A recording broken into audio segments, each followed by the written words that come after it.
With the role system, I gained Zhang Qiling's powers. Now Wu Xie and I livestream slaying a frost dragon in Heaven's Lake, unearthing Shennongjia's godly relics, and subduing vengeful wraiths in Ghost Village. Chapter 1. The Dragon Tomb of Tianchi. Beep.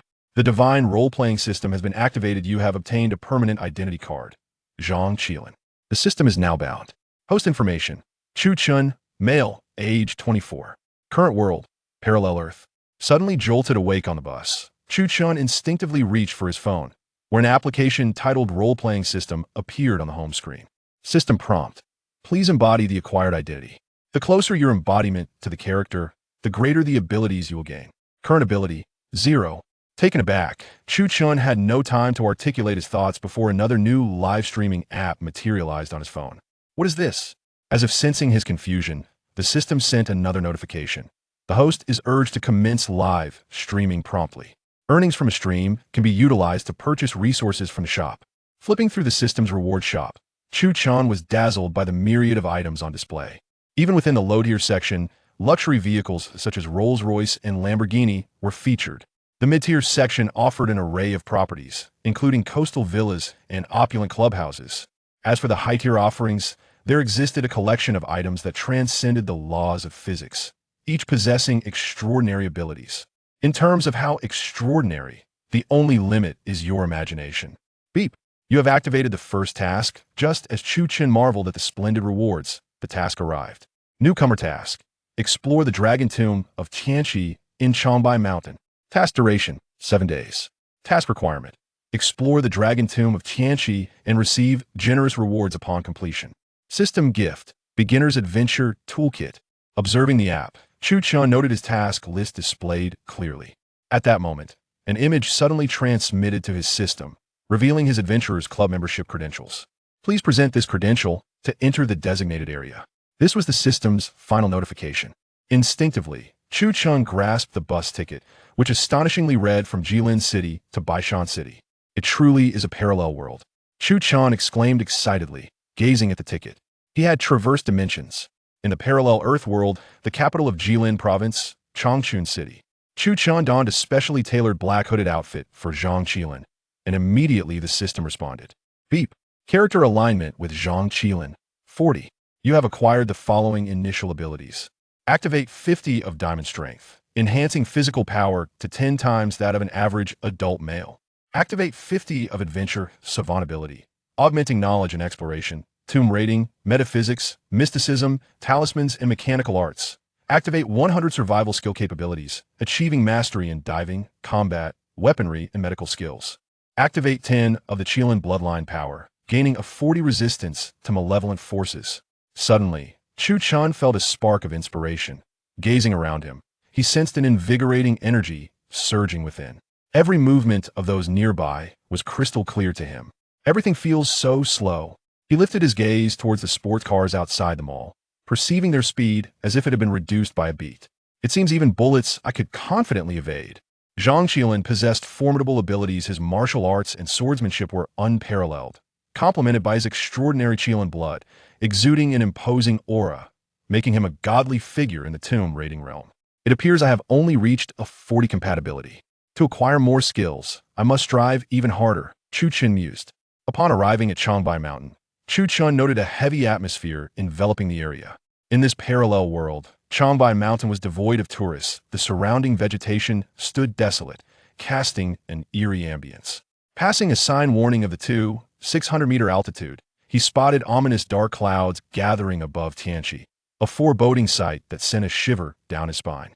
After a brief communication with the management at the astronomical peak, he approached Tianchi, opened a live streaming app, registered an account, and swiftly created a room to commence his broadcast. Friends, I am currently at Changbai Mountain. Chu Chun addressed the screen. Today, I will venture to Tianchi to uncover the truths behind the Dragon Tomb. His introduction was simple, yet the audience's reactions took him by surprise. What reckless streamer is this? Live streaming from Changbai Mountain? Does he think he's invincible? What kind of audacity exists nowadays? Is life so expendable? Daring to visit Changbai Mountain? Aren't you afraid of becoming a mere skeleton? Over 70 fans entered the live stream, typical for a fledgling broadcaster. However, The sentiments expressed were steeped in fear of Changbai Mountain, as though it were a site of malevolence in this parallel Earth.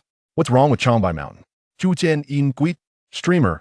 I was in Baishan doing furniture business in 2015. 10 years ago, 30 tourists visited Tianchi, and suddenly, a dragon roar echoed from beneath the water, followed by torrential red rain in the blink of an eye. Those 30 individuals turned to bones. It caused quite a stir, but the news was suppressed. We only heard whispers through our phones and on the streets. At that time, everyone in Baishan knew. Is it really that terrifying? Someone in the stream asked. Indeed, after that incident, the sky above Tianchi has never cleared. A few years ago, a group of reckless foreigners insisted on swimming there. And guess what happened? They vanished without a trace. And 3 days later, their clothes floated to the surface, but their bodies were nowhere to be found. Yes, I remember the stones around Tianchi were blood red, a sight too horrific to bear. The live stream erupted with excitement, as viewers expressed their astonishment at Chu Chen's audacity to broadcast from such a perilous location. Young man, an elder advised, "Heed my words. I once served as a forestry police officer at Baishan. This heavenly pool is not merely a place where humans tread. Even a bird that flutters by could be dragged down and devoured by the monsters lurking beneath the surface. The waters run too deep for you to navigate." Chu Chan replied nonchalantly, "Rest assured, everyone. Since I have chosen to come here, I fear no water beast." Elation surged within him, endowed with the extraordinary powers of the Qiling, possessing a robust physique since childhood, and aided by the system. The mention of a water monster felt akin to unlocking the code to untold riches. He opened his backpack, revealing a lightweight diving suit provided by the system, durable and reliable, accompanied by a survival knife and a modified Desert Eagle for underwater use. Please continue to watch. I'm heading down now. With that, he placed his phone in the specially designed pocket of his diving suit and approached the edge of the heavenly pool. At that moment, the live stream buzzed with activity. A user marked with a golden V commented, "This streamer reminds me of a friend of mine." This remark sparked a wave of recognition among viewers. Isn't he the renowned antique connoisseur, Wu Xie? Wu Xie, the young heir of the Jimin Group, the youngest antique expert in the streaming world? Indeed, Wu Xie possesses a vast fortune and streams only 3 times a week, amassing millions of followers. But Wu Xie just mentioned that this streamer resembles a friend of his. To be fair, both Wu Xie and this new streamer are quite handsome. Chapter 2. A Decade's Pact. Chu Chan smiled. The name Wu Xie bore a resemblance to that of Zhang Qiling's acquaintance, prompting him to respond, "It is my honor." Wait. Upon seeing Chu Chen's reply, the user eagerly continued, "Are you at Changbai Mountain?" "Indeed," Chu Chen responded. "Excellent." The excitement was palpable. "I am Wu Xie. Wait for me. I shall find you." With that, the screen indicated that Wu Xie had exited the live stream. Chu Chen cautioned, "The heavenly pool is dangerous. I will descend first, and you must not come." Considering that Wu Xie was an antique appraisal streamer and likely accustomed to a life of privilege, he presumed that Wu Xie might lack the fortitude to withstand perilous environments. Without further ado, Chu Chen plunged into the water. Thus began the exploration of the heavenly pool. Not long after Chu Chen entered the water, a Range Rover approached. From the passenger seat emerged a stout man clad in outdoor gear, who opened the door to reveal a tall, elegant figure.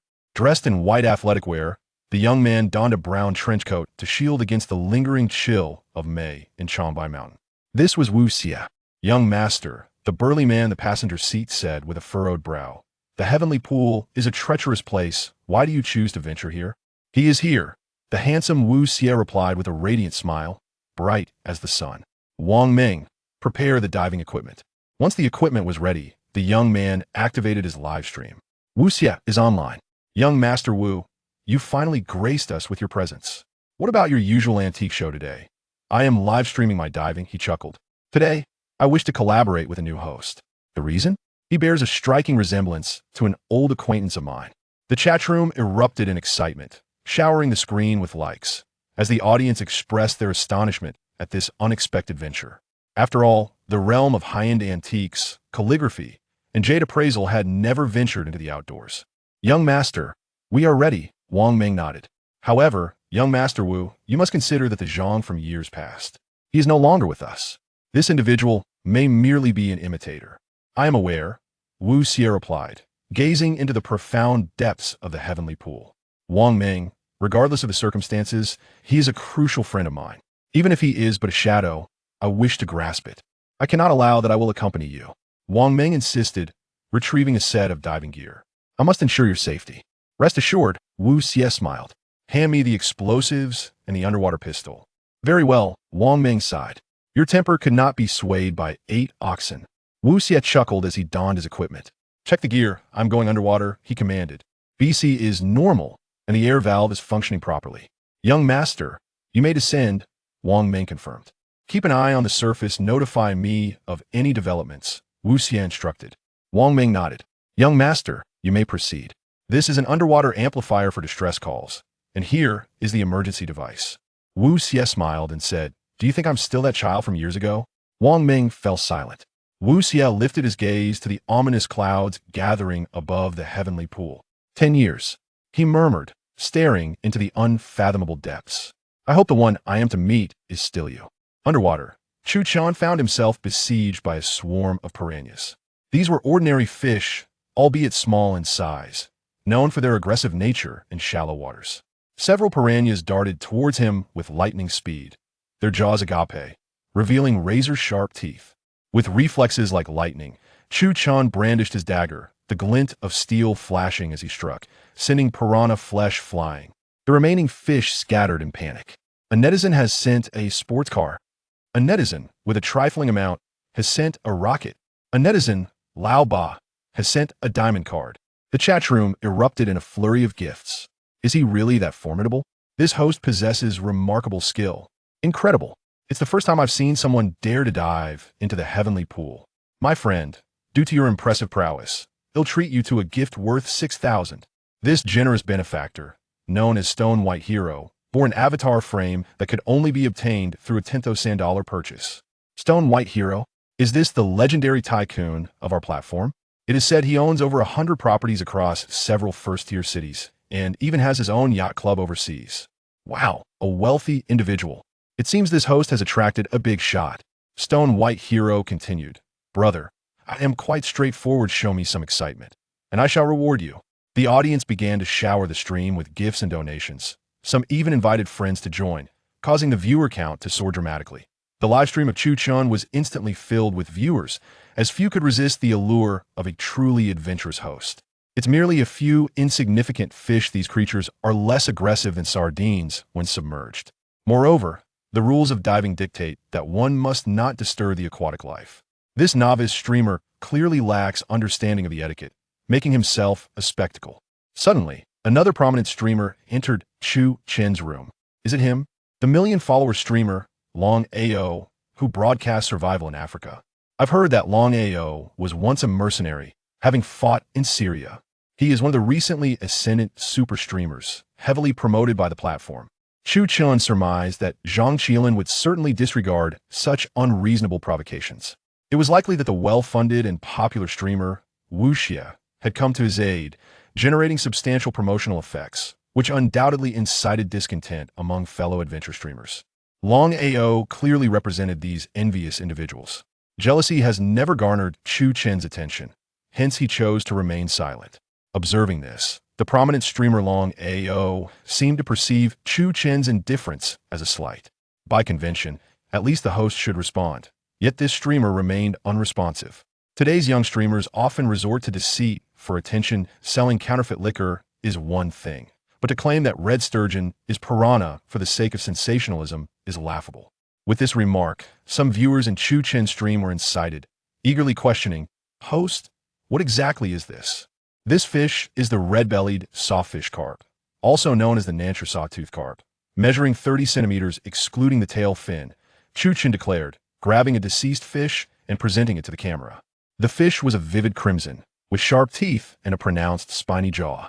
Immediately, someone in the live stream stated, I hold a master's degree in marine biology from Tsinghua University. This host is entirely correct.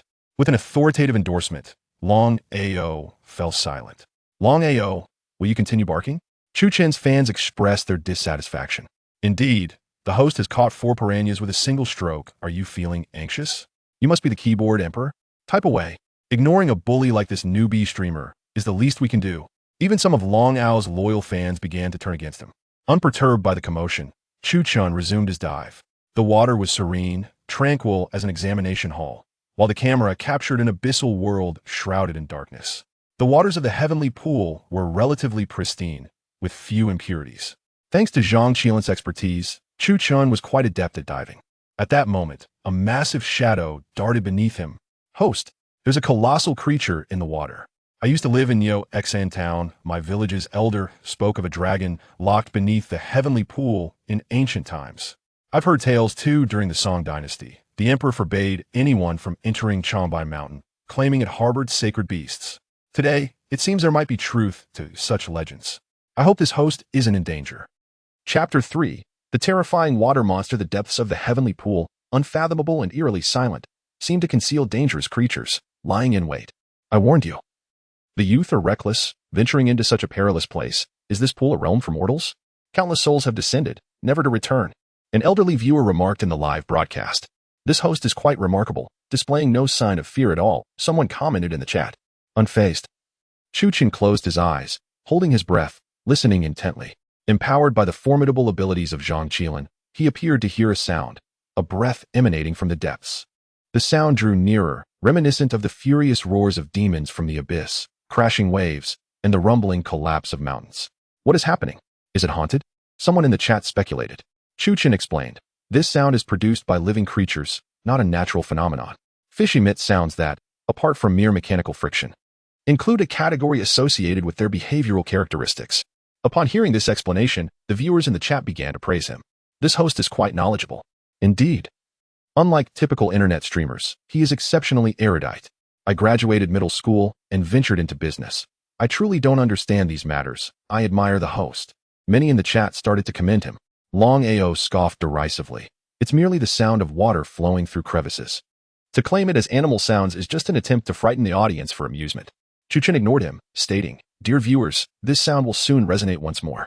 Do you believe the heavenly pool is your family's property? You assert it will happen again just because you say so," Long Ao retorted. At that moment, the peculiar sound echoed for the second time. Chu Chun elucidated. The sounds made by fish primarily consist of friction, the vibrations of their swim bladders, and hydrodynamic sounds produced during movement, with a primary frequency range of 100 to 4,000 Hz. Long Ao fell silent once more. "Impressive, Long Ao. As a prominent figure with 1 million followers, do you speak without thinking? Long Ao, stop spewing nonsense. The host is knowledgeable, unlike you, who seems to know everything." Long Ao is simply envious. He cannot bear the success of other streamers. However, Chu Chun did not divert his focus to engaging in a verbal spar with Long Ao. He sensed that strange sound once again. Enhanced by the system's reflex augmentation, he now possessed an extraordinarily sensitive threshold of perception. Even the faintest sound would heighten his alertness. Suddenly, Chu Chun turned his gaze downward, witnessing a long, dark shadow swiftly vanish beneath the surface. In the live stream, all viewers momentarily forgot to send messages, their eyes glued to the screen, not daring to breathe. Silence enveloped the underwater realm and the live stream alike. "Host, are you all right?" Someone finally broke the silence to inquire. "This water is truly frightening. My fear of the deep sea is acting up. Could it be that there really is a water monster beneath the heavenly pool? Surely not. Scientists have not claimed such a thing. Is the host merely trying to scare us?"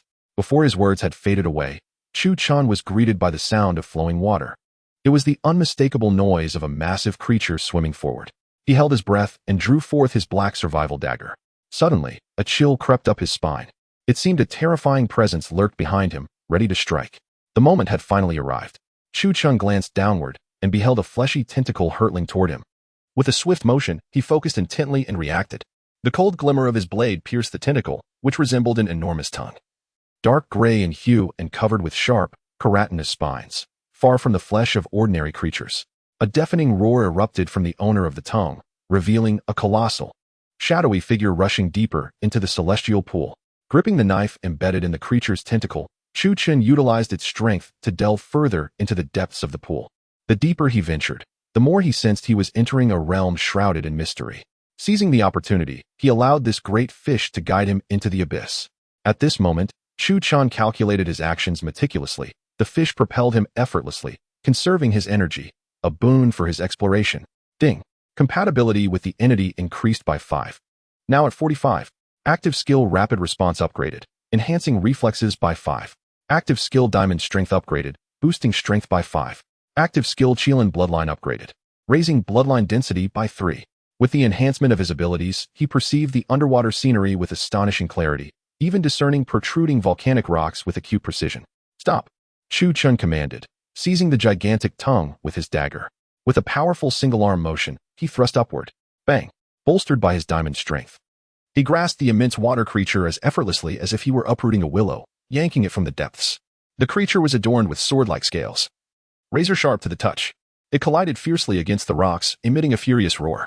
The beast possessed 6 eyes and a massive set of backward-curving fangs, with glowing appendages reminiscent of an anglerfish sprouting from its head. It adjusted its stance, lunging directly at Chu Chun, with the grace of a ballet dancer. He executed a deft roll in the water, narrowly evading the attack.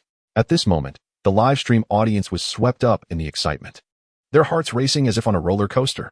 Come forth, I fear not your approach. Chu Chun feigned an escape upward. He glanced back, and behind him loomed 6 crimson orbs. Within those red spheres, black pupils glimmered ominously, vast enough to threaten to consume him whole.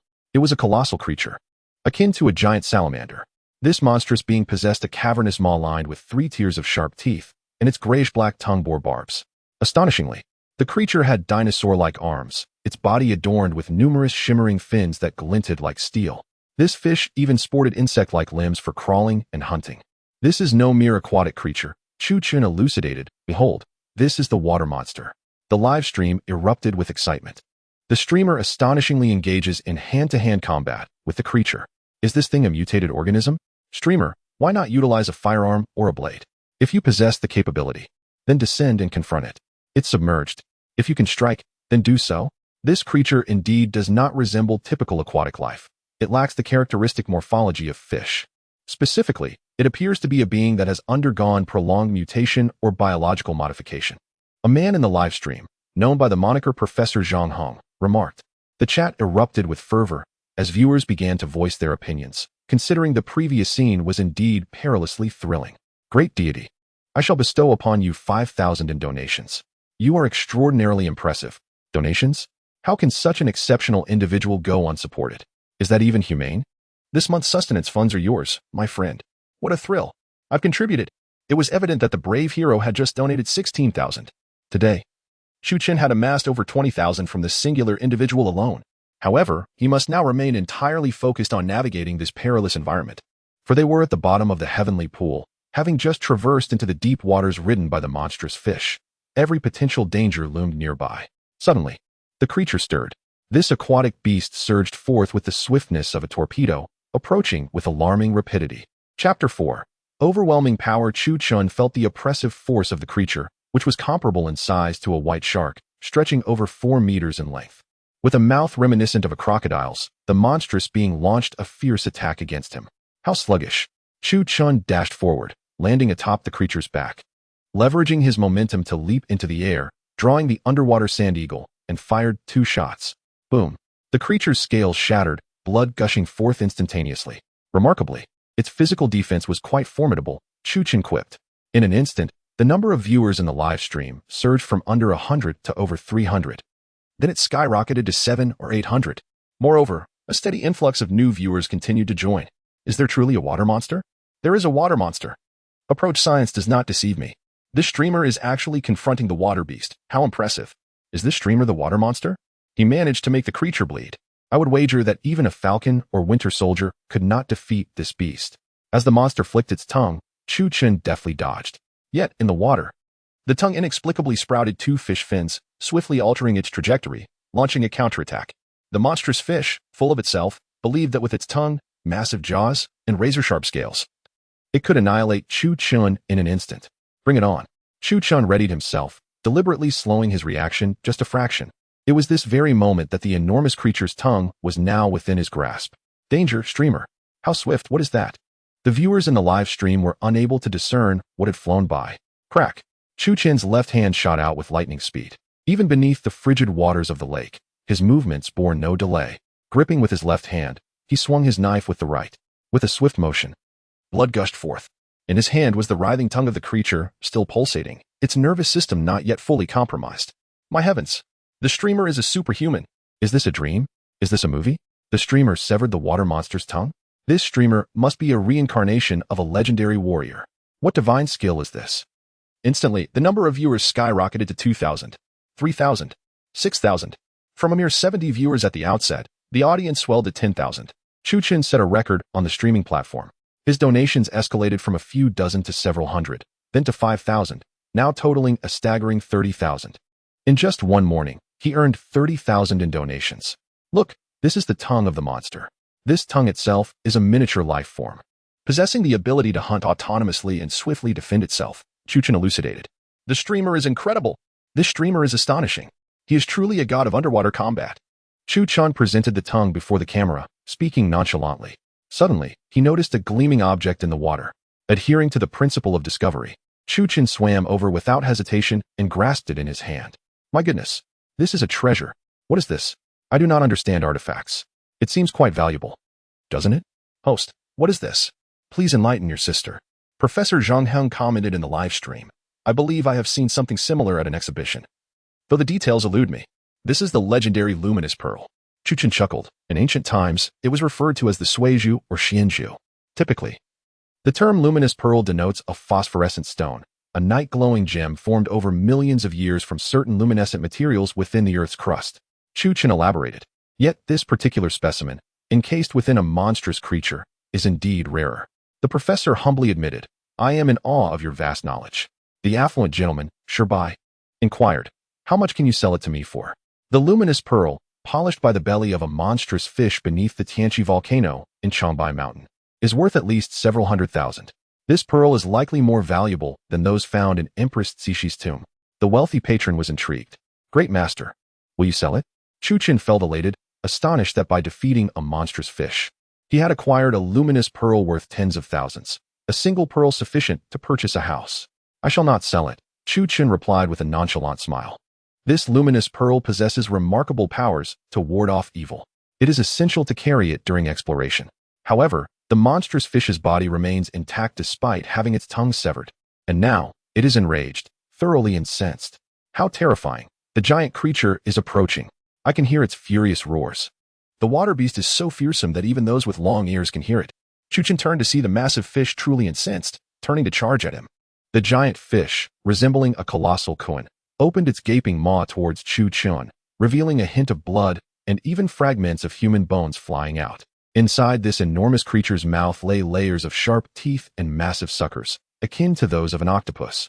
What a formidable aquatic beast. Chu Qiling scrutinized further, noticing that the fish's mouth also spewed fragments of military helmets and uniforms, indicating it had devoured numerous people. Even soldiers armed with weapons had perished within the jaws of this colossal fish. With no time to ponder further, the monstrous fish lunged forward. Host, run. This fish is faster than a submarine. It's all over. This time we're doomed. The viewers in the live stream immediately covered their eyes, unwilling to witness the impending doom. Yet, everything was part of Chu Qiling's plan. Bang. Is the host dead? It's pitch black. The host is inside the fish's belly? There's no saving him. I knew it. Young people can't seize opportunities. How many lives have been lost in this Tianchi? I heard that the military from the pickled vegetable nation had sent in their frogmen, and they never returned. How can humans contend with such monsters? This isn't a Marvel movie. Just then, a hand appeared on the screen. Chu Qiling is alive? How could he have survived such a fate? Perhaps the host is a reincarnation of the Vajrabodhisattva? With his left hand bracing against the upper jaw of the aquatic beast, and his right foot pushing against its lower jaw, he freed one hand. General, Chu Qiling drew his silver desert eagle and aimed it at the gaping maw of the fish monster, pulling the trigger and causing an explosive burst. Blood gushed forth, creating a scene of striking visual impact as the creature's oral cavity was pierced through. The underwater-specific Desert Eagle ammunition possessed formidable penetrative power, and Chu Qiling seized this opportunity. Without his remarkable physical strength and reflexes, he would have found himself at a loss. Ding! Congratulations on the successful hunt of the heavenly pool giant salamander. Earning 50 weapon points. An initial mission bonus of 150 points has been granted. Completing this hunt has increased the character Zhang Qiling's compatibility by 10. Current compatibility stands at 55. The passive skill Indomitable Spirit has been activated. Skill summary. Rapid recovery of health and mobility in critical condition or near death. Suddenly, Chu Qiling felt an invigorating surge of vitality coursing through his body. Despite having expended considerable energy and being submerged in deep water, which would typically render an ordinary person utterly exhausted, he instead felt rejuvenated and brimming with strength. Overwhelmed with joy at receiving such news, He pondered the weapon points in his mind, conversing with the system. How does one utilize them? Weapon points can be used to purchase specialized weapons. Currently, you possess 200 weapon points. It is recommended to acquire the limited time offer item, the beginner's black gold ancient blade. Chapter 5. The first encounter with innocence. Upon hearing the name of the item, the black gold ancient sword, Chu Chen couldn't help but smile. It is well known that the black gold ancient sword was the exquisite weapon of the legendary tomb raider, Zhang Qiling. With just a sword in hand, Zhang Qiling could navigate any perilous situation with ease, vanquishing gods and demons alike. I shall purchase this, Chu Chen declared resolutely. The basic black gold ancient sword has been acquired. You now have 10 weapon points remaining. The system has procured a one-time rocket launcher for you, which has been placed in your personal warehouse, the system informed. At that moment, Wu Xie had also entered the deep waters. Young master, what is your current status? Everything is well, Wu Xie replied, maintaining a steady pace to conserve his stamina. He recalled seeing Chu Chen in the live stream earlier that day, which prompted him to hasten his speed slightly. Young master, thermal imaging indicates an unstable thermal energy source approaching from a distance. What? How far? Wu Xie inquired, feeling a twinge of anxiety. The energy source is 150 meters away. Understood. What is the position of the broadcaster? Wu Xie asked. At your 10 o'clock direction, Li Zheng reported. I see. I will seek out that broadcaster, Wu Xie responded. Young master, you should come back. That person may not be who you think. Li Zheng's voice was urgent. 10 years have passed. Wu Xie's voice trembled with a hint of calm. I made a promise to him, to meet at Changbai after a decade. Even if he is not the one, I shall accept it. With that, Wu Xie swam resolutely towards the 10 o'clock direction. Hey, the young master seems to be coming to find you. What kind of relationship does he have with the young master? You're a newcomer. And he is actually coming to assist you. Exactly. I'm so curious. Chu Chen, upon hearing this, was not overly concerned. His first thought was, what? He is coming? Chu Chen understood that Wu Xie, in this parallel world, had seen his portrayal and seemed to be seeking confirmation from him. It's quite dangerous here. I must go help him. Without hesitation, Chu Chen swam upwards. How heartwarming. Could it be that the young master has known him for a long time? I don't know. But they seem to have a remarkable rapport. This duo exploring together is quite an appealing sight. Follow them quickly. Meanwhile, Wu Xie remained vigilant throughout his journey. Just then, he sensed something dark and ominous looming behind him. Wu Xie turned around to find a massive, black-red monstrous fish staring intently at him. This enormous creature was comparable in size to a basketball court, its mouth filled with countless bizarre, branched tentacles that swayed like flowers in the wind. Is this the water monster of Tianchi? Wu Xie drew the underwater pistol from his waist, confronting the monstrous fish. He dared not move, as this creature bore no resemblance to any fish species found on Earth. Viewers in the live stream anxiously urged, Young master, you must run. Hurry and flee. Are you still waiting for that broadcaster? Wu Xie whispered. I refuse to believe it. After so many years of understanding, I trust my instincts. Without hesitation, Wu Xie gritted his teeth and swam vigorously towards the 10 o'clock direction. The monstrous fish appeared to be indulging in a game of cat and mouse, seemingly in no rush to devour Wu Xie, but rather intent on exhausting its prey before striking in desperation.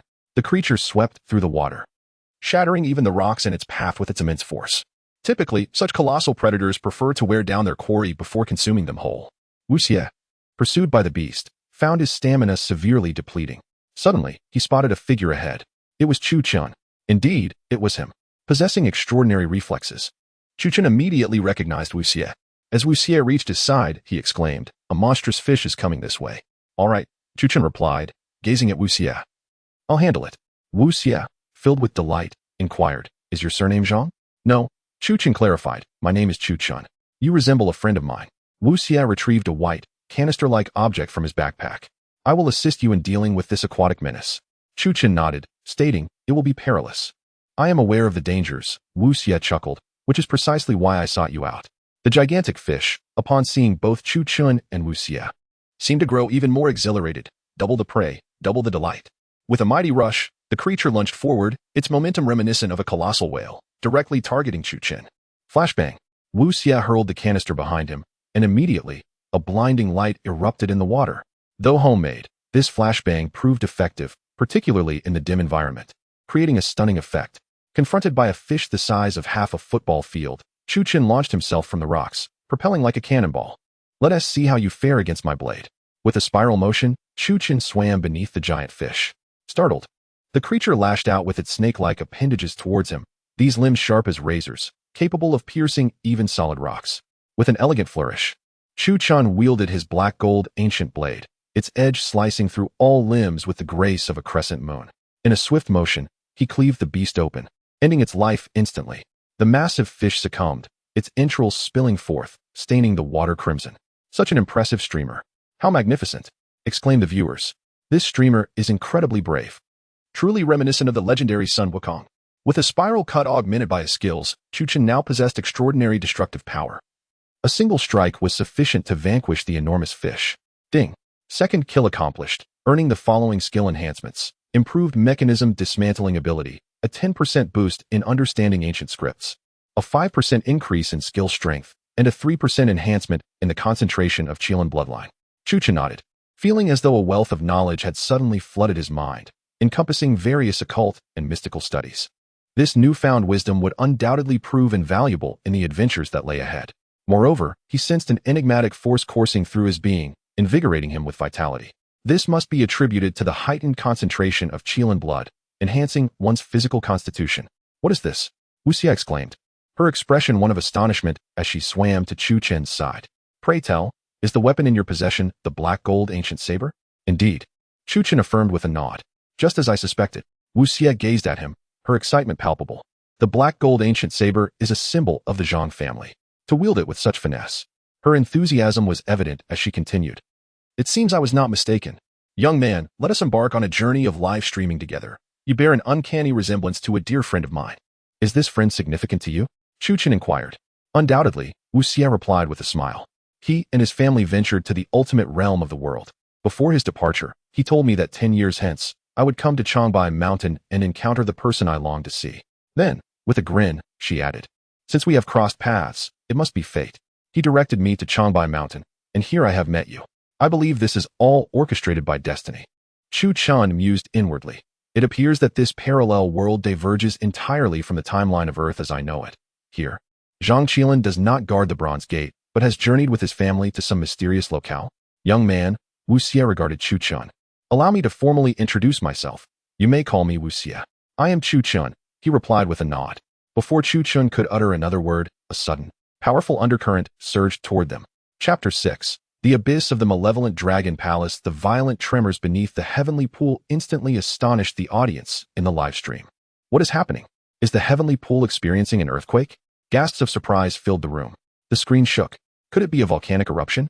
Concerned viewers inquired. Host, are you all right?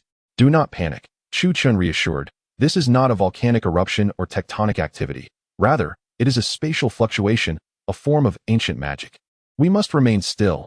This is a teleportation spell, not a lethal one. As the dark current surged, Chu Chun and Wu Xie were swept towards the abyss. How frightening. Why has it turned dark over there? The audience exclaimed. Could it be a volcanic eruption? One viewer gasped. Is the host okay? As the dark tide receded, Chu Chun and Wu Xie found themselves in a mysterious new world. Both wore expressions of relief.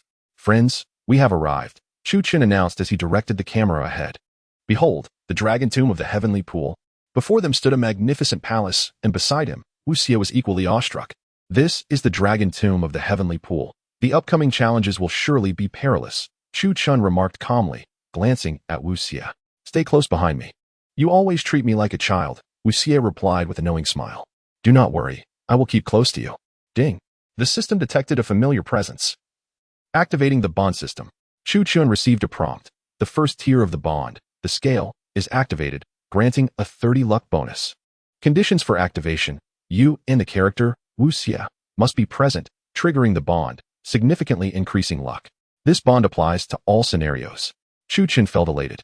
Secretly thinking, life, fortune, and feng shui, an increase in luck value is indeed crucial. Future adventures promise to be exceedingly intriguing. Before them, a colossal palace loomed. Its eaves sharply defined, harmonizing with the terrain, exuding an air of grandeur. What a magnificent sight! The dragon palace of the heavenly pool. Truly spectacular, Wu Xie marveled. Changbai mountain is indeed a site of divine creation. It possesses such a sacred ground. Not a sacred ground. Chu Chun pointed to the inscription at the entrance. The stele, dating back to the Song dynasty, reads, Heavenly red rain falls. The demon dragon appears. The populace suffers. It is evidently a mysterious forbidden area meant to suppress a certain entity. The live stream audience gasped. Is there truly a palace that binds dragons? How magnificent. Such a rare spectacle. Without this host, we would never have witnessed this in our lifetime. The viewers praised Chu Chun, but one named Long Ao began to question. How has the Song Dynasty inscription remained intact, without a single blemish? And if you are underwater, why is there no water here? This clearly appears to be a film set. Some viewers countered, this is evidently real. Have you ever seen a set so intricately detailed? Evidence is essential. One must speak with proof. Long Ao declared. I shall go to Changbai Mountain and personally dispel this superstition. With that, Long Ao logged off. Do not engage with such individuals. With an innocent smile, he himself did not wish to believe, nor did he desire for anyone else to do so. Chu Chun waved his hand dismissively. It matters not. The two approached the grand entrance, which towered majestically, its lock mechanism intricate and seemingly ingenious. Remarkably, it employed superior craftsmanship and mechanics. Chu Chun smiled lightly. Friends in the live stream inquired, Host, what's that peculiar thing on the door? Professor Zhang Huang also posed a question. I once studied ancient architecture. This does not resemble a traditional structure nor a maze. What exactly is it? This is known as the Mu-Yi lock. The Mu-Yi clan is the ancestor of Mozi, with the descendants later writing as Mo Mozi excelled in mechanics. And his legacy is widespread. Inscribed upon it is the character for Lu, a mark from a disciple of Lu Yu from the Tang dynasty, Chu Chun elucidated. So, host, can you unlock it? Indeed, I wish to see the unlocking process. I too am eager to witness. Chu Chun smiled, saying, this is certainly a simple task for me. But we are in the 21st century. Times have changed, and the key to unlocking has evolved. He turned to Wu Xie. Do we have explosives? Of course. Wu Xie replied with a grin. Let me handle this. Chu Chun patted his shoulder. Thank you. You were too courteous.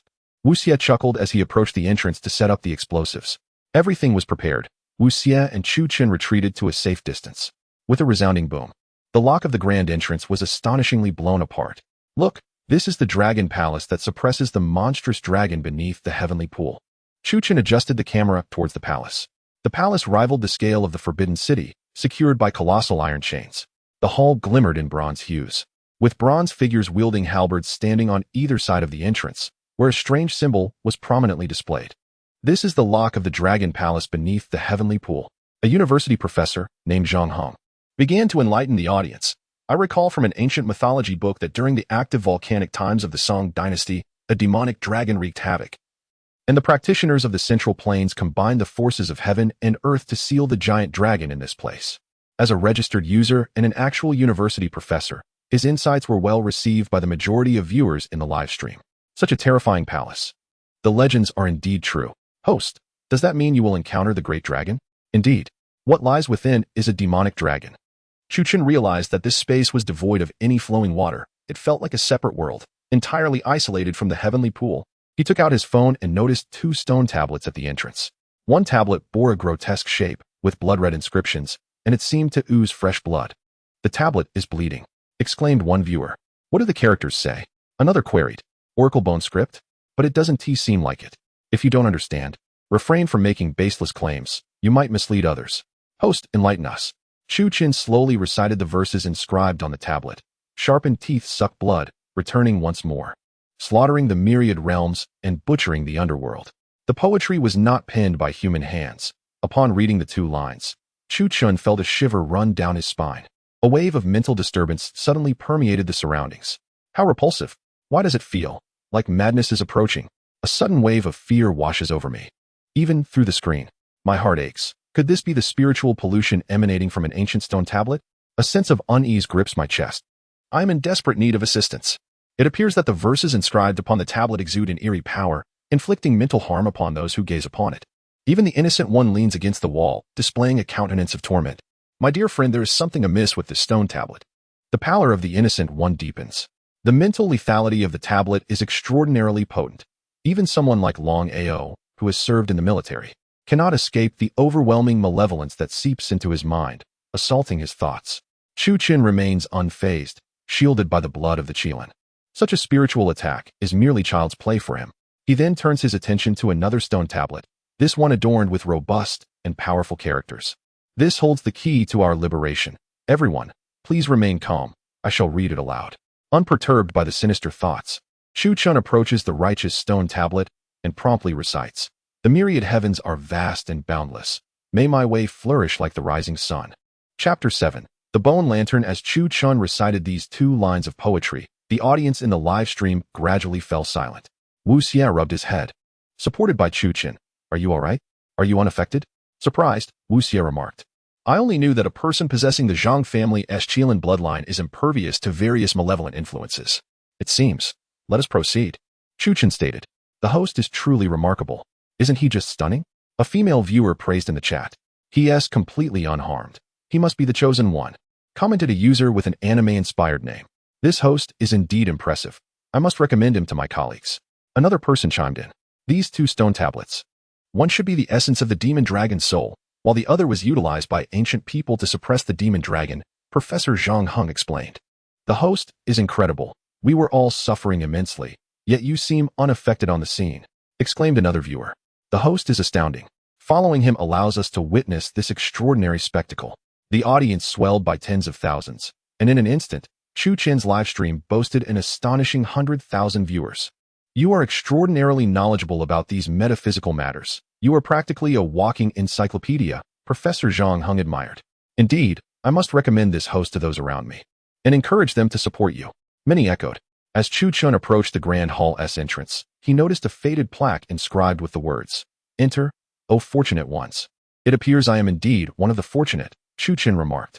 And I too, Wu Xie stepped forward, adding, I am quite curious about what lies beyond this door.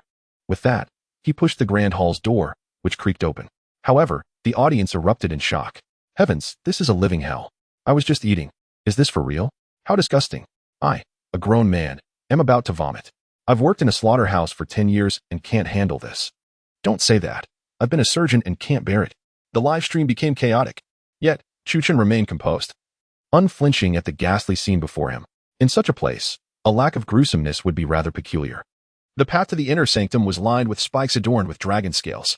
Countless individuals were impaled, the spikes entering through their bodies and exiting from their mouths, resembling branches that had extracted their entrails and blood vessels, leaving them exposed to the air. Strangely, the exposed innards hung suspended in midair, emanating an eerie glow. A viewer aptly likened it to human street lamps. Chu Qin observed as the corpses were skewered by massive scaled spikes, their eyeballs connected to optic nerves and blood vessels, floating in the air and spinning grotesquely. I'm about to vomit. Truly, someone exclaimed in the chat. Buddha, what is this? How revolting. This is too cruel. Is this the work of humans? Wu Xie shook his head and remarked, this is at least 10 times more horrific than the African genocide. The stench of blood is unbearable. The organs, entrails, and limbs present here all belong to the living. Chu Qin calmly declared, behold, these are the remains of numerous explorers from both the east and the west, who met their demise within the demon palace, slain by the malevolent aura of the dragon, transformed into ghastly lanterns of bones to instill terror in intruders. The viewers in the live stream recoiled in disgust, shielding their eyes. Even those among them who were doctors or police officers felt a wave of revulsion surging within. Human skin as pathways, human flesh as bricks, and bones as lamps. This was nothing short of an abhorrent act of artistic expression against humanity. Look, here lies a stone tablet. Chu Qin directed the camera embedded in his chest towards the ancient, weathered stone tablet, which bore 4 lines of poetry, stained with blood and emanating a formidable aura of malice. Blood and flesh piled high like dung, the lanterns of human bones illuminate the path to the netherworld. The 2 lines of verse, illuminated by the ghastly light of the corpse lanterns, glimmered with a grotesque sheen that provoked nausea. System notification, exploring the cursed ground. Compatibility increased by 5, current compatibility at 60, activating active skill, Godslayer. Godslayer skill. The wielder's attack power against supernatural entities is enhanced by 150. This skill is undeniably monstrous. Chu Qin felt an overwhelming joy. With this skill, even wielding merely a baton could inflict significant damage upon supernatural beings. This place is truly terrifying. It is distinct from the places we have previously visited. Here lies the purest form of bloodshed, devoid of any impurities, revealing the darkest facet of this world. This is a hellish scene, a component of the demon dragon's unleashed malevolent power. Chu Qin approached, aware that those who had descended before had been slaughtered by the dragon's magic, allowing it to regain some vitality. These individuals seem to mirror us. Wu Xie smiled. Thus we are honored to join the ranks of these people. There is a path ahead, Chu Qin announced. Let us proceed. The two moved into the next area. But at that moment, the space suddenly grew dark. Wu Xie the light. Chu Qin realized that the range of illumination from his diving flashlight was exceedingly limited. In the course of their exploration, ample brightness was evidently essential. Wu Xie recognized this as well and activated her dedicated flashlight. They discovered that this space was an enormous, sealed plaza, completely airtight and shrouded in darkness. Surrounding them were numerous bronze statues, with green faces and sharp fangs, wielding various long-handled weapons, each more menacing than the last. At the far end of this vast enclosed space stood an iron door, adorned with a colossal bagua pattern, as large as a bank vault door, clearly impervious to explosives. In summary, the entire plaza was seemingly cluttered with an array of bronze statues, with no other adornments or objects in sight. What weapons are these? Are they human? Why do the bronze statues have such fearsome visages? Anchor, what are they holding? It feels quite terrifying. Chu Chun discovered that some of the bronze statues wielded bizarrely shaped halberds, long swords, and battle axes, while others astonishingly held crossbows, bows, and javelins. The weapons, each unique in design, bore menacing barbs and curved blades that sent chills down one's spine. Blood and flesh clung to the weapons, some of which had dried into a dark, sinister hue. Most horrifying of all, the ground surrounding these statues was littered with dismembered corpses. The viewers in the live stream gasped in unison, exclaiming, "My heavens, there are so many bodies on the ground. This place appears to be no ordinary square." Wu Xie frowned and remarked, "Indeed." Upon surveying the square, Chu Chun observed a multitude of disheveled corpses that seemed to have been slaughtered by the weapons in the hands of the bronze figures. Due to the peculiar shape of the weapons, the gruesome scenes of carnage were almost too harrowing to behold. Scattered across the ground were torn garments, resembling those of Special Forces operatives, along with APS rifles and other armaments. Chu Chun noted, this must be the aftermath of a certain nation's special forces. It appears they have been completely annihilated. Wu Xie suggested, "I shall take a look to see if there are any usable weapons. We are devoid of firearms and may lack long-range firepower." As he approached and grasped a rifle, a sudden gust of wind swept through. "Be careful," Wu Xie exclaimed, sensing someone had seized his backpack from behind, pulling him back. Boom. A massive blade struck where he had just stood. "Watch your step. These are all traps," Chu Chun advised. "If I am not mistaken, these bronze statues have been activated." Wu Xie smiled knowingly. "Who would have thought that even now, I am still holding you back? In the past, I traversed treacherous paths with my friends, cleaving mountains and crossing seas. Now, following you, I can achieve the same." Chu Chun returned his smile with a sense of pride. "It is my honor." Suddenly, a thunderous roar echoed as blue flames ignited on the walls. The heavy objects surrounding them rattled ominously, and to their astonishment, the bronze statues began to move as if imbued with life. Chapter 8. The Lethal Mechanism. The mechanism was activated. Wu Xie was taken aback as he grasped the Type 58 assault rifle and unleashed a series of shots at the bronze statues. Clang! The bronze figures proved remarkably resilient, with the 7.62mm bullets striking them as ineffectively as flies. One bullet even ricocheted, striking the ground beneath Wu Xie's feet. Instinctively, he stepped back a few paces, only to inadvertently trigger another mechanism. This mechanism was a chain that ensnared his legs and yanked him forcefully backward. As Wu Xie was pulled away, he faced a retractable, colossal blade embedded in the wall. Contact would result in immediate dismemberment. Chu Chun brandished his black gold ancient sword, severing the iron chain with precision. He glanced upward at the wall, where an intricate bagua diagram connected 6 chains, controlling the bronze statues below. Only the bagua diagram was animated amidst the stillness of the wall.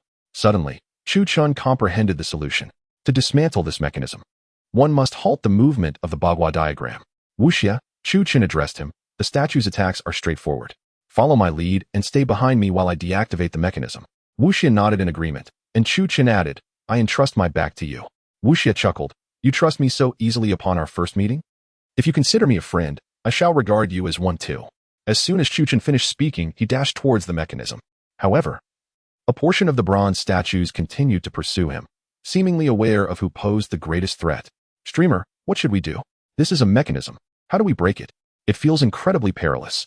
Drawing his black gold ancient sword, Chu Chun responded swiftly as the first bronze statue swung its weapon toward him. With a deft slice, he cleaved the weapon in two. The bronze statues surged forth, their attacks executed with remarkable coordination, blocking Chu Chun's path. Such impeccable synergy. Yet, Chu Chun remained unfazed, executing a flourish with his sword that severed the ankles of the statues. 2 massive bronze figures collapsed like landslides, crashing to the ground. This bagua diagram is ingeniously designed according to the principles of the I Ching. Chu Chun analyzed, realizing that the movement of the statues was bound by the hexagrams. Currently, the bagua diagram was operating in a perilous configuration, allowing the statues to attack. Chu Chun continued his meticulous analysis, observing the Bagua diagram shift incrementally. The upper trigram was Jin and the lower was Can, signifying a great danger. Wu Xie, be cautious. The mechanism is about to activate. In the midst of his commentary, he raised his black gold ancient sword defensively. Suddenly, a barrage of arrows rained down from the walls, all targeting Chu Chun. Crack! With eyes sharp as lightning, Chu Chun moved like the wind, swirling and dodging, his sword spinning like a fan to deflect the arrows.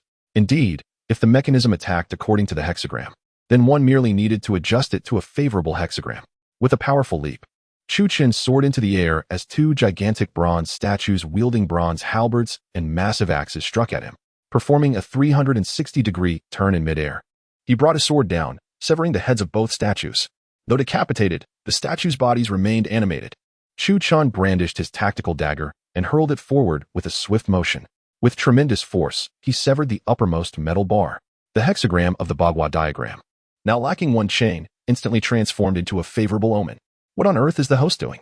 Indeed, it is utterly incomprehensible. It appears quite impressive, though. A sense of awe enveloped the viewers. Chu Chun remarked, I have cleaved the metal bar in two. This bar governs the Bagua diagram, and thus it has morphed into a propitious hexagram. When the mechanism attacks, it embodies a malevolent hexagram, but a favorable one will naturally refrain from aggression. At that moment, Wu Xie sensed that the bronze statues before them had ceased their rotations. Remarkable, Wu Xie exclaimed, giving a thumbs up. All the bronze figures swiftly returned to their original positions, reinstating their initial forms. The host is extraordinary. Is it truly possible to achieve such a feat? It seems he is indeed a master. Even this knowledge eludes me. I, a postdoctoral researcher, cannot fathom the intricacies of the Bagua. The live chat erupted with praises for Chu Chun's prowess. Chu Chun, remaining humble and composed, inquired, Wu Xie, are you unscathed? Thanks to you. It feels as though I am under a spell, Wu Xie jested. The door has opened. We can proceed. Wait a moment. Chu Chun chuckled as he approached and severed another chain. At that instant, chaos erupted among the bronze statues, which began to clash violently, scattering parts everywhere. What is happening? Wu Xie raised her weapon, alert. Indeed, host, why are the robots turning on each other? Surely these beings are not human. Why are they engaging in internal conflict? Chu Chun explained with a smile. I merely performed a slight trick. Transforming the malevolent hexagram into a favorable one inevitably causes the mechanism to tremble. Listening to Chu Chun's explanation, Wu Xie was left in awe. Brother, who could possibly contest your brilliance? I am in absolute admiration. This host is truly impressive. Extraordinary. Simply enthralling. I had no idea such advanced maneuvers existed. Chu Chun chuckled as he and Wu Xie pressed onward. They soon arrived at a vast courtyard, surrounded by eerie small houses. The ground was stained a deep crimson, seemingly littered with gruesome white bones. Flesh, nails, and fragments of entrails were scattered about, some even writhing. The flickering ghostly flames in the surrounding houses emitted a thick, sticky sound that threatened to rupture one's eardrums. Disturbing. The sensation here is nothing short of repulsion, as if this entire place exists solely to incite disgust. How frightening. That grinding stone in the center appears to be bloodied. I can see ghostly flames within that house. Oh my goodness, do not scare me. I am abroad, and it is the dead of night. Wu Xie proceeded cautiously, stating, I have never encountered a place like this. Chu Chun, walking ahead, replied, you will grow accustomed to it. At that moment, someone wrapped an arm around Wu Xie's shoulders. Yet, she noticed that Chu Chun stood directly in front of her. There were only the two of them here. Who could have captured such a sight? Surely not. Without warning, Wu Xie turned abruptly, only to behold a bloodied arm, grotesquely revealing bone, infested with minuscule white worms. The fingers had been devoured, and within, wriggling creatures akin to earthworms peeked out. It was this ghastly, blood-soaked hand that clutched Wu Xie's shoulder. Chapter 9. The malevolent spirits of the Dragon Palace suddenly confronted by a ghostly hand. Wu Xie felt a jolt of shock. Curse be it! In a swift motion, Wu Xie unsheathed the hefty blade at his waist and cleaved down upon that hand. The arm instantly detached and fell to the ground, oozing a pool of putrid blood. At that moment, an array of white bones suddenly erupted along the path ahead. Wu Xie exclaimed, it's a trap. This mechanism is a manifestation of the malevolent thoughts of the demon dragon. Such spells can only be deciphered by tracking the fluctuations of magnetic fields, Chu Chun explained. Do you have a plan, young sir? Wu Xie inquired. With your financial resources, you should possess equipment for detecting magnetic fields. The area of strongest magnetic force is where the solution lies, Chu Chun articulated. All right, I shall use this magnetic field detector to investigate. Wu Xie remarkably produced a military-grade detection device, activated the control panel, and commenced his search. In the live stream, viewers gasped, "There are numerous ghostly apparitions around you." Another viewer remarked, "Indeed. Can't you see them?" Chuchen cast a glance at his phone and drew forth the black gold ancient blade. "Here." Just as Wu Xie pinpointed the location of the exit, he was abruptly struck down by an overwhelming force. In astonishment, Wu Xie beheld a dripping skeleton monster materializing before him, brandishing a bone saw, poised to strike. As Wu Xie faced the imminent severance of his head, Chu Chun leaped forward, gripping the black gold ancient blade in a reverse grip, and thrust it towards the skeleton that had ensnared Wu Xie. "Be cautious. These are minor spirits and can render themselves invisible," Chu Chun cautioned. "Stay alert to your surroundings." "Thank you, young sir." Wu Xie grasped Chu Chen's hand and rose to his feet. "There is a response here." Wu Xie retrieved the detection device and pointed towards an ominous house. "Young sir. The needle is directing us to that room." Chu Chun and Wu Xie immediately pursued, yet upon the immense wall, only ghostly shadows flickered. Inside the house lay an array of torture devices, and at the center, a massive grinding stone surged forth with flesh and blood. "This blood pool is the key to the mechanism. Grant me a moment, and I shall dismantle it, enabling our escape," Chu Chen stated calmly. Suddenly, countless minor ghosts emerged from the torture devices within the room. "These are the spectral entities formed from malevolent energy," Wu Xie recalled relevant knowledge. "A trivial matter." Chu Chen remarked, "In ancient times, the luminous pearl could illuminate the night and possessed the ability to exorcise spirits." With a serene smile, Chu Chen promptly produced the luminous pearl.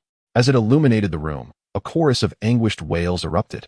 Wu Xie hastily drew his weapon and unleashed a barrage, the piercing shrieks resonating endlessly. Chu Chen bit his finger, smearing his blood upon the luminous pearl. A peculiar crimson glow emanated, and wherever its light shone, the minor ghosts perished in succession. From the blood pool, a multitude of spirits arose, some with jagged teeth, others with pointed horns, some covered in serpentine scales, and others with elongated bodies. These minor ghosts wielded various grotesque weapons and instruments of torture, exuding an aura of dread. "Break." Chu Chen raised the luminous pearl. Under the radiance of the pearl smeared with Qiling blood, each ghost was struck by the light, scattering, and never to return. "Exterminate the malevolent." Chu Chen positioned the luminous pearl directly above the blood pool, drawing in the ethereal energies of heaven and earth. Possessing inherent strength, the pearl, combined with Chu Chen's Qiling blood, shattered the blood pool in an instant, sending countless fragments of flesh flying.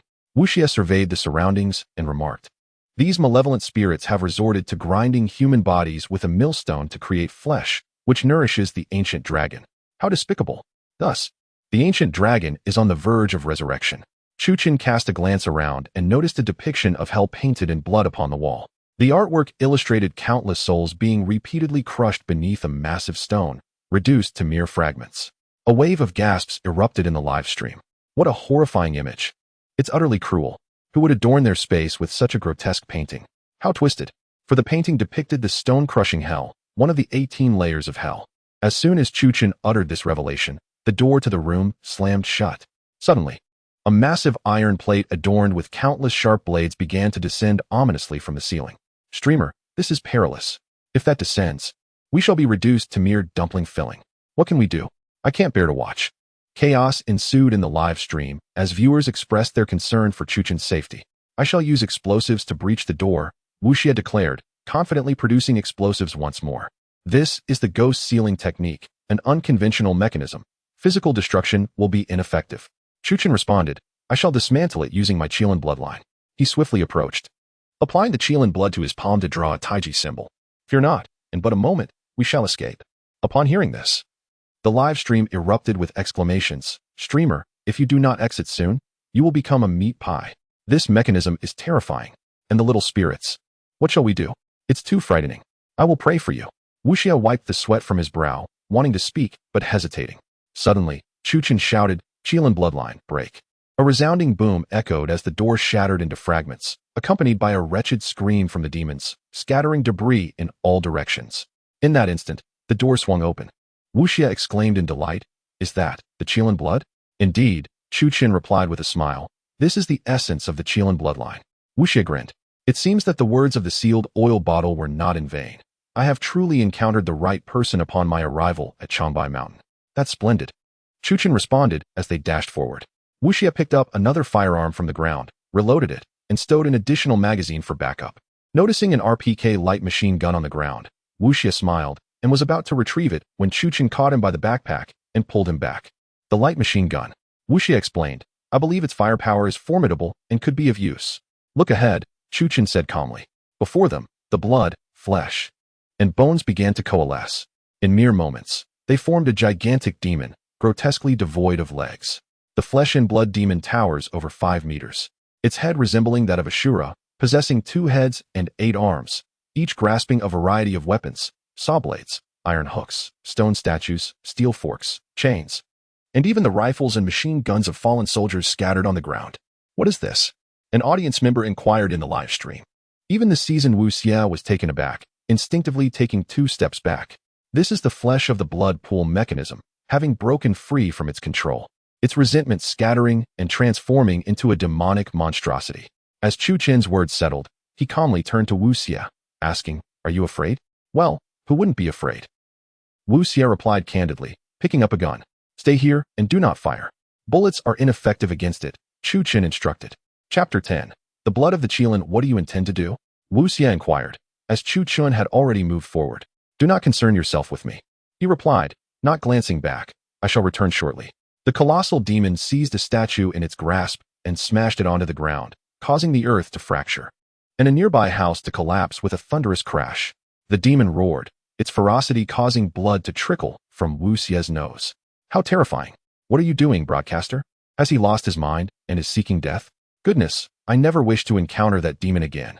Chu Chen approached slowly, standing resolutely before the demon, motionless. Enraged.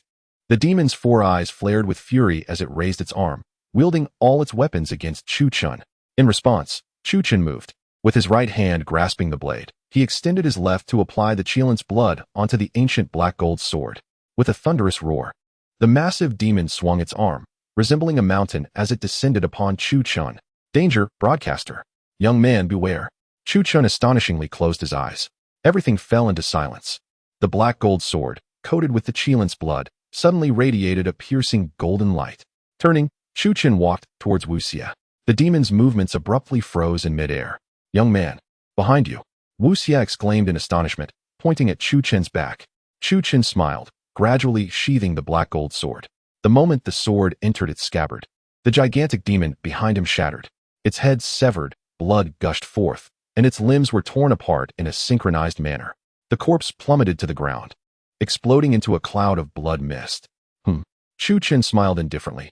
Is there something behind me? Now, it is gone. Wu Xie, stunned by Chu Chen's display, felt a shiver run down his spine. This broadcaster.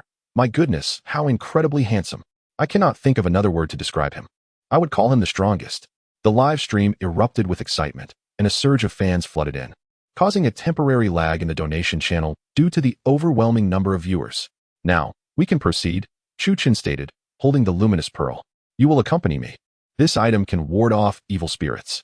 Wu Xie scratched his head, saying, Of course, I will follow you. Why else would I have come such a long way? Chu Chen nodded in agreement. At that moment, he received a notification from the system in his mind. System notification.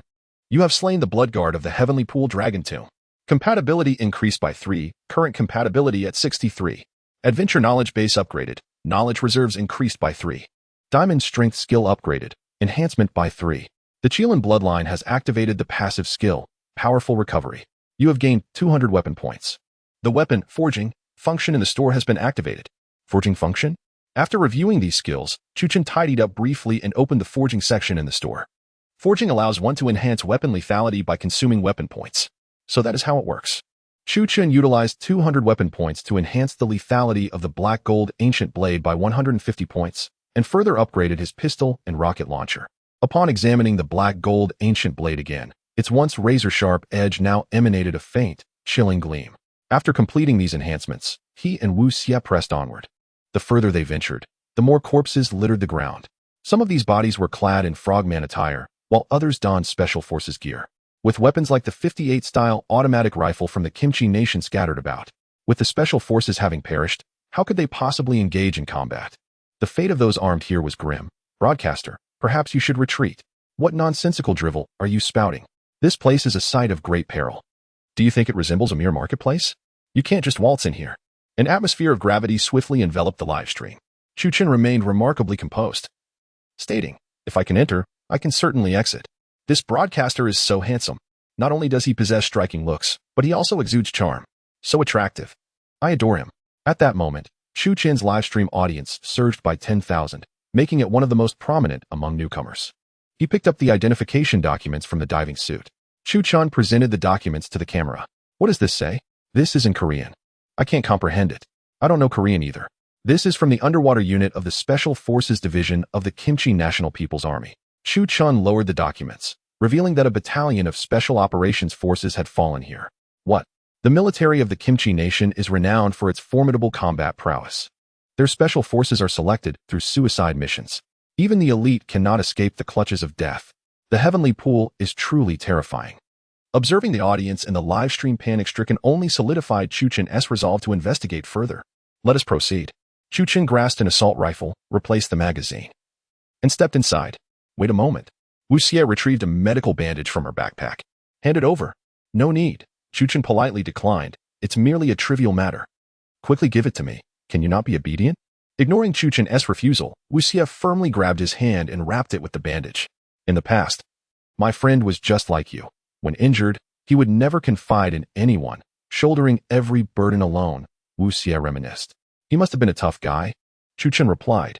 If you come to my company after this adventure, I would be most eager to have someone of your caliber on board. Wu Xie smiled. As for that, Chu Chen neither agreed nor declined. Speaking of which, Wu Xie observed Chu Chen. You're becoming more like him with every moment. Ding. Character compatibility increased by 1. Magic resistance increased by 1. Weapon points increased by 10. Chu Chen mused inwardly. This bandage counts as compatibility. How intriguing. He navigated the system, allocating all weapon points to enhance the Desert Eagle and the Black Gold Ancient Blade, as these two weapons would see frequent use. After bandaging their wounds, the two took a brief moment to recuperate before proceeding towards the next grand hall. This hall, resplendent in crimson, exuded an eerie aura. Flanking its sides were couplets that read, "To seek fortune in grave digging, look elsewhere. Petty thieves, do not enter this door." In the live stream chat, someone inquired about the meaning of these verses. Chu Chen explained, it tests whether the visitor possesses the noble heart to protect the common folk from dragon slayers. If they are grave robbers, upon seeing this, they should know to retreat. Wu Xie, wielding a scanner, remarked, the internal magnetic field is responding violently. There is likely a colossal metallic object within. Without a moment's hesitation, Chu Chen pushed open the door and stepped inside. Wu Xie took a deep breath, collected some useful grenades and supplies from the gruesome heap on the ground, and followed Chu Chen into the hall. Inside, darkness enveloped them, with terrifying statues arrayed around. The interior seemed to be a mysterious realm, seemingly without end. Suddenly, as Chu Chen stepped inside, the door slammed shut behind them. At that moment, the lights surrounding the statues flickered to life. How horrifying. Did the ancients truly possess automatic doors? The flames were blue. Could this possibly be a sound-activated light? Nonsense. How could sound-activated lights exist in ancient times? The green lamps flickered, and the blue flames illuminated the end of the hall, where a colossal stone statue loomed. Chapter 11. The 4 generals of the demon clan. The statue was mostly encased within the wall, revealing only the dragon's head, while a dragon orb spun like a globe on the platform. The palace was eerily empty, save for the colossal statues on either side. Exuding an aura of divine might, these were the 4 heavenly kings, Dhritarashtra, Virutika, Virupaksh, and Vaisravana. Chu Chen addressed the audience in the live stream. These 4 are the generals of the demon clan from the investiture of the gods, the 4 great guardian kings. However, the sculptures in this grand hall seemed to conceal mechanisms within them, indicating they were not merely crafted by admirers of the demon clan. The host is incredible. But why do I suddenly feel cold? One viewer remarked. I feel cold too. What is going on? How am I chilly through the screen? I'm on vacation in an equatorial country. Hey bro, are you cold? Wu Xie inquired. I have a warm jacket in my bag. I'm not cold, Chu Chen replied, furrowing his brow. The malevolent presence here was palpable. Even the audience, separated by the screen, could feel the chill, highlighting the formidable malevolence of this place. Suddenly, a stone tablet rose from the ground before them, inscribed with blood-red characters. Danger ahead, fierce battles await. If you are not a brave warrior, retreat the way you came. Retreat? Chu Chen chuckled inwardly. He had fought through countless obstacles to witness this true dragon. How could a mere stone tablet hinder his progress? With a calm smile, he declared that it's impossible. He drew his black gold ancient blade and severed the stone tablet in one stroke. The moment the blade returned to its sheath, the live stream erupted with excitement. The host is truly dedicated to providing us with this live experience. Such an impressive host. I admire you. Responsible hosts like this are rare. Let us show our support. At that moment, the grand doors slammed shut with a thunderous noise. Only one path remained, leading to the dragon's head. Just then, the floor tiles around them began to rise, revealing countless grotesque creatures emerging from the gaps, neither human nor beast. Some resembled spiders. Others appeared as infants, all constructed by mechanisms, with limbs fashioned from axes, halberds, and spears. Chattering and clattering, the mechanisms within the creatures began to whir, their limbs transforming into instruments of slaughter. At that instant, the statues of the four heavenly kings also came to life. What is happening? Wu Xie exclaimed in shock. This is the final trial, testing the strength of those who dare to enter, Chu Qin explained. The dragon orb acts as a timer. If we do not defeat the four heavenly kings within the time it takes to burn an incense stick, the orb will fall, and the mechanisms will unleash flames, incinerating us. Wu Xie, feeling anxious, warned, then be careful. It's a trivial matter. Chu Qin drew his black gold ancient blade and boldly approached the four heavenly kings. Wu Xie, furrowing her brow, raised her gun and opened fire. As Wu Xie momentarily held back the machines of destruction, Chu Chan faced off against the four heavenly kings in a direct confrontation. The statues were even more formidable than those from the earlier Bagua area. Goodness. These four heavenly kings looked terrifying, even more powerful than tanks. Go, host. I believe in you. Among the four heavenly kings, the Azure Growth King stepped forward, wielding a colossal bronze sword weighing tens of thousands of pounds, and swung it fiercely towards Chu Chen's head. Streamer, quickly evade. This strike could likely shatter a car. Such a massive sword could easily cleave through not just automobiles, but even tanks. Yet, Chu Chen did not flinch. Instead, he addressed the audience in the live stream. This is the Growth King, here to test the strength of those who come forth. Evasion is not an option. With that, Chu Chen drew forth a black gold ancient blade, opting to confront the challenge head-on. The enormous black sword, spanning half the length of a playground, collided with the black gold blade, making Chu Chen appear as insignificant as an ant attempting to shake a tree. A thunderous roar echoed. The audience watched with bated breath as the two weapons locked in a stalemate. The statue emitted crackling sounds, evidently exerting greater brute force upon Chu Chen. Vajra strength, break. Chu Chen furrowed his brow, channeling his power. With his right hand wielding the blade and his left hand striking its edge, he delivered a powerful blow. The immense force surged through his arm to the statue, and the great sword in the statue's grasp began to fracture inch by inch.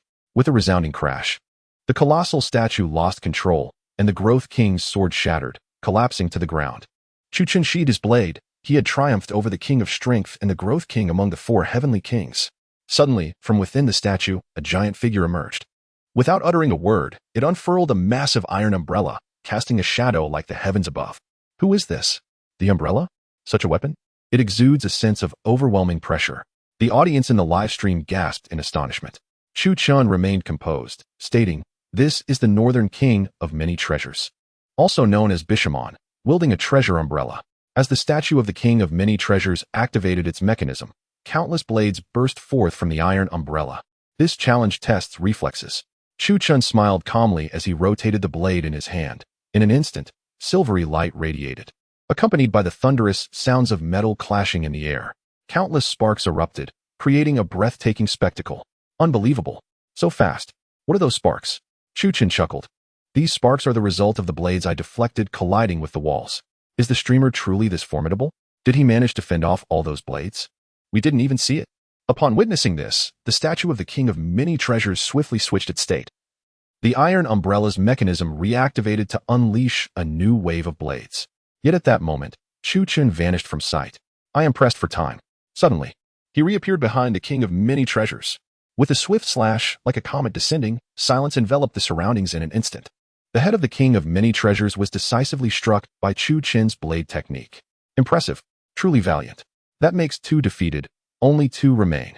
The mechanism of the broad-eyed king activated, and a mechanical serpent suddenly lunged forth from its left hand. This creature resembled a snake, but was distinctly different, moving with astonishing speed. The mechanical serpent vanished without a trace. Ah, you wish to test my speed? Chu Chen regarded the elusive serpent, ready to engage. In an instant, Chu Chen vanished from sight. The viewers in the live stream were left in a state of shock. Host, where's the serpent? Wasn't there a monstrous creature? How has it disappeared? Wait, is the camera frozen?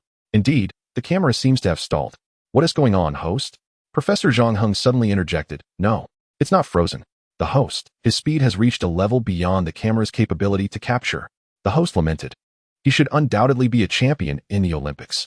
This is astonishingly fast. Truly impressive, like a flash." Sparks occasionally flickered in the air, accompanied by the sounds of clashing weapons. Within the live stream, Chu Chen's rapid movements rendered the imagery untraceable. Boom.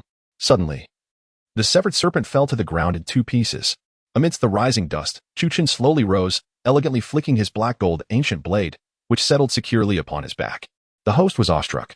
He is simply the embodiment of perfection. My goodness, how can someone be so flawless?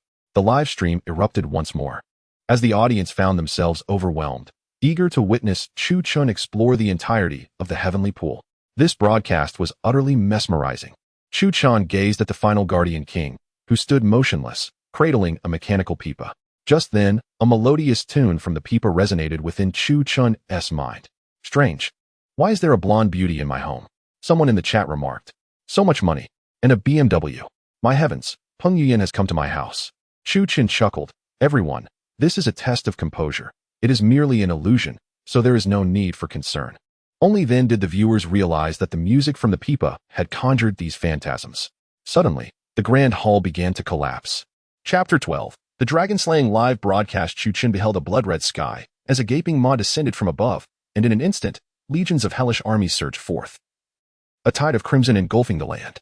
The atmosphere was thick with the gaze of myriad demonic eyes, instilling a profound sense of dread. The ground was littered with dismembered limbs, grotesque remains, and venomous creatures crawling about, a sight utterly revolting. Even the most formidable warriors of antiquity, such as Xiang Yu or Elbu, would likely have their spirits shattered upon witnessing such a scene. This was the pipa of the heavenly king of holding the nation. And this trial tested my composure. The bloodline of the Qilins surged within Chu Chen. Fear did not touch him in the slightest. He raised his right hand, forming a sword gesture. Shatter. Crack. The terrifying illusions dissipated like mist, and the hall before him regained its former grandeur. The pipa held in the hands of the statue of the heavenly king of holding the nation split in 2. The sound of the pipa vanished into thin air. Shatter. The 4 divine statues immediately deflated like punctured balloons, collapsing to the ground. Chu Chen cast a confident glance at the dragon's head, and the dragon pearl ceased its rotation. The mechanical monstrosities that Wu Xie had been battling also fell lifeless to the ground. The grand door behind the dragon's head slowly opened. The audience was in awe. This streamer is incredible. So impressive. Amazing. At this moment, a viewer named Shirbai generously rewarded Chu Chen with a staggering 300,000. 300,000 could purchase an entire house in a small city. It could even buy a decent car. My goodness, what a wealthy patron. Incredible. I love watching this streamer. If you give me an enjoyable experience, I will gladly support you. The viewer proclaimed. Chu Chen smiled and replied, "Thank you." His calm demeanor in the face of such wealth was truly that of a great figure. This streamer was remarkable. Wu Xie laughed. "It's a pleasure to collaborate with you. No matter how many challenges lie ahead, having you by my side brings me great reassurance. You are formidable as well." Chu Chen replied with a smile. "Of course," Wu Xie chuckled, "though I may not be as powerful as you. I have faced my share of battles in the past and accumulated some experience." As Chu Chen awaited the cessation of the fire-breathing mechanism, the grand door fully opened. This fire-breathing dragon itself was a grand entrance. "We must pass through one challenge to reach the next," Chu Chen explained. They checked their ammunition. Chu Chen still had a 58 rifle and 1 magazine, while Wu Xie possessed a rifle with 2 magazines and a grenade launcher in her gun cabinet. The duo traversed the spider corridor mechanism and arrived at an even more magnificent palace. The palace was circular, devoid of any furnishings, and enveloped in an eerie silence. Illuminated by flickering eternal candles, the floor undulated with mercury, symbolizing rivers and seas. Above the hall hung 2 enormous luminous pearls. These pearls represented the sun and moon, while the mercury symbolized rivers and lakes, echoing the design of the Qin Shi Huang mausoleum. Chu Chen explained to the audience, "Indeed, the streamer is well-versed. This is a method employed by ancient geomancers to harness the forces of heaven and earth." Professor Zhang Hung remarked. Chu Chen then noticed a fragmentary stone tablet ahead. "Leave this place at once. It is fraught with peril. Should you insist on proceeding, your demise is assured." These 4 phrases, comprising 16 words, were imbued with an overwhelming aura of menace. Chu Chen abruptly lifted his gaze to behold a petrified dragon looming at the far end of the grand hall.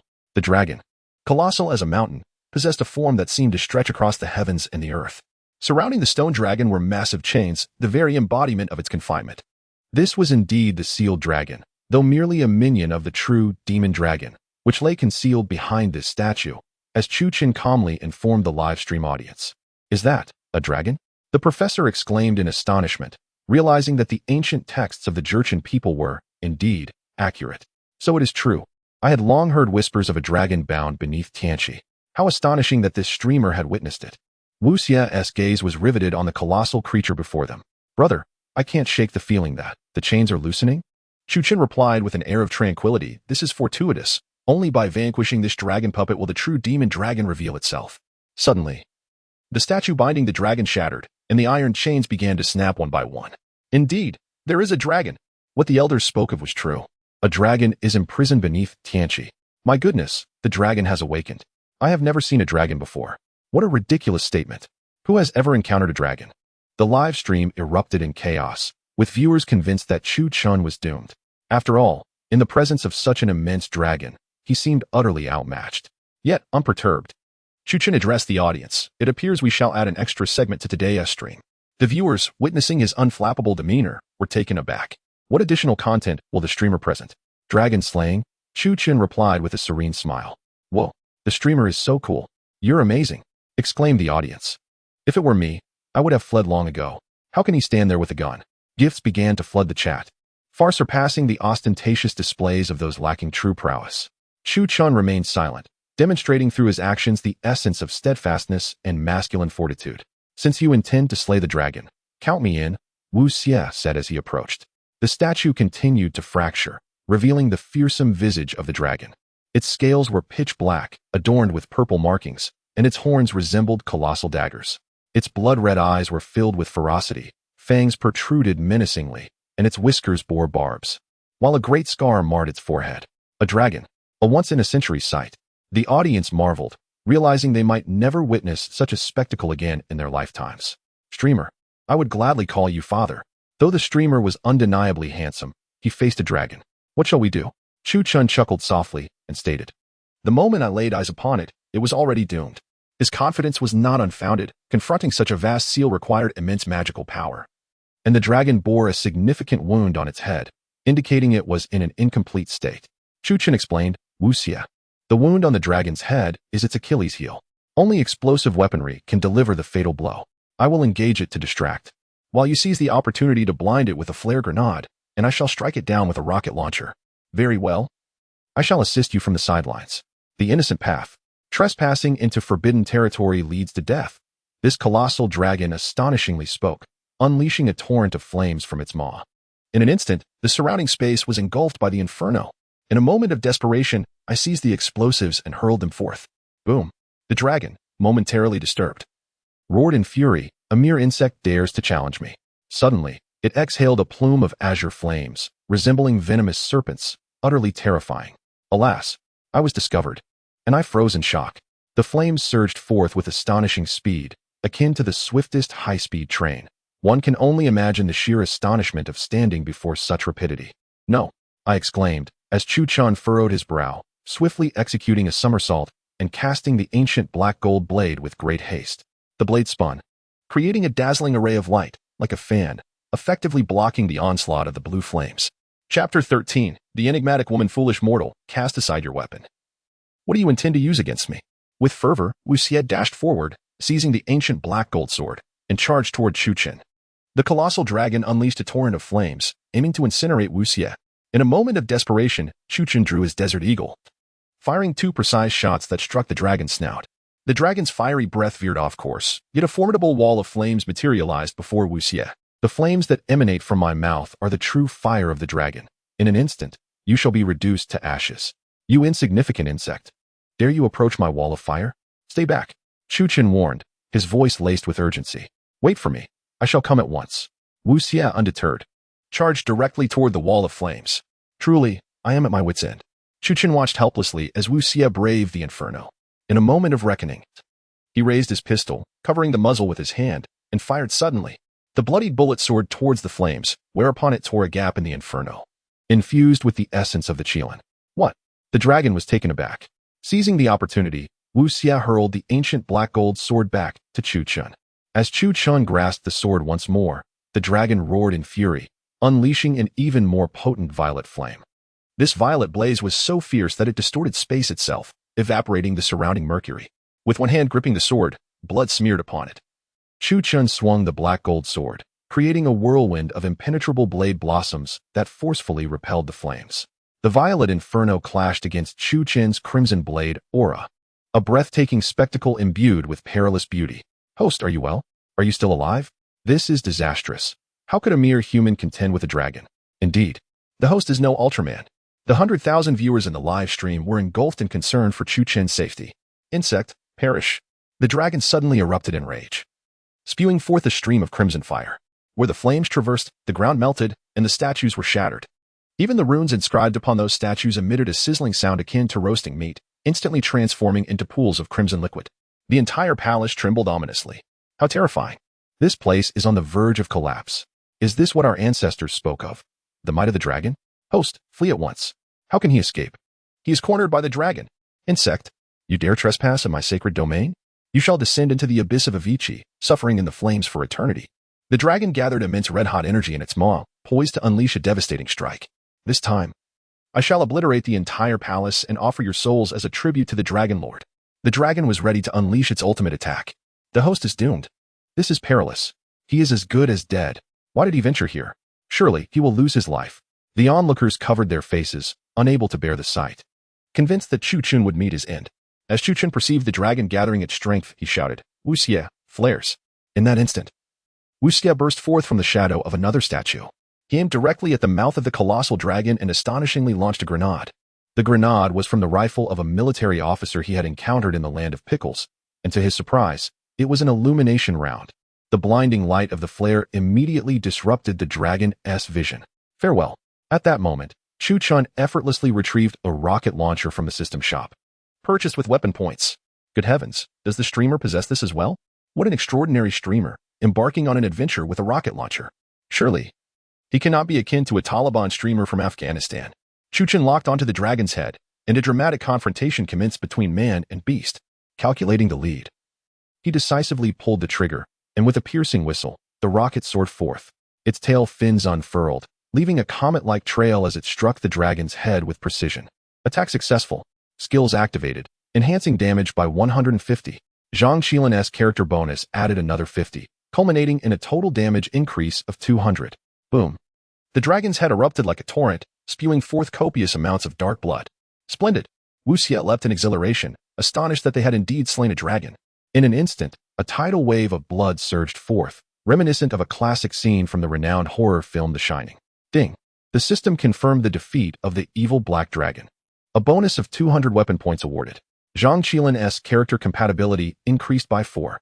Current compatibility, 65. Activated skill, Black Gold Blade Technique. Passive skill, Godslayer Enhancement by 20. Upon receiving the kill confirmation, Chu Chun was overjoyed. The rewards for this kill were indeed quite generous.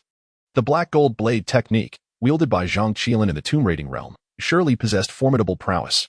Chu Chun approached the dragon's lifeless body and retrieved a black object. Suddenly, the colossal dragon's corpse disintegrated into ashes, revealing a golden orb. What could this be? A relic of a monk? Inquired an audience member. Nonsense. Where would a dragon possess a monk's relic? Another retorted. Don't feign ignorance. Let the streamer enlighten us, for you cannot comprehend. Chu Chun chuckled. This is the fabled dragon pearl, a sight rarely beheld. He placed the dragon pearl into the crevice of the black gold ancient blade, and to his astonishment, the orb fused seamlessly with the blade. The black gold ancient blade erupted in a radiant golden glow, adorned with dragon patterns at the guard. Ding. The system detected a weapon upgrade. The black gold ancient blade evolved into the black gold ancient blade, Dragon Blade. It now inflicts 120 increased damage to supernatural beings and activated the passive skill Dragon Roar. Let us give it a try. Chu Chun swung the blade, and the sound of the blade cleaving through the air resonated like a dragon's roar, shattering numerous surrounding rocks, cutting through iron like mud. Indeed, it is a fine blade, exclaimed Chu Chun in delight. This dragon pearl is likely worth a fortune, exclaimed a professor. Make sure to keep it safe. I offer 5 million to buy it. Will you sell? A user named Sure by Ing Xiong inquired. Apologies, Chu Chun promptly declined. I wish to keep it as a memento. The hero, Sure by, expressed his understanding. Wu Xie remarked, this treasured blade suits a hero. You should keep it for yourself. It complements your attire quite handsomely. Chu Chun replied, You nearly jeopardized your life just now. And what of it? Wu Xie retorted with a smile. To risk oneself for a stranger, truly, you are remarkable. Chu Chen responded with indifference. But you are not a stranger. Wu Xie smiled. You are my friend, are you not? At that moment, the temperature in the room plummeted abruptly. A strange atmosphere began to pervade the vast enclosed space. Brother, what is that? Wu Xie suddenly shouted, pointing behind him. Chu Chen's gaze sharpened as he raised his hand and fired 3 shots with his Desert Eagle. Yet amidst the torrential downpour of blood, a figure emerged, a woman drenched in crimson. What an impressive and handsome young man. He can actually discern my location, the woman remarked, extending her delicate hand to cast the 3 bullets onto the ground. Her voice was eerily unsettling, transcending the boundaries of gender and eluding description by human language. If one were to attempt a characterization, it would resonate as the whisper of an ancient deity. In the live stream, this voice echoed as well. What? There are other entities here? Didn't the dragon perish? Whose chilling voice is that? Who said that? This voice is truly disturbing. Where is this voice coming from? It's giving me a headache. The majority of the audience in the live stream felt a wave of nausea and headache wash over them. Chu Chun summoned the black gold ancient blade with his left hand while holding the pistol in his right, remaining vigilant and cautious. Chapter 14. The wrathful battle against the evil dragon. Around the woman, bloodstains coalesced into a crimson garb, enveloping her form. You are the malevolent dragon who inscribed that stone tablet, Chu Chun uttered coldly. The aftermath of my battle with your minions disrupted your seal, allowing you to emerge. What? Wu Xie gasped, astonished. She is a dragon? No way. The viewers in the live stream erupted in disbelief. At that moment, Chu Chen suddenly perceived that the woman before him was the most terrifying entity of all. If it weren't for you, I would have been suppressed for another 20,000 years, she spoke slowly. Well, you admit it. Chu Chen's blade gleamed as he revealed a fierce expression. Wu Xie nodded. Brother, let us slay this creature together. Here, the weak have no voice. With a mere wave of her hand, the woman sent Wu Xie flying backward. Your physical strength is commendable, yet regrettably, you remain too feeble. The woman turned to Chu Chun, licking her lips. This young man appears to possess a pure yang physique. May I borrow some of your yang energy? Chu Chun replied icily. I have no interest in monsters. However, I would be delighted to slay you. Excellent. The woman's body suddenly contorted in a bizarre manner, as her blood transformed into slender, vein-like tendrils. These tendrils voraciously absorbed everything in their vicinity: flesh, remnants, stones, talismans, and statues, as if all organic and inorganic matter were at their disposal. In mere moments, everything on the ground was nearly consumed. All hail the Dragon Sovereign, long live the Dragon Sovereign. Chu Chun glanced at the screen, noticing that all viewers in his live stream appeared to be under the sinister dragon's mental influence, fervently praising its might. It seemed that this creature had not yet regained its peak state. Otherwise, mere mental force would suffice to overwhelm them. Chu Chen deduced. Wu Xie exclaimed, Brother, she is about to transform into a dragon. I am aware. Chu Chen tightened his grip on the black gold ancient blade. Be cautious. Do not act recklessly without my command. The colossal dragon absorbed everything around it, whether it be flesh, shattered bones, metals, bricks, or even mercury and jade. Simultaneously, this terrifying creature secreted a viscous substance of an eerie hue, which, through this mysterious fluid, assimilated all matter. How frightening. Is this truly a creature of earth? My heavens. It even digests palaces. It is nothing short of a demon. Streamer, are you all right? The live stream had erupted with fervor, as viewers were left in utter awe at the spectacle before them. Chu Chen maintained his composure. The dragon utilizes its non-earthly dragon blood to convert carbon-based life into silicon-based. However, this is not yet its perfected state. Wu Xie inquired in disbelief. What? This isn't the most perfect state? Then in its ultimate form, could it not summon storms and wield boundless power? At this moment, the colossal dragon had assumed a formidable form. It possessed a pair of crimson, goat-like spiral horns, a mouth full of sharp fangs, and conspicuously lacked whiskers. Its chin was adorned with several rows of vicious spikes. The dragon's entire body was covered in serrated scales, its head boasting 6 fiery red eyes, and along its back sprouted fin-like appendages, through which faint crimson veins pulsed. Even more terrifying was the dragon's underbelly, which bore reverse scales resembling sharp spikes, and near its head, 2 enormous claws loomed menacingly. The dragon let out a deafening roar that shattered the ceiling of the grand hall, reducing it to dust. Could such a sound truly obliterate structures? One might as well declare this a calamity of nature. Were one to proclaim it the apocalypse, I would readily believe it. The viewers in the live stream were instantly taken aback. Their mundane 9-to-5 lives had never prepared them for such a monstrous entity. In Wu Xie's earpiece, Wang Ming's voice echoed, "Young master, we have detected immense biological energy beneath the heavenly pool." Wu Xie chuckled wryly. "I was already aware." The dragon, with its 6 eyes, regarded Chu Chun and Wu Xie imperiously and astonishingly spoke. "I grant you one last opportunity. Submit to me now, and it shall not be too late." The viewers gasped in astonishment. The dragon's imposing presence was truly terrifying. Even Wu Xie felt beads of sweat form on his forehead, utterly at a loss. After all, the dragon before them was an ancient sovereign, capable of stirring the very winds and clouds at will, akin to a deity. Submit? Chu Chan gazed at the dragon and smiled. "Indeed," the dragon declared proudly, "those who follow me shall prosper. Those who defy me shall perish." Chu Chun, with an icy demeanor, retorted, "The word yield does not exist in my lexicon." "Excellent," the dragon responded, its tail crashing against the volcanic base of the lake, causing countless rocks to tumble down. With a swish, the dragon's tail swept across, and the resultant gust propelled the debris towards Chu Chun. With a clang, Chu Chun raised his black-gold ancient blade, unleashing a flurry of strikes that severed the incoming stones. However, the powerful recoil still forced him to stagger back several meters. Chu Chun mused internally, "To be able to push me back with mere stones, this dragon is indeed immensely powerful. No wonder the Mechanism King sought to test my strength." "Wu Xie, take cover," Chu Chun shouted. They both concealed themselves behind a towering statue in the grand hall, crafted from fine steel and imbued with magical energy, providing a tenuous shield against the dragon's boulders. "This creature is overwhelmingly strong. Its skin is like iron, impervious even to rocket fire." Wu Xie lamented. "I have a plan." Chu Chun replied calmly. "The dragon has 4 blood vessels connecting to the ground. I merely need to sever these vessels to strip it of its ability to grow in size. Once that is accomplished, I can engage in close combat and slay it. Your task is to distract the dragon, allowing me to swiftly sever those vessels," he instructed. He had observed that the dragon absorbed the ethereal energy of the dragon veins from the heavenly pool through these vessels to enhance its power. Severing them would lead to a rapid depletion of its strength.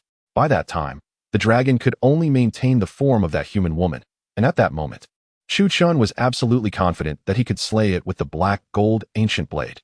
Without uttering a word, Chu Chun shot out from behind the statue like a cannonball. Excellent.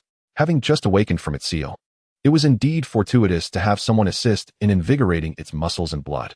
The language of the demon dragon was rife with arrogance. Its crimson eyes flashed as its colossal tail swung towards Chu Chun with tremendous force. The might of that dragon's tail was formidable. Each strike against the ground resonated like an earthquake of magnitude 8. Such immense power.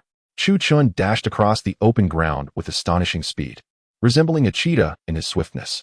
In the face of such overwhelming force, he could only counter it with his velocity. The first blood vessel lay before him. The streamer's speed was breathtaking. It felt as though he was filming from a high-speed train. This pace surpassed even that of Usain Bolt. Surely, this streamer must be a Superman. I can scarcely believe that a single individual could achieve such velocity. The viewers in the live stream were astounded. It was clear that Chu Chen's speed had transcended the limits of human capability. Chapter 15. Unstoppable. The demonic dragon, sensing the intentions of Chu Chen, became acutely aware of his purpose. With a swift motion, it lashed out with its claws, aiming directly at him.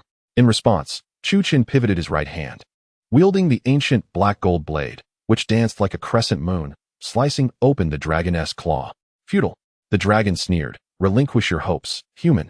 It drew upon the earth's energy, rapidly mending its wound. Merely a trifle. A glimmer of cold light flashed in Chu Chen's eyes as he transformed into a shadow. Boom. The first of the dragon's blood vessels was violently severed in 2. In pain, the dragon roared, "Human, what have you done?" Black gold sword technique. First strike. Chu Chen calmly regarded the dragon, then swiftly launched another offensive. The dragon's scales along its abdomen suddenly stood erect, unleashing a barrage akin to a machine gun. The dragon's reverse scales are untouchable. Their might could pierce even the sturdiest metal. "Damn it," Wu Xie observed as Chu Chen's surprise attack was thwarted by the dense scales and mused. "The dragon possesses biological characteristics. If I could disrupt its vision with a bright light. I have a plan." With that thought, he retrieved 2 emergency flares from his backpack. He then produced a drone designed for exploring caves and tombs, ingeniously attaching the flares to it and activating them. Taking cover behind a statue, he maneuvered the drone skyward. At that moment, Chu Chun was locked in fierce combat with the dragon. "Human, you are remarkable, surpassing even the likes of El Bu and Xiang Yu," the dragon mocked. "Yet my body possesses infinite regeneration. What can you do?" Suddenly, The drone detonated the attached flares, emitting blinding flashes of light. The dragon was momentarily disoriented by the intense glare. Damn it! The dragon, now irritable, found its vision impaired by the flares, which, while harmless, disrupted its sight. Wu Xie grinned. Even a dragon must have eyes, right? Here, enjoy my gift of flares while you await my brother's arrival to send you to hell. Frustration mounted within the dragon as Wu Xie skillfully maneuvered the drone, continually bombarding its eyes with dazzling light. Seizing the opportunity, Chu Chun gripped his blade with determination. Second strike, taking advantage of the dragon's disarray, Chu Chun vanished. The dragon was taken aback, and the livestream's visuals transformed into a chaotic blur. Where has the streamer gone? I cannot see him. The voices have vanished as well. What is happening? The audience was left in shock. Wu Xie was equally stunned. The dragon was utterly bewildered. Time seemed to freeze as no one could perceive Chu Chun. Moments later, he reappeared, kneeling upon the ground, his blade embedded in the earth, confidence radiating from his visage. Crack! Crack! Two resounding sounds echoed as the massive blood vessel shattered. In an instant, the dragon lost 3 of its veins, leaving only one remaining intact. Streamer, what have you done? Indeed, we cannot see you.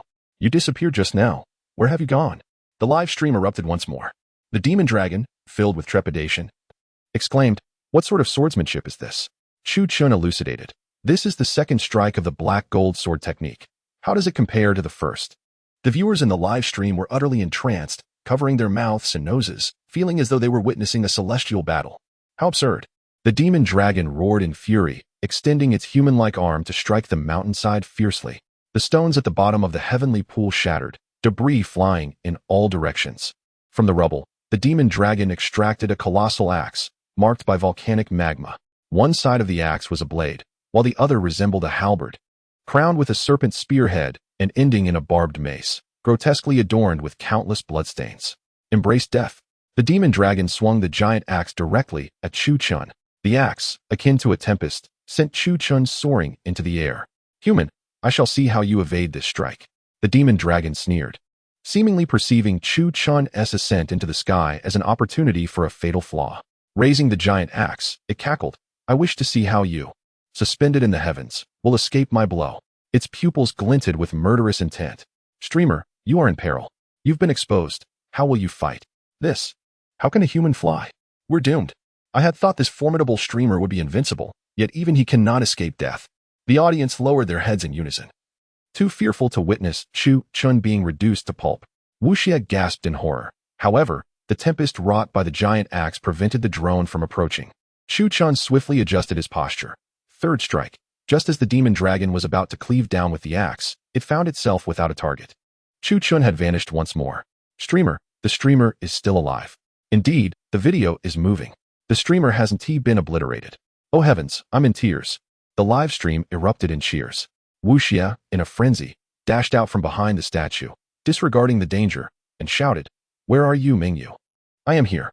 Chu Chun emerged from the haze, his black gold ancient blade stained with blood. The last vestige of the demon dragon's lifeblood had been irrevocably severed. The demon dragon could no longer sustain its immense form, its colossal body shattering inch by inch. The giant axe it wielded followed suit, its head, horns, and body fracturing piece by piece. I refuse to accept this.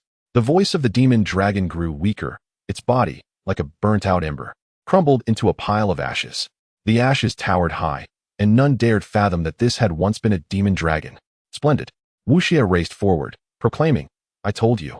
One who wields the black gold ancient blade is not easily vanquished. With a smile, Wu Xie added, as long as we cooperate. Even a dragon can be slain for our audience. Not so. Chu Chun gazed at Wu Xie. It has not perished. Suddenly, the dust began to swirl. Wu Xie hastily dodged, separating from Chu Chun on the spot. Amidst the pervasive darkness tinged with gray, Wu Xie beheld a woman, battered and enveloped in dragon scales, approaching him with a singular horn adorning her head. Her blood-red eyes and sharp fangs instilled an instinctual dread within him. In a flash, Wu Xie drew his pistol, firing 3 shots in rapid succession. To his astonishment, the bullets melted away before they could even draw near to her. How could a mere human inflict such harm upon me? The woman regarded Wu Xie with a chilling demeanor, her fingernails suddenly transforming into a blade of exquisite sharpness.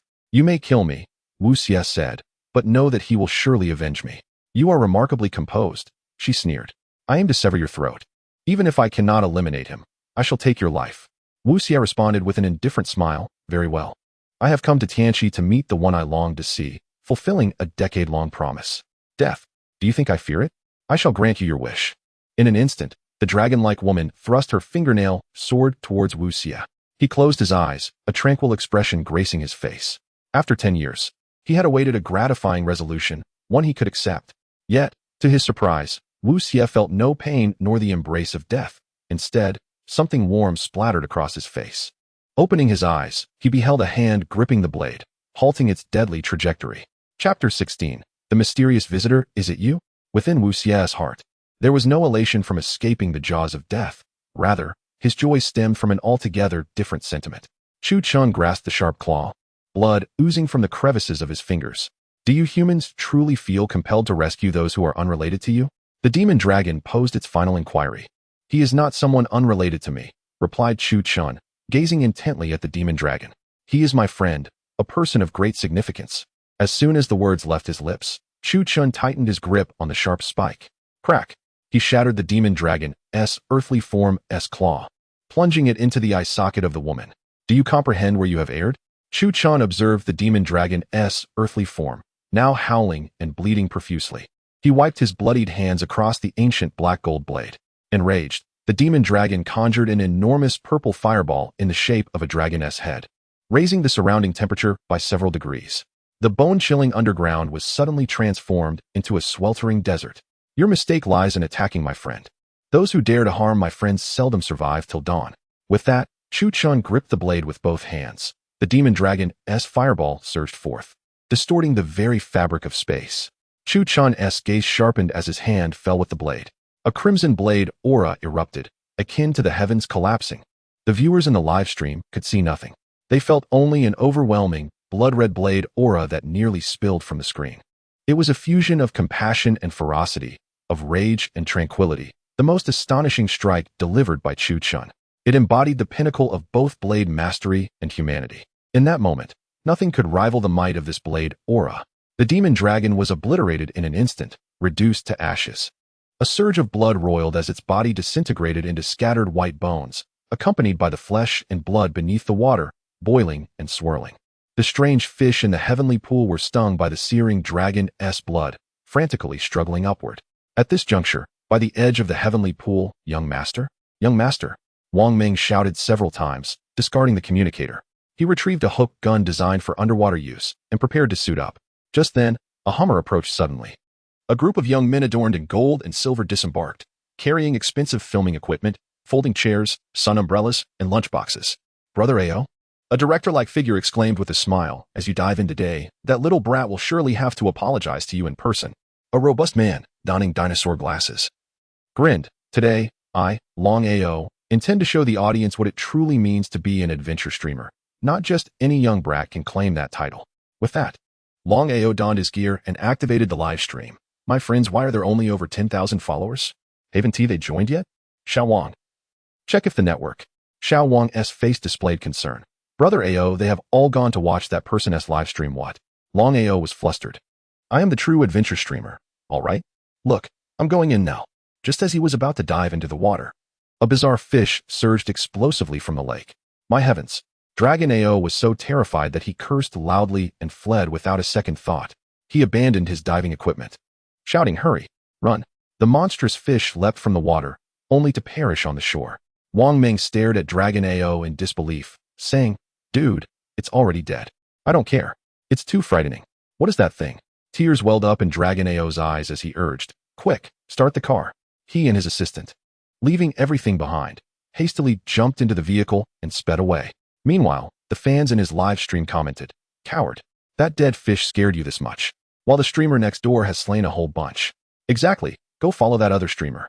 Such individuals are merely loud talkers. Ignore them. Chu Chun, clad in a diving suit, leisurely swam towards the heavenly pool alongside Wu Xie. Ding dong. Congratulations on defeating the heavenly pool, Demon Dragon Sovereign. The system rewards you with the item, Green Quality Advanced Zhang Qiling Adventure Outfit, which adds 300 defense points, capable of resisting gunfire at close range.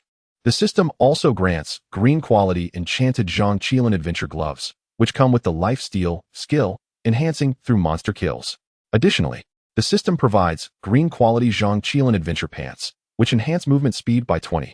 Notice, you have activated the first set of green gear. Please check your inventory. Chu Chun was overjoyed. So this can form a set? The system informed him in his mind, by hunting monsters. This system will extract and replicate the corresponding monster's spiritual energy to produce related items. Furthermore, you have successfully completed a task with the character Wu Xie, increasing your bond by 20. Character compatibility has increased by 3. All skills have been enhanced by 1. You have been awarded 500 weapon points. Unlocking second task, Shennongjia, Emperor Yan's Forbidden Zone. Looking at the rewards he had received, Chu Chun felt quite elated. With the Demon Dragon outfit, future adventure live streams would undoubtedly be easier. Moreover, the weapon points were substantial. The more he thought about it, the happier he became, eager to head to Shennongjia immediately. Wu Xie inquired, "So have you made up your mind?" "Made up my mind about what?" Chu Chun asked. "Of course, about joining my company." Wu Xie smiled. "I must tell you. Once you miss this opportunity, it's gone. My company is at least a well-known enterprise." Chu Chun chuckled, neither agreeing nor refusing. The next day in Changchun City, on Shuangfeng East Road, Chu Chun sat in the lobby of the Super 8 Hotel on the sofa, glancing at the notification on his phone indicating the arrival of funds in his bank account. Chu Chun was no longer the same as before, just yesterday. He had little money, but after the adventure at the Heavenly Pool Dragon Tomb, his live stream had earned him over 400,000 in tips alone. Moreover, the platform provided by the system did not take a cut, meaning all of that sum went directly into Chu Chun's pocket. With the explosive popularity of his live stream, the platform had even set up a showcase column for him, where viewers could purchase various outdoor gear endorsed by Chu Chun, significantly increasing his advertising revenue. Currently, Chu Chun possesses nearly 500,000. Brother, Wu Xie approached, having checked out of the hotel. "Let us wait for Wang Ming." "All right," Chu Chun nodded. Suddenly, a Mercedes-Benz came to a halt at the entrance, followed by a business vehicle draped with black curtains. 5 or 6 individuals disembarked from the car, all clad in black jackets with matching black short-sleeved shirts beneath. "Hello, may I ask?" The receptionist, wearing glasses, was about to speak when one of the individuals stepped forward, seemingly showing her something. The receptionist nodded and promptly retreated to the lounge, closing the door behind her. The lobby now contained only these 5 individuals and the duo, Chu Chun and Wu Xie. "Greetings," a man with a buzz cut approached. He was tall and robust, exuding an aura of strength, clearly a trained individual. "Hello," Wu Xie smiled. "Is there something we can assist you with?" The man produced a document adorned with the national emblem. The olive green identification, combined with the demeanor and tactical poise of these individuals, led Chu Chun to a realization. "We are affiliated with the National Special Security Affairs Headquarters," the man stated. "Our superiors wish to meet with you. Rest assured, we bear no hostility." Wu Xie glanced at Chu Chun, awaiting his direction. Chu Chun nodded in affirmation. "It is acceptable." Chapter 17. The enigmatic agent Wu Xie exclaimed in astonishment. "Could it be that you already knew?" The 5 individuals stood in a professional formation, with 4 of them facing the main entrance, the corridor, and the elevator. Their toes pointed towards the direction of vigilance. The man, upon hearing Chu Chun's words, displayed a look of admiration, truly deserving of the title for bravely venturing into the Dragon Palace and vanquishing a supernatural being. "Your observation skills are remarkably meticulous." Chu Chun remained expressionless and replied.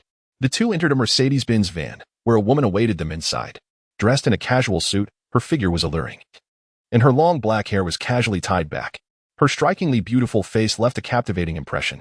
"Hello," the woman greeted Chu Chun and Wu Xie. "I watched your live stream yesterday. It was quite splendid. I even rewarded you with $6. "Thank you," Wu Xie smiled. "For security reasons, this conversation is being recorded and is protected by law." The woman stated, "I am Shenrulan, affiliated with the National Special Natural Events Investigation Bureau." Wu Xie displayed a look of surprise and said, "So the rumors circulating online are indeed true." "Precisely," Shenrulan confirmed. "According to relevant legal regulations, you must safeguard this secret." "Rest assured," Wu Xie replied. "Although we are not nobles, we are quite patriotic." Shenrulan nodded and said, "Take a look at this." She placed a document bag on the table, sealed with a confidentiality stamp. "What is this?" Wu Xie inquired. "Take your time to read it." Shenrulan gestured toward the document. "This is not something the average person can access."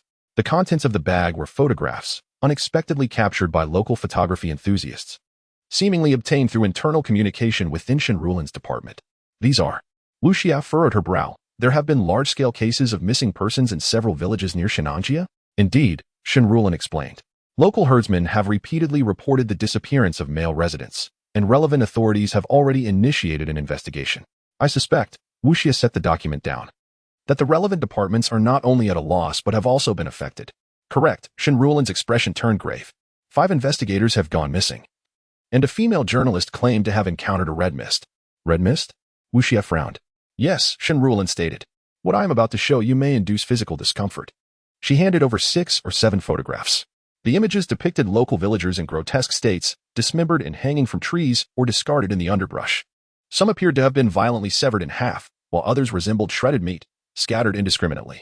The photographs, showcasing blood and flesh intertwined with broken limbs and entrails, sent chills down one's spine. What is this? Wu Xie gazed at Shen Ruolin, bewildered. What is happening? In the nearby village of Zhuolua, some impetuous young hunters armed with shotguns and steel forks declared their intent to ascend the mountain for clarification. The following morning, they were discovered by herbalists who had ventured into the mountains. Chuchen cast a glance and remarked indifferently, this was not the work of a human. It seemed you have already drawn your conclusions. Shen Ruolin gestured to her assistant behind her to put away the photographs, stating, we require your assistance. Wu Xie smiled. We are indeed willing to lend our support. However, rest assured, the compensation will be substantial. The assistant of Shen Ruolin retrieved a large briefcase and placed it on the table, declaring, for perilous endeavors, you will not return empty-handed.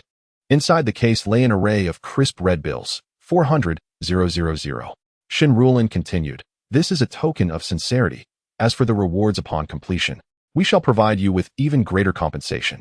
Noticing their silence, she signaled to her subordinate, who placed 2 identification documents on the table. What is this? Wu Xie inquired, glancing at the internal credentials. Precisely, Shen Ruolin affirmed, these 2 documents serve as credentials for external personnel of the Special Investigation Department and hold considerable weight. She smiled and elaborated. With the identification numbers contained within, you may command the cooperation of any state-owned or private transportation, medical, technological, and even certain military and police entities without charge. Upon hearing this, Wu Xie remarked, what a grand gesture. Is our sincerity not sufficient? Shen Ruolin turned to Chu Chen and asked, what do you think? It's acceptable, Chu Chen replied. Excellent, Shen Ruolin responded with a smile. Then let us proceed to Shennongjia. The group boarded the high-speed train from Changchun to Shennongjia in Hubei province. Wu Xie was taken aback to discover that Shen Ruolin and her companions had reserved an entire business-class carriage, leaving only Chu Chen, Wu Xie, and Shen Ruolin, along with 6 or 7 accompanying personnel, in the spacious compartment. It was surprising to see that in this parallel world, the Shennongjia high-speed train station had been constructed. Chu Chen mused, previously, to reach Shennongjia by train, one had to travel to Yichang East. This parallel universe bore significant differences from the Earth in which Chu Chen lived. In his world, Shennongjia lacked a train station, let alone a high-speed rail station. Moreover, it seemed that there existed a formal national administrative organization dedicated to investigating supernatural phenomena, and the authority of the Special Investigation Department appeared to be quite substantial. Would you care for a drink? Shen Ruolin inquired. I would like a cup of coffee. Instant Nestle will suffice, Wu Xie replied with a smile. And you? Shen Ruolin asked Chu Chen. Water, he responded. A cup of coffee and a cup of water were placed before them. Shen Ruolin then asked, are you friends or superior and subordinate? We are good brothers. Wu Xie exclaimed, putting his arm around Chu Chen's shoulder, the kind who have slain dragons together. Your relationship seems quite amicable, Shen Ruolin chuckled. Wu Xie then asked, given that Shennongjia is so perilous, why establish a high-speed train station there? In the beginning, Shen Ruolin wore a somber expression. There had been no reports of missing persons in Shennongjia. Rather, it was the allure of nature's mysteries that attracted numerous adventurers, outdoor enthusiasts, and streamers from both domestic and international realms. The influx of these individuals spurred the development of tourism in Shennongjia. Shen Ruolin opened her phone and exclaimed, look at this. Tourists have encountered the shadow of a wild man in Shennongjia. Is this news for real? Did not scientists declare that wild men do not exist? With a knowing smile, she pondered, just because scientists assert their non-existence, does it truly imply they do not exist? At the Shennongjia station, Chu Chen and his companions disembarked, immediately enveloped by the unique, refreshing air of the forest region. Let us first head to the guest house to organize our gear and regroup, Shen Ruolin suggested. All right. Chu Chen nodded in agreement. Just then, a sudden commotion arose as tourists surged towards the exit. Wow, it's Long Xiaotian. What a physique. Is this really Brother Tian? One exclaimed. How did the illustrious Long Xiaotian end up in this place? Indeed, a celebrity is a celebrity. Chu Chun and his companions looked up to see. In the distance, 5 bodyguards escorting a robust man as he slowly descended from the vehicle. The man stood over 6 feet tall, and despite the chilly weather, he wore only a shirt that revealed his well-defined muscles. Adorning his wrist was a luxurious Patek Philippe watch worth millions, and he was flanked by bodyguards, followed by 3 or 4 assistants carrying various bags in tow. Chapter 18. Intimidating presence. Who was that? Chu Chun inquired, an unusual curiosity evident in his tone.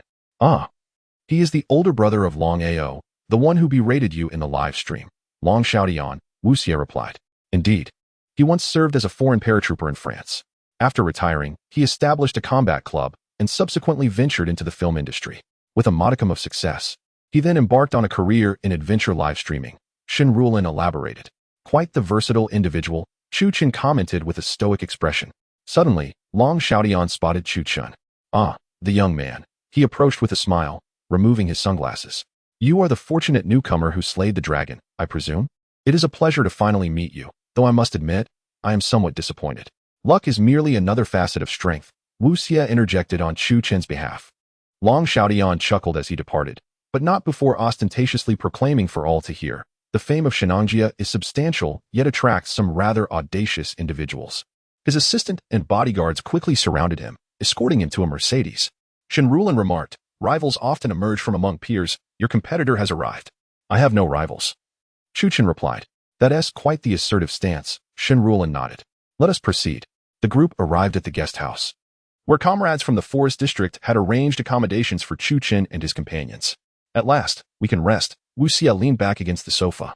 By the way, let us speculate. Do you think the villagers' deaths were caused by wild men? We shall find out soon enough, Chu Chun responded. The group rested in the hotel until midnight, when an alarm roused them from their slumber. Considering the day's investigative actions might disturb nearby tourists, and given the weapons they carried that could incite panic if spotted by civilians, Shen Rulin was cautious. Chu Chun and Wu Xie tidied themselves up as they heard a knock on the door. They entered Shen Rulin's room, where several individuals were already armed and prepared. What a splendid array, Wu Xie remarked, gazing at the assortment of weaponry displayed on the bed. This is the CSLS-7 submachine gun. The latest model just integrated into the forces, Shen Rulin explained, picking one up. Wu Xie, I hear you have undergone tactical shooting training. This one is for you. Wu Xie demonstrated its usage with effortless precision, smiling as he said, Thank you. Shen Rulin then addressed Chu Chun. You should select one as well. I already possess a knife. Chu Chun replied nonchalantly. Shen Rulin continued. Excluding the 2 of you, I will team up with Han Kuei and others. We shall operate separately, while the remaining personnel, alongside Wang Ming, will manage satellite communications and support. After thorough planning, Chu Chun and his companions embarked on their adventurous journey to Shennongjia. Shennongjia itself is characterized by a subtropical monsoon climate, making it be quite chilly, especially during the night when the forest feels particularly brisk. The group entered the wooded area via a wilderness path, and in the distance, they beheld a colossal gorilla statue looming ominously across the path that tourists must traverse, casting an eerie presence. If one were to traverse the tourist route during the day and behold the statue of the gorilla, it might possess a certain charm. However, encountering the darkened sculpture at night evokes a sense of unease. There are people, Chu Chun remarked. Indeed, numerous beams of flashlight illuminated the path ahead. I initially pondered who possessed such leisure, only to discover it was you. This group was uniformly equipped with standard gear from renowned companies, each individual's equipment worth an astounding 200,000. Leading the charge was Long Xiaotian.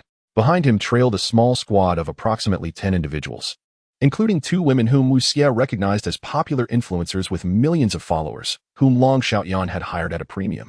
The remainder of the group comprised mostly of his brothers, seasoned veterans trained in martial arts with extensive adventure experience, each armed with a semi-automatic military crossbow. Long Xiaotian. Wu Xie smiled. So you have taken to live streaming as well?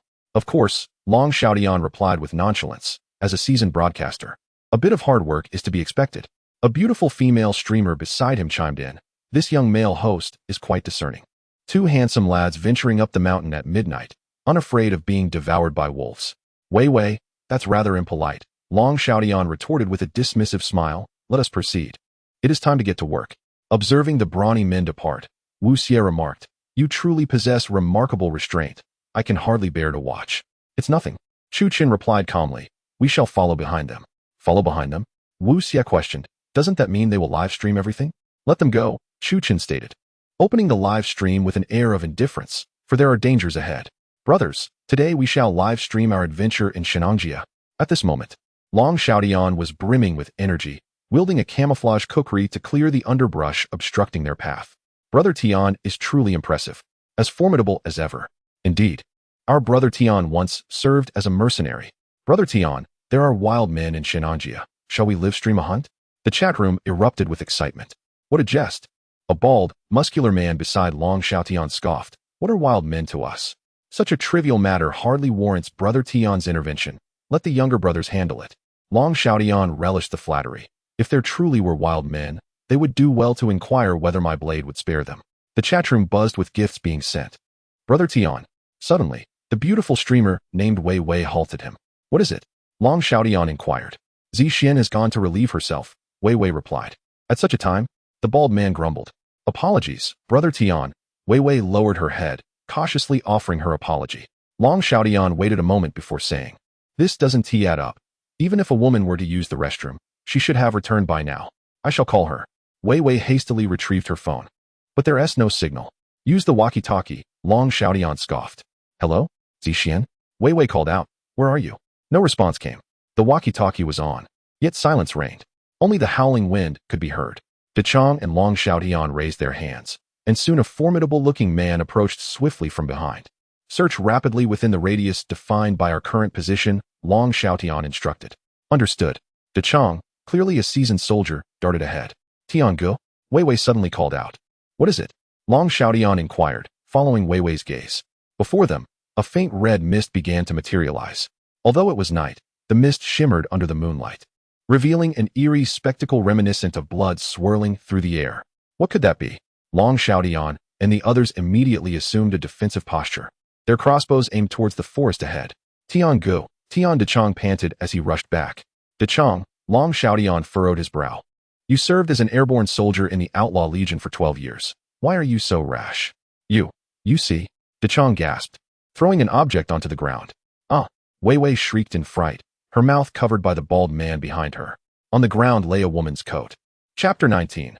The savage beasts. What was most terrifying was the heavy bloodstains on the woman's coat, accompanied by a long, coarse strand of brown hair. What happened to her? Vivi asked, her voice trembling with fear. Be careful. Gather around me. Long Xiaotian commanded. Yes. Several burly men immediately clustered closer to him. I can't take this anymore. I want to go back. Vivi, overwhelmed with panic, discarded her camera and fled. Fool, come back, the bald man shouted. However, driven by fear, Vivi did not heed the survival expert's warning. Her figure vanished into the path she had just come from. Suddenly, a piercing scream echoed through the woods. It was a woman's cry. Long Xiaotian and the others swiftly aimed their crossbows in the direction of the scream. A thick red mist enveloped the entire forest. Stay alert, back to back, Long Xiaotian ordered. The group formed a protective circle, akin to a Macedonian phalanx, shielding each other. The red mist thickened, severely obstructing their vision. A deep, ominous sound, reminiscent of a giant's growl, reverberated through the air. Through the mist, they could vaguely sense something lurking in the jungle. Anchor, what is happening? It's over. Someone in Tianchi's team is dead. What about Vivi? I loved watching her. The group stared intently at the direction of the red mist when suddenly, a dark object soared through the air. The object appeared small and round, trailing a tail as it landed before them. Steady. Long Xiaotian raised his hand. Daqiang, Baldi, go check it out. Understood. Daqiang and Baldi cautiously approached the flying object. Crossbows drawn. Baldi quickly switched on his flashlight, illuminating the scene, and was immediately taken aback. Damn. As they beheld the object, a cold sweat broke out on their brows. It was Vivi's head. Her spine had been extracted, her eyes gouged out, and half of her skull was crushed. A dark figure had tossed her spine like a shot put. Bastard. Baldi couldn't help but curse. Longa, Vivi is dead. Damn it. Long Xiaotian swore. Baldi, come back. Baldi and Daqiang hurriedly returned to the group. At that moment, from behind the red mist, a tall shadow emerged. What is that? Daqiang panicked. It looks like a person. A person? The group turned to face the mist, and indeed saw a colossal figure, far larger than any human. Long Xiaotian, disregarding everything else, immediately commanded, fire. The group pulled the triggers of their crossbows, releasing a flurry of bolts that whistled viciously through the air toward the enigmatic figure. Whoosh! A rustling sound of foliage followed as the massive silhouette moved with astonishing agility, slipping through the red mist, and heading in the direction they had come from. Da Qiang, Baldy, you two follow me. The rest of you stay on guard. Long Xiaotian, a seasoned veteran with a background in security contracting and wartime experience, exhibited a remarkably astute strategy, underscoring the depth of his combat expertise, alongside De Chong and the bald-headed comrade, both of whom were distinguished members of the team. They traversed the narrow mountain path in pursuit of the creature. Boss, why are we chasing this thing? The bald-headed one inquired. If we fail to neutralize the monster, how can we explain the deaths of our two comrades? Long Xiaotian's smile grew increasingly audacious. Moreover, capturing this beast will undoubtedly enhance our notoriety. De Chong and the bald-headed veteran, both battle-hardened warriors, chuckled. Let us heed Brother Tian's words. We faced numerous skirmishes together. Why should we fear this creature? After a brief pursuit, the trio found themselves scanning their surroundings with flashlights, yet no trace of the monster was to be found. Suddenly, a blood-curdling scream escaped De Chong's lips. His right leg had been ensnared by a metal trap, blood gushing forth, even revealing fragments of bone. A gruesome sight, indeed. What on earth is a trap doing in a protected national forest? The bald-headed one exclaimed in disbelief. De Chong, don't move. With gritted teeth, De Chong pleaded. Help me. Long Xiaotian furrowed his brow and swiftly rolled to safety behind a tree, declaring, Baldy, assist De Chong while I keep watch. He knocked an arrow, intently surveying the surroundings. The bald-headed comrade brandished an IMI combat knife, attempting to pry open the trap. A chilling, wailing sound suddenly echoed through the night forest, evoking a sense of unease in both the bald-headed one and Long Xiaotian. The noise bore no resemblance to that of a human, but rather that of an unrecognizable creature. There are wild men in Shennongjia. The bald-headed one murmured softly. Hurry and free me, De Chong urged, clutching a dagger between his teeth, desperately stifling his cries of agony. Just as the bald-headed one was about to act, Long Xiaotian's alarmed shout pierced the air. Get down. A whistling sound grew ever closer. The bald-headed one realized he could not evade it. Suddenly, De Chong felt something warm splatter across his face. Instinctively, he reached out to touch the viscous liquid, bringing it to his eyes. It was blood, mingled with white brain matter. Baldy. De Chong's lips quivered as he turned, drenched in cold sweat, to behold the bald-headed one. Half of his skull had been crushed by a stone, an eyeball rolling from its socket, white matter and dark red blood oozing from the wound. Terror gripped De Chong's gaze as he recognized the stone was no ordinary rock. It had been meticulously shaped and affixed to a stick with cloth. How could there be a stone axe? De Chong thought, his mind racing. Anyone who has studied middle school history knows that stone axes were tools utilized by primitive humans in the Stone Age for hunting and survival. To craft such tools necessitates a level of intelligence comparable to that of primates. Cold sweat streamed down De Chong's face as the shocking scene unfolded before him, leaving him utterly astounded. Amidst the crimson mist, a figure loomed, standing over 2 meters tall. This being possessed broad shoulders and a head adorned with what appeared to be extraordinarily long hair. A wild man, perhaps? De Chong, gritting his teeth against excruciating pain, seized the crossbow from the ground and unleashed 2 arrows towards the colossal silhouette shrouded in the red haze. The figure paused momentarily before advancing slowly. Was it futile? A wave of panic washed over De Chong. After all, this was a military-grade crossbow imported from the Lighthouse Nation, capable of piercing even an elephant at such proximity. As the immense figure emerged, it raised an arm, and several objects fell at De Chong's feet. To his astonishment, they were the very bolts he had just fired. In that instant, terror gripped him completely. One must understand that crossbow bolts travel at an astonishing velocity. Barehanded, one could scarcely hope to catch them. And even clad in bulletproof armor, one would be pierced through instantly. What on earth is this? De Chong beheld a creature before him. A grotesque amalgamation of gorilla and human, its body covered in fur and rippling with formidable muscles. Chapter 20. A desperate rescue. The creature's eyes glowed a sinister red, reminiscent of a gorilla, yet its facial features leaned more towards the human likeness. Its maw was filled with razor-sharp teeth, a massive jaw extending ominously towards the back of its head. The beast's limbs were extraordinarily muscular, each finger and toe armed with menacing claws. Most terrifying of all, it stood upright, its body cloaked in a dense coat of brown fur. Undeniably the legendary wild man of Shennongjia. Help me, Da Qiang shouted in desperation. But it was too late. The enormous, ape-like entity seized Da Qiang's head with its calloused hand. Let go of me. Da Qiang cursed and screamed, struggling in vain, even drawing a dagger from his waist to stab at the creature's wrist. However, the beast's tough hide was impervious to pain, and the blade barely grazed it. Da Qiang. Long Xiaotian raised his crossbow, unleashing 2 bolts towards the wild man. But the arrows struck the creature as though they were mere feathers against the armor of a tank, having no effect whatsoever. At that moment, Daqiang's voice faltered. His eyes were bloodshot, blood oozing from his nostrils and ears. With a sickening pop, Daqiang's head burst like an overfilled water balloon. The gruesome sight compelled Long Xiaotian to turn away. He had witnessed gunshot wounds before, but never had he imagined witnessing a head crushed with such brute force. The wild man's blood-red eyes turned towards Long Xiaotian. Host, that is a wild man. Its combat strength is terrifying. It can crush skulls with its bare hands. What manner of monster is this? Can the host defeat it? I remember Long Gu has military experience. Long Xiaotian roared. I have participated in 12 military missions in the Middle East. This proclamation served as a rallying cry for himself. The wild man turned, its crimson eyes devoid of any human emotion, reaching down to retrieve a stone axe from the corpse of the bald man. Long Xiaotian suddenly raised his crossbow, firing a double shot aimed at the wild man's head. The host shoots with remarkable precision. Indeed, Long Gu had once been a mercenary sniper, renowned for his accuracy. The audience praised him, acknowledging his adeptness in survival in the wild. Long Xiaotian felt a surge of confidence. The wild man's head was as large as that of a gorilla, making it an easy target. Yet, to his astonishment, several sparks flew through the air. The massive wild man, with seemingly effortless motions, deflected the bolts. This is impossible, Long Xiaotian gasped. Given the speed of the crossbow bolts, what sort of creature is this? He now understood that this wild man was far from the simple legend he had imagined. In a moment of desperation, Long Xiaotian swiftly produced a flare from behind him and hurled it at the wild man. He unsheathed his Rambo knife and charged forward. This nocturnal wild man must fear bright light. I shall take advantage of its momentary blindness to strike it down. In the heart of Long Xiaotian, a plan unfolded. At the moment the light illuminated, he swiftly drew his blade. Clang! A resounding sound of metal striking echoed. What? Long Xiaotian was taken aback, discovering that his sword had been thwarted by the wild man's stone axe. Howling with rage, the wild man clenched his right fist. Long Xiaotian, filled with dread, relied on his years of combat experience and swiftly retrieved his heavy backpack with one hand, shielding himself. Bang!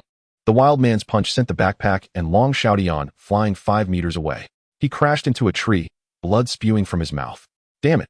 Struggling to rise from the earth, he thought, had it not been for the backpack, that blow could have been fatal. Meanwhile, in the live-streaming room, the audience gasped. The host has fallen. The wild man advanced menacingly towards Long Xiaotian. Not far away, the viewers were informed. Friends, we are now venturing deep into Shennongjia. Wu Xie took on the role of commentator for Chu Chun, and it was nighttime, with temperatures in the forest hovering around freezing. Chu Chun, wielding the black gold ancient sword in his left hand, abruptly raised his armed arm. What's wrong? Wu Xie inquired, alert. There's the scent of wild animals ahead. Chu Chun replied coldly, exuding an aura of lethal intent. Help! Suddenly, a cry pierced the air. Chu Chun and Wu Xie exchanged glances. And he said, we must go to the rescue. Get ready. I am about to accelerate. Chu Chun swiftly grasped Wu Xie's hand, cradling him in his arms, and exerted his legs. They vanished from their spot. At that moment, Long Xiaotian was being dragged by a massive ape towards a wooden stake. This stake, hewn by human hands, resembled a butcher's block. Bloodied and weakened from the assault, Long Xiaotian found his head pressed down onto the block by the wild man. Help, help! Long Xiaotian struggled, pleading. The wild man raised his stone axe, poised to strike. Bang! Long Xiaotian's eyes shot open. The sound was that of a gunshot. Blood streamed from the wild man's arm, and the axe clattered to the ground. Let him go, Chu Chun declared, setting Wu Xie down and addressing the wild man. Wu Xie continued to aim the desert eagle at the wild man. This wild man looks so ferocious, Wu Xie remarked, slightly astonished. Don't shoot, Chu Chun cautioned Wu Xie. I will handle this. In Chu Chun's live-streaming room, the audience erupted with excitement. We can witness the young man defeating monsters barehanded again. How thrilling. Every time he appears, I feel at ease. It seems my gift won't last today. Standing there, Chu Chun was perfectly framed by Long Xiaotian's camera. Wow, that person is handsome. A dashing young man with a hood. He is the new streamer, rumored to have slain a dragon at the Tianchi of Changbai Mountain. This streamer is wielding a blade. So cool. The viewers in Long Xiaotian's stream were also captivated by Chu Chun's striking appearance and calm demeanor. Within the depths of his heart, Chu Chun mused. This glove has just been upgraded and remains untested. I wonder how formidable it is in close combat. It is the perfect opportunity to put it to the test against this wild man. With that thought, Chu Chun sheathed his black gold ancient blade. Long Xiaotian was utterly astonished. What are you doing? You'll be obliterated by that brute. Fear not, Wu Xie replied with a subtle smile. Whatever he does, there is a rationale behind it. The viewers in Long Xiaoyan's live stream were equally bewildered by Chu Qin's actions. This streamer is discarding his weapon. Does he intend to engage in hand-to-hand combat with the wild man? Has he lost his mind? That savage just crushed a man's skull with his bare hands. Indeed. Even after 12 years as a mercenary, Long Xiaoyan himself was knocked out with a single punch. The audience in Long Xiaoyan's stream erupted in uproar. Exactly. Brother Long. After 12 years as a foreign sniper, couldn't he prevail? How could this young lad possibly succeed? How could this youthful fellow hope to contend with such a monster? Chu Qin remained silent. He felt no need to articulate his intentions. His actions spoke volumes, serving as the most eloquent retort. True strength, indeed, is the finest testament. Chapter 21. A display of power with a thunderous roar, the wild man erupted in fury. His fist crashed against the nearby tree trunk, creating a gaping hole in a tree that could be embraced by 3 people. Such formidable brute strength. Unperturbed, Su Qin extended his hand, beckoning the creature to come forth. The wild man, seething with rage, stomped the ground, akin to a titan. Even the spectators could feel the earth tremble beneath them. The wild man's fist, resembling the size of a basketball, hurtled towards Su Qin. The beast was furious. Surely, this newcomer was doomed. Indeed, how could a mere human contend with such a beast? Yet in that fleeting moment, Su Qin suddenly sprang into action. The viewers in the 2 livestream rooms caught only a fleeting glimpse of his silhouette. Long Xiaoyan was momentarily stunned, completely oblivious to the instant Su Qin propelled himself forward. It was a speed that transcended the limits of any sprinter known to man. The colossal wild man swung his fist, akin to a hammer, aimed directly at Su Qin. How slow. Su Qin observed the wild man's movements, perceiving him as if he were merely a 3-year-old child. With a swift motion, he formed his fingers into a palm, blocking the attack effortlessly. His hands acting like 2 imposing doors, repelling every blow with ease. This streamer is simply extraordinary. Is he even human? That wild man's punch had caused Long Xiaoyan, protected by armor, to cough up blood. Without a doubt, this monster could crush a skull with a mere finger. Yet the streamer managed to block with both hands. The wild man roared in impotent fury, his attacks thwarted at every turn, while Su Qin appeared completely unperturbed. Could it be? Just moments ago, that wild man had shattered a great tree with a single punch, and this young man had blocked it with his hands. Unscathed, Long Xiaoyan was left in disbelief. Su Qin extended his right hand, revealing the black and green tactical gloves, exclusive to the Zhang Qiling. The gloves exuded an ominous black sheen, imparting an unsettling aura. Bang! The onlookers instinctively closed their eyes. The livestream room fell into silence. Long Xiaoyan gazed in Su Qin's direction, his eyes widening in astonishment. This is a miracle. Impossible, it cannot be. My heavens, who is this person? Before them stood 2 figures, one large and one small, both poised to strike. The wild man's iron fist struck the tree behind Su Qin. Meanwhile, Su Qin's fist penetrated the wild man's chest, gripping his heart. With a resounding crash, the tree split in 2 and fell. The wild man collapsed as well. Su Qin's fingers united, crushing the heart. Blood sprayed forth, drenching Su Qin's gloves, which instantly radiated a purple glow. Ding! The set absorbed the blood of the lowly ape. Enhancing 5. Strength attribute skill, diamond strength, increased by 1. Skill, Godslayer, amplified by 2. Upon activating the passive skill bloodsucking, after slaying a monster, one's vitality can be swiftly restored. Chu Qin was elated by the series of kill rewards he had obtained. However, the corpse of the creature before him was visibly decaying at an alarming rate. Soon, a peculiar substance emerged from the chest of the wild man he had pierced. What exactly was this entity within the wild man? A keen-eyed viewer in the live stream remarked, "I've never seen anything like it, but it seems to be moving. Could it be insects? It's unclear. Perhaps we should consult the knowledgeable fellow." Chu Qin approached, illuminating the area with his flashlight. The viewers in the live stream could see that it was a mass of plant-like material, resembling seaweed, twisted into a clump. However, despite being described as a plant, this entity was writhing, creating an unsettling appearance. Having never encountered such a species, Wu Xie frowned, pondering how such a thing could exist within a gorilla's body. Professor Zhang Huang in the live stream remarked, "This does not appear to be a parasite, my friend. You are quite learned. Enlighten me." Chu Qin replied nonchalantly, "This is the legendary goo, specifically a rare plant goo, which was first documented in the oracle bones of the Yin ruins." As soon as he spoke, the live stream erupted. "Plant goo? I thought goo was made with venomous insects. What do you know? There are various types of goo, and plant goo is the most challenging to refine. Are there still people who can concoct goo? I've only ever seen this in novels." Chu Qin patiently elucidated to the audience. This plant goo is exceedingly malevolent. It is crafted using both plants and the toxins of poisonous insects. Over many years, it can manipulate the movements of animals. Wu Xie suddenly understood, so this wild man was controlled by this goo. Indeed, Chu Chun confirmed to Wu Xie, please collect it. All right, Wu Xie replied, retrieving a special box from his backpack, designed for medical materials, capable of isolating dangerous elements like bacteria and viruses. He picked up 2 twigs from the ground and carefully placed the seaweed-like plant goo into the box. Let us proceed, Chu Chun stated. After the 2 departed, Long Xiaotian managed to rise, consuming a vial of medicine to regain normal function. It was merely luck. Long Xiaotian exclaimed in frustration. If only I had brought my gun. Once I called John to bring me the shotgun, that wild man won't escape.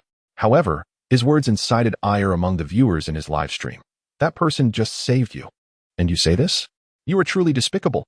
Indeed, I've unfollowed. I initially followed you because of your background as a special forces soldier.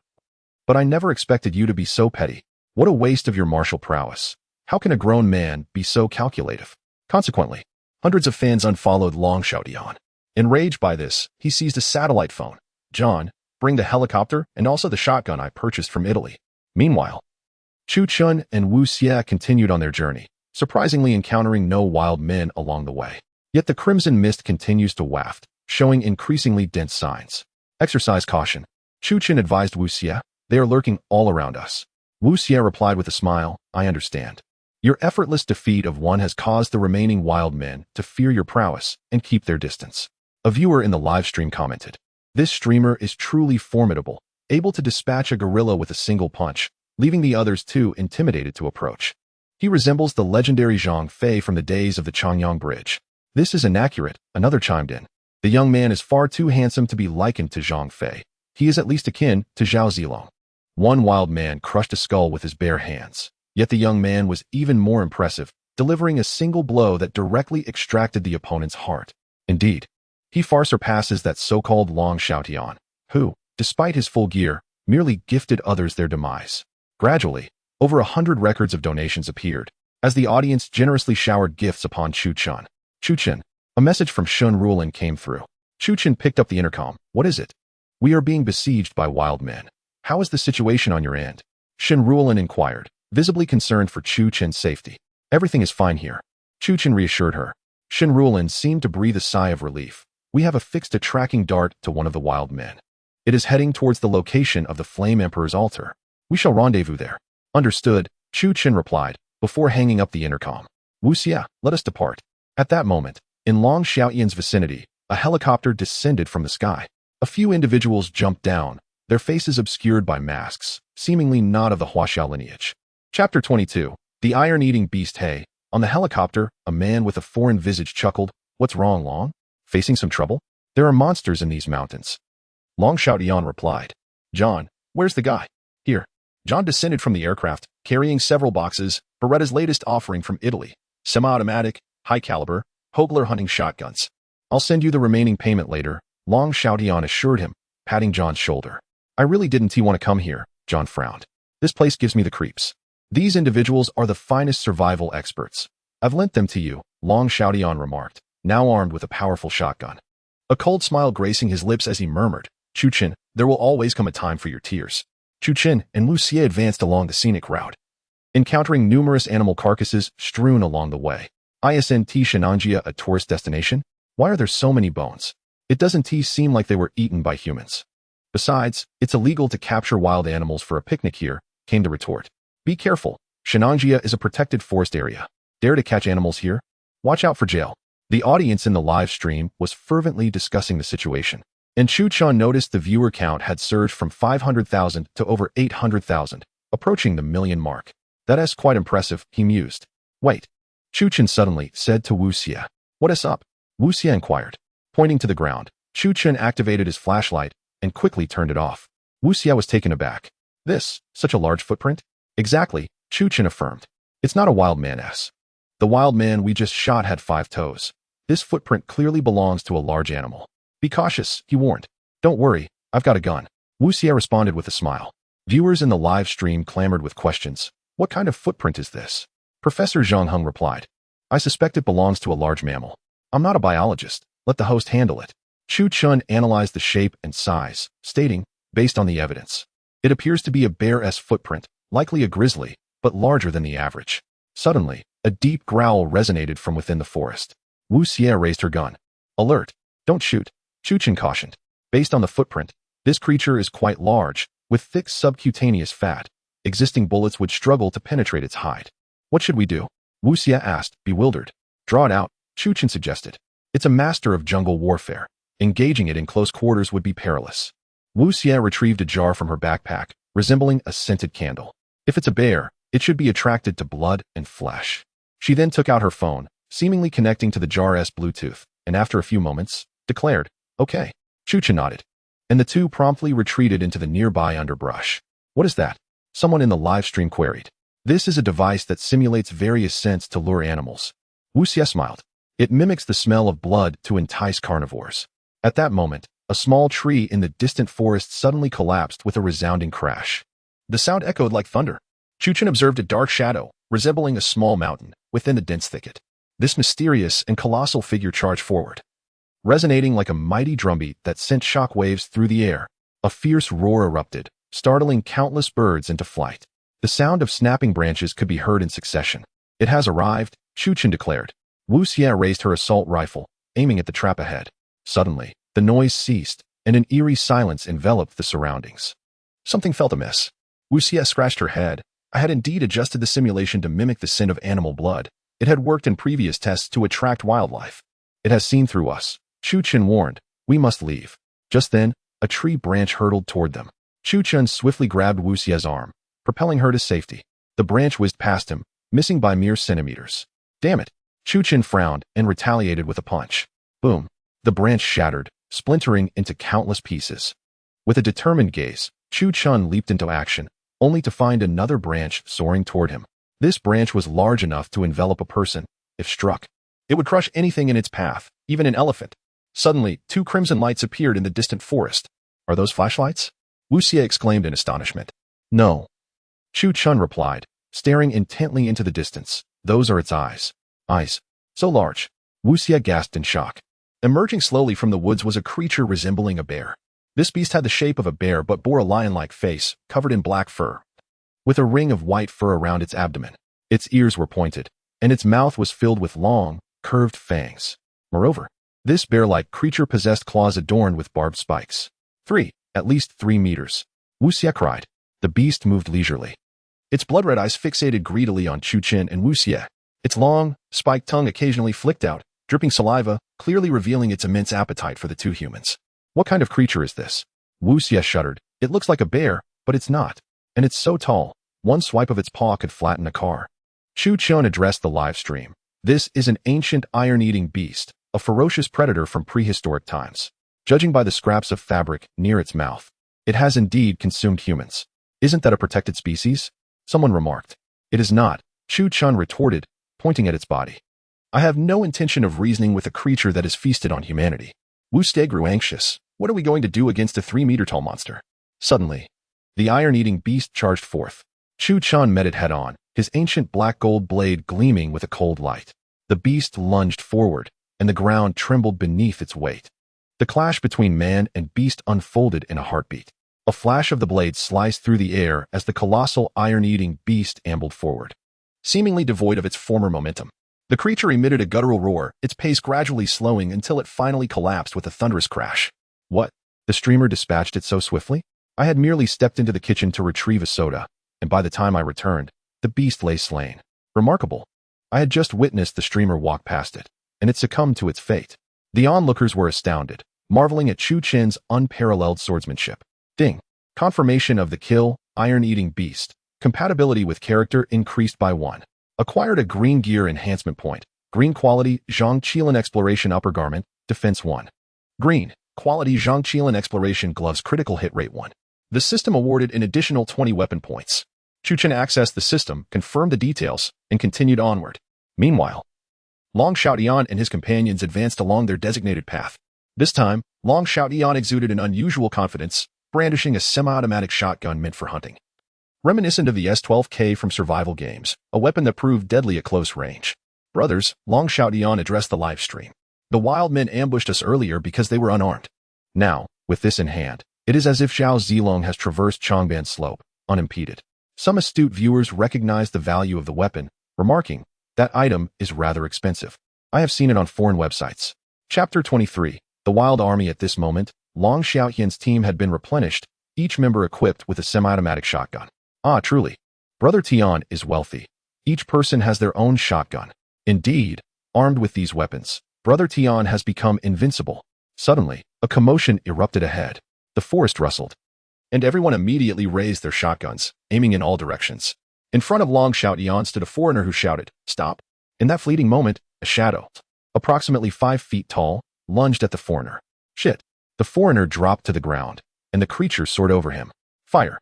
Long Xiaoyan gripped his shotgun and fired twice, bringing the creature down. To everyone's astonishment, the shadow was unscathed and continued its advance toward the group. Armor-piercing rounds.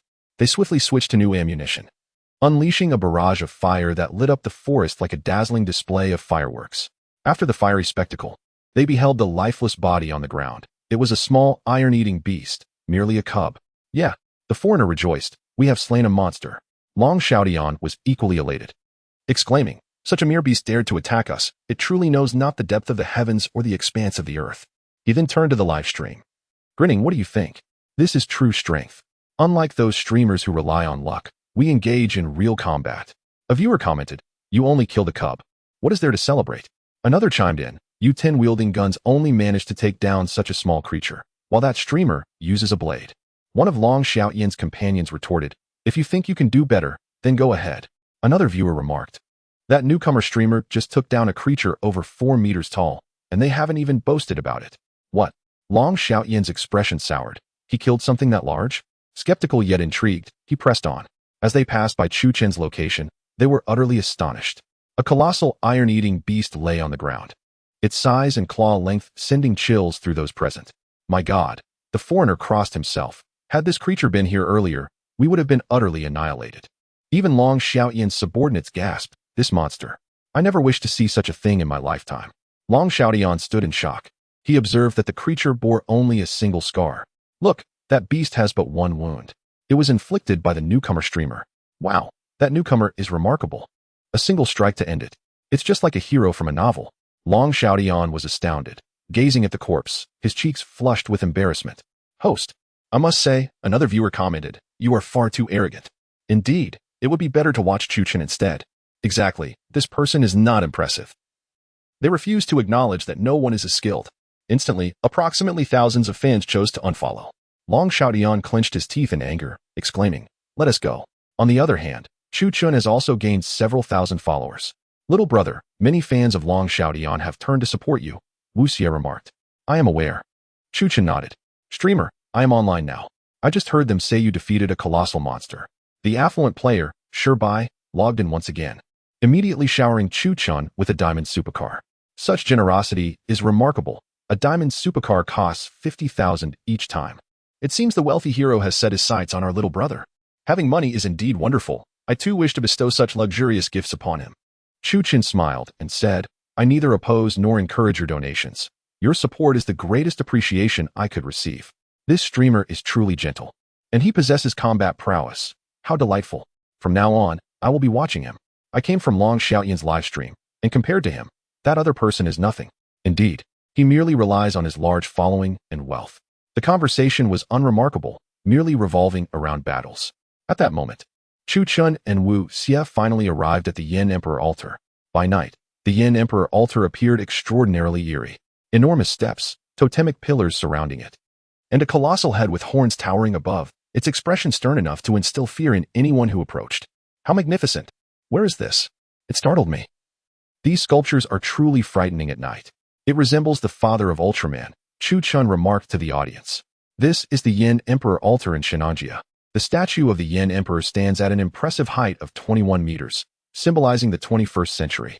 Wu Xie surveyed the surroundings and asked, why can't I see Miss Shen? I cannot reach her via the intercom. After a brief attempt, he said, little brother, they might be in danger. Chu Chen gazed at the vast Yan Emperor altar, and suddenly, red mist began to rise around it. The crimson fog, reminiscent of blood, spread rapidly, and soon, under its cover, the Yan Emperor statue appeared increasingly menacing. The mist thickened, and a terrifying howling resonated in the surroundings. Wait, why is the fog red? Streamer, what is happening over there? It looks like the sky is bleeding. The audience was abuzz with speculation, uncertain of the cause of the ominous red mist. Suddenly, the red fog dissipated. There was no wind, yet the mist receded at a visible pace. In mere moments, all traces of the crimson haze vanished. A bright moon illuminated the heavens, instantly brightening the entire Shennong altar. My goodness, what is that? Streamer, did you see that? No, it can't be human, can it? The live stream erupted into chaos. Chuchen looked toward the Yin Emperor statue, taken aback, while Wu Xie was equally astonished. On the stone steps leading to the altar stood a line of tall wild men, perfectly aligned as if arranged for battle. Upon the towering statue of the Flame Emperor, exceeding 20 meters in height, there loomed an immense figure with 4 formidable arms. This creature stood approximately 3 meters tall, rivaling the earlier iron-eating beast in its colossal stature. The wild men on each tier of the stone steps remained silent, gripping their sharp stone axes, pointed wooden sticks, and various agricultural tools, alongside ancient cold weapons such as spears and sabers. Most alarmingly, some of these wild men were clad in World War II military uniforms, wielding antiquated rifles affixed with bayonets. Could it truly be? How could these wild men possibly utilize firearms? What manner of evolution had led to this? It felt even more terrifying than the rise of the planet of the apes. Wu Xie contemplated. It seems these wild men have entrenched themselves here for quite some time, appropriating human weaponry as their own. As Chuchen and his companions gazed upon the wild men under the moonlight, they realized that the number of adversaries before them was comparable to that of a formidable army. Brother, they appear to possess some semblance of human cognitive patterns, Wu Xie remarked, directing his gaze towards Chu Chen, indicating that the 4-armed creature was likely their leader. Chu Chen regarded him with calmness, replying, "Fear not." Under the moon's glow, the 4-armed wild man suddenly let out a deafening howl, a whoa. In an instant, the wild men on the first tier surged forward towards Chu Chen, shattering the stone tiles beneath their feet as they launched a frenzied assault, their eyes gleaming with fierce intent to kill. Chapter 24. A matter of a single strike. Wu Xie. Keep a vigilant watch over my flanks. Do not allow them to launch a surprise attack, instructed Chu Chen. Concurrently, he advanced steadily, raising the ancient black gold blade in his left hand to confront the fearsome savages. These wild men brandished their weapons, launching a ferocious assault against him. With a swift motion, Chu Chen's black gold sword glimmered like a shooting star, and in an instant, one of the savages was decapitated. Another savage lunged at him from the side, but before it could close the distance, blood erupted from its head, and it collapsed lifelessly to the ground. Rest assured, I am right behind you, Wu Xie declared. Gripping her submachine gun, Chu Chen nodded and plunged into the fray. Suddenly, a savage on the staircase raised an ancient Mauser rifle and pulled the trigger aimed at Chu Chen. A bullet hurtled toward him, with a flicker of his eyes. Chu Chen's rapid reflexes allowed him to discern the bullet's trajectory. He slightly tilted his head, and the bullet whizzed past him with a sharp whoosh. Bang! Wu Xie also opened fire, her precise shots systematically eliminating the savages armed with rifles, thus neutralizing the threat from afar. Observing the 2 streamers engaged in battle was a sheer delight. One fought in close quarters while the other provided long-range support, their coordination seamless. Indeed, it was difficult to believe that these 2 had only known each other for a few days. They fought as if they were brothers from a past life. The viewers in the live stream were mesmerized.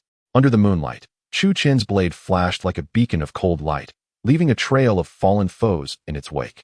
Meanwhile, Wu Xie knelt, using her backpack for support as she shot, creating an exquisite tableau reminiscent of a masterfully choreographed sword-fighting film. Chu Chen evaded a savage's bayonet thrust, countering with a swift strike that dispatched his assailant. Blood stained the black gold blade, and his gaze turned icy, his presence radiating an aura as cold as winter's breath.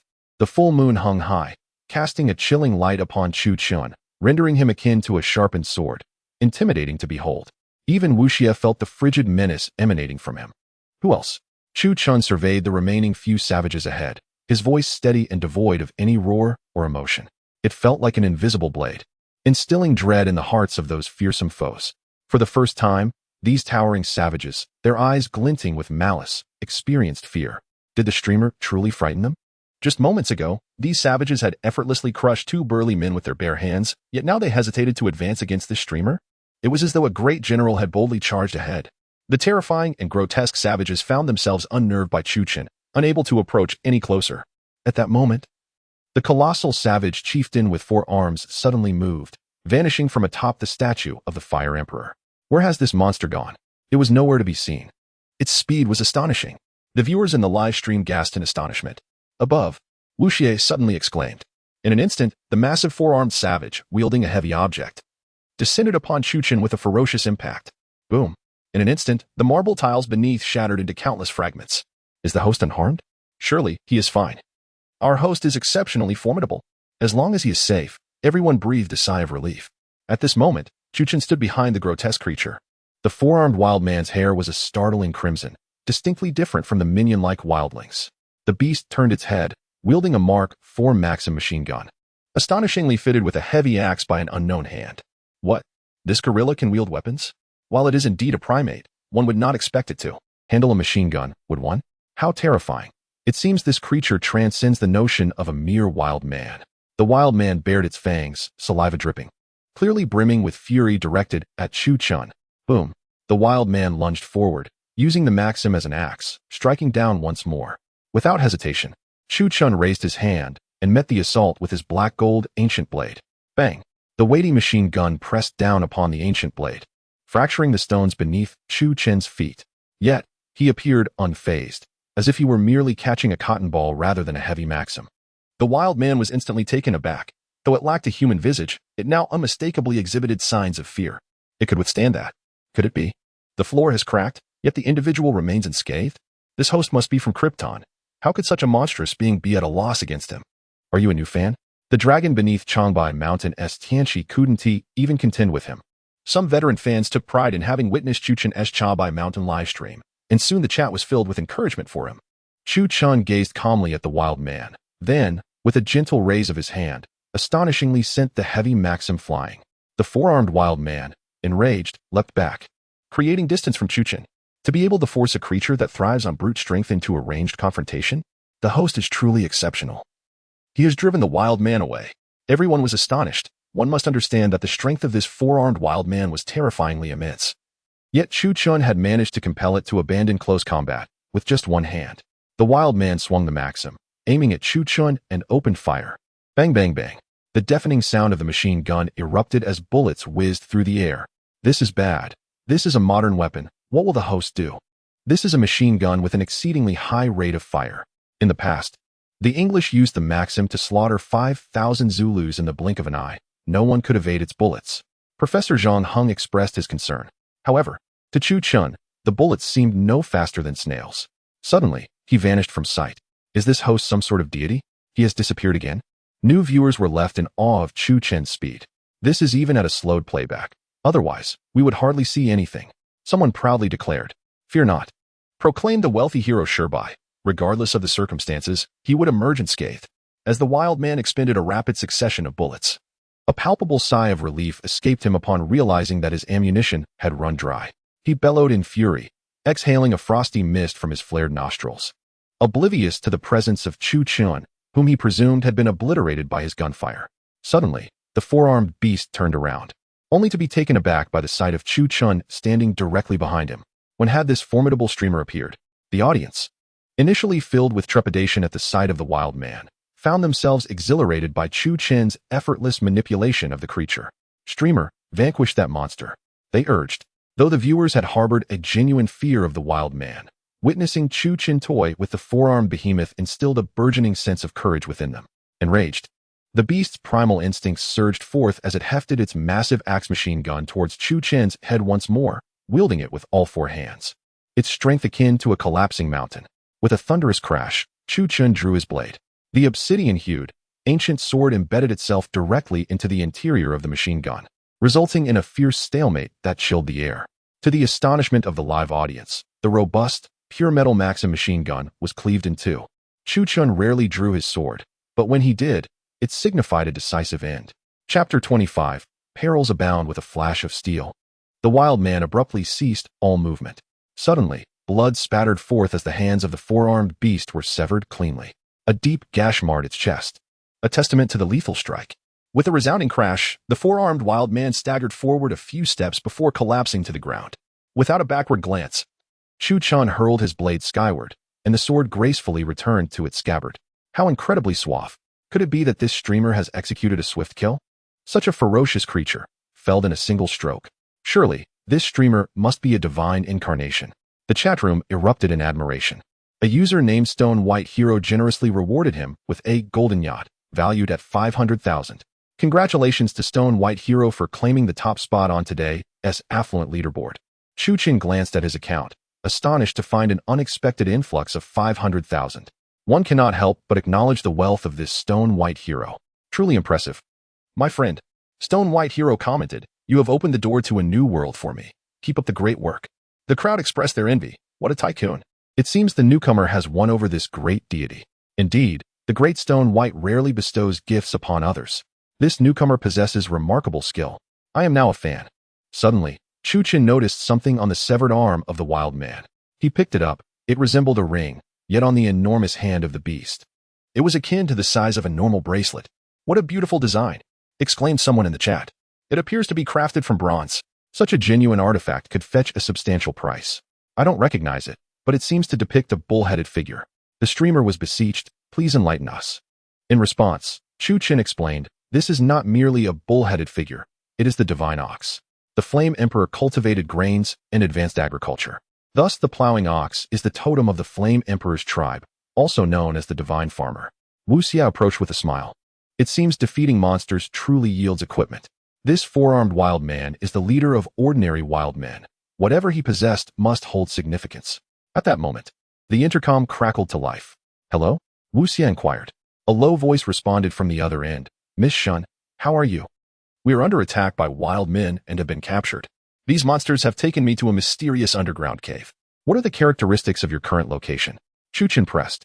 When I was knocked unconscious, I vaguely saw a statue of the Flame Emperor. Shen Ruolin replied. This is bad. They are coming. It seems these wild men do not intend to kill us. With that, the communication abruptly ceased. Wu Xie, there should be a mechanism leading to this underground world behind the statue of the Flame Emperor. Use your equipment to scan. It should reveal the location of the mechanism. Chu Qin instructed. Wu Xie nodded, donned a pair of specialized glasses, retrieved custom equipment from her backpack, approached the altar of the Flame Emperor, offered 3 respectful bows, and began her scanning. Before long, a clever mechanism was displayed on the main screen of the monitor. This institution is evidently a remarkably intricate mechanism. Its ingenuity and profundity surpassing even the refined craftsmanship of the Mo family's contraptions found within the dragon tomb of Tianchi. What an exquisite structure! Wu Xie marveled, sensing that the Shennongjia harbors profound secrets. As Chu Qin approached, he noticed a seemingly loose stone behind the statue of the Flame Emperor. Upon removal, he discovered an opening adorned with an indented pattern, perfectly resembling the totem of the Shennong clan. Host, this seems to be a keyhole. Yet, where might one procure the key? Nevertheless, one cannot deny the ingenuity of our ancestors. They were able to create such mechanisms so early on. Chu Qin retrieved the accessory from the four-armed wild man and placed it upon the stone, immediately sensing a flawless fit. In an instant, the emblem was absorbed into the opening. The colossal statue of the Flame Emperor emitted a sound akin to the grinding of gears. I feel something trembling beneath my feet. Wu Xie exclaimed. The ground beneath them began to twist, causing their position to plummet rapidly downward.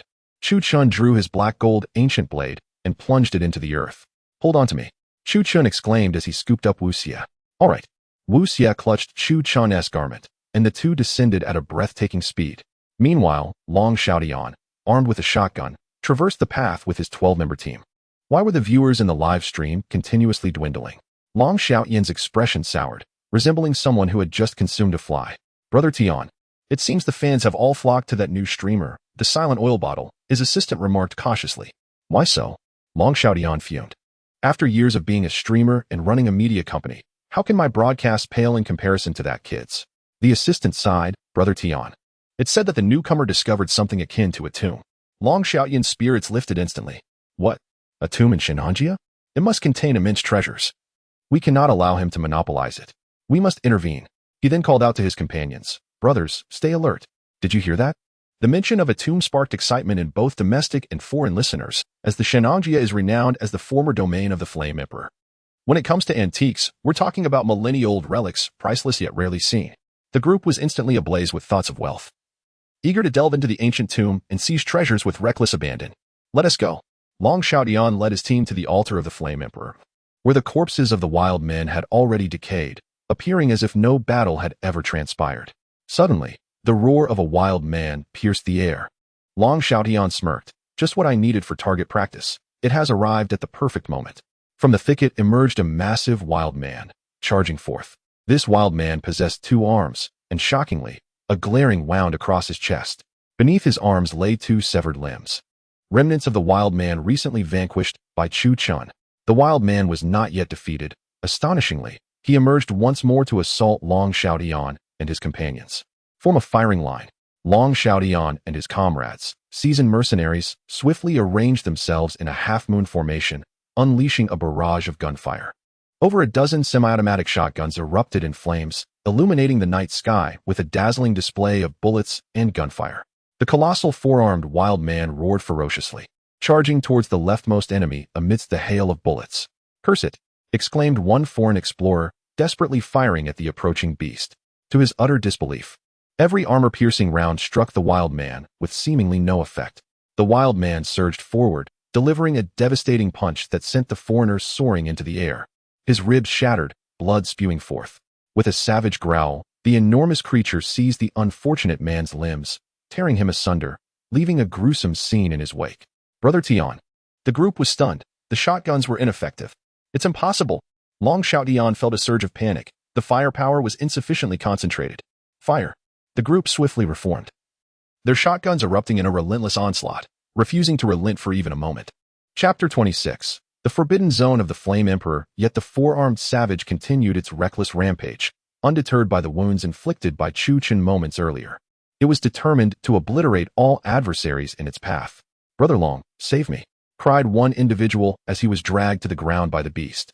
The savage, wielding its victim like a weapon, swung him against a tree, causing a gruesome scene as blood and brain matter splattered onto the ground. In a fit of fury, the savage stomped down with such force that it crushed the unfortunate man's skull into the marble floor, creating a gaping crater. At that moment, the creature was suddenly spouting blood from the gash on its chest inflicted by Chu Chen. Gasping for breath, it ceased its assault, having lost a significant amount of blood. Its time was drawing short. The monster is faltering. Seizing the opportunity, Long Xiaotian swiftly unsheathed his Korkal military knife and charged forward with purpose. With a swift motion, he plunged the blade into the creature's wound. The savage howled in agony, blood gushing forth as it succumbed to its fate. Standing triumphantly on the beast's head, Long Xiaotian declared, "Friends, it is I, a professionally trained warrior, who has slain this monster.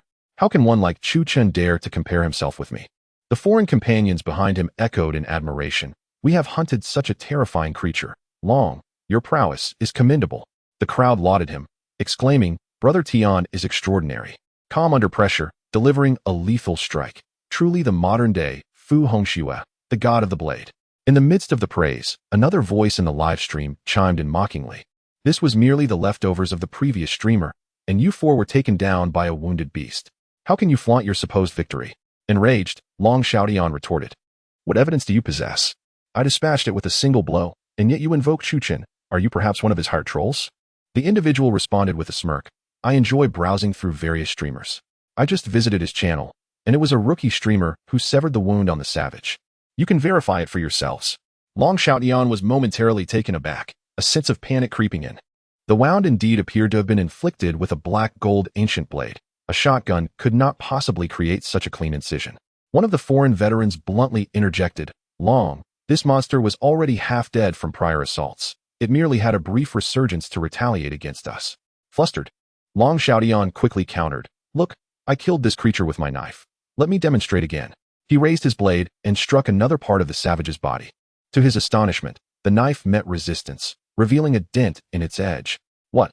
The veterans behind him were stunned. That was a special steel knife worth 10,000 yuan. Yet it had dulled against the flesh of the beast. One foreigner fired a shot at the creature, only for the pellets to be halted by its hide. Failing to penetrate, he remarked, "Long, our weapons cannot harm this thing. Someone must have already weakened it, so..." "Enough." Long Xiaotian's face turned ashen, his lips turning dark with despair. The streamer is truly remarkable. Just imagine the prowess of this individual, capable of inflicting grievous harm upon monsters impervious to both blade and bullet with a mere strike. "Brother Long, if it wasn't you who delivered the fatal blow, why not simply admit it? Yet you insist on claiming the credit." Laughter erupted among the crowd. "No, I truly landed a strike," Long Xiaotian retorted defensively. "Indeed. If it weren't for the rookie streamer, the silent oil bottle, delivering a critical hit, you wouldn't have pierced even 10 times. Let us not berate Brother Tian. He bravely streams despite his visual impairments. Look at that savage, with both hands severed, such a gaping wound. It's a clear indication of his condition. Brother Tian is incredible. He managed to eliminate the monster that nearly finished off the silent oil bottle, only losing 4 lives in the process. Truly impressive. Another chimed in sarcastically. Laughter filled the live stream, creating an atmosphere of merriment. Long Xiaoyan's lips quivered, his complexion turned pale, and beads of sweat formed on his forehead, revealing his embarrassment. He wasn't blind. He had indeed noticed the wounds on the creature and understood the implications of the crowd's remarks. Brother Tian. A man approached. Shall we? Of course, we must leave. Are we to spend the new year here? Long Xiaoyan snapped, his temper flaring. How dare you challenge me in such perilous circumstances? His subordinate retorted, tossing down his gear in defiance. I've had enough of this nonsense. And with that, he stormed out. The viewers mocked. This streamer is truly pathetic. He couldn't even keep his own team together. Exactly, perhaps this is what they call impotent rage. This streamer lacks substance. Let us watch the dashing silent oil bottle take down monsters instead. Several younger viewers promptly departed for Chuchen's stream. Long Xiaoyan's eyes burned with fury. He longed to vanish into the earth itself. Meanwhile, Chuchen and Wu Xie descended into a pitch-black underground chamber. Having just emerged from the statue of the Flame Emperor, they had traversed a lengthy passage of over 10 minutes to arrive at this profound subterranean space, surrounded by rocky walls devoid of light. Wu Xie, the lamp, Chuchen instructed. Wu Xie produced a specialized lamp designed for underground exploration, illuminating the path ahead as if it were daylight, startling even the roosters. Chuchen surveyed the rocky walls. Noting the absence of any signs of human craftsmanship, only a rudimentary passage lay before them. The entrance, irregular yet spacious, was astonishingly vast for the technology of the Shennong era. How astounding! The Shennongjia possesses such a space. This streamer is truly exceptional. Following him makes one feel as though the realms of fantasy have come to life. What purpose does this space serve? Chuchen addressed the inquiries from the live stream, responding. This is the forbidden zone of the Flame Emperor. Wu Xie produced a candle, ignited it, and placed it at the entrance of the cave, discovering that the flame remained bright, indicating an ample supply of oxygen within. He remarked, "No problem, my friend." Chu Chun observed a diminutive sculpture at the doorway, resembling a clay figure, which appeared to hold a stone tablet inscribed with symbols. What does it say? Is it Oracle bone script? It's so difficult to decipher, almost like a painting. Professor Zhang Huang suggested, "Host, why not attempt to interpret it? Due to the passage of time, many of the characters are indistinct to me as well." Chuchen replied, "This is not Oracle bone script. It is the writing of the Yellow Emperor. The strokes are few, and 2 or 3 characters constitute a phrase. The essence of this phrase is likely to place one in a perilous situation. Only then can one attain life." Wu Xie patted Chuchen on the shoulder, saying, "You're quite remarkable. My friend, I couldn't even recognize what was inscribed here. Your knowledge is truly impressive. I merely provided a translation." Chuchen humbly responded, "Let us proceed." Just as the two stepped into the cave, a massive stone suddenly descended from above, blocking the entrance entirely. "What is happening?" Wu Xie exclaimed in surprise. "Fear not. I am here," Chuchen assured him. Chapter 27. A stark contrast. Wu Xie activated the illumination lamp, revealing a broad pathway ahead. The road appeared meticulously crafted, exuding an aura that belied its ancient origins associated with the legendary Shennong. At its center lay a gaping chasm, a profound abyss so deep that even a superhuman would meet their demise should they fall. The ancients were indeed remarkable for constructing a road in such a perilous location, and Wu Xie marveled at the engineering prowess of early civilizations. The viewers in the live stream chuckled, commenting on the lack of defensive measures. Who would be foolish enough to leap into a pit? Others remarked, "We can simply traverse the sides. This mechanism is utterly lacking." Wu Xie replied, "Bro, there's a huge pit in the center, so we shall proceed along the sides." Meanwhile, Chu Chun surveyed the surroundings, noticing a viscous black substance on the stone pathways flanking them. Armed with extensive knowledge of ancient machinery, combined with the warning inscribed in the Yellow Emperor's text on the stone tablet, "Do not tread the sides," he uttered words that left the audience in shock. The viewers were bewildered, questioning, "Bro, what's wrong with you? Why venture into certain doom?" They were perplexed. As you can see, if someone steps there, they would undoubtedly plummet to their demise. Concern rippled through the audience, raising suspicions that Chu Chun might be hallucinating. Calmly, Chuchen explained, "This mechanism is the absolute death gate. The central abyss is perilous, and the sides harbor lethal traps. We have no other option but to fly over." With the mention of flight, Wu Xie smiled, then I shall rely on you.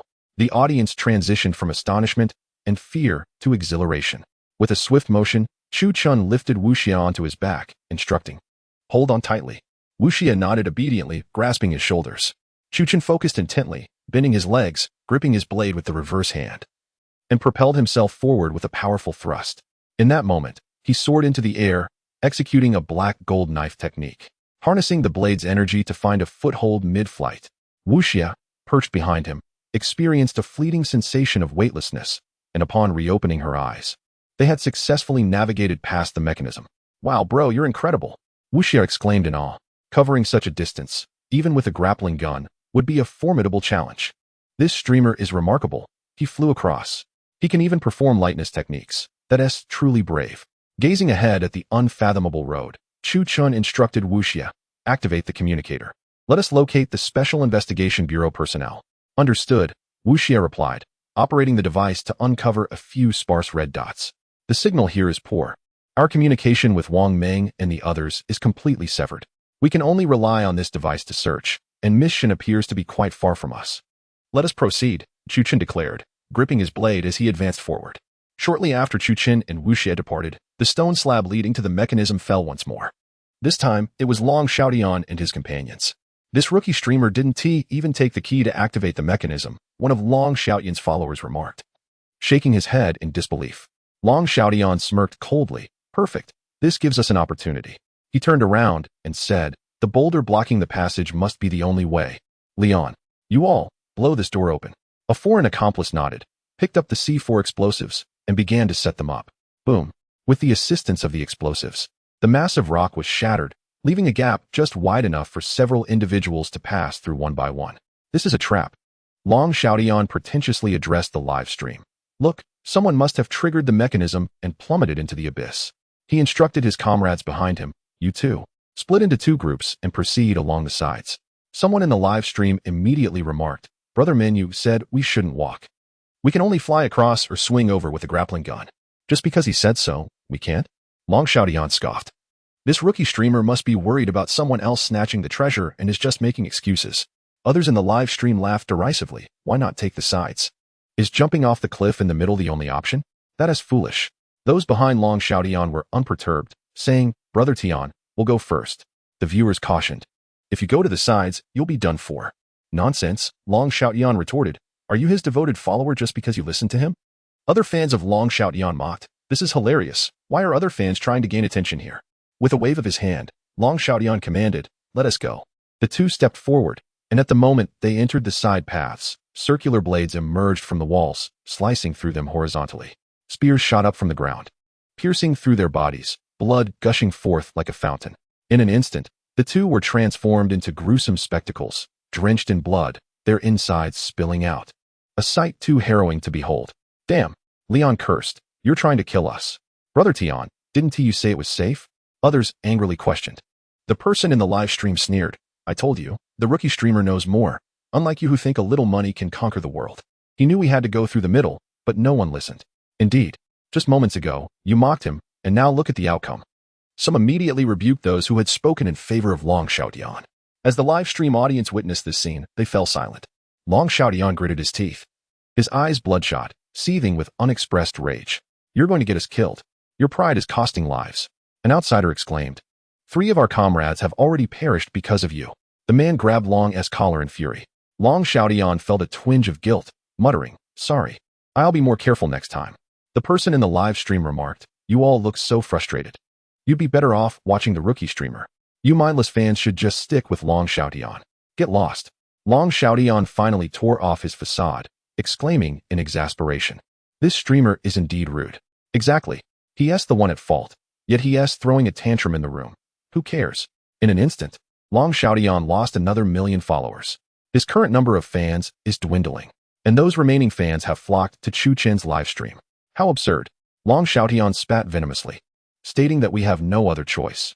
We must locate the treasure to reverse our misfortunes. Those behind him appeared invigorated at the mention of treasure. Meanwhile, Long Xiaotian, with a sinister expression, declared, "What of the dead? The more that perish, the greater the share of wealth, is it not?" At once, those behind him revealed their avaricious gazes. They prepared to shoot the grappling guns. Long Xiaodian instructed, "We shall swing across from this cliff with ropes." Chu Chun and Wu Xie traversed the path, navigating the pitch-black stone road. The ground was damp and chilly, the temperature surprisingly low. However, the abundance of luminous pearls embedded in the stone walls ensured that the area was adequately illuminated. "We are currently in the restricted zone of the Flame Emperor," Chu Chun explained to the audience in the live stream. "This subterranean realm has been meticulously crafted by the Flame Emperor, Shennongjia, and the descendants of the Yellow Emperor." How remarkable! The ancestors of Huaxiao were truly extraordinary. To create such wonders in that era is beyond belief. "I take immense pride in being born in Huaxia." Wu Xie echoed his sentiments, remarking on the vastness of this space, pondering the immense manpower required for such an undertaking. Just then, a sudden commotion arose from ahead. Chapter 28. Overcoming obstacles. A rustling sound, reminiscent of footsteps, echoed through the air. Chu Chun and his companions swiftly pressed themselves against the wall, attempting to blend their figures into the shadows. Before them, they beheld a surprising sight: wild men patrolling the path ahead. These wild men, in small groups, donned antiquated military uniforms from the Second World War, ostentatiously brandishing armed belts and carrying rifles equipped with bayonets. Some of them even wore armor, which, though resembling infantile garments on their robust forms, still constituted standard equipment for them. The wild men here were better equipped than those outside. Weapons like stone axes had become obsolete. Wu Xie remarked, "Look, some even wield a shotgun. They are under the control of a sorcerer. If we can locate the one who commands them, we could annihilate all the wild men," Chu Chun stated. "Then shall we follow them?" Wu Xie mused, a spark of inspiration igniting. "You read my mind." Chu Chun glanced around before setting off with Wu Xie. Although the wild men, controlled and armed, possessed a variety of weapons, Chu Chun and his companion, relatively petite in stature, managed to conceal themselves among the protruding rocks, passing through undetected. A group of wild men came to a halt at the edge of a chasm. Spanning this chasm was a colossal suspension bridge, entwined with resilient, oil-soaked vines. Bridging a gaping abyss, the depths of the chasm were unfathomable, with only this wooden and bamboo suspension bridge stretching across. On the bridge stood dozens of wild men, towering figures with crimson hair, even more formidable than their counterparts, wielding heavy axes, broadswords, and ancient polearms forged from steel. Moreover, on the bridge loomed a four-armed wild man, brandishing two massive hammers, his breath echoing like thunder, instilling a sense of dread in all who beheld him. Most terrifying of all, on the opposite bank of the bridge stood two Type 93 heavy machine guns, poised ominously. Do they truly possess such weaponry? The audience in the live stream was astounded. Neon Nation-S machine guns? How could they possibly have these? This is utterly outrageous. Chu Chun elucidated, these wild men possess the capability to venture outdoors. All their weaponry must have been seized from humans during ancient times and the Second World War. Wu Xie scratched his head, pondering, with such concentrated firepower. How can we cross? Quite simply, Chu Chun replied. We need not engage the enemies on the bridge. I will sever the suspension bridge and carry you across. The wild men on the stone bridge numbered over 30, with the formidable four-armed wild man granting them an undeniable advantage in such a confined space. Furthermore, since the wild men were under the sorcerer's control and displayed a reckless disregard for death, confronting them would yield no benefits. The live stream chat erupted with comments. The host is truly clever to devise such a strategy. That's because he possesses the strength. If one lacks the skill, how could they possibly fly across? Another viewer remarked, what is this called? Skill breeds courage. Someone praised. The wealthiest viewer, Stone White Hero, chimed in, I shan't flatter you. I'll transfer you 50,000, consider it my compliment. Instantly, envy swept through the crowd. I wish to be flattered like that. You must first possess the talents of the young man before you speak, Stone White Hero replied. Chu Chun remained silent and addressed Wu Xie. I shall take my leave. Wu Xie responded with an innocent smile. Go ahead, I'll show you my back. In an instant, Chu Chun surged forth, his black golden ancient blade gleaming like a crescent moon. Although the wild men had caught sight of Chu Chun, none could match his swiftness. They seemed to perceive his movements, but at that moment, it was all too late.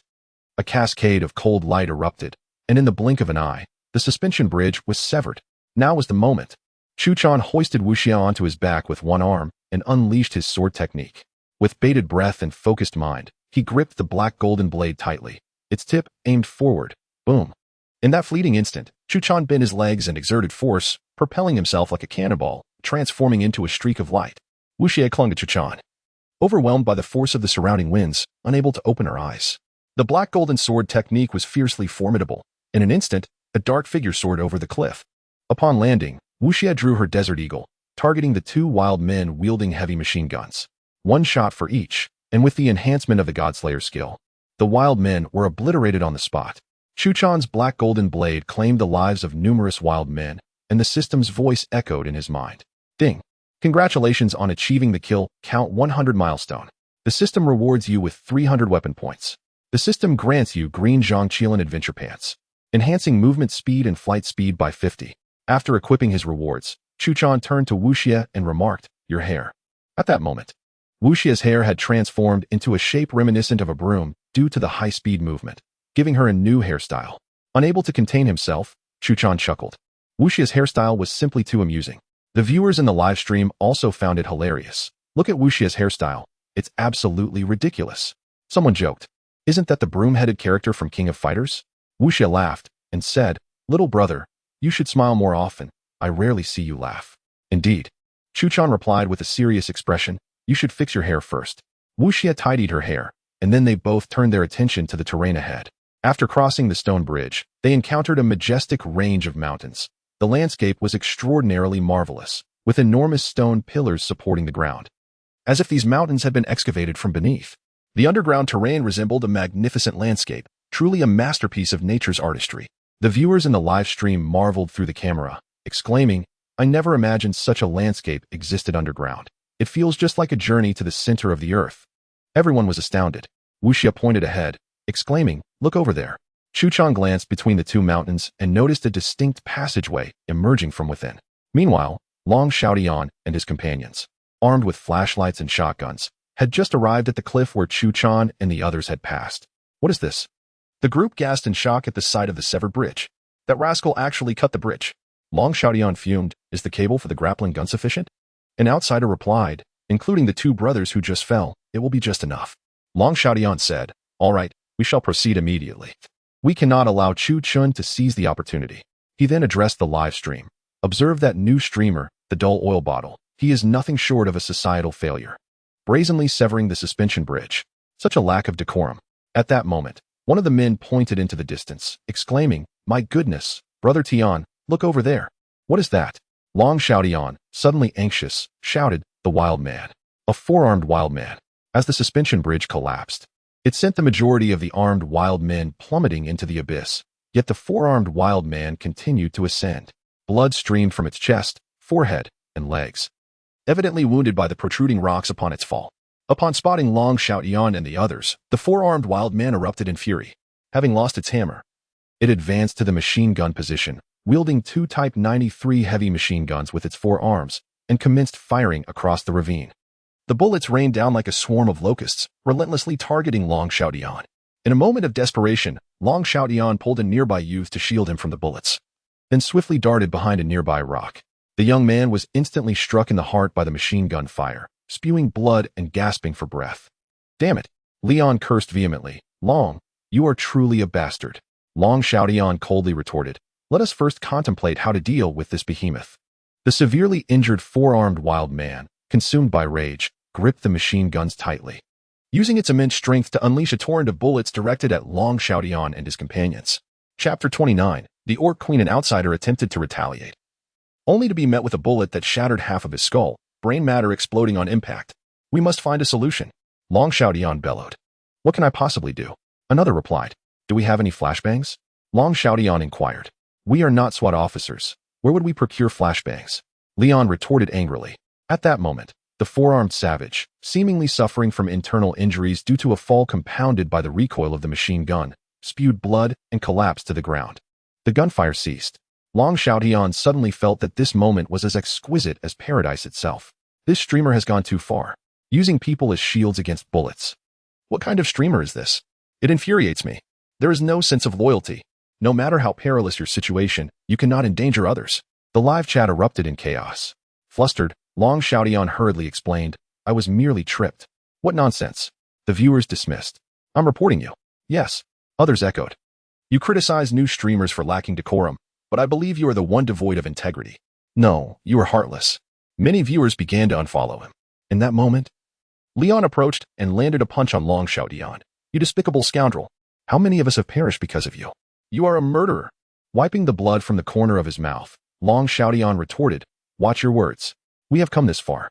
It is either we search for treasure together or we face death as one." Leon fell silent. Provoking him further would yield no benefit. Long Xiaodian, witnessing the rapid decline in his follower count, felt a surge of fury wash over him. "Prepare the ropes. We shall fly over," he shouted. Meanwhile, Chu Qin and Wu Xie raced ahead, following the only available path. "Brother, Mission signal is growing stronger. We are nearing her," Wu Xie declared. "Indeed," Chu Qin nodded. The duo arrived at a cavern, which was immense, adorned with numerous murals. Wu Xie approached and caressed the wall, where depictions of ancient legendary tales were etched. The viewers in the live chat, displaying their creativity, suggested, "What if we were to chisel a piece off?" Chu Qin immediately interjected, "Do not even think about it." Professor Zhang Hung chuckled, "Streamer, these murals must chronicle ancient legends." "Precisely," Chu Qin responded as he directed his camera towards the murals. Judging by the imagery, this appeared to depict a grand ancient battle, specifically the Battle of Zhuolu, based on the characters illustrated. The Battle of Zhuolu? Isn't that the epic confrontation between the Yan Emperor, the Yellow Emperor, and Qiyu? Indeed, it is. It was the first lesson in our middle school history class. Suddenly, a deafening roar echoed as the entrance of the cave sealed shut. It was a stone door intricately carved by a mason. At that moment, a figure emerged from a high platform at the cave's forefront, revealing a grotesque visage. This individual resembled a savage yet donned what appeared to be garments akin to those of ancient officials, neither from the Han dynasty nor the pre-Qin era, but rather reminiscent of the archaic robes of the Xia dynasty.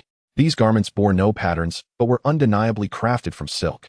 In comparison to the wild man, this individual had somewhat less hair. However, his eyes were a vivid crimson, and his mouth bore sharp fangs, with skin resembling stone.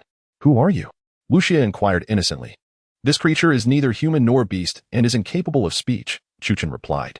The spectators in the live stream began to speculate. If this is the space beneath the altar of the Flame Emperor, could it possibly be a tomb? If so, does that make this person a gravekeeper? Yet, he does not seem human to me. Is this fellow truly one of us? The crowd buzzed with various opinions. The elder emitted a cawing sound from his throat and clapped his hands. At that moment, Wu Xie and Chu Qin felt as though an immense shadow had fallen upon them. A colossal entity suddenly descended before them, causing the very cave to tremble, and the stones beneath their feet to rise. Wu Xie found himself momentarily lifted off the ground, a testament to the terrifying presence of this behemoth. What is this creature? My heavens, the pressure it exudes is overwhelming. The onlookers gasped in shock.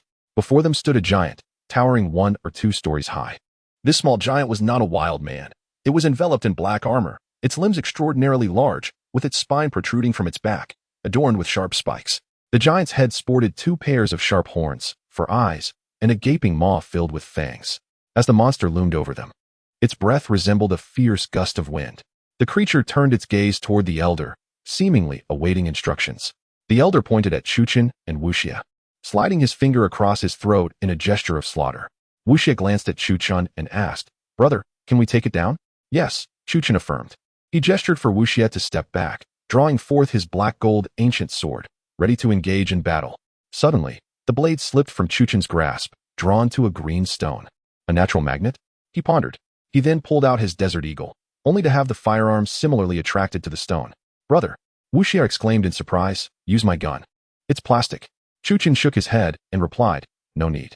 The elder cackled, departing from the elevated platform, which then instantaneously lowered a massive stone to block their path. "Your sword just flew away." The spectators exclaimed in astonishment. This monster was far more formidable than the 4-armed wild man from earlier. "How can we fight without a weapon?" Chu Qin explained, "This is a natural magnet, possessing substantial magnetic force. Both my Desert Eagle and sword are metallic, hence they were drawn away." He picked up a stone from the ground and instructed Wu Xie, "Find some cover and devise a way to destroy that magnet." Wu Xie nodded, quickly seeking refuge behind a protruding rock and rummaging through his backpack for useful equipment. Chu Qin weighed the stone in his hand, pointed at the female beastman, and assumed a challenging stance. "Roar!" The female beastman bellowed, her voice sending shockwaves that numbed the ears of the live stream audience. She charged forward, her immense form transforming into a blur. Chu Qin swiftly evaded, and the female beastman struck air. The female orc struck the ground with such force that numerous craters erupted around her. "What remarkable brute strength," Chu Qin remarked with composure. In a swift sideways somersault, he positioned himself behind the towering figure of the orc. With a powerful thrust of both legs, he executed a forceful strike directly into the orc's knee joint. The impact caused her to lose her balance, and she collapsed to the ground. Chu Chun then stepped onto her back and leaped into the air, bringing down the rock in a dunking motion upon the back of the orc's head. Bang! The orc, however, demonstrated remarkable agility. Raising her hand to block the blow with the back of her hand, Chu Chin's stone missed its mark, and the orc seized the opportunity to support herself with one hand, swiftly rotating her body to deliver a fierce elbow strike at Chu Chun. In this fierce battle between man and beast, Chu Chun finally found an opening and delivered a powerful punch to her face. Howl! The orc, in pain and burning with fury, climbed back up the stone wall once more. What is she planning? Is she attempting to escape? The streamer is truly impressive. A mere mortal facing a monster, quite extraordinary. Yet, this is not the time to relax. She is not defeated yet. As the female orc descended once again, she wielded a massive bronze axe. Chapter 30.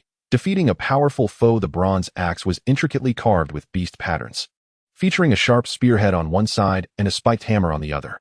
This formidable weapon was as large as a door. Wu Xie felt a surge of tension as he gazed at the magnet, when suddenly, a brilliant idea struck him. If a strong electric current could disrupt the magnetic poles, it would render the magnet ineffective. With his plan in mind, Wu Xie promptly retrieved his drone and maneuvered it directly toward the magnet. At the moment of impact, he activated the drone's overload system.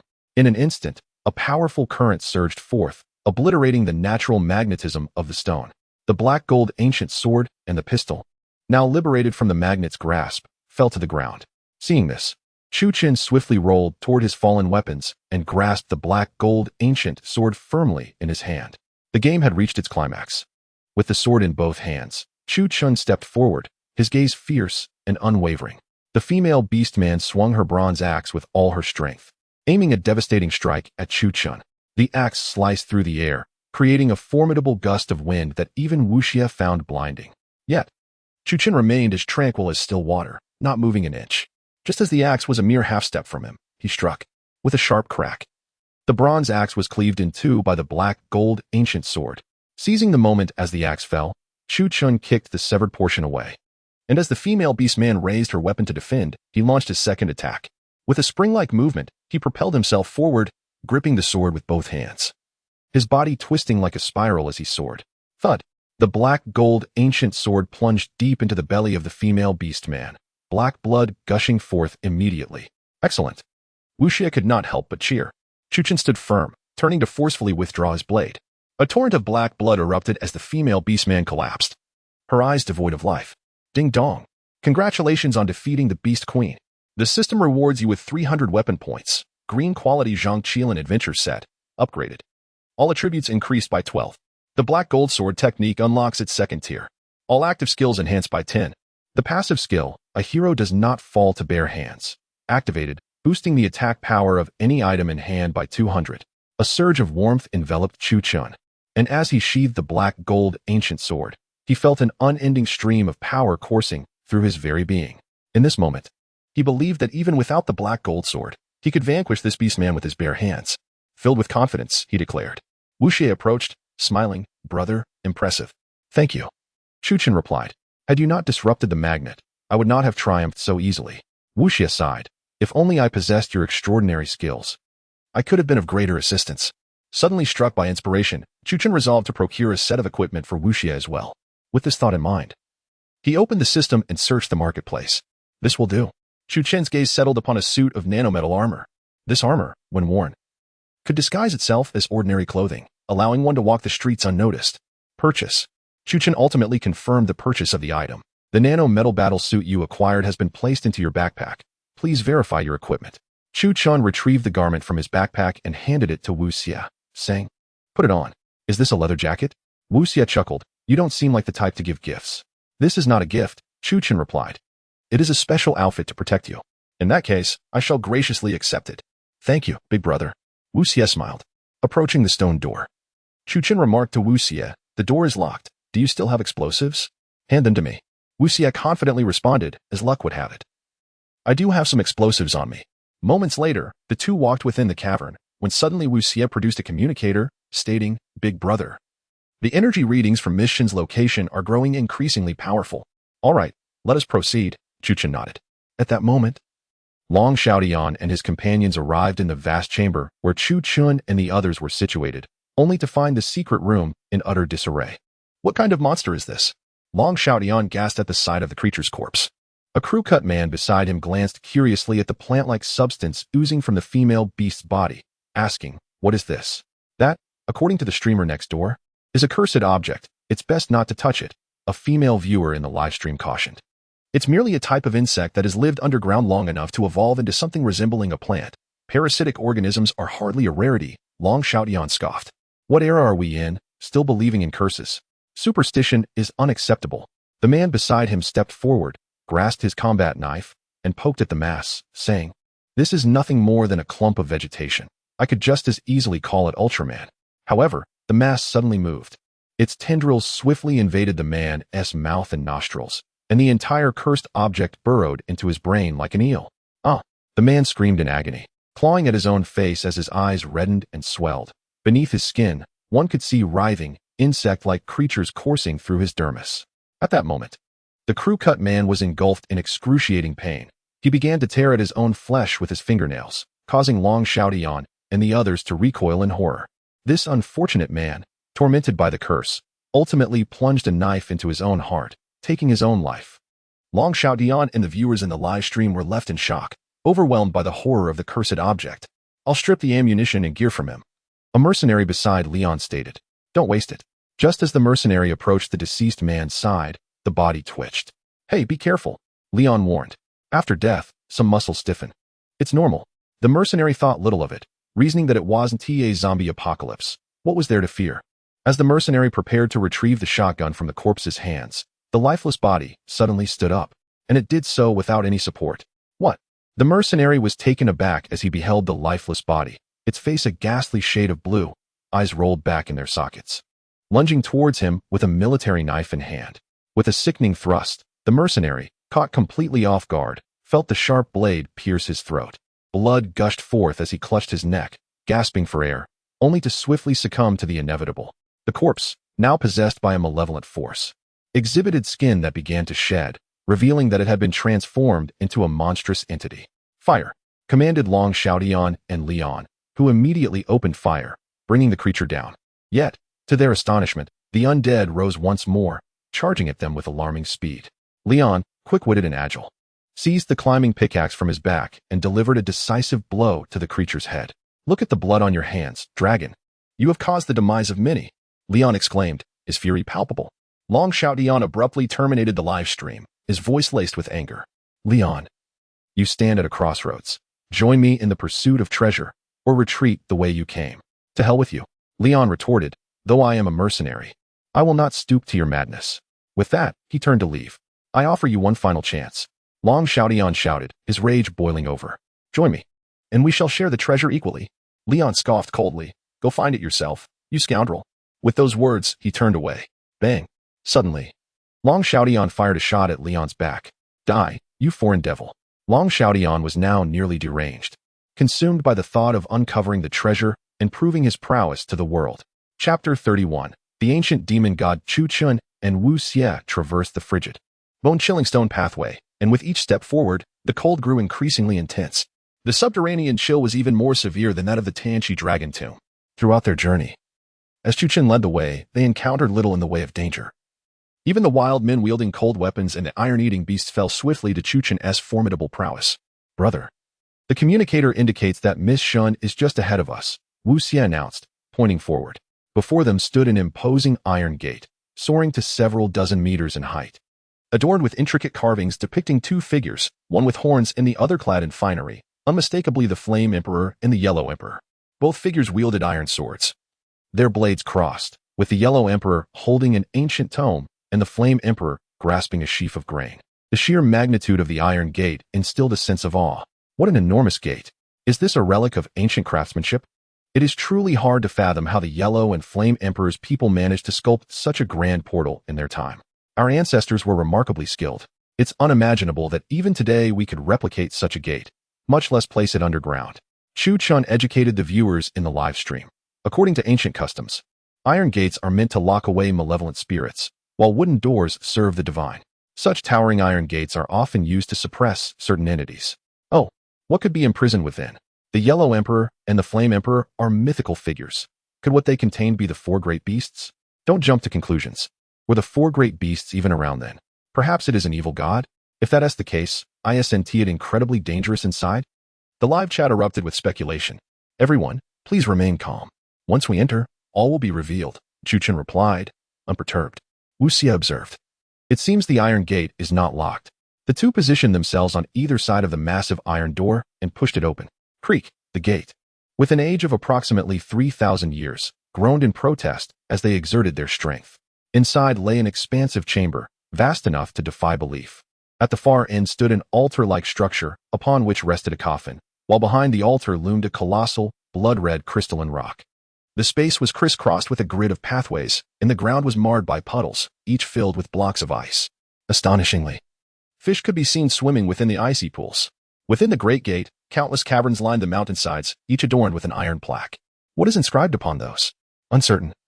They appear to be ancient characters. Chu Chun elucidated to the viewers. These are the writings of the Qiyu tribe. Each plaque bearing the name of one of Qiyu's brothers. There are a total of 81. Qiyu? Wu Xie exclaimed, surprised. How could Qiyu's 81 brothers be found here?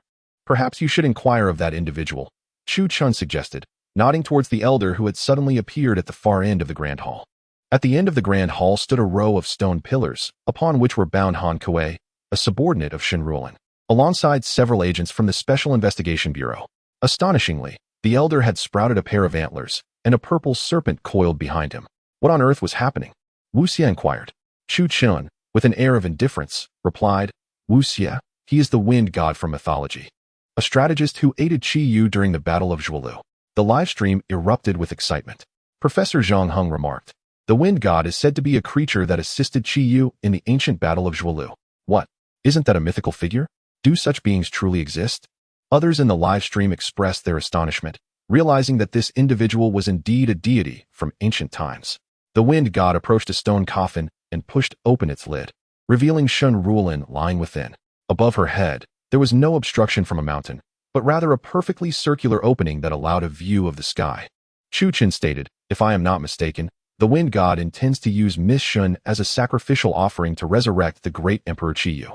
This revelation shocked Wu Xie as well. Qiyu? Here? Chu Chen confirmed. Indeed, the water here is as cold as ice, yet sustains fish.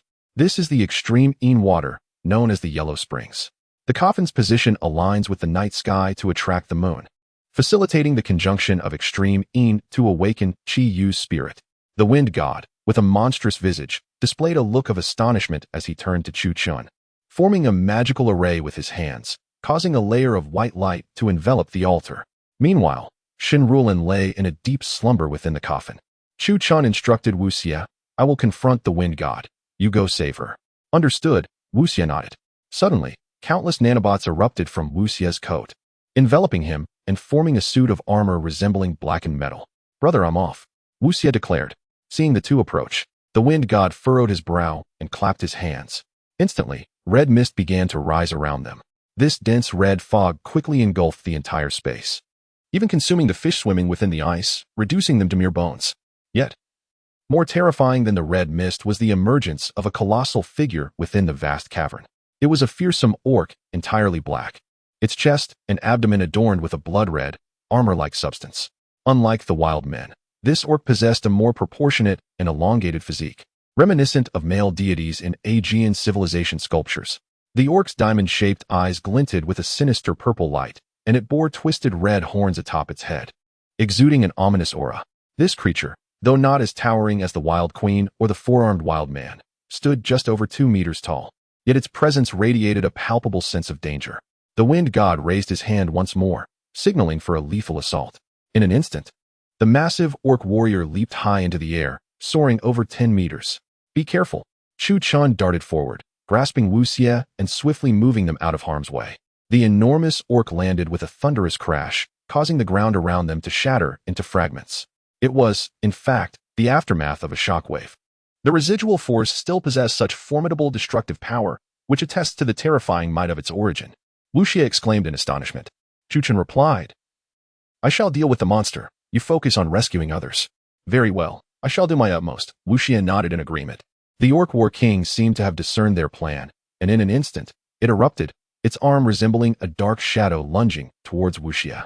Should this powerful beast grasp him, it would undoubtedly result in excruciating injury, crushing his body in an instant. Bang! Chu Chun raised his ancient black gold blade, deflecting the orc's strike with the flat of his sword. Your opponent is me, Chu Chun declared, his gaze radiating lethal intent, igniting a fierce determination within the orc. Chapter 32. The God of War. Chi the orc war king strode forward with great determination, swinging his fist towards Chu Chun. This punch distorted the surrounding air, creating a vacuum devoid of oxygen. The intricacy of this blow was astounding. Its force was terrifying, Chu Chun mused. Without hesitation, he charged forward. Knowing that the orc's long arms would make evasion futile, he would inevitably be struck by the force of the punch. Bang! Chu Chun advanced with a knee strike reminiscent of Muay Thai. The power of the knee attack, augmented by the Godslayer skill and the green quality exploration trousers, propelled the War King orc back several steps. Furious, the War King orc leapt into the air. What? Chu Chun looked up to see 4 massive weapons hovering above. The orc drew the 4 weapons from the wall and landed back on the ground. Each of its upper arms wielded a spiked club, while its lower arms brandished serrated double-edged battle axes, exuding an intimidating aura, resembling a demonic entity. Good heavens, even from behind the screen, one could feel the fear. Not even with a Gatling gun would I dare confront such a creature. The viewers urged Chu Chun to exercise caution. Gaining the audience's approval seemed to invigorate Chu Chun. He gripped the black gold ancient blade, adjusted his stance, and charged once more into battle against the orc. At this moment, Wu Xie approached the formation, raising his submachine gun to unleash a barrage at it. But the white light surrounding the formation ensnared all the bullets as if they were mere silken threads. Wake up, Miss Shen, Wu Xie called out. Shen Ruolin and the captured agents appeared to be forcibly trapped in a deep slumber, utterly unresponsive to his pleas. Brother, Wu Xie shouted, give me some of your blood. At that moment, while engaged in a fierce struggle with the War King, Chu Chun heard Wu Xie's call and swiftly glided towards him. The War King, infuriated, swung its weapons and spun its body, attacking with the ferocity of a deadly top. Swish. Chu Chun drew his hand across the blade, drawing blood. He flung his hand towards the formation. The Qiling blood struck the formation, causing it to shatter into fragments, obliterated on the spot. The War King orc was now a mere half-meter away from Chu Chun. Qiling blood, break. Chu Chun raised the black gold ancient blade, infused with Qiling blood. High above his head, crack. The blade struck the ground, and everything fell silent. The weapons in the War King's grasp clattered to the ground, and purple blood poured from its head. Boom. The orc collapsed, unable to rise again. Feng Bo, you have lost. Wu Xie raised his submachine gun, unleashing a fierce onslaught. Feng Bo was compelled to summon his magical powers to fend off the barrage. Meanwhile, Chu Chun executed a backflip, landing atop the stone coffin. His fingers tainted with his own Qiling blood, he pressed them onto Shen Ruolin's forehead. How did I end up here? Shen Ruolin opened her eyes, recognizing Chu Chun. Come out. Chu Chun extended his hand, pulling Shen Ruolin from the stone coffin. Wu Xie shouted, Brother, this creature cannot be killed. At this moment, Feng Bo drew forth a resplendent golden sword from behind, launching an attack towards Wu Xie. Stop, Chu Chun commanded, his foot striking the ground as he executed a nimble leap, wielding the black gold ancient blade that soared forth like a radiant rainbow. Just as Feng Bo's sword was about to make contact with Wu Xie, his arm was severed by the black gold blade, blood dripping profusely. Feng Bo let out a furious roar, a manifestation of both defiance and rage. He had been vanquished. Miss Shen, Chu Chun said, extending his hand. Shen Ruolin, puzzled yet compliant, reached out. Chu Chun clenched his fist, allowing his blood to drip into her palm. Apply this blood to the warriors' foreheads. It will awaken them. Then return the way you came. Without attempting to confront Feng Bo, human weapons are ineffective against him. Shen Ruolin gazed at Chu Chun and nodded, understood. A glint of murderous intent flashed in Feng Bo's eyes as he flung his blood into the air, conjuring it into countless serpentine forms that surged toward Chu Chun. Break. With the essence of the Qiling coursing through his hands, Chu Chun thrust forward, manifesting an ethereal Qiling that shattered the blood serpents in an instant. Thud. Feng Bo coughed up blood, evidently wounded by Chu Chun's strike. Suddenly, he leaped backward towards a blood-red rock. Bang! A massive, jagged spike erupted from the rock, piercing Feng Bo's chest, seemingly siphoning his blood endlessly into its depths. What is happening? Shen Ruolin gasped, bewildered by his act of self-sacrifice. Wu Xie mirrored her confusion, until Chu Chun interjected. You must leave. Brother, does he intend to? Wu Xie exclaimed, astonished. Feng Bo seeks to use himself as a sacrifice to resurrect the incomplete form of Qi Yu, Chu Chun explained. I understand now. Had he succeeded in sacrificing Shen Ruolin and the agents, the complete form of Qi Yu would have been revived. Our intervention has thwarted his plans, leaving him with no alternative. The vast blood-red rock began to crack, crimson liquid seeping from within. The fissures widened, as if something monumental were about to emerge. Retreat, Shen Ruolan urged through gritted teeth. Chu Chen, you must leave as well. No, Chu Chen replied resolutely. I am here to vanquish him. Wu Xie reassured him with a smile. Fear not, dear brother, I shall look after things here. Miss Shen, you must hurry away. Shen Ruolan watched Chu Chen anxiously, cautioning, then please, take care. Chu Chen merely nodded in acknowledgement. Meanwhile, outside the Shennongjia region, within the forest ranger's station, a ranger had just brewed a cup of tea, preparing to enjoy a sports match when the teacup suddenly clattered to the floor. An earthquake, the ranger exclaimed. Lao Lu, rise. We are experiencing an earthquake. The two rushed outside, stunned by the sight before them. Countless red mist surged into the sky, mingled with the cacophony of wild shouts echoing through the air. At that moment, within the woods of Shennongjia, the ground began to collapse in numerous places, and throngs of wild men emerged, wielding an array of weapons. Advancing like an overwhelming army. In the subterranean burial site, the crimson boulder shattered instantly, blood gushing forth. Boom. The scent of blood permeated the entire expanse. Chu Chen and Wu Xie stood alert, gazing ahead as an icy, suffocating sense of oppression suddenly enveloped them. Bang! A colossal foot crashed down upon the ground, its form barely reminiscent of humanity, resembling more the claw of a ferocious beast. The skin appeared charred, streaked with dark purple blood. Gradually, a massive silhouette emerged, coming into the view of Chu Chen and Wu Xie. It was a robust man clad in battle boots and draped in a cloak, whose presence would overshadow even the mightiest of strong men gathered before him. To declare him the strongest man in the world would be an understatement. His muscular contours were exquisitely defined. Had it not been for his charred skin and the purple scars, both men and women alike would find beauty in his physique. A pair of crimson horns crowned his head, and his blood-red eyes betrayed no emotion. His hair fell haphazardly behind him, adding to the aura of chaos. Such an overwhelming sense of suppression. Could this truly be Qi Yu, the legendary figure said to have vanquished the Flame Emperor? Wu Xie felt a twinge of anxiety, for it was his first encounter with a mythical being, and nervousness was only natural. Chapter 33. Acquiring the precious blade. A formidable man, as grand as a small mountain, gripped a shattered bronze halberd in one hand and a strangely shaped heavy axe in the other, the blade of which was stained with congealed blood, rendering it a sinister crimson. So terrifying was he. This was Qi Yu. Wasn't he supposed to have 3 heads and 6 arms? 3 heads and 6 arms. Is this visage not frightening enough? The audience in the live stream was awestruck by Qi Yu's formidable presence. The aura of murderous intent he exuded sent shivers down their spines. The pressure emanating from Qi Yu was that of the ancient war king of Huaxia, an overwhelming force that suggested a single warrior could thwart 1,000 foes, and that he could march forward against countless adversaries. This was an undeniable might. Even in his current state, Qi Yu was not at his full strength. Qi Yu rotated his neck, producing a creaking sound, his gaze cold and devoid of emotion, resembling a mere puppet. This creature gave off an unsettling aura. Wu Xie's expression turned grave as he remarked. No, Chu Qing interjected, he is a counterfeit. What? Wu Xie exclaimed, astonished. Qi Yu, the ancient god of war, displayed bizarre movements and lacked the ability to speak, evidently a soulless puppet. Only by locating his true form could they seal him away. Chu Qing explained. All right, I shall search for it. Wu Xie immediately darted off to seek the truth. Wait. Chu Qing cut his palm with a blade and clasped hands with Wu Xie. The tomb is perilous. Should there be any formations, my Qilin blood can dispel them. As Wu Xie departed, Chu Qing fixed his gaze upon Qi Yu and declared, your opponent is me.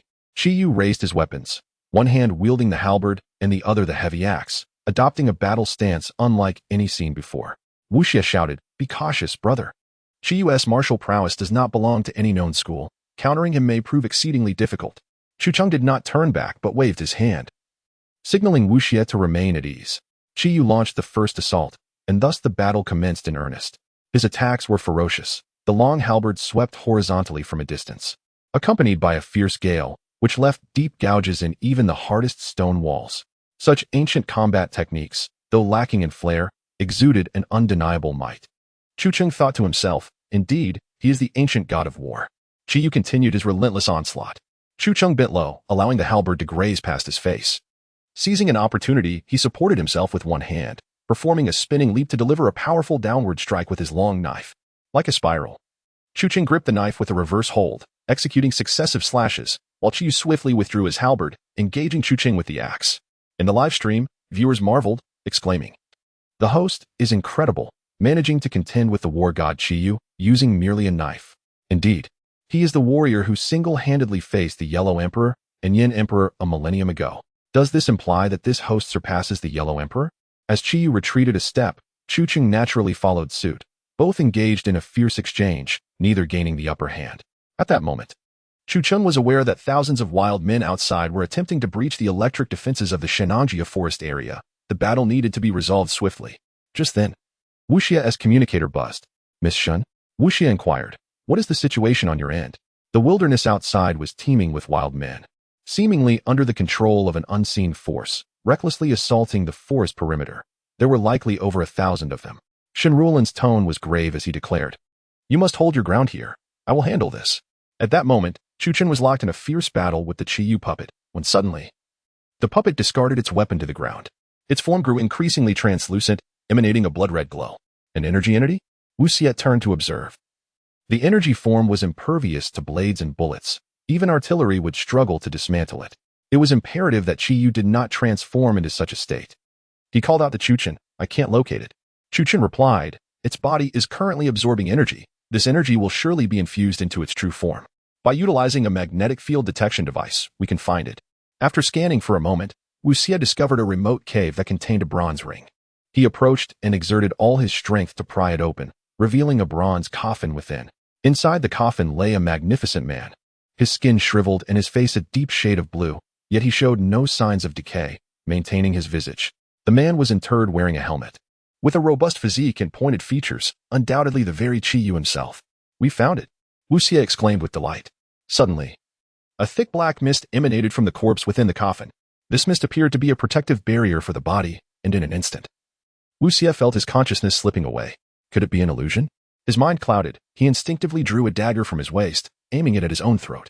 Wu Xie was alarmed and suddenly recalled the blood of the Qilin in his possession. "Break." He raised his hand, and the Qilin blood radiated with brilliance, dispersing the ominous mist from the tomb. He then retrieved a grenade and hurled it into the coffin. Boom. As the grenade exploded, Qiyu's corpse was obliterated. "We have won," Wu Xie exclaimed joyfully. "The energy entity of Qiyu is waning." Observing the Qiyu puppet devoid of its protective energy, Chu Qing seized the opportunity. Advancing swiftly and thrusting his long knife with fervor, the Qiyu puppet's body crumbled like clay, ultimately reducing to a pile of scorched earth. It was all over. The various wild men in the Shennongjia forest region collapsed instantaneously, like kites severed from their strings, all perishing. "Ding dong," the system announced. "Kill confirmed. Incomplete body demon god Qiyu. The black gold ancient blade has upgraded. Attack 10. The system rewards defensive equipment. Zhang Qiling blue exploration upper garment. The system rewards agility equipment. Zhang Qiling blue exploration lower garment. The system rewards critical strike equipment. Zhang Qiling blue exploration gloves. The first layer of the special skill bar has been unlocked. Activated. Qigong. Character compatibility increased by 3. Rewarded with 300 weapon points. Upon hearing the series of rewards from the system, Chu Qing was filled with unexpected joy. Just then, Wu Xie approached, cradling a golden long knife from within the coffin. A burial item, likely Qiyu's weapon. "Brother, what does it say?" Tiger Soul. As Chu Qing gazed at the script, an unsettling realization dawned upon him. "What is it?" asked Wu Xie. During the era of the Yellow Emperor's battle against Qiyu, the character system had yet to be devised by Zhang. Yet here, the inscription is in regular script, Chu Qing remarked, his astonishment evident. Wu Xie produced a scanner to capture the image and replied, "Nevertheless, this blade indeed dates back 3 millennia." Chu Qing flipped the sword, revealing an intricate character engraved on the hilt, also rendered in the same vigorous regular script. "Brother, we should take our leave," Wu Xie suggested. The bounty from this encounter was exceedingly rich, encompassing not only system rewards but also the enchanted blade, Hupa, wielded by Qiyu. This was truly a priceless treasure. The streamer has triumphed. Remarkable. How impressive to have subdued the demon god Qiyu, and to acquire the treasured sword. At that moment, the user Shi Bai Ing interjected, "Streamer, I offer 30 million for that sword." "What? 30 million? My heavens. 30 million could sustain me for a lifetime," exclaimed Chu Qing. 30 million for a single sword? This individual is indeed affluent. If it were me, I would sell it. Chu Qing chuckled, "Not for sale." Shi Bai Ing pressed on, 30 million for the sword? Then, Instantly, the online community erupted in excitement. 30 million in US dollars? That's over 100 million, exclaimed one participant. Goodness, my modest goal has been achieved. I am now financially liberated. Professor Zhang Huang could not help but reflect. When will I earn 100 million? Chu Chun remained unperturbed, declaring, not for sale. Shi Bai-ing then sent a sighing emoji, stating, very well. I shall reserve this 30 million for future tips. Chapter 34. The wealthy rotund man. Soon after, a notification of over 1 million yuan arrived from Chu Chen's bank card. 1 million? Chu Chen was taken aback. It's from me, Shennongjia Y Hero stated. Thank you, broadcaster, for demonstrating that humanity can triumph over the divine. With that, Shennongjia Y Hero logged off. Gazing at the substantial sum, Chu Chun felt a sudden rush of happiness. Just then, the stone coffins around them began to shift ominously. What is happening? Wu Xie raised his gun, aiming at the coffins. One by one, they toppled, revealing several individuals emerging from within. Put down the gun, Chu Chen instructed. These individuals appeared exceedingly anxious, cautiously surveying their surroundings. Dressed in hiking gear, it was evident that they were the missing tourists and villagers. Thank you, they exclaimed. Looking at Chu Chun and Wu Xie, you saved our lives. Wu Xie smiled and said, thank him. This young man single-handedly defeated Qi Yu and rescued you all. One well-dressed tourist interjected, I am a Jia, a businessman. I am willing to offer my financial gratitude for your life-saving deed. Chu Chun replied, no need. Ding. The system detected an absence of greed, increasing character compatibility by 2. Acquired the passive skill, Wealth Abundance, allowing for potential additional wealth under specific circumstances. Ajia continued, young brother, you are a live streamer, correct? I happen to run a media company, and I am willing to fully fund your platform operations and various affairs. Another person chimed in, brother, this is also Jia Ji's sincere intention. You should accept it. It would be wise to comply. Wu Xie remarked. Look how enthusiastic Jiego is. Chu Chen nodded and said, all right then. Meanwhile, Long Xiaodian had just emerged from the underground altar, skillfully evading the armed police, clearing the area of wild men, and made his way to the vehicles at the foot of the mountain. This was a stroke of bad luck. His entire team had perished. Fortunately, he had managed to procure some jade and luminous pearls. Long Xiaodian glanced at the treasures in his backpack, realizing he would still need to pay compensation to those ruffians. Frustrated, he slammed the steering wheel. At that moment, a shadow suddenly appeared in the back seat. Crack! Before Long Xiaodian could cry out in horror, a sharp machete pierced his abdomen. You! He gasped, blood pouring from his mouth. Help me, money. I'll give you. Leon withdrew the knife, coldly stating, fortunately, I had the foresight to wear a bulletproof vest. Otherwise, you would have killed me. With that, he locked the car door and drove off, leaving Long Xiaodian to bleed out in the vehicle, awaiting his slow demise. The next day, Chu Chun tidied up in the hotel, carefully packing the tiger blade into a base case, as it could not be stored within the system and had to be carried on his person. Hello, sir. Would you like your room cleaned? A server knocked on the door. No, I am checking out. After completing the checkout procedures and receiving his deposit, Chu Chen stepped out of the hotel, only to find a Range Rover Velar parked directly in front of him. Shennongjia was adorned in a flowing brown gown, elegantly paired with a white blouse, its collar tied with a delicate bow. To everyone's surprise, she had applied a hint of makeup, a stark contrast to her usual image as a capable agent. Thank you for rescuing me from the abyss, she said with a warm smile. Are you planning to leave? Yes, Chu Chen replied, his expression stoic. Lowering her gaze, Shennongjia suddenly inquired, do you have some free time? I do, Chu Chen affirmed. Shall we have lunch together? I know a renowned restaurant. Shennonjia's spirits lifted immediately. Not going, Chu Chen declined. Her expression froze in shock. Wait, are you busy with work? Perhaps I could assist you. No need. I'm going with Wu Xie to an antique shop to examine a batch of antiques, Chu Chen stated. Thank you, but it's unnecessary. Shennongjia, puzzled, responded. But you said you had time. Indeed, because I have time, I will accompany Wu Xie to inspect the antiques, Chu Chen reiterated. I sincerely apologize. Clenching her teeth, Shennongjia made one final push. Let me drive you. No need, Chu Chen promptly replied for the third time. At that moment, a Porsche Cayenne approached. Wu Xie leaned out of the window, calling, hey, brother. Let's go.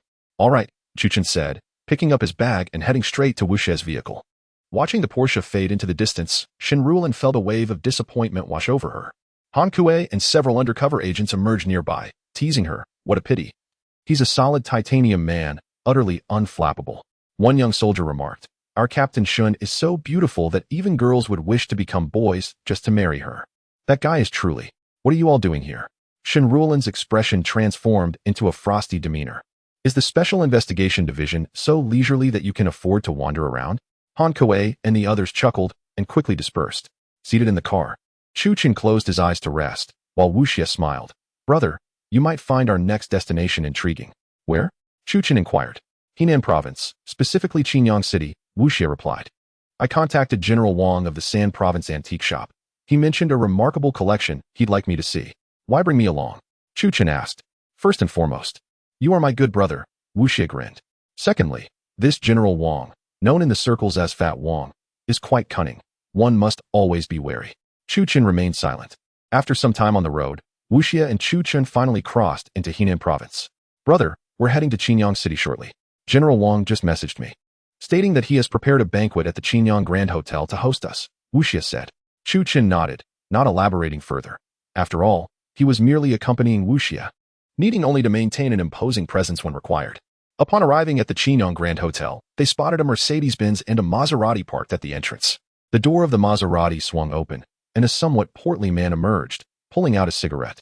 General Wang, the guests have arrived. An assistant clad in a suit addressed the corpulent gentleman. Quick, let us welcome him, Mr. Wang remarked. As Chu Chen and Wu Xie alighted from the vehicle, they beheld the portly figure accompanied by the assistant and a striking woman in a white business attire approaching them. Greetings, greetings, young Master Xie. It is an honor to finally meet you, Mr. Wang exclaimed, warmly grasping Wu Xie's hand. Is this the illustrious hero who vanquished the dragon at Tianchi? My, you are truly a paragon of elegance and charm. Chu Chen appraised Mr. Wang. Were his face a tad less fleshy, he would indeed be quite handsome. At least a striking young man of the surrounding countryside. Mr. Wang appeared to possess some physical training, embodying a physique that, while slightly out of shape, remained presentable. Mr. Wang was notably effusive in his compliments, lauding both individuals upon their first encounter. Wu Xie, smiling, replied, Oh, we are merely youthful lads and would greatly appreciate your guidance. Mr. Wang, too kind, too kind. Mr. Wang waved his hand dismissively, yet his demeanor remained cheerful. Young Master Xie is renowned in the world of antiques, while this young man here has become a legend in the realm of treasure hunting, known to all far and wide. Chapter 35. The mysterious ancient village. After finishing his words, Mr. Wang tapped his forehead and said, Allow me to introduce myself. My surname is Wang. I was born under the soft glow of a half-moon, hence I am called Wang Yueban. However, since Yueban implies plumpness, you may call me Wang Pongzi. I rather enjoy this name. Wu Xie chuckled. Mr. Wang, you truly possess a delightful sense of humor. Chu Chen remained silent. Wang Pongzi glanced at Chu Chen and remarked, Look at my absent-mindedness. You have traveled a great distance, and here I am standing outside to converse with you. Please, come inside. The group entered a private room at the Qinyang Grand Hotel, aptly named Fengyao Pavilion, inspired by the elegance of the Book of Songs. The interior was exquisitely refined, showcasing traditional Chinese decor indicative of a high-end establishment. Wang Pongzi exchanged a knowing glance with a nearby beauty, who smiled and said, I am also a fan of the young master. It is truly an honor to meet him in person today. With that, she attempted to sit beside Chu Chen. Without a word, Chu Chen stood and took a seat next to Wu Xie instead. Such lack of decorum. Wang Pongzi swiftly redirected the conversation. Our young master is a superstar. Can one simply sit beside him? Look at my subordinate, utterly lacking in respect. Wu Xie and Chu Chen exchanged glances, both aware that Wang Pongzi was a master of social interactions, with each of his words perfectly timed and his arrangements impeccably executed. Chu Chen mused to himself, It seems that in this parallel world, Wang Pongzi and Wu Xie are not acquainted. This line of fate is shifted. Wang Pongzi smiled and declared, It brings me immense joy to meet both of you. Without further ado, let us raise a toast. He picked up a bottle of premium Matai and poured himself a glass, downing it in one gulp. To show respect, 3 cups are most sincere. I shall have another, he said with a grin. He poured another glass of Matai and drank it straight down. His assistant, a man in a suit, immediately interjected, Mr. Wang, your liver. You truly lack perception. How often does the young master and our esteemed guest come to visit? They have graced us with their presence, and I am delighted. What harm is there in indulging in a few more cups? Wang Pongzi replied. Wu Xie was about to rise to return the toast when Chu Chen discreetly kicked him under the table. What is it, young master? Wu Xie whispered. This man has a steady breath. When he drank, his abdomen contracted rhythmically. He is an experienced drinker, possessing the capacity to consume 1,000 cups without intoxication. Do not engage in a drinking contest with him. Chu Chen typed on his phone to show Wu Xie. Wu Xie immediately understood and smiled, saying, Mr. Wang, there is no hurry to drink. I have a tendency to be overly eager, since you summoned me. I have been pondering what antique you wish to show me during my journey here. Wang Pengzi chuckled and instructed, Xiaozhou, please bring in the item. Xiaozhou exited and returned shortly, pushing in a small cart. On the cart rested a large golden plate, covered with a lid. Open it, Wang Pengzi commanded. Xiaozhou lifted the lid to reveal a remarkably exquisite stone carving. The sculpture featured a vivid depiction of a battle, with malevolent dragons and spirits in the sky and armored warriors on the ground, engaged in a fierce struggle. Though the carving was not large, its intricate craftsmanship was striking. Young master, please take a look, Wang Pengzi said. The stone originates from Zhuiyang Mountain in Guizhou, and its craftsmanship dates back to the Song dynasty.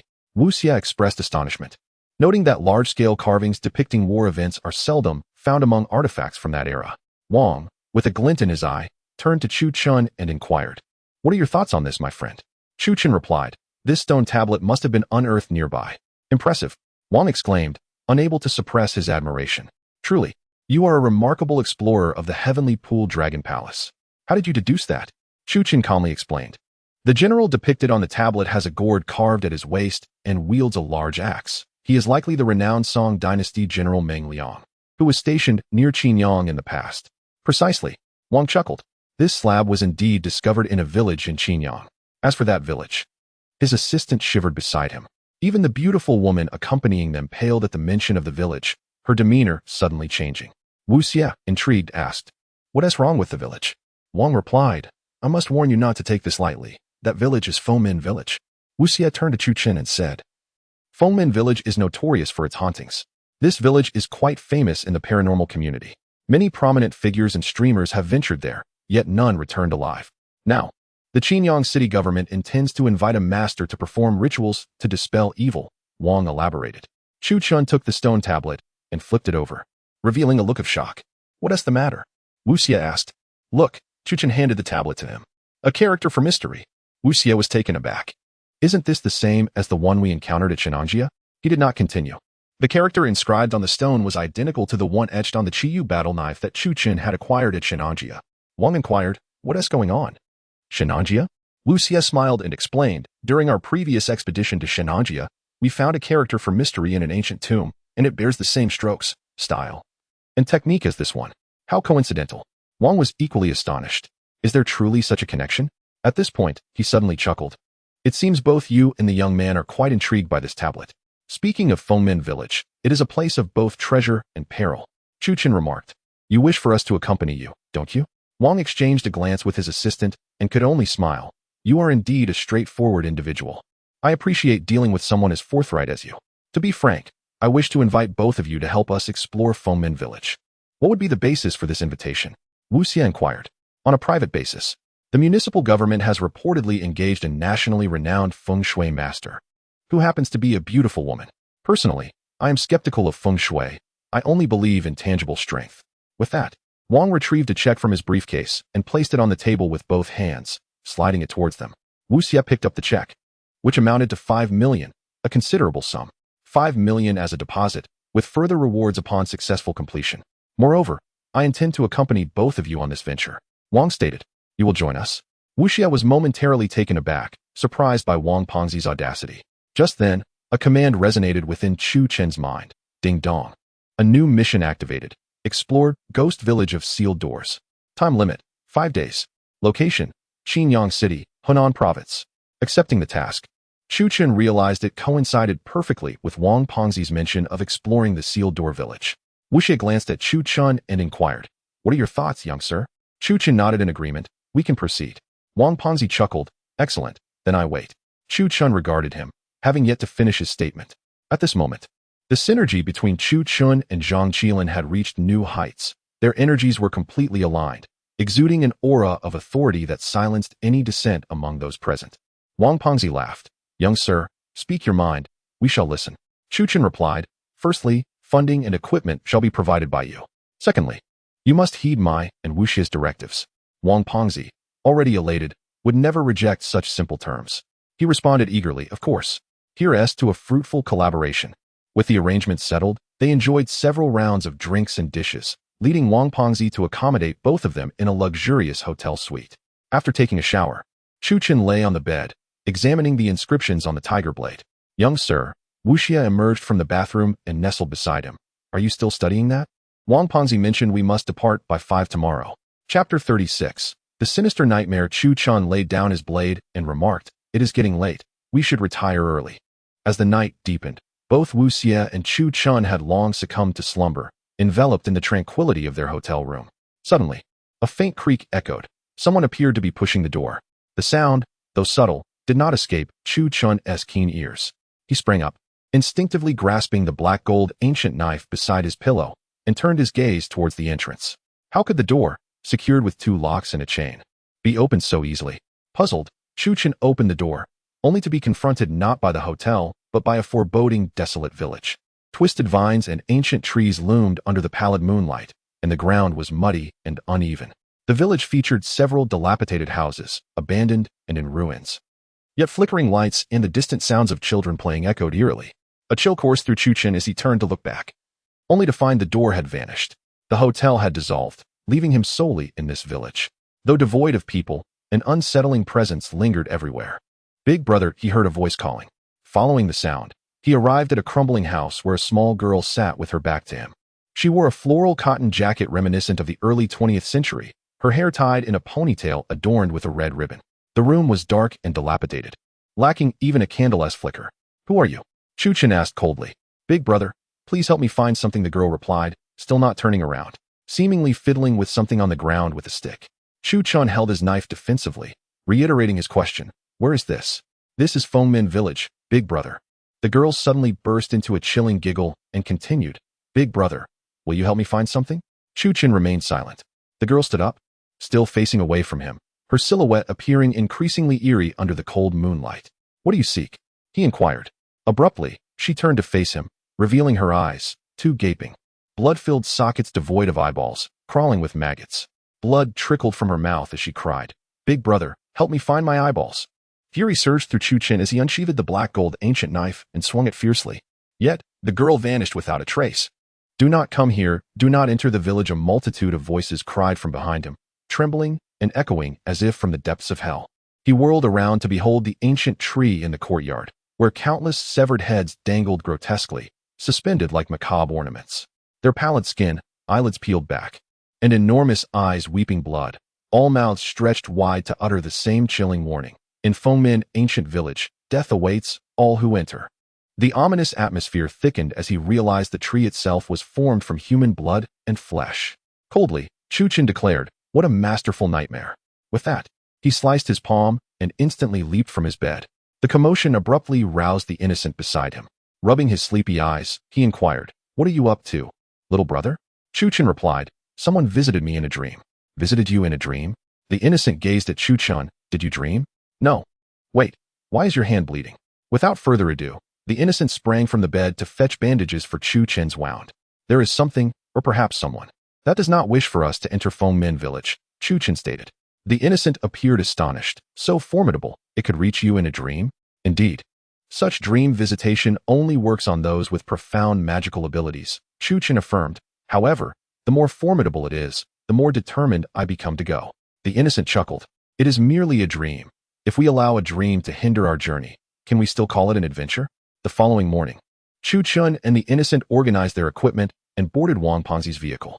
Though Wang Pengzi was the CEO of the San Province Group, he bore no airs of superiority. He had modified a Jeep Wrangler for the expedition, donning practical outdoor attire himself and stowing their various supplies in the trunk. Little brother, you truly are handsome. Wang Pengzi praised Chu Chun. This outfit exudes charisma. Chu Chun remained silent, while the innocent smiled. Of course. Wang Pengzi continued.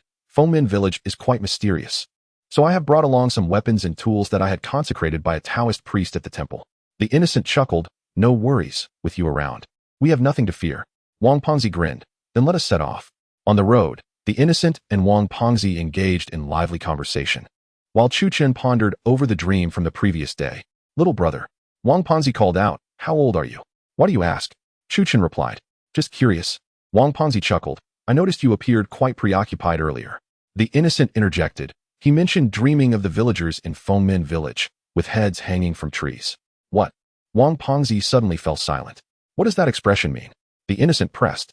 Oh, it's nothing, nothing at all, Wang Pengzi responded, his demeanor notably uneasy. You may speak freely, Chu Chen encouraged. Well, since you insist. Wang Pengzi hesitated. A few years back, a female streamer on Weibo had the very same dream before entering Fengmen Village. She then went missing for 18 days, only to be found on the 18th day near Fengmen Village. Wang Pengzi swallowed hard, uncertain whether he should continue. And then, the innocent asked. And then, Wang Pengzi sighed. That lovely girl was found, but only her head remained. Her body has never been discovered. Her father went mad upon hearing the news. Chu Chen inquired, what is the current situation in Fengmen Village? Fengmen Village is exceedingly strange. Recently, the wealthiest individual in Henan province has been seeking solutions. They have spent a considerable sum to hire a renowned expert, reputed to be a master in feng shui and magical arts, Wang Pengzi explained. As the trio conversed, the vehicle proceeded down a winding road. Ahead on the road, a dense white fog enveloped the area, shrouding it in an almost ethereal mist. Hey, buddy, Wang Fatty called out to a nearby Wu Wang. What is going on? Alas, what a misfortune. The fog has been thick since early morning near Fengmen Village. I still need to deliver supplies to the construction site, and this is utterly delaying me. Then turn on your fog lights, replied Wang Fatty. My friend, the vehicles ahead, caught in the thick fog, are completely immobilized. The owner of the Wu Wang, puffing on a cigarette, remarked, let me tell you, there are affluent cars up front, including a Porsche RV, definitely belonging to someone of significance. Chu Chen said to Wang Fatty, you stay here for now. I'll go take a look with Wu Xie.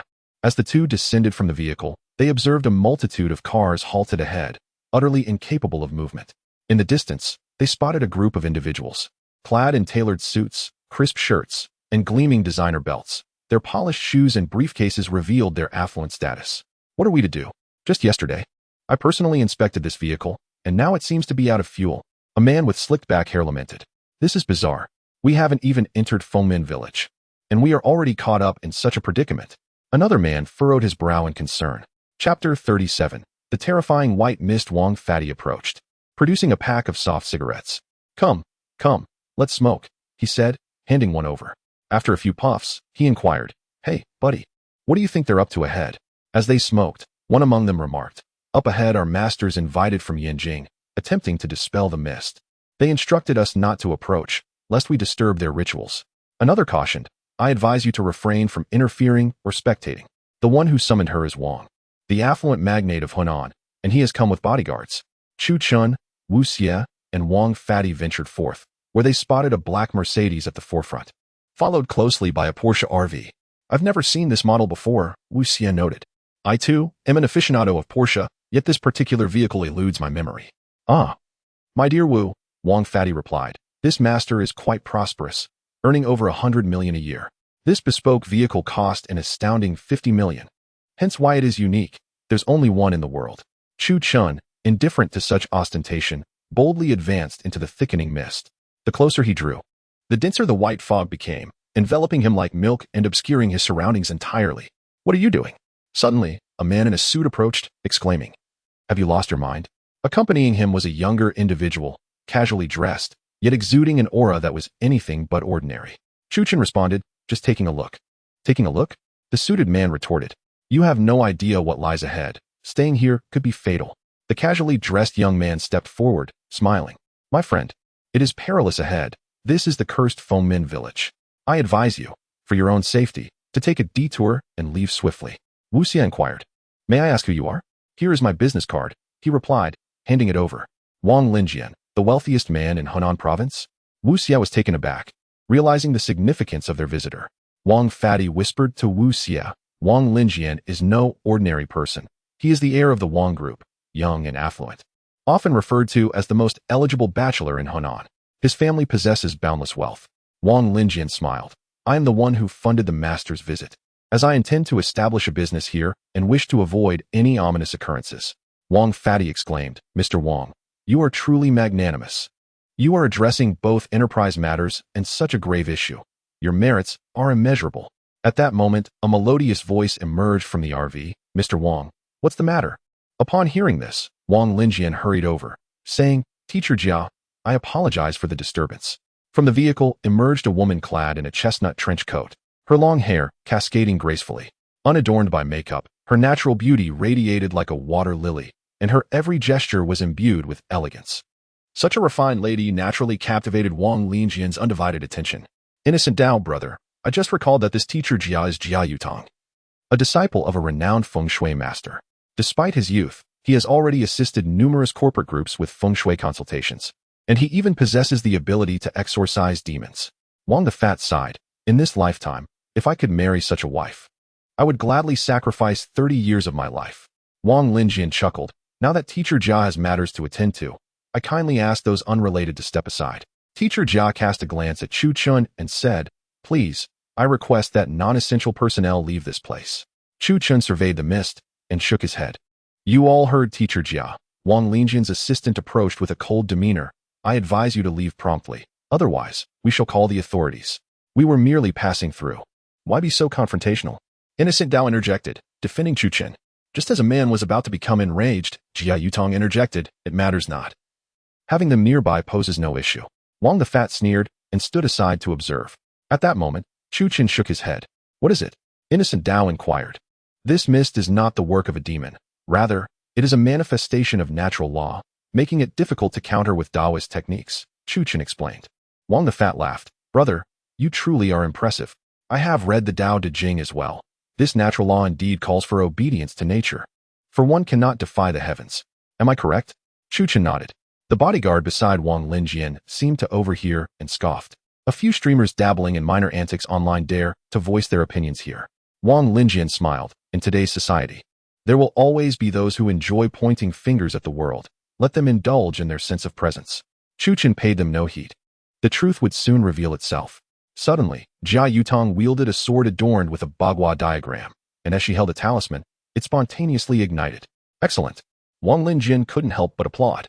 The assistants and bodyguards behind him marveled, truly deserving of the title master.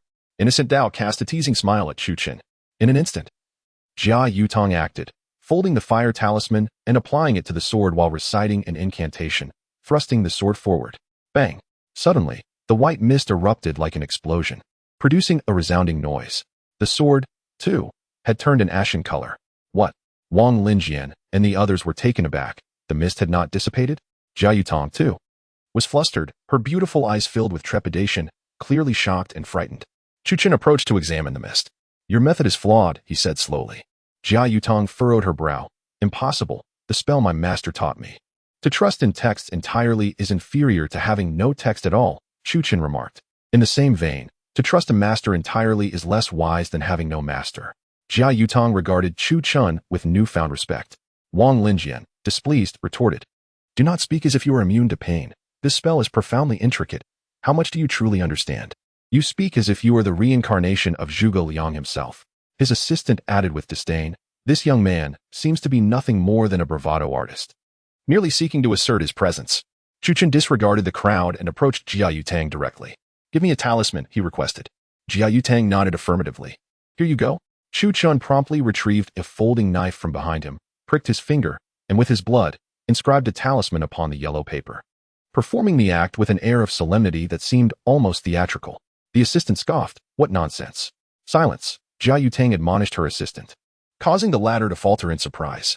As she observed Chu Chun's intricate drawing of the talisman, her expression shifted to one of astonishment. Could it be? Jia Yutang's beautiful eyes widened in disbelief. This was indeed an ancient script. How could this be? Wasn't he thought to be lost to time? Chu Chun then took the talisman and affixed it to the thick fog. To her amazement, the talisman floated effortlessly upon the mist, defying gravity. In an instant, it appeared as though the fog was being drawn into the talisman, dissipating completely until not a trace remained. The vehicle is ready. Someone called from a distance. Brother, you're incredible, Wang Pengzi exclaimed, giving a thumbs up in admiration. What do you think, brother? Impressive, right? Wu Xie said proudly. Chu Chun collected the talisman, noting that the ancient inscriptions had begun to fade. All done, he declared. Jia Yutang, still in shock, asked, I apologize for my earlier rudeness. May I inquire as to your identity? Chapter 38. The beautiful ladies Pli Wang Lijian and the others were utterly astonished, exclaiming, the aloof and unapproachable teacher Jia actually speaks to him with such respect? Wang Fatty also expressed his surprise, stating, it is rumored in the martial world that Jia Yutong only addresses her own teacher with honorifics. She is addressing our brother with the same reverence. Jia Yutong awaited Chu Chun's response with great anticipation. It is merely a chance encounter. Chu Chun replied coldly, turning to leave. Jia Yutong was momentarily taken aback, feeling somewhat at a loss. Wang Lijian, filled with indignation, remarked, "You are being quite rude in your conversation with teacher Jia." Chuchen turned to Wang Lijian, his gaze icy and exuding a commanding presence that seemed to sweep over the gathering like a fierce tiger. Instantly, the bodyguards and assistants felt a chill run through them. Gripped by a profound sense of dread, Wang Lijian was momentarily stunned, sensing a cold sweat bead upon his brow, and dared not speak further. "Let us depart," Chuchen declared. Jia Yutong gazed in the direction Chuchen had taken, a glimmer of intrigue flickering in her eyes. Once they boarded the vehicle, traffic gradually eased. Wang Fatty lit a cigarette, resting his hand on the car window, and sighed. "Brother, you are truly impressive. You are nearly on par with Lin Zhengying. A single talisman dispelled the dense fog. Remarkable." Wu Xie smiled, saying, "You have yet to witness brother's prowess in severing a colossal dragon." Wang Fatty chuckled. "How could I not? I watched the live stream back then. With brother around, I feel as though no adventure is beyond reach." Upon arriving at Fengmen Ancient Village, a wave of cold air enveloped them, accompanied by a foul stench that incited a sense of alarm. It appears that Fengmen Ancient Village is indeed haunted. This live stream is bound to create a sensation and attract more enthusiasts of the supernatural to my broadcast. Chuchen mused inwardly. This live stream was destined to be fraught with the eerie and the terrifying. As they ventured further into the desolate village, the dilapidated ruins surrounded them, devoid of life, evoking an unsettling atmosphere even in broad daylight. "Let us park here," Wang Lijian suggested from the back. Wang Fatty complied, stopping the vehicle nearby, and inquired of Wu Xie, "When shall we enter?"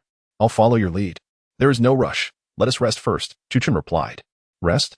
Wang Fatty was taken aback. "Yes, rest," Chuchen affirmed. "The village is deserted. If we venture in fatigued from travel, we become more susceptible to malevolent forces."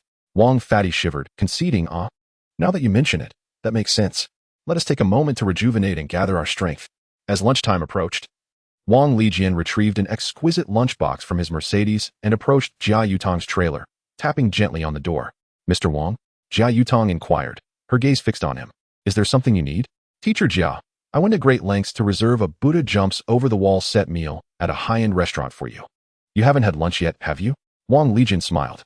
"Thank you," Jia Yutong responded with a smile. However, as she opened the lunchbox, her brow furrowed in sudden dismay. "What is it?" Wang Lijian leaned forward to see, only to discover that the exquisite delicacies within had rapidly rotted. Furthermore, they were infested with maggots. "You scoundrel! Assistant, come here," Wang Lijian shouted. The assistant approached, and Wang Lijian struck him across the face. "You were supposed to take care of this lunch. How could you let this happen?" The assistant, looking aggrieved, replied, "I placed it in the refrigerator." "You fool. That was meant for teacher Jia. You needn't come in tomorrow," Wang Lijian exclaimed angrily. Just then, a sudden scream erupted from outside. Wang Lijian and Jia Yutong rushed out to see a female employee shouting, "There are bugs." To their horror, they beheld that the lunchbox she carried was infested with spiders and another type of white insect. The food had completely rotted. "Mine is spoiled too," a male employee chimed in. "Mr. Wang, all of our meals have gone bad." Wang Lijian fumed. "Who did this?" Jia Yutong chuckled. "No worries, I recall that, mister. Wang brought some canned goods yesterday. We can check those. Bring the cans over," Wang Lijian commanded. As a staff member opened a can, he suddenly threw it to the ground, exclaiming, "What is this?" Everyone leaned in to see, collectively gasping in horror. Inside the corn can, there was nothing but blood and writhing white maggots. "Ugh," the assistant immediately retched. At that moment, Chu Chun and Wu Xie were having their meal nearby, and, upon hearing the commotion, walked over. "What happened?" Wu Xie inquired, observing the crowd. "All the food has gone rotten. It was perfectly fine when it was brought in this morning. I don't understand how this could happen. There was even a refrigerator in the car," the assistant explained. At that moment, a female employee from Wang Lijian's company shook her head frantically, exclaiming, "I can't take this anymore. Why did I come to this dreadful place? I quit." The girl, terrified and pale, overwhelmed by the inexplicable fog, the rotting food, and the blood-filled cans, could no longer endure it. Ignoring her colleagues' pleas, she insisted on getting into her car, starting the engine, and drove towards the main road. "Be careful, you're heading straight for the guardrail." Her co-workers shouted her name, but it was too late. It seemed she could not hear their cries as she barreled directly into the roadside barrier. Normally, a car colliding with a guardrail would not generate significant force, especially given the short distance traveled from a standstill. It would hardly accelerate beyond a low gear. Yet, the female employee shattered the car window and flew out, screaming, only to be impaled by a protruding branch of a large tree, her body hanging limply from it. In an instant, all present widened their eyes, unable to comprehend the horrific scene before them. Then, even more bizarre occurrences transpired. The vast road was devoid of any vehicles, and not a single pedestrian was in sight. The entire path leading to Fengmen Village seemed utterly deserted, as if all traces of humanity had been erased. Teacher Jia. Wang Lingjian's eyes widened in alarm. What do we do now?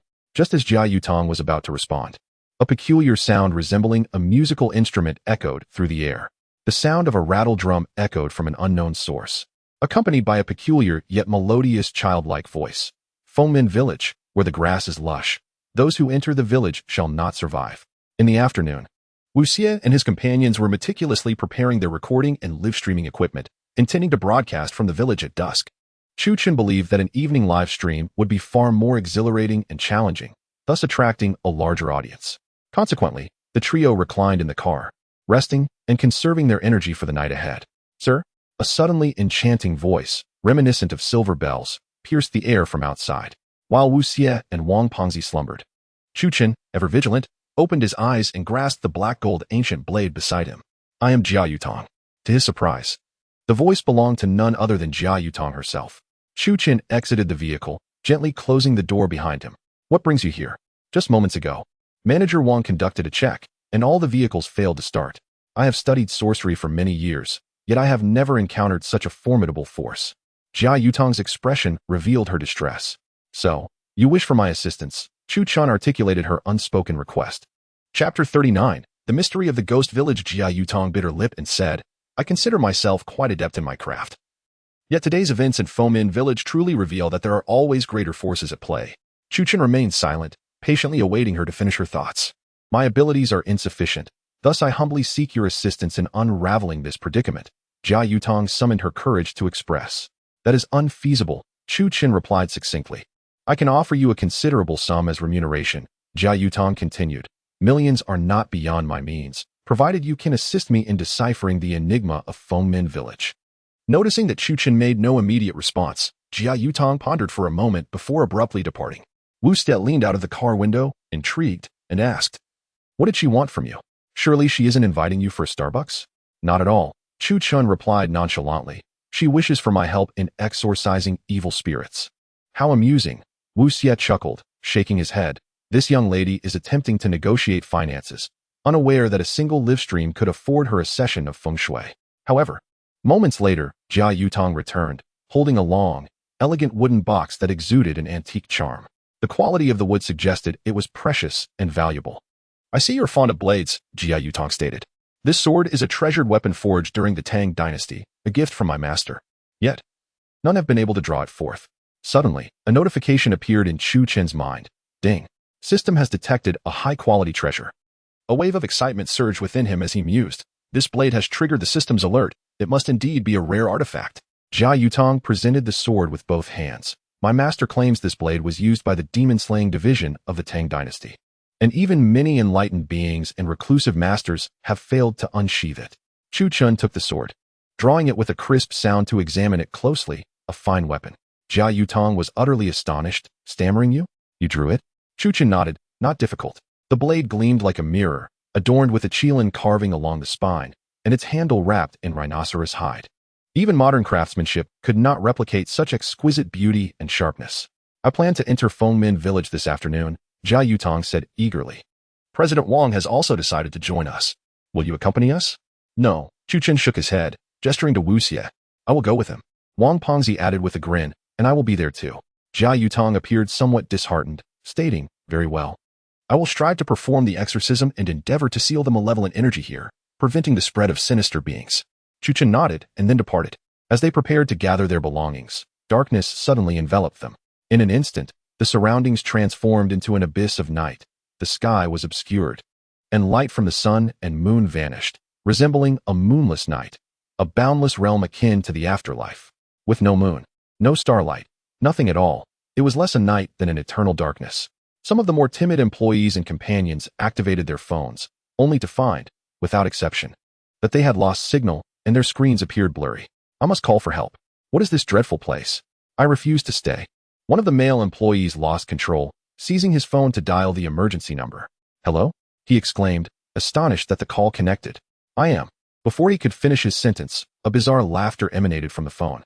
A sound that seemed to mock these individuals as if it were the most despicable and loathsome of spirits. The man froze momentarily, then began to laugh as well. Wang Linjian, taken aback, shouted, "What are you doing?" As darkness fell, blood began to flow from the man's eyes. "It is dark now, we are coming out. And none of you will escape." Suddenly, he reached out and brutally grasped his own tongue. "Hold him." Chu Chun commanded the others around him. 2 bodyguards rushed forward to assist, but they were a moment too late. The deranged man wept blood, emitting whimpering sounds, and shockingly, he clutched his tongue and extracted it along with his organs from his mouth. Ugh! 2 female employees in Wang Linjian's group could no longer contain themselves and vomited on the spot. Even one of the male bodyguards collapsed in terror. In a matter of moments, 2 individuals had perished. Witnessing the gruesome sight of a string of organs and blood connected to the severed tongue, Jia Yutan's expression turned grave. "What should we do, teacher Jia?" Wang Linjian's emotions teetered on the brink of collapse. "Two people are dead. What are we to do?" Jia Yutang replied. "I must enter the village. Only by doing so can we uncover the source of this malevolence." With a stoic demeanor, Chu Chen activated the live stream. Organizing his equipment before addressing Wu Xie, "We are leaving." "You are insane," Wang Linjian exclaimed, his eyes wide with disbelief. "If you do not follow us, you will surely meet your demise." Without casting a glance back, Chu Chen pressed onward. Upon entering Fengmen Village, Chu Chen initiated the live stream. Heavens, the host is online. And they are in Fengmen Village? Fengmen Village is notorious for its sinister aura. I recall it being terrifying. I heard a female vlogger met her end there, leaving only her head behind. Her body remains unfound. The live stream buzzed with excitement as viewers began discussing the eerie tales surrounding Fengmen Village. Wait a moment. Professor Zhang Qiling noticed something amiss. It is currently 1:20 p.m. Why is it dark where you are? Chu Chen replied nonchalantly. That is the peculiar nature of Fengmen Village. We are now at the village entrance. Fengmen Village is renowned for its chilling horrors. With all doors designed contrary to the principles of feng shui, the village is utterly deserted. A village devoid of life is indeed terrifying. The mere thought makes one hesitate to approach. Indeed, I have heard there are coffins and grandmaster chairs within. Whoever enters meets their doom. The host is truly bold. I believe this place is far scarier than Changbai Mountain's Tianchi or Shennongjia. Wu Xie chuckled, just as you mentioned to Jia Yutang earlier. As long as one refrains from touching things or wandering aimlessly, there should be no issues. Chu Chen nodded in agreement. Exactly. I have relayed everything to Jia Yutang. As long as they comply, they will remain unharmed. Suddenly, Wang Pengzi chuckled. To be honest, I felt a bit anxious upon entering. But witnessing the banter between Xie Xiao and Xiao Gu was akin to a casual conversation over drinks, and my tension dissipated. As Chu Chen and the others approached the village entrance, they came upon a stone wall inscribed with a few words. No ghost behind the door, yet a ghost within the heart. Chu Chen silently pondered these words. The characters were easily discernible, all ordinary Chinese characters. However, the meaning behind the phrase was profoundly intriguing. Wang Pengzi stepped closer, laughing. What does the author of this inscription intend? You claim there are no ghosts, yet 2 people have already perished. Just as he was about to light a cigarette, he suddenly exclaimed in horror, Xiao Gu, look. Chu Chen and Wu Xie hurriedly drew near, only to witness the characters begin to ooze blood. As they advanced, Chu Chen dismissed it nonchalantly, saying, it's nothing. Wang Pengzi grinned nervously, Xiao Gu. This is a bit eerie. I've heard that Fengmen Village is steeped in ghostly energy. Could it be that a great terror truly exists here? In the blink of an eye, he was startled enough to cry out. What is it? Wu Xie inquired. Xiao Gu, the characters have changed. Wang Pengzi exclaimed. Chu Chen looked closer and saw that the inscription had ominously transformed to read, Ghosts behind the door. Chapter 40. Danger lurks instantly, Wang the Fat exclaimed. I have goosebumps. What on earth is this? Chu Chen replied nonchalantly, it is merely a trick of the spirits. The atmosphere here is laden with yin energy. And it is said that in Fengmen Village, there are those who cannot leave the village after death. Thus, the accumulation of yin energy gives rise to supernatural occurrences. A viewer in the live stream commented, Host, this broadcast is rather terrifying. I had to play good fortune music on my computer just to muster the courage to watch. Yet you seem utterly unafraid. Another female netizen added, I gathered over a dozen sisters from our dormitory to watch this broadcast together. I wouldn't dare to watch it alone. Fengmen Village is simply too frightening. Chu Chen responded, with righteous energy within, the evil cannot approach. When one is upright and honest, spirits and malevolence naturally shy away. Wu Xie, standing nearby, teased, hurry and jot that down. Our little brother seldom speaks so much.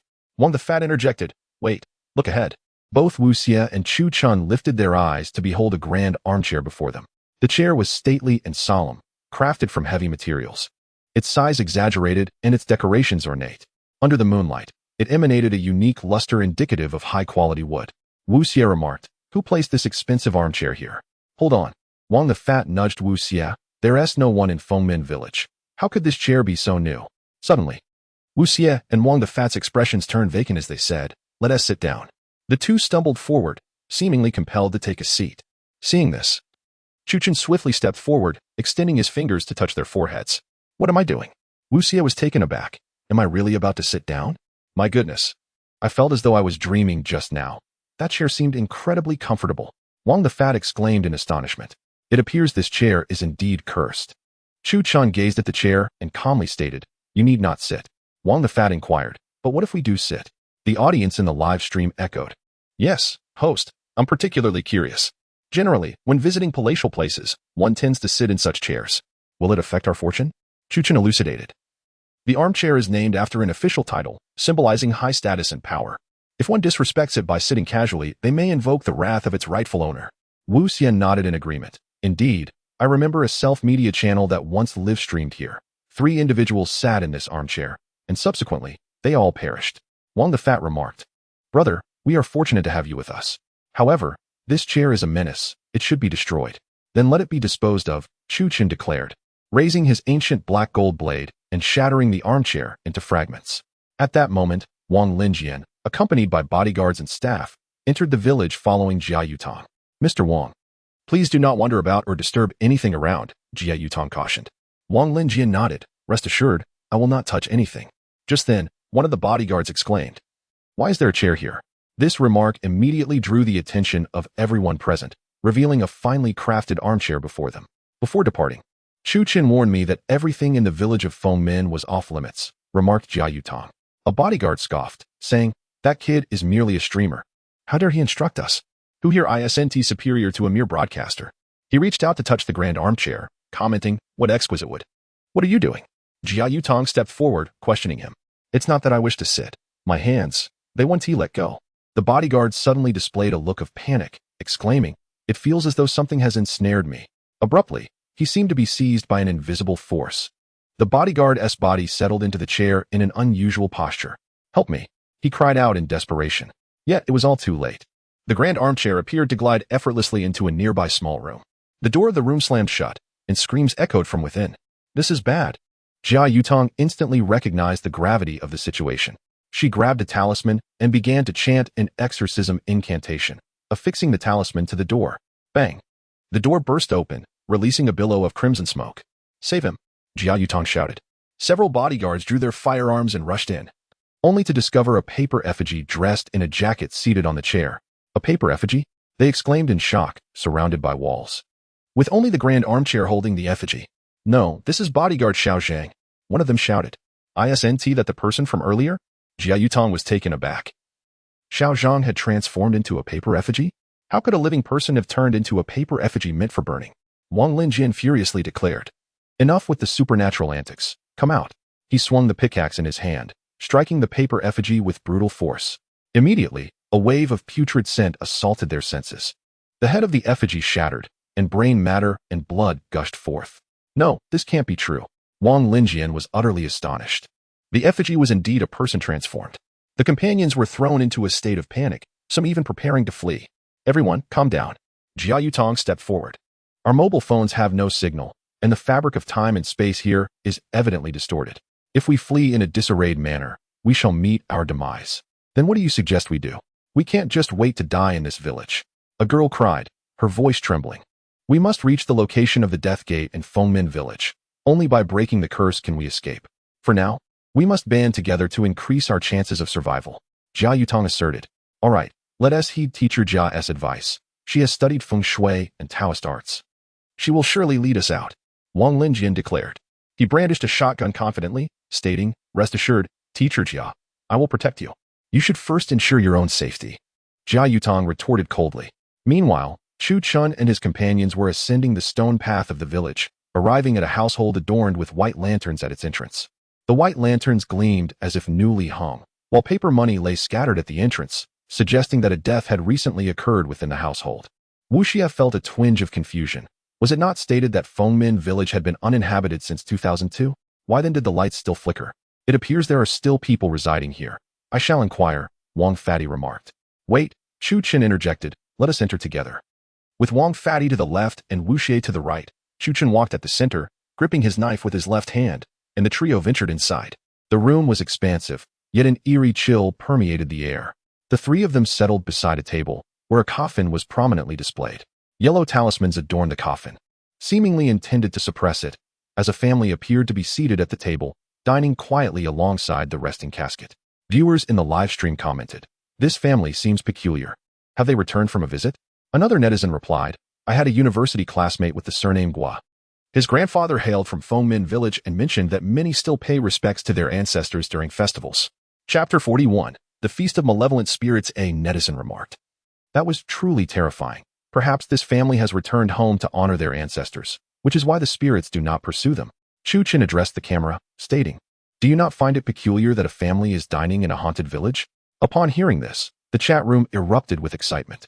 One viewer sent a fearful emoji, exclaiming, "Could it be their spirits?"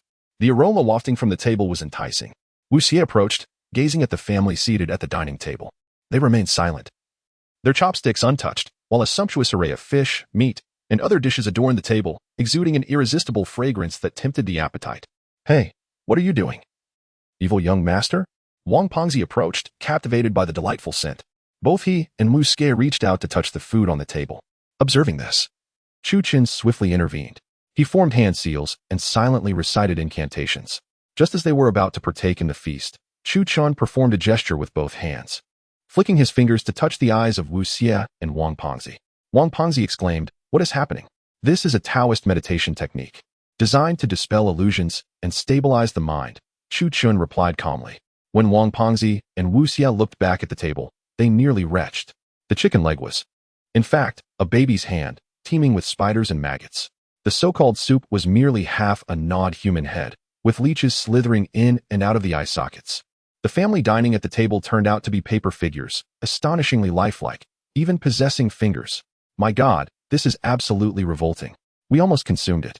Wang Pengzi gagged, uttering in horror, "This is what they call being bewitched by spirits," Chu Chen explained to the two. Just now, a malevolent entity from the sealed village employed a mind-altering technique. Consuming such things would lead to death. Wang Pengzi immediately suggested, "The big boss behind this must also be coming. If they see this, they will likely fall victim too. Can I burn it down?" Chu Chen nodded. "That would be helpful." Wang Pengzi produced a box of matches and ignited the dishes on the table. As the match struck the table, the food emitted a wailing shriek akin to a ghost lament, instantly transforming into a torrent of blood cascading down. All the paper figures began to weep blood and suddenly stood upright. "Is it haunted?" Wang Pengzi drew a sawn-off shotgun from behind and fired a shot at the paper figures. "Aya!" The paper figure emitted a chilling scream, as three of them brandished sickles, axes, and kitchen knives, charging at Chu Chen and his companions. Chu Chen unsheathed his tiger blade and effortlessly pierced the heart of one paper figure, which immediately shrank in size but released a cloud of smoke. To evade the eerie mist, Chu Chen leaped through the window, while Wang Pengzi fired 2 shots with his shotgun, yet still failed to vanquish the paper figures before them. The paper figures were not of the earthly realm. Conventional weaponry proved ineffective. Chu Chen approached Wang Pengzi, formed a hand seal, and empowered the shotgun's muzzle, saying, "Go forth."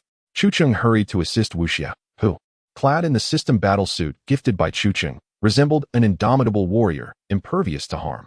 However, he found himself at a loss against the paper figure. Despite the formidable nature of the technological armor, it proved somewhat ineffective against this otherworldly entity. "Brother, I cannot vanquish it," Wu Xie exclaimed, wielding his cleaver as he clashed with the paper figure. In a dramatic standoff, neither Wu Xie could defeat the paper figure, nor could the figure's knife inflict any damage upon Wu Xie, resulting in a stalemate that left the outcome uncertain.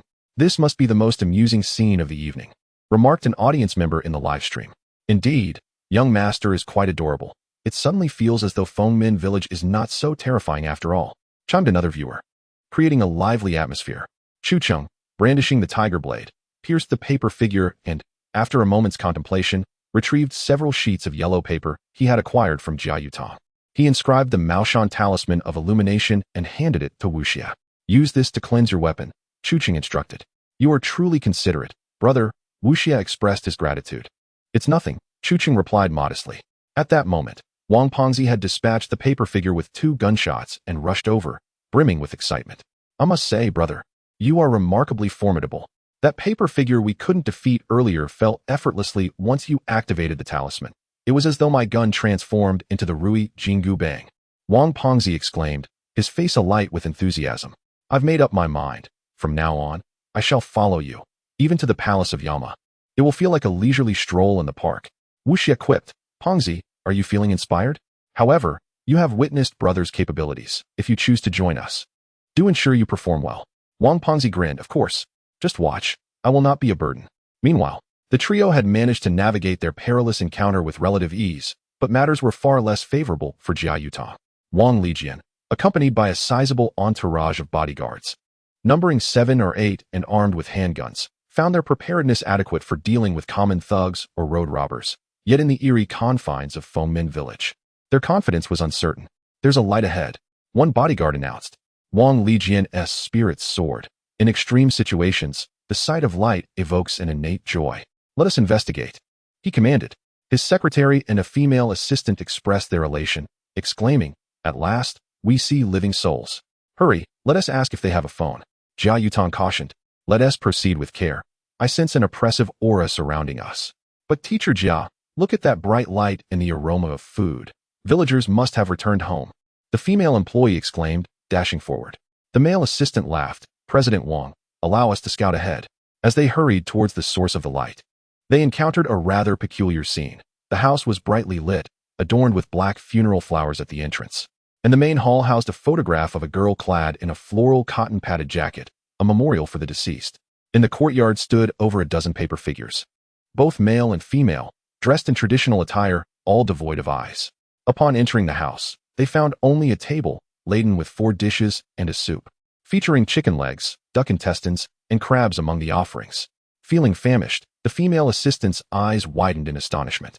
Since Mr. Wang had yet to arrive, she thought to herself, I am starving. I desire something to eat. Swiftly, she seized a chicken leg and stuffed it into her mouth, exclaiming, delicious. Meanwhile, Mr. Wang Linjian's secretary picked up a piece of duck intestine, declaring, ah, a culinary delight. En route, Wang Linjian fumed. These 2 dare to proceed without waiting for me. They truly disregard my presence. At that moment, a ghastly, inhuman wail echoed from afar. It is so delectable.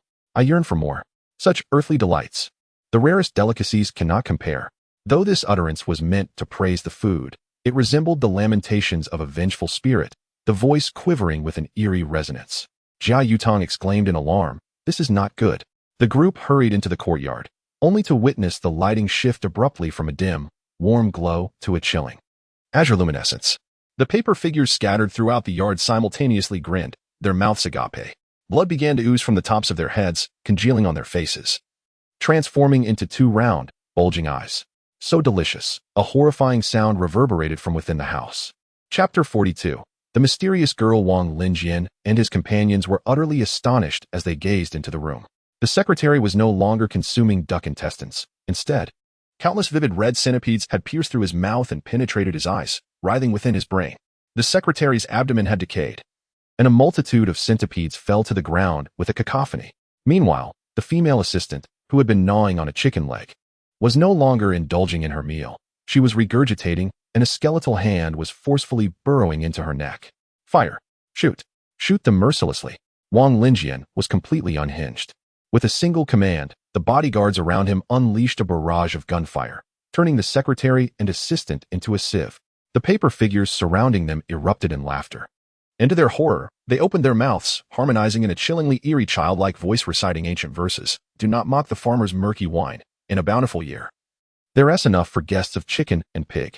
The bodyguards were drenched in sweat, their hands trembling as they continued to fire until their ammunition was exhausted. The secretary and assistant collapsed to the ground, their heads rolling away, revealing countless maggots that crawled out and vanished into the shadows. Ugh! The bodyguards could no longer contain themselves and began to vomit. Jia Yutong suddenly seized Wang Linjian, pulling him aside as one of the paper figures lunged at them. Heaven and earth are boundless. The universe lends its power. Jia Yutong bit her finger, drawing forth an exorcising sword to confront the menace. The paper figure wielded a spade, aiming a downward strike at her head. With a swift motion, Jia Yutong, being a seasoned exorcist, brought her sword down, cleaving the paper figure in two. However, the paper figure retaliated, just as the one faced by Chu Chen had done, releasing a cloud of toxic gas. Jia Yutong was caught off guard, the noxious fumes engulfing her, and she spat out a mouthful of blood. This is bad. Her hands were ensnared by the paper figure, dragging her inexorably into the room. In a moment of desperation, Jia Yutong retrieved a paper crane from her pocket. Her fingers stained with blood as she inscribed a few strokes upon it and hurled it away. "Boss Wang, Teacher Jia has been captured," shouted one of the bodyguards beside Wang Linjian. "What?" Wang Linjian turned to find that all that remained on the ground was a sword. Jia Yutong had vanished without a trace. "What should we do, Boss Wang?" the bodyguard inquired. "We'll find our own way out." Wang Linjian roared angrily. "Enough with the hiding. Bring out those forbidden firearms." The bodyguards retrieved an assortment of weapons of various lengths from their bags, including M3 grease guns, 79-style submachine guns, and sawed-off shotguns, ready to unleash their full arsenal. "Let us go. We will not be cowed. We are in the 21st century, and we shall not be driven to death by ghosts." Wang Linjian's eyes burned with fury as he shouted. Meanwhile, Chu Chen and his companions were making their way towards the village center. "Dear viewers," Chu Chen announced, "what we just encountered was the most renowned mortuary of Fengmen Village, but it is evident that the mortuary is not friendly towards us." Professor Zhang Huang, in the live broadcast, commented, "It is truly terrifying. My heart raced as I watched, feeling as though my very soul might escape." A distinguished fan remarked, "I previously studied in England, where I obtained a master's degree in physics. I never imagined that such phenomena truly exist in this world. I feel quite unsettled now." Below, another commented, "Indeed, the host is remarkable. The Tianchi giant dragon and the Shennongjia wild man are merely monsters. But Fengmen Village represents a form of mental pollution, and he can withstand it." The chatroom began to praise Chu Chen, who calmly responded, "Suspicion breeds dark phantoms. If one's heart is pure, there is no fear of such entities." Just then, a paper crane fluttered toward them. "Goodness, could this be a ghost?" Wang Pengzi warily raised his double-barreled shotgun. Chu Chen stopped him, saying no. The paper crane landed in Chu Chen's hand. Upon unfolding it, he discovered a blood-painted talisman within, instantly enlightening him. "What is this?" the viewers in the chatroom exclaimed in astonishment. "Is it a ghost?" Chu Chen chuckled softly. "This is a method of message transmission using paper cranes, an intricate spell that can inscribe blood symbols upon them to establish a telepathic connection with the intended recipient." Wu Xie seemed to grasp the implication and eagerly inquired, "Brother, did something happen with Miss Jia?" "Indeed," Chu Chen confirmed, "but she is unharmed for now." "Then we must rescue her. After all, she has compensated us," Wu Xie insisted. Wang Pengzi added, "I recall that Jia Yutong's father is a renowned feng shui master. Hailing from a distinguished family of wealth, we stand to gain much from this endeavor." Chu Chen analyzed, "Since she is alive, there are only two possibilities, either a living sacrifice or possession." Wang Pengzi, resting his chin on his hand, shared his thoughts. "Brother, you must have noticed that we and Miss Jia are splitting up, yet both paths are fraught with lethal traps. These malevolent spirits appear to be strategically deployed." "Indeed," Chu Chen concurred. Wu Xie suggested, "In that case, let us proceed. We may uncover the mastermind behind Fengmen Village's transformation." The three of them promptly agreed and continued onward. The chilling winds carried a scent of blood as they approached the village's center, feeling the gusts intensifying. Suddenly, a few shadowy figures emerged from the side. Wang Pengzi wielded his shotgun, while Wu Xie brandished a short crossbow, both aiming their weapons at the strangers. "Lower your weapons." To their astonishment, the figures were alive. Wang Linjian stepped forward, and the armed bodyguards reluctantly lowered their guns. He glanced at Chu Chen, sneering, "I never anticipated you would survive." "It seems you were hoping for our demise," Wu Xie retorted, showing no deference. Wang Linjian replied, "You do well not to follow us. I have no desire to become entangled with individuals of your dubious origins." With that, Wang Linjian departed. "How outrageous!" Wu Xie expressed his displeasure. Chu Chen remained unperturbed, stating, "There is no need for that." Wang Pengzi whispered, "What nonsense! Brother, you were the one who dismantled all the traps along this path, yet they act so brazenly. We need not waste our energy on a fool." Chu Chen replied with a serene smile and continued onward. Wang Linjian exuded an air of confidence, having encountered no perilous incidents or supernatural beings along his journey. Was there truly nothing amiss? He began to swell with pride, thinking how easily a few paranormal occurrences had terrified others. The bodyguard, still shaken, remarked, "Mr. Wang, we can only say we are temporarily safe." "Silence!" Wang Linjian retorted with anger. Just then, the cheerful laughter of children echoed ahead. 28256, 28257, 2829311. This game of jumping rope was a nostalgic echo from his own childhood, and upon hearing it, he was momentarily transported back to those simpler times. As they approached, they beheld a little girl in a floral cotton coat, her back turned to them, adorned with a red ribbon in her hair. Seemingly engrossed in her game. Wait, cautioned the bodyguard beside Wang Linjian. How can there be children playing in such an eerie, desolate village? Big brother. The little girl continued her game, seemingly addressing them. Come and jump rope with Xiujuan. The name Xiujuan carried a sense of nostalgia. Wang Linjian, with caution, commanded. Do not pay her any mind. Let us move on.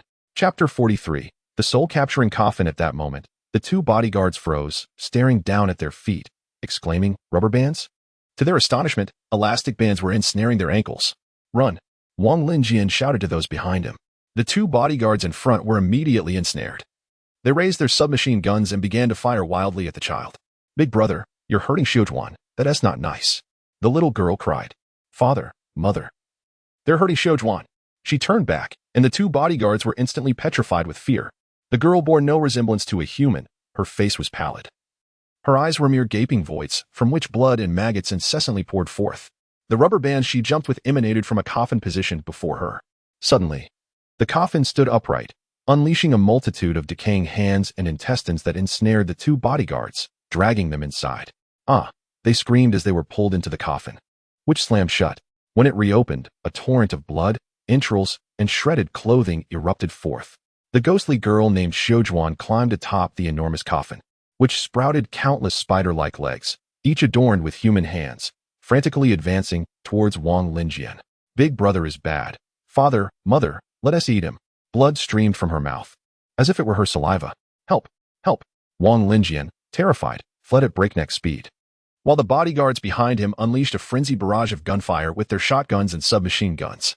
Yet, the bullets astonishingly passed through the coffin, striking the wall behind. It appeared that both the coffin and the ghost Xiujuan were terrifyingly transparent and intangible. As Chu Chen and his companions advanced, they suddenly heard cries for help ahead. I bet $500, that must be Wang Linjian, Wang Pengzi chuckled. No need to bet. It's undoubtedly him, Wu Xie remarked, glancing ahead. Guessing they had encountered yet another ghost. Chu Chen replied, he is accompanied by bodyguards. We need not intervene. The audience in the live stream chimed in. That person doesn't seem like a good man. He even dared to insult our brother. Let him be. Another viewer laughed. If he is willing to pay, the host might still come to his aid. After all, we have fixed prices.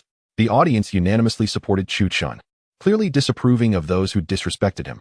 The top donor in the live stream, Shi Bangxiang, laughed, it matters not. If the host loves money, I have plenty to spare. For I simply enjoy watching the enigmatic live streams of our brother. The crowd erupted in admiration. However, he stands in our path. Every house in Fengmen Village may conceal hidden dangers. If we take a detour, we could enter those perilous dwellings, Wu Xie warned. As they progressed, Wang Linjian dashed towards them, panting heavily. It was evident that the bodyguards behind him had already been dragged into the coffin, dismembered by ghostly hands. The coffin is chasing me, Wang Linjian gasped. Is that so? That must mean you were destined for promotion and wealth. Wang Pengzi laughed heartily. Esteemed masters, please save me. To save a life is to build a pagoda of merit. Wang Linjian pleaded, looking at Chu Chen. As Wang Linjian desperately pleaded, the voice of the female ghost behind him became increasingly distinct. Big brother, come out and play with us. That voice, seemingly emanating from the depths of hell, was haunting and chilling, causing Wang Linjian's premium outdoor pants to rustle alarmingly. Listening to the sound of a coffin striking the ground, Wang Linjian exclaimed, Big brother, I am willing to offer 3 million as a reward for my salvation. Wang Fatty and Wu Xie exchanged glances, their faces breaking into smiles. Chu Chen, observing Wu Xie's intent to tease the boss, lowered his head and remarked, Is your life only worth 3 million?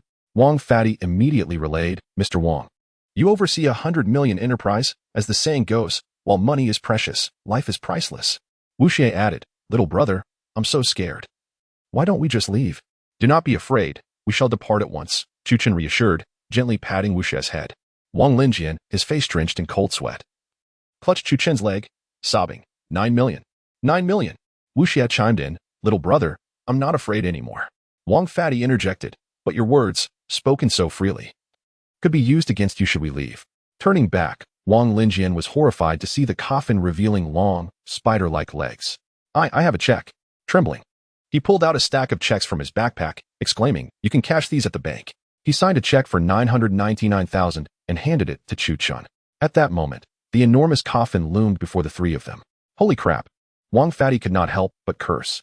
The coffin had swelled to monstrous proportions, and from its front emerged a colossal python, its head bearing the visages of a man and a woman. Their hair was unkempt, and they each clutched a human hand in their mouths, a sight most macabre. "Big brother, play with me." The ghostly coffin lunged toward Chu Chun. Brandishing the tiger's blade, Chu Chun commanded, "Step back." Wu Xie and Wang Fatty pulled the terrified Wang Linjian, who was frothing at the mouth, to safety. The enormous, ghostly coffin charged at Chu Chun with formidable force. "Look, the streamer is slaying monsters. I love watching the streamer defeat creatures. It's exhilarating." The audience in the live stream showered likes and gifts, their excitement palpable. Unfazed, Chu Chun gripped the hilt of his sword with his left hand while positioning his right hand near the guard, stepping back to gather his strength, his body coiling like a bow. Suddenly, the ghostly coffin erupted with countless intestines, each bearing a human mouth. In an instant, Chu Chun unleashed his blade, his momentum propelling him with astonishing speed, severing all the intestines in a heartbeat. At that moment, the tiger's blade glided against the coffin, cleaving it in two with a resounding crash. A torrent of pus and blood gushed forth, revealing dismembered limbs and flesh, which grotesquely formed a creature resembling a human. Its body was covered in tumors and abscesses, devoid of facial features, and brimming with tentacles and shattered bones. The female ghost had melded into the mass of flesh. Farewell. With a swift thrust, Chu Chun plunged his blade into the chest of the grotesque corpse, and with a piercing shriek, the female specter was instantly vanquished by the divine weapon, the tiger's fang, of the ancient war god, Qiyu. No demon or monster could withstand the might of such a legendary armament. The streamer was truly formidable, so captivating. One strike, and it was done. I relish witnessing him dispatch foes with a single blow. It is indeed a delightful release from stress. As Chu Chun sheathed his blade, the grotesque body before him crumbled into a puddle of putrid sludge, merging with the earth, leaving no trace behind. Wang Fatty patted Wang Linjian's cheek and said, "Hey, big boss, it's time to wake up." Wang Linjian opened his eyes, bewildered. Where's the ghost?" "The ghost is gone," Wu Xie replied. "Our friend here dispatched it with a single strike." Impressive, isn't it? Having spent his money, Wang Linjian had managed to preserve his life, yet dissatisfaction lingered in his heart. "Get me out of here, quickly." "Oh, you're quite brave now, aren't you?" Wang Fatty teased. "You were just clinging to us in fear a moment ago. And now you act so tough?" "I'm the wealthiest man of Yunnan," Wang Linjian declared as he stood up.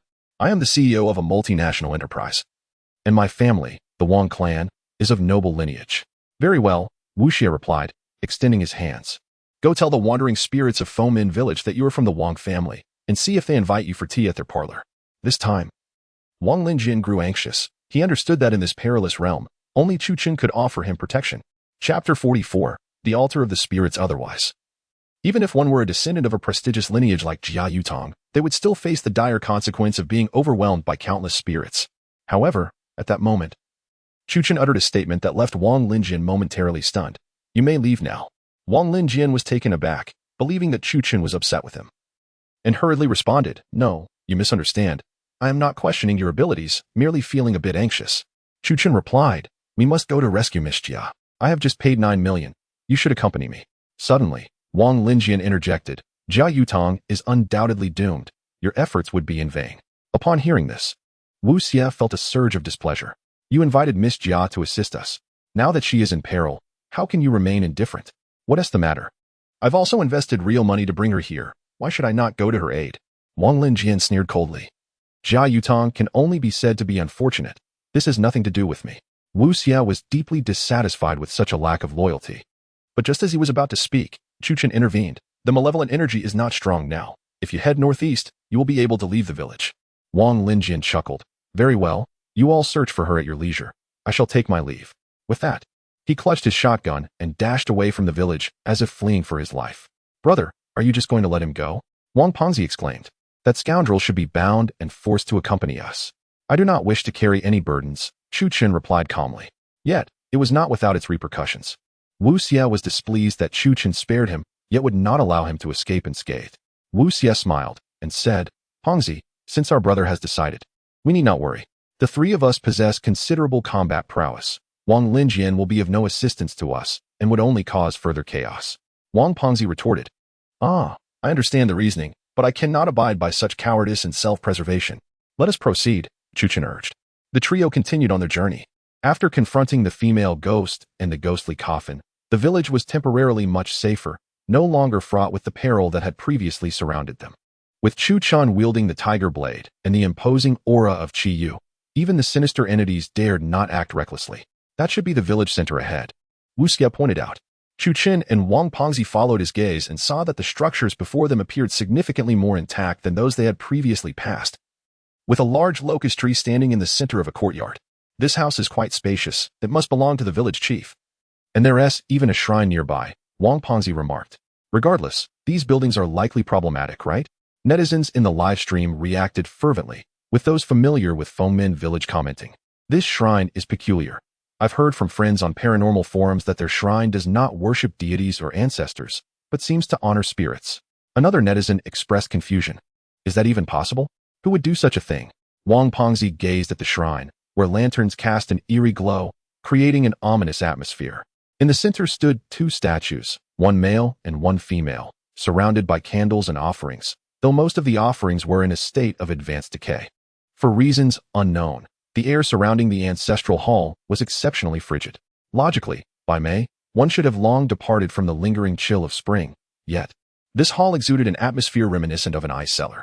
Such an entity, left unattended, could indeed be perilous. The more Wang Fadi observed, the more he felt a shiver run down his spine.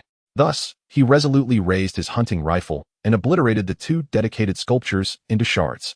Hearing the gunfire, Wu Xie exclaimed, "Fatty, what are you doing?" Xie Xiao, I was standing outside the hall and sensed an unsettling aura within. Surely, there must be something sinister lurking here. So without a second thought, I decided to completely destroy it. Upon hearing this, Wu Xie was momentarily taken aback. Aren't you afraid of traps? Whether there are traps or not, we stand in the courtyard. Generally, traps are found inside, aren't they? Wang Fadi replied, thumping his chest confidently. At that moment, the door to the main hall swung open. On a windless night, the door creaked ajar, and from within the seemingly deserted room, a candle on the wall suddenly ignited, casting an eerie green glow. A finely crafted armchair appeared prominently within the space. The emergence of this chair left millions of viewers in Chu Chen's live broadcast utterly astonished. Oh my, there really are ghosts. This is undoubtedly a supernatural event. They had previously only heard tales of the haunted Fengmen Village, and now they were witnessing it firsthand. Tension gripped the audience. Even though they were separated by a screen, they felt a palpable anxiety for the trio. The armchair gleamed as if newly polished, facing all around. The atmosphere grew oppressive, and at the moment of the chair's appearance, all the surrounding doors swung open. The ancient locust tree at the village's center began to sway of its own accord, its branches dancing gracefully like exotic dancers. What is happening? Wang Fadi steadied himself with his rifle, muttering to himself, "Stop with the tricks, come out and eat some of your grandpa's peanuts." Suddenly, from the open doors, strange scraping sounds emerged. Chu Chun immediately commanded, "Back to back." As there were 4 large houses in the village center, positioned in 3 directions, the trio positioned themselves back to back for mutual support. They witnessed countless coffins, seemingly pushed by an invisible force, slowly emerging from the houses. Bro. Wang Fadi patted Chu Chen's shoulder. Coffins. The coffins aren't touching the ground. Wu Xie gasped in astonishment. How bizarre. These coffins are floating out. They must surely be the work of ghosts. The coffins began to encircle them, forming a tight perimeter. A dense white mist suddenly rose, enveloping the scene. The obscuring fog rendered their surroundings invisible, leaving only a small patch of ground visible beneath their feet. Wang Fadi shivered. Good heavens, it's truly cold. Wu Xie quickly activated his specially designed battle suit, and the trio braced themselves for what was to come. Behind the white mist, an eerie silence reigned, punctuated only by the heavy thuds of coffin lids falling. Are there dead bodies inside those coffins? An audience member inquired in the live stream. I suspect it is the kind of zombie conjured by Uncle Ling. Some individuals are entertaining wild fantasies, dismissing all else. It is utterly terrifying. In the live stream, viewers are already rendered speechless with fear. At this moment, the white mist begins to dissipate gradually. As the fog clears, the coffins have vanished. Yet, within the courtyard, there are dozens of paper figures, all resembling the martial performers of Peking opera, adorned as warriors with dual weapons, swords, hooks, claws, and halberds. Good heavens! Wang Fadi, rarely cursing, exclaimed in disbelief as he noticed countless heads hanging from the old locust tree, resembling light bulbs. Among them, he recognized one head in the center of the tree. It belonged to the little girl from his dreams. Big brother, you have come. The trunk emitted a jarring voice, raspy and repulsive, sending chills through the listener, akin to the sound of nails scraping against a blackboard in the dead of night. Chapter 45. The Blood and Flesh Demon Tree. The imposing locust tree near the eerie shrine is nothing short of a harbinger of dread and terror. Its trunk is grotesquely composed of human flesh, sinews, and twisted skin, while its branches resemble the lifeless arms of the deceased, with maggots peering curiously from their recesses. The leaves are akin to sharp blades. Countless heads hang from the tree, emitting sinister giggles, seemingly mocking every soul that dares to enter Fengmen Village. Is this truly a creation of the earthly realm? Wang Fatty felt a wave of nausea wash over him. What shall we do, brother? Chu Chun regarded him with a countenance as steadfast as a mountain. We must fight. At that moment, blood suddenly gushed from the eyes and mouths of the paper figures, as if they had come to life in a climactic revelation, and they rushed toward Chu Chun. Wang Fatty cleared a path with his shotgun, and with the talismans provided by Chu Chun, he shattered 2 paper figures into fragments. Die! Fatty exclaimed, defiantly raising his plump middle finger, finally releasing his pent-up frustration. However, to their astonishment, the pieces of the paper figures swiftly reassembled and charged at Wang Fatty once more. Brother, how can they reconstitute after being destroyed? Wang Fatty found himself at a loss. After all, paper figures are no ordinary physical entities, and he was momentarily bewildered. The viewers in the live stream began to offer suggestions. Host, why not try burning them? Don't be absurd. If bullets can't kill them, can fire do any better? Why not give black donkey hooves a shot? The audience's ideas were not particularly reliable, reflecting their own anxiety. Chu Chun, having dismantled 2 paper figures, sheathed his knife and intoned, Heavenly Eye, open.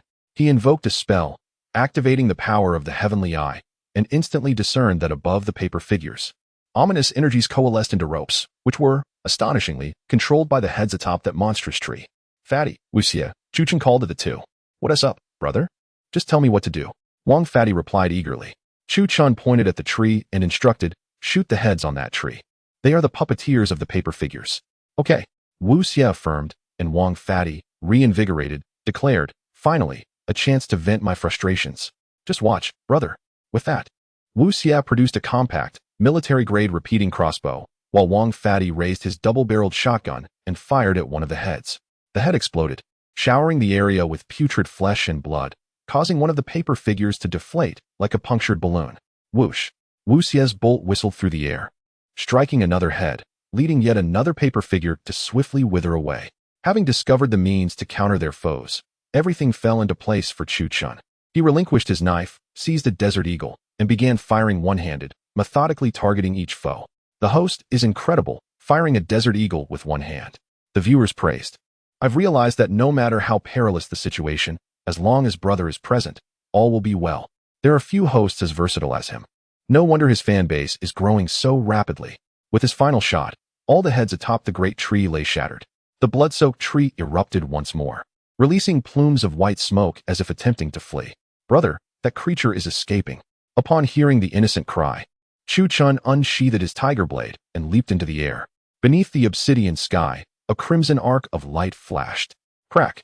The grotesque tree was severed in twain, unleashing a multitude of black mist that wafted forth, reeking with a foul stench, and drifted toward the distant solitary mountain. Ding! The system confirmed the elimination of the soul-devouring tree. The Desert Eagle was upgraded to Golden Sand Eagle. Attack increased by 20. The character affinity rose by 5. Additionally, 200 weapon points were awarded. All active skills received a boost of 10. 5 points. Elated, Chu Chun accepted these rewards, but the system soon delivered another momentous announcement. Congratulations! You have acquired the skill Soul Devour. This ability allows the user to siphon the souls of enemies, inflicting tenfold critical damage on ghosts, phantoms, and demons alike. With a secretive smile, Chu Chun mused, such effortless rewards. This skill will be akin to a tiger among sheep in Fengmen Village. With the Soul Devour skill in hand, he felt a surge of excitement for the adventures that lay ahead. Wang Fatty inquired, Brother, what brings you such joy? We are on the verge of unraveling the mystery of Fengmen Village.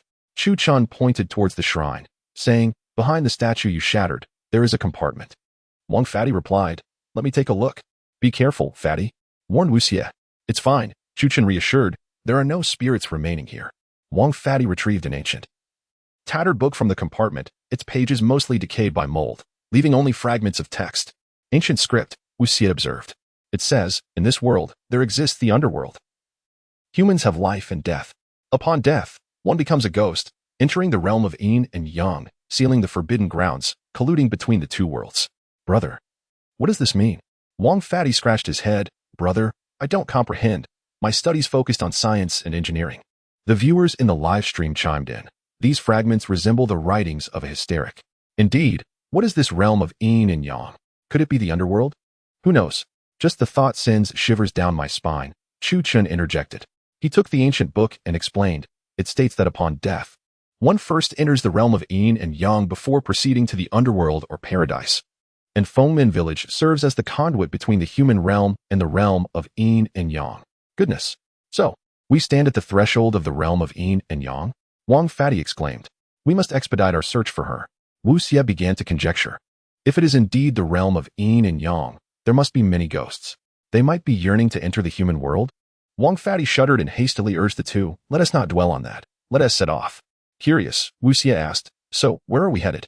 The realm of yin and yang cannot be found on any map. Chu Chun replied. Earlier, I observed that the spirits we vanquished sent their yin energy toward that great mountain. He pointed towards a mountain far off in Fengmen Village. In the live broadcast, Professor Zhang Huang remarked, Host, my college roommate lived nearby during his childhood. He was born in 79 and visited that mountain when he was young, subsequently suffering from a fever that lasted 5 days.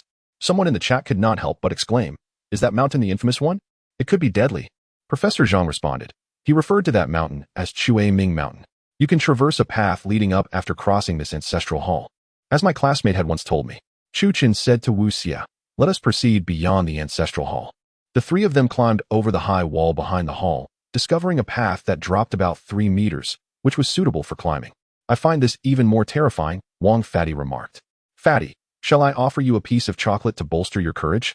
Wu Xie genuinely handed him a piece of Dove chocolate. Fatty chuckled. I may be plump, but I do not have a penchant for such treats. Chapter 46. The old corpse of the mountain village sugar can soothe the spirit, Wu Xie remarked, offering a taste, as it has a filling. Wang Panzi took a bite and chuckled. It's surprisingly delicious. Wu Xie then produced a new chocolate and approached Chu Chun, saying, Little brother, open your mouth. Why? Chu Chun inquired. Just open it, Wu Xie replied with a smile. After a moment's contemplation, Chu Chun complied. Wu Xie tossed the chocolate into his mouth and asked, How does it taste? Quite good, Chu Chun responded after tasting it. I'll buy more. I searched online for a while and found this flavor suits you. Wu Xie said. Chu Chun surveyed the mountainous surroundings, observing how the great peaks loomed ominously in the night, resembling a monstrous body, while the gnarled branches surrounding them resembled the ghostly hands of the deceased, reaching desperately skyward. The mountain was eerily silent, save for the soft, rustling footsteps of the three. As they tread upon the gravel, Chu Chun scanned the area but detected nothing amiss. The trio advanced, accompanied solely by the oppressive air, an uncanny atmosphere, and the chilling gusts of wind, punctuated by the crunch of stones beneath their feet. My heavens, why haven't we arrived yet? Wang Panzi gasped. Wu Xie interjected, Wait, do you see what is ahead? Wang Panzi exclaimed in surprise. Isn't that the wrapper from the chocolate I just ate? No, we're circling back. Wu Xie glanced at his watch. We've been walking for 30 minutes, and yet we're merely going in circles. The audience in the live stream began to chatter about the situation, arriving at a unanimous conclusion. Anchor, could this be the fabled wall of ghosts? Indeed, when I was a child, I could never return home on my bicycle. It was the wall of ghosts. This wall of ghosts is remarkable, if we hadn't noticed. We'd surely be trapped here. Chu Chun couldn't help but chuckle, truly impressive. Wang Panzi exclaimed, Little brother, your mindset is astonishing. You can still laugh. We can't get out. Wu Xie reassured him. All right, our little brother is here. Chu Chun said. I intentionally pretended not to notice, waiting for it to reveal a flaw. Suddenly, Chu Chun drew his tiger blade and plunged it into the ground. Heaven and earth, slay the demons and subdue the wicked. He formed a peculiar seal with his hands, not only aesthetically pleasing, but also radiating formidable power. Boom. The surrounding space began to warp, accompanied by a chilling wail of spirits echoing incessantly. Wu Xie and Wang Panzi instinctively covered their ears, as a bizarre sound reverberated through the undulating mountains surrounding the village, one that seemed capable of shattering one's eardrums. Before them, the space distorted, instantly transforming into a twisted mountain path, and from the darkness, a shadowy figure plummeted from the mountainside. What kind of creature is this? Wang Panzi raised his hunting rifle, cautiously advancing. scrutinizing the creature that measured over a meter in length. The being before them resembled a snake, but bore talon-like appendages akin to a predatory bird. Adorned with a fleshy crest reminiscent of a coxcomb, possessing 4 eyes, and a tail that ended in a flame-shaped web. The creature emitted a shrill cry reminiscent of an infant's wail, piercing enough to cause discomfort to the eardrums. From this alone, it was evident that it was no benign entity. The viewers in the live stream, upon witnessing the serpent through the lens, expressed their astonishment, inquiring, "What manner of creature is this?" Professor Zhang Huang speculated, "Could this be the very serpent that Han Gaozu, Liu Bang, encountered when he slayed the white serpent to raise an army?" To which Chu Chen shook his head, replying, "No. This serpent inhabits areas heavy with Yin energy and must be artificially cultivated by those adept in sorcery to produce such a naturally magical creature." Wu Xie interjected, astonished. "So this serpent has a hidden mastermind behind it." Wang Pengzi exclaimed in frustration, "The ghostly walls have led me astray for far too long. Once I catch it, I shall fire 2 rounds into its navel with my shotgun." Chu Chen remarked, "It appears our path ahead may be rather treacherous." Wang Pengzi lit a cigarette, chuckling. "With the 3 of us venturing forth, our synergy is undeniable. We are perfectly aligned. A triangle is the most stable formation." Wu Xie laughed, "Fatty, you make a valid point. We are like an iron triangle, slaying gods when they obstruct us, vanquishing demons when they hinder our quest." Observing the resoluteness in his companions, Chu Chen felt a warmth in his heart. In times of peril, it is only such steadfast brothers who prove to be truly reliable. The trio continued along the path, free from the serpent's ghostly interference, making their journey considerably smoother. "Wait a moment, brother." Wang Pengzi halted Chu Chen. "What is it?" Chu Chen inquired. "I think I heard someone singing." Wang Pengzi replied. "Fatty, are you imagining things?" "None of us can hear it," Wu Xie stated. Wang Pengzi shook his head, resolute. "No. The sound is not far from here." Chu Chen responded, "Regardless of what it is, we should refrain from investigating." The audience in the live stream chimed in, agreeing. The young man is right. That is how characters in horror films meet their demise. However, not long after they resumed their journey, Chu Chen, too, discerned the melody. "This time I heard it," Chu Chen declared. "I heard it as well." Wu Xie turned to Wang Pengzi. "You were right. But I wager this sound is not produced by a human." The peculiar song seemed to be operatic, yet in the depths of the mountains, where visibility was nearly non-existent. Encountering such a tune was far from delightful. "Goodness, hearing this in the dead of night is quite unsettling." Wang Pengzi shrugged. "There's no one up here." Where could the song be coming from? The live stream audience expressed their discomfort through messages. "Host, please eliminate that singer. My chest feels tight." "Me too. Ever since my girlfriend heard the song, she has felt a bit suffocated." "Ah, this song reminds me of that beautiful woman from Chu." Wu Xie brightened. "Isn't that reminiscent of a ghostly figure from a Hong Kong film, who also appeared singing opera?" Chu Chen replied. "The film you're referring to, The Eye of the Village, is indeed quite fitting. Childhood trauma." "Indeed," Wu Xie chuckled. Wang Pengzi gazed at the 2 young men and remarked, "I implore you, gentlemen, do not conspire to frighten me here. Though I, Pengzi, once wielded 2 blades in the nightclubs of yore, I harbor a deep-seated fear of such things." As the trio advanced, the haunting melody grew increasingly potent. Wang Pengzi's complexion turned ashen, and he addressed Chu Chen and the others in a feeble voice. "Brother, this song is exceedingly eerie." Wu Xie also wiped the sweat from his brow and suggested, "Let us first deal with the one responsible for this singing." Chu Chen nodded in agreement, stating, "Hidden in the shadows, employing a spell to distort the mind through song, whether human or ghost, their intentions are undoubtedly sinister." With that, he opened his palm, laying the ancient black gold blade upon it. With a swift motion, akin to a rudimentary compass, the enchanted blade began to spin. "This way," Chu Chen exclaimed, dashing towards the northwest, with Wang Pengzi and Wu Xie struggling to keep pace. They arrived at a dilapidated cottage nestled among the mountains, where the door hung ajar, revealing an abyss of darkness within, an entrance that inspired trepidation at first glance. "Here it is," declared Chu Chen. Wu Xie looked closer and noticed a desiccated well nearby, behind which stood a towering tree, from which dangled a woman. Clad in flowing white garments stained with blood, she was clearly no celestial being. Most horrifying of all, a rusted iron hook pierced her chest, suspending her from the tree. "Alas, my love, so tender and full of longing. I have forgotten to eat by day and found no rest by night." Despite the grievous wound that would have claimed the life of any ordinary person, the woman astonishingly moved her arms, her blood-soaked sleeves billowing as she sang. "Thus, the evidence bears witness, lest you doubt. Inquire once more in solitude." Chapter 47. Braving the ghostly abyss. The woman's voice, laced with sorrow and despair, resonated with an undercurrent of profound resentment and fury. Although her lament was hauntingly beautiful, an air of menace permeated her melody. The audience was immediately taken aback, exclaiming in terror, "What on earth is this? It's utterly frightening." One spectator, overwhelmed by fear, declared, "I need to step away for a moment, and will return to watch the host later." Chu Chen clarified, "This is the lament of the maiden at the moon pavilion by Guan Hanqing, a poignant love story from the Yuan dynasty." Professor Zhang Hung concurred, adding, "The host is correct. This play depicts the joys and sorrows of love, yet the scene before us has little to do with romance." The crowd was paralyzed with fear, especially as the woman continued to dance upon the tree, a bloodied iron hook protruding grotesquely from her chest. Suddenly, she turned, revealing a face devoid of features. "Gentlemen, stay here and accompany me," she beckoned. The sight of her ghastly, featureless visage caused Wang Fatty to scream in horror. Without hesitation, he cursed vehemently and brandished a shotgun, firing a round into the woman's abdomen. The buckshot shattered her torso, yet it had no discernible effect. The ghostly figure emitted a chilling shriek, and from her gaping wound emerged a series of unsettling squeaks. "What is that?" Wu Xie raised his crossbow, on high alert. "It seems like rats," Wang Fatty replied, his voice tinged with anxiety. The viewers in the live stream, through Chu Chen's mobile device, witnessed the horrifying spectacle. Countless red dots appeared within the woman's belly. "What on earth is that?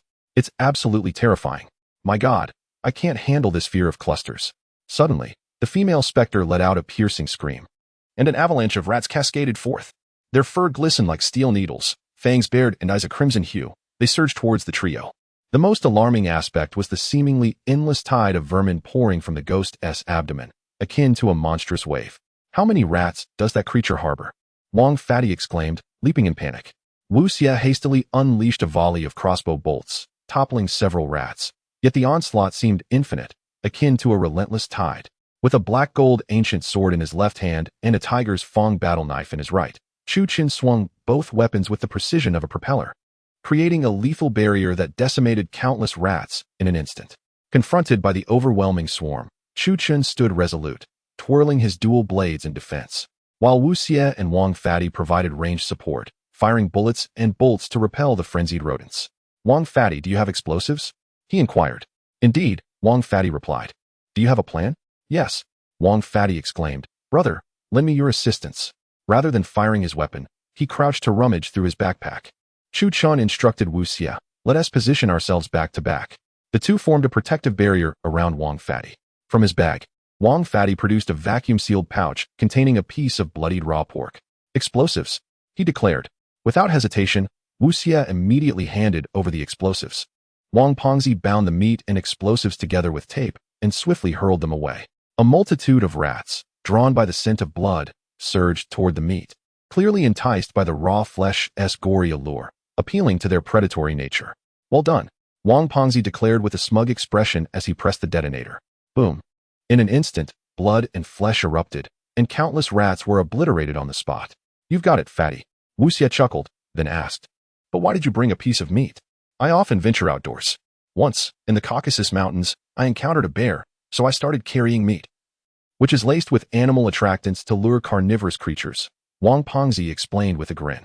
At that moment, Chu Chen suddenly sensed movement on his body. He took out the 1,000 paper cranes, which began to twist its neck, pointing in a particular direction, seemingly guiding them. "Right there," Chu Chen said. "Let us go?" Wu Xie looked at Chu Chen and urged, "We need to rescue Miss Jia."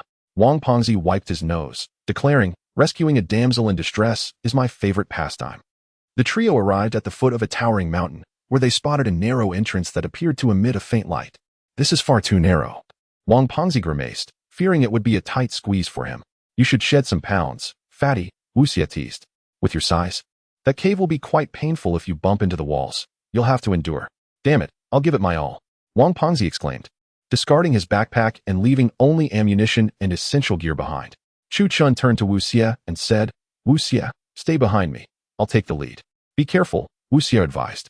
"Don't worry, I'll be fine," Chu Chen replied, brandishing his desert eagle as they navigated the constricted path, where a handgun proved an effective close combat weapon.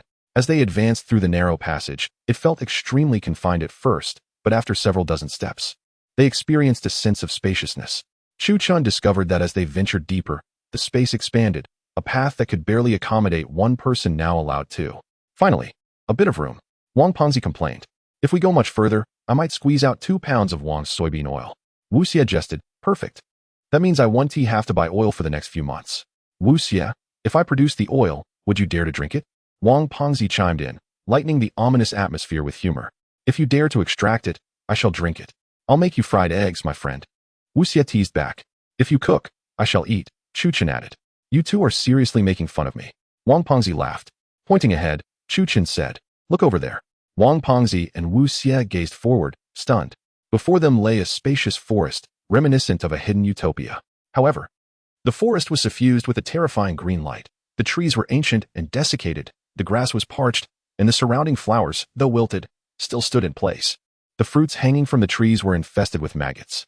If Tao Yuan Ming described a paradise of peach blossoms, then this place resembles a haunted realm, shrouded in an eerie atmosphere, with a faint green mist lingering in the air.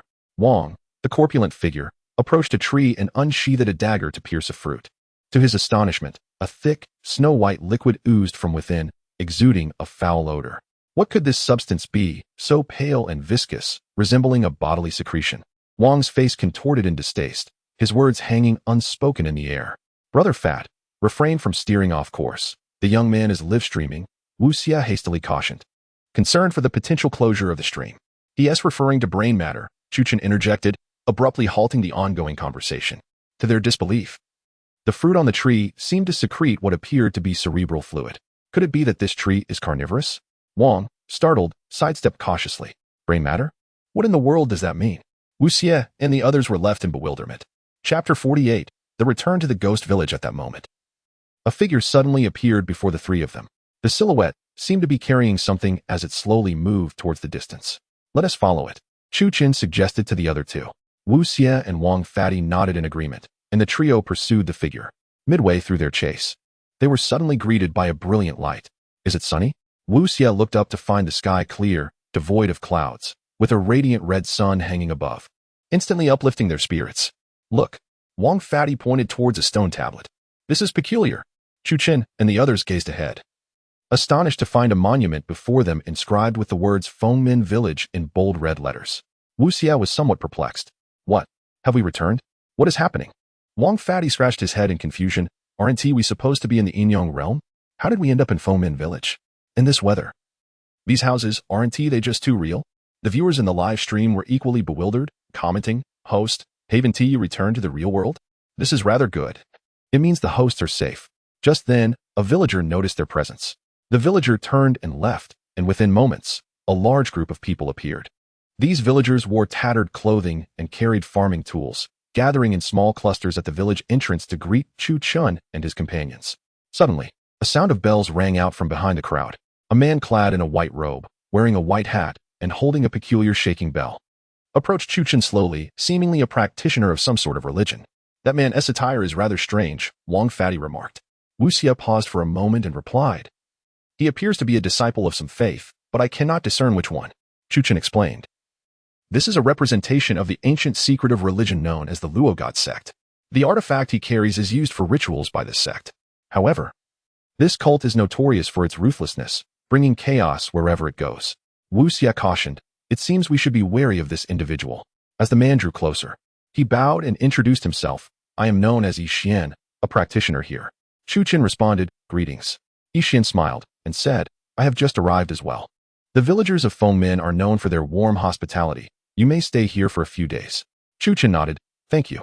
Wang Fatty scrutinized the man and commented, this fellow carries many unconventional items.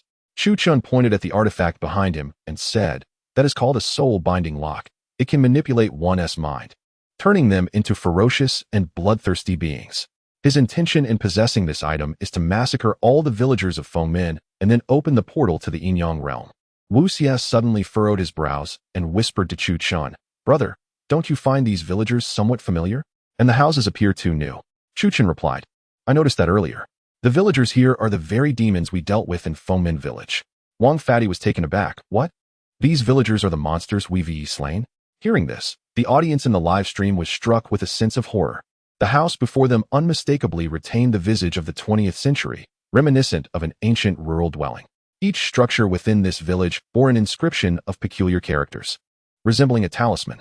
Chu Chen remarked nonchalantly, This is the soul-snaring array formed by the villagers' grievances of Fengmen Village, a tragic reenactment of the calamities that befell this place. The villagers have long since perished. Even if we intervene, we cannot resurrect them. Instead, we would fall prey to their wrath. Wu Xie, somewhat perplexed, inquired. If that is the case, should we still enter? Chuchen replied, of course we must proceed. However, you must remain vigilant, although these villagers are deceased. The curses left by their inner demons persist and will affect us. Should any of you feel unwell, inform me immediately. Wu Xie declared, since you say so. I shall accompany you through this perilous journey. Wang Pengzi quickly joined in. Indeed, since we have come this far, I refuse to leave without understanding the situation. The trio was welcomed into a villager's home, where the host laid out a feast of chicken, duck, fish, and meat for their enjoyment. You three strapping young lads. Eat well. The woman beamed. Oh dear, go fetch 2 gin of liquor. Don't dawdle, or our guests may grow impatient, chuckled the male host. At that moment, a little girl entered, clad in a floral cotton coat and adorned with a red hair ribbon. Hello, big brothers, she greeted shyly. How adorable. Wang Pengzi exclaimed, hello, little girl. The woman laughed, silly girl, go play. These gentlemen have traveled far. Let them enjoy their meal. Such kindness and hospitality from this family was truly heartwarming. Wang Pengzi mused. The audience in the live stream expressed their admiration. This family is simply wonderful. Indeed, so warm-hearted. It reminds me of my grandmother. Many netizens chimed in. Chu Chun then suggested, Wu Xie, Pengzi, let us rest here for the night. Huh. Wang Pengzi and Wu Xie were taken aback. Brother, can you actually sleep? Of course I can, Chu Chun replied, pulling a blanket from the bed. Aren't you tired? Thus, the 3 of them awkwardly settled down in the villager's home. As midnight approached, the lights dimmed, and silence enveloped the surroundings. Half awake and half asleep, Wu Xie suddenly heard a sound, reminiscent of chopping vegetables, though upon closer inspection, it seemed otherwise. The noise grew increasingly unsettling, akin to countless rodents gnawing at food, a cacophony that throbbed painfully in his ears. Brother, Wu Xie whispered, pulling back the blanket and burrowing into Chu Chen's warmth. I need to tell you something. Chu Chen covered them both with the blanket, and Wu Xie, using the dim light from his phone, said, I heard a noise next door, as if mice are eating something. I heard it too, Chu Chen replied. Let's wake Pengzi and see what's happening. Wu Xie nodded and nudged Pengzi. Wake up, Pengzi. Ah, save a piece of grilled fish for me, Pengzi mumbled, clearly still caught in the realm of dreams. Without hesitation, Wu Xie seized his phone and struck the corpulent man's head with it. What the hell? The man exclaimed, reaching for the shotgun. What are you doing, Xie Xiao? I was just dreaming, and you startled me. Chu Chen remarked. Fatty, we heard a noise from the next room. Are you interested in investigating? Wang Fatty loaded 2 bullets into the firearm, declaring, if you all are going, what do I have to fear?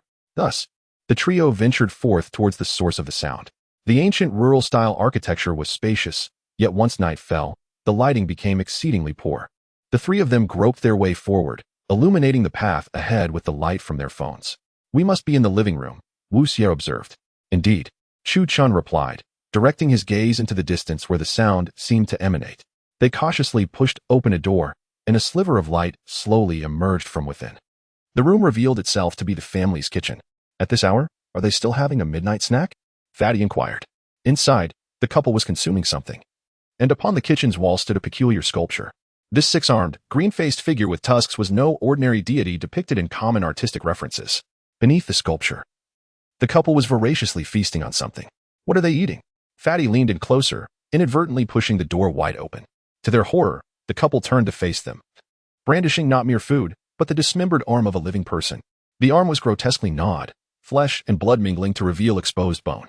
On the kitchen counter lay the lifeless body of a small girl, her abdomen grotesquely opened, blood streaming from her 7 orifices, indicating she had been dead for some time. What is that? Wu Xie pointed at the girl's hair, adorned with a red ribbon. Isn't that the talking ghost girl we encountered? Chu Chen noted that the deceased girl wore a ponytail, with her blood-stained floral jacket lying on the floor and the red ribbon tied in her hair. Guests. The blood-soaked man suddenly proclaimed as he extricated a liver from the girl's body. Would you like some?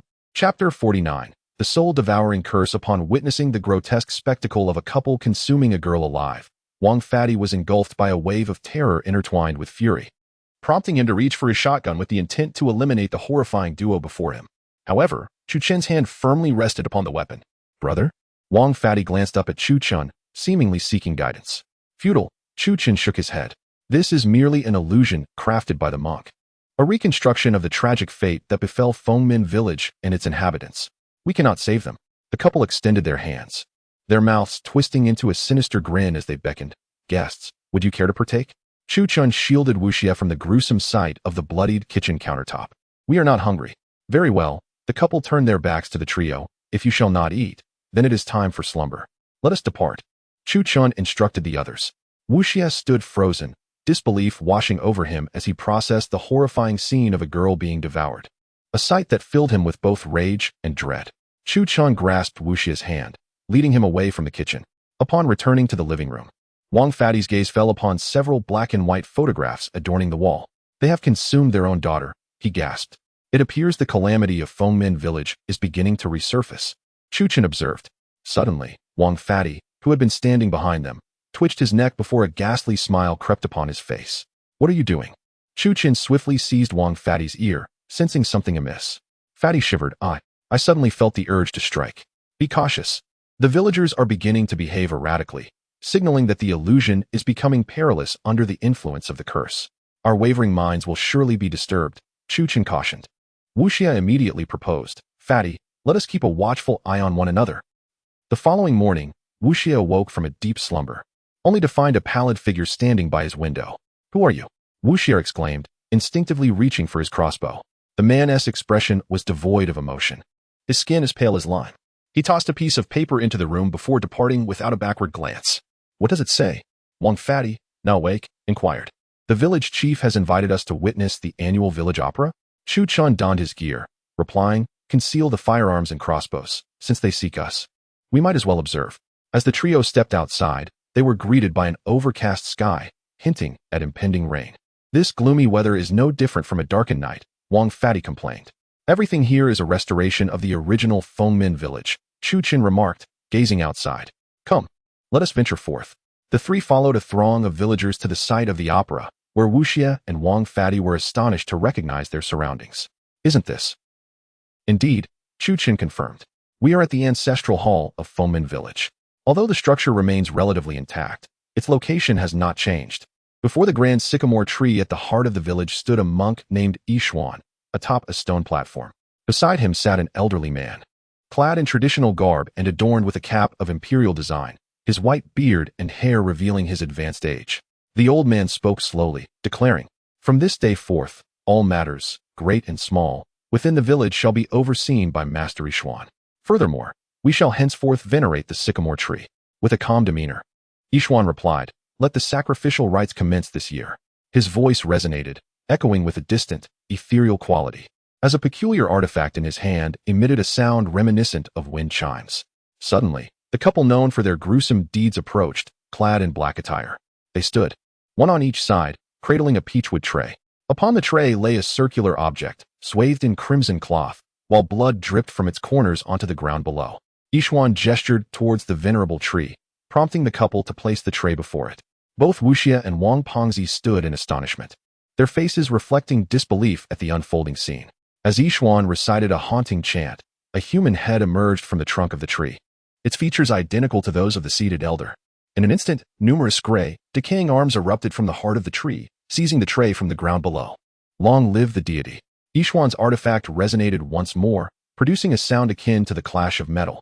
Long live our divine master! Long live! The villagers echoed with hoarse, discordant voices, their gazes ignited with fervor and madness. Blood vessels coursed with crimson in some eyes. Turning to the village chief, Yan Huang stated, There is one more matter for today. Two burly villagers approached, dragging a woman towards the ancient tree. She was clothed in white, her hands bound, eyelids sewn shut, and blood trickled from the corners of her mouth, a clear sign of violence. What punishment does she deserve for attempting to leave the village and consorting with outsiders? The elder inquired. The villagers responded in unison, the punishment of the rat. Yan Huang pressed further, and what of the unclean woman? The villagers reiterated their grim chant. The punishment of the rat. With a sweeping motion of his artifact, Yan Huang decreed, Henceforth, this woman shall be delivered to the desolate well on the mountainside, to be consumed by countless rats. The woman was hoisted by the two strong villagers and carried away towards the mountainside. How atrocious! Wu Xie clenched his fists, fury igniting in his gaze. We must endure, Chu Chun reassured him. The villagers here have succumbed to madness. Their minds are unraveling. The only way to escape this village is to find their remains and liberate their souls. Wu Xie replied, there are too many deranged villagers now. It seems impossible to free the little girl. Let us return for the time being and seek out that woman later. Chu Chen nodded, preparing to depart. Yet he noticed that Wang Fatty remained silent, his gaze fixated upon the large tree, eyes filled with a dreamy haze. What is wrong with him? Wu Xie inquired. Suddenly, Chu Chen suggested, let us refrain from waking Fatty. We can follow him and discern his destination. It is fortuitous that he may guide us. Wu Xie concurred. The two followed Wang Fatty, observing as he entered a household that dealt in funeral supplies. Across the street, a child clutching a pinwheel darted out, exclaiming, Fatty, over here. At my house. The child's pallid complexion and bloodshot eyes hinted at an ailment, and his speech seemed somewhat impaired, as if afflicted by a speech disorder. Thank you.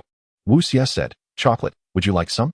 Despite being in a projected realm, Wu Xie felt an irresistible urge to show concern for the child. Suddenly, the child lunged forward, biting into the chocolate with fervor. Wu Xie swiftly withdrew his arm, watching as the child clutched the chocolate and retreated to a corner, devouring it with a frenzy, emitting guttural growls reminiscent of a wild beast. What is this? Wu Xie was taken aback. Let us proceed inside, Chu Chen stated. Do not mind him. The two entered the yard, where paper effigies were scattered about, intended for funerary rites, arranged in rows, all devoid of eyes.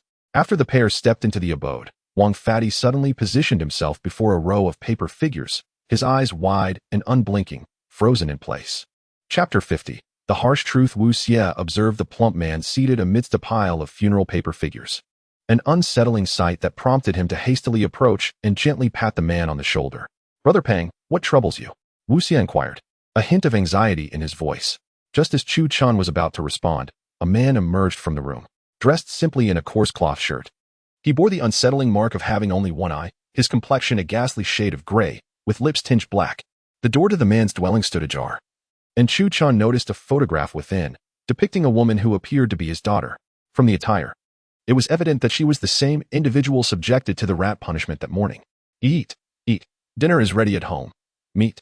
The man's lips curled upward as he attempted a smile, yet the scars on his face and the absence of one eye rendered his expression horrifying. Chu Chen turned to Wu Xie and suggested, let us enter and investigate. What about Brother Pang? Wu Xie queried. Leaning closer, Chu Chen explained. He is afflicted by a curse from the soul-binding array, and only blood can break it. I have devised a plan. You need only assist me. Understood, Wu Xie replied. As they stepped inside, the man presented a platter of stir-fried meat, accompanied by green peppers and cabbage, the aroma wafting enticingly. Wu Xie could not help but exclaim, I did not expect it to smell so delightful. Chu Chen, scrutinizing the man, asked, I see you do not keep livestock. Did you purchase the meat? No, the meat. My wife, from her body. The man's fragmented utterances were chilling when pieced together. Wu Xie's complexion drained of color. This meat is from your wife? Chu Chen probed gently. Yes, eating. Wife's meat, good for healing. The man's face contorted. I healed. Do not shame my son. Chu Chen pressed his hand firmly on Wu Xie's leg, signaling him to refrain from any rash actions. He turned to the man and stated, I prefer it raw. The man chuckled sinisterly. All right, I will fetch some. Soon, he returned with a piece of sanguine flesh, seemingly from the region of a human navel, placing it on the platter as blood oozed forth. Wu Xie's face turned even paler, struggling to suppress the urge to vomit as he stared at the grotesque offering. Just then, a metallic scraping sound echoed from outside. What is that noise? Wu Xie inquired. Suddenly, he sensed a shadow behind him. Turning abruptly, he found Brother Pang standing there, wielding a lumberjack's axe, his eyes ablaze with fury. Meat. Brother Pang bellowed, swinging the axe toward Wu Xie. In a swift motion, Chu Chen seized the bloody piece of human flesh and hurled it directly at Brother Pang's face. Upon seeing the blood, Brother Pang deflated like a punctured balloon, frantically circling the piece of meat, rubbing it against his face as if savoring the sweetness of the blood. Supreme celestial stars, ever adaptable, banishing evil and binding demons, safeguarding life and limb. Chu Chen pressed a secret technique against the top of the fat man's head, and an unseen surge of energy poured into the Baihui point. In a fleeting moment, the fat man fell silent. What was I just doing? Wang, the fat man, arose and noticed the axe in his hand. What is that smell? So foul. Wu Xie promptly approached and offered a wet wipe. Brother Wang, you were possessed just now, and you tried to chop me with the axe. Have you forgotten? No way. Wang touched his forehead, bewildered. I recall merely dozing off for a moment. How could I have intended to harm you? Chu Chen stepped forward and addressed him. All right, The atmosphere here is becoming increasingly strange. We must refrain from consuming anything other than what we carry on our persons. Suddenly, Wu Xie interjected, if I were to become possessed, would you strike me? Chu Cheng did not respond directly but countered with a question, and would you strike me? Of course not. How could I ever harm you? Wu Xie chuckled. Rest assured. Should that time come, I would not inflict any harm upon you.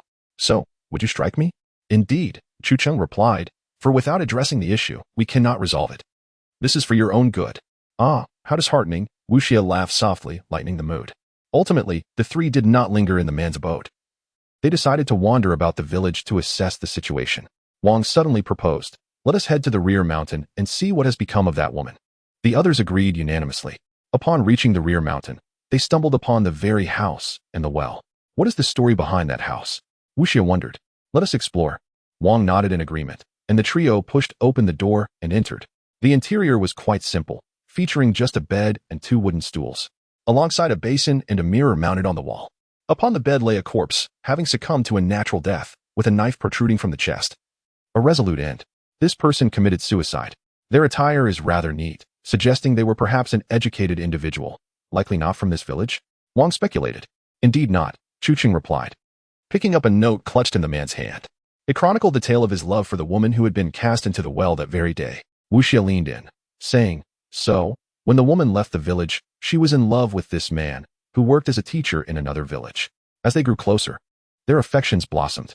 Chu Cheng continued, the teacher, being educated, was aware of the cult that the village followed and sought to persuade the woman to leave. However, during her escape, she was captured. Wang sighed. Thus, the man, deeply in love, chose to come here to end his life alongside hers.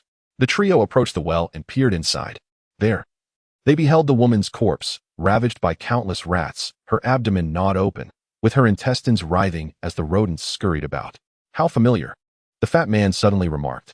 Isn't this the woman we encountered on our way to the rear mountain? The one whose belly burst forth with rats? Indeed, Chu Cheng remarked. Every villager here met their demise at the hands of a malevolent deity, an embodiment of fanatical worship, and thus their restless spirits linger, seeking to harm any who dare enter this village. Wang Pengzi ground his teeth in indignation, exclaiming, how despicable. Those who propagate such vile cults deserve nothing less than death. Wu Xie offered him solace, saying, Brother Pang, as long as we can unravel this barrier, we shall reach the true realm of yin and yang, where we can vanquish this malevolent entity. Chu Cheng continued, our current task is to alleviate the grievances of these villagers, granting their souls the liberation they so desperately seek. He gestured towards the well, stating, let us retrieve this corpse. While we cannot save the deceased, at the very least, we can reunite her spirit with that of this man in another world. Wang Pengzi declared, very well, I shall pull her up. After all, this is merely a projection. I shall risk it all. With that, he fashioned a hook from climbing rope and a folding knife to retrieve the body. Once the fragmented remains were drawn up, Chu Cheng extracted the male corpse from the dwelling and positioned both bodies side by side. He then produced 3 blades, the ancient black gold sword, the tiger's soul, and the Tang Hung. Each of us shall wield a blade and form a triangle here, he instructed. Wang Pengzi and Wu Xie each took a sword, while Chu Cheng stood at the center, reciting an incantation. Before their eyes, the body nestled between the 3 divine weapons decayed at a visibly rapid pace, wilting until eventually, the 2 corpses were reduced to mere bones, scattering into the earth. Chapter 51. The eerie paper figures the trio successfully guided the soul of the woman to peace. And in an instant, the sky transformed from daylight to darkness. It was evident that within this cursed and bewildering array, the passage of time had accelerated. Wu Xie gazed up at the heavens and suggested, let us return to the home of the paper craftsman. I recall that we were assaulted by paper figures in the true Fengmen Village. Wang Fatty, clearly sharing this thought, remarked, indeed, if that is the case, that family must surely be in peril. We must not delay, let us hasten back. With urgency, Chu Cheng led the 2 down the mountain trail they had traversed. As they passed the village chief's residence, they noticed 2 villagers standing at the entrance, their faces obscured by masks, wielding pitchforks and machetes.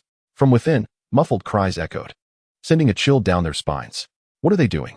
Wu Xie could not help but peek inside, only to immediately regret it. Upon seeing the pallor on Wu Xie's face, Wang Fatty inquired, what is the matter? As he turned his gaze inward, his own complexion turned ashen.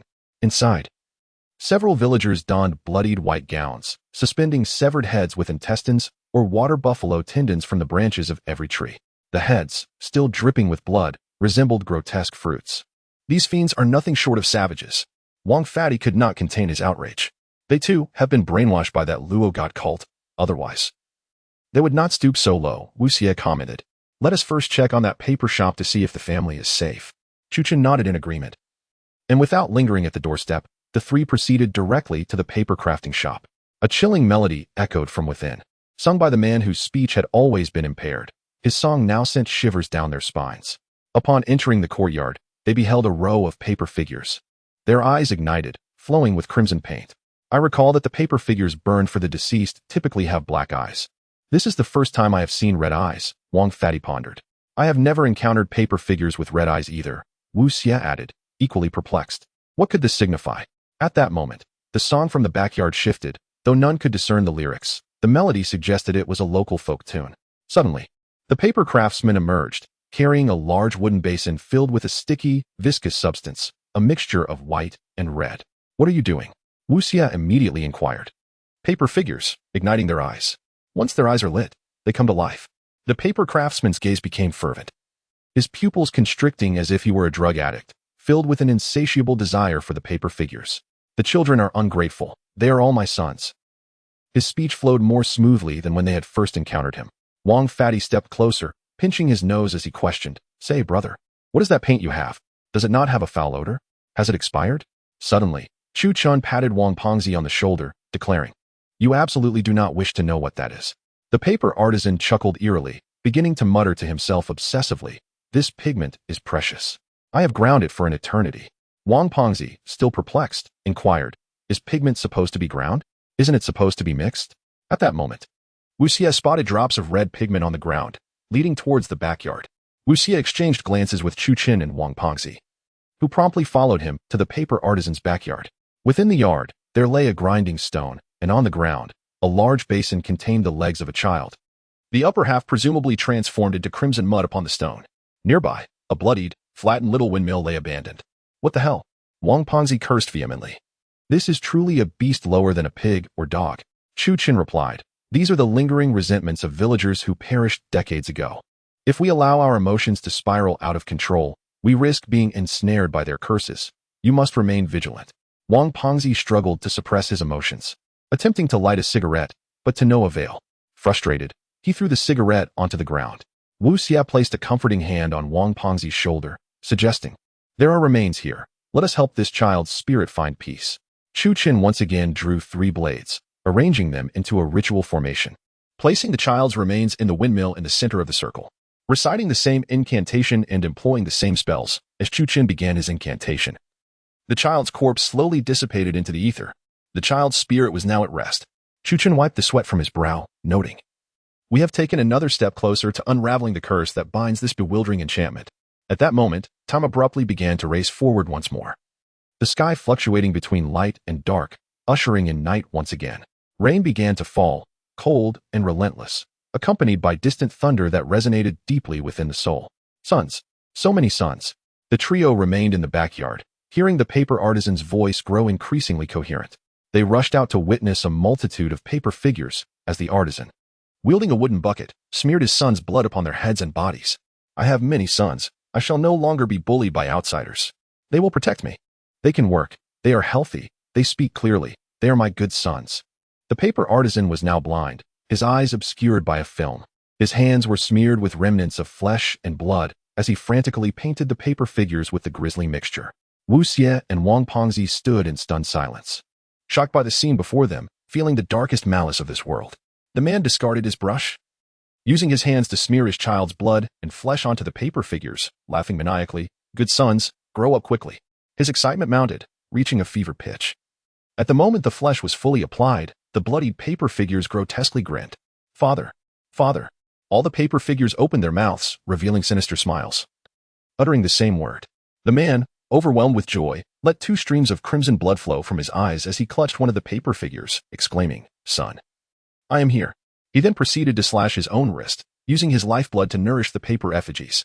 His mind became increasingly foggy as he incessantly repeated a single word. Son, son, son, son. Wang, unable to contain himself any longer, dashed outside and leaned against a willow tree, retching violently. Meanwhile, Wu Xie stared blankly at the grotesque, bloodied paper figures that spoke in human tongues. Tears began to stream down his face as a peculiar smile crept upon his lips, a juxtaposition of sorrow and strange delight. Chuchen grasped Wu Xie's face with both hands, fixating his gaze upon him as he inquired, "What is the matter?" Wu Xie, upon seeing Chuchen's visage, suddenly regained clarity. I felt as though something had momentarily clouded my senses. "You are crying," Chuchen remarked. "Do you realize? What a jest! How could I possibly be crying?" Wu Xie dismissed, waving his hand. "Wait, have I truly shed tears? Prolonged exposure to the inhuman behaviors here can lead to emotional instability. Allowing curses to seep in," Chuchen cautioned. "Be wary." "Very well, I understand, my friend." Wu Xie then abruptly turned his gaze towards the door, asking, "What about the fat one?" Chapter 52. The shadow of the desolate village. Upon discovering the absence of the plump fellow, the two immediately dashed outside, only to find that he had indeed vanished into the narrow alley. "Hey, come over here." Suddenly, the voice of the portly man resonated from within the house of the girl with the red headband. Overjoyed, the two entered the dwelling, only to find that the previously sealed door had been pried open by the portly man using a military axe. "From now on, you must stay by our side," Chuchen admonished him gravely. "I heard some noise from inside the house, so I came in to check." Wang Fatty scratched his head apologetically. "My bad. Next time, I will definitely report anything to you." Wu Xie chimed in. "It's not that we're worried about you, but rather that you might, as you did earlier, brandish that axe indiscriminately." Upon hearing this, the plump man felt a tinge of embarrassment. "Come on, Wu Xie, don't poke fun at me. Just thinking about it makes me feel humiliated." "Fatty, I didn't mean to mock you." Wu Xie approached him playfully. "By the way, I called you earlier to show you something. What do you want us to see?" Chuchen inquired. "This." Wang Fatty pointed towards the interior of the house, revealing an unexpectedly large coffin in the couple's bedroom. The trio cautiously approached, noting that the coffin was not intended for burial, as there were no nails affixed to its corners. "Have you not realized? The couple is nowhere to be found." Wang Fatty suddenly posed a troubling question. Wu Xie gestured towards the table outside, stating, "There are water stains on the table that haven't dried, indicating they were home today. So where could they have gone?" "Of course, they are right here," Chuchen asserted, pointing to the coffin. "In the coffin?" Wang Fatty could scarcely believe his ears. How could two living individuals possibly lie within a coffin? Now in Fengmen Village, the villagers have lost their minds. "They could very well sleep in a coffin if they wished," Wu Xie retorted. The two opened the coffin lid and were met with the chilling sight of the couple's corpses, their mouths, eyes, and ears sewn shut with crimson threads, still stained with dried blood. Their arms were bound with iron wire, from which dangled a bell adorned with peculiar patterns. Moreover, a bronze needle was inserted into each of their foreheads, the tips of which bore a disc featuring the same design as the bell. "I recognize that pattern," Wang Fatty exclaimed in shock. "That's the same emblem worn by that foolish mage from the Luo god sect." Chuchen scrutinized the design and remarked, "This pattern is a sigil of the Luo god sect, an evil totem used to attract malevolent spirits." Wu Xie urgently interjected, "Brother, if that is the case, we must swiftly proceed to the village chief's shrine to grant the young girl's spirit peace." Wang Fatty suddenly asked, "But if the villagers are all dead, how can we have only exorcised a few?" "Fatty, didn't you just see their heads hanging from the trees?" Chuchen abruptly questioned. "Indeed, what of it?" Fatty smacked his forehead. "How could I have forgotten such a thing? Beneath that grand tree, all souls may find their peace." Chuchen nodded and declared, "There is no time to waste. Let us depart immediately." After the couple was laid to rest, the three emerged only to witness a sudden and ominous change in the atmosphere. The sky darkened, becoming an oppressive shade, with distant thunder rumbling ominously and the clouds transforming into a foreboding purplish hue. On the streets, circular joss paper in white and yellow began to swirl around them. "Isn't this meant for the deceased's funeral offerings?" Wang Fatty remarked, gazing at the cascade of paper rain. Yet, there was no one nearby, and not a breath of wind. Could the paper truly be falling from the heavens? Wu Xie observed the scattered offerings and inquired. Chuchen suddenly posed a question to his companions. "Have you not noticed that the paper does not settle upon us?" The two were taken aback and exclaimed in unison. "Indeed," Chuchen elucidated, "this is a manifestation of the villagers' inner turmoil. It is evident that, at this moment, the entire village must have perished." "What? The entire village has perished?" Wang Fatty exclaimed in shock. "But it has hardly been any time. With each soul we guide to rest, time here accelerates. We now have but one final destination, the locust tree near the village shrine," Chuchen stated. The trio dared not linger and hastened towards the heart of the village. Upon arrival, they found the village head's residence devoid of the usual watchful villagers. The entire settlement was eerily deserted, resembling a ghost town. Cautiously, they pushed the door open, with Wang Fatty brandishing his firearm on the left and Wu Xie wielding a crossbow on the right. While Chu Chen entered through the main door. To their astonishment, not a soul was present, and even the remnants of blood and heads had vanished. It is so clean here, as if nothing ever transpired, Wu Xie remarked, nudging the door, revealing an equally pristine interior, devoid of any signs of life. Wang Fatty pondered aloud. Could it be that these villagers simply died and were buried? Otherwise, where has everyone gone, including that sinister figure? Chu Chen gestured towards the shrine, stating, "Let us investigate inside." Upon entering the shrine, they were taken aback to find candles still flickering, and before the ancestral statues lay offerings of pork, lamb, and beef, seemingly freshly prepared. The incense burner before the ancestors still emitted wisps of smoke, half of the incense still alight. "What are you doing?" Suddenly, a frail, hoarse voice emerged from beside them. "What the?" Wang Fatty instinctively raised his shotgun, aiming towards the source of the sound.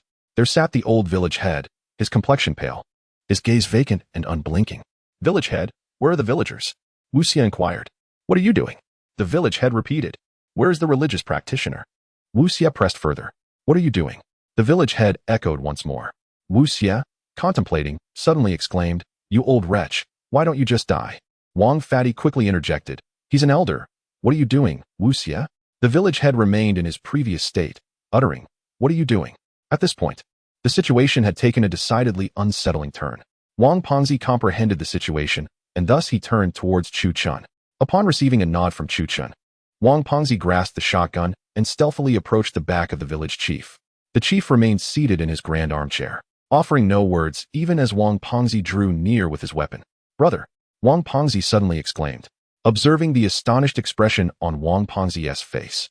Wu Xie and Chu Chen promptly rushed over. To their shock, they beheld that the village chief's back had been hollowed out, leaving only his skeletal frame, which was affixed to the long bench. Within the hollowed cavity of his body resided a parrot, mimicking the sounds around it. The parrot was adorned with crimson feathers and possessed blood-red eyes. "What are you doing?" It echoed in a repetitive query. Suddenly, a rustling sound emanated from outside. Gradually, the noise intensified, suggesting that a multitude had arrived. Yet, there was naught to be seen outside. "Brother, the fog." Wang Pengzi suddenly pointed towards the doorway, exclaiming. They observed a thick white mist beginning to rise beyond the entrance. This revelation startled Wu Xie. It was reminiscent of the deadly white fog they had encountered upon entering the village. Chapter 53, The Great Breakthrough of the Maze in an Instant. A veil of white mist surged from all directions, enveloping the entire Fengmen Village in a shroud of this ethereal fog, transforming the village into a realm of pure whiteness. "Brother, this is the mysterious white mist that obstructed our entry into the village and disrupted all electronic devices," the stout man remarked. "The interference with equipment is trivial," Wu Xie replied, "for all electronic devices become inoperative upon entering the maze." The trio, Chu Chen, Wu Xie, and the stout man, took their seats within the house, observing the unfolding events. However, the white mist soon permeated their surroundings. "Hold hands," Chu Chen commanded decisively. Faced with the disorienting fog, Wu Xie and the stout man instinctively complied. They clasped hands, wielding their weapons with the other, ever vigilant for looming danger. As the mist enveloped the interior for a brief moment, it dissipated, revealing a transformed scene. On the altar of offerings lay 3 human heads instead of the usual pigs, cattle, and sheep, while the night sky outside darkened to a foreboding shade of purple. Suddenly, countless villagers appeared in the courtyard, their hair disheveled, kneeling on the ground, hands contorted into strange gestures, their faces pressed to the earth as they chanted incantations. Namo Chi Ni Ji Ephasia. The ancient locust tree loomed ominously, morphing into a grotesque entity, its veins and sinews exposed, while countless heads adorned its branches, their eyes aglow like lanterns. The branches seemed to sway in delight at the chanting, and at the center of the tree, the visage of the village chief grotesquely twisted into form. "Excellent," the trio observed as Yan Huang, standing before the throng, abruptly spread his arms and murmured incantations. Namo Chi Ni Ephasia, Jatuai. All the villagers of Fengmen stood in unison, their faces devoid of color and features, having lost their souls and become mere puppets. Yishuan led these soulless villagers slowly towards the back mountain. "Let us proceed," Chu Chen urged Wu Xie and the stout man. The stout man retorted vehemently. "If this were not a soul-binding maze formed by the villagers' inner turmoil, we would be powerless to intervene. I would relish the chance to put a bullet in that Yishuan fiend." Chu Chen approached the grotesque tree, stating, Once we perform a soul-quieting ritual on this tree, we shall be freed from the maze. Wu Xie and the stout man nodded vigorously. Brother, let us begin. The trio positioned themselves at 3 distinct angles, each driving a blade into the ground. Wu Xie and the stout man bowed their heads, eyes closed, silently reciting the incantation taught to them by Chuchen. Instantly, the heads upon the tree emitted a chorus of anguished wails, a cacophony of sorrow rising to the heavens, their piercing cries echoing relentlessly in the ears of the 3. Do not open your eyes, Chuchen instructed them firmly. No matter what you hear, remain still and keep your eyes shut. At that moment, the flesh and blood ancient tree unleashed a series of furious roars, and blood tears streamed down the visage of the village chief. A torrent of blood and vengeful spirits erupted into the air, while streams of yellow pus burst forth from the trunk of the ancient tree. Steady. Chuchen formed intricate seals with his hands at remarkable speed, and with a final flourish, he pointed the ancient black gold blade embedded in the earth with a sudden thrust. A formless force erupted from the ancient black gold blade embedded in the ground, its pure essence creating subtle ripples in the surrounding space. With a resounding boom, this concentrated energy surged into the ancient tree, causing layers of flesh and blood to fall away, even the heads atop it gradually vanishing. Chuchen halted his efforts, beads of sweat cascading down his forehead, clearly exhausted from performing the soul requiem for so many villagers. Brother, look. Wu Xie tugged at Chuchen's sleeve, exclaiming, this world seems to be fading away. Chuchen too noticed that ever since the ancient tree had transformed back into an ordinary locust tree, the surrounding space was gradually shifting. The original courtyard, houses, flora, and fields were all slowly dissipating. Good heavens, we can finally leave, Wang Fatty exclaimed joyfully. This place is truly repulsive. I wouldn't want to stay a minute longer. Gradually, the labyrinth of resentment formed by the villagers dissipated, revealing before the trio a resplendent starry sky, a sea of white flowers, the vast expanse of the cosmos, endless fields, and a small river ahead, all painted a picturesque rural scene. Ding! Congratulations on breaking the sealing enchantment of the soul. Character compatibility increased by 5. All active skills enhanced by 20. Acquired new bond skill, Iron Triangle. When Wu Xie and Wang Fatty are present, their attack power is boosted by 400, and defense by 50. Chuchen was overjoyed, and upon checking the system, he confirmed that both Wang Fatty and Wu Xie's attack power had significantly increased. With this, I feel empowered. With their enhancements, they have become my formidable allies, Chuchen declared. He then collected the 400 weapon points granted by the system, along with enhancement materials for his weapons, but his focus soon returned to the live broadcast. Host, you were offline for a minute. What happened? The audience expressed their concern for Chuchen, sending messages of inquiry. Chuchen explained, we just entered an enchantment formed by the inner demons of villagers who died in the last century in Qiling Village, which caused some interference. But it's all good now. The viewers in the live stream sent comforting messages. Please be careful, host. I just donated 300 yuan as a token of respect. Make sure to stay safe. We all support you. Yes, we're all very worried. Chuchen devoted himself to the broadcast, earning unanimous approval, and the viewer count surged to 257,000. Moreover, upon resuming the live stream, gifts began pouring in, with many affluent sponsors joining in, propelling Chuchen's income into the newcomer rankings. Brother, where are we? Wu Xie inquired.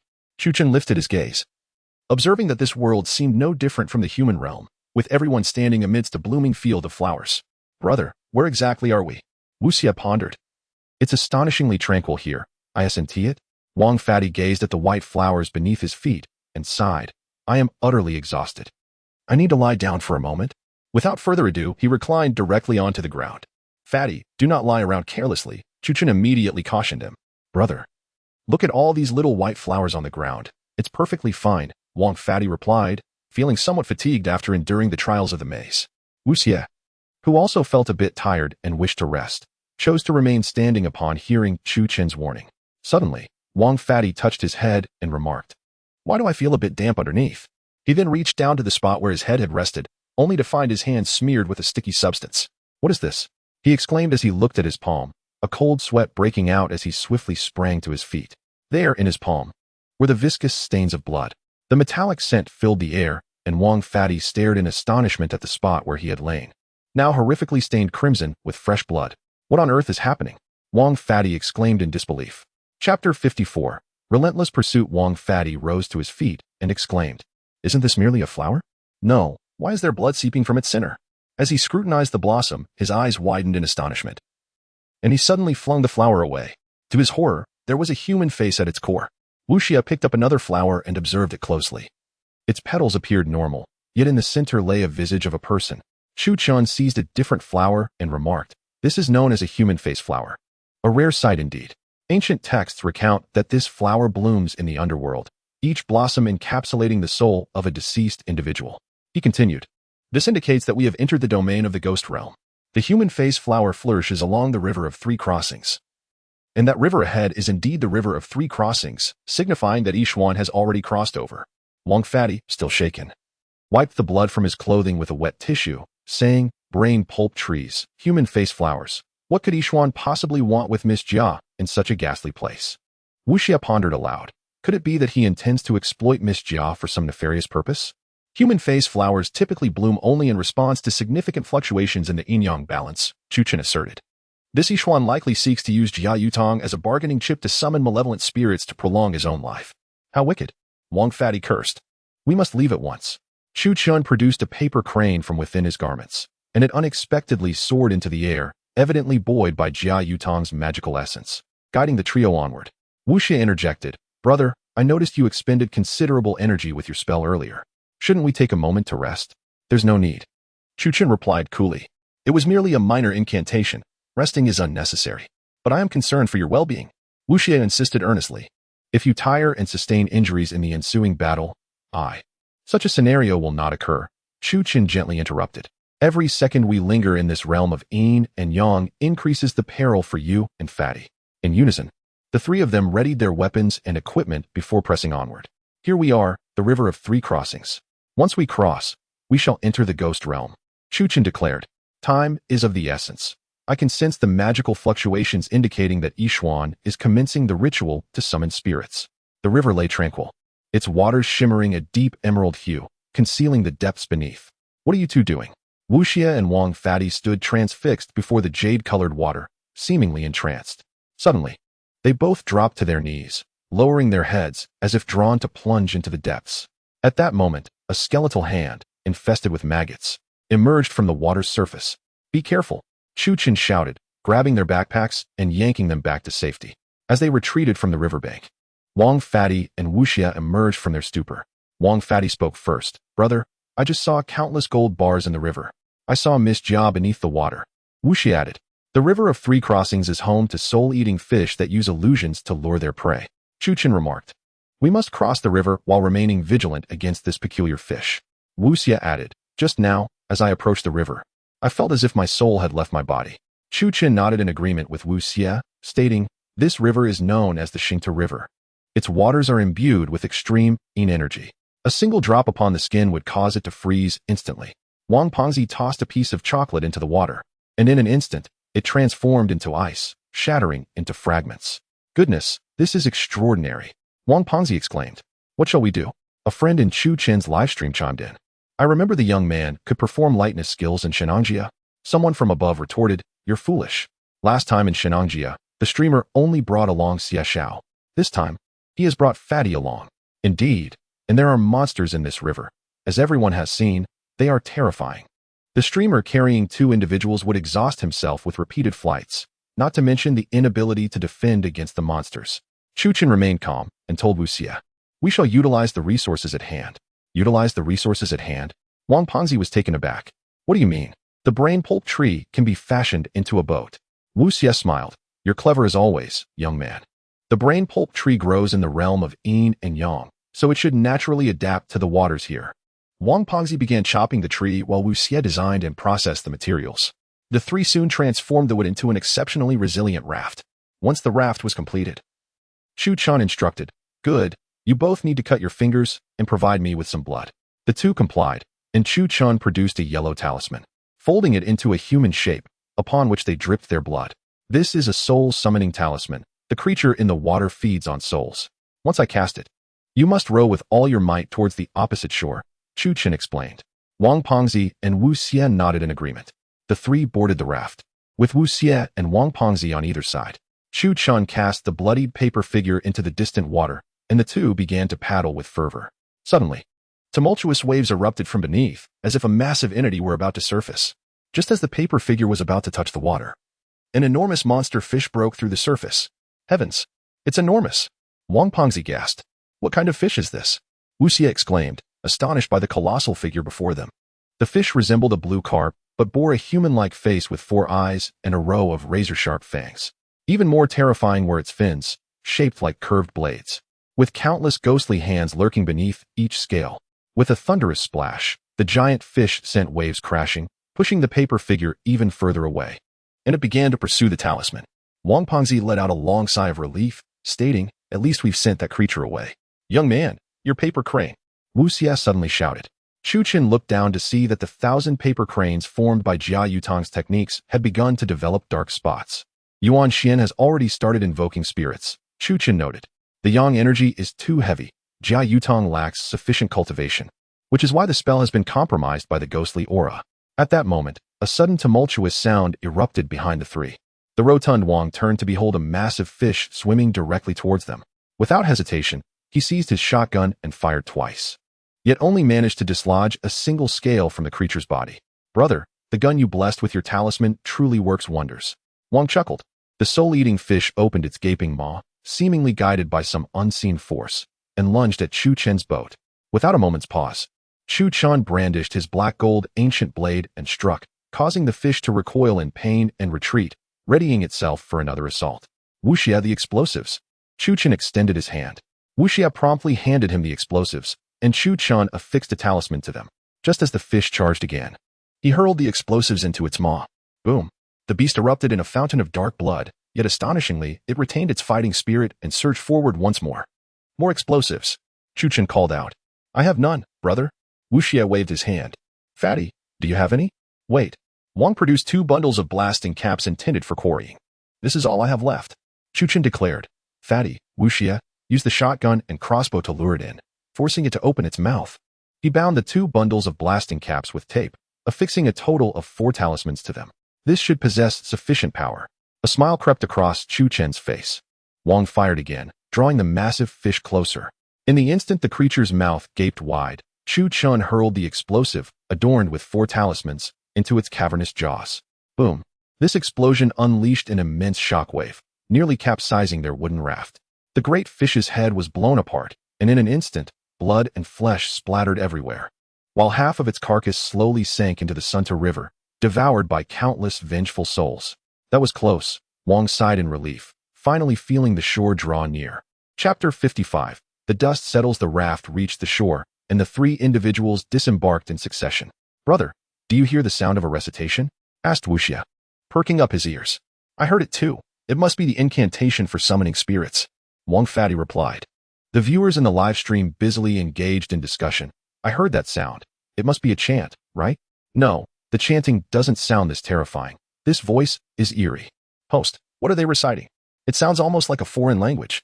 Chu Chen, addressing both the live stream audience and his companions Wang Fatty and Wu Xie, explained, "This is an ancient incantation from the Luo sect, used to summon spirits during rituals. The recitation is lengthy, but its effects are indeed extraordinary."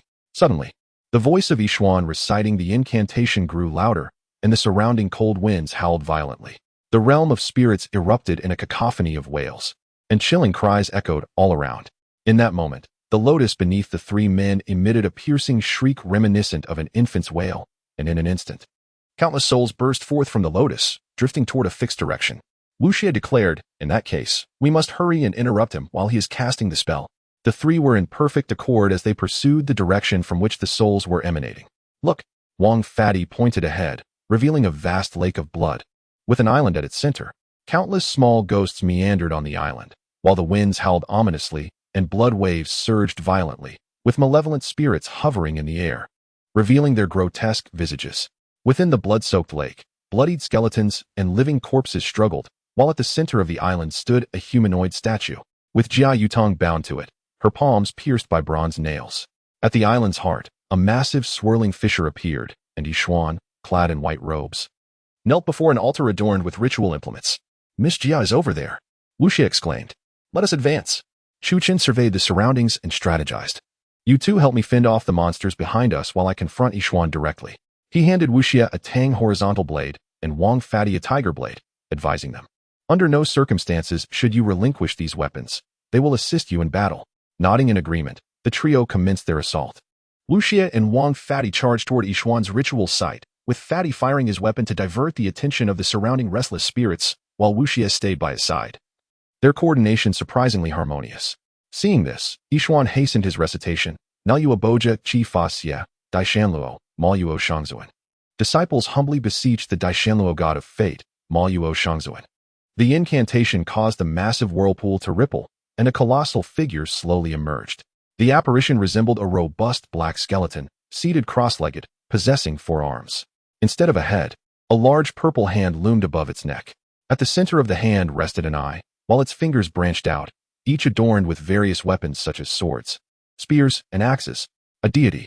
Suddenly, Yixuan knelt down, pointing towards Jiayatang, exclaiming, "Your gift is over there." The audience in the live stream, witnessing the ghastly figure, expressed their revulsion. How terrifying. This creature is so grotesque. How could it look like this? Indeed, it appears utterly repulsive. Chuchen elucidated. This entity is known as the soul-snatching ghost, as described in ancient texts of sorcery. If Yixuan had read more, he might have avoided this fate. Jiayatang, gazing at Chuchen, cried out, "Chuchen, save me." Chuchen unsheathed his desert eagle to shatter the statue, while Jiayatang, enduring excruciating pain, withdrew 2 nails from his own body. "I will confront the soul-snatching ghost. You stay here," Chuchen declared before drawing his black gold ancient sword and advancing towards the ghost. "Be careful," Jiayatang urged. "Understood." Chuchen waved his hand dismissively, not looking back as he approached the soul-snatching ghost. The ghost, its eyes narrowing, immediately swung its colossal arm at Chuchen. In a flash, Chuchen executed a ground slide, his black gold sword glimmering as it severed the ghost's arm. From the massive vortex behind the ghost, countless souls surged forth, rapidly forming a new arm, restoring its grotesque form. "I see," Chuchen remarked, turning to Jiayatang. "You must perform the ritual to close that portal." "Leave it to me," Jiayatang replied, his gaze resolute.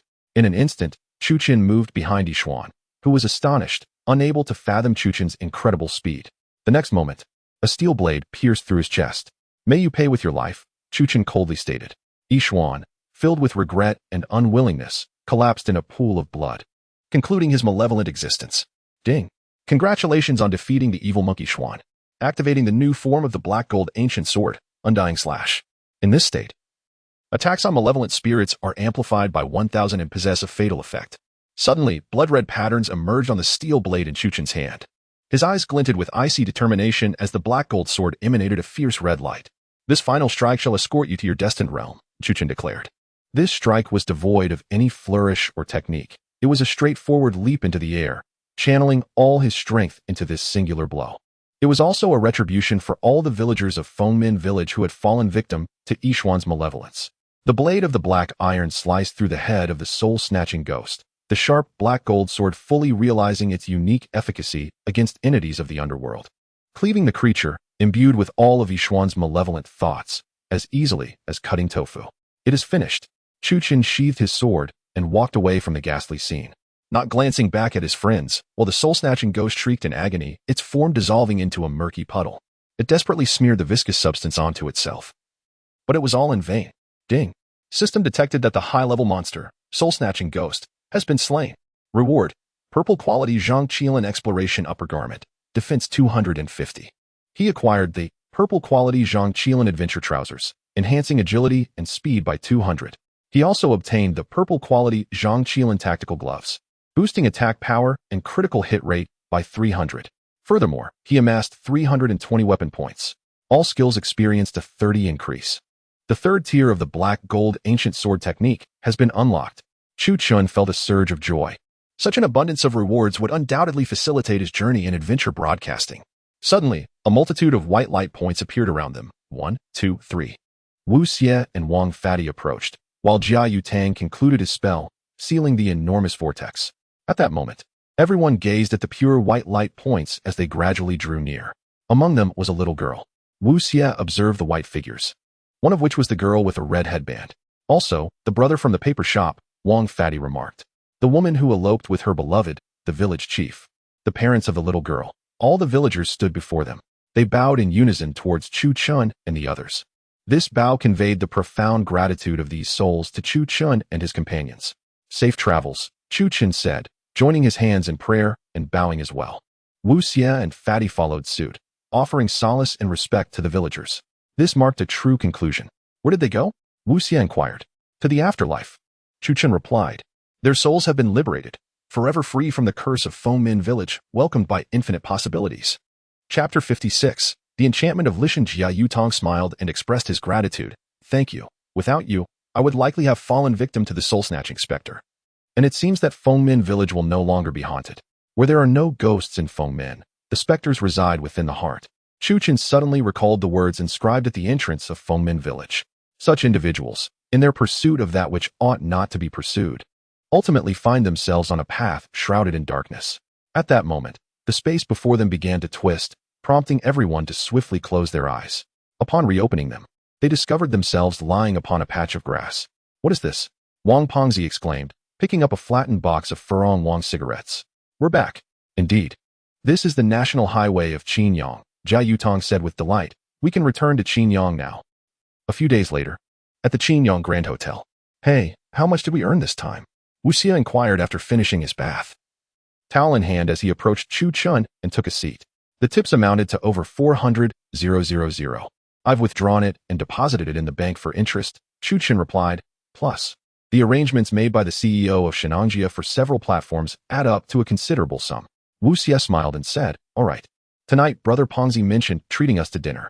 Let us take a couple of days to relax, and if time permits, I'll take you to my home for a visit. Your home?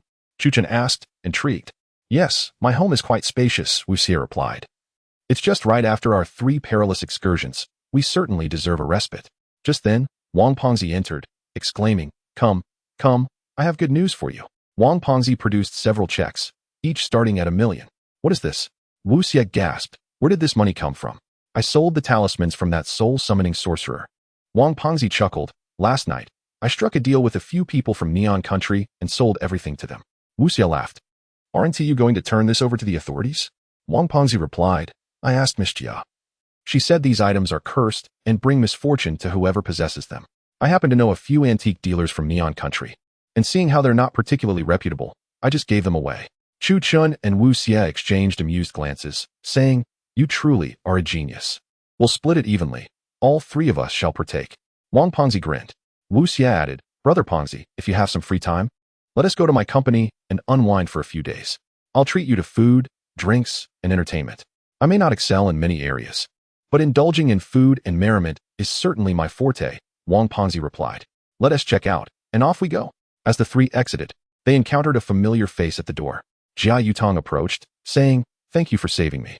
It was our pleasure, Chu Chun replied nonchalantly. Jia Yutong hesitated as she looked at Chu Chun. Could we exchange contact information? I do not use a mobile phone, Chu Chun declined politely. What about during your live streams? Jia Yutong asked tentatively. That is merely a tool for broadcasting, not a phone, Chu Chun replied. Wang Pengzi and Chu Chun exchanged amused glances, sharing a playful grimace. At that moment, a stunning emerald green Rolls-Royce Phantom glided to a stop in front of the hotel. Ah, the elegance of a Rolls-Royce. Such opulence. It must belong to a person of considerable wealth. How enviable, remarked the onlookers surrounding the hotel. Wang Lijian stepped out of the vehicle and approached Jia Yutong with a smile, saying, Miss Jia, I would like to invite you to a modest meal. Are you free? Jia Yutong replied, I'm afraid I cannot. Seeing himself dismissed so abruptly, Wang Lijian chuckled. Could you kindly step aside, dear streamer? I have some matters to discuss with Miss Jia. Wang Pengzi scoffed. Ah, look who has arrived. Such a wealthy individual. Quite impressive indeed. Wang Lijian retorted coldly. He is merely a streamer. Perhaps you should be mindful of your social standing. Wang Pengzi produced his phone and played a recording. The more Wang Lijian listened, the graver his expression became. What is Jia Yutong to me? My life is at stake. Why concern myself with her? Let us go. Jia Yutong glanced at Wang Lijian, who averted his gaze, suddenly feeling uneasy. Wang Pengzi laughed. Isn't this what you, Mr. Wang, said back in Fengmen Village? Truly a man of valor and greatness. Wang Lijian's face flushed crimson with embarrassment. This is fabricated. Jia Yutong coldly responded, Mr. Wang, whether true or false is irrelevant to me. I am currently extending an invitation to Mr. Chu Chun. I suggest you assess the atmosphere before speaking. Wang Lijian was momentarily taken aback. His spirits dampened as he realized his reputation had been irrevocably tarnished. Nevertheless, he sneered, Humph, merely a streamer. Can you rival my wealth? In today's world, reality prevails. No matter how formidable your skills, without money, You are inconsequential. At that instant, the crowd collectively looked up at the sky. A thunderous roar echoed as a black-armed helicopter descended gracefully. Goodness, an armed helicopter, gasped the crowd in astonishment. It's the state-of-the-art Wu Xie X1, exclaimed an aviation enthusiast. This helicopter must be here for a significant figure. As the helicopter landed, a member of the Special Investigations Bureau, dressed in a black Air Force jacket, emerged. Han Kuei. Greetings. Han Kuei saluted Chu Chun, leaving Wang Lijian momentarily dumbfounded. The onlookers were equally astonished, whispering, "Who is this young man? So youthful and dashing. He hardly resembles a seasoned leader. Could he be one of those promising young executives?" Amidst the speculation, Han Kuei addressed Chu Chun. "Mr. Chu, we have an urgent situation." Chu Chun nodded, replying, "Understood." "And this gentleman?" Han Kuei inquired, gesturing towards Wang Pengzi. "He is my friend. If he does not accompany me, I shall not go." Chu Chun stated succinctly. "Very well, please board the helicopter." Han Kuei gestured courteously. Wang Lijian was utterly astonished, stuttering, "Why you are?" Chu Chun paid him no mind. Swiftly boarding the helicopter, the aircraft arrived at a military aviation base located in Shanxi province, and as it descended, Shennongjia, who had previously crossed paths with the trio during their adventure in Shennongjia, awaited them. "Thank you for your hard work, esteemed guests," she greeted while eyeing Wang Pengzi. "And who might this be?" "This is our charming representative, Fat Brother, who playfully remarked, 'Greetings, I am Wang Yueban, but everyone calls me Wang Fatty.'" Fatty extended his hand, humbly stating that he could not accept the title of charming representative. Shen Ruolin interjected. "The reason for your presence today is due to a peculiar incident that has occurred in Shizhou County, Shanxi Province." The trio entered a conference room, where Shen Ruolin locked the door and activated the projector. The room gradually dimmed as the projector displayed footage capturing violations at an intersection. During a bustling market event in a nearby rural area of Shizhou County, everything appeared normal at first. Suddenly, the surveillance footage revealed a shadowy figure clad in what resembled armor from the Qin dynasty. "Qin soldier?" Fatty exclaimed. "Isn't this akin to the terracotta warriors we usually see?" "Fat Brother, please remain silent and observe," Wu Xie gently reminded him. The footage depicted a figure resembling a terracotta warrior wielding a chainsword, advancing toward the crowd with a stiff gait. Initially, the market-goers assumed this individual was merely dressed for entertainment or to attract tourists for photographs, so they paid little attention. However, when the terracotta warrior drew its sword and struck down the first person, panic ensued, and the crowd began to flee. The warrior did not pursue them, but retraced its steps instead. At the scene, we discovered fragments that had fallen from this individual. Shen Ruolin produced 2 documents, revealing that the remnants were pieces of necrotic skin, which upon analysis, indicated alarming levels of RIP3. Furthermore, a thorough examination of the metallic fragments showed they dated back over 2,000 years. So, this terracotta warrior truly emerged from a tomb? Wu Xie speculated. "It is highly probable," Shen Ruolin affirmed. "Moreover, the forensic department has stated that the wounds on the deceased do not match any weapon in their inventory. Archaeologists have confirmed it to be a Qin sword from the Qin dynasty." Chu Chun, who had been silent until now, finally spoke up. "Are you suggesting that you wish for my assistance in this investigation?" Wu Xie inquired. "Why hasn't the relevant agency intervened?" Despite utilizing surveillance, satellites, and various resources to track the figure, they have been unable to locate the Qin soldier, who seems to have vanished near Lishan, Shen Ruolin responded. "Lishan? That is." Fatty glanced at Wu Xie, and they exclaimed in unison, "The tomb of Emperor Qin." Chapter 57, An Educational Experience. The Grand Emperor of the Ancients. The first true emperor in history is said to be interred within the legendary tomb known as the Tomb of the Ancients, a site that has remained untouched for a millennium, feared by many who dare not excavate it. For thousands of years, countless tomb robbers have met their demise within, their lifeless bodies strewn across the ground. If this truly is the tomb of the Grand Emperor, it presents quite the dilemma. Wu Xie remarked, "Firstly, even the official archaeological departments cannot access this site, let alone us mere enthusiasts." Shen Ruolin responded with a smile. "Had you made this statement a year ago, I might have believed you. However, after our experience in Shennongjia, I no longer see you as mere enthusiasts." "Indeed," Han Kuei interjected. "Ordinary enthusiasts would not cleave Qiyu in twain." Wang Pengzi chuckled amiably, saying, "For the benefit of the nation and the people, we must undertake this endeavor, right? Good deeds deserve their rewards." Shen Ruolin smiled, aware that there was room for negotiation. "We shall not disappoint any benevolent souls who contribute to the safety of the public. To begin with, we will elevate your livestream channel to a higher certification," she stated. "As you know, certified streamers enjoy substantial benefits in terms of both earnings and status. Moreover, the livestream will be protected, and the platform will have no authority to interfere. Wu Xie nodded. Understood, akin to an elevation in status. She placed 3 small notebooks on the table and continued. These are special investigation certificates. With these, you may conduct explorations at sites both domestically and abroad. And they are protected by law. Additionally, she added, each certificate comes with a bank card containing $1 million for your use overseas. Wu Xie smiled serenely. 3 documents. It seems Miss Shin wishes to transform us into official excavators. The term excavators sounded rather simplistic. Shin Ruolin contemplated and remarked, you are extramural special investigators. Wang Pengzi chuckled. We're all in the same boat. Let us not draw such clear lines. Chu Qin stated calmly, we need equipment. Provide whatever Wu Xie requires. Of course. Shin Ruolin replied, this operation will be supported by various departments, and in emergencies, the use of force is permissible. Additionally, I have prepared some advanced equipment.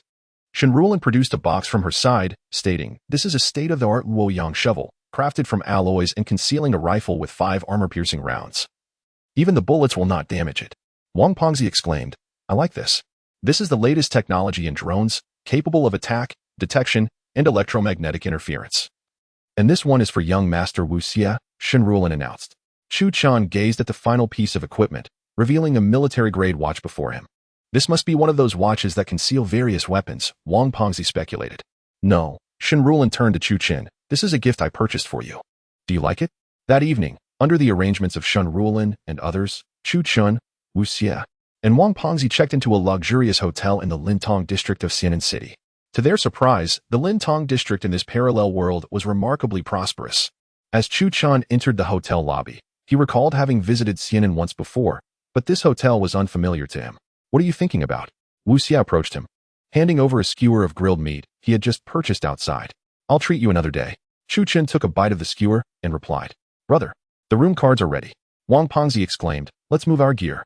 Just as the 3 were about to step outside, a convoy of luxury cars suddenly sped towards the hotel entrance. Leading the procession was a Lamborghini Veneno, followed closely by a Rolls-Royce Cullinan and a Range Rover Velar, which paled in comparison to the first 2 vehicles. How impressive. Whose cars are these? Someone inquired. Don't you know? The Veneno is owned exclusively by the wealthy young master Lei Fuhong of Xianan City. So it was Lei Fuhong. He was indeed the wealthiest in all of Xianan City. The Lamborghini executed a dramatic drift and came to a halt. A robust man clad in sportswear emerged from the vehicle. He was tall and muscular, sporting a crew cut and wearing a luxury watch valued at over $1 million.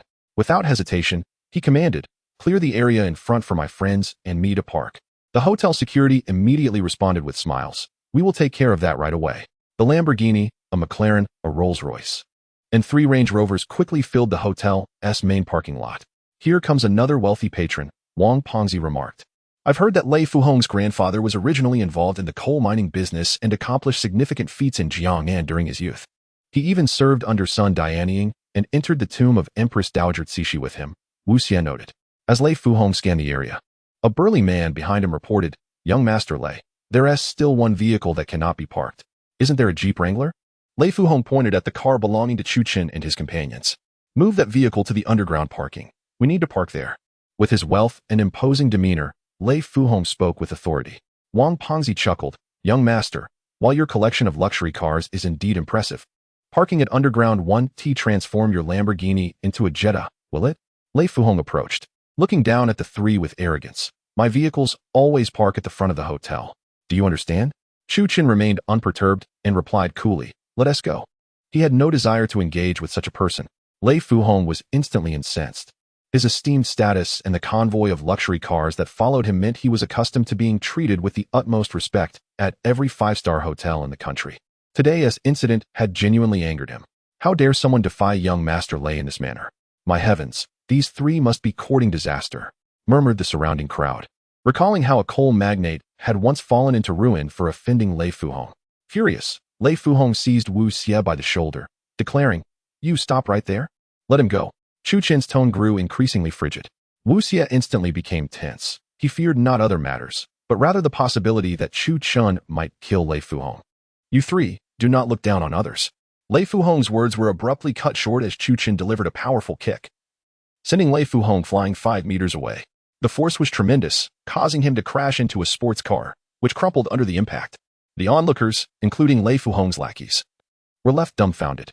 To effortlessly kick a robust man over 5 meters was a display of strength that even the likes of Tyson and Ollie would respect. I told you to let go, Chu Chen asserted. Wu Xie hastily interjected. Brother, that kick was too ruthless. There was no choice, Chu Chen replied, casting a glance at Lei Fuhong, who lay on the ground, spitting blood and shouting, why is everyone just standing there? Attack! At that moment, Lei Fuhong's subordinates brandished clubs and daggers, ready to spring into action. In a flash, Chu Chen brandished his black gold ancient blade, and with a swift motion, he severed the scissor doors of a Lamborghini in two. Anyone who believes their head is harder than the car door can certainly test it, Chu Chen declared, his words commanding the respect of all present. The crowd gasped. Such a display, cleaving a car door, seemed a feat one could only witness in cinema. Stop. Suddenly, a woman descended from a Land Rover. Dressed in all black with short hair framing her exquisitely cold face, she approached Chu Chen and said, I apologize. Today's incident is a misunderstanding. Aining. As Lei Fuhong attempted to speak, he was silenced by a mere glance from the woman. Chu Chen mused internally, realizing that the timeline of this parallel world was quite chaotic. Aining was alive and did not recognize Wu Xie. The woman named Aining continued. While we are out in the world, let us extend mutual courtesy. He spoke disrespectfully to you, and you have taught him a lesson. Let this be the end of it. With that, Chu Chen turned to leave. Wu Xie retrieved 100 yuan from his pocket and placed it before the kneeling Lei Fuhong. This is for your medical expenses. We are not like you. We understand the rules. As Wu Xie brushed past Aining, she cast a meaningful glance his way. Chapter 58. Shadows and Illusions. Upon returning to their hotel room, Fat Wang cast all their equipment onto the bed and began, I must say, young man, what you did earlier was truly satisfying. Such individuals need a thorough lesson. Chu Chen replied nonchalantly. If he had not provoked Wu Xie, he would not have faced such repercussions. Wu Xie chuckled and said, young man, I captured a photo just now. Take a look. She shared the image in their group chat. Fat Wang enlarged it and exclaimed, goodness. German-made mechanical batons and tactical daggers. These are military-grade tools. Look here, fat brother. Wu Xie magnified the image further. This item, does it look familiar? Is that a Luoyang shovel? Fat Wang was taken aback. It seems these individuals are here for treasure hunting as well. Chu Chen stated seriously, they are a professional team of treasure hunters, merely using the guise of wealthy heirs for cover. Wouldn't driving luxury cars be rather ostentatious if they were indeed treasure hunters? Fat Wang questioned, somewhat astonished. If you were a passerby, would you suspect that someone flaunting a multi-million-dollar luxury vehicle was a treasure hunter? Wu Xie retorted. Fat Wang nodded thoughtfully. It does seem plausible. If they are also treasure hunters, it could lead to conflict between us. Meanwhile, in another 5-star suite of the hotel, Aning was polishing her Walther pistol while Lei Fuhong stood before her, holding a wine glass. Aning, why won't you let me call the police? Lei Fuhong fumed. They assaulted me and damaged my car.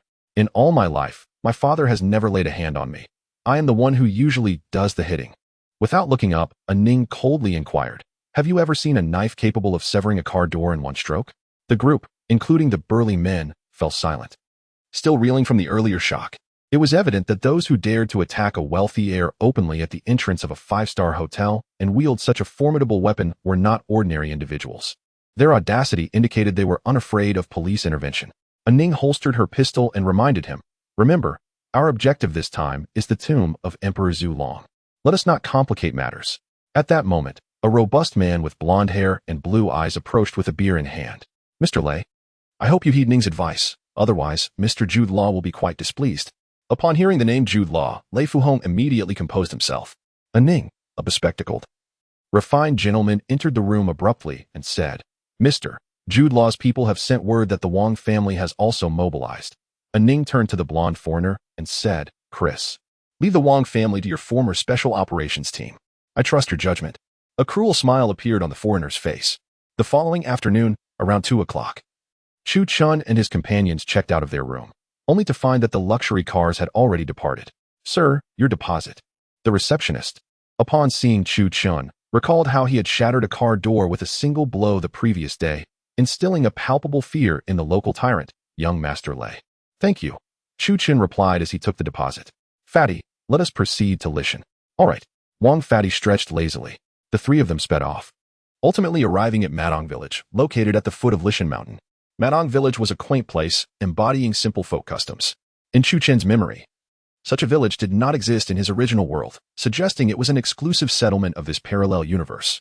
As soon as they arrived at Madong Village, a torrential downpour began, the rain cascading down in thick sheets, rendering the view through the car windows nearly impossible. At 4 in the afternoon, Wu Xie suggested, "Let us stay here for the night and commence our work tomorrow." Chu Qin nodded in agreement. The dampness of the rain is not conducive for entering the tomb. The weather forecast predicts clear skies for tomorrow. We shall set out then. The trio decided to make do within the confines of the vehicle, with Wang Fatty closing his eyes to rest. Unbeknownst to Wang Fatty, as he drifted into slumber, he was suddenly jolted awake by a rhythmic knocking sound. Thud, thud, thud. The noise grew louder and clearer. Groggily, he opened his eyes to behold an elderly woman's disheveled face peering through the window. "What the?" he exclaimed in fright. "What do you want?" Wu Xie, having perched himself on Chu Chen's shoulder, asked, "Fatty, why are you shouting?" Chu Chen turned to the window and remarked, "Someone is knocking." It was then that Wang Fatty noticed the woman, a villager in her 40s, clad in a red coat and adorned with golden earrings. "You startled me," he said, rolling down the window. "What do you need, ma'am?" "Young man, I beseech you for assistance," the woman implored, urgency evident in her voice. "I mean no harm. I am a villager. My surname is Hua." Wang Fatty inquired, "What seems to be the problem?" "My child has suddenly fallen ill, and several adults cannot contain him. I implore you 3 young men to help. I can offer compensation." The woman pleaded, her eyes brimming with tears. Possessing a naturally kind disposition, Wu Xie urged, "We should lend a hand. This village is likely home to mostly the elderly and children." "Thank you. Thank you so much," the woman exclaimed. The trio followed her to her home, where they found a boy in distress, screaming hoarsely from the yard. "What happened to this child?" Wu Xie asked. "He went to the northern part of Lishan yesterday to tend to the sheep, but it seems he strayed into a protected area and was returned by the local security. Since midnight, he has been sharpening a knife, and this morning he has gone completely mad." The woman lamented, tears streaming down her face. "His father works out of town, busy with waterproofing on rooftops, and has no time to help. It's just me and his grandfather at home. What can we do?" As Chu Chen stepped into the yard, a sickle suddenly hurtled towards his face. Thwack! Chu Chen extended his hand and grasped the sickle, directing his gaze toward the courtyard. There, he beheld a boy of nearly 10 years, his eyes wide with fury, bloodshot and glistening, the corners of his mouth smeared with crimson. As a low growl emanated from his throat. "My child, what are you doing?" The old woman, witnessing the child's distress, was instantly overcome with sorrow. Several men from the neighborhood hastily urged, "Young man, come quickly. We cannot restrain this child." Chu Chen remarked to Wu Xie, "The force with which this child wields the sickle is certainly beyond that of an ordinary 10-year-old. It seems he may have been possessed by a malevolent spirit. Therefore, you and Wang Pongzi should bind him with climbing ropes while I extract the spirit from within him." Wang Pongzi and Wu Xie understood the implication. Good brothers, as the term suggested, referred to unclean, malevolent entities akin to wandering spirits. Wang Pongzi, armed with the climbing rope alongside Wu Xie, swiftly secured the boy to a large willow tree in the courtyard. "Ah, ah, ah." The boy bellowed with rage, even butting his head against the tree in his fury. Chu Chen formed a spell with his fingers, pressing them against the boy's forehead, while his left hand, resembling an eagle's claw, firmly pressed upon the child's Fengchi acupoint. The boy erupted into a fierce roar reminiscent of a wild beast, his voice growing increasingly terrifying and uncanny. "Do you have a needle?" Chu Chen inquired. The old woman handed him a sewing needle, which he gently pierced into the boy's Biwi acupoint. Immediately, the boy collapsed to the ground, retching violently. To their horror, the substance he expelled was a murky black liquid. "What in the world is happening? Good heavens, it appears the child has been possessed," exclaimed Aunt Hua. "For the love of all that's holy, he must never return to that cursed place." The men from the neighborhood began to counsel her. Aunt Hua wiped her tears and lamented, "This is my only child. What will become of us if anything happens?" Noticing her distress, Chu Chen asked, "Did the child bring anything back with him when he returned?" Aunt Hua replied, "The place he visited is said by the elders to be the resting place of the ancient Emperor Long, the Dragon Emperor. Upon his return, he brought this item." Aunt Hua emerged from the house holding an object wrapped in paper. Upon seeing it, the 3 of them immediately understood the situation. "It is the military token of the Dragon Emperor's forbidden troops," Chu Chen stated. "It seems the tomb of the Dragon Emperor has become increasingly complex." Chapter 59. Entering the royal tomb due to the heavy rain, Chu Chen and his companions took refuge in a local household for the night. Setting off the next day towards the ancestral tomb of the Dragon Emperor, the family they stayed with was relatively well off, possessing a spacious guest room where the trio spent the night. That evening, Yan Huang prepared an abundant feast and even opened a bottle of Wu Xie. At the dining table, the atmosphere was lively. Wang Pongzi, a seasoned traveler, was particularly eloquent, amusing Aunt Hua to the point of laughter. Aunt Hua, Wu Xie inquired, how did your child come into possession of this military talisman? I get so angry when I think of it. That boy neglects his sheep-herding duties and insists on exploring a hole. Aunt Hua lamented to her child. Xiao Bao, tell these uncles what happened. Xiao Bao looked at Wu Xie and recounted. While herding sheep, I became curious and wandered about. I found a hole the size of a window on the mountainside and went inside. And it was there that you discovered this object, correct? Wu Xie gently probed. Yes. Xiao Bao confirmed. Then, would it be possible for you to take these 3 uncles there tomorrow? Wu Xie smiled. They are historians. And this item is a relic of history. Suddenly, Aunt Hua waved her hands in a flustered manner, exclaiming, No, don't say that. You must not speak of it. Her anxious demeanor caught the trio off guard. Why not? The villagers of the previous generation recounted that in the 1960s, a few outsiders ventured into the ancestral tomb of the Dragon Emperor and never returned. Aunt Hua continued. In the days that followed, the elders claimed the village was haunted. We 3 will investigate this matter. Won't that assist the village? Wu Xie suggested. Otherwise, if Xiao Bao encounters any misfortune in the future, it could be dire. Aunt Hua immediately nodded.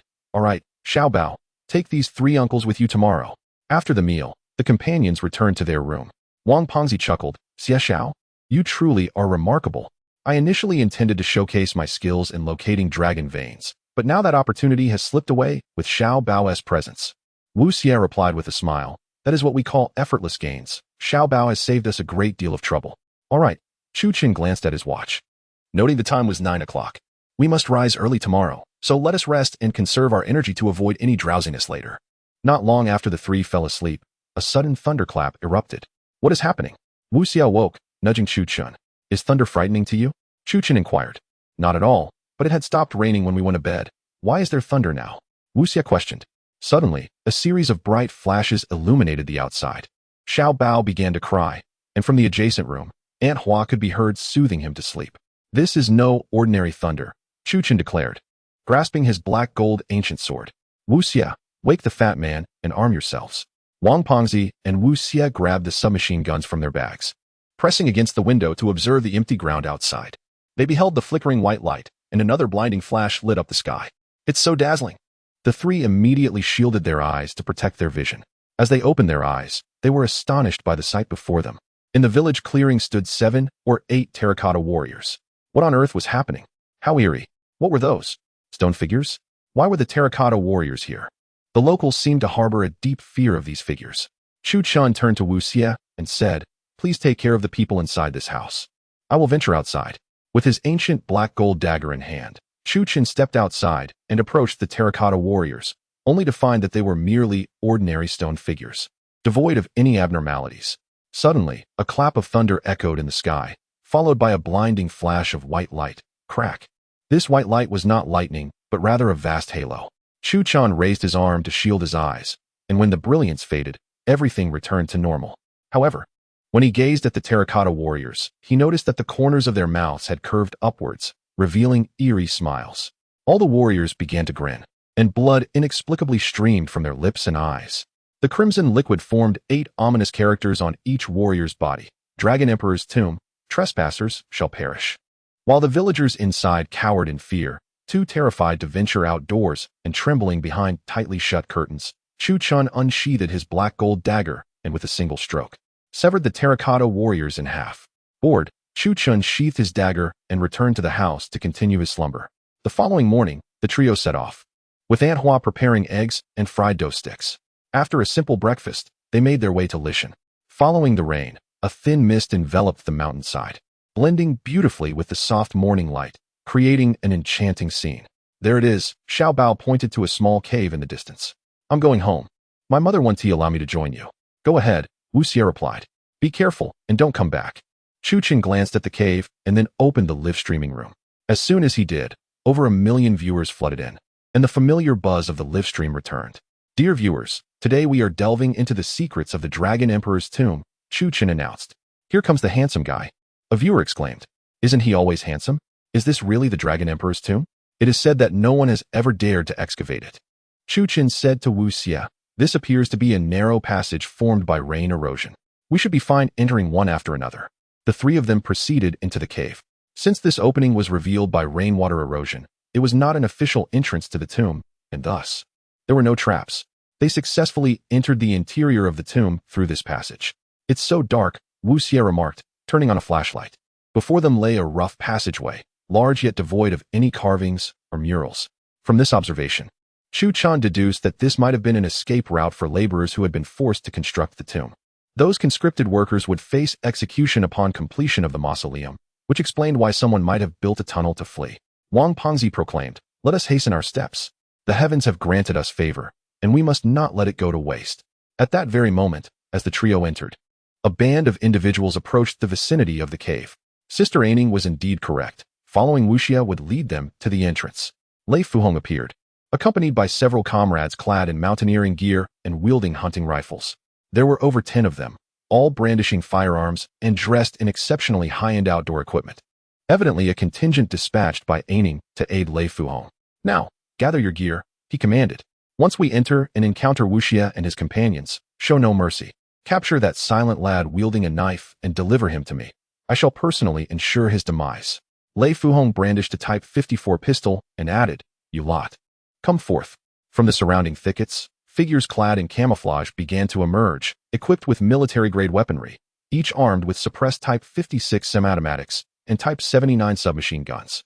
"At last, you have arrived," Lei Fuhong chuckled.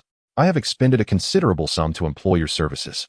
This time, we shall show no mercy." Chapter 60.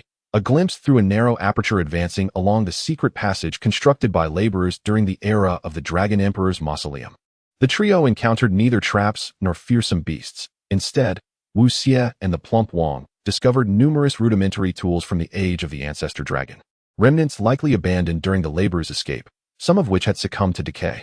Suddenly, the ground trembled violently, prompting the three to support one another to regain their balance. As the soil above them began to cascade down, "What's happening?" Wang Fatty inquired anxiously. "Seismic activity," Chu Chin replied, "essentially a minor earthquake."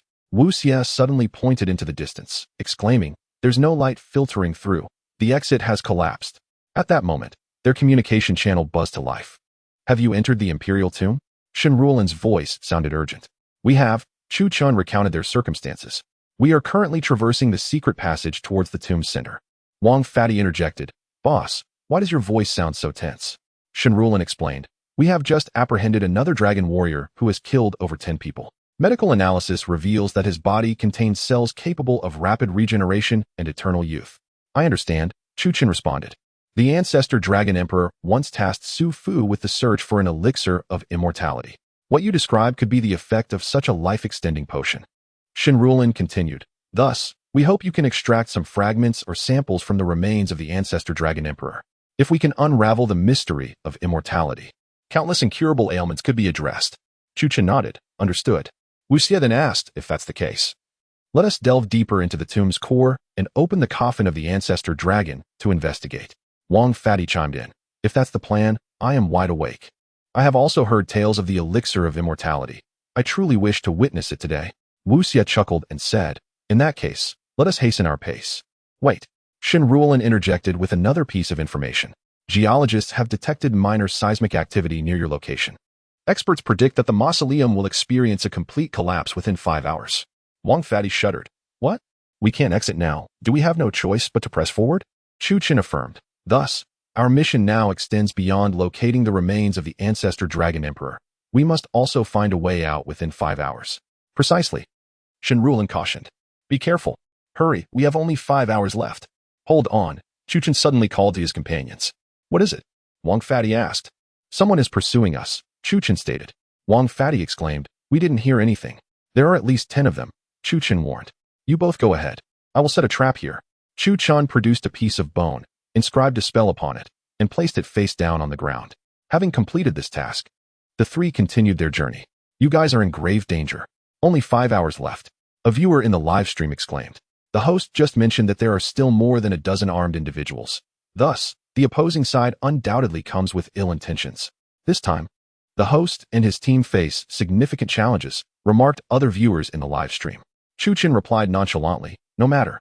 The three finally arrived at the end of the laborers' escape passage. The conclusion was a sealed path, obstructed by a massive stone door. This stone door stood approximately 5 meters tall and was exceedingly sturdy. "Shall I blow it up?" Wang Fatty suggested. "No," Chu Chin interjected. This door directly connects to the ceiling of the area beyond. If we detonate it, the shockwave will cause the inner chamber to collapse, blocking our route. Wang Fatty scratched his head and asked, "Then what should we do?" Chu Chen looked at him and said, "Didn't you receive equipment yesterday? Use the corrosive agent." "Oh, I completely forgot." Wang Fatty chuckled. "Wait a moment, I'll take care of it." He pulled out a sizable white metal canister from his pocket, which was attached to a spray gun. Grasping the spray gun, he applied a silver-gray foam to the stone door, sketching an oval shape meant for a single person to enter. In an instant, the oval stone slab collapsed with a resounding crash. "Host, your equipment is impressive," exclaimed a viewer. "The young man is getting more capable. How did he acquire such gear?" Chu Chen responded calmly. "This corrosive agent is designed to open passages without damaging the structures, making it ideal for tombs filled with mechanisms." The three entered through the circular hole. "Fatty, report the time," Chu Chen instructed. 15 minutes have passed. We now have 4 hours and 45 minutes left." Wang Fatty replied. "We have enough time," Chu Chen assured him. According to the design of the Emperor Zulong's mausoleum, the Dragon Emperor's tomb is the safest location. Wu Xie nodded. "It serves as a conduit between heaven and earth, spacious and sturdy. Therefore, once we reach there, we can not only investigate the elixir of immortality, but also evade earthquakes." Meanwhile, Lei Fuhong and his more than 10 subordinates followed closely behind. As they walked, Lei Fuhong suddenly grumbled, "I'm exhausted. How much longer until we reach the end?" Others in the rear echoed, "Right. This corridor feels like we've been walking forever. Why haven't we reached the end?" The surrounding individuals began to murmur, their pace slowing. "Something's not right," an elder in a black jacket suddenly remarked. "This must be an illusionary maze. We are caught in a ghost wall." "No way," Lei Fuhong replied in surprise. "Teacher Wang, can a ghost wall manifest in broad daylight?" "There are experts," the elder stated. "It seems we have encountered a skilled practitioner of the occult. Such mysterious spells can only be wielded by a master." Chu Chen and his companions arrived at a vast exhibition room, a cavern meant to display the spoils of the ancestor dragon, treasures, and other artifacts. The walls of the exhibition room were lined with shelves showcasing various bronze implements, sculptures, wooden boxes, and more. Near each display of valuable antiques stood a bronze sculpture, depicting the warrior image of the ancestor dragon during the conquest of the 6 major states. These sculptures depict the warriors from the era of the ancestor dragon's conquest of the 6 nations. Judging by their bronze swords, which exceed 90 centimeters in length, it is clear that these are skilled swordsmen under the command of the great emperor of the ancestor dragon. Chu Chen remarked, observing the statues. "This must be a storage chamber. Once we exit this door, we will be facing numerous traps." However, Wang Fatty seemed unconcerned, saying, "We've already spent a minute. I have no inclination to collect anything now." "Fear not," Chu Chen reassured him, having passed through the labor passage and exited the outer gate. "We need only follow this path, and we shall surely reach the center within 5 hours." "Brother, with your words, I feel at ease," Wu Xie smiled. As the trio departed the storage room, Wang Fatty fashioned a simple tripwire using 2 small explosives designed for door locks, serving to hinder the approach of Lei Fuhong's men. Before them lay an expansive corridor, stretching straight ahead with no discernible direction, the compass slightly disturbed. Wu Xie noted, "It seems the Emperor Dragon's mausoleum is enveloped in a strong magnetic field. Let us take the right path," suggested Chu Chen. "For the flow of light and air indicates that this leads to the depths of the royal tomb." Wang Fatty could not help but praise, "Impressive, young brother. You may be young, yet you exhibit the wisdom of a seasoned expert." Chu Chen shook his head modestly. "It is not as exaggerated as you claim." As they resumed their journey, the trio adopted a more cautious demeanor. They were acutely aware that ahead lay the perilous construction of the royal mausoleum, where countless traps had claimed the lives of many illustrious figures throughout history. To their surprise, they encountered 2 diverging paths at the end of the corridor. The 2 passages seemed unfathomably deep, illuminated by exquisite luminous pearls adorning the walls. "So many luminous pearls. They must be worth a fortune," Chu Chen commented to the excited viewers in the live stream. Professor Zhang Huang chimed in, "Truly, the great emperor of the ancestor dragon. Even the tomb corridor is adorned with such invaluable luminous pearls." Wang Fatty scratched his head, pondering, "So which path shall we take?" "There is no choice," Chu Chen replied nonchalantly. "Both lead to perilous roads of certain doom." Chapter 61. The Mystery of Longevity. Chu Chen gazed at the 2 diverging paths leading to the imperial tomb and inquired, "What is your decision on which way to proceed?" Wang Fatty hesitated briefly before responding. "Since both places are ensnared with deadly traps, let us take the left path. Men on the left, women on the right." Wu Xie remarked, "It matters not. The Imperial Tomb is fraught with mechanisms, and either route will lead us into peril. The audience in the live stream was palpably tense, showering the screen with gifts as they expressed their encouragement and admiration for Chu Chun. The left path revealed walls adorned with countless patterns resembling eyes, exuding an aura of enigma and intrigue. "Let us test it out," Wang Fatty proposed, retrieving a stone the size of a tennis ball from his pocket and hurling it forward. The stone, heavy and solid, struck the ground, triggering a flurry of dark crossbow bolts to shoot forth from the multitude of eyes embedded in the walls.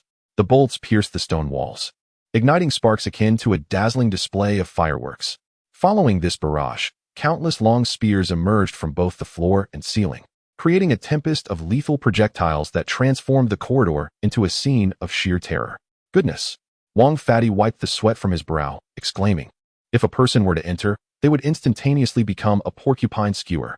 The viewers in the live stream echoed their astonishment, exclaiming, "Truly deserving of the title of the Ancestor Dragon Emperor, the first trap is utterly terrifying.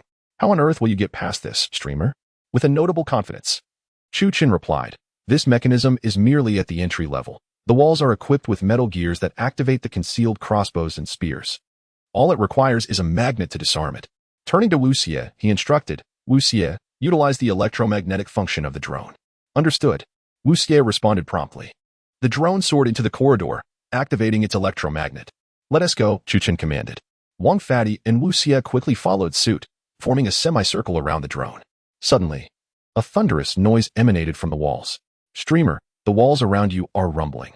Is the mechanism inside about to activate?" The viewers questioned in alarm. Chu Chin clarified.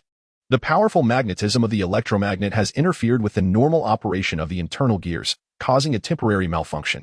Thus, the metal mechanisms are grinding against each other, producing this noise." Wang Fatty, wiping away perspiration, remarked, "That sound is truly frightening. I thought there were monsters lurking within the walls." The trio successfully navigated the corridor laden with lethal traps, and Wu Xie powered down the drone, stowing it back in his backpack. "Congratulations on achieving initial entry into the Imperial Tomb. You have earned 200 weapon enhancement points. Zhang Qiling's character compatibility has increased by 1. You have acquired a new skill, X-ray vision. Current skill level, level 1. You have gained 300 equipment points." Chu Chun was immensely delighted. Not only did he receive points for purchasing new equipment, but this X-ray vision skill was extraordinarily formidable. Within the tomb, possessing this skill would enable him to swiftly locate mechanisms and treasures, yielding results with half the effort. "Enhance the weapons," Chu Chun instructed as he accessed the system's enhancement menu. First, he focused on the innocuous battle armor. Ding! The nano armor was strengthened, increasing its defensive capabilities by 60. Ding! The tiger's fang blade was enhanced, boosting its attack power by 45. The black gold ancient blade was fortified, raising its critical hit rate by 30. The Tang horizontal knife was improved, augmenting its attack power by 20 and attack speed by 10. After enhancing his weapons, he decided to reserve the remaining enhancement points for later use. At that moment, the ground began to tremble slightly. "Chu Chin, where are you now?" Shen Rulin inquired. "Our experts have detected a high thermal response in the Imperial Mausoleum's underground. Could it be that Ning and his group have arrived?" Wang Pengzi suggested. "No." Shen Rulin refuted his assumption. "The level of heat detected is immense, far beyond what humans or animals could produce. So please, take care." After terminating the communication, Chu Chin and his companions realized they had already lost 10 minutes. "Brother, another 10 minutes have passed. We now have 4 hours and 25 minutes left," Wu Xie noted. Meanwhile, Lei Fuhong had also reached the secret chamber. His subordinates scanned the surroundings cautiously when suddenly the intercom crackled to life.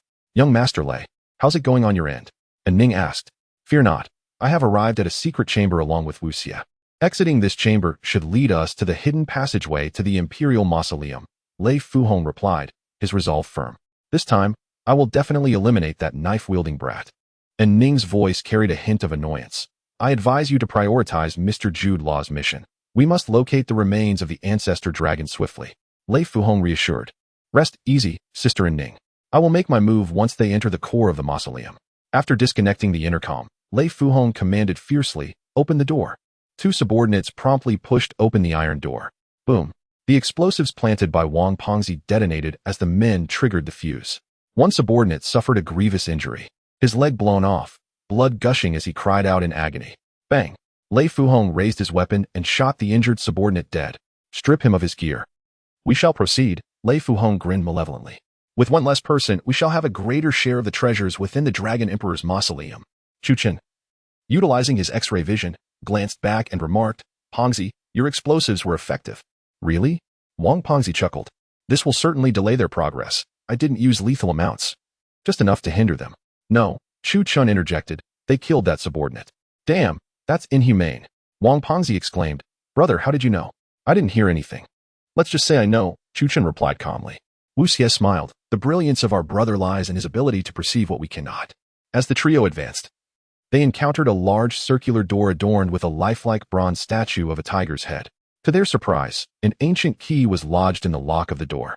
Someone has been here, they concluded. The trio immediately became alert. This key appears to be one from within the imperial tomb. Could it be that a descendant of the tomb's builders has arrived? Wu Xie speculated. With a glance through his X-ray vision, Chu Chen remarked, this is a mechanism. If the key is truly turned, the bronze figure above will unleash a flurry of poisoned arrows, piercing anyone who attempts to open the door. After this, Chu Chen approached one side of the door and pushed it open, saying, this is the actual point of entry. The viewers in the live stream were astounded, exclaiming, so this door opens from both sides. The central design truly resembles a lock. Indeed, human thought often defaults to using a key to unlock a door. Yet the true mechanism lies within this very key. It appears that the ancients from the era of the ancestral dragon were remarkably astute, employing psychological principles in their design of traps. Wang Fatty remarked, I instinctively thought the door could be opened with a key as well. This tomb is indeed fraught with peril. Upon reaching the circular door, they discovered that it was lined with coffins. Judging by the quality of the wood, these coffins were made from fine materials, and the room appeared to lack any exits, being entirely sealed, seemingly intended for the preservation of the corpses within the coffins. Boom.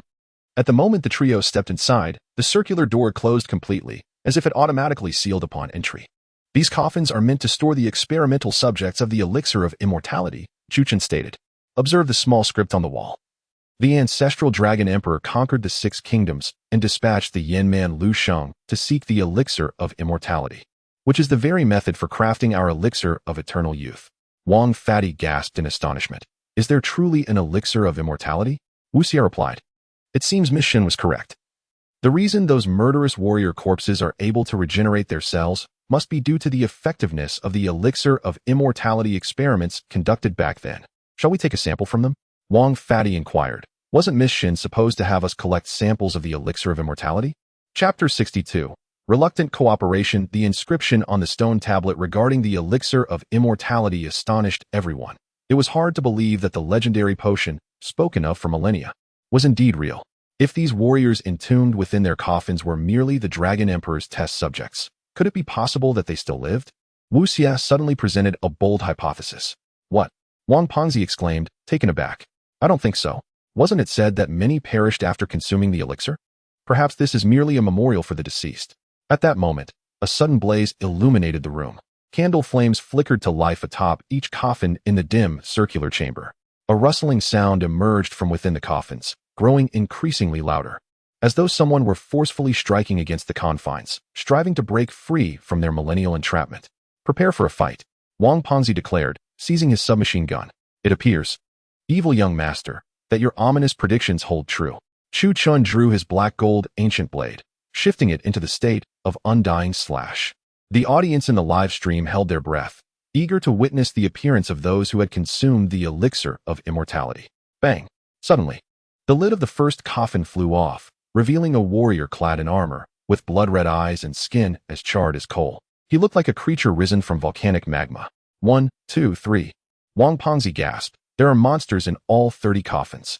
The reanimated warriors.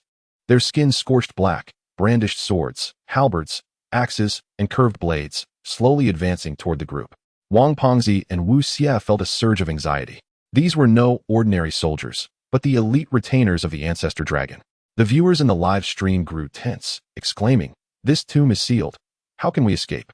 There are so many enemies. It's like a fight to the death in a cage."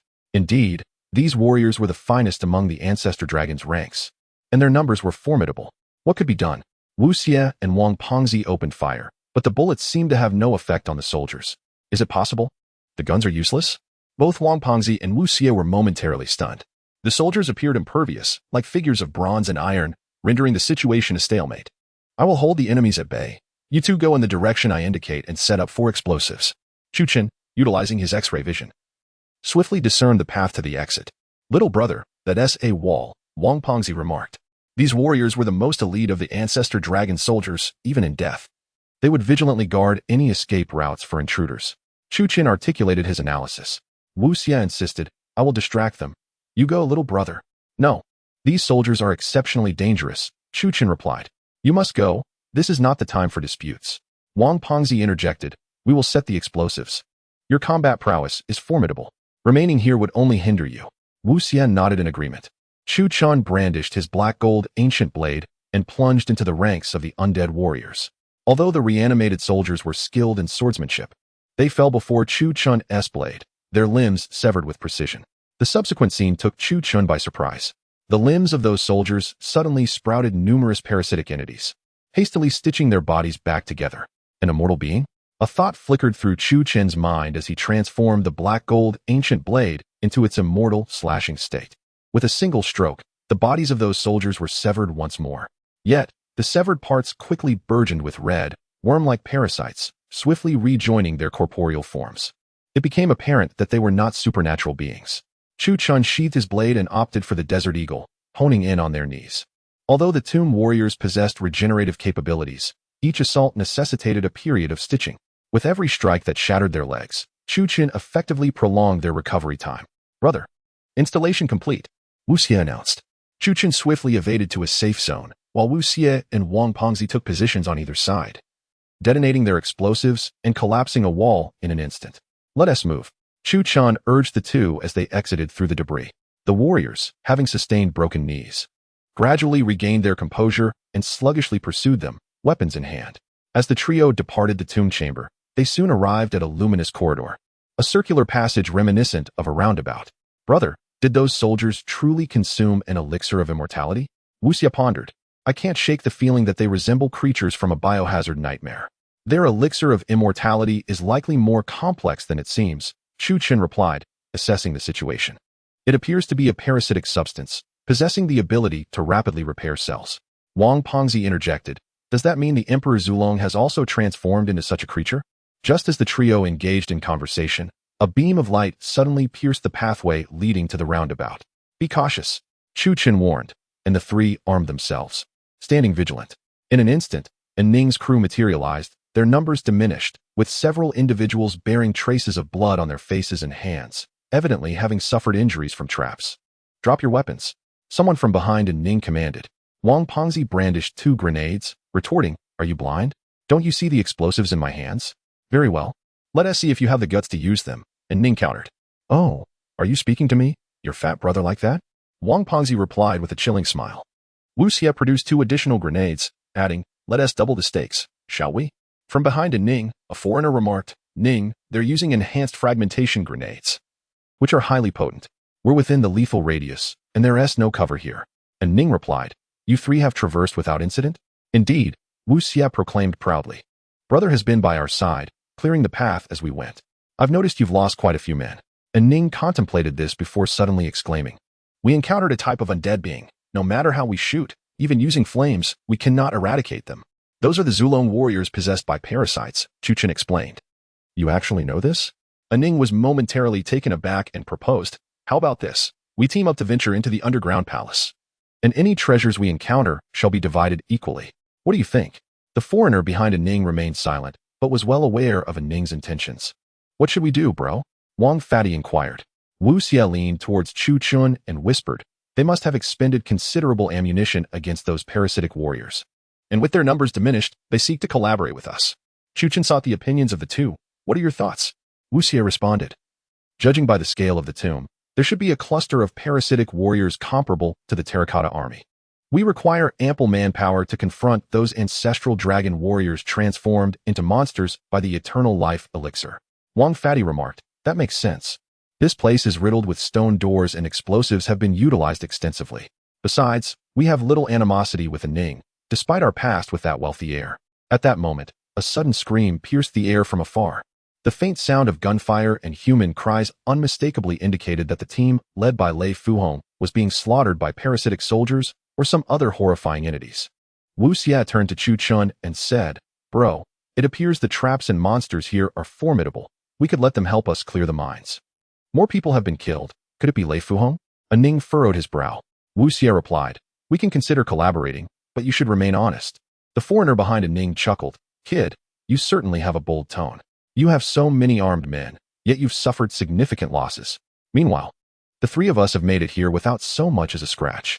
What does that signify? Wu Xie smiled as he observed the cold glint of Chu Chen's blade and his piercing gaze, causing Ning's companions to fall silent. Ning finally said, very well. I hope our collaboration will be fruitful. Chapter 63. The Imperial Military Might. Chu Chun and his companions welcomed Ning's group. In the perilous realm of the Imperial Mausoleum, there was little need for mutual suspicion, especially given the presence of dangers far more formidable than mere humans. Host, who are these people? One viewer inquired, observing their fierce demeanor. Indeed, they even carry firearms, though the leading woman is rather attractive, another remarked. I suspect they are also tomb raiders. True archaeologists would not dress like that. The audience in the live stream expressed their curiosity about Ning's identity, while Chu Chin casually replied, these individuals are outdoor enthusiasts. There is no need for further inquiry. Wu Xie whispered, we have 3 hours and 50 minutes left. Meanwhile, a black man with dreadlocks from Ning's group asked, hey, Ning, do you think these three are reliable? They appear utterly devoid of combat capability. I hope they won't hinder us. Ning responded, I only know that the one carrying the sword is quite formidable. I am less familiar with the other two. A tall foreigner scoffed. They lack even the robust muscles necessary for tomb exploration. In Chinese, we would say they are ignorant of their own limitations. Chu Chin, with his acute hearing, suppressed a laugh at their remarks. His friends in the live stream erupted in indignation, exclaiming, how dare they underestimate us? Have they not seen the videos of our exploration of Tianchi and the sealed village in Shennongjia? They are infuriating. Indeed, Qiyu, the soul snatcher, and the Tianchi demon dragon, are they not far superior to their so-called special forces? Chu Chin remarked nonchalantly. Would you be angered by a monkey-esque chattering? Due to the information provided by Shen Ruolin, Chu Chun and his companions had to reach the main burial chamber of the Emperor of Dragons within 3 hours and 50 minutes to extract a sample of his remains while dodging earthquakes. Suddenly, Ning spoke up. Did you call me? Wang Pengzi turned to inquire. No, I meant the scholarly-looking individual, Ning clarified. Wu Xie turned back and asked, what is it? What are your identities? Ning inquired unexpectedly. We are outdoor adventure streamers, Wu Xie replied calmly. Streamers? Ning echoed in surprise. Can streamers navigate traps successfully? Chu Chun responded coolly. It is merely a matter of extensive experience. Wu Xie chuckled. My brother has always been so straightforward. The foreigner behind Ning intentionally spoke in Chinese. They are merely lucky. They stumbled upon an opportunity. Can you even use idioms? Ning retorted, prompting him to silence. The foreigner teased, are you smitten? Leave, Ning replied succinctly. The group soon arrived at the end of their path. Before them lay a bridge leading to a grand hall styled after the Warring States period, flanked by 2 towering warriors over 5 meters high at its entrance. On the bridge, every few bricks were interspersed with a metal strip, which came in both complete and broken forms, intricately embedded within the bricks. Terracotta warriors. The foreigner behind Ning cheered. This is the tomb of the Dragon Emperor. The crowd erupted in joy, for the challenges they had faced along the way had evidently taken a toll on them. Now, with hope on the horizon, their spirits soared. We shall cross the bridge, exclaimed the foreigner, brandishing his submachine gun as he gathered a few companions to proceed. Chu Chun, remaining composed, interjected. Perhaps it would be prudent to refrain from crossing just yet. My goodness, do you realize how bothersome this individual is? The foreigner retorted, revealing the tattoo on his bicep. We, the Navy SEALs, are not as timid as you. Wu Xie interjected, my friend, this caution is for the sake of our collective safety. After all, we are a team and must consider each other. Enough of this, the foreigner scoffed. I'd rather place my trust in the Virgin Mary than in any of you. He chuckled. It appears that youth is synonymous with cowardice. Even my Doberman is braver than you. With that, he and his companions turned to advance. Wang Fatty remarked, it seems you are quite affluent, sister. Even a retired Marine from a country is at your beck and call. Your backer must be quite powerful. And Ning replied nonchalantly, it's merely a small company trying to maintain appearances. The foreigner sneered, come, let us move ahead. And Ning cautioned, Parker, hold back for a moment. They suggest there may be issues. No worries, Parker laughed. We have completed 7 or 8 war missions. We won't cower like those mice. Chu Chun and Wu Xie shared a knowing smile. Fatty whispered, you wish for them to scout ahead, correct? Chu Chun wore an expression that conveyed understanding without words. Before long, Several individuals stepped onto the bridge ahead of Parker. He followed closely behind.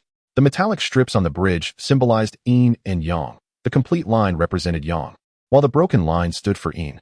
This was a tomb, a resting place for the deceased, and thus, they were meant to tread upon the tiles marked with yin. Upon hearing this, Wang Fatty shook his head. A few of them appeared destined for disaster. Suddenly, the foremost man stepped onto a tile marked with yang, and in an instant, the ground twisted violently, revealing a bronze statue beneath. The statue, depicting a four-armed ancestral dragon warrior, swung its bronze sword, cleaving the man into 4 pieces. His legs severed like sausages, and his head plummeted into the abyss, blood gushing forth. Damn it!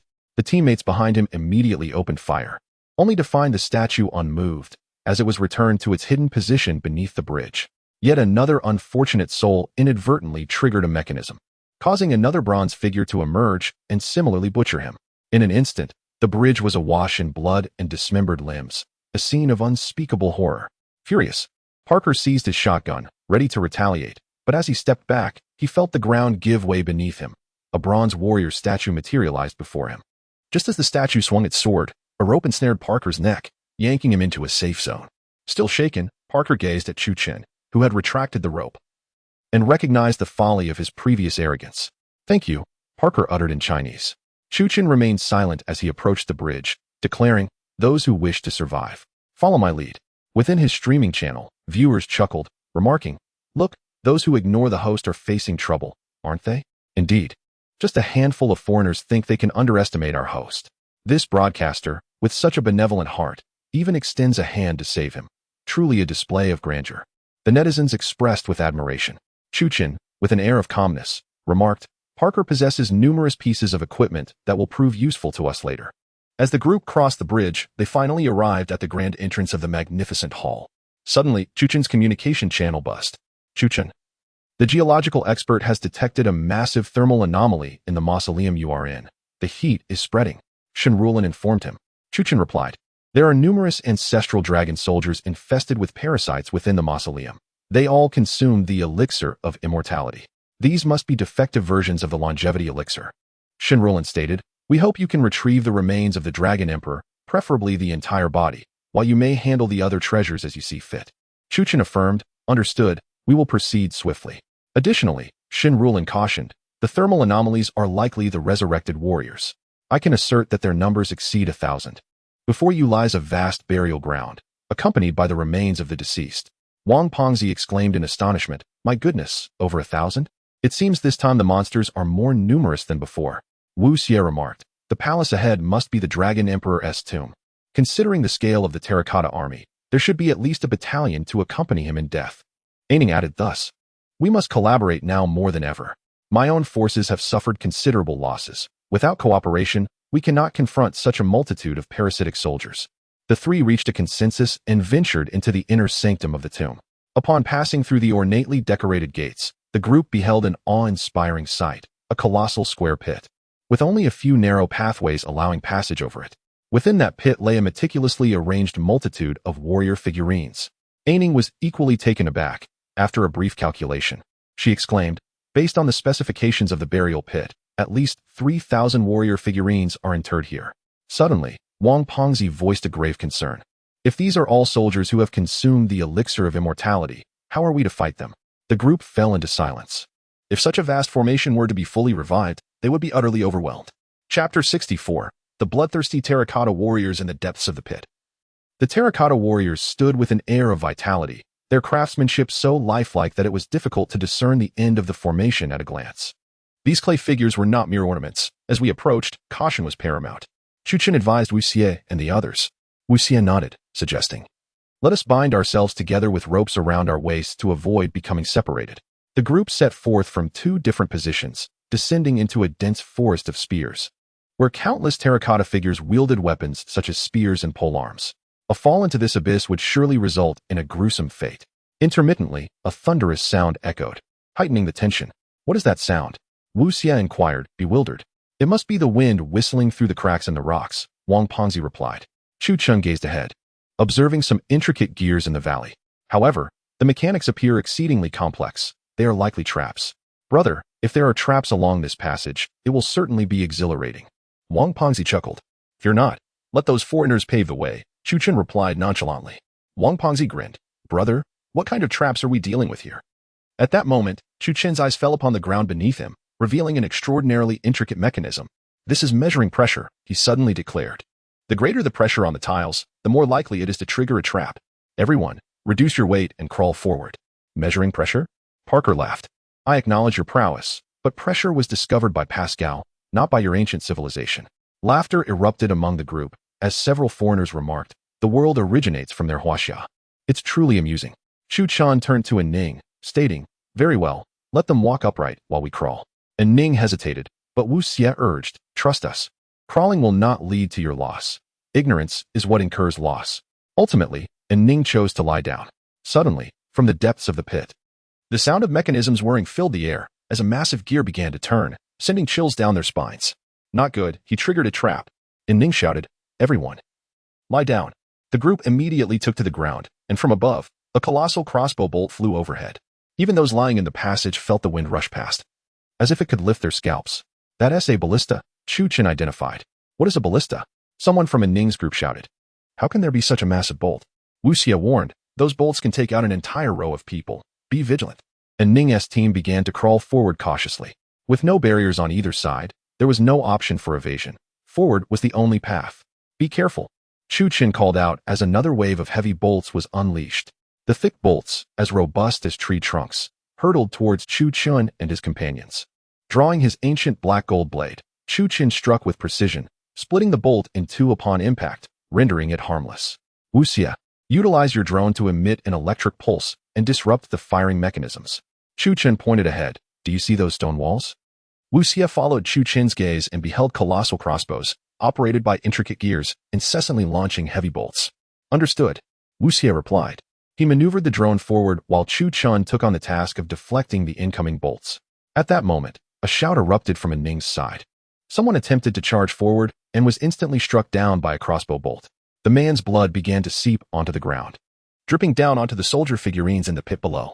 As the blood saturated the figurines, they astonishingly began to stir. What? Ning's subordinates gasped, exclaiming. The figurines have come to life. Wang Pengzi scanned the scene, witnessing the dirt peeling off the figurines to reveal faces resembling that of zombies. Their eyes igniting with a blue glow as they turned their gaze upward. They are constructing ladders. Ning's team was taken aback, realizing they were under heavy crossbow fire while the figurines in the underground pit were indeed erecting ladders against the two passageways. The figurines are ascending. The pace of the figurines was alarming. One of Ning's men wielding a submachine gun fired a few rounds, yet none were struck down. Brother, we have company over here, Wu Xie shouted. Protect him, Chu Chen instructed Wang Pengzi. Nearby, a ladder was propped up, and Wang Pengzi swung a Luoyang shovel, smashing it down upon the first exposed figurine's head, shattering it upon impact. Hitting the headworks. Wang Pengzi rejoiced. Brothers, headshots. Seeing this, Ning aimed his carbine at the heads of the figurines below, taking them down one by one. Chu Chen severed a crossbow bolt and declared, these figurines are not parasitic warriors. They are enchanted terracotta soldiers, vulnerable only to headshots. Wu Xie piloted the drone directly in front of the gear mechanisms. And as he pressed a button, electric currents surged forth, disabling the mechanism's functionality. Protect Wu Xie, Chu Chen shouted. The figurines began to swarm from all directions. One of Ning's men unleashed a barrage with his gun, only to be ambushed from behind, a sword piercing through his chest. The surrounding figurines descended upon him like ravenous ants, reducing him to mere shreds in mere moments. The mercenaries fought fiercely, trying to delay the advance of the figurines. Hurry, Chu Chen urged Wu Xie, pushing him forward, while he wielded his black gold ancient blade, cleaving the heads off two figurines. The figurines swarmed relentlessly, these soulless monstrosities charging forth like zombies, pouring into the passageway. After traversing a vast chasm, they discovered the grand door tightly sealed. What now? Despair engulfed the mercenaries. Chu Chen declared, everyone, cover me. I shall open the door. This time, Parker placed his trust in Chu Chen, shouting, you heard him, provide cover fire, engage freely. Wang Pengzi chuckled, I truly enjoy fighting alongside you, brother. Wu Xie smiled, then let us savor this moment. The plump figure, Wu Xie, aiming, and several mercenaries unleashed a barrage of gunfire, their bullets raining down upon the densely packed terracotta warriors like a swarm of locusts. In an instant, fragments of the warriors shattered, and the scent of gunpowder pervaded the air. Chu Chen, with both hands weaving intricate gestures, combined them with incantations, and suddenly struck the door. Boom! The imposing 10-meter iron gate swung open with a resounding clang. The group, as if clutching at the last straw of survival, surged through the opening. How impressive is the streamer? He can even cast spells? Could it be that he is a disciple of the Maoshan sect? Though the Maoshan disciples are formidable, this young man has single-handedly subdued 3,000 monsters. The audience in the live stream was astonished, showering Chu-Chen with accolades. In a heartbeat, countless external viewers joined in, cheering and showering him with gifts. Parker, with a complex expression, remarked, "I apologize for my foolish ignorance. It matters not. You owe me nothing. But you owe an apology to those whose lives were lost because of you?" Chu-Chen replied. Aining then said, "It seems we have no choice but to move forward." Indeed, Chu-Chen agreed. At that moment, the sound of a chime resonated before them. Upon looking ahead, they beheld an extraordinary sight. Aside from the stone walls that encircled them, there were even palatial halls, side chambers, and garden pavilions. An imperial water pavilion? Wu Xie gazed at the plaque above. The imperial water pavilion. This must be the heart of the imperial tomb, Chu-Chen stated. It is a subterranean palace constructed entirely in imitation of the Afang Palace. Wang Pengzi interjected, "So, the ancestor dragon emperor resides within?" Chapter 65. The Emperor of Dragons. Before the assembly stood a beautifully crafted pavilion, situated within a vast subterranean cavern, exuding an atmosphere devoid of aesthetic appeal and steeped in a chilling eeriness. "We are now approaching the heart of the tomb," remarked Chu-Chen, cautioning against any contact with the treasures housed within the pavilion. "Are there mechanisms here, akin to those we encountered earlier?" Parker inquired. "There will be no such traps," Chu-Chen replied. "Mechanisms are typically situated around the periphery of the tomb. We are currently near its center." At that moment, several of Ning's subordinates began to exhibit signs of impatience. One of them exchanged glances with another, who then seized a climbing pick and struck a pure gold sculpture nearby with a decisive blow. "What on earth are you doing?" Chu-Chen demanded. "I'm merely taking a piece of gold. Is that a problem?" Although the man attempted to exercise caution, greed ultimately eclipsed his reason. Wu Xie, visibly displeased, interjected. "My friend is considering the safety of us all. Regardless of our circumstances, we are temporarily allies. Do not act irresponsibly." "Hey, it's just a piece of gold." The man began to retort, but his words faltered abruptly. Wu Xie and Fat Wang fell silent as well, for they had heard an unsettling sound, one that was not of human origin. "What is that noise? It resembles a theatrical performance," the man exclaimed, panic rising as he brandished his submachine gun, scanning the surroundings. "Damn it, what have you unleashed?" Parker fumed. "Are you trying to get us killed?" And Ning furrowed his brow. "This is not right. That sound resembles a woman's voice, not that of the undead soldiers." One of the black mercenaries, gripping his submachine gun, stated, "Hey, I see something." He appeared entranced by an unseen entity and proceeded to pursue it without regard for Parker's warnings. The mercenary was drawn to a courtyard where, beneath a willow tree, a resplendent beauty with her back turned was grooming her hair. "Wow," he smirked, "an ancient beauty." Cautiously, he approached her, the intoxicating fragrance emanating from her figure ensnaring his senses. So fragrant. The mercenary's gaze became glazed with fascination. Suddenly, the woman turned her head slowly and sang, "Am I not beautiful?" The mercenary was instantly paralyzed with terror, for her visage was devoid of features, save for a mouth adorned with sharp teeth. With a chilling snap, the mercenary let out a blood-curdling scream as half of his head was devoured. "Donald, what are you doing?" Parker shouted in alarm, and Ning urged, "Let us investigate." Chu-Chen and Wu Xie exchanged a glance and followed closely behind. They found the beauty still seated, continuing her grooming, while the mercenary Donald had vanished. "What transpired?" Parker queried, frowning. "Hey, who are you? Stand up and place your hands behind your head." The beauty rose, her head spinning 360 degrees without turning her body, revealing the head of the very black mercenary that had just perished. Snap! The mercenary suddenly extended an extraordinarily long tongue, launching it toward Ning. "Fire!" Ning commanded. Several mercenaries, armed with submachine guns, opened fire, yet the female specter merely glided past, instantly extracting the souls of 3 men, whose faces turned ashen and eyes sunken before they collapsed lifelessly to the ground. The specter then advanced towards Ning, prompting Wu Xie to leap forward and pull Ning aside. The ghostly maid, missing her target, opened her gaping maw, transforming her entire visage into a mouth lined with sharp teeth. "Goodness!" exclaimed Wang Fatty, alarmed by the specter's apparent fixation on his substantial figure as she charged towards him. Chu-Chen swiftly pushed Wang aside, his black gold ancient sword morphing into the undying slash. With a swift motion, a brilliant arc of light from the blade cleaved through the air, scattering the specter's essence. Wang Fatty exhaled deeply while perched on the railing. In times like these, we truly need you, my friend. Otherwise, we would all be doomed. Approaching the lifeless bodies, Chuchen instructed Wang Fatty, matches and kerosene. What do you intend to do? Ning inquired. These corpses have been tainted by the malevolent aura of the ghostly maid. Before long, they will undergo a transformation, Chuchen replied. After the group incinerated the bodies, Chuchen gestured toward the main entrance. Beyond this grand hall lies the surrounding area of the tomb.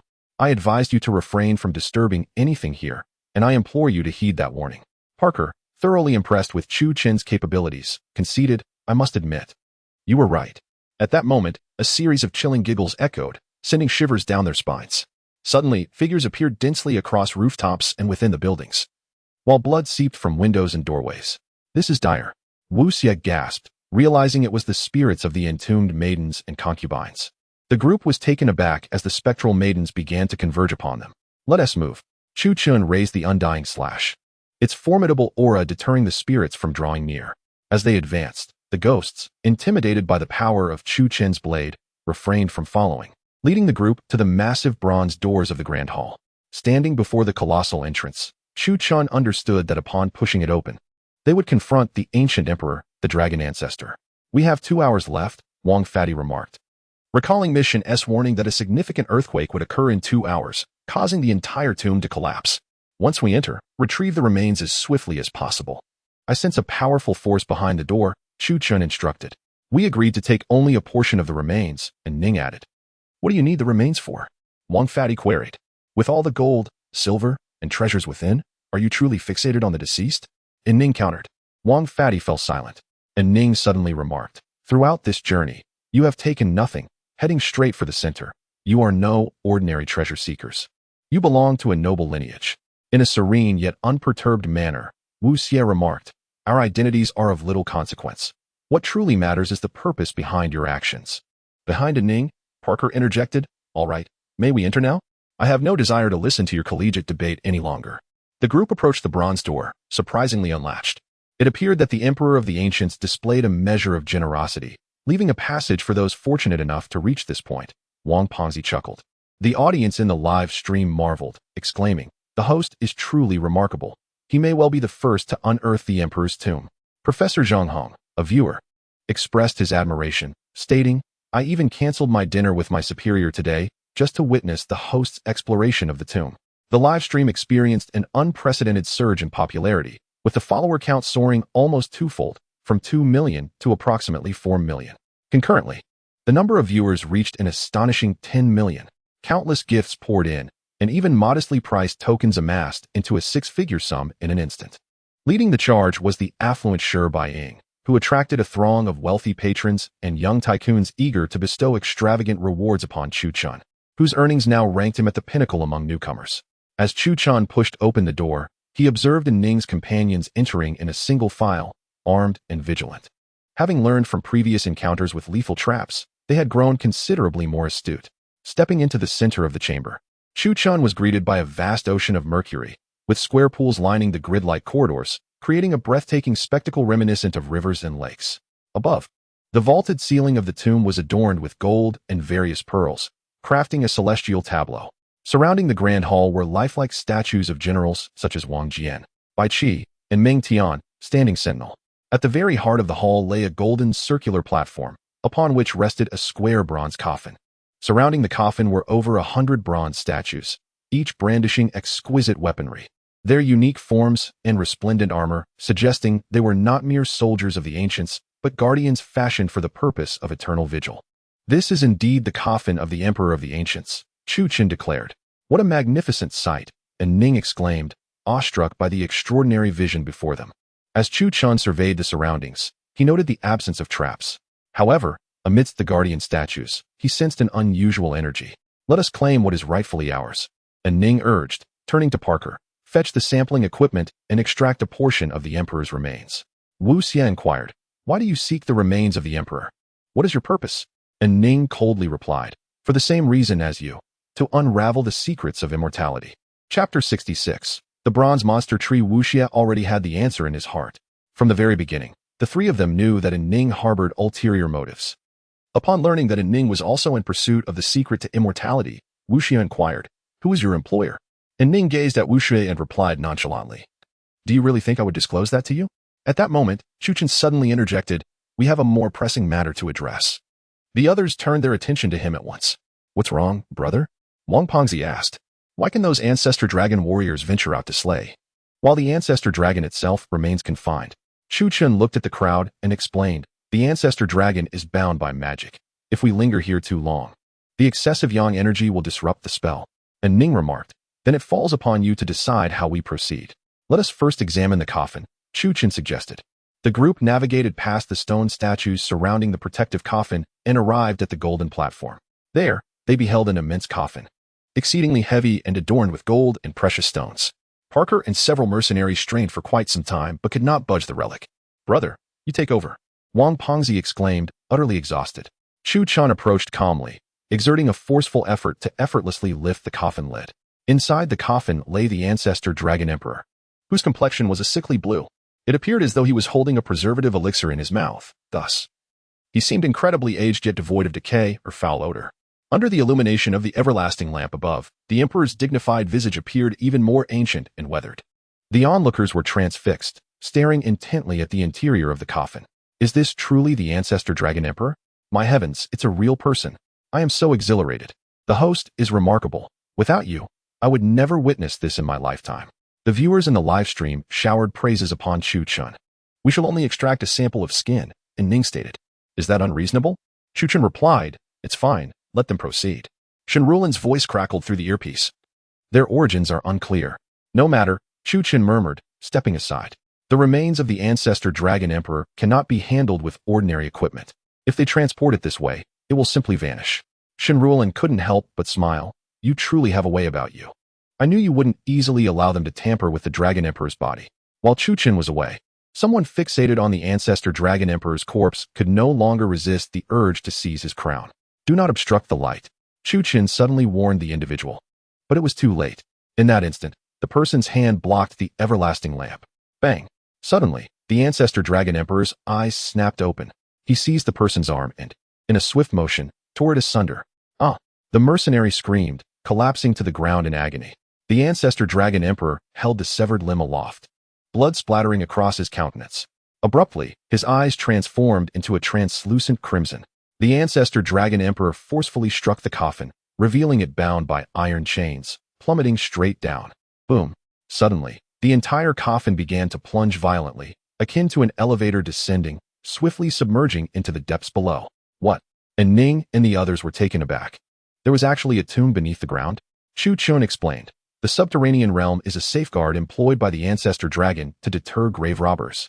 If the corpse is tainted with blood, it will undergo a transformation, simultaneously triggering a mechanism that causes the coffin to descend. At that moment, the ground trembled violently, and loose stones cascaded from the surrounding mountains. We have no choice but to descend. Chuchen urged the group, move quickly, with life hanging in the balance. The others dared not hesitate, grasping chains as they leaped down like elite soldiers.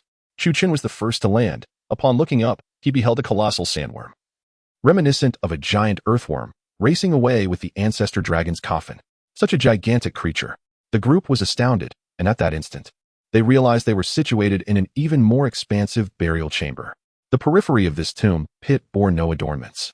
It was merely a passageway designated for the swift removal of the ancestor Dragon Emperor's coffin. So many warrior figurines, Wang Pengzi exclaimed. Surrounding them were numerous wooden soldier figurines clad in iron armor, distinctly not made of pottery or clay. These warrior figurines were arranged in a nearly fan-shaped formation, exhibiting a remarkably orderly distribution rather than in rows. An outsider rushed over, marveling. The weapons here are exceptionally sharp. Suddenly, the warrior figurine before him sprang to life. The three-headed spear in the figurine's grasp swung directly towards the man's neck. Whoosh! Chuchen, quick-witted and agile, seized the man's backpack, pulling him back just in time. Brother, these are mechanisms. Wu Xie stated, we are currently in a perilous array of traps. All around them, the warrior figurines converged towards the center, executing circular movements with swords, axes, and spears, launching a barrage of attacks that left one defenseless. Wu Xie lamented, in such a densely packed formation, even a martial arts master would succumb to the chaos of blades. Parker attempted to fire a few shots, exclaiming, they appear to be statues, yet they are so resilient. The group found themselves encircled, witnessing the warrior figurines forming a tight ring around them. If they did not escape soon, they would be reduced to mere fragments. Above them, rows of long spears began to descend slowly. Should they fail to escape the confined array, they would swiftly be slaughtered by the surrounding blades. This is arranged according to the Zhou dynasty's Jiang Taigong's Qimeng Duanjia formation. Chu Qin remarked. Qimeng Duanjia? And Ning was taken aback. This ancient technique is said to be exceedingly difficult to decipher. With my presence, it shall be no challenge. Chu Qin asserted. This is the ancient method of Qimeng Duanjia. We currently stand at the Dead Gate Center. Follow me to the position of the Life Gate. Suddenly, Chu Qin charged toward a row of warrior figurines. Has he lost his mind? Parker exclaimed. Those are spears. He will surely perish. Wu Xie replied. Let us go. The brother would not deceive us. With great haste, Chu Qin dashed into the entrance, and as his feet touched the ground of the military formation, the row of terracotta warriors abruptly halted their motions. Quickly, Chu Qin urged. Seizing the opportunity, everyone swiftly maneuvered through the gaps between the warriors. As they fled from the grand array, they encountered a circular tunnel, elongated and seemingly designed specifically for the sandworm. We shall proceed along the sandworm's passage, Chu Qin declared. Utilizing his X-ray vision, he discerned that at the distant end lay an even larger tomb, its expanse comparable to 3 or 4 football fields, wherein thousands of terracotta warriors were prominently displayed. Amidst these warriors, a colossal sandworm coiled around a bronze divine tree, the latter emanating an invisible energy that controlled all the terracotta warriors. Ahead lies great peril, with thousands of ancestral dragon soldiers infused with parasitic longevity elixirs. Not to mention that immense sandworm, Chu Qin warned. Parker retorted with fervor, we can't concern ourselves with that now. Let us charge ahead. Approaching the tomb, Wu Xie and Chu Qin exchanged glances before pushing open the palace doors. Inside the grand hall, countless parasitic warriors stood lifeless, their eyes devoid of light. As it appeared the energy from the bronze divine tree had yet to invigorate them. The ancestral dragon emperor. Wu Xie pointed ahead, revealing the ancestral dragon emperor standing atop the massive sandworm. This enormous creature resembled a death worm, its size immense and its shape akin to that of an earthworm. Yet its head bore a ring of razor-sharp teeth reminiscent of a tunneling machine. The bronze divine tree was currently supplying the ancestral dragon with reviving energy. We must destroy the tree, or else, once it restores the ancestral dragon's powers, it will resurrect those terracotta warriors, Chu Qin asserted. Open fire, Parker commanded, unleashing a torrent of bullets from his Thompson submachine gun.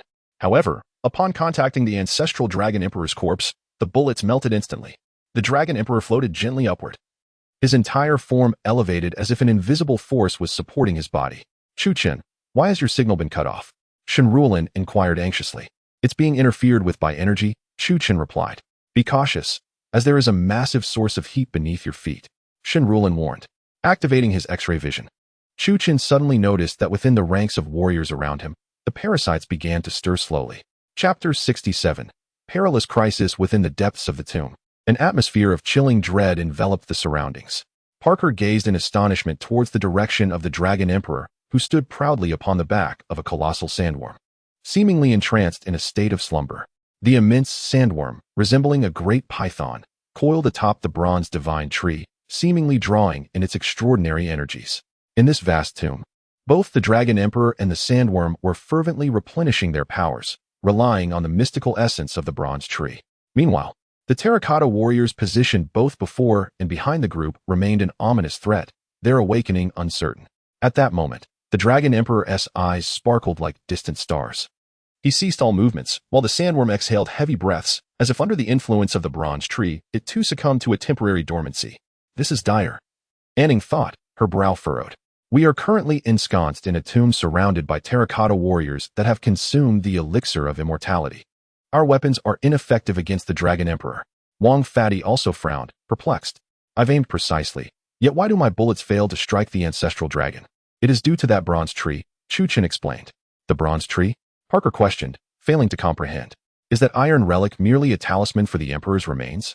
Indeed, Chu Qin affirmed. Now that the Dragon Emperor has entered this state of dormancy, his body is enveloped in an aura that renders all weaponry futile. Only by destroying the bronze tree can we successfully acquire a sample of his remains. Anning suggested, then we must depart immediately. Wait, Chu Qin cautioned. The terracotta warriors surrounding us are host to parasites left by the elixir of immortality. These parasites have been dormant underground for a long time. We must not come into contact with these warriors, nor can we afford to bleed. Do you understand? Everyone nodded solemnly, their lives hanging precariously in the balance. They were keenly aware that awakening even a single terracotta warrior could precipitate a relentless onslaught from a throng of parasitic soldiers. The group moved cautiously, striving to remain silent. While the massive sandworm, coiled like a serpent upon the bronze tree, emitted soft snores. Chu Chun, Wu Xie, and Wang Fati navigated carefully through the dense assembly of terracotta warriors, resembling a field of rice. Any misstep could topple a warrior and awaken the dormant parasites within. Suddenly, a message arrived from Shun Rulan. The mission is cancelled. The underground chamber is collapsing. You must find a way to retreat quickly. We will dispatch a helicopter for your extraction. No, Chu Chun replied resolutely. But you cannot remain underground for too long. Shun Rulan expressed her anxiety for their safety. The ancestral dragoness tomb is in a state of collapse. Any aftershocks could lead to a secondary collapse, putting your lives at risk. Wu Xie whispered. The Dragon Emperor is reviving below, and he is in slumber with a monstrous creature, absorbing something to regain strength. Numerous terracotta warriors that have consumed the elixir of immortality are also on the verge of awakening. What are your plans? Shun Rulan inquired. We shall destroy that bronze divine tree, Chu Chen declared. Shun Rulan promptly declared, you must return quickly. The underground palace is now perilous. You three. Chu Chun directly switched off the communicator. Wu Xie and Wang Pengzi exchanged glances with him, giving him a thumbs up. From this moment on, let us strive to speak as little as possible, Chu Chun advised. The aura emanating from the bronze divine tree is intensifying, which may awaken those parasitic warrior puppets. Wu Xie and Wang Pengzi nodded in agreement, and the trio cautiously advanced, eventually arriving beneath the bronze divine tree. It was indeed colossal. Wang Pengzi gazed upwards, discovering that the bronze tree towered several dozen meters high, penetrating the entire cryptic space.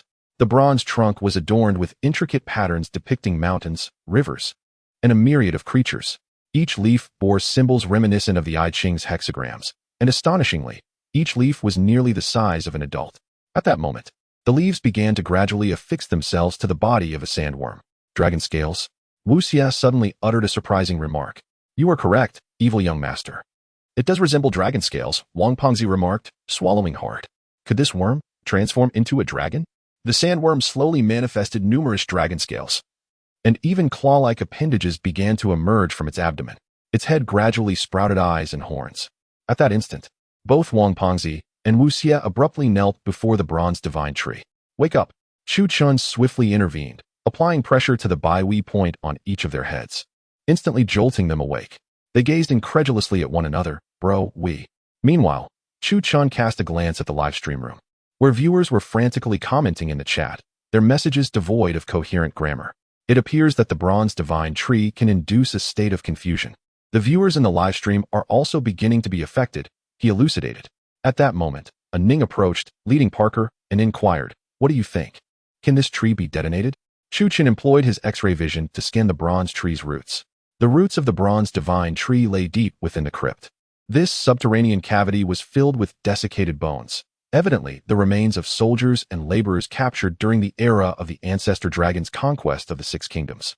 The deep pit was an unrefined natural cavern.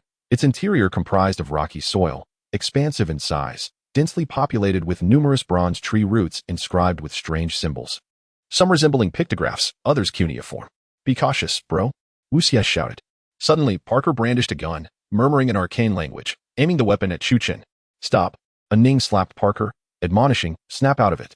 Parker muttered, I am under the tree's control. What should I do? A Ning instructed Parker. Take your men and set the explosives. Wait a moment. Chu Chen remarked, by placing explosives at this location, we can create a cavity in the ground. The roots of the trees lie beneath. Only by obliterating these roots can we destroy the bronze tree and sever the source of power for the Dragon Emperor and his animated warriors. However, once the ground is breached, Aining's expression grows tense, as the resounding blast will awaken the warriors and the Dragon Emperor above. If that occurs, the monsters will flood into the underground.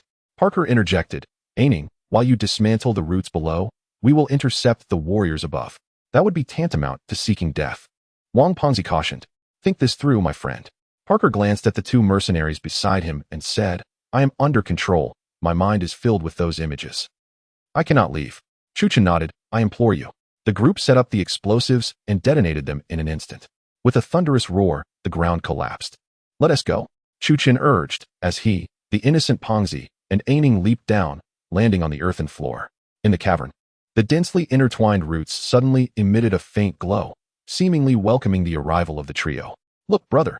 Wang Pengzi exclaimed, as he aimed his weapon at the surrounding corpses, which suddenly rose, grasping pickaxes and hammers, surging towards them. These undead appeared to have been awakened by the roots of the bronze divine tree. "Pengzi, we must protect Aining and brother," Wu Xie declared. Understanding the urgency, Wang Pengzi and Wu Xie opened fire, providing cover for Chuchen and Aining as they placed the explosives. Meanwhile, gunfire erupted above, clearly indicating Parker was fending off the frenzied warriors. Chuchen formed a hand seal, affixing a spiritual talisman to each explosive, while Aining installed explosives at every junction of the roots according to the demolition plan. "Done," Aining announced. Wang Pengzi found himself in a quandary. "How do we escape?"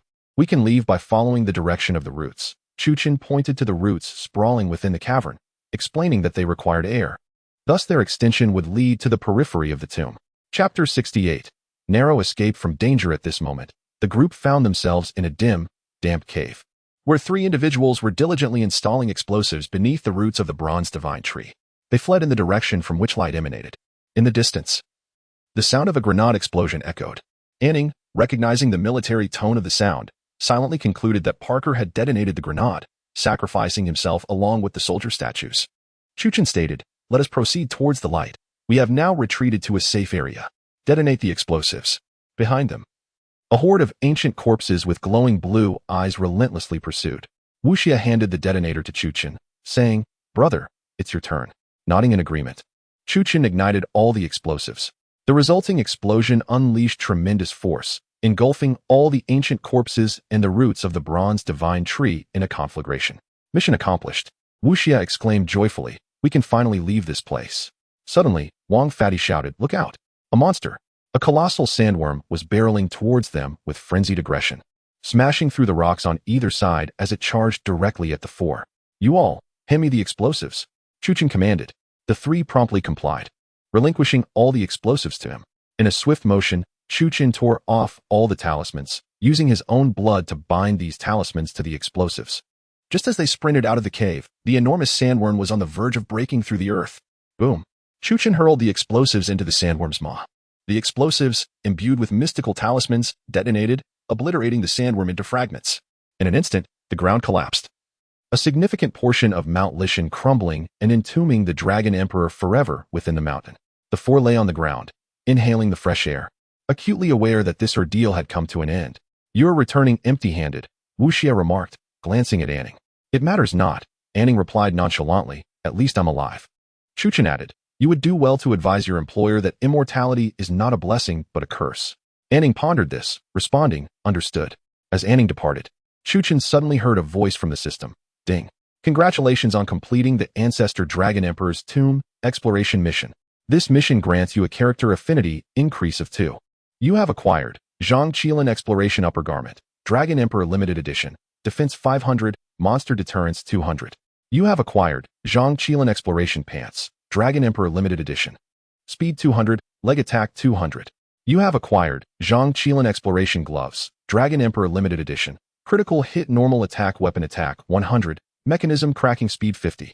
You have acquired Desert Eagle, Dragon Emperor Limited Edition, featuring a dragon pattern appearance, curved bullets, and an additional 150 damage increase against supernatural beings.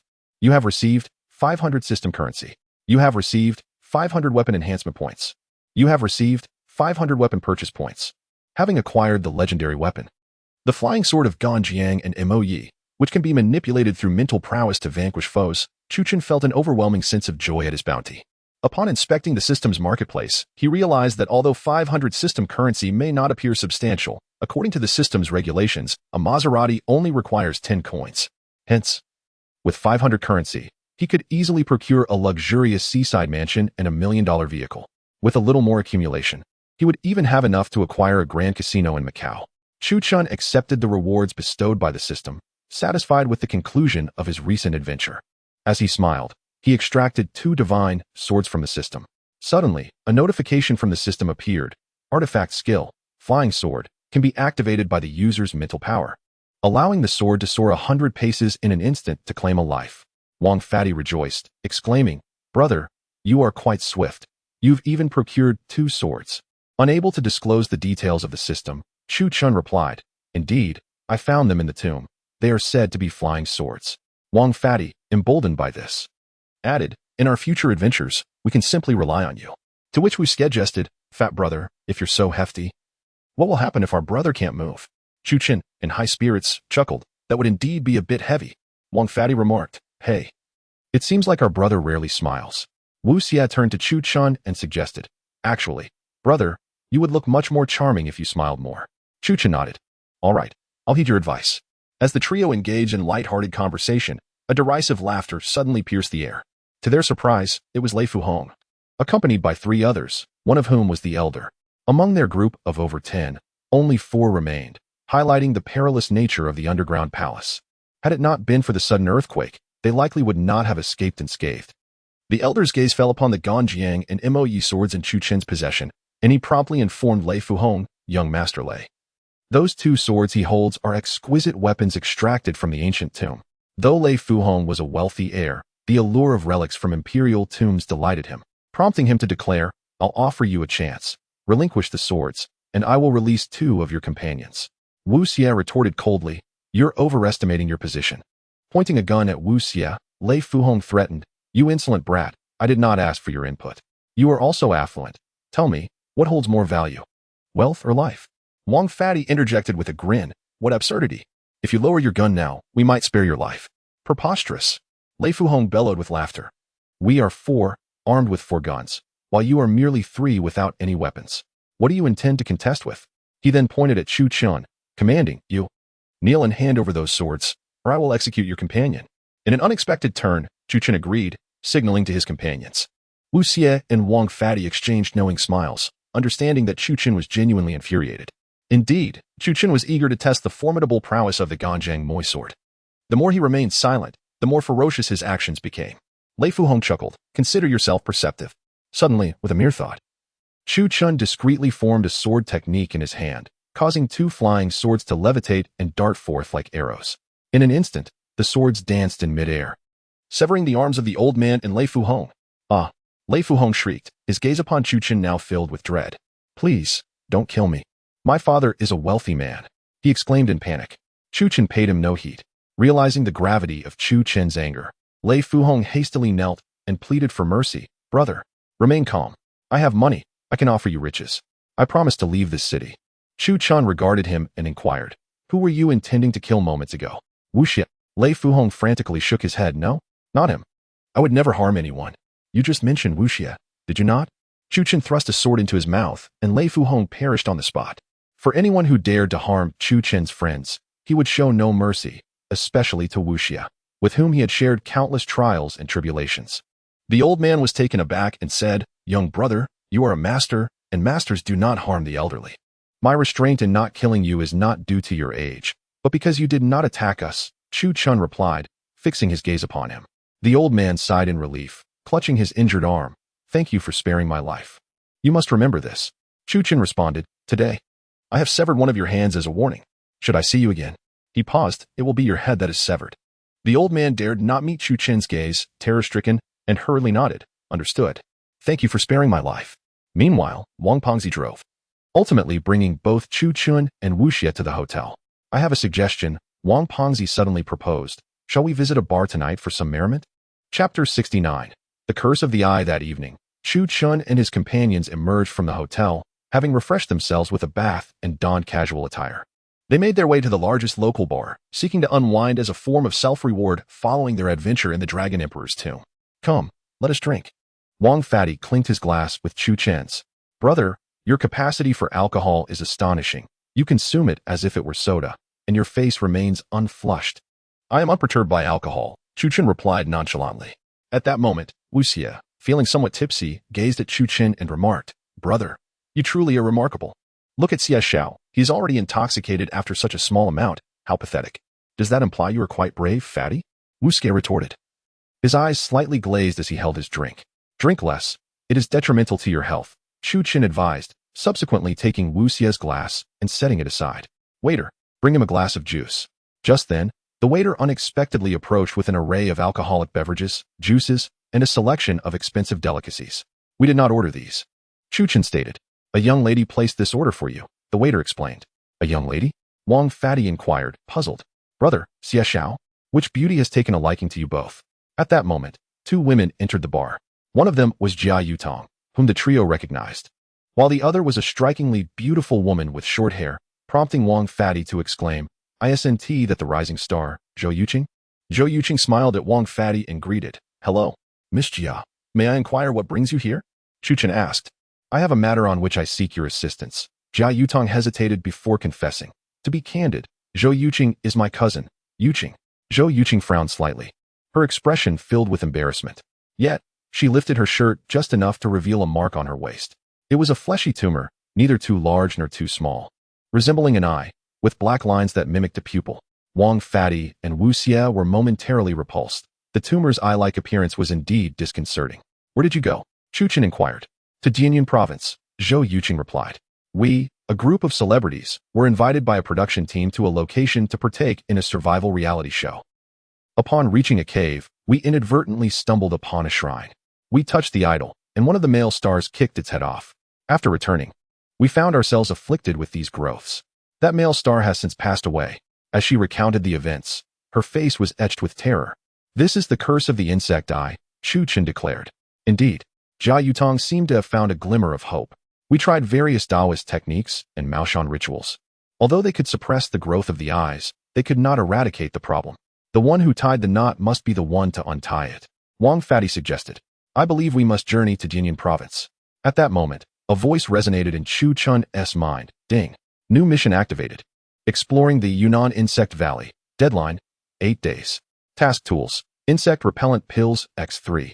Chu Chun was somewhat taken aback. He had not anticipated that the moment the sisters arrived, a mission would be upon them. "Chu Chun," Jia Yutang said nervously, "I know it's troublesome for you, but I find myself out of options." Zhou Yuqing gazed at Chu Chun, pleading, "I beg you, it was never my intention to go there.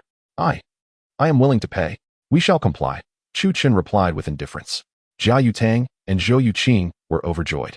Tears glimmered in Zhou Yuqing's eyes as she realized she had evaded a grim fate.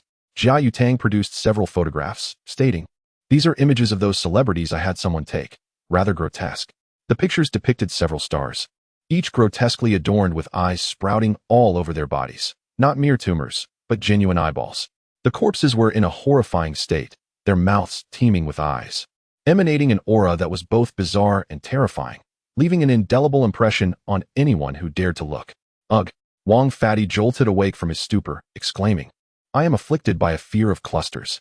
Wu Xie also regained his composure, asserting, "This is too sinister. Let us depart, my friend." "Very well," Chu Chen responded.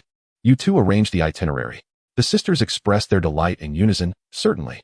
On the third day at dawn, Chu Chen, Wang Fadi, Wu Xie, and the two sisters arrived at the high-speed railway station. "We will take the high-speed train from here to the Yunnan Forest Conservation Area," Jia Yutang explained.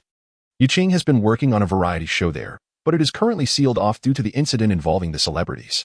Chu Chen turned to Zhou Yuqing, inquiring, "How is your health?" "I have been well these past few days, but when my eyes first sprouted, I felt disoriented.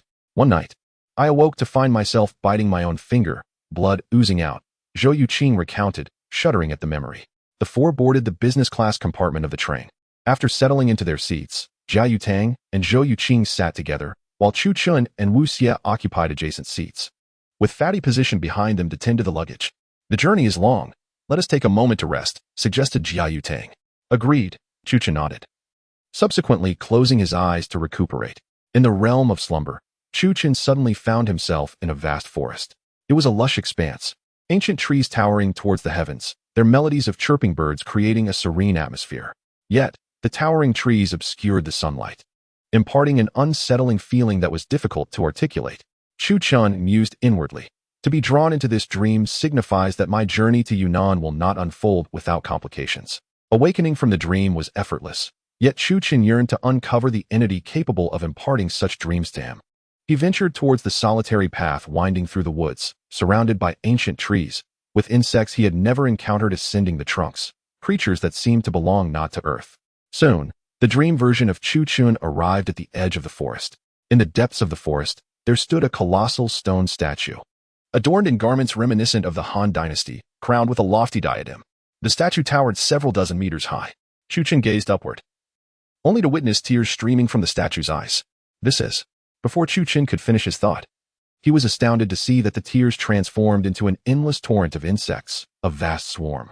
In an instant, the trees of the forest collapsed, revealing an overwhelming tide of countless insects, great and small, descending from both the heavens and the earth, encircling Chu Qin. Understanding dawned upon him. Chu Qin swiftly formed a spell with his fingers, suddenly awakening from the dream. Alas, beside him, Wu Xie was drenched in cold sweat, seemingly still ensnared in slumber. Wake up! Chu Qin gently tapped Wu Xie's cheek. Wu Xie stirred awake, exclaiming, Little brother, I dreamt of the statue, did I not? Chapter 70. The terrifying. And upon hearing Chu Qin's words, Wu Xie was equally astonished and remarked, Indeed, I too dreamt of an ancient forest, walking for quite some time, only to encounter a colossal stone statue. At that moment, Zhou Yuqing, seated beside them, suddenly closed her eyes and screamed, No. I beg you. Chu Qin promptly seized a bottle of mineral water from the table and splashed it across her face. The cold water jolted Zhou Yuqing awake. Brother, I just had a dream filled with enormous insects. Wang Pengzi also stirred awake, wiping drool from his mouth as he spoke. Chu Qin looked at Jia Yutong and said, All 5 of us have shared the same dream. Indeed, what is the origin of that statue? Jia Yutong pondered, adding, I will sketch it out shortly. We can search for information online. Just then, a high-speed train attendant approached, announcing, Ladies and gentlemen, here is the fresh grape juice you requested. Enjoy. At that moment, the attendant lost her footing, and 2 large cups of grape juice spilled onto the floor. To their astonishment, the spilled juice began to move on its own, flowing together to form 2 traditional Chinese characters, meaning do not come. The group felt a chilling sensation, and the attendant displayed an expression of disbelief. There are great secrets concealed within Yunnan, Chu Qin remarked. It seems this journey will not lack in excitement. Upon disembarking the high-speed train, the 5 of them encountered an exceedingly luxurious Mercedes-Benz business vehicle. How extravagant! Wang Pengzi chuckled. Miss Jia truly does not hesitate to spend. Jia Yutong smiled and explained. In truth, the taxi drivers are reluctant to go to Yunnan town. After a few celebrities visited for a variety show, both the stars and drivers, along with the crew members, developed eyes all over their bodies, turning the area into a no-go zone. No one dares to drive there now. Zhou Yuqing added. The group boarded the vehicle, and Chu Qin requested to sit in the front passenger seat, ensuring he could respond promptly to any dangers. On the journey, the driver opened up, saying, You young folks, seemingly willing to risk your lives for live streaming. He had overheard Chu Qin mention he was a streamer, accompanied by his team. Why do you say that, sir? Wang Pengzi inquired. Oh dear, such words are more suited for someone of my age, the driver replied. Let me tell you, just a few days ago, a hunter near my uncle's home ventured into the mountains and shot a rabbit. Can you guess what happened? That rabbit was covered in eyes, its head, belly, and feet, not a single spot devoid of eyes. The driver lit a cigarette and continued, Then, that hunter's entire family didn't emerge for 3 days. When someone finally went to check, they found the whole family dead, their bodies covered in eyes. Zhou Yuqing shuddered upon hearing this. Chu Qin inquired, Where is this haunted place? The village of Nanyan, adjacent to the Yunnan town you plan to visit. The driver responded. A notice has now been issued, forbidding entry into the mountains. As Chu Qin and Wu Xie exchanged glances, the gravity of the situation dawned upon them. Suddenly, Wu Xie exclaimed, Master, please drive a bit further and take us to Nanyan Village. The driver hesitated, responding, That place is perilous. I'll pay extra, Jia Yutong interjected. Ultimately, the allure of cold, hard cash prevailed over fear, and the driver reluctantly took them to Nanyan Village. After leaving a business card, he hastily departed, seemingly anxious to escape. Apologies, no offense intended. May the deities protect us. The driver recited various religious slogans, clearly superstitious about the area. Upon disembarking, Chu Qin surveyed Nanyan Village, which appeared relatively affluent, with each household boasting 2-story homes and several cars parked outside. This village has a small and run by a local farmer, as it used to attract tourists to the forest, Zhou Yuqing explained. The rooms are quite clean. Wonderful. After sitting in the car for so long, I'm utterly exhausted, Wang Pengzi stretched and remarked. Jia Yutong chuckled. All right, I'll treat you all to dinner tonight. The 5 of them arrived at the inn mentioned by Zhou Yuqing. It featured a spacious courtyard with 3 connected buildings, where the innkeeper and his wife resided on the ground floor. Oh, you're the singer from your last visit. The innkeeper's wife exclaimed joyfully. You've brought so many friends this time. Zhou Yuqing replied. We're here to live stream from the forest. Could we please have 2 rooms? Absolutely. I'll prepare the best for you. It seems there have been some fatalities in the woods recently, so not many people have been coming, she added warmly. As Chu Qin and the others entered their room, they noticed a painting hanging on the wall that closely resembled the deity from their dreams. "Madam," Wu Xie inquired. "What is this?" "Oh, we simple folk lack education. We just believe in this bug saint, which originated from the snake village in the mountains," the innkeeper's wife explained. "What is the story?" Wang Pengzi asked, intrigued. "You must tell anyone." The innkeeper's wife lowered her voice. "There's a neighboring village where women have relations with snakes and give birth to children with skin and tongues like snakes. That village is deep in the mountains. When reporters came to investigate, they dismissed it as a hereditary disease. But we villagers know that they receive the bug saint's protection, allowing them to thrive without leaving home." She clamped her mouth shut, saying, "Oh dear, at my age, I shouldn't be speaking such nonsense. Please, rest well. I apologize for the interruption." As Chu Qin closed the door, he turned to Wu Xie and said, "The snake village must be a mysterious settlement within that forest." "Indeed. It seems that finding that village will lead us to the enigmatic stone statue," Wu Xie concurred. Wang Pengzi shuddered, exclaiming, "The offspring of humans and snakes. I have a deep-seated fear of serpents." Wu Xie chuckled, "Lighten up. What if it were a green snake?" Wang Pengzi jested, "Then this conversation has certainly kept me awake." Before long, the three of them engaged in lively conversation and equipped themselves, the afternoon slipping away swiftly until night fell. "Dinner is served. Dinner is served." The innkeeper's wife called from downstairs. Wu Xie remarked, "I must confess, I am quite famished." "Wait a moment. Take this medicine," Chu Qin interjected. Holding 3 pills, antidotes freshly retrieved from the system, capable of neutralizing all poisons. Wu Xie smiled. "Kind-hearted of you, young man." Wang Pengzi added, "The innkeeper's wife has this idol hanging in her home. I reckon she must have some peculiar beliefs. One must always be cautious." The trio soon met with Jia Yutong and Zhou Yuqing downstairs, where they beheld a banquet laid out on the round table. Fish, river shrimp, river clams, and stir-fried vegetables, yet devoid of any meat. Wang Pengzi remarked, "No chicken, duck, or lamb to be found." The innkeeper's wife explained, "Our village has recently sold off all its animals, and with few hunters around, the mountain delicacies have vanished." Jia Yutong smiled, "No worries, I am a vegetarian. I also enjoy fish." Wu Xie added with a grin. After the meal, feeling satisfied and replete, the group was inclined to retire for the night. Suddenly, Zhou Yuqing called out to Chu Qin. She blushed. "Would you mind sharing a room with me?" Wang Pengzi, unable to contain himself, spewed his beer. Jia Yutong, somewhat embarrassed, added, "There are extenuating circumstances." Chu Qin replied, "I shall share with Wu Xie and the others." "No, it's about this." Jia Yutong lifted her shirt, causing everyone to gasp.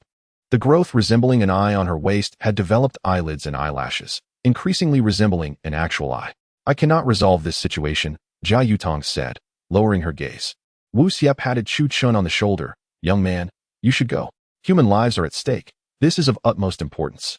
"All right," Chu Qin replied, rolling up his bedding and heading to the sister's room. Suddenly, Zhou Yuqing removed her contact lenses, and Chu Qin was taken aback to discover her pupils were a striking green. "I was born with green eyes," Zhou Yuqing said, gazing at Chu Qin. "I hope you don't mind." "Not at all," Chu Qin responded calmly. As Jia Yutong and her sister settled into bed, Chu Qin assumed a meditative posture on the floor with his black gold ancient blade, both to cultivate his skills and to be prepared for any danger that might arise. Suddenly, a rustling sound emanated from outside. Chu Qin opened his eyes, noting the noise was just beyond the inn. Glancing at his watch, he saw it was already midnight, the witching hour. Outside, the moon shone faintly amidst scattered stars, casting a clear light. Observing the sisters in slumber, he grasped his black gold blade and ventured outside. The corridor was shrouded in darkness, the lights extinguished. He descended the stairs slowly, only to find the innkeeper's wife kneeling on the ground, her back turned to him. Before her stood a half-length stone statue, identical to the one they had encountered in their dreams. "Madam Boss," Chu Qin called gently. No one answered.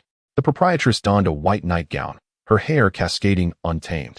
Her back turned to Chu Qin as her hands engaged in peculiar motions. "Turn around," Chu Qin commanded coldly. The proprietress ceased her actions, emitting guttural breaths akin to a beast, accompanied by a series of crackling sounds. Gurgling. It seemed she sensed Chu Qin's presence behind her. Chapter 71. The sinister swarm beneath the moonlight. The proprietress turned her head, revealing a countenance as pale as death. Her eyes had transformed entirely to a vivid green, and her mouth was filled with a multitude of writhing insects. Hand-sized spiders and centipedes were being relentlessly crushed within her maw. Streams of viscous white fluid and yellow pus oozing from the corners of her lips. As Chu Chen observed the proprietress's grotesque behavior, a realization dawned upon him. The green eyes signified her identity as a serpent person. The corners of her mouth curled into a sinister smile as she suddenly seized a nearby kitchen knife and began to approach him menacingly. In response, Chu Chen swiftly brought down the sheath of his black gold ancient sword upon her head, rendering her unconscious with a single blow. Had she consumed such a multitude of poisonous insects? He gazed at the two stainless steel basins positioned before the half-formed stone statue, both brimming with an assortment of crawling insects, a sight that was utterly repulsive under the moon's glow. As he looked at the unconscious proprietress, a cunning plan began to form in Chu Chen's mind.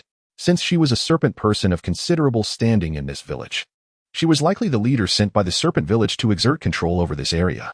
With this thought, he approached her and performed a minor spell to erase her memories. Having completed this task, he proceeded to the room where Zhou Yuqing lay peacefully asleep. However, she was becoming increasingly aware of an insistent itch. Believing it to be the result of mosquitoes, she absent-mindedly swatted at her skin, yet the sensation intensified, seemingly enveloping her entire body. Panic set in as she suddenly shook off her drowsiness, throwing aside her blanket only to be met with a grotesque sight that filled her with revulsion. Her legs, up to her waist, were infested with small spiders, their black and red bodies crawling across her fair skin in a nightmarish swarm that would send chills down anyone's spine. "Ah, get away!" Zhou Yuqing cried in desperation, tears brimming in her eyes as she futilely attempted to swat the spiders away. With a resounding crash, Chu Chen burst through the door, and upon witnessing the horror unfolding on her legs, he seized a bottle of disinfectant alcohol from the nearby hotel supplies and liberally poured it over her body.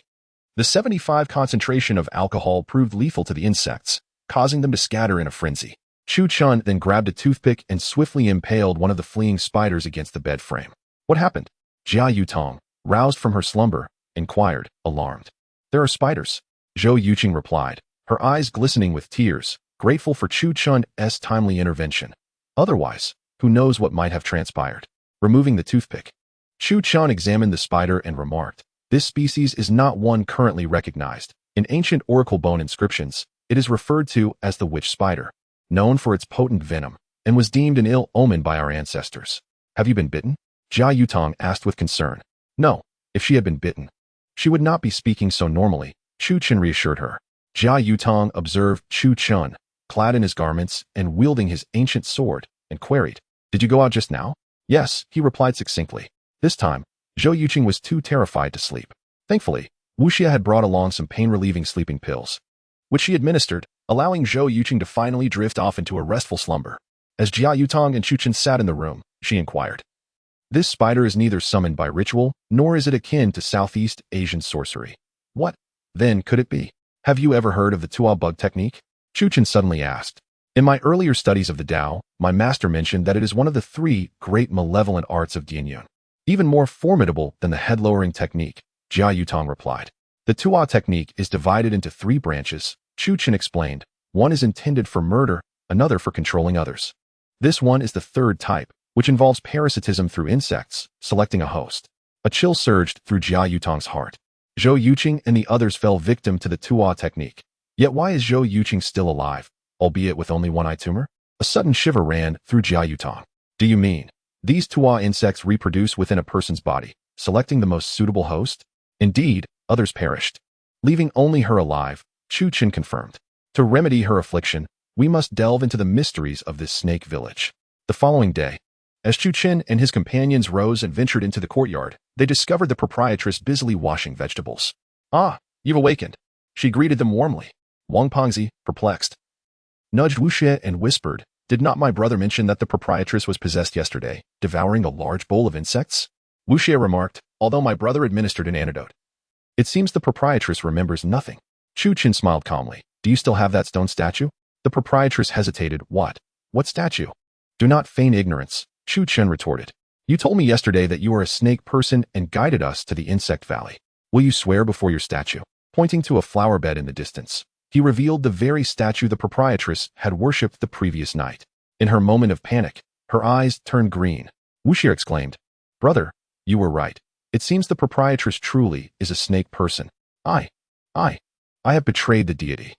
The proprietress's complexion turned pale, her lips quivering as she repeated a single word, clearly overwhelmed with terror. Suddenly, she dashed into the back room, grabbing her wallet, phone, bank card, and a jewelry box, exclaiming, "Insect saint. I won't be here. You all can stay. I'm leaving. Don't mind me." Wu Xie stood in shock. The proprietress appeared to have gone mad in an instant. He asked Chu Chun, "What is she hiding from us?" "She is a snake person," Chu Chun replied calmly. I don't know. Please, do not question me. Do not seek me. Leave me be. I must go." The proprietress tossed her belongings into her golden van, started the engine, and drove away. "What about the statue?" Pongzi suddenly exclaimed. The statue in the flower bed had vanished without a trace. An abrupt, thunderous noise erupted from outside. As the group rushed out, they discovered the proprietress's vehicle had crashed into a large tree, her head striking the trunk, blood streaming down her face. Zhou Yuqing pointed towards the direction of the car, and everyone noticed that the statue was unexpectedly perched on the dashboard. "Impressive," Chu Chen remarked. Wu Xie, astonished, exclaimed, "I distinctly saw the statue in the flower bed just a moment ago. It was still there when the proprietress entered the vehicle." Wang Pengzi interjected, "We have all dreamt of this statue. The matron even perished because of it. This entity is no trifling matter." Chu Chun drew his desert eagle and shattered the statue with a single shot. At that very instant, countless insects suddenly emerged from their burrows, scurrying towards the forest.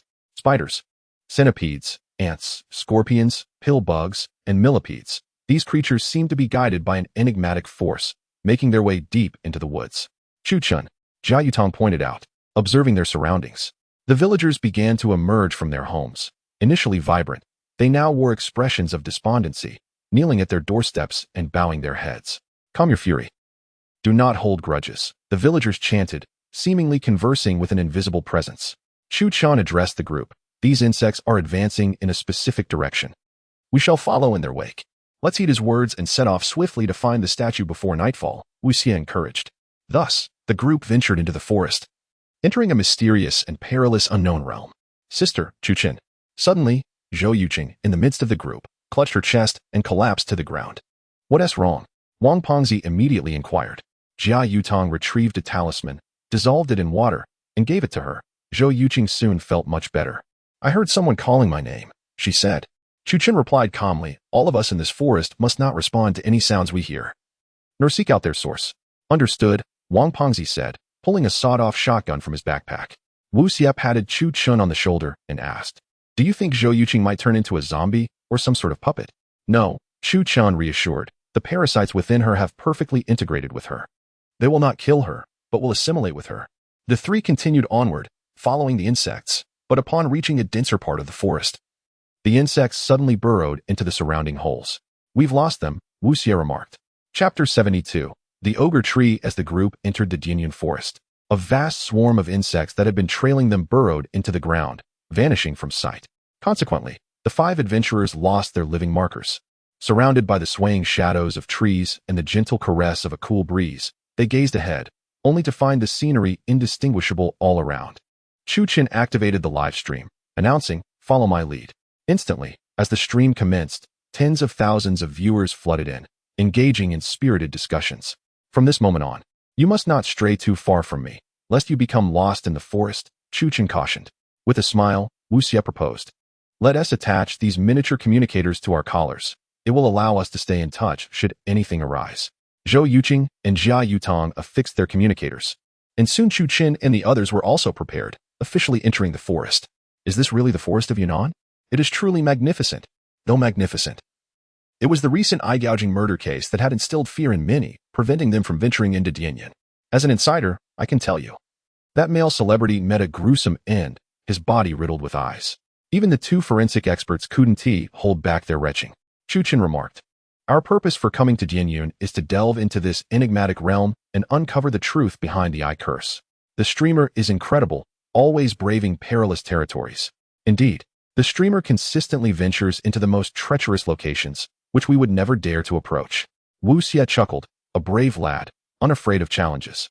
After a while of traversing the forest, Zhou Yuqing suddenly piped up, "I need to use the restroom." "All right, but don't wander too far," Chu Chen replied. Zhou Yuqing promptly took a packet of tissues and walked into the depths of the forest. Wu Xie expressed concern. "Hey, could it be dangerous?" Chu Chen shook his head, though he refrained from revealing his ability to see through the foliage, as it might create an uncomfortable impression. Feeling a bit embarrassed about being close to the group, Zhou Yuqing distanced herself, venturing into a dense thicket whose name she could not recall. Once among the trees, she crouched down to relieve herself. But the surrounding woods were eerily silent, devoid of even the chirping of birds. Having finished her business and cleaned herself up, she stood up, only to suddenly feel a presence brush against her from behind. Who was there? Zhou Yuqing tensed, spinning around to find only a solitary tree standing behind her, with nothing else in sight. Without a moment's hesitation, she hastily adjusted her clothing and prepared to flee. However, something unexpectedly ensnared her foot. What? In an instant, she was lifted off the ground, realizing that it was none other than the vine of the tree behind her that had ensnared her. At that moment, the tree split open at its crown, revealing countless green, spiny tendrils. No, help! Zhou Yuqing cried out in desperation. Inside the crown of the tree, there was an organ resembling a washing machine drum, covered in mucus and spewing acidic digestive fluid. Just as Zhou Yuqing succumbed to despair, a gleaming long knife suddenly soared through the air. Before them lay the formidable black-gold ancient blade of Chu Chun, embedded deep within the trunk of a tree. In an instant, the great tree relinquished its hold on Zhou Yuqing, who was deftly caught by Wang Pengzi as he slid beneath her. Brother, the trees behind us. The surrounding trees morphed into the ghastly form of carnivorous plants, their vines flailing and twisting like electric wires. With a swift motion, Chu Chun withdrew his black gold blade, only to notice an exquisite bracelet on the ground, antiquated in appearance, adorned with the very design of the statue's pedestal. He picked up the bracelet and hurried to a safe location, while the ancient trees extended their vines towards them relentlessly. Is this truly a man-eating tree? Gasped the viewers in the live stream. Did scientists not assert that trees cannot devour humans? Science is merely a means of falsification. Do you dare to believe it? The chat erupted in chatter as Wu Xie pointed at the wound on one of the trees and exclaimed, Brother, the wound on this tree is healing. The cellular repair rate is astonishing, Wang Pengzi remarked.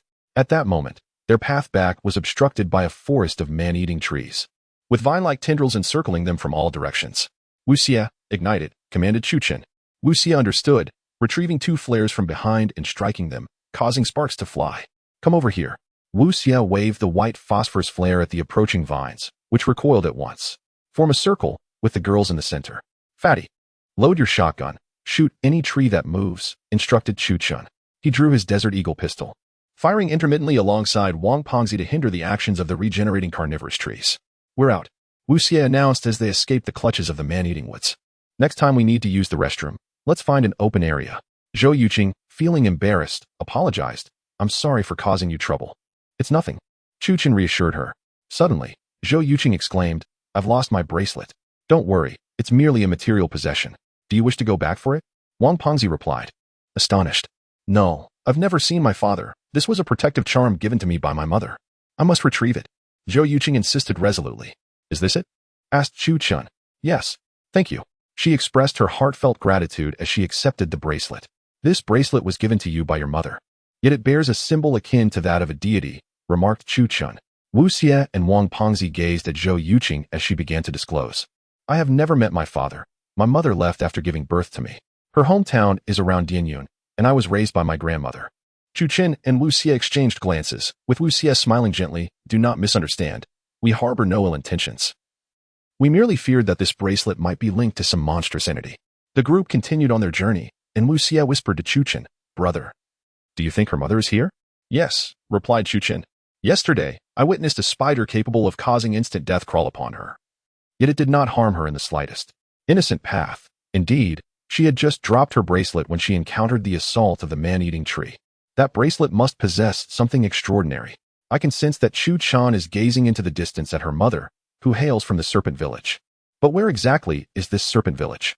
The viewers in the live stream interacted curiously.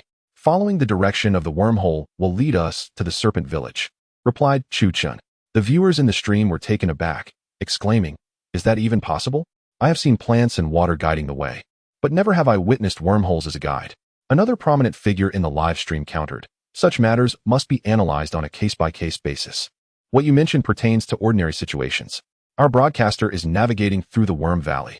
Chu Chun elaborated. These creatures are guided by a mysterious force, despite their differing species. They march in unison towards a singular direction. That is the Serpent Village. The 5 continued onward, feeling an eerie and chilling atmosphere pervading the forest. As there was not a single bird's call to be heard, neither wild rabbits nor monkeys could be found. Strange, there isn't even a little bird around, remarked Fat Wang. Jia Yutong furrowed his brow and said, Chu Chen, there is a profound malevolent energy here, emanating from living beings rather than humans. He produced a geomantic tool. Observing that the needle was incessantly oscillating, occasionally pausing to point towards the doors of injury and death, an ominous sign. Chu Chen cast a glance and realized that if they ventured further into this forest, they would be entering a realm of peril where survival was uncertain. Chapter 73. The marching ants. The five continued their advance when suddenly, Chu Chen, leading the group, signaled for everyone to halt. Inquiring about the cause of the interruption, Jia Yutong asked, "What has happened?" Chu Chen gestured ahead. "See for yourselves." As they beheld the clearing before them, an overwhelming sense of shock surged within them. This woodland, once teeming with trees, now revealed a vast expanse devoid of life, where at least the size of a football field was littered solely with wooden stumps, absent of any trees. At the edge of the clearing flowed a wide river, its waters rushing violently, while the ground was grotesquely strewn with countless bones. These pale remains consisted primarily of cattle, sheep, and poultry, but interspersed among them were disquieting human skulls. The ground was so overwhelmed with bones that it was impossible to find a place to step. The sheer number of deceased animals and humans indicated a catastrophic event had transpired here.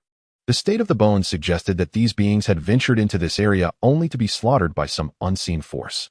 What could possess the power to consume such a multitude of creatures? Jia Yutong pondered gravely. In a sudden outburst, Wang Pengzi slapped his neck in irritation, exclaiming, "Damn bugs! How dare you bite me?" He glanced at his hand in astonishment. By heavens, how enormous is this ant? The others followed his gaze to behold an ant measuring the length of a finger, its legs covered in spines, with two curved pincers protruding from its mouth. Its teeth sharp and densely packed. It resembles a chainsaw, Wang Pengzi remarked in awe. At that moment, a faint rustling sound reached their ears. "What is that noise?" "It sounds like a rat," one of them questioned. "Did you hear something?" "I can't seem to catch it," another chimed in. The audience in the live stream began to speculate, exchanging gifts and opinions, yet nothing was discernible through the camera's lens.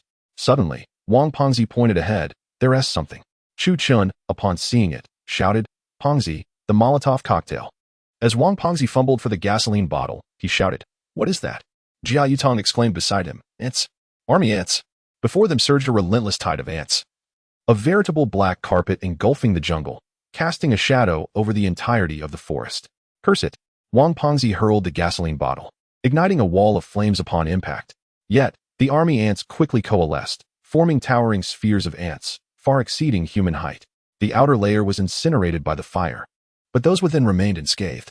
"Ants are averse to water." Chu Chen pointed towards the river. "We must cross." Before them, the ants transformed from a solid mass into an overwhelming swarm, clearly responsible for the multitude of bones that lay scattered. "Let us go," Chu Chen urged, gripping Wu Xie's hand as they leaped into the water together. A quintet of soldier ants surged forth, remarkably forming squares by clasping one another, with the lower ants transforming into vessels for their brethren above, aiding them in crossing the river. "Stand aside, portly one, and hand me the electric baton," Chu Chen exclaimed as he seized the baton from the hefty figure and plunged it into the water. Instantly, a formidable current surged forth, incapacitating the ants en masse, as vast swathes of them, densely packed like a carpet, perished in the river's depths. "My heavens," gasped the onlookers, observing the water blanketed in ants. At that moment, the river was teeming with the tiny creatures, their lifeless forms undulating upon the surface. "Brother, it seems these soldier ants are intentionally obstructing our path," Wu Xie remarked. Here, Chu Chen approached a patch of wild grass, wielding his black-gold ancient blade to sever the encroaching vines. As the grass fell away, it unveiled a low stone tablet inscribed with characters in small seal script. Chu Chen approached, stating, "This is the territory of Snake Village." Jia Yutang pointed into the distance, exclaiming, "Look!" As the group beheld the moment, they entered the realm of Snake Village. The throngs of soldier ants on the opposite bank began to retreat, their dark carpet vanishing into the dense thicket. Suddenly, Zhou Yuqing began to retch, appearing quite unwell. "I feel something battering against my mind," she murmured, her eyes glazed. "This is not good," Jia Yutang exclaimed, uncovering Zhou Yuqing's palm to reveal a second eyeball. Chu Chen glanced at it, astonished to see the eye nestled within Zhou Yuqing's right hand. "We must venture into Snake Village. The means to break this curse lies within," Chu Chen declared. "Let us heed the brother. His words must hold truth." Wu Xie ardently supported Chu Chen. At that moment, the group began to notice the peculiar beauty of the forest around them, vibrant blossoms blooming, and faint birdsong echoing in the air. "The scenery here is far more splendid than before," Wang Pengzi marveled. "It resembles a park." Indeed, and there are far fewer insects. Wu Xie wiped the sweat from his brow. Moreover, the ground is adorned with numerous flowers. As Jia Yutang, being a girl, found joy in the sight of flowers and prepared to crouch down for a closer look, Chu Chun grasped her hand. What is it? Jia Yutang's cheeks flushed as she inquired. Chu Chun picked up a stone and hurled it at a bloom, causing its petals to unfurl, revealing human teeth nestled within. A chill of dread coursed through Jia Yutang as she gazed at the flower, which appeared to possess a structure akin to a human mouth, its interior containing flesh of some creature. How revolting! Zhou Yuqing covered her mouth, exclaiming. These flowers are cultivated by the snake people, Chu Chun explained. They are known as human tooth flowers, designed to devour large insects and even venomous snakes.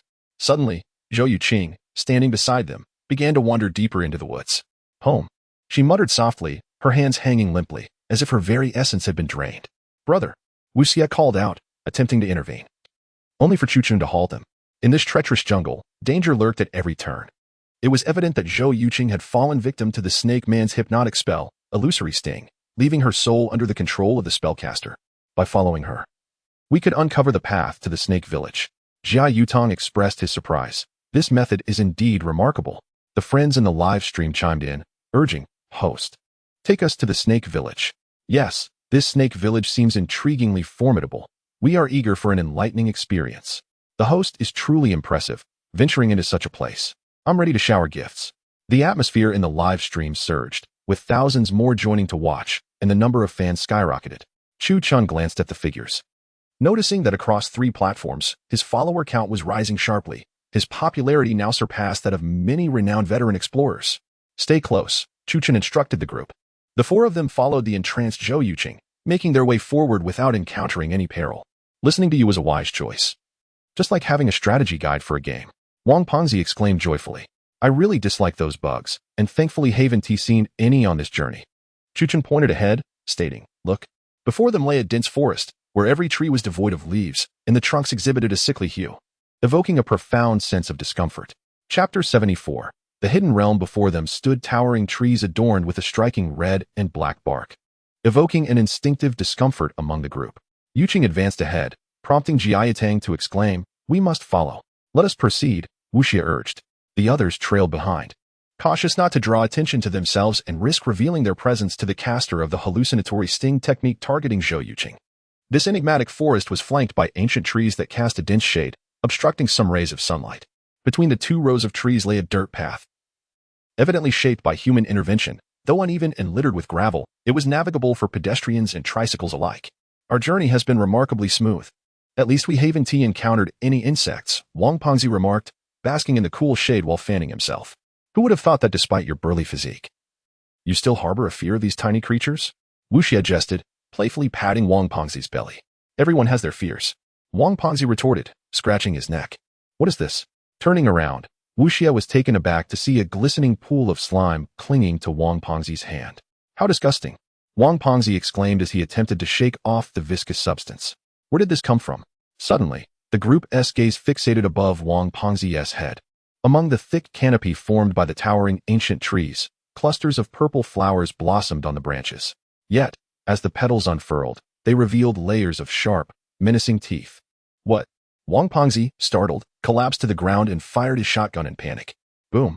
Several of the toothy blossoms shattered upon impact, and to their horror, the bark of the trees began to contort, as if something were crawling beneath the surface. Wu Xie, those trees, he stammered, bewildered by the sight. Are they moving? To their astonishment, the roots of the trees began to shift. These are not merely trees. They are tree insects disguised as trees, also known as tree worms. Chu Chun elucidated. These creatures fear fire. We must use it. Without hesitation, Wu Xie hurled 2 illuminating flare sticks beneath the trees, igniting a few patches of grass. The towering tree worms, sensing the heat, recoiled in apprehension. The trees ahead began to shift as well, prompting Wu Xie to swiftly toss 2 more flares to create a barrier of flames, preventing the tree worms from advancing. Damn it! How clever these creatures are to masquerade as trees. Wang Pengzi gritted his teeth and shot at a tentacle extending toward him. However, that very tentacle latched onto Wang Pengzi's foot. In an instant, Chu Chun hurled his dagger, severing the appendage, and shouted, Grab on, we must flee. The group surged forward, with Chu Chun and Wu Xie tossing several more flares along the way. Wu Xie glanced at Chu Chun and remarked, We're down to just a few flares. We cannot afford to waste them. Set fire to them, Chu Chun commanded decisively. What? Wang Pengzi questioned, a hint of concern in his voice. Is it wise to ignite the entire forest? These insect trees are an integral part of the unique ecosystem within the insect valley, even when engulfed in flames. The distinct ecological environment of the valley is capable of self-regulation. Survival is our paramount objective. Upon hearing this, Wang Fadi and Wu Xie immediately grasped the situation. Wang Fadi produced a fuel canister intended for cooking, while Wu Xie affixed a sticky explosive to it. With a swift detonation, Chu Chun wielded his ancient black gold blade, fiercely cleaving at the surrounding insect tree tendrils, severing all that threatened them in a flurry of flashing steel. The explosive detonated. Wu Xie triggered the dye canister, igniting a conflagration that engulfed the area, eliciting harrowing shrieks from the insect trees. Seizing the opportunity presented by the chaos of the flames, the group sprinted down the path, finally escaping the grasp of the carnivorous insect trees. As they emerged from the inferno, a towering peak loomed before them, its majestic height piercing the clouds like a natural barrier. The ascent to the summit was accessible only by a singular route, hewn from unyielding rock. What a close call. Wang Fadi coughed. My goodness, if insects can transform into trees, what has to stop a rat from becoming a cat? Chu Chun replied, regardless, we must press on. Though the insect trees move slowly, they will eventually pursue us. The group cast one last glance at the billowing smoke behind them and continued onward. Due to the presence of the insect trees, they had distanced themselves significantly from Zhou Yuqing. Enchanted with a curse from the inhabitants of Snake Village, the insect trees did not perceive her as an intruder, but rather as one of their own. From afar, the group observed Zhou Yuqing advancing along the mountain path. She is up there. Jia Yutong immediately pursued her. There are no monsters ahead. Let us go, Chu Chun declared as he stepped forward. As they ascended the mountain path, a chill enveloped them. So cold. Chu Chun retrieved a garment from his backpack and draped it over Wu Xie, inquiring, are you still cold? Not anymore, Wu Xie replied, feeling considerably warmer. By the way, aren't you cold, brother? I am not afraid of the cold, Chu Chun responded. Be sure to keep warm. We cannot afford to catch a cold. Wu Xie assured him, don't worry, I am in good health. With such flourishing flowers, why is it so chilly here? Wang Fadi questioned. Chu Chun casually kicked a stone, which struck a wildflower at the roadside. Suddenly, the flower unfurled its petals, revealing a mass of flesh-colored tendrils that ensnared the stone. When the flower eventually expelled the stone, it was astonishingly corroded by half. These were carnivorous flowers, possessing both cellular walls and animal-like traits, with internal fat that provided warmth. Chu Chun remarked, this confirms that Snake Village is near. The group observed Zhou Yuqing entering a cave and promptly followed her inside.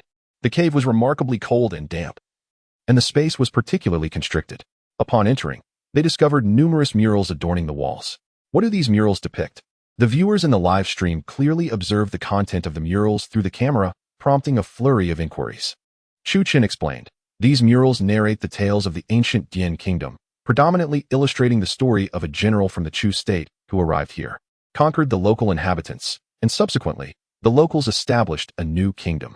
At that moment, Wang Pengzi suddenly pointed to one of the murals. That figure bears a striking resemblance to this statue.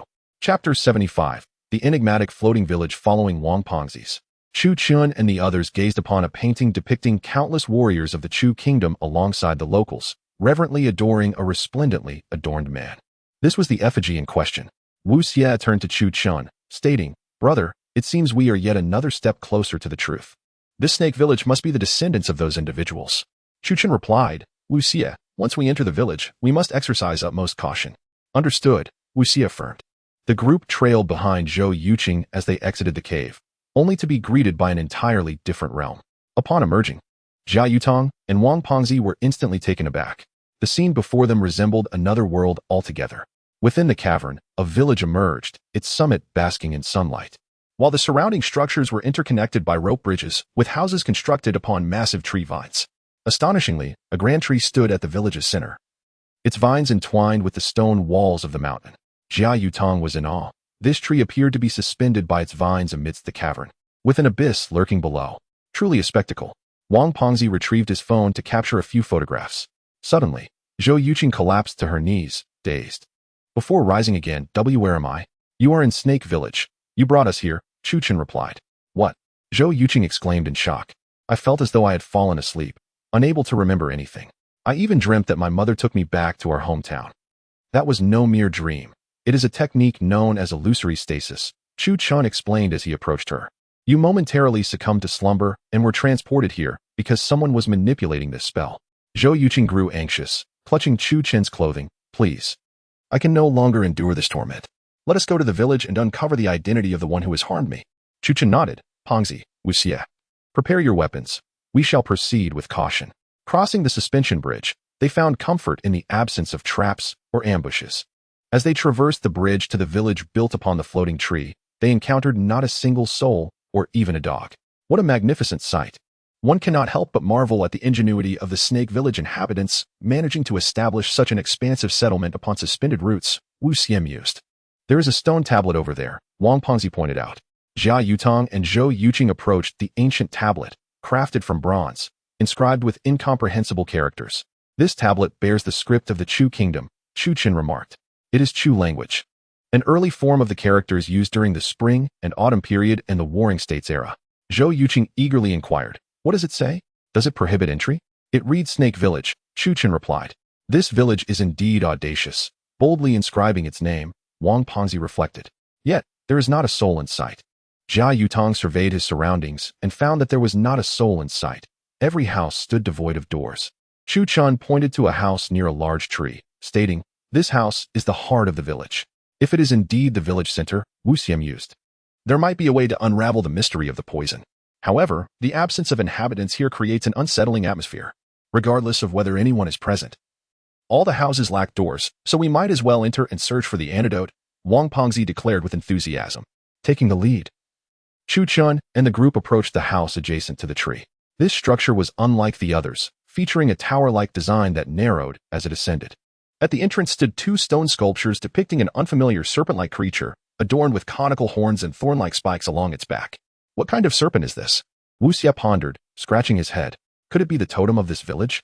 Impossible. Suddenly, Zhou Yuqing dashed into the house, exclaiming, this is inconceivable. The others followed her inside, where she stood at the center, staring at the wall ahead.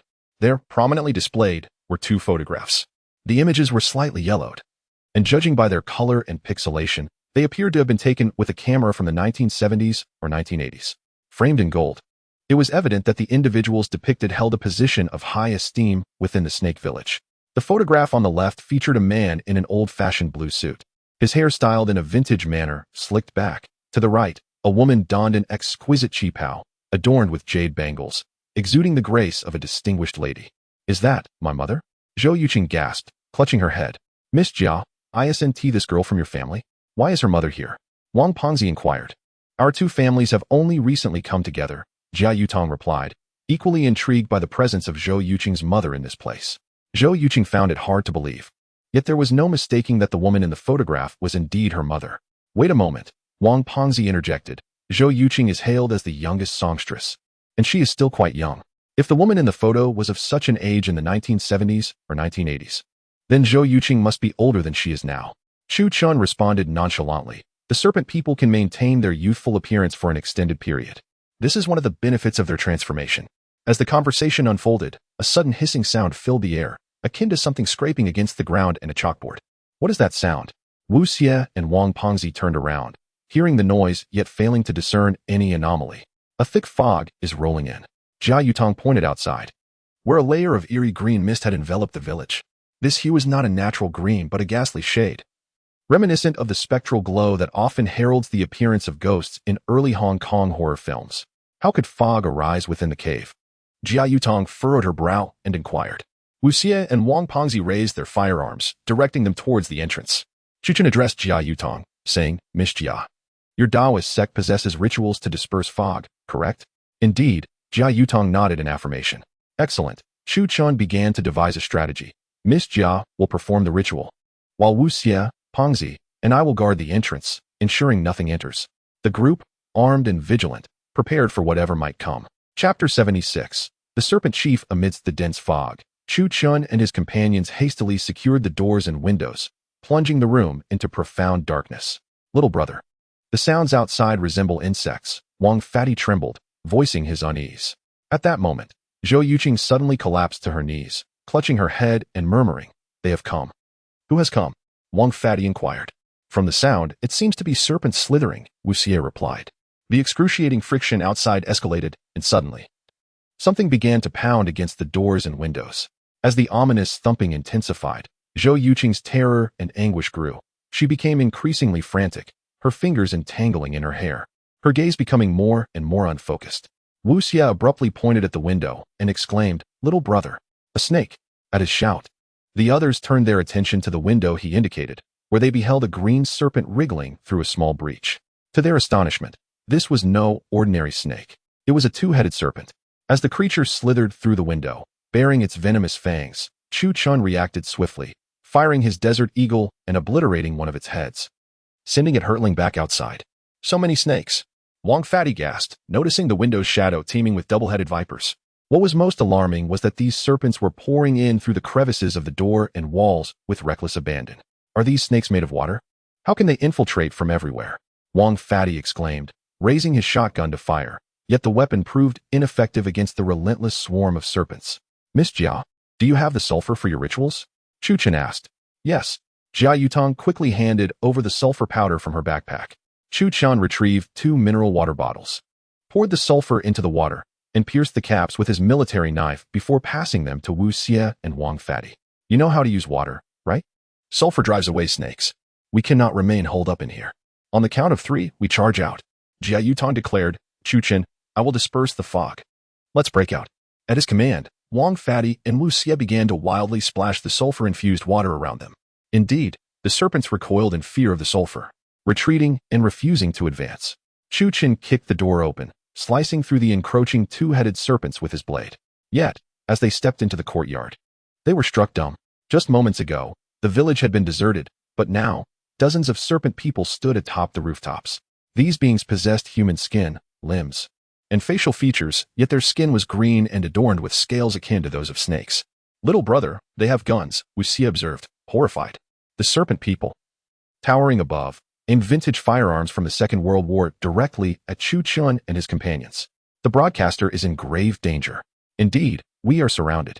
These serpentine beings astonishingly wield human weaponry. Within the live stream, viewers expressed profound astonishment, for these serpents were elusive. Not only could they manipulate venomous snakes and insects, but they were also adept in the use of firearms and ammunition. The crowd gazed upwards at the serpents perched atop the village rooftops, with Wang Fatty feeling particularly anxious, gripping his hunting rifle. However, faced with numerous serpents, he found himself at a loss as to which one to target. Chu Chan observed that the serpents' eyes were not green, but rather red. Could it be that these serpents were not true serpents, but rather a substandard variant? Contemplating this, Chu Chan promptly addressed Wu Xie, stating, Wu Xie, these serpents are not of the same kind as the proprietress we encountered. They belong to a different species. We should refrain from firing. What then shall we do? Wu Xie inquired, looking at Chu Chun. Brother, just say the word, and I shall comply. At that moment, Chu Chun suddenly brought Zhou Yuqing into view, raising her hand. Wu Xie understood immediately and exclaimed, Look here, we are not your enemies. Upon seeing the bracelet on Zhou Yuqing's wrist, the serpents lowered their weapons, relinquishing their guns and spears. Wang Fatty chuckled, saying, Brother, you truly have a way with them. How is it that they surrendered so readily? Chu Chin replied, There is no need for conflict. I could eliminate all the serpents in an instant, but that is unnecessary. Our primary objective is to resolve Zhou Yuqing's affliction, not to take lives. Naturally, the live stream viewers were keenly interested in this matter, prompting Chu Chin to explain. Zhou Yuqing's mother is considered a high-ranking serpent among their kind, while the serpents in this village are of a lower order, unable to maintain a human form. In contrast, high-ranking serpents can assume human shapes, much like that proprietress. Wang Fatty nodded in understanding. So, Zhou Yuqing's mother is akin to a supreme figure emerging from a novice village. Precisely, Chu Chin affirmed. Suddenly, a massive serpent, muscular and with fewer scales, leaped down from the rooftop, approaching Chu Chun and the others. Is the affliction upon Zhou Yuqing the result of your actions? Chu Chin inquired. The colossal serpent nodded in response. We are friends of Zhou Yuqing. She is currently troubled by this affliction. Is there a way to dispel it? Chu Chin asked. The giant serpent shook its head, evidently refusing to comply. Thus, Chu Chin rephrased his question, why do this to her? The massive serpent produced an ancient bamboo scroll from behind, well preserved despite its millennia-old origins. Usually, such a scroll would be in the possession of a tribal chief, and items carried closely would hold immense value for the tribe. What does this inscription say? Chu Chin wondered aloud. Such an ancient artifact, exclaimed one viewer. Could it be the history of this tribe? The audience saw the scroll, revealing intricate inscriptions of ancient Chu characters, complex enough that only those well-versed in linguistics could decipher them. Chuchen remarked, "Ah, now it becomes clear. These inferior serpent beings have been placed here by the superior ones for the purpose of selecting a queen." A queen? Wang Pengzi was taken aback. What exactly is that? Is it related to StarCraft? Wu Xie remarked, "It is likely closely associated with that idol. The idol is presumably revered here. Could it be that the queen is responsible for overseeing the idol?" Chuchen stated, "Yet the manner of administration involves merging with the idol itself." What? Does that not imply death? Wang Pengzi was utterly astonished. What sort of management is this? Chapter 77. Night at the camp. Chuchen said, "Fatty, Wu Xie, come here." The three gathered together. And Chuchen spoke in English. "We shall feign our agreement to assist the serpent people in escorting Zhou Yuqing to fulfill this ritual, and thereafter, we will seek out the heart of their worship of the false deity to lift her curse." Wu Xie nodded, a smile gracing his lips. "That plan is splendid. It not only spares us the exertion of combat, but also allows us to leverage their strength to unravel the truth." Thus, Chuchen addressed the serpent leader. "As friends of Zhou Yuqing, we are more than willing to assist you." Upon hearing this, the serpent chief was naturally pleased, nodding in agreement. With a wave of its hand, several robust serpent warriors approached, each wielding antiquated rifles and brandishing daggers at their waists. Towering at nearly 6 feet tall, their muscular forms and sharp fangs instilled a sense of trepidation. The serpent chief gestured toward the strongmen and then departed, indicating that Chuchen should follow them. Jia Yutong instructed Zhou Yuqing, "We will feign cooperation with them, our aim being to locate the mysterious idol." Zhou Yuqing nodded in agreement. Following the serpent's lead, the group exited the village. There was a concealed passageway, entirely crafted from vines. Unlike ordinary vines, these were the sturdiest tendrils harvested from the insect tree, remarkably robust. The vines coiled in a cylindrical shape, akin to a factory chimney's circular ladder, and the group descended this vine ladder. 2 serpent warriors guided Chuchen and his companions, pointing toward the distant mountain before halting their advance. Wang Fatty chuckled, "Look, brother, these 2 serpents have grown shy and refuse to proceed." Chuchen shook his head. Serpents possess an innate fear of danger. They are apprehensive of that mountain and dare not approach. Viewers in the live stream noticed something peculiar and commented, "Brothers, doesn't that mountain resemble a bug's head?" As others turned their gaze, they indeed observed the mountain featuring 2 protruding pincers, reminiscent of the head and mandibles of many insects. This mountain marked the most perilous area of Insect Valley. Chuchen remarked, "Even the formidable serpent people dare not venture close to this treacherous place." Zhou Yuqing asserted, "As long as I can break the curse upon me, I am willing to do anything." Jia Yutong declared, "In that case, Chuchen, let us set forth." At that moment, the 2 serpent warriors suddenly vanished into the dense foliage surrounding them. Chuchen descended along the mountain path. Aptly described as one mountain after another in this region of Yunnan, the ascent may be facile, but the descent proved arduous. The group's pace slowed considerably.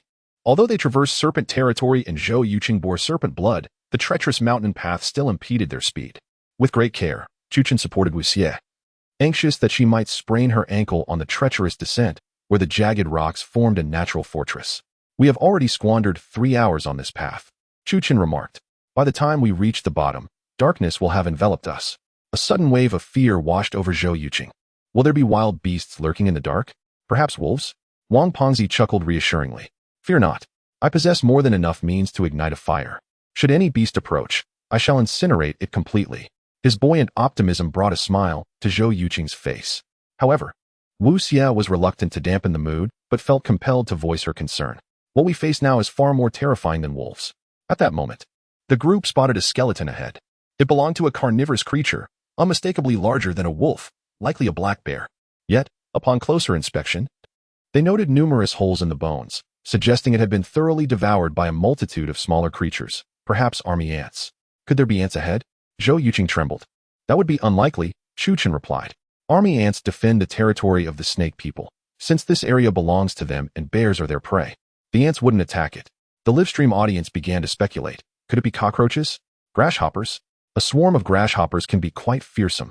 "Do you have grasshoppers in your tropical rainforest?" Another chimed in. "Surely it isn't a ghoul?"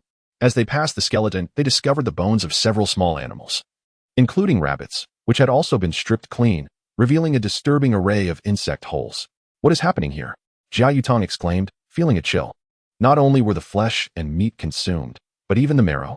Wang Pengzi interjected, This is akin to capitalism, draining every last resource. Wu Xie turned to Chu Chun with a question. What is your take on this, brother?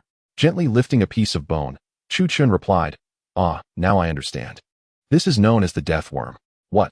Jia Yutong gasped in astonishment. You know about it? Wu Xie inquired further. The death worm of the Mongolian Gobi is said to be the guardian of Genghis Khan's tomb, Jia Yutong explained. Chu Chun smiled. The death worm is not exclusive to the Mongolian Gobi. This creature, known in ancient times as the marrow sucker, has existed since the era of the Yin Emperor and the Yellow Emperor. Zhou Yuqing quickly asked, What does it look like? Suddenly, Wang Pengzi shouted, pointing ahead. Is that it? The group turned to see an enormous insect hanging from a tree, its entire body a deep crimson, resembling a massive earthworm. How disgusting! Zhou Yuqing gasped, covering her eyes in horror. Wu Xie immediately raised his small flamethrower, intent on incinerating the creature. Wait! Chu Chun stopped him. That is merely the exoskeleton of the marrow sucker. Wang Pengzi sighed in relief, but then remarked, Still, that shed skin is over a meter long. At that moment, the sun began its descent, casting a crimson hue reminiscent of a soft-boiled egg yolk. The sky gradually darkened, and the forest became enveloped in shadows. The group could only switch on their flashlights and proceed with caution. Let us set up camp for the night, suggested Wu Xie. Brother, we should rest and conserve our strength, replied Chu Chun. Wu Xie is right. Enduring a night of travel would take a toll on our bodies, and should we encounter danger, our reactions would be sluggish. Jia Yutang nodded in agreement. Chu Chun makes a valid point. Let us find a clearing and establish our campsite. The five ventured into a relatively open area where Chu Chun and the others retrieved their tools to begin pitching the tents. Wu Xie, Chu Chun, please allow me to assist, offered one of them. No need. Brother, you are weary as well, Wu Xie smiled. You've been using both your mind and hands throughout this journey. You are the one who truly requires rest. Chapter 78. The death worm. Wang Pengzi remarked, This is too cruel. I am the only one laboring here. Jia Yutong chuckled. Fatty, when we return, I shall treat you to a seafood feast at the finest restaurant in Yanjing. Wang Pengzi responded with a grin. That is a promise. I may not have many hobbies, but I excel in the art of gourmet dining. The group set up their tents. Chu Chun shared one with Wu Xie, while Jia Yutong and Zhou Yuqing occupied another, leaving Wang Pengzi to dwell alone in his own tent. As night fell, silence enveloped the surroundings, plunging everything into an abyss of darkness. Brother, I cannot sleep, Wu Xie said, glancing at Chu Chun beside him. I have this unsettling feeling that something is lurking nearby. The soul-sucking worms, Chu Chun replied. They have long since detected our presence. What? Wu Xie instinctively reached for the handgun at his back. Then why haven't they attacked us yet? Certainly, they are waiting for the perfect opportunity, Chu Chun explained. The soul-sucking worms typically conceal themselves deep underground, remaining exceedingly elusive. Meanwhile, Wang Pengzi tossed and turned, unable to find rest. Alone in his empty tent, he found the solitude quite disconcerting. Sigh, had I known I would be sleeping alone, I would have invited another companion. Wang Pengzi shook his head, resigning himself to the situation. Well, I might as well have a smoke. He pulled out a pack of Yushi cigarettes, but just as he was about to light one, he noticed a shadow moving outside the tent. Wang Pengzi's senses heightened. He tucked away the cigarette and hastily retrieved his hunting rifle. Who was there? He whispered. No answer came from outside. If someone truly stood beyond the tent, they would undoubtedly hear his inquiry. Not a person. Wang Pengzi felt a chill of sweat trickle down his back. He dared not exit the tent. The outside was where true danger lurked. With the lights on inside, at least nothing would attack him directly. Suddenly, a rustling sound erupted around him, reminiscent of something gliding across the grass. Wu Xie and Chu Chun, too, perceived the noise. Brother, there's movement, Wu Xie exclaimed. Chu Chun placed a finger to his lips, signaling for silence. At that moment, the sounds outside grew louder, akin to a bicycle chain dragging across the ground, sending shivers down one's spine. Just then, a loud shout erupted from Wang Pengzi's direction, followed by a dull gunshot. Chu Chun and Wu Xie exchanged glances. And at that precise moment, a shadow of a centipede appeared on the fabric of their tent. The dark silhouette revealed a colossal centipede, its length comparable to a human arm, with its numerous legs frantically writhing. With a swift motion, Chu Chun leaped out of his shelter, and the centipede darted toward him. However, no matter its speed, it could not outpace the blade in Chu Chun's hand. In an instant, the knife gleamed as it severed the giant centipede in two. At that moment, Zhou Yuqing also rushed out, wielding a thermos. She splashed a cup of hot water onto the centipede's face. Despite its massive size, the creature could not escape the scalding punishment. Centipedes are innately terrified of hot water, and as such, the moment they were doused, the large centipedes turned and fled. only to be incinerated by the innocent flamethrower, transforming them into skewers of flesh. Wang, the rotund fellow, marveled, why are there so many large centipedes? What are they doing out at this hour? Suddenly, Chuchen shook his head. No, the trajectory of these centipedes is not aimed at attacking us. They are fleeing from something. Wu Xie immediately became alert. Anything capable of instilling such fear in these sizable centipedes would certainly not be a mere hint. Bro, did you hear that? Wang exclaimed suddenly. Wu Xie nudged Chu Chun with his arm. I heard it. At that moment, the group discerned a rustling sound that was growing increasingly distinct, as if it were advancing towards them. Look below, Chu Chun shouted, pack your things. We must leave this place. They abandoned their expensive outdoor tent, hastily grabbing their backpacks and sprinting down the path ahead. Meanwhile, the ground behind them erupted as a torrent of soil surged forth, with countless clumps of earth frantically pursuing the group. These are soul-sucking worms. We must advance swiftly. Chu Chun declared. Let us just set them ablaze. Wu Xie suggested. That is not an option, Chu Chun countered. The soul-sucking worms can rapidly split into multiple entities, even flames. If not potent enough to obliterate them completely, would merely scatter the individuals to continue their pursuit. Wu Xie was astonished. So, it's like if you cut one. It only multiplies? Precisely, which is why I do not recommend attacking, Chu Chun replied. Do you see that tree ahead? The group noticed a large tree before them. We shall climb that tree. It is a yao bamboo. Its trunk contains potent toxins. The moment we ascend, I will slice the trunk, allowing the poison to eradicate these worms. Upon hearing Chu Chen's plan, the group felt a sense of trust and urgency, hastening their ascent. Once everyone had climbed the tree, Chu Chen leaped forward, gripping a branch with one hand while wielding a knife in the other, executing a brilliant arc that severed the bamboo trunk. Before their eyes, countless red, meter-long worms emerged, their bodies armored with a chitinous exoskeleton and equipped with crushing mandibles, enabling their ease of movement underground. However, in their eagerness to pursue Chu Chun and his companions, they opted to ascend the tree. As they surged upwards, Chu Chun's strike had severed the trunk, causing the sap to gush forth, splattering into the mandibles of the worms.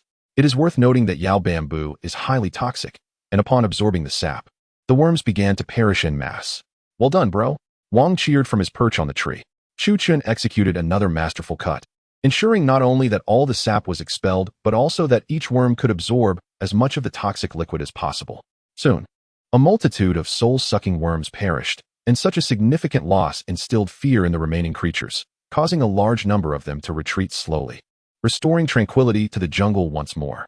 We are now drawing ever closer to the heart of the Worm Valley. Wu Xie remarked that the worms here are considerably stronger than those we encountered earlier. Without the arrow bamboo, dealing with them would indeed be quite challenging. Indeed. Chu Chun replied, if I am not mistaken, the destination we seek is the tomb of the earliest king of the ancient Dian kingdom. Upon hearing this, Jia Yutong expressed his astonishment, asking about the ancient Dian kingdom. Precisely, Chu Chun affirmed, this art of manipulation originates from a secret technique of the ancient Dian kingdom. Chapter 79. Time is of the essence. Chu Chun and his companions descended from the arrow bamboo.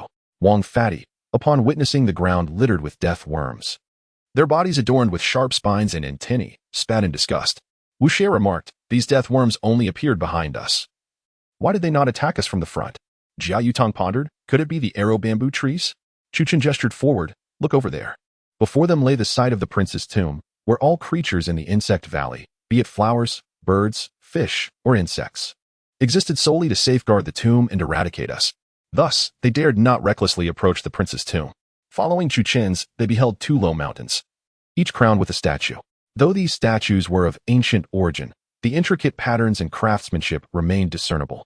One statue depicted a general from the spring and autumn period, while the other exuded the unique characteristics of the ancient Dian kingdom. How magnificent! Exclaimed Shennongjia Xiang, the top donor in Chu Chen's livestream. It feels like a scene from a fantasy novel. Other viewers echoed this sentiment, and even Jia Yutong and the others were taken aback by the grandeur.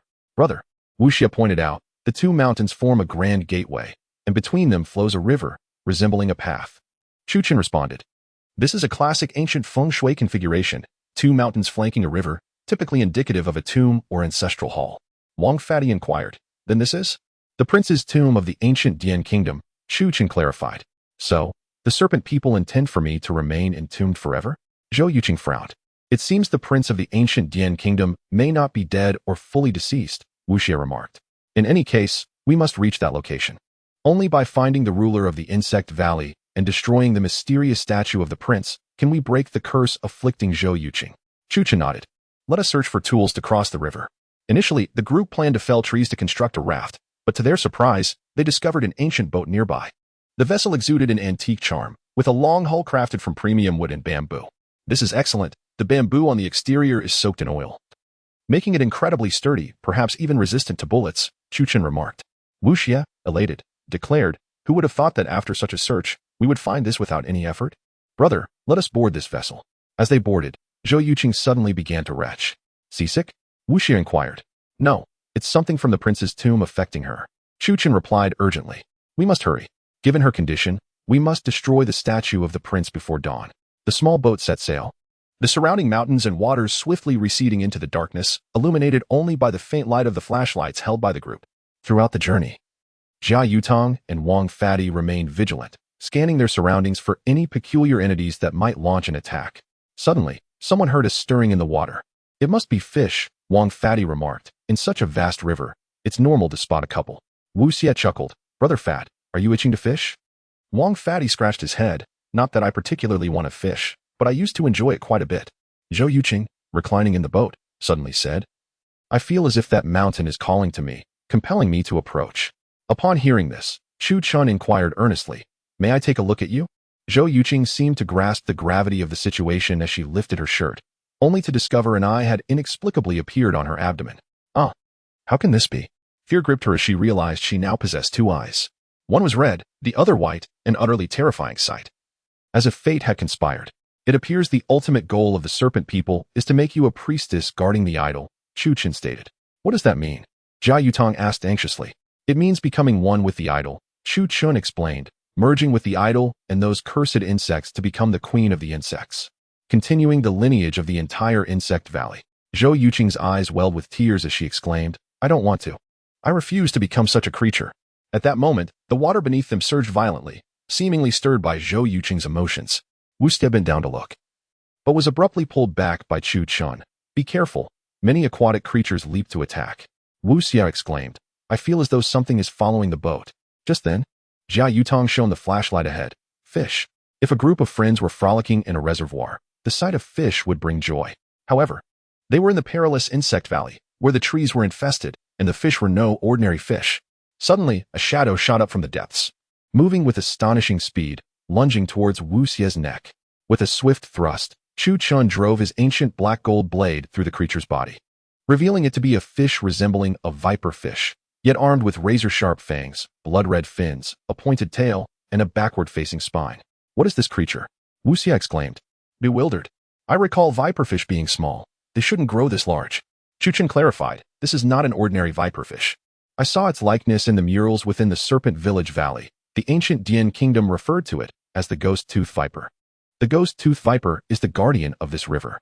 Since Zhou Yuqing has been afflicted by the curse, she is perceived as part of the virtuous king. Thus, they seem to sense her emotional fluctuations and have gone mad in their defense of the king. Here they come again, Jia Yutong warned, but we have no harpoons. Chu replied, ghost-tooth vipers are bloodthirsty and go into a frenzy at the scent of blood. Only blood can lure them. At that moment, the water surfaces ahead and behind began to thrum like a drumbeat, as countless ghost-tooth vipers surged upward, charging toward the small boat. This is not good. There are too many. The stout figure lifted the paddle and struck a viper fish. Yet another one fell onto the deck. To everyone's astonishment, this ghastly toothed viper sprouted 7 or 8 insect-like legs from its abdomen, scuttling maniacally towards Zhou Yuqing, who was seated on the deck. With a bang, Chu drew his pistol and shattered the ghastly toothed viper. Wu Xie, deploy the grappling gun. Wu Xie nodded and handed Chu the gun meant for launching the grappling rope from his backpack. In an instant, Chu fired the grappling line, ensnaring a branch of a bamboo tree on the distant bank. Whoosh! The branch swiftly returned, and Chu seized the corpse of the ghastly toothed viper, smearing it with the sap of the bamboo tree before casting it aside. In a heartbeat, countless ghastly toothed vipers began to voraciously feast upon the remains of their kin. Yet the poisoned carcass swiftly claimed their lives. The envenomed corpses were torn apart by the vipers behind, creating a deadly cascade that swiftly led to the demise of even more ghastly toothed viper fish. Splendid. My dear brother, you truly are remarkable. Wang Pengzi exclaimed this way. We can conquer without battle, splendid Wu Xie remarked. This river harbors an abundance of ghastly-toothed vipers.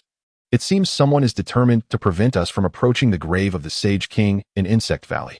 Chu Qin replied, the Sage King possesses the power of insects, capable of constructing an ecological defense system through them. Suddenly, Jia Yutong interjected, Yuqing is in trouble. Everyone turned to see Zhou Yuqing's right hand, which had sprouted an eye. Jia Yutong stripped off her clothing, revealing that 2 eyes had emerged on her abdomen, extending into blood-red patterns. The sight of these patterns, coupled with the grotesque growths of the eyes, elicited gasps of horror from the onlookers. This pattern resembles the face of the Sage King. Chapter 80. The demon fish with teeth. Wu Xie voiced the words that everyone dreaded to speak. At that moment, a strange crimson glow suddenly enveloped the mountain where the tomb of the wise king lay. This radiance resembled not so much light as the ominous hue of blood. Could it be that the wise king has sensed our approach? Wu Xie and Wang Fadi echoed almost in unison. Chu Qin nodded in agreement. Indeed, the wise king is now aware of our intentions. Wang Fadi, intrigued, inquired, but if we are to escort Miss Zhou, why would the man-eating fish attack us? Because it appears that the serpent people have discovered our plan, Chu Qin explained. In fact, all along the journey, I have noticed something shadowing us. What? Jia Yutong gasped, rising to her feet, only to be pressed down by Chu Qin. If you stand now, the serpent people observing in the shadows will detect us. In that case, we would not only have to contend with these creatures but also battle the serpent people, and we lack sufficient manpower. Upon hearing Chu Qin's reasoning, Jia Yutong remarked, this truly feels like a nightmare. I hope it passes swiftly. The group continued along the river, only to find that the water was flowing upward toward the mountain. Remarkable, the water flows uphill. It seems this insect valley is indeed extraordinary, possessing such capabilities. The viewers in the live stream were overjoyed, delighted to accompany Chu Qin in witnessing such a magnificent spectacle. As the water ascends, Chu Qin stated, we must proceed on foot up the mountain. Perfect, it's just the right time to stretch our legs after resting on the boat, Wang Fadi declared. Picking up his hunting rifle, they ventured into a forest, characterized by typical tropical rainforest features. It was deep night, surrounded by the sounds of chirping insects. With the moon faintly visible, Chu Qin and the others followed a clearly discernible path through the cool and fragrant air of the woods. What a delightful scent. Reminiscent of mint, Jia Yutong remarked as she caught a whiff. How peculiar. Is there really mint in this place? Wang Fadi expressed skepticism. Indeed, generally, mint tends to influence the existence of insects. How could such a place filled with bizarre insects harbor this? Wu Xie pondered. Chu Qin also detected the aroma. And as Wang Fadi and Wu Xie followed the scent, Jia Yutong instructed, Miss Jia, use the Taoist calming incantation to stabilize your sister's spirit. Chu Qin cautioned. The hallucinogenic mushrooms in this forest are symbiotic with the insects and fungi, created to thwart intruders into the tomb of the wise king. Only the serpent people can withstand its effects. Jia Yutong was momentarily taken aback, but quickly complied with Chu Qin's guidance. Following closely behind, Chu Qin led Wang Fadi and Wu Xie into a grove where the trees stood short, yet the ground was dotted with large mushrooms. These fungi boasted peculiar colors and exquisite shapes, their size comparable to that of an adult human head. So many poisonous mushrooms. Innocent as it may seem, the allure of the fragrant mushroom was undeniable. Young man, are you hungry? One asked, while the other, Wang Fadi, suddenly drooled at the sight of the mushroom. The two of them, entranced, found standing increasingly laborious. Something was amiss. Chu Qin observed them. Anyone with a modicum of common sense knew that brightly colored mushrooms were often poisonous. Surely, they were aware of this. Jia Yutong, fire talisman, Chu Qin commanded. Jia Yutong hurled a talisman used for exorcism towards them. Grasping the fire talisman tightly, Chu Qin dashed forward. At this moment, Wang Fadi and the innocent had lost all semblance of humanity, limping towards the poisonous mushroom. Suddenly, the nearest large mushroom split open, revealing a gaping maw filled with jagged, hook-like teeth. Chu Qin arrived just in time. He pressed the talisman against the mushroom, igniting it instantly. With a loud bang, the mushroom took flight, and in that moment, Wang Fadi and the innocent regained their senses. To their astonishment, the base of the mushroom revealed a creature reminiscent of a caterpillar, adorned with sharp spines and short, hook-like legs, emanating a rich scent of mint. With a swift motion, Chu Qin drew his ancient black gold blade and severed the creature. Goodness! This fragrance can truly drive one mad, Wang Fadi exclaimed, visibly alarmed. The innocent blushed. I'm so sorry for the trouble, young man. There's no need for such formality between us, Chu Qin replied, but we are surrounded by numerous mushroom creatures. Before them lay a forest teeming with these mushroom creatures, even smaller ones clinging to the trees. But how can we proceed? The aroma is so overwhelming. Though we may not see them, we cannot ignore the scent. Jia Yutong queried. The innocent smiled. Have you ever tried herring in a can? Chu Chun nearly chuckled at the thought. If we apply the brine of the herring to our masks, the scent will be completely masked, the innocent suggested, despite their aversion to canned herring. The prospect of being devoured by these mushroom-like monstrosities rendered the herring a delicacy in comparison. These creatures emitted their enticing fragrance to lure their prey, as they could only engage in close combat. We shall navigate around them, Chu Chun advised. The group followed his lead, encountering no further threats, and made their way through the forest, arriving at the majestic foot of the mountain. Chu Chun activated his X-ray vision, discovering that the mountain harbored no traps, secret chambers, or signs of human passage or alteration. At the summit, he announced, we must ascend this rocky wall. The tomb of the wise king lies atop. With a clear directive, the others promptly retrieved their climbing gear, discarding unnecessary items from their backpacks to lighten their load.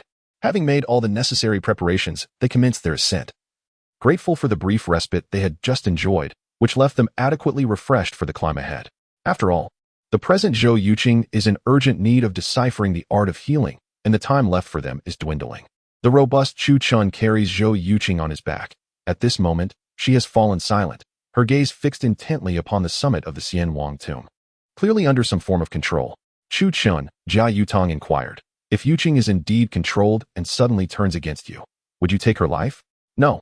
Chu Chun replied, she has not yet reached a level that would compel me to do so. Chapter 81. The Tomb of the Wise King. The gentle smile of Wu Xie illuminated the atmosphere. Do not be deceived by the prowess of the young man. He seldom resorts to taking lives. At that moment, Wang Pengzi interjected, I sense something lurking behind us. With a swift glance over his shoulder, Chu Chun remarked, there are 2 serpent people concealed behind the stone at your 6 o'clock. Should we eliminate them? Pengzi inquired. If we engage, will the serpent people from the village come to attack us? Indeed, Chu Chun replied. However, we need not slay them. I intend to make use of them. How do you plan to do that? Jia Yutong asked incredulously. They do not comprehend human language. They have remained in this secluded place all their lives for the wise king. With Zhou Yuqing in our company, they can provide us with cover along our journey. Chu Chun explained. As they conversed, the group reached the mountain summit. The moment they ascended, a refreshing breeze swept over them, carrying a hint of chill. Before them stood a magnificent palace, entirely hewn from rock, its ancient visage reminiscent of a child's craftsmanship. Though the palace appeared somewhat rough, it retained all essential elements. The walls, the grand entrance, and the stone tablets were all present in abundance. How remarkable are these broadcasters? Yet, why is this magnificent structure absent from the map? Is this truly the tomb of the wise king? What a spectacle!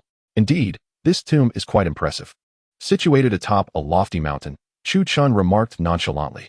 From above, this palace resembles an ordinary stone peak. It exemplifies the ancient art of visual perspective. Furthermore, this woodland is a protected area, dissuading casual visitors. Wu Xie suddenly pointed to a green stone on the ground, exclaiming, this stone is rather striking. That is a reflection stone, used to create natural barriers, designed to thwart formidable geomancers, Chu Chun elucidated.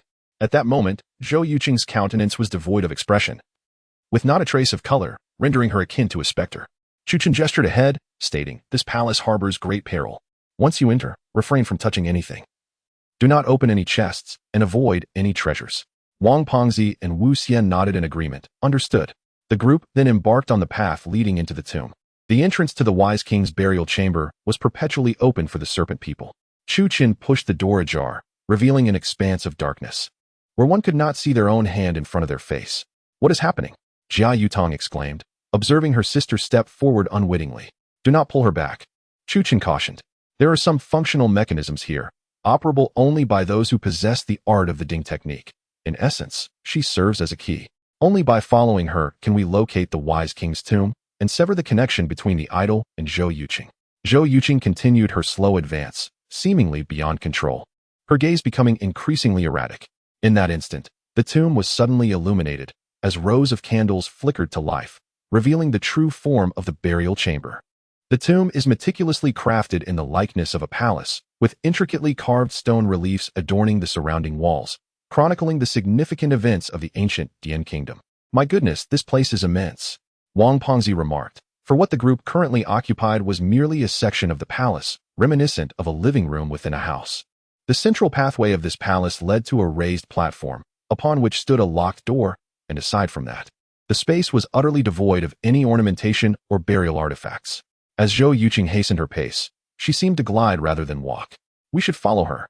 Jia Yutong, worried for her safety, immediately pursued her. Wang Pengzi chuckled. It appears quite normal here. Surely there is nothing to fear. However, as Wang Pengzi casually lifted his gaze, a shadow of dread crossed his face. Little brother, look. Quickly, he exclaimed in a voice tinged with panic, pointing at something extraordinary on the wall. The others turned their eyes upward and beheld a multitude of humanoid figures densely clustered upon the ceiling, seemingly enveloped in a layer of black tar. Little brother, what is that? Wang Pengzi inquired, halting mid-stride. Not good. Those are the Tuo figurines. Chu Chen exclaimed. No sooner had he spoken than the Tuo figurines began to sway back and forth as if awakened. Pengzi, run to that door, Wu Xie urged.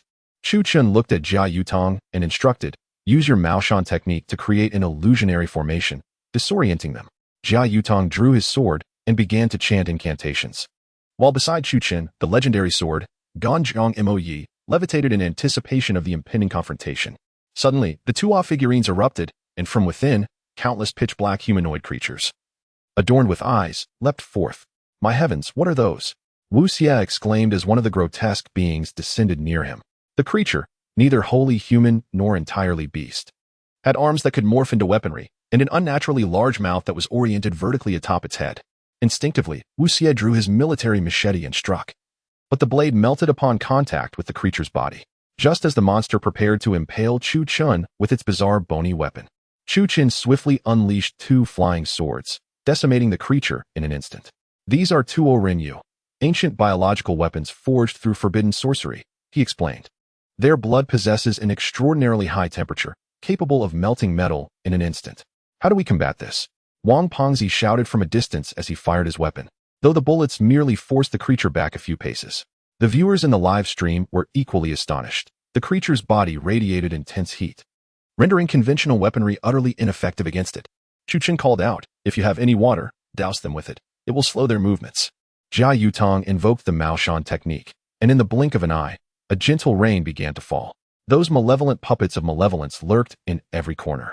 Wu Xie opened a water bottle and splashed its contents upon the puppet blocking his path, instantly rendering the creature as if frozen, still thrashing about. Crack! Chu Chen's flying sword swiftly followed, annihilating the puppet on the spot. With the efficacy of Jia Yutong's Maoshan techniques, the group soon arrived at the elevated platform. Although not all of the puppets had been vanquished, such an endeavor was deemed unnecessary. Upon arrival, they noted that Yuqing had entered through this very door and had subsequently vanished without a trace. Cursed puppets, Jia Yutong exclaimed. Chu Chen responded, in that case, let us also pass through this door. Chapter 82. The Mystery of the Dian Kingdom. As Chu Chen and his companions pushed open the grand door, a refreshing breeze greeted them. At that moment, they realized that this immense, palace-like tomb of the wise king was far more intricate than they had initially imagined. Its expanse was truly vast. From an exterior perspective, the tomb resembled a grand exhibition hall, with the cavernous stone walls intricately carved into the shapes of cabinets, showcasing an array of bronze sculptures, weapons, and various silver and gold artifacts. Brother, look, there are items from the spring and autumn period and the warring states. Wu Xie exclaimed, pointing at the wall. That is a helmet from the state of Chu, Chu Chen replied. In 278 BC, General Zhuang Qiao from Chu visited the ancient Dian kingdom. The murals we observed in the previous tomb depict the local inhabitants welcoming the Chu general. Wang Pengzi remarked. I sense that this Chu general seems to have integrated with the locals. Brother, look at this. The painting depicts two groups celebrating together, doesn't it? Holding a polished stone slab that gleamed with smoothness, Wang Pengzi revealed an illustration of the ancient Dian king, the wise king, and General Zhuang Qiao, both raising their hands in celebration. Indeed, Chu Chen affirmed, the ancient king of Dian and General Zhuang Qiao allied to vanquish the surrounding tribes, with Zhuang Qiao installing him as king, hence the title, Wise King. The wise king had a profound affinity for insect arts, as the Dianyan region was rife with insect plagues, enabling him to master the art of controlling these creatures throughout the ancient Dian territory. As the audience in the live stream grew increasingly curious about this historical narrative, they inundated the comments with inquiries. What happened next? Wasn't Emperor Zhu Long responsible for the downfall of the Six Kingdoms? What became of Chu after its demise? And what ultimately transpired with the wise king? Pointing to two sculptures within the tomb, Chu Chen elucidated, these sculptures represent Zhuang Qiao and the wise king, to appease the local populace. Zhuang Qiao proclaimed himself the martial king and conferred the title of wise king upon the ancient ruler, both standing side by side.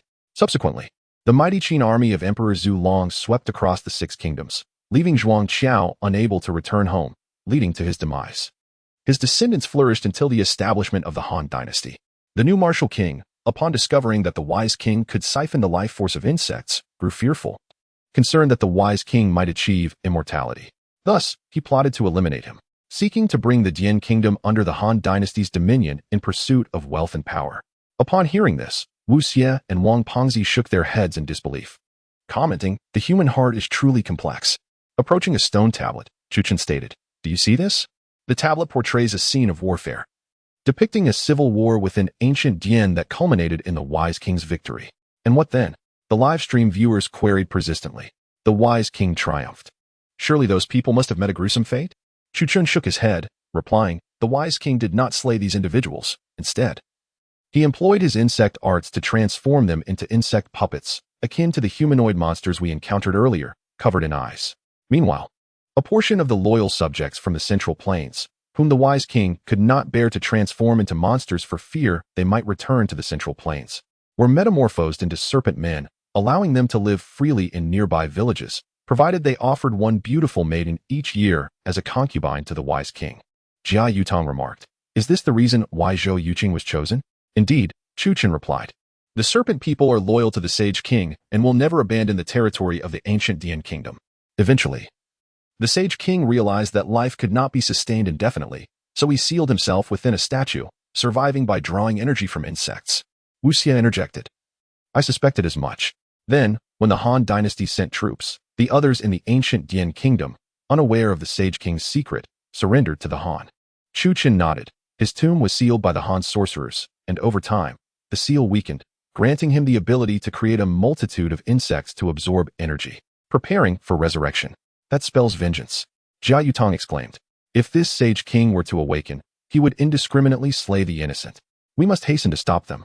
Chu Chen stated, "I can sense that the sage king has begun preparations for the ritual and is about to merge with Zhou Yuqing. Then we must pass through these 3 caverns," Wang Pengzi commented. "What purpose do these caverns serve?" Each of the 3 massive caverns bore a stone tablet at its entrance, intricately carved from jade, inscribed with a line of text, "The Path of Offerings. Only by shedding one's blood upon it can one pass." Chu Chen read aloud. "Could this be a trap?" Wang Pengzi inquired. "No, there are currently no traps that could kill with just a drop of blood," Chu Chen reassured. "We can give it a try." Jia Yutong added, "Dawn is approaching.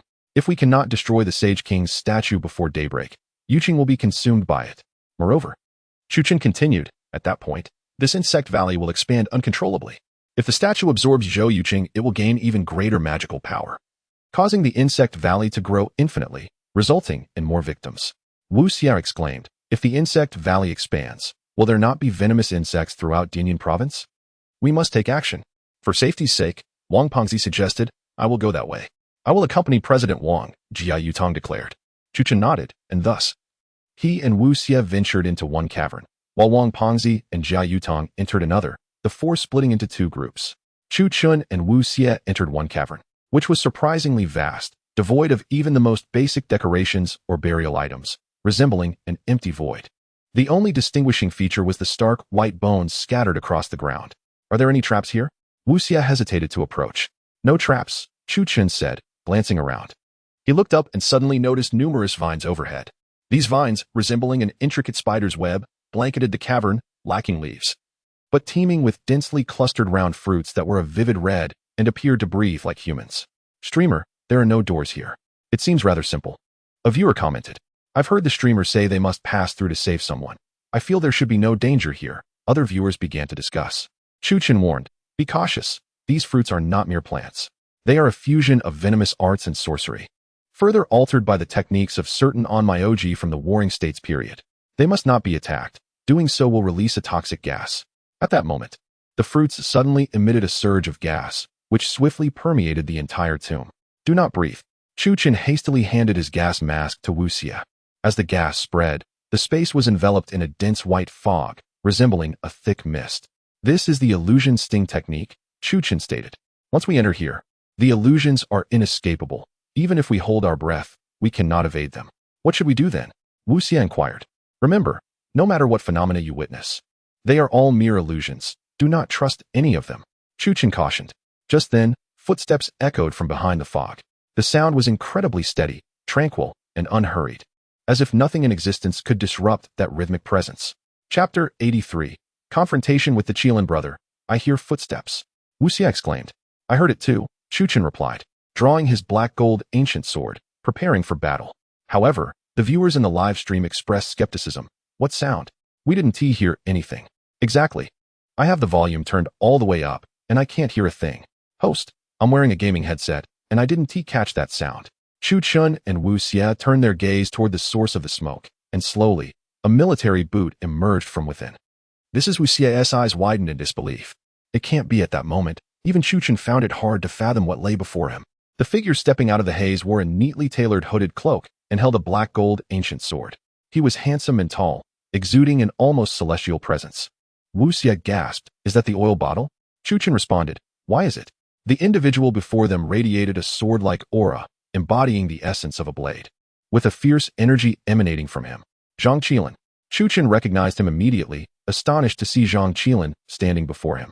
"Brother, yes, my friend," Wu Xie exclaimed in a panic. Chu Chen grasped Wu Xie's arm, cautioning, "What you see before you is an illusion."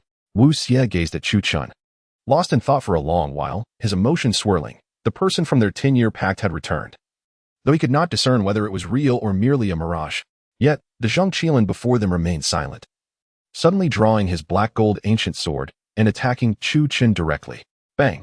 Chu Chen and this Zhang Qiling exchanged blows, astonished to discover that the illusory Zhang Qiling mirrored Chu Chen's swordplay perfectly. As they brushed past each other, a wound appeared on Zhang Qiling's arm. To Chu Chen's shock, a similar injury manifested on his own arm, the ability to replicate sword techniques and inflict genuine harm. Wu Xie exclaimed, "Could this truly be a real person?"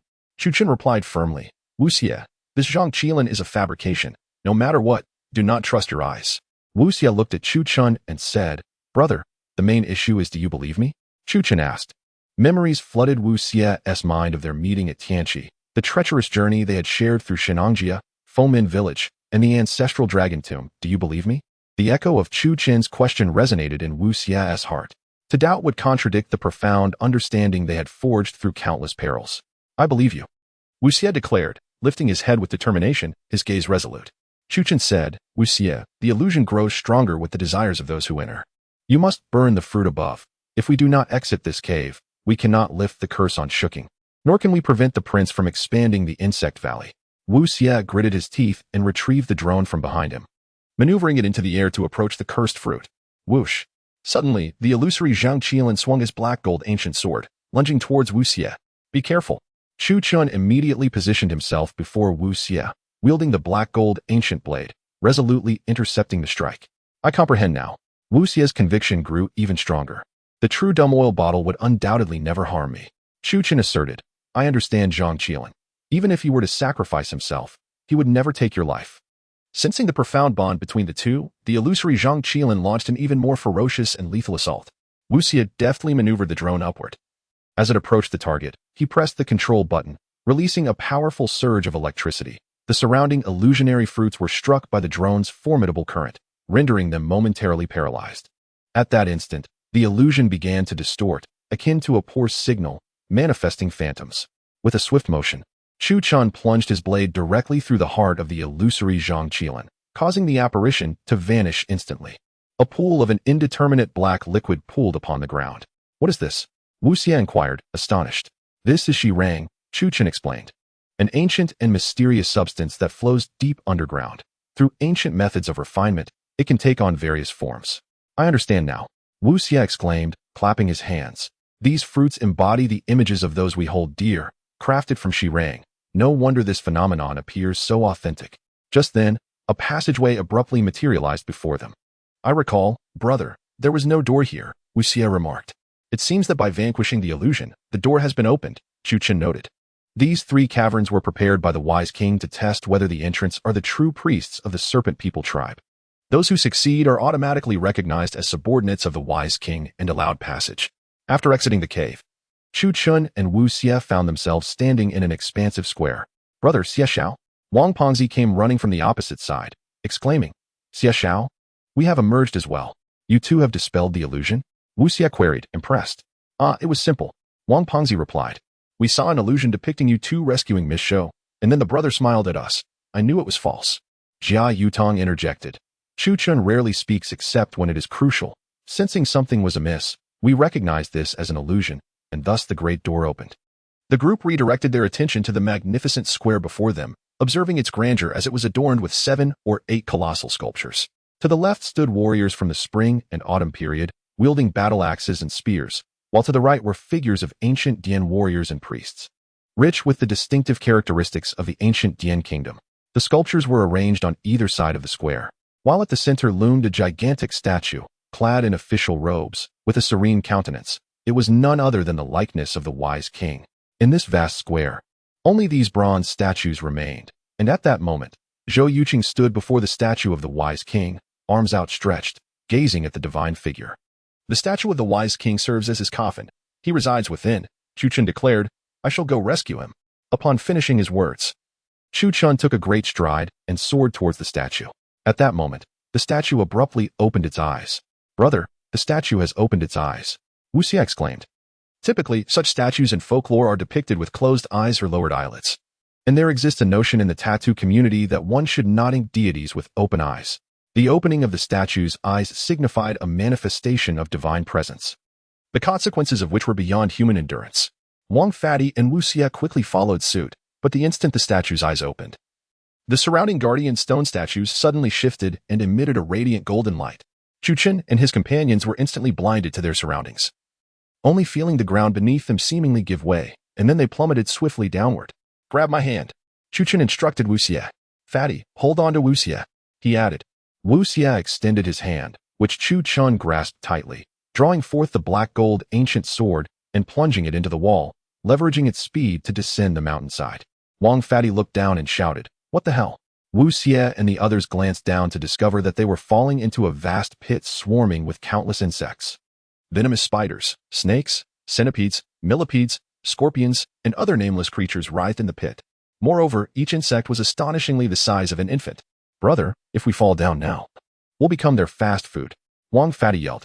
An idea struck Chu Chun, and he instantly cast a spell, summoning the 2 long swords, Ganjiang and Mo Xie, which could fly through the air when enchanted. You two, ascend first, Chu Chun commanded. Grasp the sword hilt, and do not let go. All right, Wu Xie responded. What about you, brother? As for me, that's another matter, Chu Chun replied, gazing at Wu Xie. Remember, hold on to the sword hilt.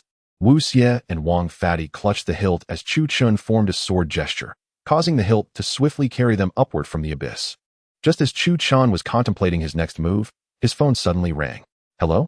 Chu Chun, this is Shun Ruolin. We just received a call from the local authorities.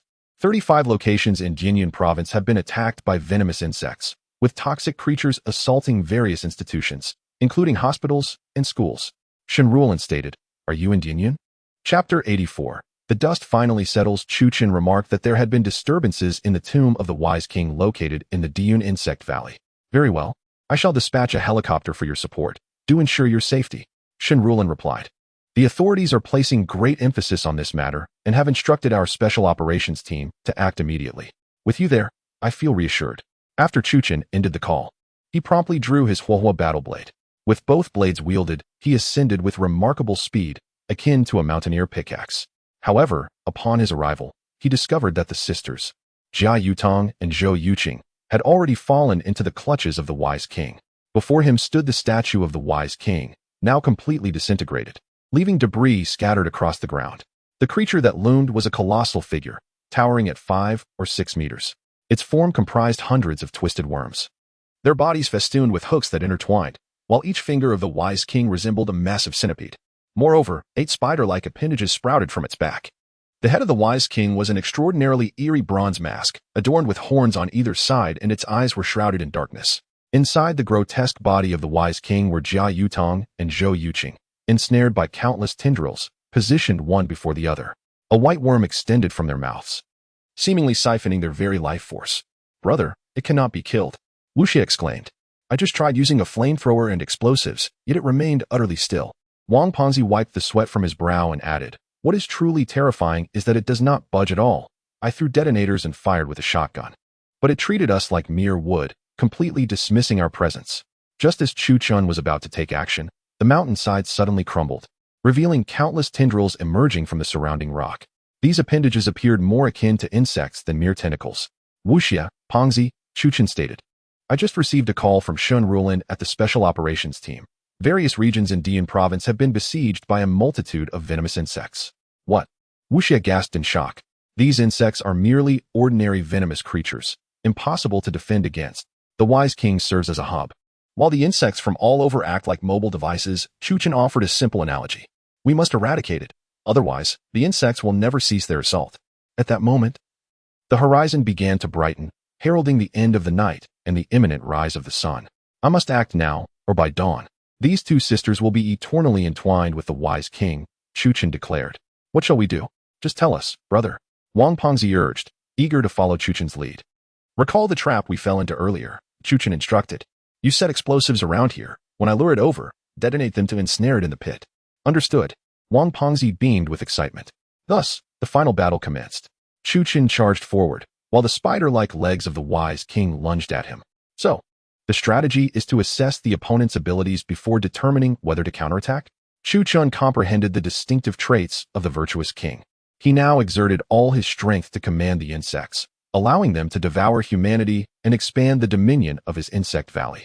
With Zhou Yuqing and Jia Yutong as his two cauldrons, providing an unceasing source of life energy, the virtuous king was able to manipulate the venomous insects and serpents. Thus, the current virtuous king would refrain from attacking anything that posed no threat to him. However, Chu Chun was different. He was capable of slaying dragon demons and the fierce spirits of the underworld. In this instant, the virtuous king launched an attack. The young man clashed with him. Wang Pongzi exclaimed, Evil young master, have you finished with the explosives on your side? Almost there. Wu Xie glanced at Chu Chun, observing the fierce exchange of blades, with neither side gaining the upper hand. After completing the installation of the explosives, Wang Pongzi feigned a shout, Young man, stop fighting and flee.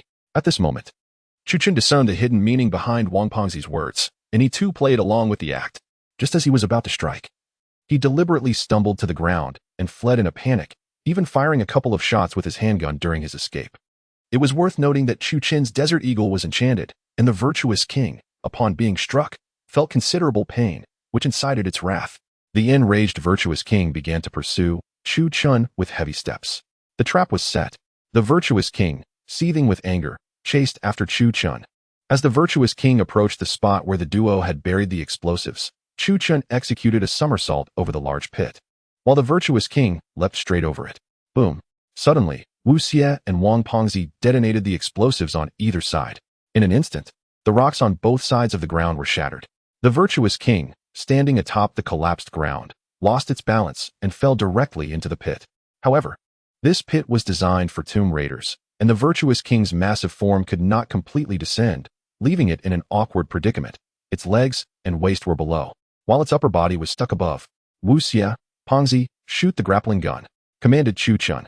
The two immediately fired the grappling gun, securing the virtuous king's hands to the surrounding stone statues. Chu Chun wielded the black gold ancient blade, slicing through the virtuous king's abdomen, and directly pulled Zhou Yuqing and Jia Yutong out. As the two were extricated, the virtuous king's body began to slowly disintegrate. It seemed intent on transforming into a second form, attempting to rid itself of its restraints by having the insects fall away. Seal. Chu Chun drew the Tang Heng's tiger soul, combining it with the legendary swords Ganjiang and Mo Xie, plunging them into the ground. These blades, artifacts from ancient times, radiated an intangible power that exorcised demons and warded off evil. The insects were visibly shaken by the power of the artifacts, unable to escape from the virtuous king's body. Flamethrower. Wu Xie quickly tossed the flamethrower over. Chu Chun seized the flamethrower and aimed it at the virtuous king. Ding. The skill, God Eater, activated. Ding. The skill, Heroes do not fall to bare hands, activated. The weapon's attack power increased by 1,000. Chu Chun pulled the trigger, and the flamethrower unleashed flames, instantly engulfing the virtuous king. As the last of the insects burst forth, and the benevolent king was consumed by flames, the venomous creatures of Yunnan province gradually vanished. Chu Chun remarked, "It is over." Jia Yutong and Zhou Yuqing rose from the ground, and as they opened their eyes, they were overcome with nausea. The benevolent king had been vanquished. Wu Xie chuckled, We dispatched that fellow to his rightful place with explosives and a flamethrower. Jia Yutong was filled with joy. She looked at Zhou Yuqing, who lifted her garment to reveal that all her curses had dissipated. Splendid. The two sisters wept tears of joy and embraced one another. At that moment, Chu Chen's live stream began to generate normal revenue. Platform notification. Congratulations. Your followers have surpassed 6 million. And you have ascended to the top of the Rookie God rankings. Chu Chen smiled, and at that moment, the system also sent a message. Congratulations on completing the Insect Valley Expedition mission. System prompt. You have completed 5 exploration missions. New skill activated. Element extraction, allowing you to extract any element for weapon crafting. Acquired new character skill. Infinite hematopoiesis, enabling blood restoration after extensive use of Qiling blood. Obtained, orange legendary Zhang Qiling expedition upper garment, increasing defense by 600. Obtained, orange legendary Zhang Qiling expedition tactical pants, increasing speed by 500. Obtained, orange legendary Zhang Qiling tactical gloves, enhancing attack speed, critical strike, and attack by 500. Acquired 400 weapon enhancement points, 350 weapon points, 300 resource points. Chu Chun glanced over the information, feeling exhilarated by the new skill, which meant he no longer needed to carry expedition gear, as he could effortlessly conjure it nearby. Moreover, the blood restoration skill was formidable. Typically, malevolent entities feared Qiling blood. With this ability, using Qiling blood as a weapon was akin to activating infinite ammunition in CSGO. At that moment, the sun rose, illuminating the world. Brother. Yet another splendid adventure. Wu Xie patted Chu Chun on the shoulder and remarked. Chu Chun smiled serenely, replying, Indeed, another splendid adventure. Jia Yutong approached Chu Chun and said, Thank you, Chu Chun. I have instructed the bank to initiate the transfer. 10 million will be deposited into your account as scheduled.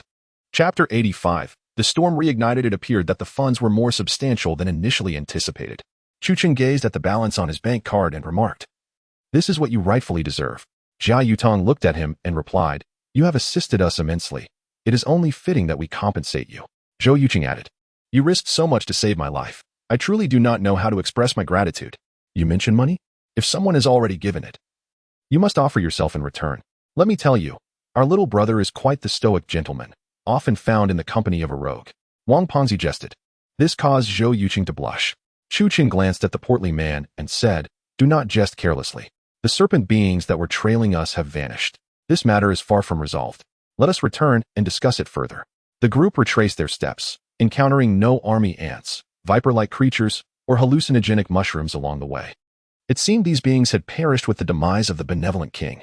Similarly, as Chu Qin and his companions descended the mountain, they encountered not a single serpent being. The serpent that had been following them had seemingly dissipated since the king's death, leaving no trace behind. Even the flora cultivated by the serpent beings had withered away. Could it be that the serpent beings perished alongside the king? Wu Xie and Pengzi pondered.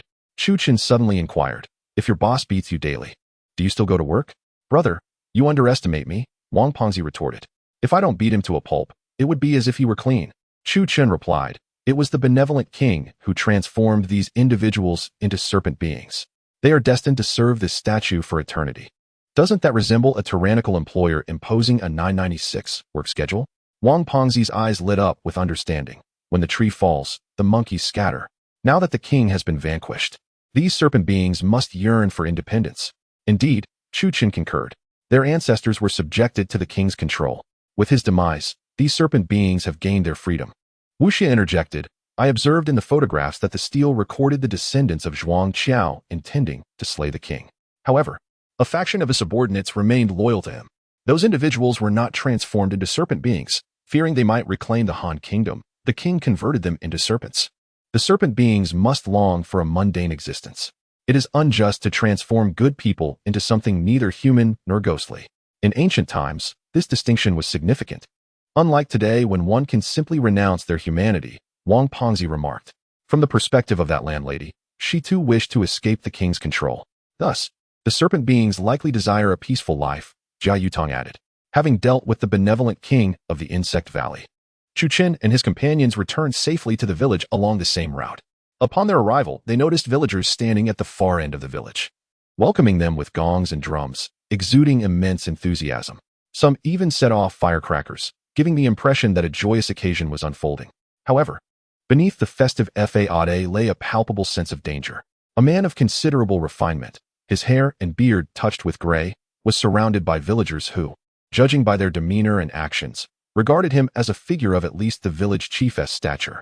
At this moment, as Chu Chun and his companions approached the village entrance, Wang Fatty, witnessing the villagers' warm reception, patted his chest with pride and exclaimed, "Look, we are just like Sun Wukong from Journey to the West, welcomed by the villagers after vanquishing demons. We truly embody that essence."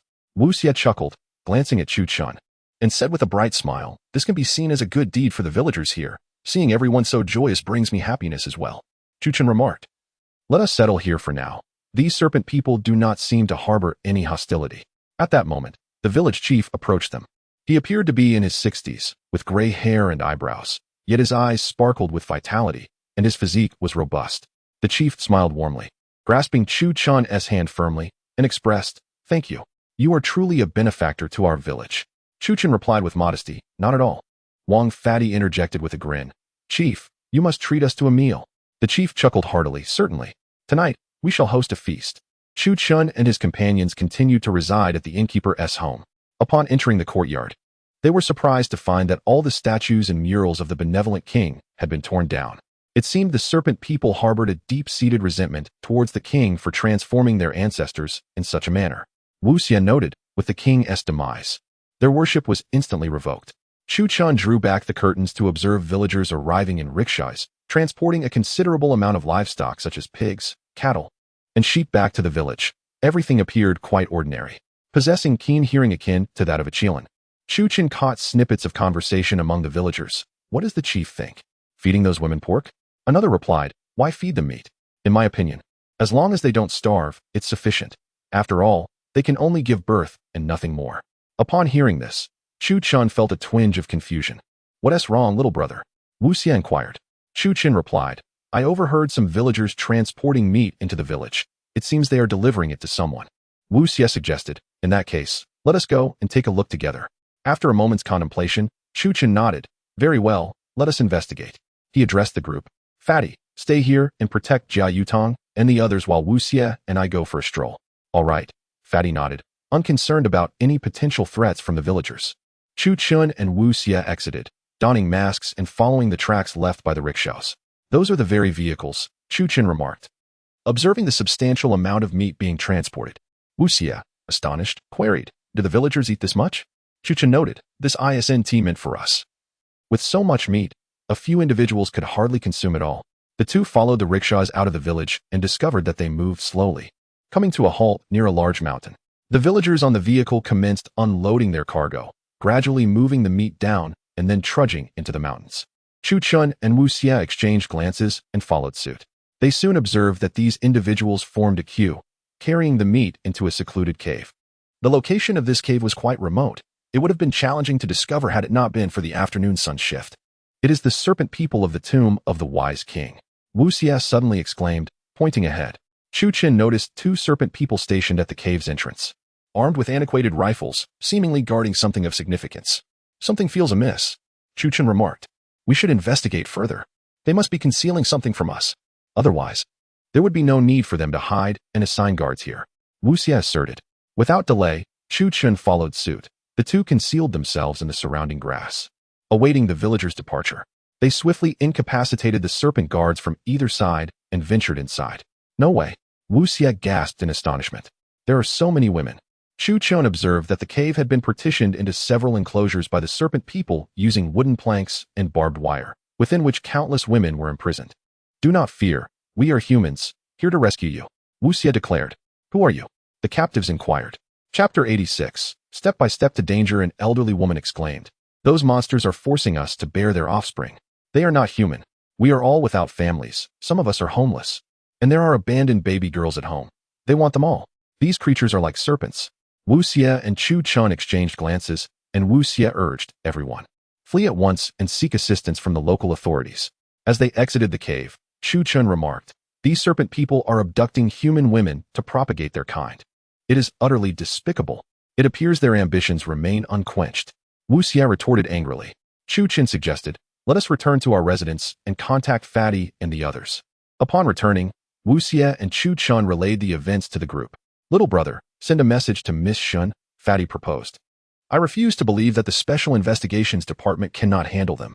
The Special Investigations Department has contacted me. They wish for our cooperation in capturing this group of serpent people. After all, they possess a degree of sorcery that poses a threat to the Yunnan province. Chu Chen explained.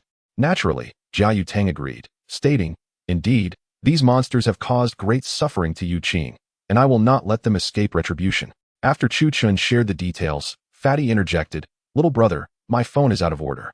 "Mine as well," Zhou Yuqing remarked, examining her phone. "After you rescued the people, they must have discovered it." Chu Chen formed a hand seal, sensing the surrounding aura, and declared, "Someone is casting spells around the village. We can no longer communicate with the outside world and must face whatever comes our way." Wu Xie added, "There should be hundreds of low-ranking serpent people armed nearby, and with the presence of a magical formation, a reckless charge would be detrimental to us. Although little brother possesses extraordinary combat prowess, it would be a different matter with us in tow." Chu Chen nodded. "We will remain in the village for now, observing their methods before devising a strategy." As dusk enveloped the entire village, Chu Chen and the others lay resting in their room when a sudden knock echoed through the air. Fatty instinctively reached for his shotgun, but Chu Chen restrained him and approached the door alone. "Hello, little brother," greeted a striking young woman standing outside. She appeared to be about 19, with fair skin and captivating eyes that sparkled like autumn waves. "I am Cui He. The village chief sent me to invite you all to a banquet." After speaking, Cui He cast a meaningful glance at Chu Chen, saying, "You are the great hero who vanquished the Sage King, are you not? I cannot thank you enough. I admire you greatly." Realizing that the serpent people were attempting to employ the charm of a beautiful woman to lower his guard, Chu Chen pondered. How does she know I defeated the Sage King? In a moment of inspiration, he responded, "Ah, beautiful lady." Fatty and Wu Xie nearly burst into laughter. With Wu Xie playing along, "Little brother, heroes deserve beautiful companions. You two would make quite the match." Jia Yutang, however, was displeased and interjected, "All right, we understand. You should return now." Cui He believed that everyone had fallen for the ruse, and thus she chuckled, "Well then, I shall take my leave." Before departing, she cast a flirtatious glance at Chu Chen. "The trickery of beasts merely serves to elicit laughter," remarked Chu Chen. Jia Yutang commented, "This young lady has come merely to fix her gaze upon Chu Chen, which is rather vexing. Could it be that you have taken a fancy to him?" "No, certainly not." Jia Yutang blushed and retorted. Wu Xie interjected, "The young man is not merely admired for his handsome visage. He is the strongest force within our ranks. With the black gold ancient blade, he sweeps through formidable foes unimpeded. If brute force cannot prevail, then, naturally, one must resort to the allure of beauty.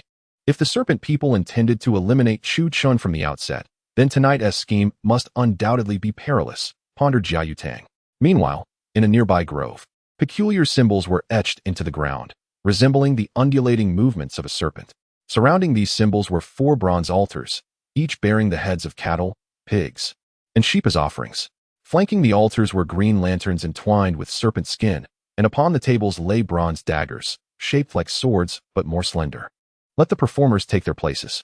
At that moment, several individuals approached the perimeter of the formation. Their eyes gleamed with a striking shade of green, unmistakably marking them as serpent folk.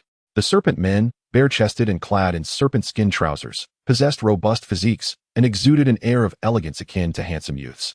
The myriad deities revered them, and the candelabrum dragon stood in exaltation. The village chief stood at the heart of the grand formation, intoning incantations. A chilling wind swept through, and suddenly, dark clouds obscured the moon. At that instant, the bare-chested serpent men began to tremble, as if they were succumbing to an uncontrollable force. The earthworm array. Sacrifice offered, the north with the tongue, the south with the eyes.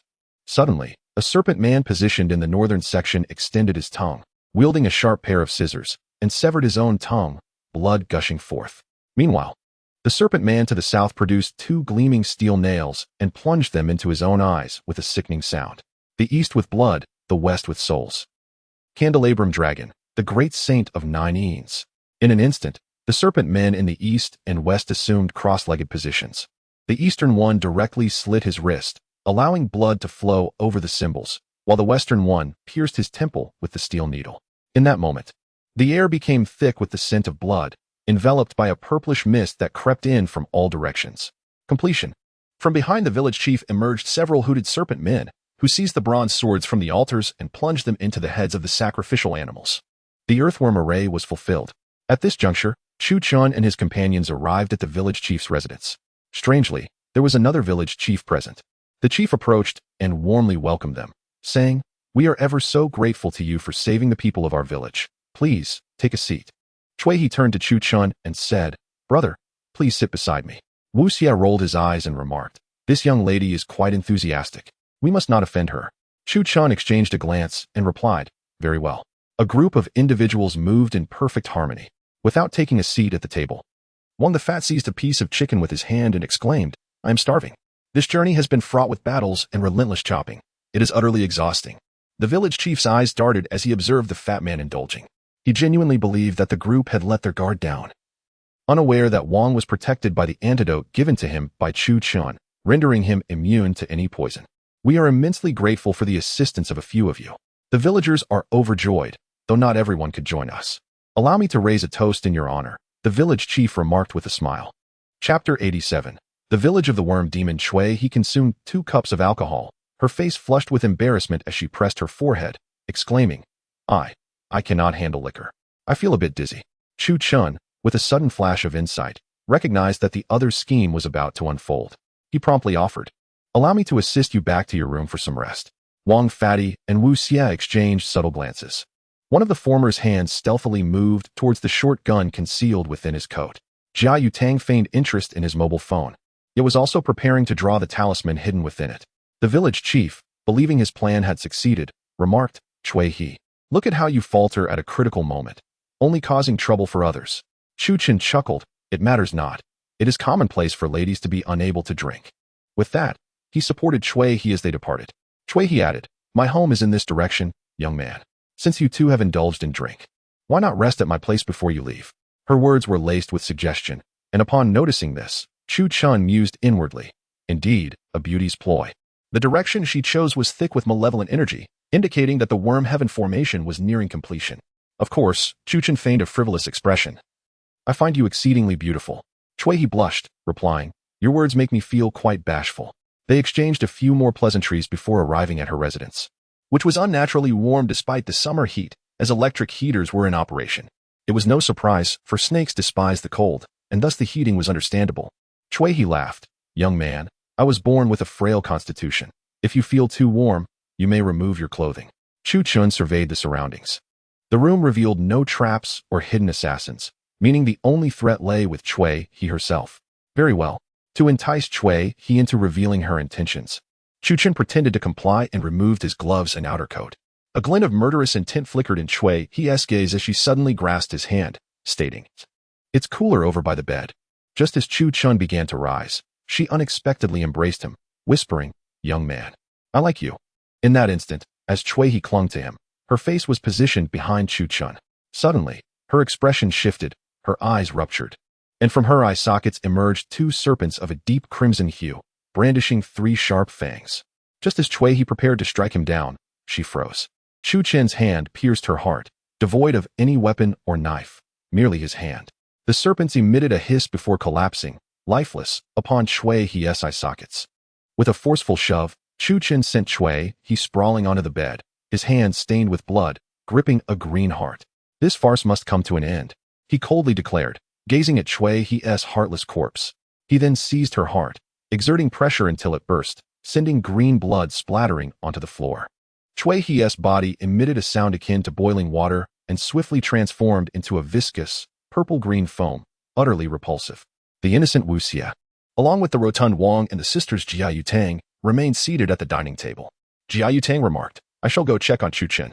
The village chief reassured her, "Chui He is quite adept at caring for others. Rest assured, Mr. Chu is there. Everything will be fine." Chui He has long admired Mr. Chu, the one who vanquished the virtuous king. Wu Xie suddenly inquired with a smile, "How do you know it was the young master who defeated the king if you did not ascend the mountain?" Su, the accountant, hastily interjected, "Because this young master possesses unparalleled strength." "How do you know he is the strongest? You seem to know him rather well." Wu Xie pressed further. This time, both the village chief and Su fell silent. Observing their demeanor, Wang, the rotund one, pulled out a hunting rifle and chuckled, "You two have fallen silent? The truth is out." Just then, Su's mouth cracked open, followed by the village chief's. They suddenly appeared like marionettes, simultaneously opening their mouths wide. their lips stretching to their earlobes, uttering in unison, Zhu Long, Nine, de Luo Saint Venerable. Zhu Long, Nine, de Luo Saint Venerable. Wu Xie and Wang exchanged bewildered glances, prompting Wang to exclaim, "Speak plainly." Jia Yutang interjected, "These two. They are reciting the incantation of the serpent deity Zhu Long. They are casting a spell." At that moment, a purple mist enveloped the surroundings, swirling like the skirts of a sorceress, gradually obscuring everything in a dense haze. The group found themselves shrouded in this purple mist, rendering visibility nearly impossible. "They have made their move," Wu Xie declared, drawing her pistol. "We must return for our weapons." Just then, footsteps echoed from behind the fog. Wang aimed his hunting rifle in that direction and shouted, "Who goes there? Stop with the theatrics and show yourself." The footsteps drew closer, and the tension escalated. Suddenly, a figure emerged from the mist. "They have initiated their actions. The entire village is now enveloped in a formation," Chu Chen stated. The group felt a wave of relief as they saw Chu Chen step forth from the thick fog, allowing them to exhale deeply. "We must first retrieve our gear," Chu Chen urged. "What is this formation?" Wang inquired. "The purpose of this formation is to transform the entire village into insects. If we do not leave the village within 24 hours, we too shall become insects, permanently merging with this formation, becoming part of the serpent's art of transformation." Upon hearing Chu Chen's words, the group grew anxious, for 24 hours could pass in the blink of an eye. "The countdown has begun."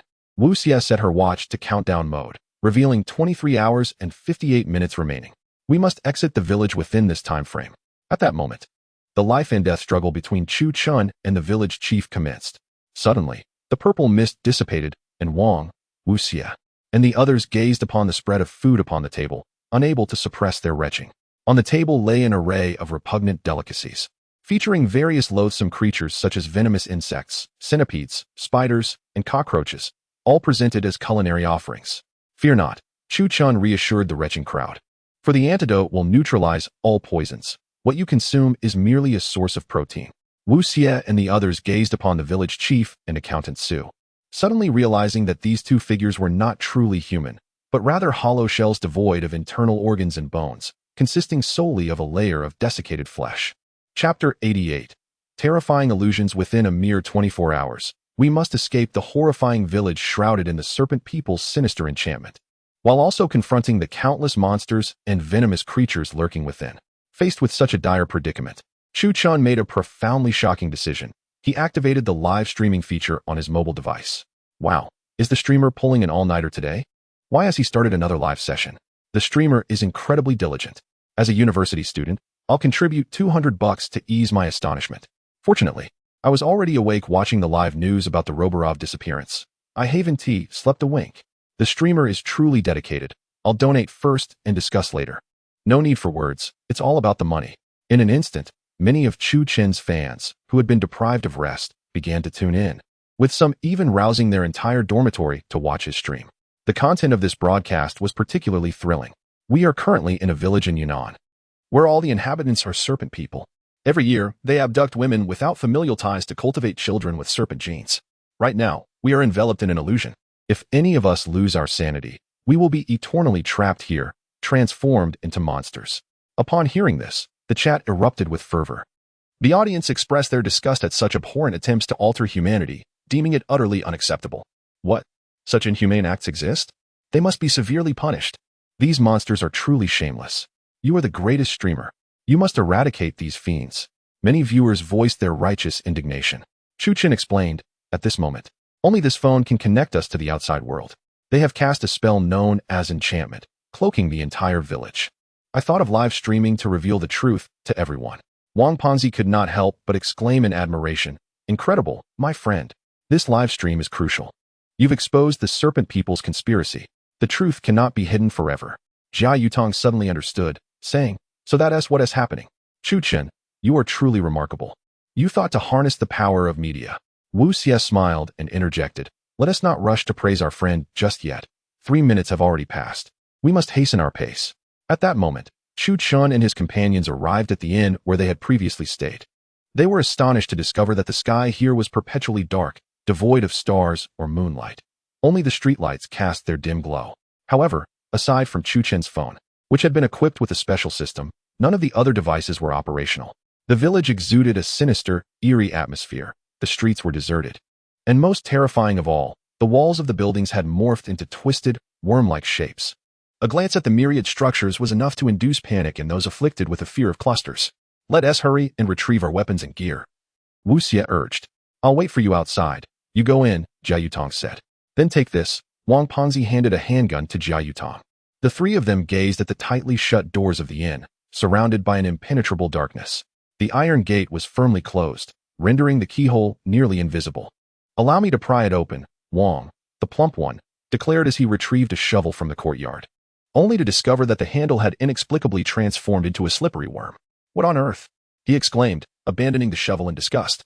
Just then, the door leading into the inn creaked open. There was no one present, nor anything discernible. The door, devoid of electronic devices, opened outward with a haunting squeak in the stillness. Inside lay a deep abyss of darkness, the outline of a staircase faintly visible. Upon witnessing the sudden opening of the door, the viewers in the live stream were equally astonished. Oh my, how terrifying. Wasn't that door locked just a moment ago? If I were alone, I would have been petrified. The most chilling aspect was that there was not a single light within. Chu Chan removed a flashlight from his military boots, illuminating a circular area as he urged, let us proceed. The trio ascended the staircase cautiously, the beam of the flashlight revealing nothing beyond its reach, while the sound of squirming worms and their sticky fluids echoed against the walls. Wu Xie, traversing the stairs, expressed his distaste. Goodness, it feels as if I am stepping on chewing gum. Surely, the stairs aren't infested with worms? To lighten the mood, Wang replied, not to worry. Consider it a step towards exterminating one. Upon reaching their floor, they found the corridor enveloped in darkness, the doors tightly shut, reminiscent of a long-abandoned asylum or student dormitory. The inky hallway appeared like the gullet of a monster, stretching endlessly before them. Knock, knock, knock. The three instinctively turned their gazes toward the sound. Indeed, there was a knocking emanating from somewhere. Yet, only the trio occupied the corridor. No one else was in sight. Suddenly, the door farthest from them swung open. Another door adjacent to it also creaked ajar. One after another, as if mimicking the rise and fall of ocean waves, all the doors began to open. In the room closest to them, a television flickered to life. Wu Xie, facing that room, caught a glimpse through the crack of the door, where the screen displayed an advertisement for Little Sunflower Mommy's class. The darkened space, the unattended doors swinging open, and the television that turned on by itself. Bang! Without hesitation, Wang seized a fire extinguisher from the corner and smashed it against the television, shutting it off. Yet, to their horror, the television reignited, and the screen revealed the little sunflower with blood seeping from its eyes. How eerie. This advertisement usually seems amusing, but now it feels utterly chilling. Viewers in the livestream commented. As the voice of the little sunflower grew increasingly distorted, blood began to ooze from the gash created by Wang's strike on the television. Hasten forth, let us procure our equipment directly, and disregard the other rooms for the time being. Wu Xie and Wang Pengzi stood in disbelief, their eyes fixated on the television, when suddenly, Chu Chun nudged them from behind. Wu Xie promptly expressed, thank you, young man. Chu Chun responded, the terrifying sights here will gradually erode one's sanity. When your minds become utterly unclear, you will be assimilated by the malevolent forces, becoming part of this place. Wang Pengzi exclaimed, let us go, quickly retrieve our weapons. I have no desire to linger here. In his mind, Chu Chun communicated with the system, requesting a display of their mental states. Ding. Opening the sanity value data table. Character. Chu Chun, sanity value, 1000. Character. Wang Pengzi, sanity value, 200. Character. Wu Xie, sanity value, 200. Character. Jia Yutong, sanity value, 100. Zhou Yuqing, sanity value, 96. The psychological health threshold for adults is 120. Please maintain this level. Upon understanding the mental conditions of his companions, Chu Chun felt a sense of relief. The trio proceeded directly to the room they had previously inhabited. The room was engulfed in darkness, impenetrable to sight. As they entered, the television flickered to life, displaying a blizzard of static accompanied by a cacophony of noise. Look, our bags are here, Wang Pengzi exclaimed upon spotting their gear. Just as he reached out to grasp it, Chu Chun suddenly seized his hand. Be careful, that is not mere equipment. With a swift motion of his antique sword, Chu Chun revealed a creature emerging from the bag, a horned beetle the size of a soda can, horrifyingly adorned with an infant's visage on its back. Chapter 89. The height of deception. This is a venomous creature. Had you reached out just now, you would have perished, Chu Chun declared as he crushed a stag beetle beneath his foot. Our weapons have been confiscated. It seems the serpentine beings anticipated our rescue of those women and were well prepared, Wu Xie remarked, surveying their surroundings. These rascals are indeed cunning. It appears they were aware of our intent to retrieve our equipment and aim to trap us here, Wang Fatty added. At that moment, the television in the room flickered to life. SpongeBob, do you know how starfish feed? Suddenly, the starfish on the screen opened its large mouth, revealing countless sharp teeth. Entirely at odds with the cartoonish aesthetic, Wu Xie immediately interjected, isn't that a scene from a grotesque comic? Patrick has transformed into a monster and devoured everyone. While the television continued broadcasting SpongeBob SquarePants, the viewers in the live chat began to notice something amiss. Wait, wasn't there no such episode of SpongeBob? I remember now. This is from a bizarre comic, but when did it get animated? Impossible. How could such content ever be aired on television? Let us depart quickly, Chu Chin urged. In the blink of an eye, the entire screen morphed into a deep crimson hue. Bang! Suddenly, Patrick from the television burst through the screen. A colossal starfish emerged, its body smeared with viscous blood and adorned with rows of human teeth. System alert. Wu Xie's sanity decreased to 60. Wang Fatty's sanity dropped to 58. This is a trap. We must flee, Chu Chin commanded. Without time for further explanation, the three of them dashed out, making their way downstairs. Suddenly, the television screen shattered, unleashing a torrent of blood. So much blood, it's horrifying. Are you all right, streamers? My heavens, what kind of place is this? It's worse than hell. Behind Chu Chin, an overwhelming flood of blood surged forth, and the massive starfish grew larger, consuming the surrounding doors in pursuit. The trio leaped down the stairs and kicked open the main door. As the blood receded, the starfish vanished. The door closed once more, as if it had never been opened. Our equipment has been seized by the serpentine beings, Wu Xie lamented. Now, without our gear, breaching this village has become even more challenging. I wonder what schemes those serpents are concocting now. Chu Chin patted Wu Xie's shoulder reassuringly. Fear not. With me here, we shall all escape. At that moment, Wang Fatty suddenly inquired, what about Jia Yutong and Zhou Yuqing? Chu Chin gestured toward a corner of the courtyard. They are over there. Indeed, the Jia sisters appeared to be standing still, while two small children squatted nearby, seemingly engrossed in play. Miss Jia, we are out of time. The serpents have taken our equipment. We must hurry, Wang Fatty shouted. However, the Jia sisters showed no response. Ding. The system detected that the mental states of the two individuals had plummeted below 40, posing a grave danger. Chu Chin declared, regardless of what transpires, you must shut your eyes and seize both Zhou Yuqing and Jia Yutong. Simply drag them backwards. Understood, Wu Xie responded, closing her eyes and grasping Zhou Yuqing's hand. Wang Pengzi, exhibiting remarkable prowess, donned sunglasses, thereby obscuring his vision of the surroundings. As the trio approached, they discovered that the two figures were children clad in cotton coats, squatting on the ground, seemingly engaged in play with what appeared to be marbles. Yet, upon closer inspection, these were no ordinary marbles. They were unmistakably human eyeballs. Shall we play together? The two children suddenly lifted their heads, gazing at Chu Chin with innocent expressions. Their eyes were not those of normal humans, but resembled the clustering of passion fruits, with an abundance of eyeballs crammed into a single socket. The so-called marbles on the ground were, in fact, the children playing with their own eyeballs. Wu Xie, Pengzi, pull them away. At Chu Chin's command, Wu Xie and Pengzi immediately seized the two girls, dragging them away with urgency. Big brother, don't go. The children turned to lunge forward. However, at that moment, Chu Chin discreetly produced a talisman from behind his back and hurled it towards them. Bang! A sound akin to firecrackers erupted, and in an instant, a plume of green smoke enveloped the two children, accompanied by the sound of sizzling flesh, leading to their complete disappearance. In their stead lay two skinned dead cats on the ground. How revolting! What is this abomination? The grotesque nature of the children's actions was appalling. Host. It's not that I don't support you. I even donated 500, but I'm terrified. I'm leaving. Chu Chin turned around to see Wu Xie and Wang Pengzi opening their eyes, while Zhou Yuqing and Jia Yutong gradually regained consciousness. What happened to you two? Wang Pengzi queried, bewildered at the sight of the two children playing with eyeballs. Zhou Yuqing touched her head. I believe I was affected by a charm laid by the serpent people. My mother is a serpent person, so I'm easily drawn to such things. Jia Yutong expressed her dissatisfaction, saying, our equipment was stolen by the serpent people, and now I possess nothing. If I had the ritual tools for performing rites, I wouldn't be in this predicament. Chu Chin mused internally. The lack of equipment and weaponry indeed posed a considerable challenge.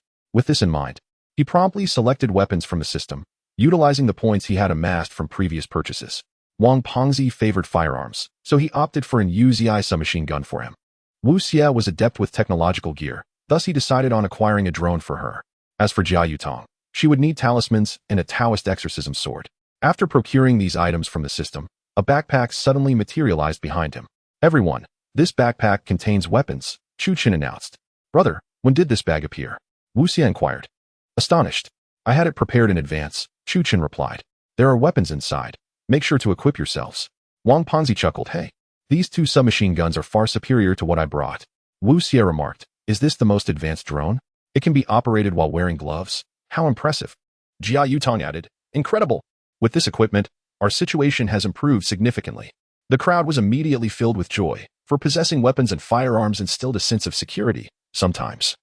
A feeling of safety truly arises from ample firepower. What is the situation with these 2 cats? Wang Pongzi inquired, somewhat perplexed. What happened to those 2 children earlier? Chu Qin explained, these cats are essential for initiating the dreaming stinger technique. 90% of the terrifying phenomena we encountered in this village are a result of this technique. I have never encountered this dreaming stinger technique before. It is my lack of skill that has hindered me. As a renowned master of feng shui and metaphysics in the country, Jia Yutong lowered his head and spoke. Chapter 90. The Assistance of Spirits, Chu Qin remarked. It is rather simple. This inn serves as a death gate. Within this intricate web of sorcery, there exist 4 death gates, 1 in each cardinal direction. As long as we can breach these 4 gates, we shall be able to escape from here. Wu Xie urged. Then let us hasten our departure. We have but 20 hours remaining. With that, the group promptly set forth. After shattering the first death gate, the path ahead grew increasingly ominous. As they traversed the road, they occasionally witnessed the flickering of street lamps, imbuing the atmosphere with an eerie sensation. Where are you headed? A viewer questioned the broadcaster. I can hardly bear to watch. The walls and lampposts of this village are teeming with insects. It's utterly revolting. Who in their right mind would conjure such a spell? This is outrageous. And to abduct women as mere instruments of reproduction, how nefarious. The group expressed their sentiments in unison. Chu Qin responded, those serpent men abduct women to propagate their kind, with the intent of expanding their territory. This village is their lair, and they would undoubtedly employ such sorcery for protection.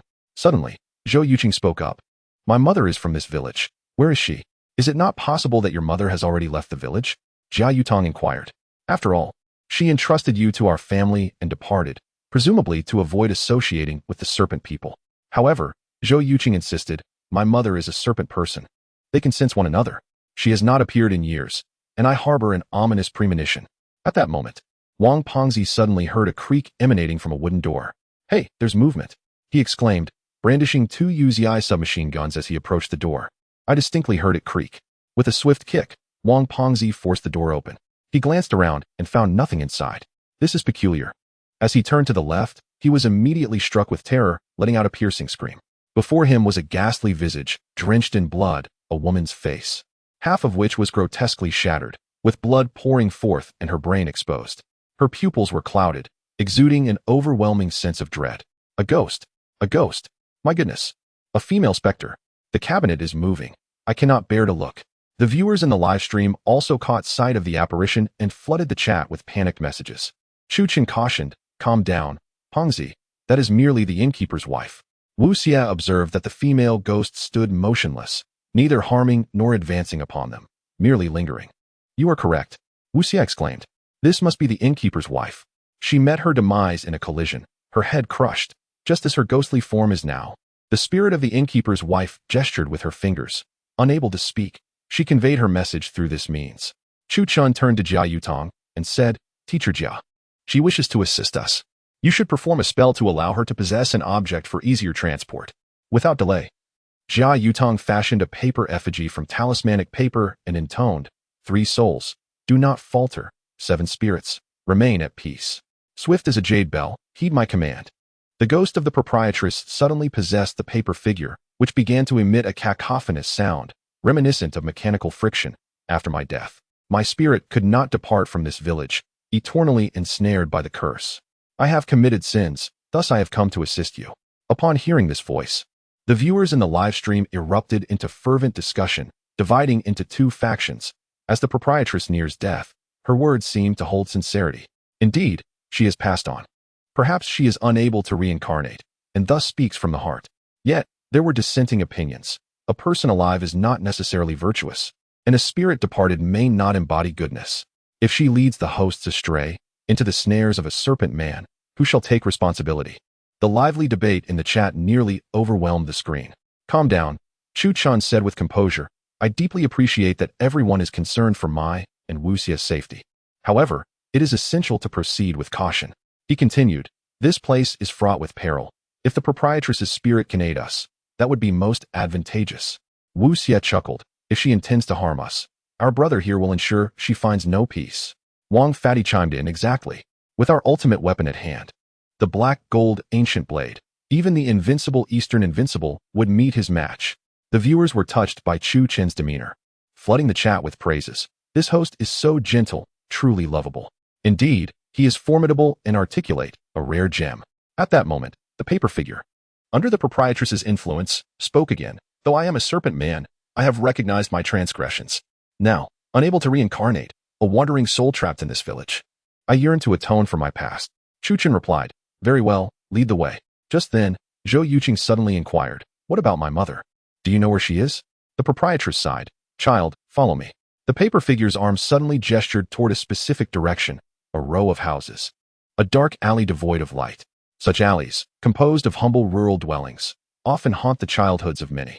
If one were to watch a horror film like The Corpse of the Mountain Village at a friend's house, and then traverse such an alley at night, a chill would surely run down their spine. The paper figure directed them towards this alley, and the proprietress's spirit said, are you not searching for your mother? She is here. Chu Chen nodded. It's all right, we shall follow. Upon seeing Chu Chen's agreement, Wu Xie added, rest assured, we have 19 hours and 30 minutes. We have ample time. Zhou Yuqing bowed deeply, expressing her gratitude. Thank you all. The group ventured into the alley, with Wang Fatty guarding the rear, wielding a submachine gun. The paper figure pointed towards a large iron gate, saying, child, you may enter. Zhou Yuqing took a deep breath and slowly pushed open the gate. The courtyard was eerily silent, devoid of any presence. Strangely, a light still flickered within the house. Brother, I have a foreboding feeling, Wu Xie said. Could it be? Regardless, she knew she must confront whatever awaited them. Chu Qing remarked that in such matters, no one could be of assistance. Wang Fatty closed the iron door and said, Miss Zhou, you must hurry. Zhou Yuqing pushed open the door, revealing a room where a wooden cabinet stood directly opposite the entrance. Flanking it were antique-like shelves adorned with numerous sculptures related to serpents. A vintage lamp hung from the ceiling, casting a dim, flickering light. The oddity of this room was beyond comprehension, according to feng shui principles. The door should ideally face a wall, not a mirror or a bed. Yet, here, a cabinet stood directly in front of the door, leaving one utterly perplexed. This room's feng shui is truly bizarre. What purpose does a cabinet facing the door serve? Wang Fatty questioned. Zhou Yuqing cautiously opened the cabinet door and was taken aback. Inside lay a human skin, a perfectly preserved piece that had been removed and stored. It was the skin of her mother. Chapter 91. Fatal illusion. Zhou Yuqing's mother had been flayed by her own kin and hung in that cabinet, surrounded by various totems of the serpent clan, seemingly prepared as instruments for some ritualistic purpose. This was truly an act beyond human comprehension. Wang Pengzi felt a surge of anger for the innocent Zhou Yuqing. He wished nothing more than to chop those vile serpent beings into pieces to feed the dogs. Brother, I can't shake the feeling that something is amiss. Wu Xie suddenly remarked. That paper figure pointed in this direction, and coincidentally, Zhou Yuqing's mother's skin is displayed in the cabinet. Zhou Yuqing also bore serpent blood. If she experienced an emotional upheaval, she too might transform into a serpent being. Chu Chun suddenly interjected. At that moment, Zhou Yuqing let out a piercing scream. Her eyes transformed into a vivid green, her fingers elongated, and her nails morphed into curved, claw-like shapes. Jia Yutong, help her regain her composure. Chu Qing commanded. Jia Yutong produced a talisman and recited a calming incantation, applying it to Zhou Yuqing's forehead, managing to stabilize her somewhat. Wang Pengzi shouted in exasperation, Old woman, was this your intention? The ghost of the landlady hastily explained, Not at all. I am already deceased. Causing you harm would serve no benefit to my reincarnation. It appeared the adversary had outmaneuvered them, Chu Chen noted. What do you mean? Wang Pengzi inquired. They are aware that the landlady's spirit has not dissipated, thus deliberately allowing her to roam the village, guiding us here to incite Zhou Yuqing's wrath, Chu Chen elucidated. What a sinister scheme, Wu Xie lamented. These serpent beings sought to provoke Zhou Yuqing into fury, compelling her to revert to her serpent nature, leading us to mutual destruction. Wang Pengzi glanced at the human skin and noticed a map lying beside it. What is this? It resembles a map of the village, he exclaimed. No sooner had he spoken than he seized the village map. Suddenly, a resounding noise akin to the flapping of insect wings reverberated through the air. a piercing and muffled sound that instantly induced headaches among the group. "Streamer, your room is bleeding," exclaimed a voice. "My heavens, what is this ghastly phenomenon? It's terrifying." The viewers in the live stream witnessed the transformation of the room where Chu Qin and his companions were situated. It morphed into a fleshy abode, with walls and ceilings covered in layers of blood and teeth. "How revolting!" Wang Pengzi exclaimed as he brandished a submachine gun, unleashing a barrage of fire. "Brother, not a single piece of flesh is breaking." Wu Xie suddenly cried out, "My foot." The ground beneath them had sprouted teeth, resembling a mouth, which ensnared Wu Xie's foot. "What on earth is this? Why are there mouths everywhere in this house?" As Wang Pengzi prepared to assist Wu Xie, a hand erupted from the ground, its 5 fingers short and stout, also possessing a mouth in the center, swiftly biting down on Wang Pengzi's arm. "Oh my god. It hurts," Wang Pengzi exclaimed, desperately wielding a machete to hack at the hand. Yet no matter how fiercely he struck, it would not yield. Wu Xie gazed in the direction of Chu Qin and inquired, "Brother, how can you remain so composed?" Chu Qin replied, "This is merely an illusion. Just now, Fatty touched that map, which, along with the human skin, serves as a medium, triggering the illusion within this room. The more you struggle, the more tangible the illusion becomes." "What? Such a mechanism exists?" Fatty exclaimed, "But my leg truly hurts." Chu Qin, unperturbed, explained, "Illusions are akin to a spring. The more vulnerable you appear, the easier it is for them to succeed." Wu Xie immediately grasped Chu Qin's intent, declaring, "Understood, brother. Everyone, muster your courage and do not be deceived." Ignoring the grotesque mouths on the ground and the outstretched arms, they closed their eyes and remained indifferent, allowing the countless fangs and gaping maws to gnaw at their bodies without flinching. Viewers in the live stream were astonished, exclaiming, "Streamer, are you risking your lives? Why are they so calm? Could it be they are giving up?" Speculation began to swirl among the audience. Just then, the mouths beside Chu Qin gradually ceased their movements, becoming increasingly translucent. "Ah, so this is an illusion." The audience marveled. "The streamer is incredible. Capable of seeing through the fantasy, how remarkable. No wonder they remained motionless. It was due to this." Realization dawned upon the viewers in the live stream, prompting a flurry of likes and gifts as they expressed their admiration for Chu Qin. Chu Qin opened his eyes to find the room restored to normalcy. Even the maggots on the walls had vanished. "Wu Xie, Fatty, you may open your eyes now," Chu Qin said calmly. Fatty cautiously opened one eye and remarked, "This is truly impressive. Even the bugs have disappeared. Brother, we are fortunate to have you on our team." Wu Xie exclaimed, "We could not see through this layer of illusion." Meanwhile, Zhou Yuqing remained despondent, having just witnessed her mother being skinned by a serpent person, a trauma not easily borne by any soul. Chu Qin approached her, stating, "This village is currently shrouded by the serpent people's curse array, with 4 dead ends in total. We have just broken through 2. If we wish to avenge ourselves and bring those serpent people to justice, we must dismantle all the curse gates." Zhou Yuqing seemed to comprehend Chu Qin's words. Lifting her head to declare, "I understand, Chu Qin. I will gather my strength for my mother's vengeance." Wu Xie added, "The serpent people have trapped us here and forced women to bear their children. We shall not let them go unpunished. We must unite to escape this place." Fatty also encouraged, "Fear not. Once we break free from this ridiculous array, I will take down that village chief with a single shot to lift everyone's spirits." The viewers in the live stream were deeply moved by the resolve of Chu Qin and the others, commenting, "The streamers are truly filled with positive energy. They embody righteousness. What a conscientious streamer. In light of this, I just received my project payment. I shall reward you with 10,000. Indeed. Supporting such a justice-filled streamer is well worth it." At that moment, a voice resonated in Chu Qin's mind. The system announced, "Ding. New skill, Power of Wealth, activated. Your magical and physical resistance will increase in accordance with the amount of donations received." A sense of joy welled up within Chu Qin as he mused. "With my live stream adventures generating nearly 100,000 in donations each time, my magical and physical resistance will soar to extraordinary heights. In fact, even if I were to stand still and allow my enemies to strike, I would remain unscathed." With this thought igniting his fighting spirit, Chu Qin yearned to traverse every perilous and forbidden location across the globe. Suddenly, the paper figure in Jia Yutong's hand spoke. "You must heed my words. The array of the cursed technique contains 4 dead gates located in the southeast, southwest, northeast, and northwest. Now that you possess the map, the 2 locations will be easy to find.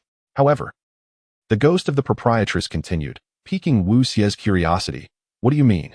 The ghost elaborated, "You have already unlocked 2 of the dead gates, while the remaining 2 are situated in the village's rice milling house and the slaughterhouse." Chapter 92. The cursed frog. The rice mill in the village was somewhat acceptable, But the real concern lay with the abattoir, a place not primarily intended for the slaughter of pigs and sheep. The ghost of the proprietress hesitated, prompting Wang Fatty to impatiently inquire, "What purpose does it serve?" "That is for killing people." At this revelation, both Jia Yutong and Zhou Yuqing gasped in unison. "What? Killing people?" In the 1970s, the Serpent People village had once clashed with a neighboring community, sending over 30 young men armed with knives and clubs, all of whom were subsequently slain by the Serpent People. Wu Xie, perceptive as ever, grasped the unfolding narrative. Thus, the Serpent clan resorted to the abattoir to dispose of the bodies. The ghost of the proprietress sighed. "Indeed, we Serpent People delivered those corpses to the abattoir, originally intending to erase all traces, yet a faction among us began to believe that human flesh was far more delectable than that of pigs or cattle. Consequently, this abattoir gradually transformed into a slaughterhouse for humans." Upon hearing this, the expressions of Jia Yutong and Zhou Yuqing darkened significantly. The ghost continued. "Many lives were lost there. Once the villagers developed a craving for human flesh, the Serpent People began capturing vagrants from Yunnan province and even tourists to slaughter at the abattoir, resulting in an atmosphere thick with malevolence." Wu Xie remarked, "Brother, as you mentioned, most of this is mere illusion, but in such a place, it is likely that real monsters exist, right?" "Indeed," Chuchen affirmed. "Let us first visit the rice mill, then proceed to the abattoir. Given the heavy malevolence there, it is probable we shall expend much equipment and energy. We should prioritize the rice mill." Thus, guided by the map, the group ventured along the pitch-black road. The ghost of the proprietress adeptly identified traps created by sorcery, alerting them just in time to avoid danger and take detours. Moreover, since the group had shattered 2 death doors earlier, some of the sorcery had been weakened, resulting in no further apparitions. "Here we are," the proprietress's ghost pointed ahead. "This rice mill is exceedingly frightening." Wu Xie inquired, "What transpired here?" The ghost replied, "This rice mill belonged to the village chief. As the economy prospered, it fell into disuse. However, the villagers began to hear anguished cries emanating from within. The viewers in the live stream felt a chill at this revelation. Could it be that they are conducting human experiments inside? Stop talking nonsense. These are Serpent People, likely feasting on humans. This village is quite twisted. The village chief must be even more depraved. I wager the inside of the rice mill is truly horrifying."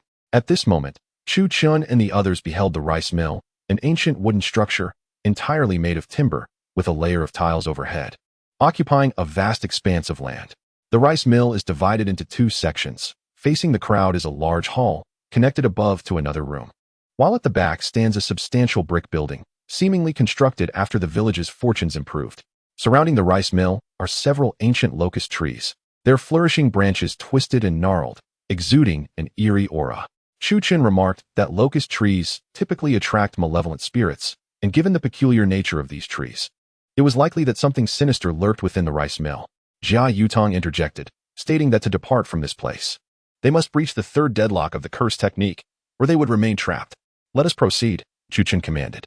Wu Xie promptly followed suit, and the group pushed open the outer iron door, only for a chilling gust of wind to rush forth.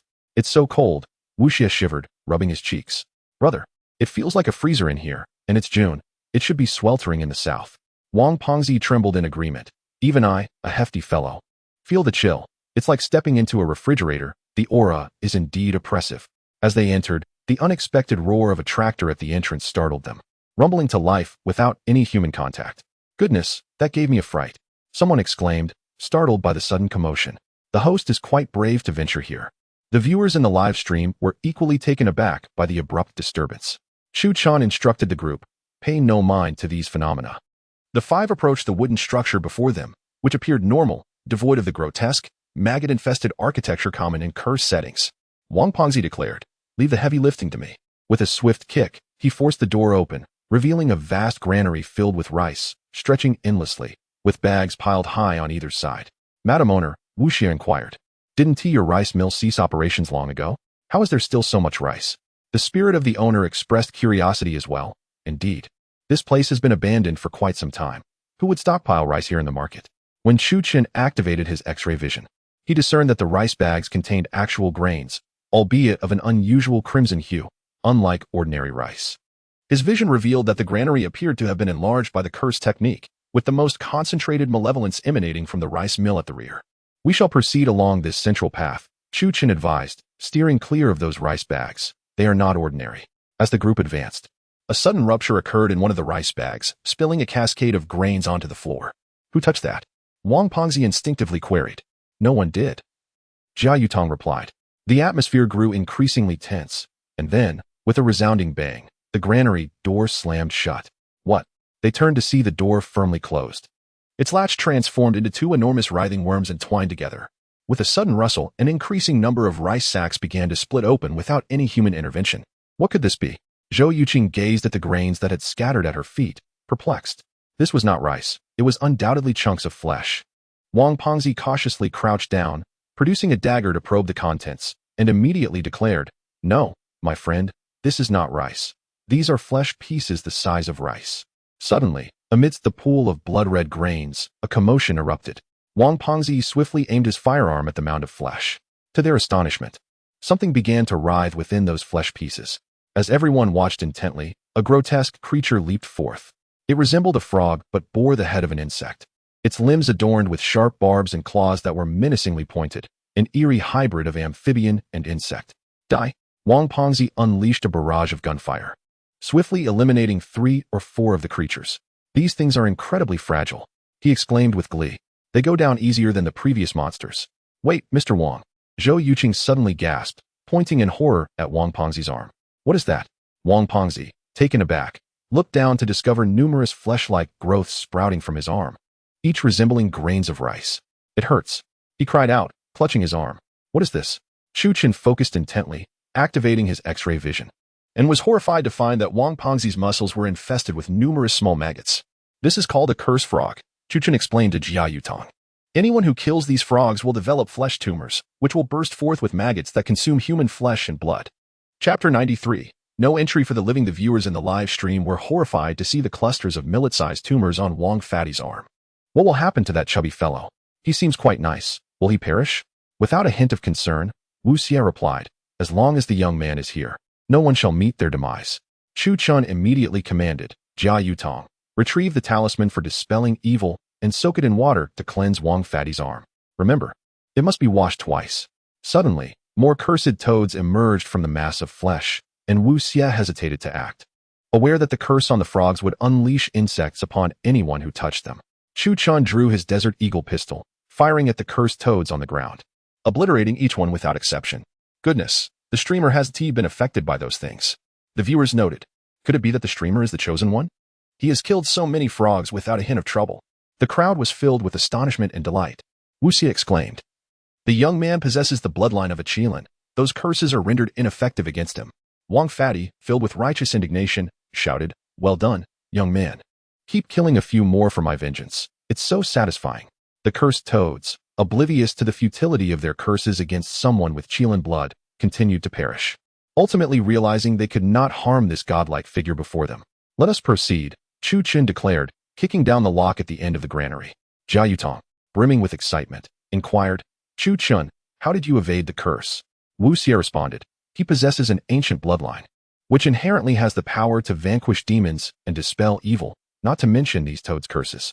The place you are about to enter is the forbidden ground that the village chief forbade us from entering, the ghost of the landlady remarked. Only the village chief may enter this location. Wu Xie insisted, We must explore it further. Wang Fatty, filled with righteous wrath, declared, This village chief has committed kidnapping and murder. I am determined to discover the secrets of this rice-milling house. Leading the charge, Chu Chun pushed open the door. Behind the granary lay the rice-milling house, an antiquated structure that few villages still utilized. As the viewers in the live stream gazed at the ominous door marked no entry for the living, curiosity bubbled among them. I sense that what lies behind this door resembles a place akin to Hannibal's, where humans are devoured. Too simplistic, I assentee it. The streamer mentioned that the entire village consumes humans. Why would they hide it? I wonder if it's an arsenal, filled with an array of weapons and rocket launchers. Dream on. The snake people are monsters, not arms dealers. Chu Chen glanced at the live chat, acknowledging that the presence of these viewers lightened the atmosphere somewhat. Wang Fatty and Wu Xie stood on either side of the door, cautiously alert to any potential ambush as they prepared to swing the door open. Bang! Chu Chen kicked the door wide open, revealing a vast, dark chamber that was far from the mere rice-milling house they had anticipated. How enormous! It's nearly as large as a football field. Why has the village chief constructed such a vast dwelling, yet resides elsewhere? Could it be a hidden retreat for his paramours? Nonsense. How many could he possibly conceal? The viewers in the live stream began to chatter, some even diverting the conversation to more lighthearted topics. The room was enveloped in darkness, yet the beams from numerous flashlights illuminated the distant corners, confirming the considerable expanse of the space. Jia Yutong attempted to touch the walls, but discovered no switches. It appears this room lacks lighting, she remarked.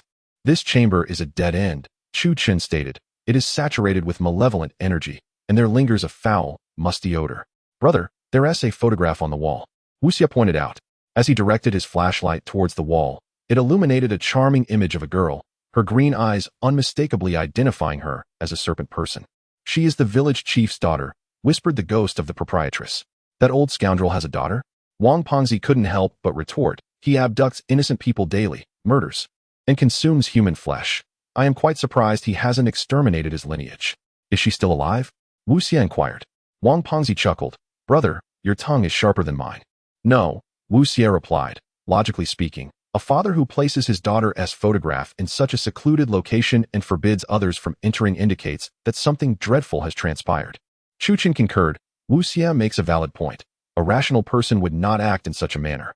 See, even he agrees with me, Wu Xie remarked. The ghost of the proprietress continued. The young girl is named Chuya. She was kind-hearted, excelled academically, and cared for her classmates. Her peers once spoke highly of her. However, when her mother discovered the village chief's true nature, she attempted to take her daughter away. Chuya, unwilling to leave her friends, caused her mother to create a scene at the school, proclaiming that this father-daughter duo was not normal. It was then that her classmates realized her eyes were green, leading to their alienation, with some even bullying her. Heartbroken, Chuya ultimately took her own life. Upon hearing this, Chu Chun and the others felt a profound sense of sorrow. The ghost of the proprietress continued. Initially, the village chief did not engage in abductions or murder, but he underwent a transformation, beginning to capture women for the purpose of breeding serpent offspring, subsequently resorting to murder and cannibalism. It seems the reason this room is off-limits to outsiders is due to the photographs and mementos of the village chief's children, Wu Xie deduced. It is not so simple, Chu Chun interjected. This is the dead end of the art of necromancy. Just then, lights flickered above their heads, rather than conventional lights. It resembled the eyes of mechanical toys. 1, 2, 3, countless teddy bears and dolls had their eyes transformed into lights, casting a faint glow that illuminated part of the room.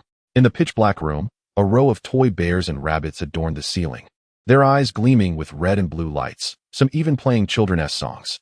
What on earth is happening? Wang Fatty raised his gun, aiming at the surrounding toy bears. Yet, the toy bears remained motionless, continuing their melodic serenade. Look, Zhou Yuqing pointed around, exclaiming. With the illumination from the bears' gazes, the group began to discern the outline of the room. The once rice mill had been transformed into a chamber with wooden flooring and whitewashed walls. Surrounding the room were life-size dolls, an array of them. Most resembled Barbie dolls, adorned with makeup, clad in high heels, and dressed in Lolita fashion, while others wore Chong Sams. And some male dolls donned suits and ties. There were even a few male dolls that had their faces removed, with celebrity posters affixed in their place. So many life-size dolls, Zhou Yuqing remarked. Where did Qiao Yao procure such an abundance of toys? Chu Chen replied, these are not toys, these are the deceased. Chapter 94. Victory in sight. Upon discovering that the dolls surrounding them were crafted from living beings, the individuals beside Chu Chen were momentarily taken aback. Zhou Yuqing exclaimed incredulously. Chu Chen, are you saying that these life-size dolls are made from actual people? Chu Chen nodded affirmatively. Indeed, some of them are middle school students, while others are tourists who were vivisected and infused with a potion through the dark arts to become these puppets. Jia Yutong reflected. No wonder this place has become a den of malevolence. The village chief murdered those students who bullied his daughter and transformed them into dolls. The vengeful spirits of these slain individuals render this a most suitable site for the dark arts. At that moment, Wang Pengzi suddenly exclaimed, Little brother, I just saw one of the dolls move. The group turned in the direction Wang pointed and spotted a female doll clad in a JK uniform, with thick eyebrows and large eyes, appearing rather beautiful. Wu Xie chuckled. Pengzi, could it be that you are mistaken? Although these dolls are made from living beings, how could they possibly move? Chu Chen glanced at the live stream, where viewers began to flood the chat with their comments. I saw it too. That doll had its eyes closed just now. Is this real? Could it be the uncanny valley effect? Impossible, I saw it as well. At that moment, they heard a haunting melody echoing from ahead. The song began, One day, Daddy got drunk. He picked up an axe and approached Mommy. Daddy. Oh Daddy, he swung many times. The The voice seemed to be human, yet distorted, terrifying, and hoarse. Wu Xie and the others immediately directed their flashlights toward the source, and suddenly, in the corner of the wall, a doll began to move. This doll, dressed in a Lolita outfit, lowered its head and walked with a mechanical gait, dragging along a large, sharp axe behind it. Xie, it's been so long since I last killed. The doll suddenly raised its head, revealing a face with bleeding eyes and no lips, illuminated by the ghastly flashlight. Without warning, the doll brandished the axe and swung it toward them. Chu Chun reacted swiftly, firing a shot that obliterated the doll's head instantly. The doll collapsed, its limbs scattering. Wang Pengzi remarked nonchalantly, "That was too easy, just a bit frightening, but it lacked any real combat ability." At that moment, the eerie song resumed. Sister carries a doll. Upon hearing this melody, the hairs on everyone's neck stood on end. Some horrors penetrate straight to the soul. The chat in the live stream was flooded with expletives from viewers who were so frightened that their messages were censored. Wang Pengzi exclaimed in astonishment, "Are all these dolls alive? This is too much." Chu Qin responded, "In this room resides the soul of the village chief's daughter. I also heard the doll claim its name is Xiaoya. Isn't Xiaoya the daughter of the village chief, Chuya?" Wu Xie added. Wang Pengzi remarked, "Thus, due to the influence of the Xianhuang tomb and the serpent people's usage of voodoo, after Xiaoya's demise, her soul could not find liberation and remains eternally bound here." Chu Chen nodded, while Zhou Yuqing, with her keen perception, suddenly exclaimed, "Over there." Everyone turned to see a boyish doll clad in a suit, clutching a sharp knife, advancing menacingly towards them. "Leave it to me," Wang Pengzi declared, seizing a submachine gun and unleashing a barrage of bullets at the living doll. Struck by over a dozen rounds, the doll collapsed, lifeless. "But this is not a solution," Wang Pengzi said, stowing away his weapon. "With so many dolls, if one springs forth and is dispatched, another will inevitably appear. How long must this continue?" Chu Qin responded, "In this room, only Xiaoya's spirit resides. The dolls are merely vessels for her possession. Only by liberating Xiaoya's soul can we rid ourselves of these dolls." He turned to Wu Xie and instructed, "Use the drone to find a way to destroy these dolls." Wu Xie nodded, retreating to retrieve the drone from his backpack. "The drone gifted to me by my brother is truly remarkable, equipped even with a miniature flamethrower." A knowing smile graced Wu Xie's face as he donned the operation gloves and piloted the drone towards the surrounding dolls. "Jia Yutong, utilize your sect's soul-calming spell," Chu Qin directed. "First, stabilize her vengeful spirit, and then I shall perform the soul pacification." Chanting an incantation, Jia Yutong traced symbols in the air with her sword.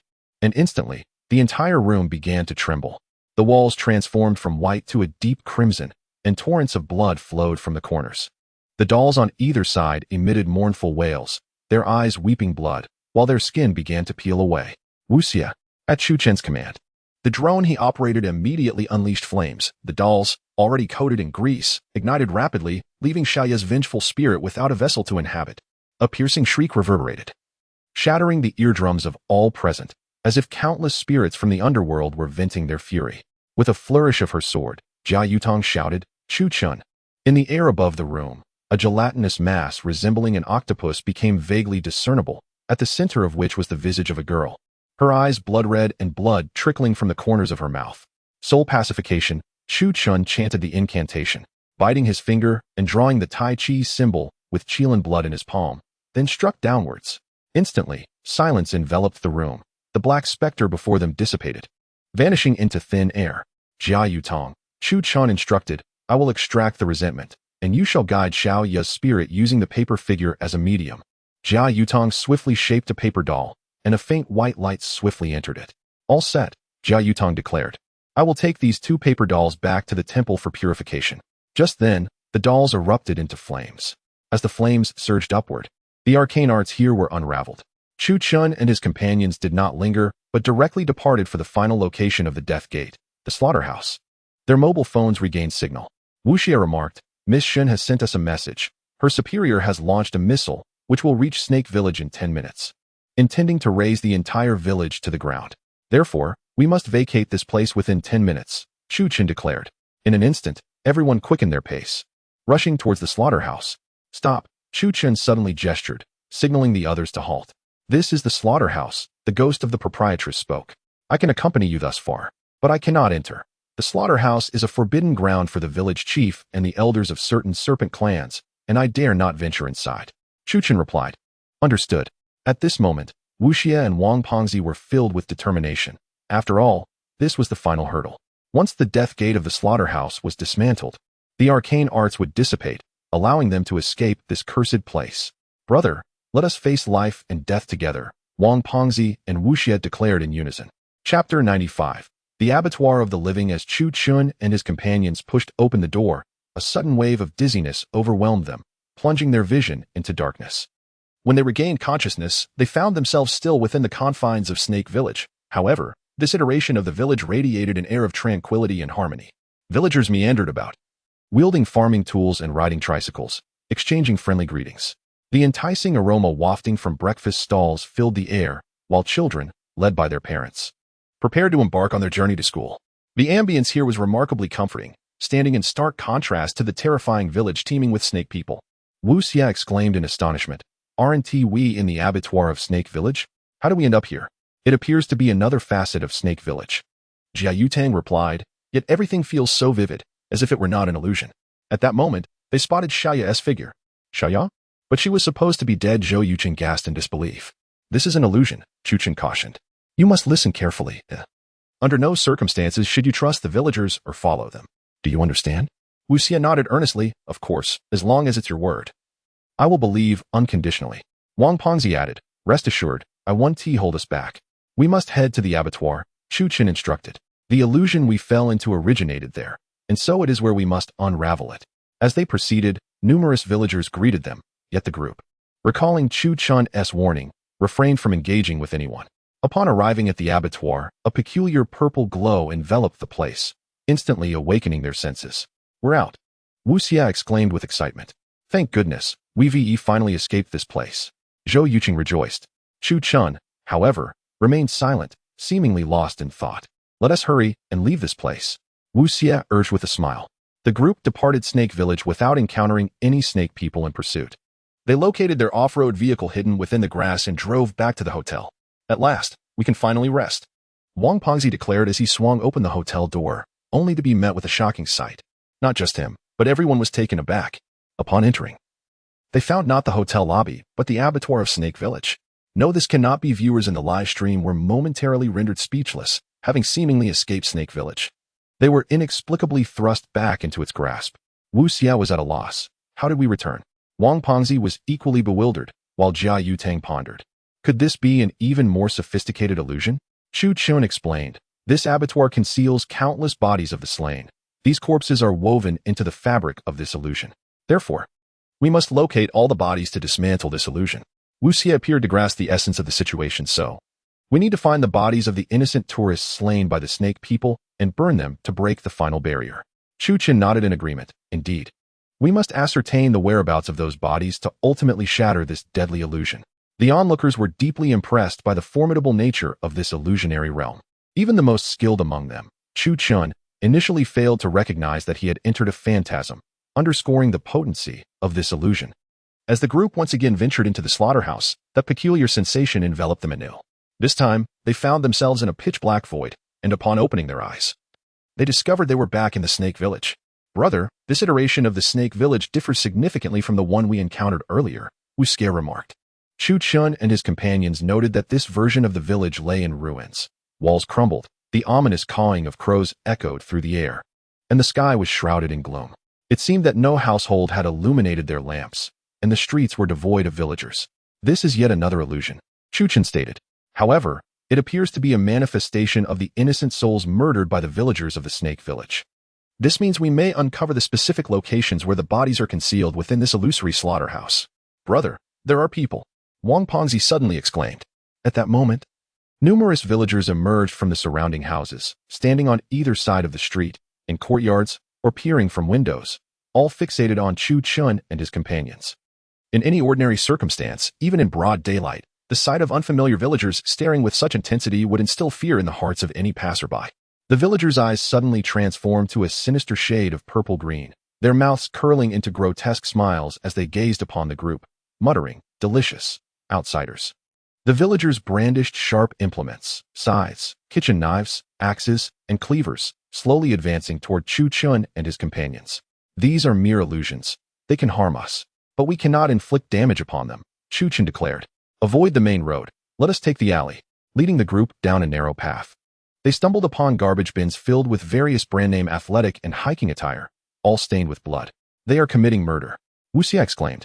This is an illusion forged from the victim's tormented thoughts. We must make a beeline for the slaughterhouse.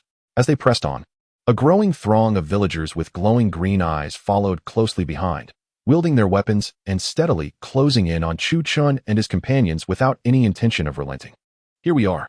Wang Pengzi pointed ahead, where the slaughterhouse echoed with blood-curdling screams. The group forcefully pushed open the doors, revealing a gruesome scene before their eyes. People were being treated like livestock, pigs, cows, and sheep, on the blood-soaked floor, where the blood had congealed into a tofu-like solid. Meanwhile, the villagers were busily stuffing bits of flesh onto the floor of the slaughterhouse. Here, Chu Chun remarked, they have concealed the bodies within the floor. Once we break free from this illusion, we must incinerate these remains. Jia Yutang added, this illusion is constructed from the bodies of hundreds, reinforced by the serpent people's dark magic, rendering it incredibly resilient. Our mental fortitude is insufficient to break through. I will go first, Chu Chun declared. I shall venture forth to incinerate the corpses and liberate these tormented souls, thus enabling you to escape this predicament. Wu Xie grasped Chu Chun's hand and reassured him. Rest assured, dear brother, we shall endure until you rescue us. Meeting Wu Xie's unwavering gaze filled with belief, Chu Chun nodded and replied, very well. I shall first exit this illusion. Wu Xie, you must await my return. With that, he swiftly performed a spell and vanished from the realm of illusion.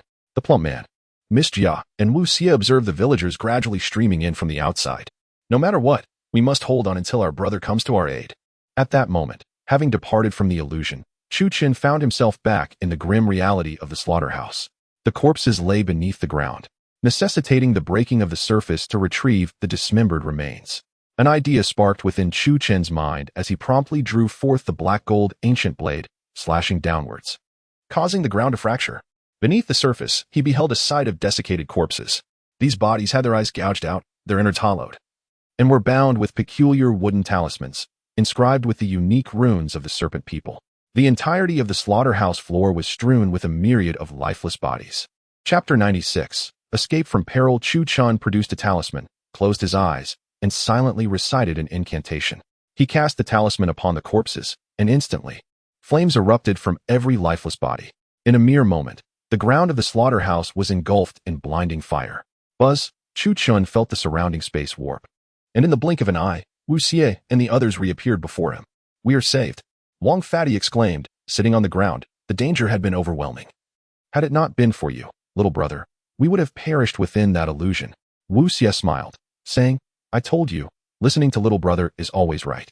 He is the most reliable. The group noticed that the strange barrier enveloping the village had vanished. Wu Xie remarked, it seems we have broken through the 4 death gates. Now we can hasten our departure. Wang Fatty chuckled, excellent, we can finally leave. Just as they exited the slaughterhouse, they were startled to find countless serpent people standing atop the rooftops of the village outside the factory. As night fell, myriad green eyes of the serpent people glimmered, brandishing an array of cold weapons, including bows, crossbows, and firearms. They had been waiting here for some time. We have 3 minutes, Jia Yutang announced. In 3 minutes, the Special Investigation Agency's missiles will reduce this place to rubble. Wang Fatty hastily dialed the Special Investigation Agency. Miss Shun, is there any way to halt that missile of yours? It cannot be. I'm sorry, Shin Rulin's S-tone brimmed with regret. As it is a command from above, Wang Fatty, growing anxious, questioned, what do we do now? We are surrounded by serpent people. Even if those guys just stood there, it would take us 5 minutes to cut through them. 3 minutes, even Ultraman wouldn't be enough. Wu Xie added, indeed. We are encircled by serpent people on all sides. What should we do? The viewers in the live stream were equally anxious. There is simply not enough time. I'm on edge. The missile launch is so poorly timed. How did it coincide with this moment? What will happen to our protagonists? If I were in their shoes, I would be driven to madness. Chu Chun calmed himself and suddenly had a revelation. Throughout my extensive adventures, I have not been able to enhance my character compatibility. Logically, it should have risen sharply. Zhang Qiling, though seemingly cold, is actually passionate and deeply loyal to friends, especially Wu Xie. Have I not done well enough in this regard? Reflecting within, Chu Chun appeared to have an epiphany. So that's it. The previous compatibility was merely superficial and based on power. Zhang Qiling's true strength lies in his unwavering protection of his friends. With this newfound understanding, Chu Chun declared, you all leave from the back of the slaughterhouse. I will hold off the serpent people. Upon hearing this, Wang Fatty was taken aback. Little brother, You can't be serious. There are over 100 serpent people, armed not only with swords and bows, but also machine guns and rifles. How can you single-handedly fend off so many? Wu Xie grasped Chu Chen's arm, saying, "Little brother, I have shared life and death with you for so long. Your words are truly hurtful. Even in death, we must perish together." Chu Chen gazed at Wu Xie and said, "In 2 minutes, this place will be reduced to rubble. I will take down the 2 serpent men behind you, and you must flee through that gap." Wu Xie shook his head vehemently, responding, "Nonsense. I cannot abandon you. Come, this is no time for theatrics." Chu Chen turned to Wang Pengzi, urging him to leave. Wang Pengzi and Wu Xie felt tears welling in their eyes, and suddenly Wang Pengzi declared, "Young Master Xie, I apologize." He hoisted Wu Xie onto his shoulders and dashed away. Chu Chen, Jia Yutong looked at him. "No time for chatter. Let us go." Chu Chen pushed them forward and fired his weapon, eliminating the 2 serpent men concealed behind the slaughterhouse wall, thus clearing their path. Meanwhile, the serpent men surrounding them emitted a cacophony of shrill hisses. "Your opponent is me." Chu Chen unsheathed his black gold ancient blade, a desert eagle in his right hand, and stepped slowly through the front entrance. In that moment, he resembled a celestial deity. Regardless of the serpent men's numbers or their terrifying nature, they appeared diminutive before him. Ding. Character compatibility increased by 10. Activating character trait, immortal body, rendering him immune to all physical harm. Chu Chen sensed an indescribable surge of mysterious power coursing through him, a force that filled him with exhilaration. Immune to all physical harm? Chu Chen chuckled. Did this not render the battle a one-sided massacre? As Chu Chen and the others reached a safe zone, they suddenly spotted a drone soaring overhead. Boom! A missile detonated in the midst of Serpent Village, instantly turning countless buildings into a cloud of dust, the blast wave sweeping outward. Brother, Wu Xie, in a frenzy, sprinted towards the ruins of the village. He surveyed the shattered remnants around him. There were hardly any intact houses left, let alone Chu Chen's presence. "Brother, where are you?" Wu Xie began to clear away the debris from the streets with his hands, seemingly oblivious to his own injuries, blood flowing from his fingers as he pressed on. Exhausted, Wu Xie collapsed onto the ground, recalling Chu Chen's visage, tears suddenly streaming down his face. Crash! A sound of crumbling debris echoed from behind him. Wu Xie turned around as if jolted by electricity, and there stood Chu Chen, brandishing the head of a horned serpent, his black gold ancient blade in hand. His body dust-laden yet entirely unscathed. "Brother." Wu Xie's face lit up with surprise. "I was so worried. It turns out you were unharmed." "Of course I'm fine." Chu Chen replied with a calm smile. "A mere bomb could not claim my life. Now, with the blessing of an immortal body, not even a conventional missile, let alone a nuclear weapon, could bring him to harm." Chu Chen looked at Wu Xie and asked, "Are you crying?" "No," Wu Xie chuckled. "I was just anxious." "It's not tears." Wang Pengzi and the others hastened over, their hearts filled with immense joy upon discovering that Chu Chen was unharmed. "Brother, we were all in a state of panic just now. Who would have thought you would emerge unscathed?" "Truly, fortune favors the brave," exclaimed Wang Pengzi, gazing at his companions. Chu Chen cast the serpent's head onto the ground and remarked, "This is the head of the Serpent Village chief. It seems this trophy could fetch a handsome sum." Wang Pengzi chuckled. "Selling this to a research institute or the like will surely yield considerable profit." Thus, Chu Chen and his companions departed from the Serpent Village, ultimately returning to the provincial capital of Yunnan, where they temporarily settled in a nearby hotel to rest for a few days. Chapter 97. The Vast Desert. After assisting the sisters Zhou Yuqing and Jia Yutong, Chu Chen, Wu Xie, and Wang Pengzi took a brief respite in the provincial capital of Yunnan, treating it as a vacation. This time, Jia Yutong generously bestowed upon Chu Chen a reward of 10 million, and with the additional earnings from 3 live streaming platforms, he found himself devoid of any financial worries. "Brother, have you decided where to stream next?" Wu Xie inquired with a smile. "Not yet," Chu Chen replied, as he too awaited the system to assign his next task. "How about we venture abroad?" Wang Pengzi suggested, pointing out that there were perilous locales overseas, such as Chernobyl and the Bermuda Triangle. "Have you not yet explored everything domestically? And you are already yearning to travel abroad?" Wu Xie teased. "Wang Pengzi, have you perhaps developed a fondness for some foreign beauty?" Wang Pengzi, with utmost seriousness, retorted, "I, your brother Pang, typically immerse myself in the I Ching and the spring and autumn annals, harboring no improper interests. Do not falsely accuse me." Chu Chen and Wu Xie exchanged amused glances and clinked their Starbucks cups together. Ding! The system announced, "New adventure task, Lop Nur. Task duration, 30 days. At that moment, Chu Chen's phone, resting on the coffee table, began to ring. "Hello?" Chu Chen answered. Miss Shen, is there something you need? I am en route to Yunnan and wish to discuss a matter with you, Shen Ruolin replied. Let us meet tonight. All right, Chu Chen replied succinctly before ending the call. Shen Ruolin said she wants to see us. She probably has something she wishes us to assist with, Wu Xie remarked with a smile. As evening fell, the trio played billiards in the hotel lobby, sipping cola and exchanging laughter, thoroughly enjoying their time.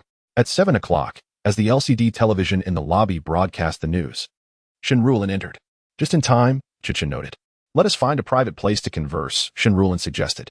Shall we go to your room? Wang Pengzi and Wu Xie exchanged glances before agreeing, sure. The three accompanied Shen Ruolin back to their room, where she retrieved a small notepad from her briefcase and laid it on the table. 3 days ago, during a scientific exploration in the Lopner region, our archaeological team encountered a sandstorm. The last message received was as follows, Shen Ruolin said, opening her laptop and pressing play on an audio file. Headquarters. We. Sandstorm. It is him. Ping Jiabu. He is alive. Due to the interference of the sandstorm, the audio was fragmented, consisting of isolated words. Yet, despite their simplicity, the words bore significant weight.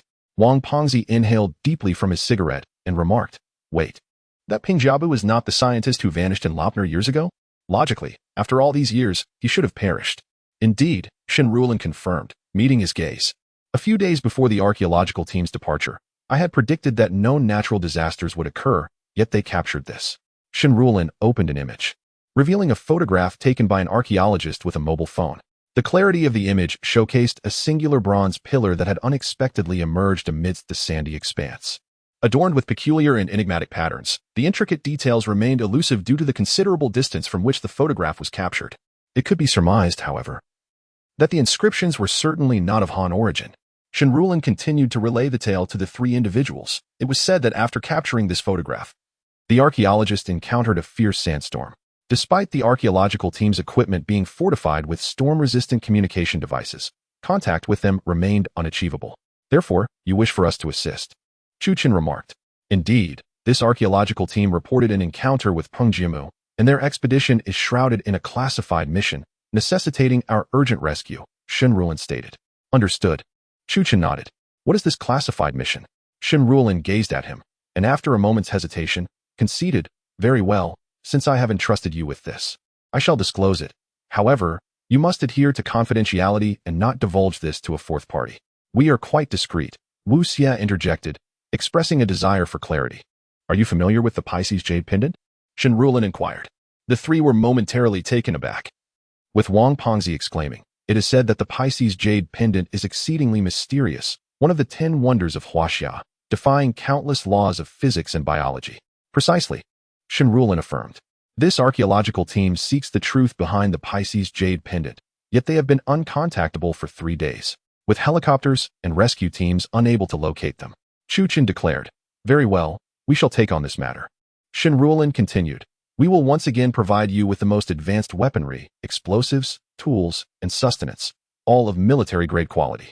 Wang Pengzi chuckled. I have longed to visit the enigmatic region of Lopner, but funding has been insufficient. This time, it will serve as a splendid opportunity for exploration. Wu Xie joyfully added, brother, shall we livestream from Lopner this time? Shen Ruolin smiled, remarking, you three are indeed amusing.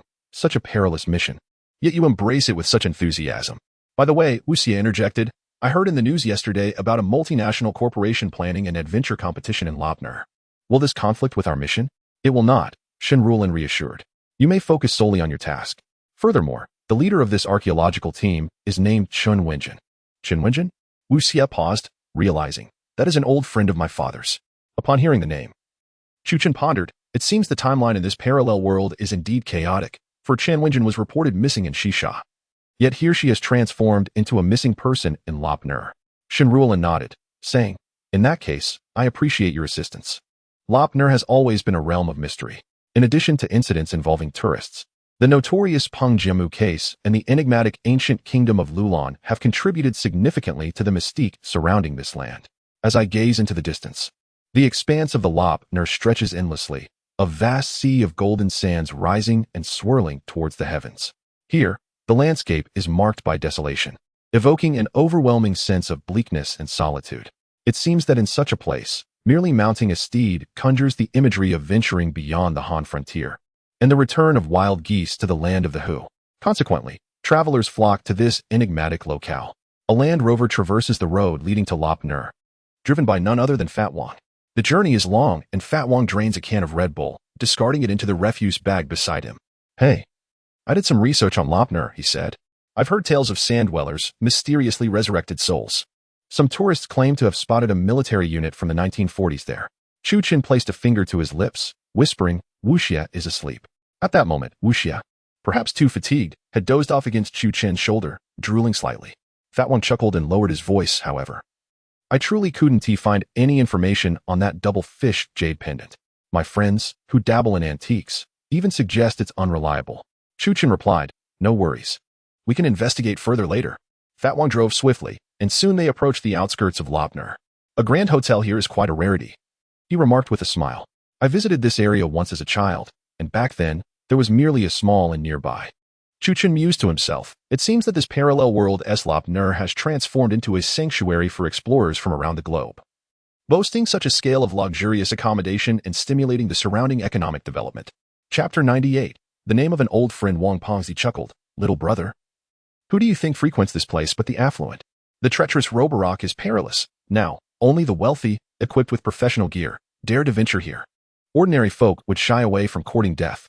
Chu Qin gently patted Wu Xie's face, saying, wake up, we arrived. Wu Xie, still bleary-eyed, replied, so soon? I must have dozed off while sitting in the car. With a start, he realized he would soon return to his bed. Chu Qin opened the car door and took hold of Wu Xie's luggage. As the group disembarked, they were met with a throng of journalists gathered at the entrance of the Grand Hotel, all armed with cameras, as if expecting a major celebrity. Even members of local governmental agencies had arrived, creating a scene so grand that one might think a dragon had emerged from Roborok. It was rumored that Jude Law Technology, one of the world's top 20 enterprises, was hosting an expedition at Roborok, featuring the renowned adventurer Changbai. Wang Pengzi remarked, look, a convoy is approaching from behind us. The procession consisted of luxury off-road vehicles, primarily Mercedes G-Class and Land Rover Range Rovers, meticulously modified with bespoke parts that had cost a fortune. This convoy could rival my annual salary, he exclaimed. Clearly, this individual is of significant stature to command such an entourage of luxury vehicles. Did you know? This time, the adventurer Changbai was invited by a global top 20 corporation.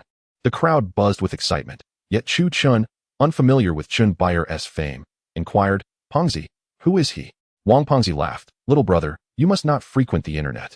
Changbai, born Qin Yanlong and dubbed the Eastern Belle, has explored the globe, reputedly slaying lions with his bare hands. His father is a billionaire, and his lineage is illustrious. Wu Xie added, he is quite formidable. He once served as a special forces sniper in a certain country, achieving a staggering kill count of 142 in Middle Eastern conflicts. It is said that the government suppressed this information to avoid embarrassment. Chu Qin nodded. So, he is quite brave. Indeed, he is, Wang Pengzi affirmed. His only flaw is his temper. He once assaulted a superior during his military service and was subsequently discharged. He later became an assassin and mercenary, before returning home to become a popular streamer. Suddenly, from a Land Rover, emerged an unassuming figure clad in casual sportswear. He was not particularly tall, nor did he possess exaggerated musculature. He wore a plain cap and desert combat boots. Yet, beneath that cap lay eyes that spoke of a killer's intent. His gaze was sharper than any blade, instilling fear in those who dared to meet it. Mr. Chen, please. The hotel owner personally welcomed him, beaming with hospitality. Qin Yanlong remained silent as his fans, a mix of men and women, drove up, brandishing flowers and chanting his nickname. The room is ready, and your party has been arranged, the hotel owner stated. Thank you, Qin Yanlong replied, his words sending a chill down the spine. Around him, his companions remained silent. Most were former soldiers, some even from foreign lands. Their stoic expressions and silence rendered them almost zombie-like to any onlooker. Strange folks, Wang Fatty remarked. Not even a hint of emotion. It seemed someone in the group caught wind of Wang's comment, as a foreigner with a slick-back hairstyle retorted sarcastically, Fuck. What did you say? Wu Xie pointed at the man. I understand foreign languages, and you're being rude. I'm sorry, the foreigner replied in Chinese. I genuinely didn't know you were so skilled to understand foreign speech. Wu Xie retorted, we study English to prevent people like you from making snide remarks. And what of it? The burly foreigner smirked defiantly. Are you going to teach me a lesson? The atmosphere instantly turned icy. Longer, avoid trouble, Qin Yanlong interjected. Okay, Longer glanced at Wu Xie. Our boss doesn't want me to bully children. With that, he turned and walked away. The hotel owner approached, his expression stern. How dare you provoke him? He is a renowned explorer with a high social standing. Without uttering a word, Chu Chun produced his identification. Chief, hello. The hotel owner stammered upon seeing the special commission badge, visibly frightened. You, take the three of them upstairs. Once in their luxurious presidential suite.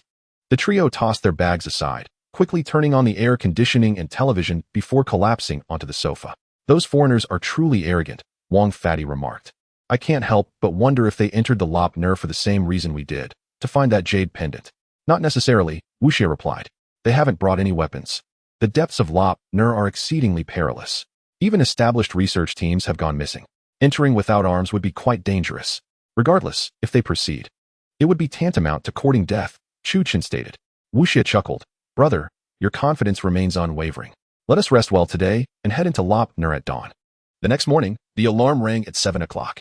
Wu Xie awoke to find Chu Chen poring over a local tourist map. What time did you wake up? Wu Xie asked, hastily changing his clothes. I got up at 5, Chu Chen replied. I'm verifying the map.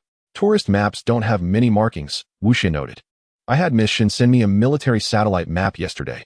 I'll transfer it to your phone shortly. Before long, the military map arrived on their devices. After some preparations, the three, invigorated and having had breakfast with a can of Red Bull each, set out towards Lop Nur. As we entered the desolate expanse of the Lop Nur, the winds and sands began to intensify, even with the windows sealed. The rhythmic percussion of grains striking the glass was audible. The interior of the vehicle enveloped us in a profound silence. And traversing this uninhabited sea of sand imbued a sense of isolation, as if we had been transported to an otherworldly realm. We currently followed the A1 route charted by the archaeological team. Wu Xie remarked that there were no anomalies detected along this A1 line, and the weather forecasting system had issued no warnings of sandstorms. By the way, Wang Fatty inquired about the bronze column we had seen in the photograph. What exactly is it? I felt it bore a resemblance to the bronze tree we encountered within the tomb of the Zulong Emperor, which purportedly provided energy to the terracotta warriors. Wu Xie shared his perspective. If that is the case, then these occurrences might be interconnected, including the events at Fengmen Village and the mysterious character associated with Shennongjia, Wang Fatty responded. Suddenly, Chu Chen gave Wu Xie a nudge. You mentioned Shennongjia. She is acquainted with your father, correct? Yes, they were once members of a formal archaeological team. After a journey to the Shisha Islands, the team disbanded, and since then, the two have had little contact, Wu Xie explained. Chapter 99, The Mysterious Song, is that so? Chu Chen said, so you are indeed quite worried about her.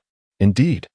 My father shares a close bond with Aunt Shun, Wu Xie replied. Thus, I am eager to locate the archaeological team as swiftly as possible. As they conversed, a sudden gust of wind swept through the area. The wind was fierce, stirring up a substance that was hard to define, rendering the air a shocking crimson hue. Fatty. Let's steer clear of this, Chu Chen advised. However, to their surprise, Fatty disregarded his warning and drove headlong into the swirling red tempest. Fatty, Wu Xie exclaimed, slapping him on the left cheek. What on earth are you doing? Fatty remained unresponsive. The vehicle plunged into the scarlet storm, engulfed by the swirling winds, obscuring all visibility. Wu Xie pinched Wang Fatty's cheek, and with a sudden shout, he exclaimed, Xie Xiao, what are you doing? Wu Xie retorted, look where you've driven the car. Wang Fatty blinked in shock. My heavens, where did this red wind come from? He abruptly turned the steering wheel to the left. Yet the vehicle continued on its straight path. This is bad. The steering wheel is broken. Brace yourselves. We are about to crash. Chu Chen warned. Wu Xie, unable to utter another word, grasped the overhead handle. Wang Fatty also shut his eyes, bracing for the impending impact. Bang! A thunderous noise erupted. And then the vehicle came to a halt. Wang Fatty grimaced and said, this car is definitely going to need repairs. At that moment, the crimson wind subsided, and the surroundings became clear once more. Wu Xie inquired, Fatty, what happened back there? I saw that the road ahead was perfectly normal. I didn't notice anything unusual. Wang Fatty replied, perhaps I was enchanted by something? Wu Xie suggested, let us disembark and see if we can make any repairs. I'd rather not resort to walking just yet. The three of them exited the vehicle, and Wang Fatty retrieved a toolbox from the back. I'll get right on it. Let us see if this car can be salvaged, he said. Wu Xie remarked, the A1 route isn't exactly short. Driving is still the more convenient option. Thanks for your hard work, Fatty.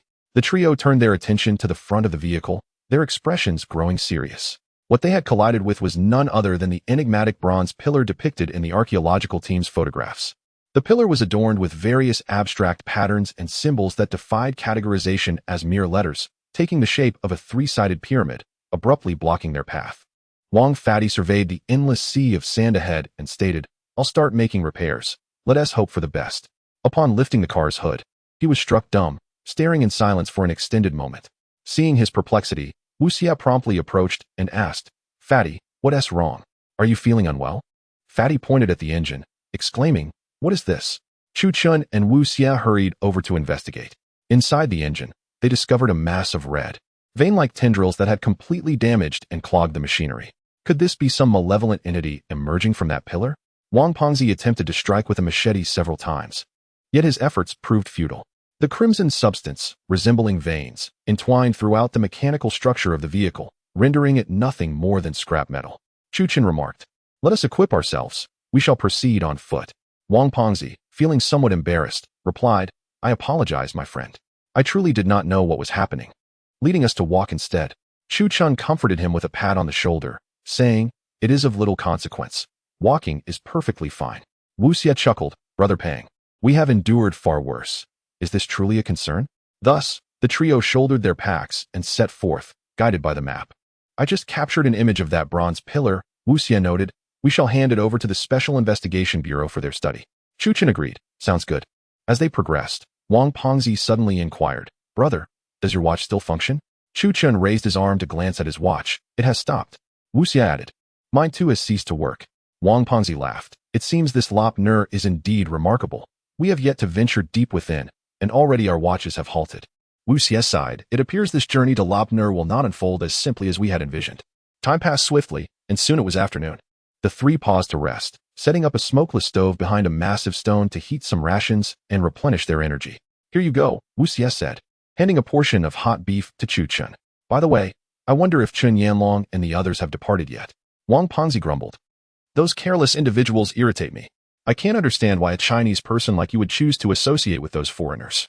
That fellow, Long Zhou, struts around as if he were something extraordinary. Bah." Wu Xie chuckled. "Honestly, I am curious about their whereabouts. I want to discern their true intentions. I suspect Chen Yanlong is not merely an ordinary streamer." While the three were resting, a sudden melody captured their attention. It sounded like a man singing a familiar tune. Camel bells. Upon hearing the song, Wu Xie exclaimed, "Brother Pang, do you hear that?" "Brother, did you catch that?" Wang Pengzi confirmed, "Indeed, I distinctly hear it. It's Dao Lang's camel bells." They swiftly gathered their belongings and prepared to investigate.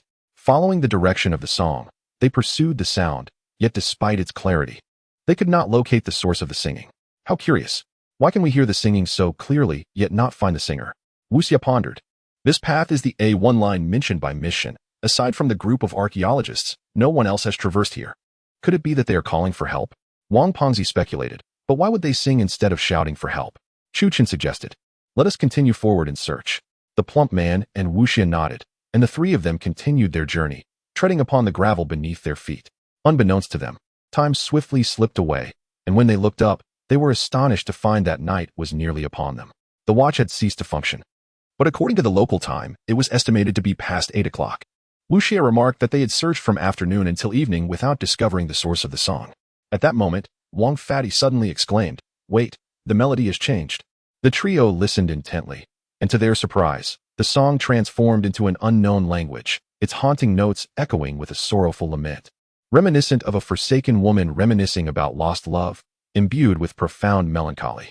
What language could this be? Wang Fatty pondered, scratching his head. Are there minority team members in the archaeological group? Wu Xie, equally bewildered, replied, "I have truly never encountered this language. It feels like a lesser-known tongue from the Indo-European family." Chu Chun interjected, "It's Tocharian, the very language studied by the esteemed scholar Ji Xianlin. You can actually understand it?" Wang Fatty chuckled, "Truly impressive, little brother. You are remarkable." Chapter 100, Mysterious Movements. Wu Xie smiled and said, "What does the young man not understand? He is here, akin to an encyclopedia. By the way, what does that song mean?" "This is a folk song from the ancient kingdom of Lulan, which tells the tale of a woman whose husband went to war against the Western Xia invasion and tragically perished on the battlefield. The woman then took her own life in sorrow," Chu Chun replied. Wu Xie pondered for a moment and remarked, "Then it seems these ancient Lulan songs are not something the archaeological team could easily sing. Look, young man." Suddenly, Wang Pengzi pointed ahead, seemingly having discovered something extraordinary. Chu Chun and Wu Xie hurriedly moved closer, only to find several modern tents ahead, where people were playing guitars, singing, and dancing around a blazing campfire. The dancers moved with such grace that, despite the predominance of male members in the archaeological team, under the night sky, their movements resembled those of women. While one might usually find such elegance charming, in this context, it felt merely eerie. It is indeed the archaeological team. They are clad in the team's attire. Wang Pengzi exclaimed with delight. Let us go take a look, Chuchen suggested, as Chuchen led Wang Pengzi and Wu Xie towards the encampment. It appeared the occupants had also noticed them. The individuals within the camp stood up, and the singing abruptly ceased. Young man, it is indeed them singing this song. But how did the archaeological team learn such a folk song from the ancient kingdom of Lulan? Wu Xie inquired curiously. Come on, they are archaeological experts. Knowing a bit of Tocharian is no big deal, Wang Pengzi chuckled. Once we locate the archaeological team, we can complete our mission. As the three approached, they noticed that the members of the archaeological team did not appear particularly surprised. They merely stood still, gazing at the trio. Hello, Wu Xie greeted. We are a rescue team sent by the Special Investigation Department. Are you all well? Have there been any casualties? Among the archaeological team, an elderly man wearing glasses and a sun hat approached them and said, Greetings, I am Su Jingze, the team leader. Hello, Wu Xie replied, shaking his hand. This is Chuchen, and this is Wang Yueban. I am Wu Xie. Greetings. We set out to find the double fish jade pendant in the ancient city of Lulan. But we lost our way and encountered a sandstorm. Chen Wenjin mentioned discovering the missing doctor, Peng Jimu. So we split into two groups and have been waiting here for rescue. Su Jingze spoke in a weary tone, as if the words were being forced from his throat. These are our team members. She is the only female member, Su Dongdong. Su Jingze indicated a woman nearby. This is our security personnel, Lei Dehan, who is here to protect us. Su Dongdong and Lei Dehan appeared pale, seemingly anemic. Upon seeing Wu Xie and the others, they merely nodded in silence. Wu Xie immediately pressed on. What about Chen Wenjin? How is Aunt Chen doing? Can you tell us? We split into two groups. This batch does not include the Aunt Chen you mentioned. Su Jingze replied. Chu Chen observed that the members of the archaeological team all exhibited a pallid complexion, devoid of any color, their lips tinged with a shade of bluish purple. Furthermore, their gazes appeared vacant, lacking any semblance of vitality. Ordinarily, one would expect that a typical archaeological team, stranded in the desert and finally encountering rescuers, would respond with exuberance and joy. Yet, these individuals remained utterly unresponsive. Contemplating this anomaly, Chu Chen activated his X-ray vision, discerning that these beings were indeed human in structure, rather than spectral entities or otherworldly creatures. Given their humanity, he felt a sense of relief and proceeded to prepare for his live broadcast. Another live stream? Such diligence. Truly the epitome of dedication. The audience remarked, expressing admiration for his relentless commitment to streaming whenever possible. Upon his arrival online, a frenzy erupted across 3 platforms. For Chu Chen's broadcast had recently become a must-watch entertainment spectacle for netizens nationwide, even igniting a fervor for adventure streaming. This time, we are in the Lopner region, Chu Chen announced. We have encountered an exploration team that went missing a few days ago, and we are now in their company. The viewers in the live chat gasped in astonishment. Is this the team that disappeared a few days ago? The host is incredible for finding them. It's a relief to hear they are safe. I've heard Lopner is quite perilous. Host, have you seen Changbai? The renowned streamer Chen Yanlong. Noting the enthusiasm of his audience, Chu Chen responded, he did not traverse the same route as us. Young man, Wu Xie chuckled. Your live stream remains as vibrant as ever. Why not showcase the nighttime scenery of Lopner to the viewers? As Chu Chen rotated his phone to begin recording, Wang Pengzi exclaimed, shall we eat? I'm quite famished. Wu Xie smiled and said, indeed, traveling through Lopner is quite exhausting. Young man, please bring out some food. Wu Xie added, Pengzi, I'd like a portion of spicy diced chicken. Chu Chen retrieved a pack of sauced beef from his backpack and handed it to Wu Xie. You should refrain from spicy food. Very well, Wu Xie replied. I shall eat whatever you suggest. Just as they were about to tear open the military rations, the members of the archaeological team suddenly stood up and began to walk away. Are you not going to eat? Wang Pengzi inquired. Let us dine together. However, the team members disregarded Wang Pengzi, each carrying their food containers as they retreated to their respective tents. What is going on? Are they not eating? Wang Pengzi pondered, perplexed. Do they look down upon us? Wu Xie remarked. Pengzi, they may have been in the desert for too long, losing their appetite for meat. Chu Chen, intrigued by the situation, noted that these individuals, having been missing for so long, should be elated to see rescuers. Instead, they were not only indifferent but seemed to avoid them entirely, raising questions in anyone's mind. I have finished my meal. I will take a look around to see if anything unusual is present, Chu Chen declared. Wang Pengzi and Wu Xie nodded in agreement, allowing Chu Chen to venture alone toward the vicinity of the archaeological team's tents. The archaeological team's tent lay shrouded in darkness, as night had fallen. Without any nearby light sources, visibility was utterly compromised, rendering the inky blackness of the tent even more impenetrable. Within the tent, the sound of someone consuming food could be heard. Rather than the familiar sounds of a meal, it resembled the slurping of something being sucked. What are you doing? A mechanical voice suddenly broke the silence from behind Chu Chen. He turned to find Su Dongdong, the only female member of the team. With an air of indifference, Chu Chen inquired, "Could you tell me where you encountered Peng Jimu?" Su Dongdong, her expression devoid of emotion, replied stiffly, "Your manner is quite impolite. Please leave." Chu Chen paid her little mind, merely responding, "I apologize." Upon returning to the campsite of the three, Wu Xie asked, "How did it go, little brother?" "I encountered the female team member, Su Dongdong," Chu Chen replied. "She seemed rather unfriendly toward us." Wu Xie pondered aloud. Why would an archaeological team divide into two groups? The signal is poor now, making it impossible to contact Shenruolin. Chapter 101. Indeed, there are ghosts. Wang Pengzi discovered a flaw in the narrative. Wait. During the captain's introduction, he mentioned that Su Dongdong was the only female team member.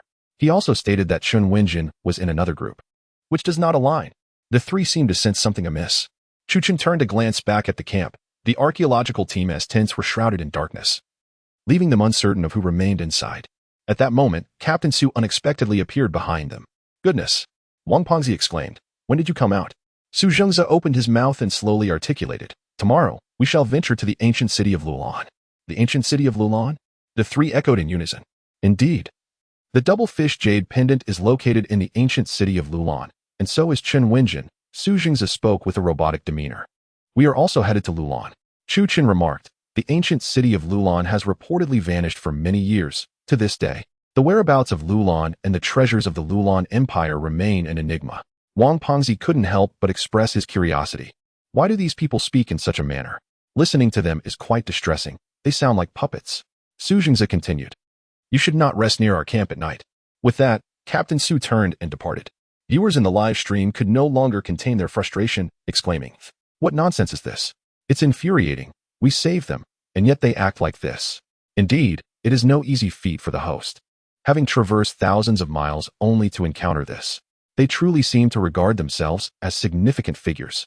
Seeing the viewers' indignation, Chu Chen reassured, "Everyone, do not be agitated. There must be issues lurking behind these people." Wu Xie observed the direction in which Captain Su had vanished and commented, "Look, Lei Dahuan has emerged." Lei Dahuan was the robust security personnel within the archaeological team, and he was the only one in the entire group armed with a firearm. He stood pallidly before a row of tents, holding a semi-automatic shotgun equipped with a bayonet, his posture resembling that of a statue. "Let us sneak into their tents from behind," proposed Chu Chen. "All right, I will use the drone to divert Lei Dahuan," Wu Xie replied. The three were in perfect accord. Wu Xie retrieved his drone, activated it, and set an automated flight path. Wang Pengzi and Chu Chen stealthily approached a row of sand dunes, while Lei Dahuan, captivated by the sound of the drone, immediately raised his weapon and pursued it. With Lei Dahuan's vigilance momentarily absent, Chu Chen and Wang Pengzi arrived at a tent. Wang Pengzi lifted the door curtain and was taken aback. "Brother, there is no one inside." "I find no one here either," Chu Chen said as he opened another curtain, revealing only a few food containers and backpacks, no sign of any person. "This cannot be. Just moments ago, I distinctly saw these individuals enter here, and they did not exit. How can they simply vanish?" Wang Pengzi was bewildered. The viewers in Chu Chen's live stream echoed their confusion. "Yes. We also saw them enter their quarters and not come out. Where could they possibly have gone?" The tent, once bustling with activity, now lay desolate and void of life. It was not merely the fear of being discovered that held them back from leaving. The vast expanse of emptiness offered no refuge. The members of the archaeological team had vanished without a trace. Suddenly, Wu Xie burst in, breathless. "I managed to divert that person. Have you found anything?" "There is no one here," Chu Chen replied. "But was the Captain Su just inside the tent?" Wu Xie questioned, bewildered. How could everyone have disappeared in such a short time? Wang Fatty surveyed the surroundings and picked up their meal containers. These people even hide while eating. What exactly are they consuming? He opened the box, and his face paled instantly. Wu Xie and Chu Chen leaned in to see that the box contained fresh blood, human blood. Wang Fatty gently placed the box back down, exclaiming, "Those bastards are drinking human blood." They're not part of the archaeological team at all. Where did the actual team go? Wu Xie inquired. Chu Chun instinctively touched the ground. It should have been firm and level, yet it felt oddly soft. Below, he said, Fatty, the Luoyang shovel. Immediately, Wang Fatty retrieved the shovel from behind, tore open the fabric beneath the tent, and began to dig. Look, Fatty pointed at the earth below. There is something down there. Prompted by his words, Wu Xie and Chu Chin brandished their daggers to investigate. Chu Chin was the first to uncover something. As he pulled his dagger out, it glistened with grease. It's animal fat, Chu Chin remarked. What's buried beneath could be either animal or human. They hastened their efforts, and soon, a pale face emerged from the soil. It belonged to a man clad in archaeological attire, his eyes wide open in terror. Lei Dahuan. They realized the deceased was none other than Lei Dahuan himself. The corpse was devoid of any blood. Wu Xie examined the body and pondered. Could those imposters masquerading as the team have killed these people and drained their blood? The online viewers, witnessing the scene, were equally astounded. So, this Lei is dead. Who was that person earlier? Are they vampires? This is terrifying. I can't sleep at this hour. Wu Xie tugged at Chu Chun. It seems there are people surrounding us. Fatty quickly turned off the flashlight, plunging the tent into darkness. Indeed, under the faint moonlight, they discerned countless shadowy figures approaching their location. Silently, these figures drew nearer. One of them brandishing a firearm. Get ready, Chu Chun signaled to the others, lowering his voice. Fire. The trio acted swiftly, drawing their pistols and taking cover. Firing from a prone position. The air filled with the acrid scent of gunpowder after a rapid barrage of shots. Let us go see, Chu Chun urged. The three individuals dashed outside, only to be astonished by the emptiness that surrounded them. On the ground lay a shotgun used by Lei Dahuan. Aside from that, nothing else could be found. There were no traces of blood, no signs of life, and no clues to indicate that anyone had been present moments before. This is impossible, Wang Pengzi exclaimed. I distinctly saw my shot hit someone, blood splattering everywhere. How can there be nothing on the ground? Wu Xie firmly believed in Pengzi's words. I clearly witnessed numerous shadows just now, even if they fled, with the surrounding terrain consisting entirely of sandy ground. It is inconceivable for them to vanish without a trace. Chapter 102. The ancient city of Lulan. The viewers in the live stream were utterly astonished, exclaiming, How bizarre is this? We witnessed so many people, and now they have vanished without a trace. Indeed, shadows were visibly cast upon the tent, undeniably composed of tangible matter. It could not possibly be a specter. Moreover, the sandy ground bore no footprints, which was quite absurd. Chu Chun pointed to the shotgun previously used by Lei Dahuan, stating, They have been here. But where have the people gone? Just leaving behind a gun? Wang Fatsi pondered in confusion. Chu Chun replied, Let us first excavate the bodies of those individuals and send photos to Shennongjia for identification. Both Wang Fatsi and Wu Xie concurred with this plan, and together the trio commenced the task of unearthing the bodies from the ground. A total of 7 bodies, including Su Dongdong, Lei Dahuan, and Su Jingzi, were laid out in a row. Chu Chun temporarily exited the live stream to capture photographs and send them to Shennongjia. These individuals appeared to have had their blood drained.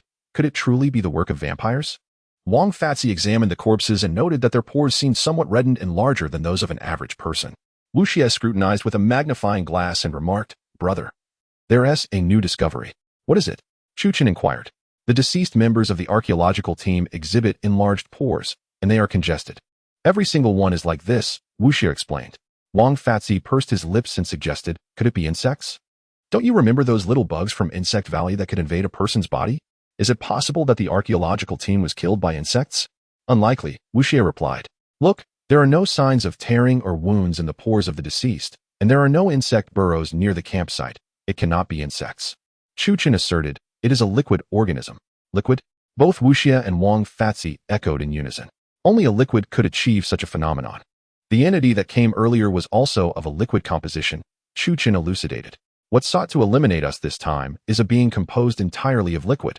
Wang Fatsi scratched his head and remarked, Brother, what you're saying sounds too fantastical.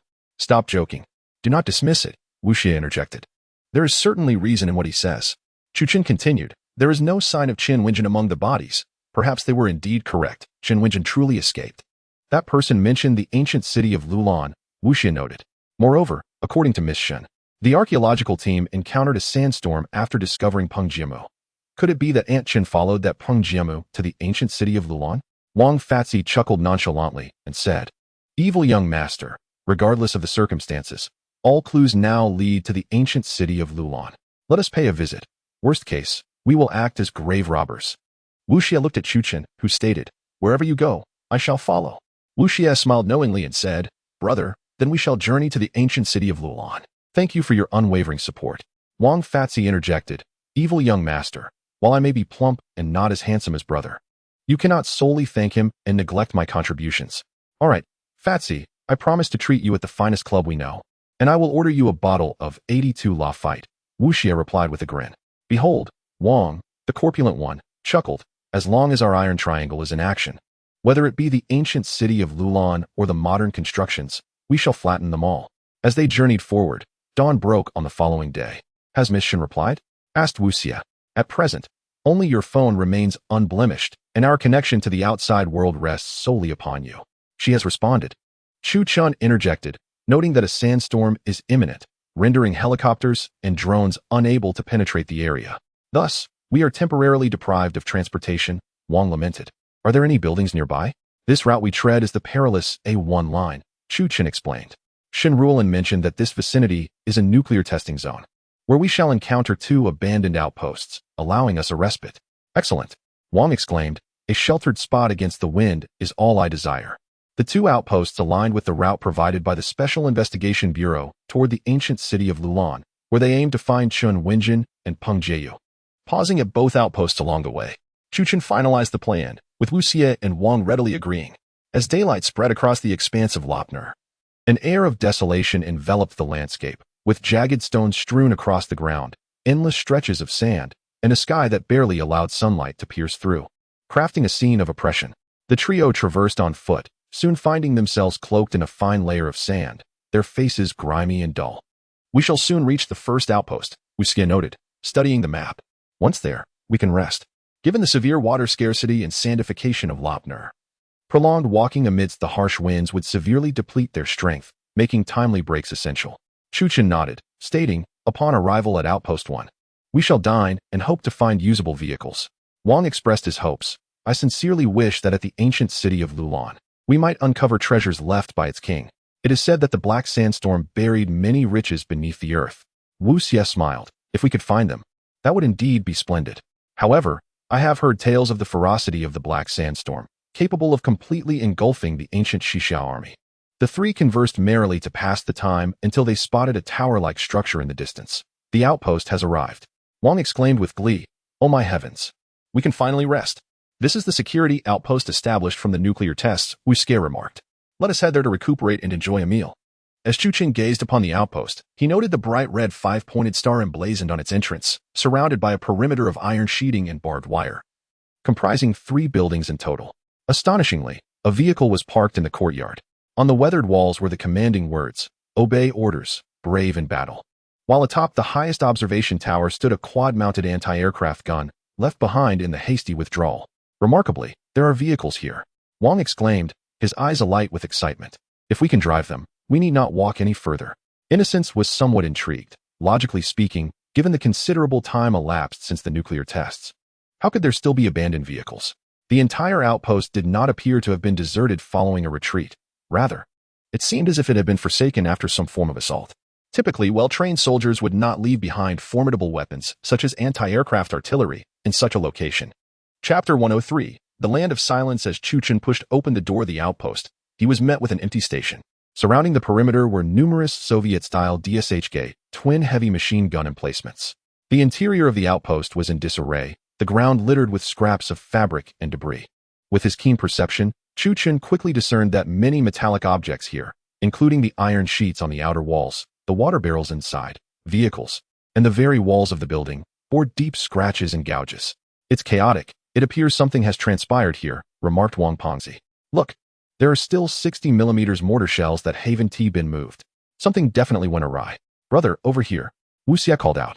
Chu Chen hurried to Wu Xie's side, where he pointed at a skeleton lying on the ground. The remains, clad in an old military uniform from the 1960s, clutched a severely gnawed Type 56 submachine gun, its wooden structure having long since decayed. "These soldiers likely met with an unnatural demise," Wu Xie observed. "Look at the severe wear on their firearms. It seems they had engaged in combat with something. These soldiers were elite troops.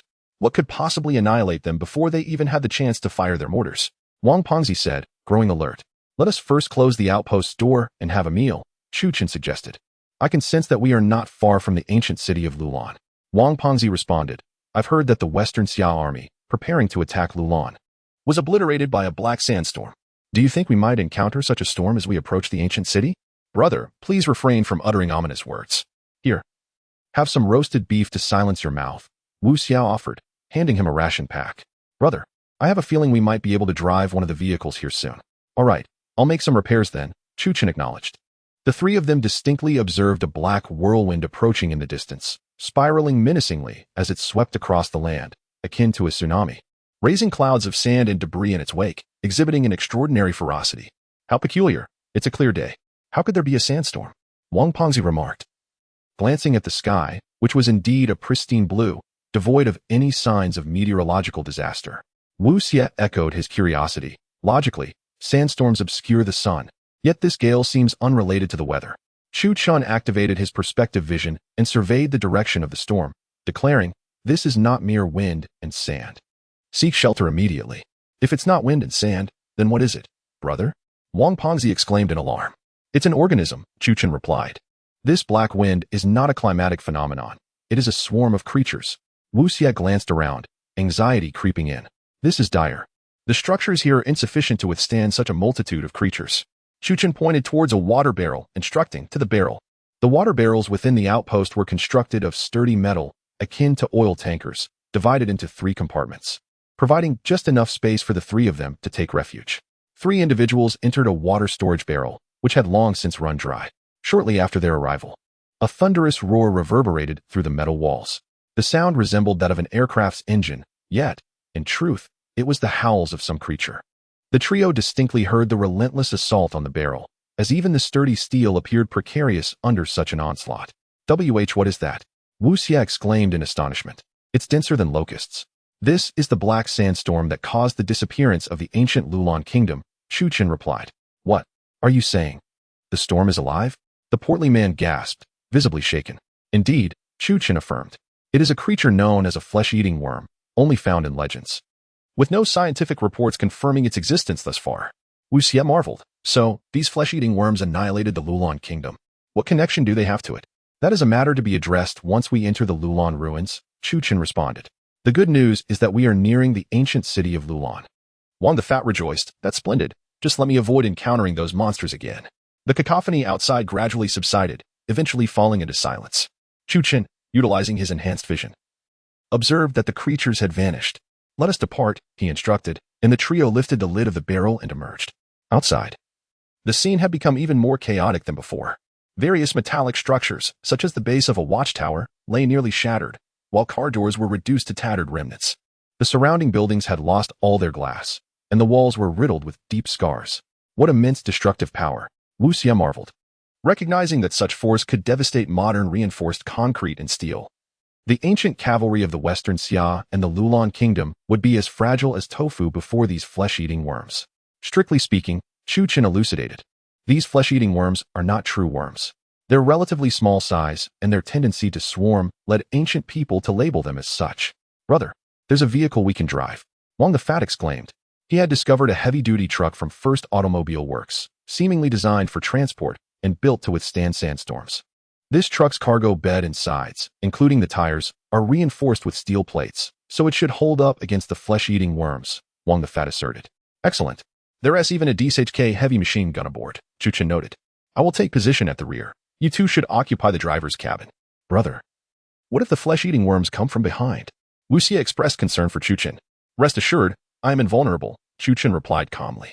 The 3 climbed aboard, quickly organizing their gear and bringing along usable ammunition and medical supplies from the base, before starting the vehicle and heading towards the location of the second outpost marked on the map. Brother, beyond the second outpost lies the ruins of the Lulan kingdom, Wu Xie mentioned. Although this site is indicated on the map, no one has ever lived to reach it. Chu-Chen opened a live stream and remarked, is that so? At that moment, Professor Zhang Huang in the live broadcast room sent an interactive message. I have a friend who visited the Lobnor region a few years ago, and tragically, his entire family perished. Strangely enough, there was still water, food, and medicine in their vehicle, yet the 3 of them died under mysterious circumstances. I apologize. Chu-Chen responded with utmost politeness. A university student in the live stream interjected. Indeed. During my time as a master's student in geology, I insisted on visiting Lob Nor for research. One night, I encountered a large group of individuals dressed in World War II-era GMD military uniforms, driving cars. When I pursued them, they vanished into thin air. Other viewers in the live stream chuckled. Surely, you've been watching too many war dramas. The master's student retorted defiantly, no? What I witnessed was absolutely real. If I am lying, I shall remain single for the rest of my life. The other viewers began to jest with him, while Chuchen secured his phone to the strap on his chest, stating, "The viewers are mentioning that there are peculiar human figures appearing in this vicinity. Are they ghosts?" Wang Pengzi remarked, "I read on a paranormal website that many people died in Lob Nor in the past, and they have all turned into spirits." Chapter 104. The mysterious veteran with a smile, Wu Xie remarked to Wang Fatty, "Brother Fat, we have ventured into the ghastly locales of Fengmen Village and Insect Valley. It would be absurd to fear ghosts now." Chu Chun replied nonchalantly, "Upon our return, I shall treat you all to hot pot." Exclaiming in disbelief, "Goodness, the young man is taking the initiative to treat us." Wang Fatty chuckled, "Then starting today, I shall indulge in 2 meals a day. I intend to thoroughly enjoy this feast." Wu Xie laughed, "I fear we might consume so much that we could never exhaust the funds on the young man's person." As the trio exchanged playful banter to pass the time in this desolate expanse, it served as a form of amusement. The flat sand stretched endlessly towards the heavens. And by the time Chu Chun spotted the towering anti-aircraft gun tower of the distant outpost, the sun was nearly setting. "We have arrived at outpost number 2. We are close to the ancient city of Lulan," Wu Xie exclaimed with excitement. "Let us rest here for the night." Chu Chun tapped the roof of the vehicle, agreed. Driving to the outpost, they noted that it was significantly larger than outpost number 1, comprising 5 buildings and even a dedicated mess hall, with an evident increase in weaponry. Surrounding the compound were 5 heavy machine guns, 3 recoilless rifles, and on the observation deck, 2 quadruple-mounted anti-aircraft guns. Such an arsenal was more than sufficient for combat. "It seems there have been no encounters with the flesh-eating worms here," Wang Fatty observed. Just as they approached the base entrance, Chuchen suddenly shouted, "Get down." A bullet shattered the glass. Had it not been for Chuchen's warning, Wang Fatty would have been struck fatally. "What remarkable marksmanship," Wu Xie remarked. Chuchen, employing his X-ray vision, detected a figure concealed within the observation tower. "Comrade," Chuchen called out, "we are friendly." Wu Xie was taken aback. "What do you mean?" "Young man." Chuchen pointed ahead. "Look." The gates of the outpost swung open, revealing a man clad in tattered military attire. He wielded 2 Type 56 submachine guns. His hair unkempt, evidently hacked off with a crude blade. His uniform was worn and frayed, clearly aged. Yet, the fierce glint in his eyes, an unmistakable soldier's spirit, remained undiminished by the passage of time. "We are from the Special Investigation Bureau," Chu Chin declared, producing his identification. The disheveled soldier saluted immediately upon citing the credentials. "Hello, comrade. We are a reconnaissance unit.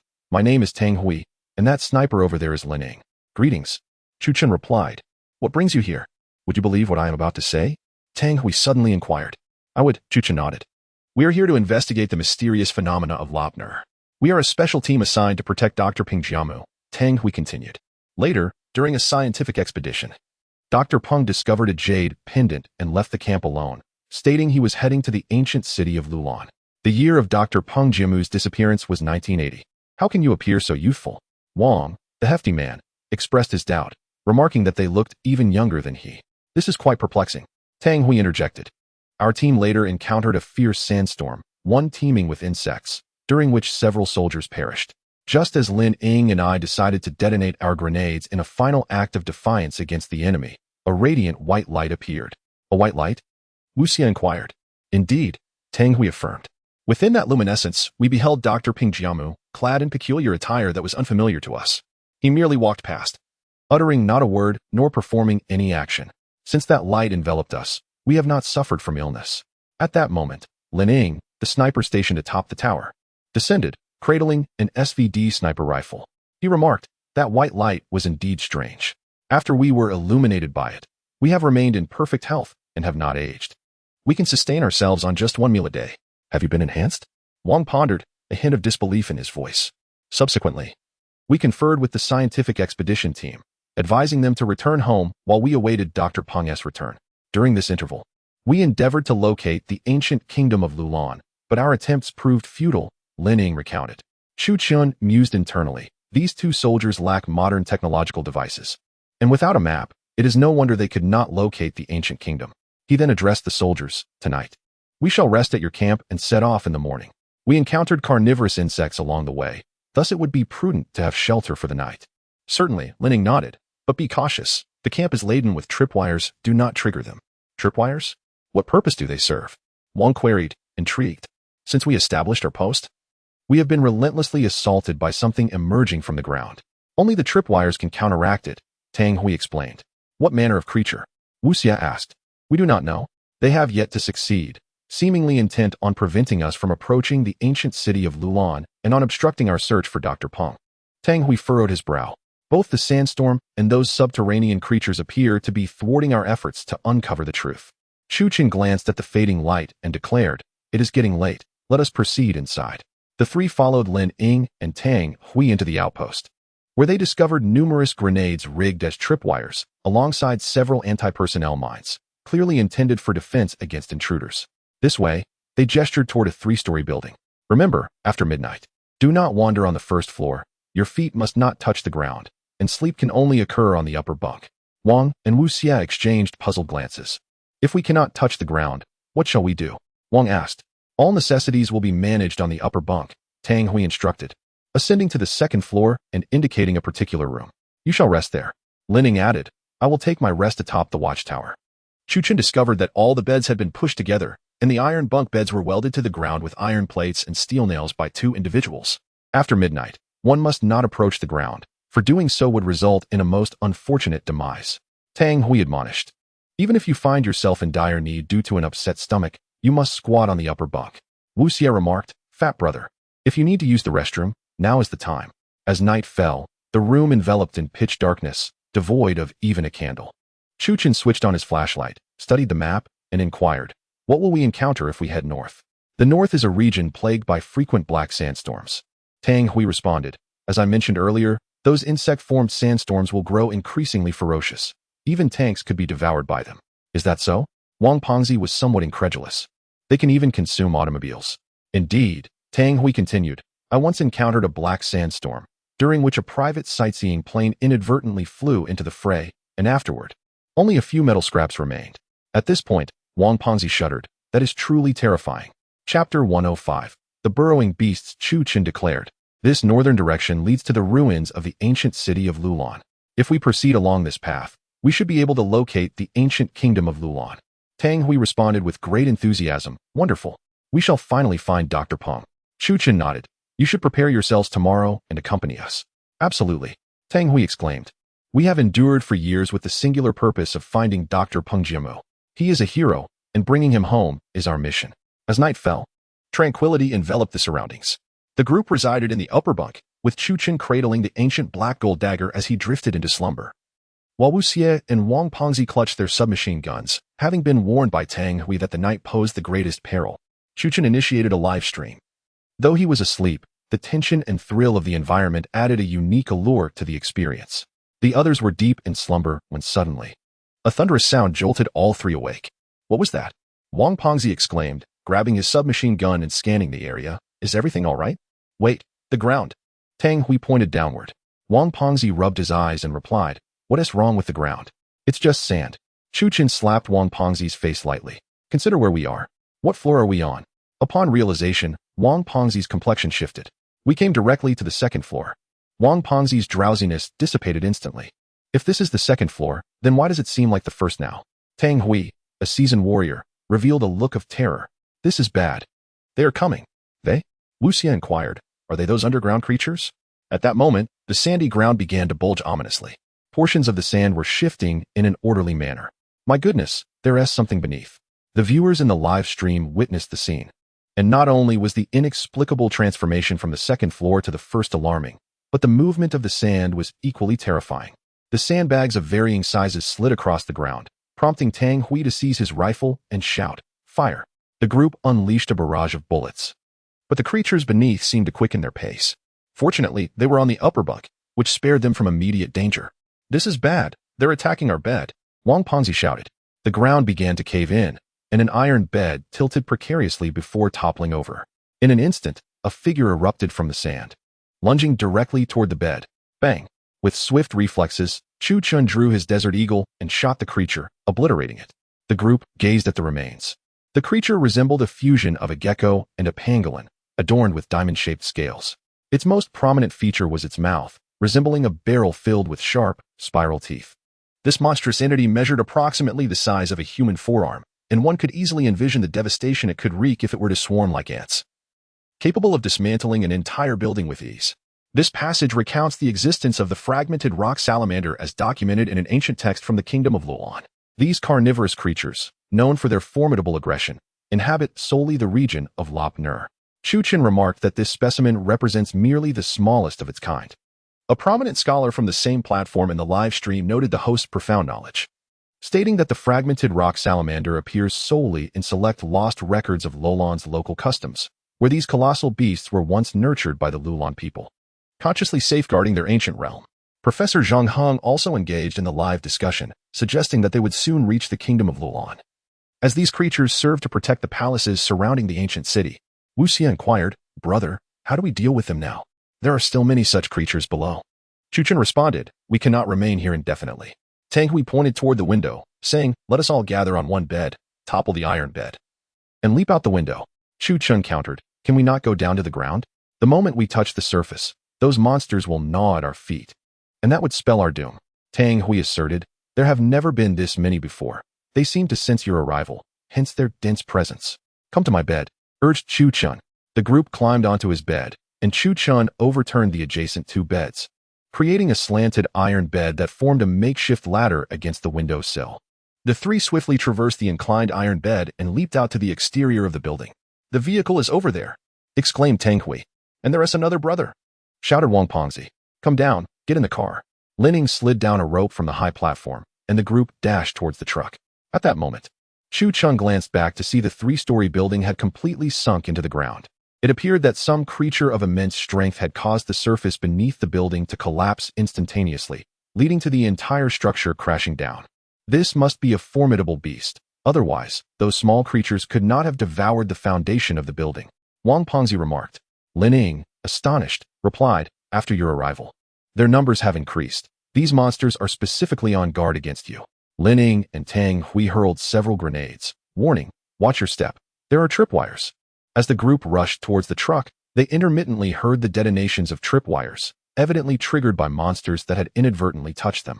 Suddenly, from the collapsed section of the three-story building, a colossal creature emerged. This monster resembled the smaller subterranean beings, yet its size was dramatically amplified, with its head adorned with layers of petal-like fins and sharp white spikes. "My goodness!" exclaimed Wang Pengzi as he started the vehicle. "Brother, buy me some time." Chuchen delivered a powerful kick to the heavy machine gun, aiming it at the creature, and quickly squeezed the trigger, unleashing a barrage of bullets towards the beast.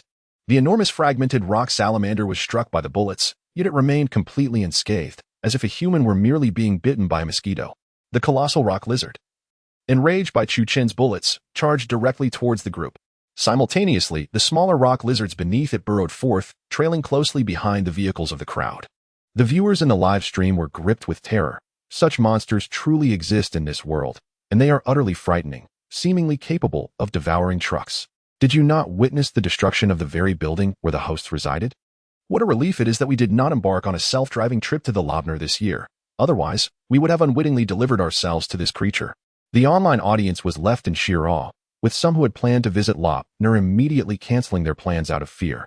At this moment, Chuchen had exhausted the ammunition in his heavy machine gun, yet the giant rock lizard relentlessly pursued them. "Wu Xie, Fatty, use explosives," Chuchen commanded. Wang Fatty and Wu Xie retrieved a bundle of detonators and hurled them behind, while Lining and Tang Hui vigorously fired their weapons, hoping to eliminate one and thus diminish the threat. Chuchen contemplated. This situation is untenable. If only he could acquire powerful bombs within the system, he could obliterate this gigantic creature. Chapter 106. The mysterious map. Without hesitation, Chuchen accessed the system within his mind and navigated to the weapons store. The system promptly issued a notification. Ding. A weapon requirement has been detected. What type of target do you wish to engage? Rock-splitting lizard, Chuchen replied. Immediately, a selection of weapons was recommended. According to the system, the rock-splitting lizard possessed an exterior so robust that even artillery shells could not breach it. Thus only heavy-duty weapons of immense power were suggested. The array of weaponry was indeed impressive, with even nuclear bombs among the options, though he dismissed that idea. As he scoured for a suitable weapon, he found that most were excessively powerful. This hunting-grade high-explosive grenade seems promising. Upon closer inspection, he discovered a remarkable weapon. The hunting grenade not only had the capability to fly autonomously, but could also penetrate the target's body before detonation. A truly extraordinary feature. Purchase. Chuchen immediately spent 13 weapon points to acquire the grenade. With the grenade in hand, Chuchen felt a surge of elation. At that moment, the massive rock-splitting lizard was trailing closely behind their truck, mere steps away. "This is bad," Tang Hui lamented. "It's relentless in its pursuit. It seems we are doomed today." Unwavering, Wu Xie encouraged the group. "Don't lose heart. Even our mortars failed to breach its shell." Tang Hui responded, "What are we to do?" Linning furrowed his brow, exclaiming, "Damn it, I refuse to accept this. We cannot just fall victim to this creature because Dr. Peng couldn't find it. Leave it to me." Chuchen replied nonchalantly. The viewers in the live stream buzzed with excitement. The young lad is about to take down the monster. As long as he utters those 3 words, we feel secure. Go for it. Emboldened by their encouragement, Chu Chun hurled the grenade, which darted through the air like a nimble fish, soaring towards the rock-splitting lizard. A colossal explosion erupted, sending a torrent of purple blood soaring into the sky. In an instant, the ground trembled as if the very mountains were crumbling, causing the truck to jolt violently. The detonation seemed to shake the entire sandy expanse. And under the force of the explosion, the creature's body was shattered, flesh and blood scattering. The shockwave also affected the smaller rock-splitting lizards nearby, resulting in a devastating chain reaction. Before long, the once mighty beast lay in ruins, reduced to a heap of mangled remains. "At last, we have vanquished this fiend," Linning exclaimed, elated. "Comrade, you are truly remarkable. Such a formidable monster, and yet, a mere grenade from you brought it down." Chu Chan refrained from mentioning the system, stating simply, "I identified its weakness." Wang Pengzi clapped Chu Chen on the shoulder, grinning. "Our young friend is incredibly capable, even if the sky were to fall. He would stand firm." Wu Xie quickly added, "If the sky were to fall, we 3 would hold it up." Tang Hui interjected, "There seems to be something glowing within the carcass of this creature." The group halted the truck, and Chu Chan approached the remains of the monster. Amidst the blood and flesh, he indeed spotted several metallic objects glimmering. "Brother, here lies the armor and weapons of the Xixia soldiers," Wu Xie remarked. Chu Chen replied, "Wu Xie, these armors and weapons must be remnants left by those devoured by the shattered rock lizards. Its digestive fluid is potent. Aside from these metallic objects, it can essentially consume everything else." Tang Hui pointed to the ground and asked, "What is this?" Upon inspection, they discovered an object resembling a cube, entirely black with 2 golden circular ornaments on either side, and nothing else. "Is this a magic cube?" Wang Pengzi picked it up, examining it closely before fiddling with it. "This object won't budge. It doesn't seem to have any mechanisms." Wu Xie glanced at it and said, "Perhaps this should be given to you, brother. While I possess some knowledge of antiques, I am no match for your expertise in mechanisms and secrets." Wang Pengzi chuckled. "Xie Xiao, I've noticed that since brother arrived, you've lost interest in antiques entirely. Who could blame me? Brother is so exceptional that he has stolen my spotlight," Wu Xie replied. Chu Chun took the object and pressed down on the 2 golden circular ornaments. Suddenly, the black cube opened at an astonishing angle, ultimately unfolding into a flat surface that appeared to be an ancient map intricately carved onto the wooden board. "What a marvelous mechanism!" Wu Xie exclaimed, hardly able to fathom that this object dates back to the era of the Lulan Empire. Chu Chen explained, "This technique of transforming a cube into a plane belongs to the court secrets of ancient Lulan, typically mastered only by the imperial elite. Therefore, this creature was tasked with protecting the Lulan Empire, which implies someone intended to escape with this map, leading to their demise at the hands of the monster?" Wang Pengzi inquired. "Precisely. The wood of this map is composed of the exceedingly rare ancient Lulan sandalwood, a tree that is now extinct. When treated with spices, this material can withstand acidic corrosion, which is why it remains intact," Wu Xie elucidated. Viewers in the live stream, witnessing such an exquisite map, began commenting, "This map resembles a palace layout. Possessing it is akin to having a mini-map in an RPG game." Chu Chen nodded, an apt analogy. "With this, we can access the ancient city of Lulan." Tang Hui and Linning laughed. "No wonder you are a comrade investigating special phenomena. Your combat skills and equipment are extraordinary." Chu Chen replied modestly, "Just average." With the map to the Lulan Empire now in their possession, they felt a surge of excitement, as they had found a clearer path forward, with only the ancient city of Lulan standing before them. The following morning, just past 10 o'clock, Chu Chun and his companions awakened from their slumber, greeted by the bright sun illuminating their surroundings. Warm rays of sunshine streamed through the car window as Chu Chen opened it, allowing a gust of sand-laden wind to rush inside. Time to rise and shine. Wang Pengzi called out to Wu Xie, who had enjoyed a restful sleep free from the black sandstorm and any disturbances from lizards, feeling quite content. All right, now it's my turn to catch some sleep, Lin Ying, who had been on guard at the back of the vehicle, announced. Let us eat something first. Chu Chen suggested. Tang Hui chuckled. The delicacies you have brought are truly delightful. What is this dark herbal concoction? Coffee, Chu Chen replied, addressing his inquiry. Coffee. I remember it as a luxury item from back in the day, Tang Hui remarked with a smile. I have yet to encounter such a thing. Wu Xie grinned and said, once we find Dr. Peng Jiamu, we can bring some back for you to sample. Tang Hui continued. You mentioned that he once discovered a fish-shaped jade pendant in the ancient city of Lulan. He returned to tell us it was unearthed from that very site. Subsequently, our team has faced a series of misfortunes, and one day he abruptly suggested returning the pendant. What? Wu Xie inquired, somewhat puzzled. I thought the rumors were that he went missing while searching for a well. No, Tang Hui shook his head. The sudden appearance of the jade pendant in the desert was a turning point. Initially, we encountered no troubles, but ever since that pendant came into our possession, calamities have befallen us. Chapter 107. The onslaught of the Sand People. Wang Pengzi immediately chimed in. I understand now. It seems that the dual fish jade pendant is indeed a treasure from the ancient kingdom of Lulan. It is likely that Dr. Peng has taken that artifact and drawn the attention of the Lulan kingdom. Tang Hui remarked. Regardless, it is imperative that we locate Dr. Peng. Our original mission was to ensure his safety, and now that he has gone missing, we have failed in our duty. Wang Pengzi reassured him. We have found a lead, haven't we? With that map in hand, as long as we remain steadfast, we will undoubtedly locate Dr. Peng. Chu Chen addressed Wang Pengzi. The sun is nearly set. Let us halt for a rest before we proceed to the ancient city of Lulan. Wang Pengzi and the others agreed. Recognizing the dangers of traveling at night across the desolate salt flats of the Lop Nur Desert, not only could it lead to fatigue and affect Wang Pengzi's physical and mental state, but the night also posed numerous safety risks. Therefore, in order to conserve their energy and ensure their combat readiness upon reaching the ancient city, they parked the vehicle beside two towering rocks several meters high, extinguishing the engine to rest. After dinner, Tang Hui pondered Dr. Peng's earlier appearance. I am curious as to why Dr. Peng appeared alongside a white light, spoke not a word, and then vanished. Wu Xie speculated. I have heard many online discussions suggesting that the dual fish jade pendant possesses a replication function. Could it be that this doctor was merely a copy? It seemed implausible that the Lulan kingdom could possess such technology. It was entirely beyond human invention. Wu Xie remarked. If such technology existed, Lulan could have easily obliterated the Tang dynasty. Regardless, the only course of action now was to locate the ancient city of Lulan, Chu Chen asserted. That night, the group fell into a deep slumber, leaving Tang Hui on watch. Armed with a 6-shot revolver, he sat in the back of the truck, vigilantly observing the surroundings. Suddenly, he heard the distant sound of an approaching vehicle, yet no headlights pierced the darkness. Tang Hui's alertness heightened. The vicinity of the ancient city of Lulan was a desolate no-man's land. There were no signs of life. Not even a single bird would dare fly over this area.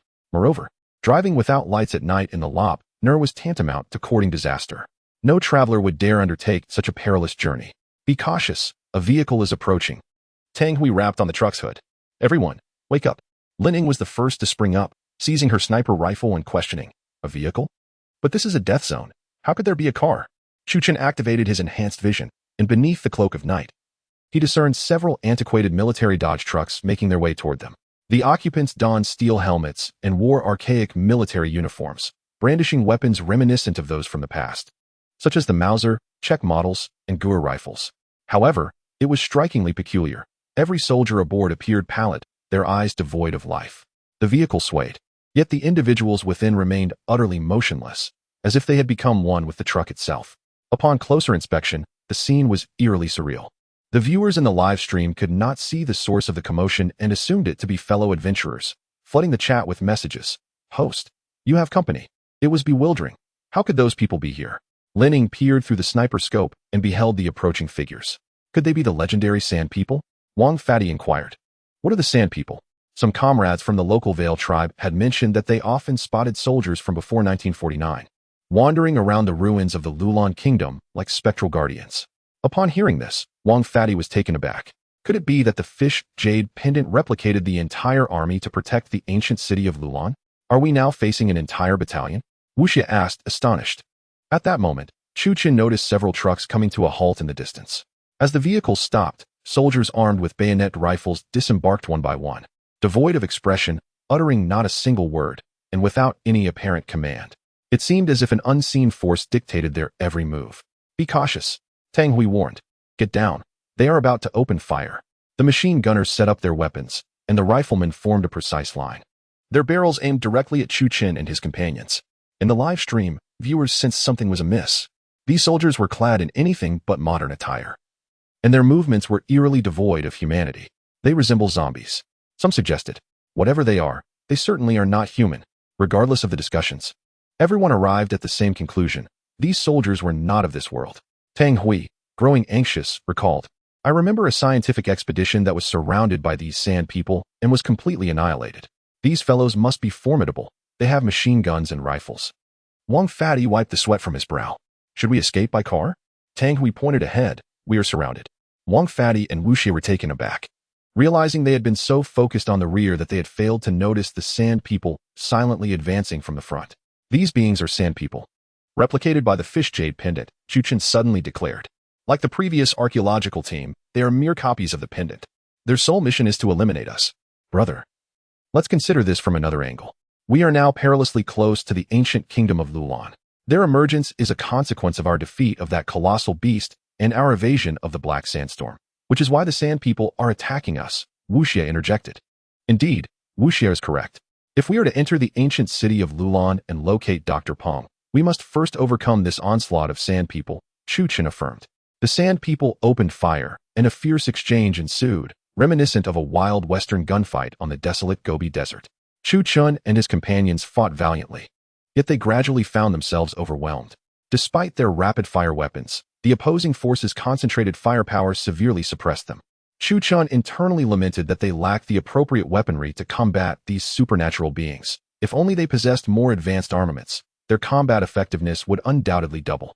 The riflemen of the Sand People advanced with mechanical precision, brandishing their bayonet rifles as they slowly approached Chu Qin and his companions. We must eliminate them swiftly, Linning exclaimed anxiously.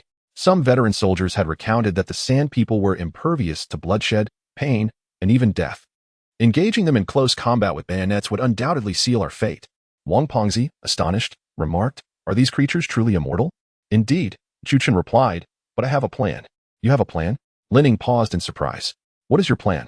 Chu Qin opened his backpack. During this process, he had already procured an extensive array of infinite ammunition and an orange-grade assault rifle specifically designed to combat monsters through the system in his mind. Here, these firearms can fire freely without the need to reload, he said as he handed the weapons to them. Brother, when did you acquire so many guns? Wang Pengzi chuckled. With these, the fight will be considerably easier. Lin Ying and Tang Hui were astounded, each receiving a rifle, and indeed, they found the ammunition to be limitless. What had once seemed like a desperate situation transformed into a one-sided massacre. Remarkable. Brother, where did you obtain these weapons? Lin Ying inquired with a smile. It's a secret. Chu Qin replied nonchalantly. The Sand People appeared equally taken aback, retreating in confusion at the unexpected display of prowess. Suddenly, mysterious winds swirled across the Gobi Desert. They're gone, Chu Qin stated. Damn it, I wasn't finished shooting. Wang Pengzi stood up. By the way, let's take a closer look at these creatures. Wang Pengzi rushed forward, only to freeze in place. What is wrong, fat bro? Wu Xie asked. There are no corpses? Wang Pengzi was dumbfounded. Wait, we each must have killed at least a dozen, yet there isn't a single body on the ground? Lin Ying and Tang Hui were equally bewildered. Not only are there no corpses, but there's also no blood or shell casings. We clearly fired so many rounds. How can there be no shells? Wu Xie shouted. We don't have any bullets either. Impossible. Wang Pengzi was stunned. The windshield was shattered. How can there be no bullets? A profound sense of dread enveloped them as the reality set in. They had just endured a battle, yet it felt as if nothing had transpired. No corpses, no shell casings, no bullets. Nothing remained except the marks on the truck that attested to their presence. Chapter 108. The swarm of desert scorpions. Tang Hui was utterly astonished, exclaiming, This must be a dream. How could this be happening? Lin Ying, equally incredulous, remarked, I distinctly killed 3 individuals. Where are their bodies? Why are they nowhere to be found? At that moment, a cool breeze swept across the salt flats under the night sky, leaving only a single vehicle and the 5 of them. Apart from that, there was nothing in sight. The armed desert dwellers seemed as though they had never existed. These desert dwellers, as Chu Chen rose to his feet, were entirely composed of a mysterious material that replicated all aspects, including the weapons in their hands. After being killed, all the matter would coalesce together. What does that mean? Tang Hui inquired. Like a snowman. Wu Xie grasped Chu Chen's explanation. The snowman we see. If it melts into water, disappears, but the water still exists, right, brother? Chu Chen replied. Wu Xie's point is valid. The double fish jade pendant must be crafted from an extraterrestrial substance. It can mimic any person, object, weapon, or mechanical structure.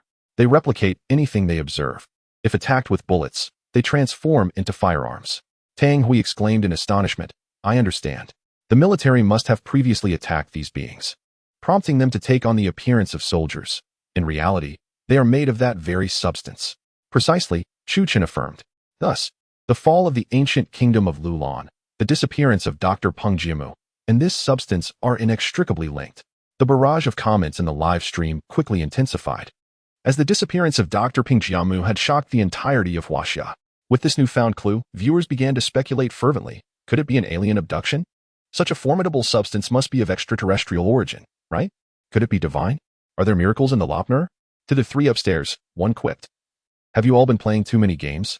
Meanwhile, the most credible influencer, a doctor, cautioned it would be best not to comment excessively on this matter. Let the host gradually unveil the truth. Shibai Ying, who had been closely following Chu Chen, added, I have a feeling that the ancient kingdom of Lulan might have provoked something it shouldn't have. Chu Chen remarked, now that we have encountered the desert dwellers, it signifies we are drawing ever closer to the ancient kingdom of Lulan. Wang Pengzi approached the vehicle and said, we're in trouble. The desert dwellers have punctured our tires. Tang Hui inspected the vehicle and noted, there are no spare tires either. We must proceed on foot. Chu Chen turned to Wu Xie and asked, Wu Xie, can your body keep up? Wu Xie smiled. Brother, you need not worry about me. I will certainly keep pace with everyone. Surveying the surroundings, Chu Chen promptly retrieved tools and removed 2 functional wheels, then fashioned a small cart from the steel plates at the rear of the vehicle. Hop on, Chu Chen said to Wu Xie. Wu Xie felt somewhat embarrassed. Brother, you've made a small cart for me. But what about fat brother who has no vehicle? Wang Pengzi chuckled. Brother, you understand me well. Although I have never served in the military, I have traversed the world and engaged in various endeavors. My stamina is certainly exceptional. Thus, the group promptly set off, fearing the sand creature would attack again. After an indeterminate duration of travel, the sky gradually brightened, and visibility around them improved. Wang Fatty pointed ahead, exclaiming, Little brother, we seem to have arrived. Following his gesture, the group beheld an ancient city, severely eroded by wind and sand, with towering walls that showed signs of decay, and the wooden gates were notably corroded, missing half of their structure. Wonderful. This is the ancient city of Lulan. The group erupted in joyous cheers. Chu Chen gazed at the ancient city, recognizing its architectural style as distinctly that of ancient Lulan, and declared, let us enter. The team, filled with newfound excitement, strode forward with the confidence of victors towards the city. At last, they had found ancient Lulan. Tang Hui and Lining were undoubtedly the most exhilarated members of the group. Once we find Dr. Peng, we can return home. Wang Fatty reassured them with a smile. Rest assured, we will surely locate Dr. Peng, as well as Chenwenjin. At that moment, Wang Fatty felt something beneath his feet. Instinctively, he kicked at it, and a sharp crack echoed as something shattered. Lifting his foot, he discovered a mass of green slime, with a green scorpion lying dead beneath his military boot. Wu Xie observed the peculiar scorpion and remarked, what an odd creature. Its tail resembles a spearhead, and its pincers have 3 prongs. The group leaned in, realizing the scorpion was unlike any known species, appearing exceedingly bizarre, almost unrecognizable as a scorpion. It possessed a diamond-shaped exoskeleton, a row of backward-facing spines along its back, elongated limbs with barbs, a triangular head, and enormous jagged teeth, emanating an eerie green glow in the night. Suddenly, the group heard a rustling sound behind them. A cacophony reminiscent of wind sweeping through trees, swiftly enveloping each ear. Tang Hui shouted, over there. At his call, they turned to see countless green scorpions swarming towards them from the dunes, resembling overlapping waves of the sea. Lining exclaimed in astonishment. What in the world are these bizarre creatures? Judging by their formation, it seemed these scorpions were not mere guardians of the palace. Rather, they intended to drive the group into the ancient city. Chu Chen stated, these are the green crystal scorpions recorded in the ancient texts of Lulan. Their appearance heralds disaster. They can corrode even steel weapons and are exceedingly dangerous. Wang Fatty shouted. What are we waiting for? Run. Lining insisted. I will provide cover. You all hurry. I will stay back. You go ahead. I can catch up with you. Chu Chen replied calmly. Wu Xie smiled. Have no worries. Leave it to our little brother. Chu Chen affirmed. The only place you can go now is that ancient city. I will cover you. Quickly make your way there. Tang Hui said, take my gun. But be cautious, comrade. I have no need for this. Chu Chen replied with indifference. In an instant, the crowd bolted toward the city, with the emerald crystal scorpions hot on their heels, pursuing the group relentlessly. With a flourish of his black gold ancient blade, Chu Chen cleaved through a towering boulder several meters high, sending it crashing down with a kick, instantly obliterating hundreds of venomous scorpions and obstructing their path. Chapter 109. The enigmatic ancient city. With unwavering resolve, Chu Chen stood alone against the swarm of emerald crystal scorpions. Meanwhile, Wu Xie and Wang Fatty, accompanied by 2 reconnaissance soldiers, arrived at the ancient city's gates. I must assist my brother, Wu Xie exclaimed, a sense of dread for Chu Chen's safety overwhelming him as he prepared to charge into the fray. Comrade, that individual displayed remarkable prowess just now. If we proceed, we may only hinder him, Tang Hui observed astutely, recognizing Chu Chen's formidable strength.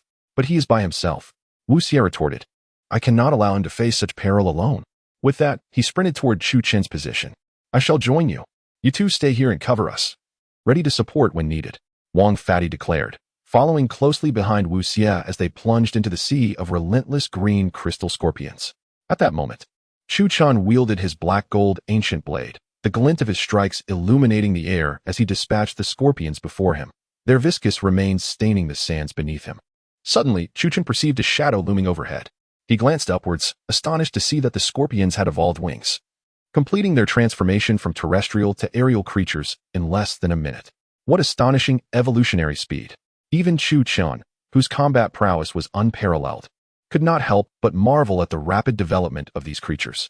Just then, a barrage of projectiles flew past him, striking down several of the airborne scorpions. We're here, brother, Wu Xie called out with a grin, oblivious to the terror of the scorpion horde they were about to confront. Return. Those scorpions could annihilate an entire battalion, Chu Chen urged, waving his hands in alarm. I care not, Wu Xie replied, directing a drone to fire upon the scorpions. I will stand with you. Wang Fatty produced a portable flamethrower from behind him. Since we are here, let us fight together, he said. With a swift motion, flames erupted, engulfing a large group of the monstrous scorpions. The trio fought and retreated simultaneously, with Wu Xie stating, Brother, you mentioned these scorpions seem intent on driving us into the city, correct? I did, Chu Chen affirmed.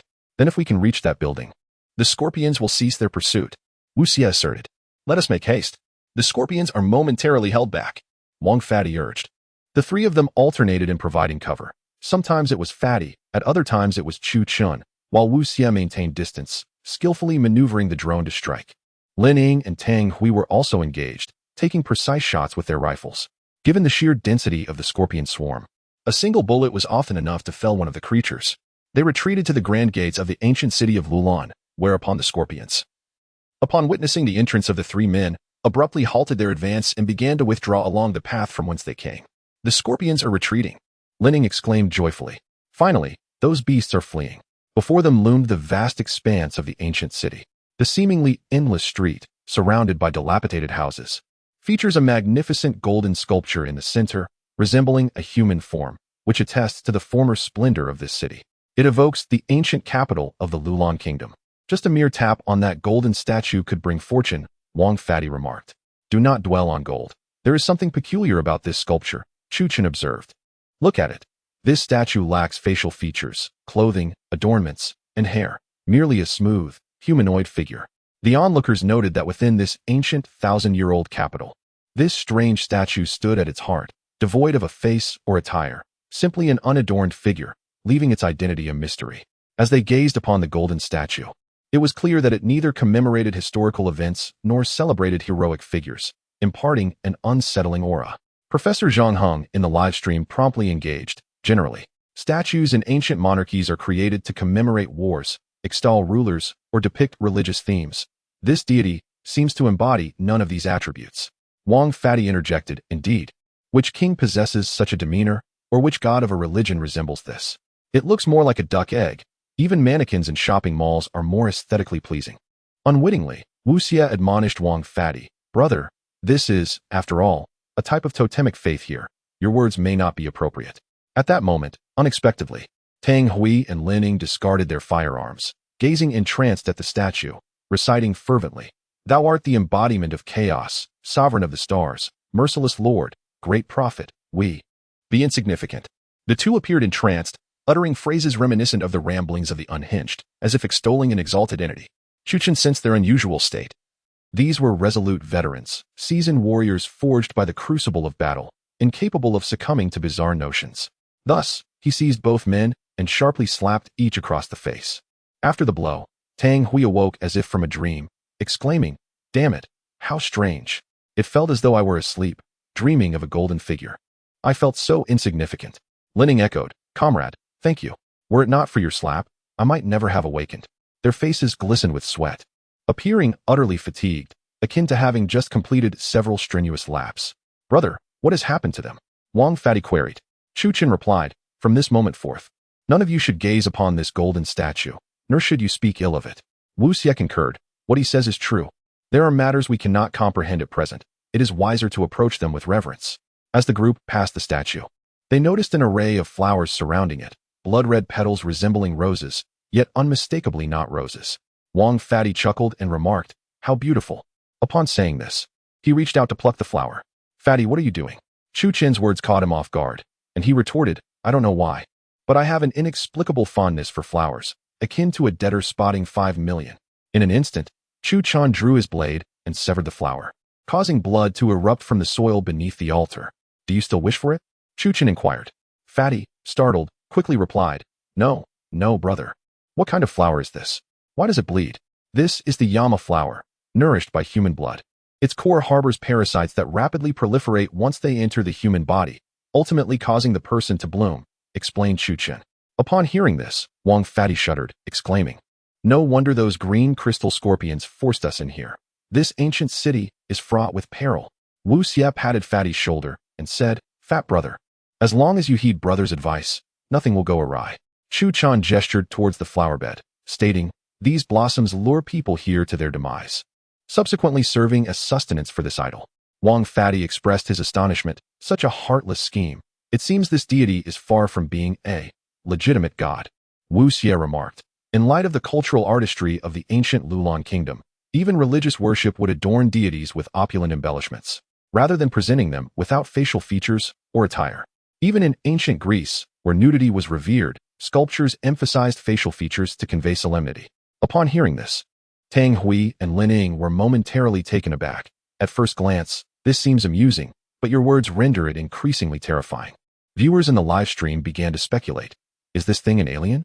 I remember that the Lopner spoke of alien spacecraft. Aliens?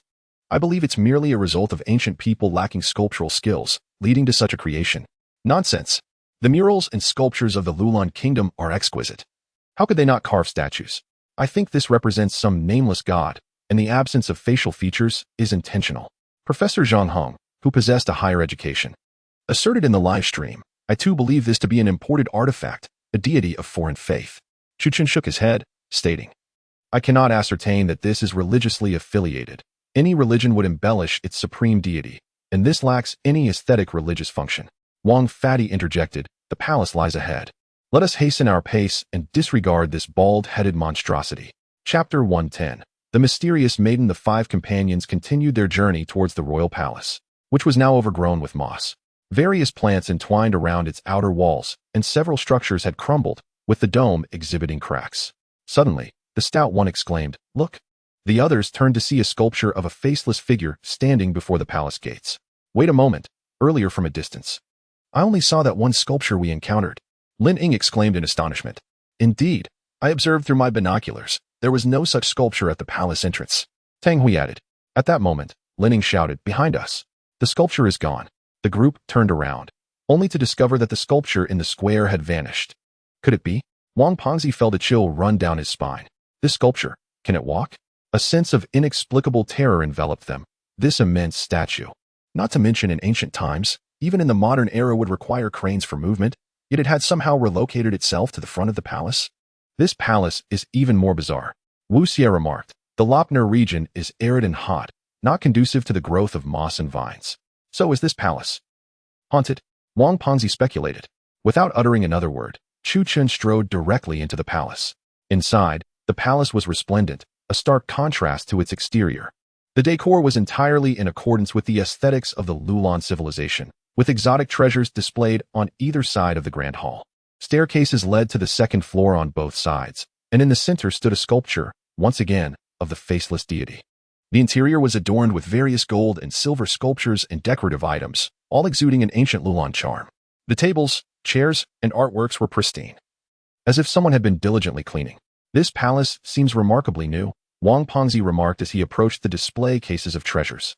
Look, there are some books here, and the pages are not even yellowed. My elementary school textbooks turned yellow after 2 years. How can these books from thousands of years ago remain pristine?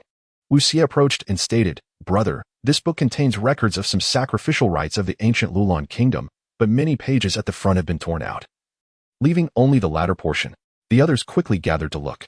The book Wang Pengzi held resembled an ancient text similar in size to a college entrance examination simulation booklet. Yet the paper was remarkably well preserved. Most of its content was illustrated rather than written. These illustrations depicted a crisis within the ancient Lulan kingdom, where a suppressed religious group, having been oppressed by a previous monarch, summoned a new deity through a religious ritual. Chu Chen explained. Yes, Wu Xie turned a page. The deity depicted in the illustrations is the same as the sculpture we saw.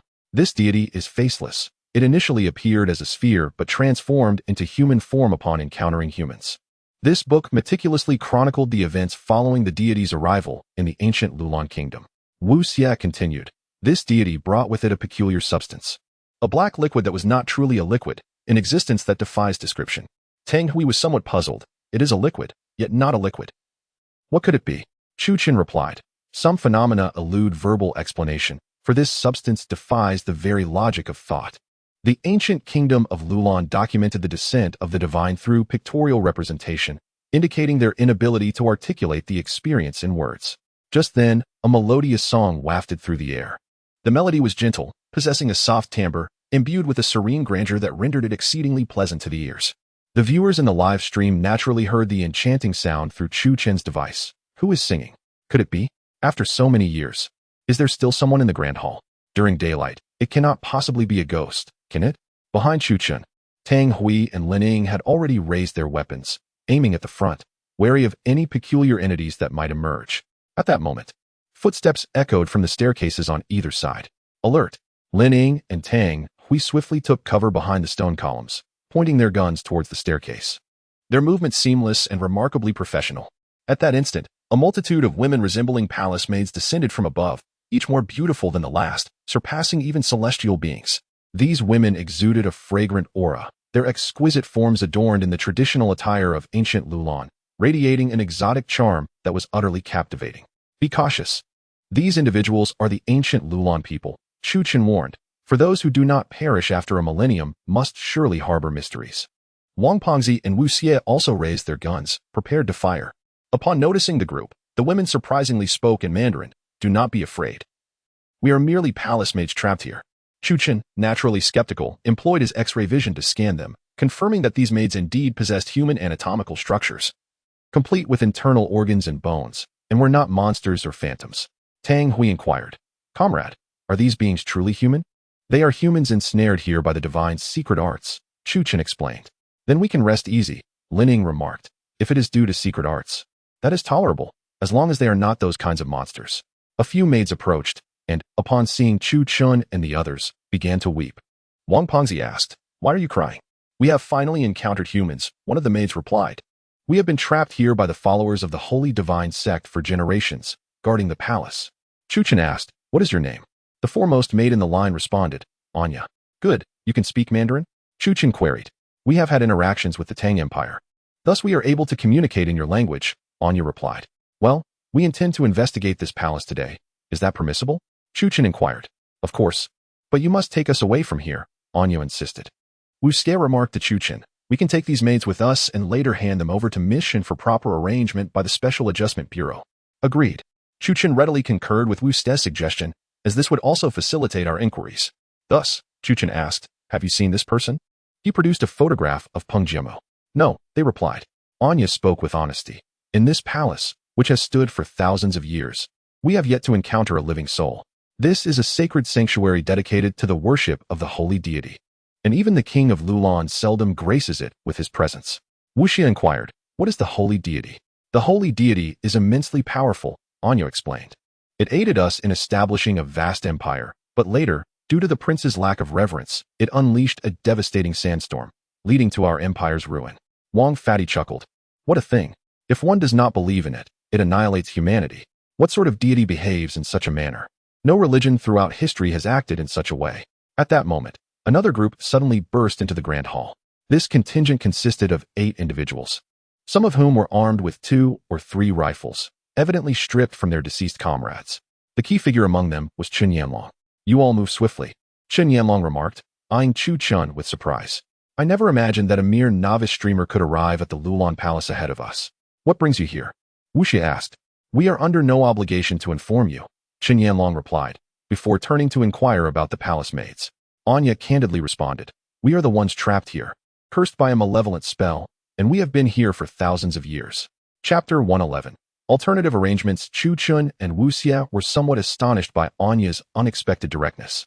Long Guer, a member of Chen Yanlong's team, chuckled. "So, there are beauties here too," Wang Pengzi remarked. "I recall your team had nearly 20 members, now only 8 remain. Have you encountered many scorpions and similar creatures along the way?" Chen Yanlong sneered. "Thanks to you, 8 is still more than your 5. Tang Hui and Lining inquired. "What brings these foreigners here?" Chu Chen replied, "These individuals are modern adventurers. Let us not concern ourselves with them for now." Turning to Anya, he asked, "May we ascend to investigate?" Anya responded, "As it is nearing evening, we shall prepare some meals. You should eat before discussing further." Chu Chen addressed the 3. "Let us rest here. Outside, there are poisonous scorpions and sandstorms. It is safer in this place. Later, I will ask Anya about the other palaces." Wang Pengzi and Wu Xie nodded in agreement. Long Guer laughed. "Prepare for us first." Wu Xie, irritated by Long Guer's arrogance, retorted, "Are these people staying with us today?" Chu Chun replied, "It matters not. This grand hall remains uncharted, and these clumsy individuals may assist us in gauging the risks." Wang Pengzi chuckled. "The young man is right. A few foreigners who have fought in other lands think they are invincible. It truly amuses me." Ascending to the 2nd floor, Chu Chun was surprised to find the palace immaculate, with floral fragrances wafting through the air. The beds were well kept, devoid of the appearance of having been abandoned for millennia. It resembled an exotic hotel. This was undeniably intriguing. After a thorough search, he found no trace of Dr. Ping. Confirming Anya's honesty, Ping Jiamu and Chen Wenjin had not arrived at this palace. As night fell, it was peculiar that food was available for cooking in this ancient city. Anya led a group of palace maids to prepare the meal, which was laid out in the hall. "Brave warriors, come and dine," one of the maids announced. In Chen Yanlong's team, most members were foreigners, and upon seeing the exotic maidens, they beamed with delight, entirely shedding their resolute demeanor as special forces. Chu Chun provided Wang Pengzi and Wu Xie with detoxification pills, urging, "Take these." Wang Pengzi nodded, saying, "Last time in Snake Village, I was fortunate to have the detox pills. Otherwise, had I consumed that venomous creature disguised as food, I would have perished." Wu Xie cautioned, "Fat brother, exercise caution." While Anya seemed sincere, there is something amiss about this palace. During the meal, Chu Chun and his companions remained silent, while Tang Hui and Lining consumed the military rations brought by Chu Chen. Suddenly, a maid laughed. "Do you two not enjoy our food?" "No. We are content with this," Lining replied coolly. A burly black man near Long Gooder scoffed. "This is the yellow-skinned race. They are destined to live in hardship." Tang Hui mockingly remarked, "Did your grandfather cultivate cotton for your master, only to raise something like you?" The audience in the live stream responded with delighted comments. "Well said. Yes, this vile creature deserves to be scolded. How presumptuous to think oneself noble."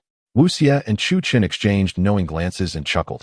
Wang Fatty also sneered, "Oh, with yellow skin, you certainly look far superior to those who crawl out of the muck." The burly black man immediately lost his composure, brandishing 2 desert eagles at the crowd. "F you, are you seeking death?"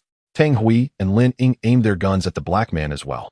Tensions escalated as the black man faced off against them, while Long Gear and others pulled out their weapons, creating an atmosphere thick with hostility.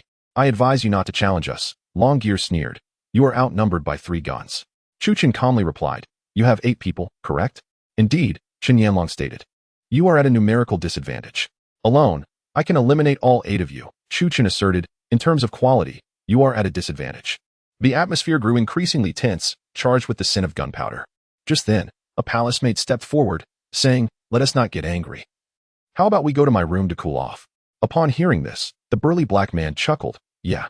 At this moment, Chu Chen interjected. "I suggest you stay seated. You have no right to dictate to me. Are you envious?" The black man retorted with a sneer. "Women prefer warriors like us, filled with masculine strength, rather than your kind of pale faces." With that, he wrapped his arm around the palace maid and declared, "Let us go." Anya's face displayed a hint of discomfort. Wu Xie observed the intimacy between the black mercenary and the palace maid as they ascended the stairs, feeling puzzled. He asked Chu Chen, "Brother, what is this about?" Chu Chen suddenly turned to Anya. "Is your sister always so good at mediation?" Anya appeared somewhat flustered as she replied, "Yes, she has always enjoyed this." Yan Huang and the others holstered their weapons, stating, "With these three here, I have no appetite. I'm heading up." When a palace maid attempted to rise, Yan Huang refused. "No need. I'm live streaming. It's inconvenient." Hearing the black man's voice from the room, the other foreigners could no longer sit still, each taking a palace maid upstairs. "Anya," Chu Chen suddenly said, "come with me." Wang Fatty sputtered water, exclaiming, "Brother, I never expected you, with your thick brows and big eyes." Wu Xie discreetly nudged Wang Fatty's thigh. "Brother has his own intentions." Longgear laughed. "I thought you were quite serious. It seems you are merely a pretender to virtue." Anya looked at Chu Chen, ultimately deciding to rise. Chu Chen led Anya to a room on the second floor, closed the door, and locked it. Meanwhile, the viewers in the live stream were left in shock. Heavens, what is this abstinent young man planning? Surely they can't be playing cards in there. How can he still stream? Isn't he afraid of being taken down? Anya gazed at Chu Chen, remaining silent. She seemed to comprehend something profound. The obsidian blade in Chu Chen's hand was poised dangerously against her neck. "Speak," he commanded. "Reveal the secrets of you, your sisters, and this palace." The viewers in the live stream exhaled in relief upon witnessing this moment. "You nearly gave me a heart attack. I thought the young man was a lecher. I was terrified, fearing he might truly act against her. Are you out of your mind? That young man is your husband? He belongs to the wicked lord." Anya cast a glance at the blade held by Chu Chen and remarked, "I am certain that this dagger could reduce me to ashes, condemning me to eternal oblivion." "That is good to know," Chu Chen replied. "If you divulge what I wish to learn, you may escape death." Anya smiled faintly and said, "We are cursed by the blessings of the holy deity, doomed to live for a millennium without the prospect of death. Do you think that death would serve as a punishment for us?" Chu Chen remained silent. Chapter 112. The Song of the Siren. Anya spoke again. "The person you seek, Pengjimu, should be in the true capital of Lulan. This place is merely an altar for the worship of the sacred deity. We are no longer human. You intend to take this opportunity to eliminate us," Chu Chen remarked. "We do not desire to harm anyone, yet we are compelled to act," Anya replied. "Our bodies are no longer governed by our own will. By tonight, all present here will perish. Let us make a deal," Chu Chen proposed. "I will help you lift the curse of immortality if you assist us in locating the true capital of Lulan and Pengjimu." Anya regarded Chu Chen with a discerning eye. The young man before her possessed an enigmatic strength. She mused, "These three have traversed through peril to arrive here unscathed, clearly indicating formidable power. Perhaps a transaction with them is worth considering." With this thought, Anya assented, "Very well, but I can only protect your group. I cannot safeguard others." Chu Chen nodded. "I am unconcerned about them." "Agreed," Anya stated. "This sacred palace is encircled by a horde of green crystal scorpions. Advancing tonight would lead to being devoured by the demon scorpions, not to mention the black sandstorm. We shall proceed tomorrow." Chu Chen replied calmly, "Understood. Should your sisters decide to attack, do not hold me accountable for my actions. I will do my best to prevent it," Anya assured. "Excellent." Chu Chen sheathed his blade. "We shall depart tomorrow. I hope for a tranquil night." Descending the stairs, Chu Chen summoned Wang Pengzi and Wu Xie. "We shall stay here for the night and set off in the morning. The night is fraught with poisonous scorpions and black sandstorms. It is perilous to venture out." Wu Xie inquired, "What about Miss Anya?" "Do not worry. I am not human," Anya replied. "You need not concern yourselves with me. This bed is safe. You may sleep soundly, for I do not require rest." Wang Pengzi, intrigued, asked, "Beautiful lady, you claim to have lived for thousands of years. How is that possible?" Anya's gaze dimmed as she recounted, "We are chosen girls of the Lulan king, brought to this palace where the sacred deity bestows blessings upon us, granting us eternal life. Yet, we are no longer human." Wu Xie reassured her, "Fear not. As long as you are willing to help us, we possess means to restore your humanity. That would be preferable. Though I exist, I feel as though I am living a fate worse than death," Anya lamented. The ancient kingdom of Lulan must have committed unspeakable sins to invoke such a terrifying evil deity. Wang Ponzi inquired, "What do you know about the twin fish jade pendant?" "There is no pendant," Anya clarified. "That object is not a jade pendant. It is the blood of the sacred deity. It creates various items from its own blood. And those creations can replicate all things, including living beings and even humans." Upon hearing this, both Wang Ponzi and Wu Xie were deeply astonished. Such an existence transcended mere supernatural categorization. It was best described by a single word: divine. The legendary Pisces jade pendant, which had been shrouded in mystery, turned out to merely be the blood of the sacred one. Chu Qin inquired, "What about Tang Hui and the others?" "They're outside, keeping watch for us." "They are reluctant to enter," replied Wang Fatty. Just then, an enchanting melody suddenly resonated from outside the door. Anya furrowed her brow, seemingly sensing something amiss. "What's wrong?" Chu Qin asked. "It's my sisters. They are about to take action," Anya responded. "But don't worry, I won't employ any tricks against you, as I too wish to leave this place." At this moment, it was the dead of night, the surroundings enveloped in utter darkness, devoid of any lights. Within the pitch-black palace, the haunting strains of the melody echoed repeatedly, sending chills down one's spine. "Who is playing the piano?" "This is mental pollution," exclaimed a netizen in the live stream. "This music is terrifying. It feels like being in a haunted house," another viewer added in the comments. Chu Chun listened for a moment. The music was profoundly captivating, evoking feelings of desolation and sorrow that rendered one immensely uncomfortable. He turned to see Wu Xie and Wang Fatty in tears, their sobs cascading like rain. Chu Chun immediately asked, "How do you feel?" "I'm fine." Wang Fatty shook his head. "Why am I crying?" "It's strange. I didn't want to cry just now." Wu Xie also touched her eyes and said, "Tears? I didn't want to cry at all. Why are they flowing?" At that moment, the door swung open, revealing Tang Hui and Lin Ying, both clutching their heads. "What on earth is going on with that, Anya?" "This music. It's giving me a headache." Anya explained, "This is the soul-snatching magic lute, played by my sisters. Although I am cooperating with Chu Qin, it does not mean they will heed my commands." Furious, Lin Ying exclaimed, "Damn it. I'm going to take care of these people." "No." Anya stopped him. "Aside from Chu Qin, none of you can match them." Faced with the soul-stirring demonic melody, Chu Chun decisively drew his black gold ancient blade and declared, "I shall investigate." "Brother, I will assist you," Wu Xie offered. "You cannot," Anya interjected. "While you are clever and astute, we palace maids are cursed by the sacred one. Blades and firearms cannot harm us. You humans are powerless against them."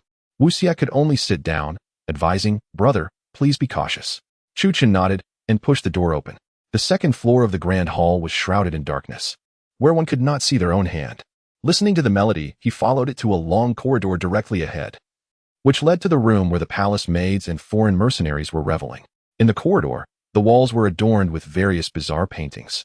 Through the beam of his flashlight, he observed that the images did not depict landscapes or people but rather resembled a grotesque amalgamation of blood and flesh, chilling to behold. Suddenly, a strong beam of light flashed from behind, and Chu Qin swiftly turned to find Yan Huang, armed with a Mac submachine gun and a flashlight, approaching him. Behind Yan Huang stood 3 subordinates, all foreign mercenaries, armed to the teeth with weapons. They too sensed that something was amiss and followed Yan Huang to investigate. "You possess quite the elegance," Yan Huang remarked sarcastically. "Did you hear that?" Chu Qin responded. "I did hear," Yan Huang replied, glancing ahead, surprised by the audacity of someone daring to venture forth alone. Meanwhile, Yan Huang was live-streaming and in his chat room. Some fans began to deride Chu Qin. "Who is this kid? So young, he clearly lacks experience. In today's society, if you wish to live stream, you must have credentials. How can someone so young manage?" Chapter 113. Infinite murderous intent. Look at this young man, so handsome with such flawless skin. He hardly seems the type to embark on adventures. Yan Huang, an established broadcaster, attracts an audience of older viewers who naturally prefer to watch someone resembling their own age.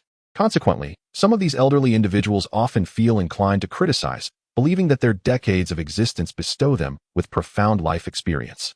Yan Huang remarked, "That sound must be an ancient automated musical device, embellished with mechanisms. The Lulan Empire possessed the capability to create such contraptions." Suppressing a laugh, Chu Qin retorted, "Can machinery induce hallucinations?" Yan Huang scoffed, "We engage in endeavors befitting real men. Young pretty boys should refrain from meddling." Chu Qin replied nonchalantly, "Very well, then you proceed." Armed with a gun, Yan Huang cautiously approached the room from whence the sound emanated. As he drew nearer, the melody intensified. "This is it," he declared, forcefully kicking open the door and raising his weapon. Who is there? In the next instant, his expression morphed into one of sheer horror. Inside the room, a black man was grotesquely affixed to a cross-like iron frame, his limbs splayed wide. His eyes were rolled back, and his spine, muscles, and blood vessels had been torn out and suspended from the ceiling. Meanwhile, a palace maid, oblivious to the horror, sat with her back to them, playing the piano. Qin Yanlong felt a wave of disorientation. Such a sight undoubtedly exceeded the limits of human comprehension. Damn it, he cursed, raising his compact submachine gun and unleashing a barrage of bullets towards the maid. However, the bullets had no effect whatsoever. The maid abruptly ceased playing, her head slowly turning towards him. Her body remained still, but her head spun a full 360 degrees until it faced Qin Yanlong directly. This nearly sent Qin Yanlong into oblivion. The maid's eyes were positioned where one might expect mouths to be, and within her mouth, there resided an eye. Qin Yanlong staggered back, gripping his weapon, yet finding himself devoid of the courage to fire. "Monster," was all he could utter. The viewers in Qin Yanlong's live stream were equally stunned, momentarily forgetting to send messages and losing all desire for interaction. The horrifying scene before them, the eerie palace maid and the grotesque human harp, was enough to shatter their worldview. The maid's head spun rapidly, resembling a top, before suddenly detaching and soaring through the air. Instead of a spine, it was connected to an unsettling, grotesque creature resembling an octopus, with each of its tentacles resembling a centipede. Chu Chun strode past the astonished Qin Yanlong. Without uttering a word, he raised his desert eagle and pulled the trigger, obliterating the maid's head in an instant. Qin Yanlong stood in shock, hastily inquiring, "How did you do that?" "I just fired a whole clip, and it remained unscathed. This is called insect fall, a secret technique of a sinister cult," Chu Chun explained as he approached the maid's body, igniting a fire to reduce her to ashes. After completing his task, Chu Chun turned to face the figure of the African man transformed into a human harp. Remarkably, despite having his spine extracted, he was still alive. Yet he had become nothing more than a plaything for the demon. The distinction between being alive and dead was effectively non-existent. Chu Chun pressed his desert eagle against the man's head and decisively pulled the trigger. "Why is it that your gun can kill them?" Qin Yanlong demanded. "Tell me, what is going on here? You still haven't revealed your purpose." Chu Chun gazed at him and replied, "We are here to find the Pisces jade pendant." Qin Yanlong continued, "We are employed by a foreigner named Jude Law. We are the vanguard, and soon, others will join us." At that moment, Wu Xie and Wang Pengzi arrived. "What's wrong?" Wu Xie inquired. "Are you all right, brother?" "Yes," Chu Chun nodded. "I dealt with a palace maid." Upon seeing the human harp, both Wu Xie and Wang Pengzi's expressions changed dramatically. "This is too grotesque," Wang Pengzi lamented. Chu Chun addressed the group. "Anyone who followed those palace maids into the room has likely perished. We must leave this palace as quickly as possible." Anya interjected, "I can sense the fury of my sisters. They are harnessing the power of the divine to alter the spatial structure here. Enough talk, let's go," Wu Xie urged.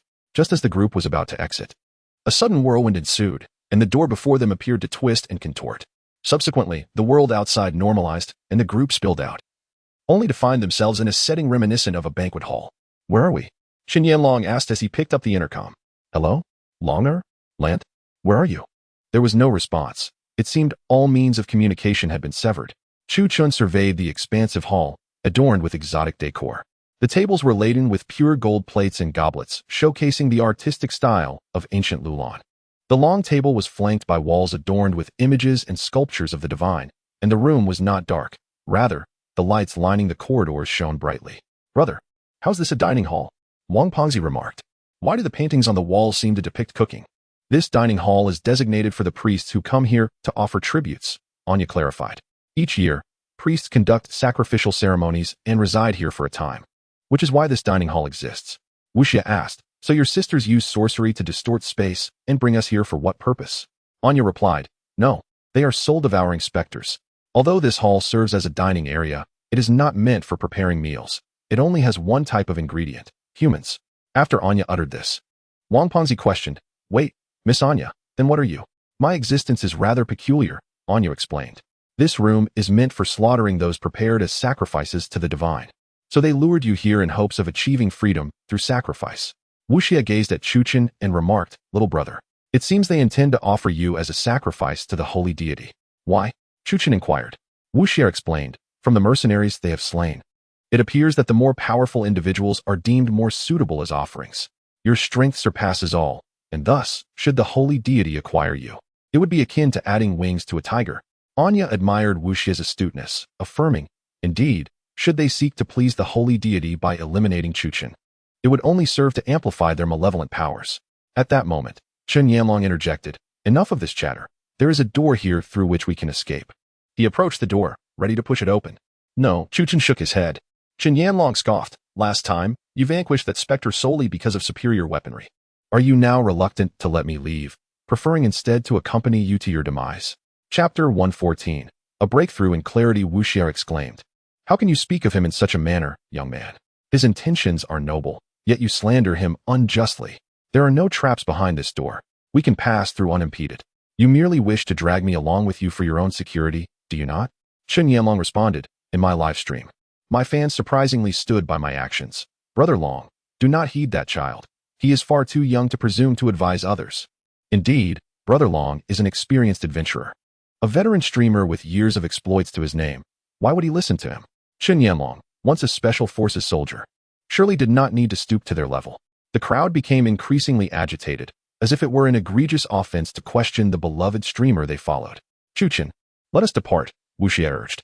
Chen Yanlong appeared unfazed by Chuchen's words, believing his mercenary experience would suffice to navigate the situation. One of his followers, glancing at Chuchen, scoffed. You lot are merely posturing here, trying to intimidate us, yet you are all nothing. Wu Xie was about to retort, but Chuchen halted him. Engaging in reasoning with those devoid of understanding was, in itself, unreasonable. As the mercenary pushed the door open, he was suddenly rendered speechless. Chen Yanlong was equally taken aback. Wang Pengzi, observing the shocked expressions of the two, caught a glimpse through the gap between their bodies. Within that door stood a figure, one that was entirely enveloped in a golden hue. It is Johnson, one of Chen Yanlong's subordinates gasped. Your sisters possess remarkable culinary skills, Wu Xie teased. Anya furrowed her brow and said, we must leave swiftly. They have absorbed the souls of these individuals and received the blessings of the divine.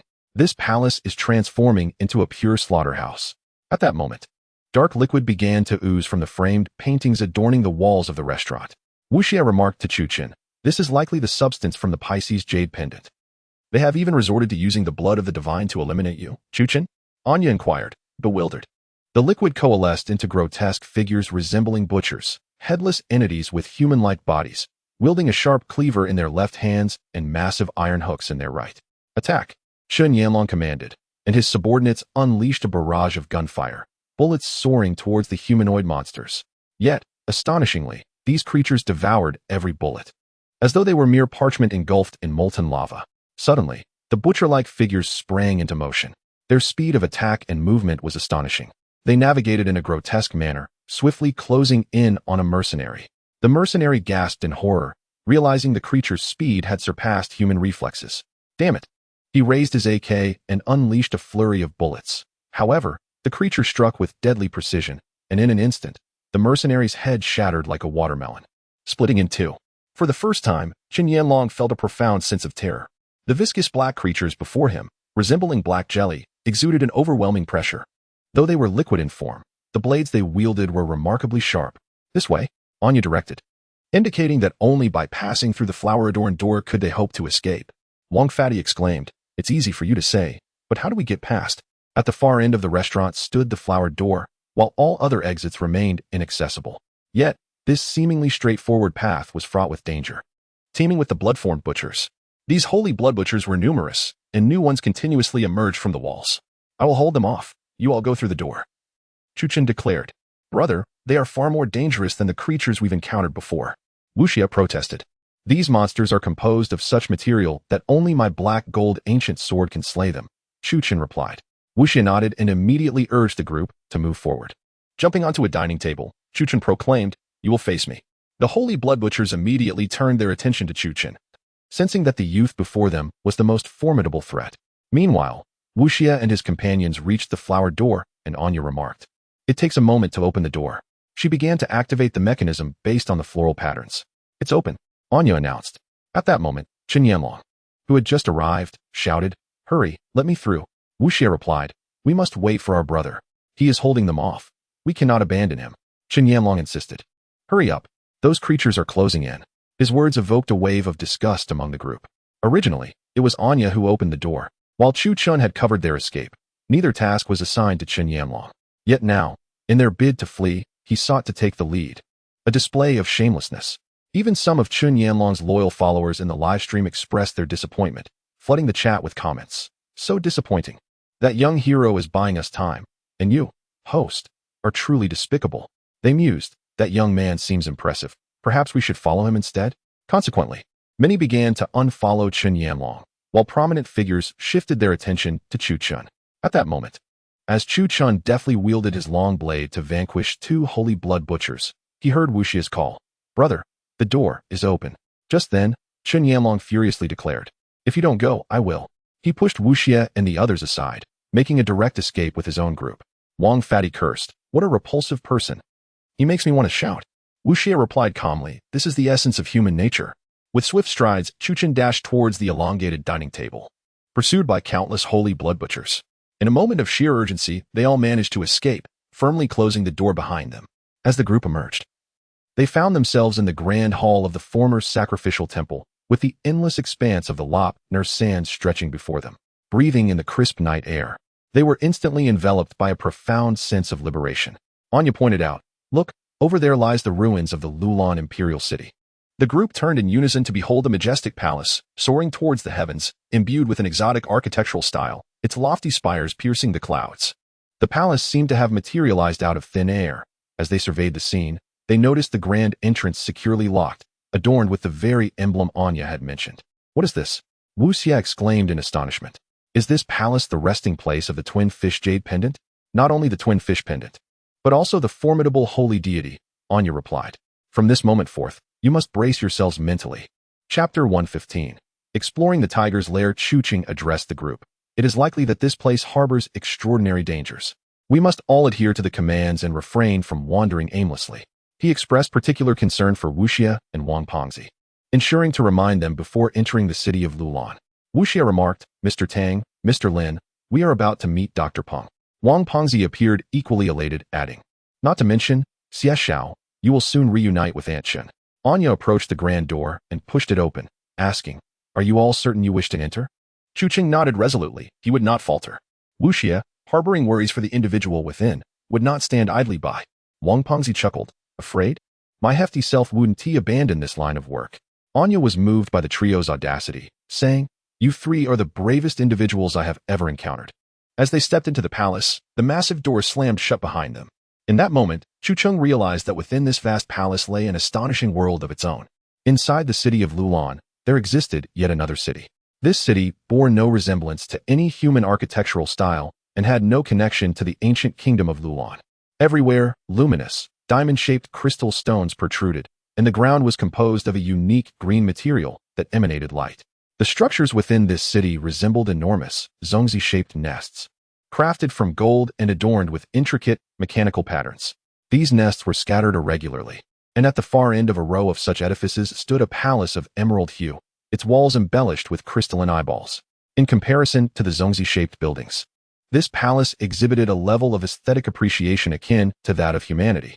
Its surroundings were characterized by angular designs, and the central entrance featured an irregularly shaped arch, intricately carved with peculiar patterns.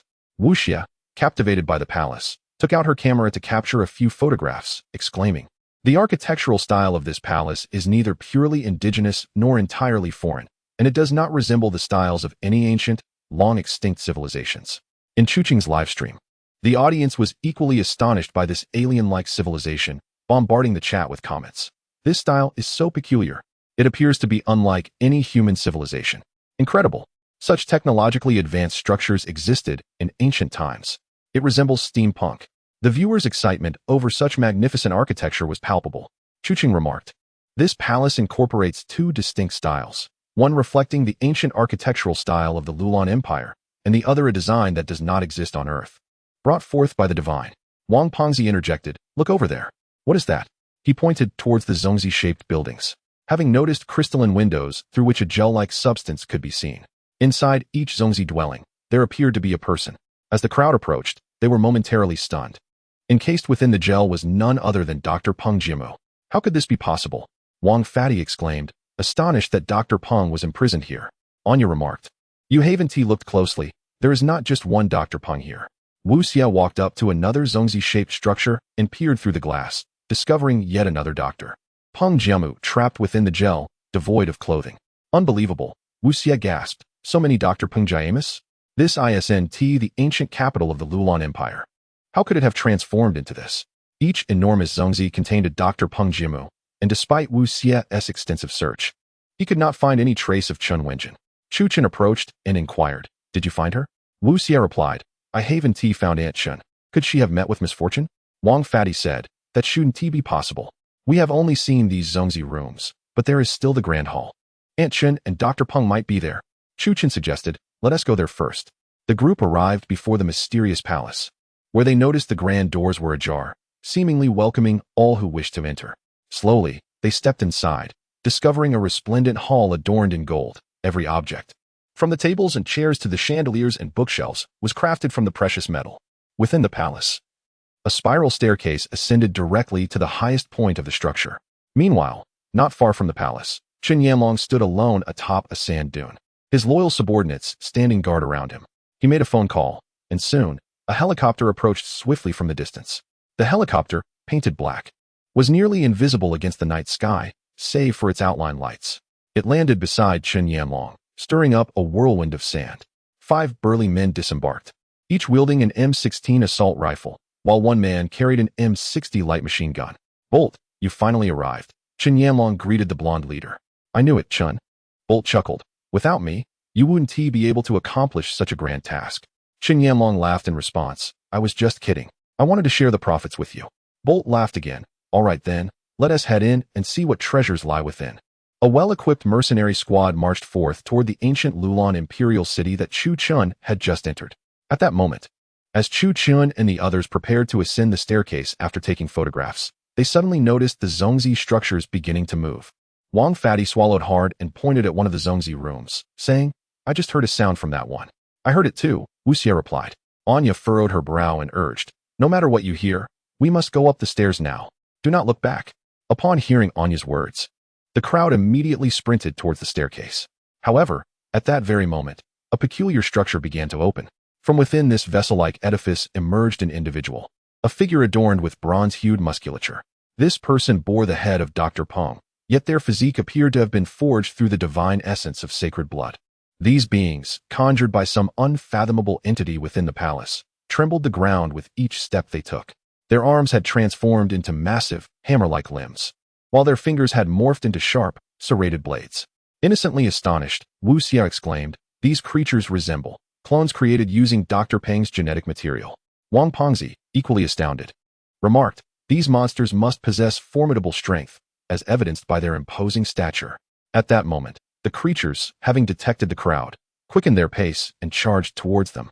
Chapter 116. The Divine Extermination Plan. Wang Fatty seized the grenade launcher behind him and aimed it at the first advancing monster, unleashing a 40mm grenade. However, that creature, forged from sacred blood, effortlessly swatted the grenade aside, sending it crashing into a nearby wall where it detonated. Wang Fatty and the others opened fire, bullets flying in a chaotic storm, interspersed with the specialized explosive arrows designed by Wu Xie. Yet, these formidable weapons failed to inflict any harm on the creatures, which advanced upon Chu Chun and his companions like tanks. Chu Chun observed an increasing number of monsters emerging from the vessel-like structures, these beings resembling tyrants without any weapons, impervious to harm. "These monstrosities are tougher than tanks," exclaimed a viewer in the live stream. "What terrifying resilience. Can even bombs not harm them?" Another commented. Chu Chun glanced at the staircase and noticed that while the palace was surrounded by these terrifying vessels, the staircase remained untouched. "Fear not. We are safe here," he reassured. The others, standing on the staircase, gasped, "Is this what you call safe? You haven't noticed?" Chu Chun replied, "Everywhere is filled with those vessels. Yet this staircase is devoid of them. They seem to guard this place, yet dare not ascend the stairs." Wu Xie interjected, "It is akin to the emperor of the ancestral dragon. When Jingku attempted to assassinate the emperor, though surrounded by guards, none dared to enter the great hall with weapons." Chu Chun concurred with Wu Xie's insight. "Precisely, these creatures are tasked with protecting the secrets above the hall, not recklessly entering this space." Tang Hui urgently inquired, "What should we do now?" "Cease fire. As long as we do not provoke these monsters, they will not assault us further," Chu Chun instructed. Though apprehensive, Tang Hui complied and lowered his weapon. Seeing his comrade's actions, Lin Ning quickly followed suit.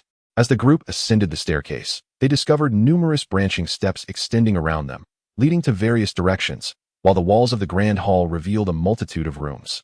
These chambers appeared to be embedded within the walls, concealed by mechanisms disguised as part of the structure.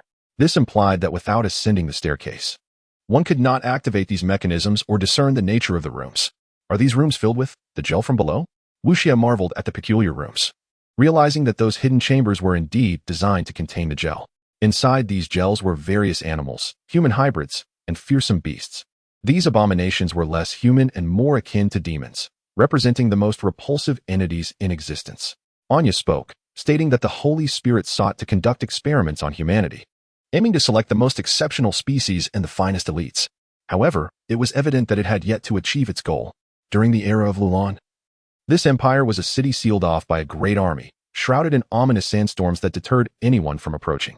Eventually, the king of Lulan began to reap the infinite benefits bestowed upon him by the Holy Spirit, acquiring soldiers that were part human and part beast.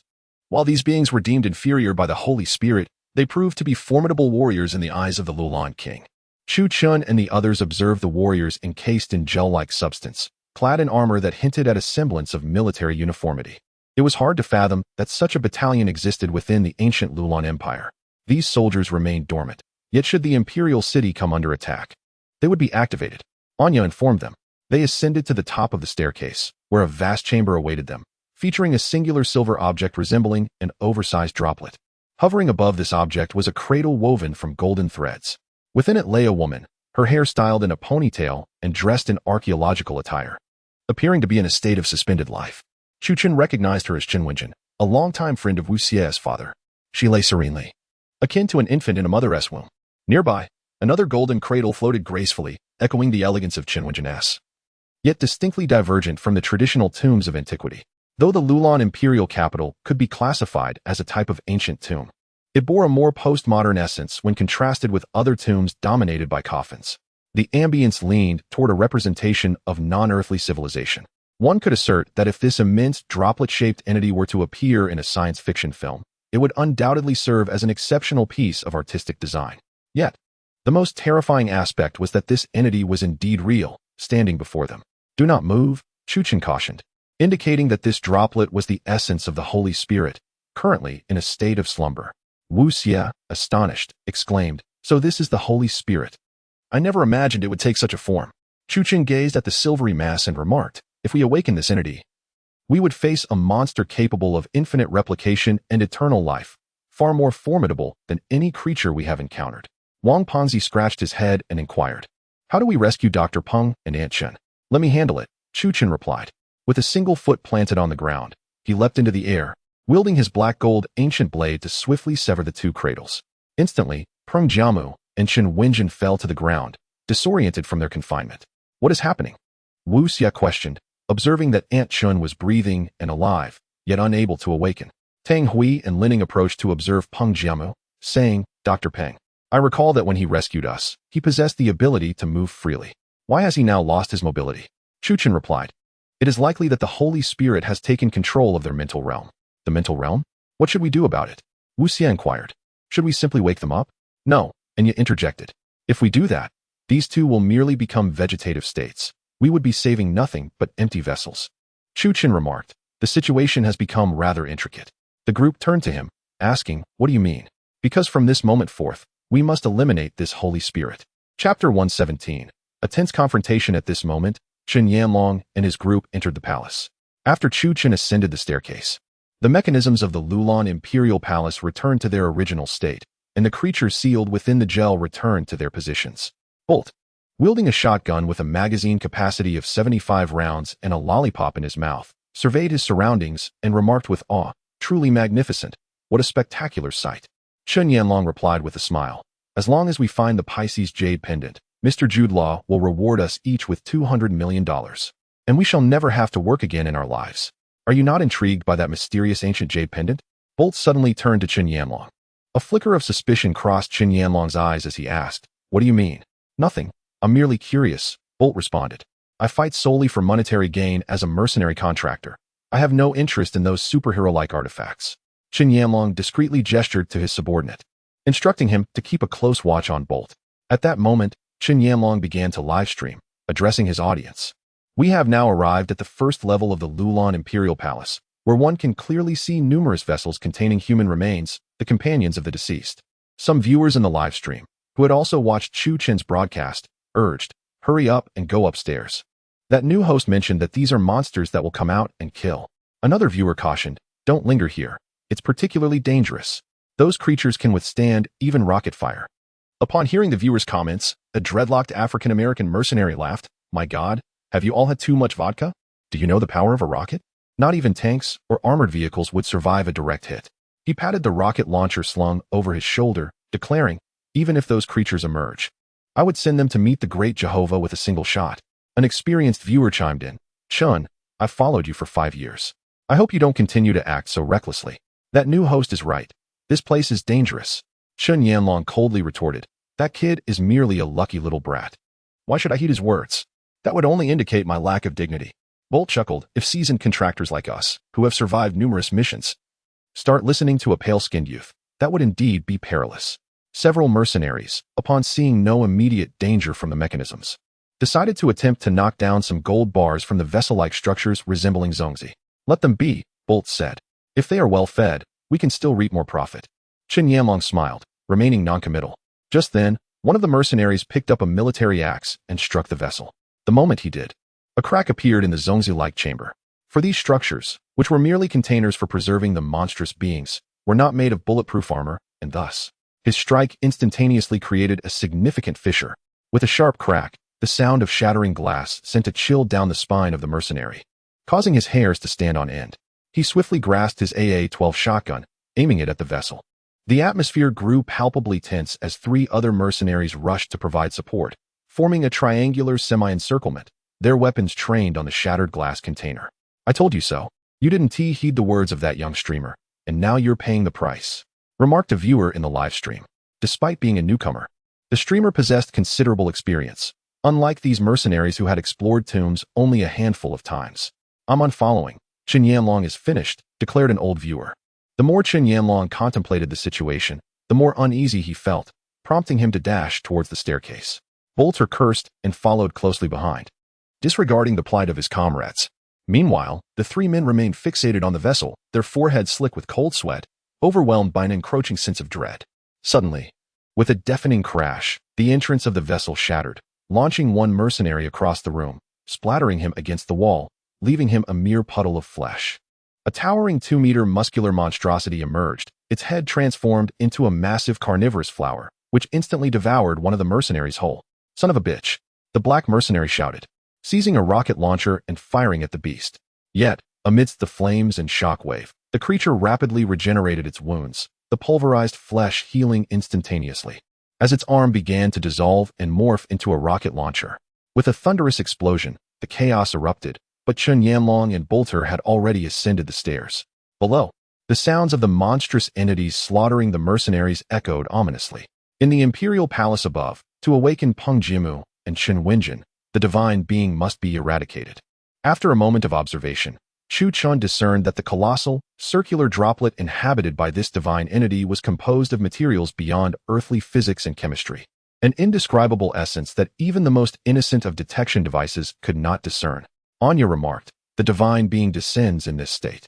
It can plummet from the skies without any aid, while our Lulan Empire has no knowledge of its workings." Chu Chen replied, "I believe I'm beginning to understand. During this time, do not touch that object." Just then, footsteps approached. Bolter and Chen Yanlong had arrived, accompanied by a cadre of fierce mercenaries armed with M16 rifles, who had been decimated by the evolving holy blood beasts below.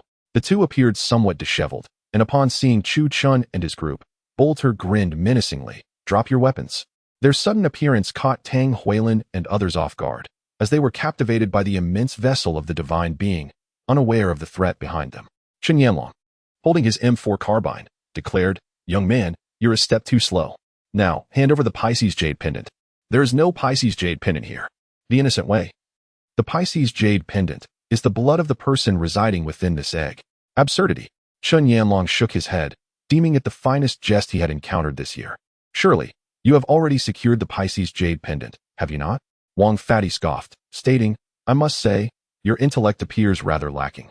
If we had acquired it, we would simply depart without further ado, rather than engage in this idle chatter with you. Yan Huang replied with a smile. Then I implore you to open this egg for me. Otherwise, should I merely twitch my trigger finger, a couple of you may well meet your demise. Wang Fatty attempted to adjust the aim of his gun slightly, directing it towards Yan Huang. Bang! Suddenly, Yan Huang fired a precise shot, shattering the scabbard of the military knife hanging from Wang Fatty's shoulder. No, I advise you not to make any sudden moves, Bolt cautioned. Yan Huang holds the record for a 1,600-meter sniper kill. It would be effortless for him to blow your heads off. Chapter 118. The Chaos of Concealment. Bolt sneered. The youngest among you, open this object. He aimed his heavy shotgun at Wu Xie. Wu Xie stood ready, remaining motionless at this distance. Detonating the white-silver egg would yield catastrophic consequences. Furthermore, should the silver egg explode, it would unleash a wave of perilous sacred blood, which, upon contact with the skin, could infiltrate human cells and transform the victim into another deity. Chuchen said, Wu Xie, do what you must. Wu Xie and Chuchen exchanged a glance. A simple yet profound connection that spoke volumes. Wu Xie nodded. I require a military knife and a small amount of C4 plastic explosive. Bolt drew a military knife with one hand from behind him, stating, as for the explosives, procure them yourself. We shall not assist you. Wu Xie deliberately delayed, responding, how am I to obtain such potent explosives? We, as amateur streamers, have no means for such destructive materials. Bolt retorted, explosives are lethal. How can we trust you won't hurl them at us? At that moment, Chuchen, using his mental prowess, commanded the two swords of Ganjiang and Moxie, which crept stealthily to the rear of Bolt and Yan Huang. These swords, gifted by the system after an expedition to the imperial tomb of the ancestral dragon, were forged from human blood, allowing them to communicate telepathically with humans, capable of swiftly vanquishing formidable foes. Yan Huang barked, you would do well to heed my warning. I have already shut down the live stream. Killing you is but a thought away. Chuchen replied, go. In an instant, the two flying swords pierced through their chests. What? Bolt and Yan Huang were taken by surprise, the swords striking their hearts, causing blood to rain down in torrents. The two collapsed to their knees, rendered powerless. However, as Yan Huang fell, he inadvertently pulled the trigger, and a bullet struck precisely at the silver droplet housing the sacred entity. The force of the bullet was formidable, instantly triggering a distortion and transformation of the silver droplet. What? The onlookers gasped, realizing that the bullet had catalyzed a mutation in the droplet, potentially heralding the revival of the sacred entity. Shock rippled through the crowd. They had not anticipated that Yan Huang's final desperate act would propel events into such an extreme. It seems we have no choice but to eliminate it, Chuchen declared. His reasoning was sound. First, both Dr. Peng and Shun Wenjin were under the control of the sacred entity, and second, the entity posed a long-term threat to the safety of those nearby. Thus, it was imperative to eradicate this sacred being. Brother, so you intend to slay a deity? Chuchen's words evoked astonishment among those present, particularly Anya, who had previously encountered the formidable existence of the sacred entity. Anya revealed an expression of disbelief and questioned, do you comprehend the gravity of your words? You are contending with the unknown, the destroyer and creator of the Lulan Empire, a deity that has existed on this earth since ancient times. Chuchen nodded affirmatively. You speak the truth, I am fully aware. Wu Xie interjected, brother, I shall follow your lead in whatever you propose. Even if it is a god we face, we shall demonstrate our might. Wang Fatty chimed in, kill a god? Now that's invigorating. Throughout my life, I have taken lives, but never that of a deity. Tang Hui and Lin Ying asserted, as materialistic warriors, we fear not the phantoms of superstition. For the sake of Dr. Peng's return, we shall brave any challenge. Immediately, Chuchen and his companions took action. Wu Xie operated a drone to commence scanning.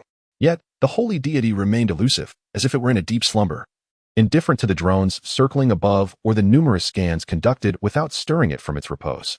Wang Fatty pondered aloud, what an oddity. We could host a New Year's gala at this rate, and it remains unresponsive? Anya replied, only extreme violence could rouse it, yet such an approach could provoke calamity.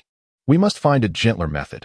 Otherwise, the explosion of holy blood could disseminate perilous artifacts like the fish jade pendants across the globe. Does that mean the holy deity could select its chosen ones worldwide? Wang Fatty queried. Suddenly, Anya's expression grew grave. What troubles you? Chuchen inquired. The holy deity.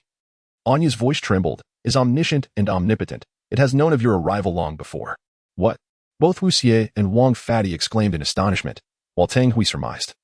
Could it be that during that incident, Dr. Peng's rescue in the Lop Nur was orchestrated by the holy deity? Indeed, Anya affirmed, it desired your presence.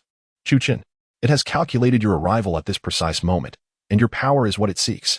Wu Xie looked at Chu Chen. Brother, you have attracted attention. At that moment, Anya unexpectedly knelt, as if a formidable force were exerting control over her mind. In the chaos of submission, the foolish beacon. The creator of myriad stars, a deity that surveys the cosmos. Not only Anya, but even Tang Hui and Linning began to murmur, their gazes vacant, fixated on that magnificent presence. Father of the Chosen, the god of 1,000 faces. The area where the holy deity resided transformed into a chaotic mass. An exalted silvery substance began to split and metamorphose until it formed a human-like entity several meters tall. Elongated and slender, we revere the nameless holy deity, Navalatotep. Wang Fatty suddenly covered his head, exclaiming, do not gaze upon that entity. Nor should you listen. A peculiar, unrestrained energy, nearly imperceptible, radiated from the silvery creature, a force of cerebral waves that evaded capture. The cerebral waves struck Chu Chen and his companions instantaneously. Such forces could not be resisted by swords or blades, and thus, they were inevitably overwhelmed by these mental waves. The unyielding assault of the cerebral waves swept through the vicinity, delivering a profound jolt to the minds of Chu Chen and his group. In their consciousness, fragments of memories flickered chaotically, moments from their birth, their growth, and countless thoughts surged forth. Worry not, Wu Xie exclaimed, it is extracting our memories. Wang Fatty clutched his head, rendered incapable of standing as the formidable cerebral attack directly assailed their nervous systems, causing their brains to race uncontrollably and severely depleting their stamina. The divine entity morphed into a myriad of forms, its body twisting and undulating, shifting unpredictably, accompanied by a sound reminiscent of a dolphin's call. Brother, we are barely holding on, Wang Fatty cried out. The situation was exceedingly perilous. Those who had encountered the divine being, including the 2 soldiers who had come into contact with Peng Jimu, were thoroughly assailed by these cerebral waves. Chapter 119. The manifestation of the ancient deity in this instance. Chu Chen, alongside Anya, Tang Hui, and Linning, found themselves ensnared within yet another black hole. As the gateway to the abyss sealed shut, the inky void unveiled itself entirely before them. Tang Hui and Linning cast their eyes around, noting that the sole source of illumination emanated from the very darkness of this space, which, despite possessing light, exuded an air of profound mystery. We have been drawn into this black hole, and yet we remain alive, Linning remarked, evidently more knowledgeable about the nature of their predicament. What is this place? Or have we perished and descended into hell? We are staunch materialists. How could we ever believe in such absurdities as hell? Tang Hui replied resolutely, though he too was struck with astonishment at the unfolding scene. Before them, a figure emerged slowly, clad in a leather jacket. With neatly arranged hair and a complexion as fair as jade, he bore the visage of a scholarly gentleman. Yet, in his grasp was a crossbow, and the man was none other than Wu Xie. Trailing behind Wu Xie was a portly gentleman, Wang Pengzi. Both wore expressions devoid of emotion, their eyes glazed over. Exuding an eerie aura, Wang Pengzi wielded 2 climbing picks, positioning himself alongside Wu Xie, confronting the group. They are not human, Chu Chen asserted. What? Tang Hui gasped, recognizing them as the rotund companion and the slender one. Anya interjected, Chu Chen is correct. The ancient deity recently awakened within the tomb has extracted memories and replicated Wu Xie and Wang Pengzi. How could this be possible? Tang Hui and Linning exclaimed, their astonishment palpable. Such technology is beyond comprehension. Surely only the celestial sovereign possesses such capabilities. Chu Chen prepared himself, stating, remember, they are no longer Wu Xie and Wang Pengzi. In an instant, Wang Pengzi lunged forward, brandishing his climbing pick in a fierce assault against Chu Chen and his companions. The pick he wielded was not that of an ordinary mountaineer, but a creation infused with the blood of the ancient deity. A fierce battle was imminent. The mimicry of the ancient deity smiled, displaying an expression of exhilaration akin to that of a predator before its prey. It was astonished by the combat prowess of Wu Xie and Wang Pengzi, harboring a profound anticipation for this confrontation. The shape-shifted deity dragged its sharp black gold ancient blade, leaving trails of blue sparks upon the ground, advancing menacingly with a sinister grin. This creature resembles the young master exactly, and its techniques are identical. How are we to combat this? Wang Pengzi exclaimed in alarm. The ancient deity had absorbed all of Chu Chen's memories, including his abilities, flawlessly replicating them. At times, its subtle movements mirrored those of Chu Chen with uncanny precision. Wu Xie gritted his teeth, stating, indeed, the young master is formidable. It is as if this creature is another version of him. We stand no chance of victory. Suddenly, the divine being spoke. I am Chu Chen. Its voice was startlingly identical to that of Chu Chun, and it had acquired the ability to articulate. Wu Xie exclaimed in anger, "You are not him." No sooner had the words left his lips than Wu Xie seized the explosive crossbow in his hands and fired a bolt directly at the divine being. "It's futile. I am as strong as he is."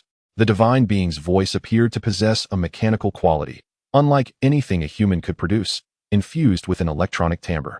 This insincere imitation of Chu Chen's voice made Wu Xie feel a wave of revulsion. Wu Xie retorted, "What are you pretending to be, you abomination?" He activated the battle suit bestowed upon him by Chu Chun, and a layer of nanotech armor enveloped his outer garment, instantly transforming his upper body into a gleaming silver shell. Wang Pengzi remarked, "Young Master Xie, the entity we face is extraordinarily formidable. It can replicate all of Brother Chen's techniques. I shall take the lead while you provide support." "All right," Wu Xie agreed. Meanwhile, Chu Chen found himself confronted by Wang Pengzi and Wu Xie.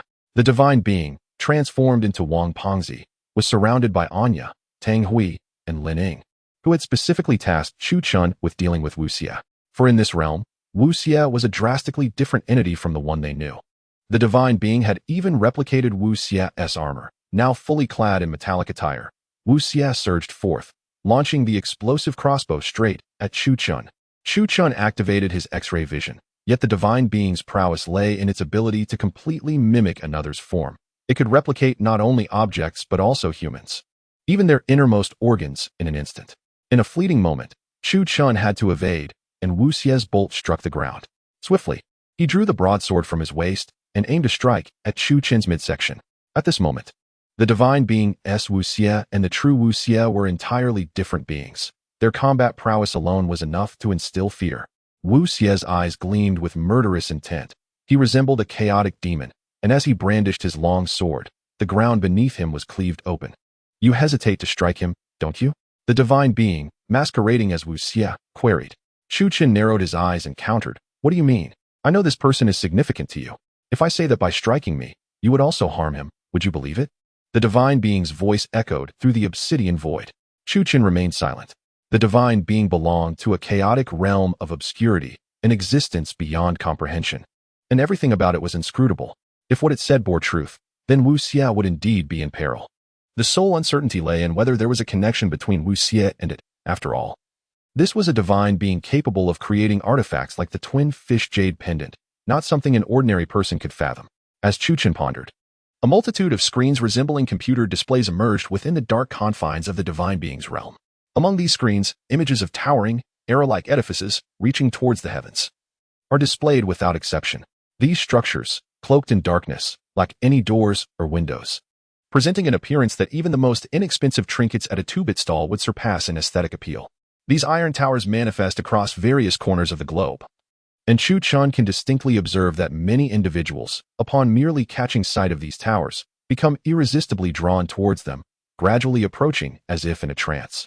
Chu Chen inquires, "To establish such a spectacle, do you intend to manipulate all of humanity?" "No." Chapter 120. A critical juncture, the innocent visage of the sanctified being transformed into a sly smile as it said, "You think too highly of yourself. I merely wish to observe how humanity would propagate if they all transformed into beings like me."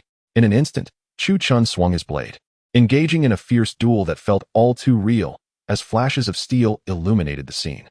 On the opposing side, the sanctified faced Chu Chun, whose swordsmanship was fierce and unyielding, wielding the ancient black gold blade, Dragon's Edge, as if the heavens were turning upside down. Both he and the portly Wang struggled to endure, barely managing to evade the onslaught, let alone mount a counterattack. The sanctified suddenly declared, "Fatty, I understand now." "Understand what?" Wang inquired. "This being can only replicate the abilities and weapon techniques of Xiao Guo, yet it cannot mimic certain human traits," the sanctified explained. "I shall absorb the blows. You shall strike it down." Wang's face betrayed concern as he asked, "Are you sure you can manage that?"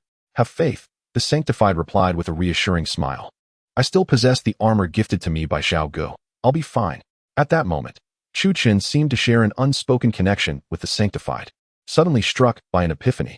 Meanwhile, Anya and her companions were battling against the grotesque form of the sanctified, which, though barely maintaining the basic physique of Wang, had transformed its arms into enormous, centipede-like appendages. Despite Anya's limited spell-casting abilities and the gunfire from Tang Hui and Lin Ying, they found themselves at a disadvantage against Wang. Resolute, Chu Chun made a decision to resolve the situation. Two swords flew from behind him, soaring towards the Sanctified. Are you truly willing to harm this body? The distorted voice of the Sanctified resonated through the void, seemingly testing Chu Chen's resolve. However, at that moment, Chu Chen understood that if he hesitated out of fear, more lives would be at stake. Ultimately, his sword flew forth with unwavering determination. In that instant, the Sanctified felt an incredulous sensation.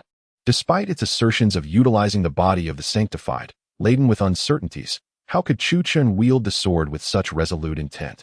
The strike was deflected, yet Chu Chun vanished from sight. In the next heartbeat, he reappeared behind the Sanctified, his long knife thrusting forward, piercing directly into its chest.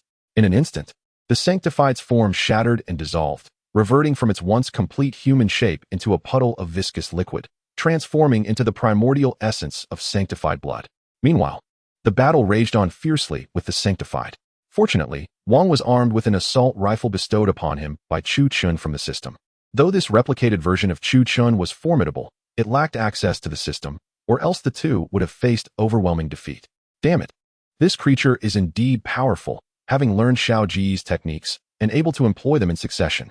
In the face of relentless adversity, Wang Pengzi soon found himself cornered, leading him to hastily hurl a smoke grenade towards the divine manifestation of Chu Chen, before swiftly rolling away to establish a safe distance. Engaging in close combat with such a formidable opponent, renowned for his melee prowess, would indeed be tantamount to courting death. Wu Xie removed his garment, wrapping it around his hand, and with a sudden burst of speed, he dashed forward to seize the black gold ancient blade from the hands of the divine incarnation of Chu Chun. In that fleeting moment, the divine entity found himself unable to escape. Despite the sharpness of his weapon, he could not sever the special armored jacket that Wu Xie wielded. With a furious roar, Wang Pengzi drew his machete, delivering a powerful strike to the head of the divine manifestation of Chu Chun. The sound that followed resembled a beastly roar, and in an instant, the divine being's form dissolved into a viscous fluid, causing the dark expanse around them to dissipate. Chu Chun and Wu Xie escaped from the alternate dimension, filled with exhilaration. Brother, that creature just transformed into you, Wu Xie remarked. It truly is formidable. Indeed, it also took on your form, Chu Chun replied. Did you engage it? Wu Xie inquired. At first, I hesitated, but eventually, I took action, Chu Chun responded. Anya interjected. Look. The onlookers beheld in astonishment as the grand hall began to ascend into the air, the vast ancient palace soaring like a rocket, emitting a thunderous roar as it ascended towards the heavens. At that moment, Chen Wenjin, who had been unconscious, awakened, as did Peng Jiamo. Dr. Peng. Lin Ying and Tang Hui exclaimed with palpable excitement. You've finally awakened. We brought you back. Dr. Peng Jiamo explained. This so-called divine being is an extraterrestrial entity, an indescribable phenomenon emerging from different dimensional spaces. It has transformed the palace into a flying vessel. A flying vessel? The crowd observed as a colossal vortex materialized atop the palace's dome, resembling a rift in space that widened, ultimately revealing a terrifying landscape from another world. This sight could shatter the resolve of even the most psychologically resilient, featuring countless twisted mountains reminiscent of tentacles, with eyes floating in the air and grotesque creatures composed of numerous heads and limbs crawling upon the ground. Above this nightmarish world, a network of vascular-like structures obscured the sky, while clouds formed by swarming insect-like creatures populated the atmosphere. In essence, this realm was far beyond human comprehension. The palace was steadily advancing towards this enigmatic space. As the crowd gazed upon the divine being, they witnessed its transformation into a horrific entity resembling a millipede, composed of countless eyeballs and spiny appendages. It spoke in a chilling tone. You are venturing into the realm of the great old ones. Wu Xie was taken aback and remarked, Look, we are departing from the sky over the Lop Nur, and we are about to leave Earth. Chu Chen quickly activated his X-ray vision, perceiving that the palace occupied 4 cardinal directions, each situated alongside the others. In each of the 4 cardinal directions, there exists an object resembling a crystal, which collectively governs the ascent of the entire palace. We must dismantle these 4 entities. Chu Chen informed everyone of their positions. Ping Xiamu chuckled softly and remarked, These 4 objects are what we encountered during our imprisonment here. They possess the ability to control the palace. Yet they will not be so easily destroyed. Wu Xie was taken aback and said, What does this mean? If they cannot be destroyed, does that not imply that 4 individuals must remain to manipulate these objects? Wang Pengzi and the others fell into silence. For this meant that 4 individuals would have to willingly sacrifice themselves for the safety of the rest. Chapter 121. The Zhang clan's Qilin we shall remain, Chen Wenjin declared. Indeed, Peng Jimu observed, gazing at the assembly. I have long ceased to be human, hence this matter holds no significance for me. Chu Chen interjected, however, I wish for you to comprehend that the consequence of such actions is death. I am aware, Peng Jimu replied resolutely. In order to ensure my comrade's safe return to his rightful world, I am prepared to sacrifice my own life. Locking eyes with Chu Chen, Peng Jimu continued. With your strength, you should be capable of forcefully dismantling one of these. My prolonged exposure to this peculiar substance has rendered me somewhat inhuman. Thus I can manipulate two of them. Chen Wenjin regarded Wu Xie with a smile, saying, You have grown so much. I can see your father's reflection in you. Wu Xie responded, Aunt Chen, I wish to take you back, foolish child, Chen Wenjin said, her gaze softening. Do you understand? The influence of the great old ones is profound. The downfall of the ancient Lulan kingdom was precipitated by their contact with the secrets of the great old ones, leading to their rapid decline. Chu Chen, observing Wu Xie's pained expression, knew he desperately wished to escort Aunt Chen to safety. Peng Jimu, a hero devoted to scientific exploration, along with these individuals in Chu Chen's heart, were true heroes. Wait, isn't there a nuclear bomb available in the system? Chu Chen felt a surge of joy. Such a device possesses immense power. If he could acquire it, perhaps he would no longer need to fear whatever deity loomed before them. He hastily searched the system for valuable items. Star Destroyer bomb? Chu Chen's eyes widened as he discovered this weapon.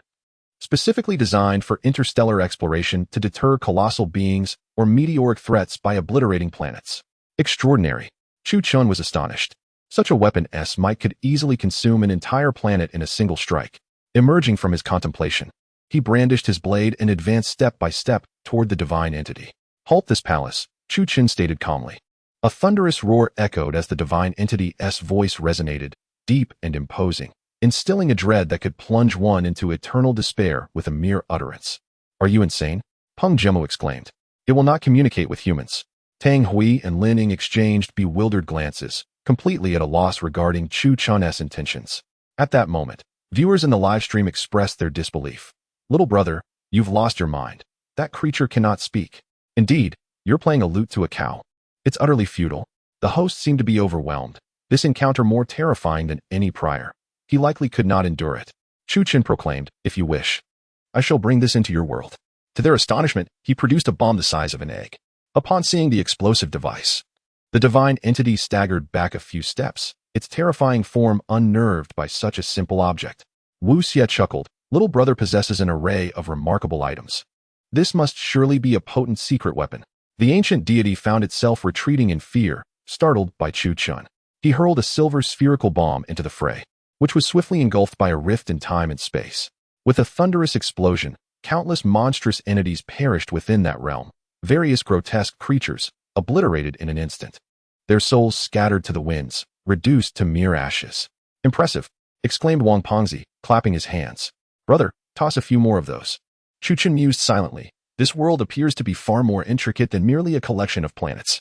The bomb I just unleashed possessed the power to annihilate an entire planet, yet it failed to completely eradicate that mysterious realm. Should I provoke the ancient deities further? They might intensify their incursions into the human world. Thus, a mere demonstration of power ought to suffice. I am aware that you ancient deities can comprehend my words. If you wish to avoid the fate of receiving more of these bombs in your homeland, you know what actions to undertake.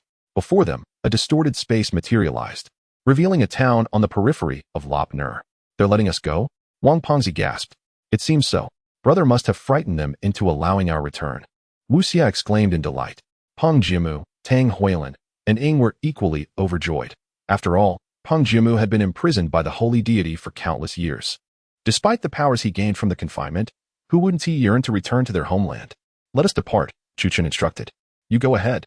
With one hand grasping another bomb and the other wielding a black gold ancient blade, he stood alone in confrontation with the holy deity. Neither party made a move.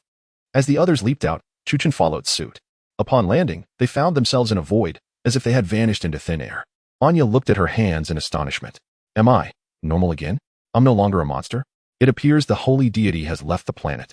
Thus its energy can no longer affect you, Chu Chen explained. Tears of joy streamed down Anya's face. At last, I can live as a normal person. Wang Pengzi chuckled. Brother, you're incredible. Negotiating with a bomb, there seems to be no monster in this world that isn't afraid of you. Wu Xie gazed at Chu Chen and said, Thank you. Brother, without you, Aunt Chun would never have returned. Chun Wenjin remarked, "You are Wu Xie's friend, correct?" "Indeed," Chu Chun nodded.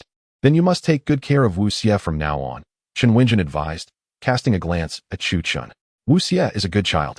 I understand." Chu Chun replied with a nod. Wang Pengzi tugged at Peng Jiamu, saying, "Dr. Peng, you are a legend in our archaeological circles. I must treat you to a splendid meal." As Chu Chun sat in the car, he suddenly sensed a surge in his mind. Ding! Congratulations on completing the achievement, Suppression of the Ancient Deity.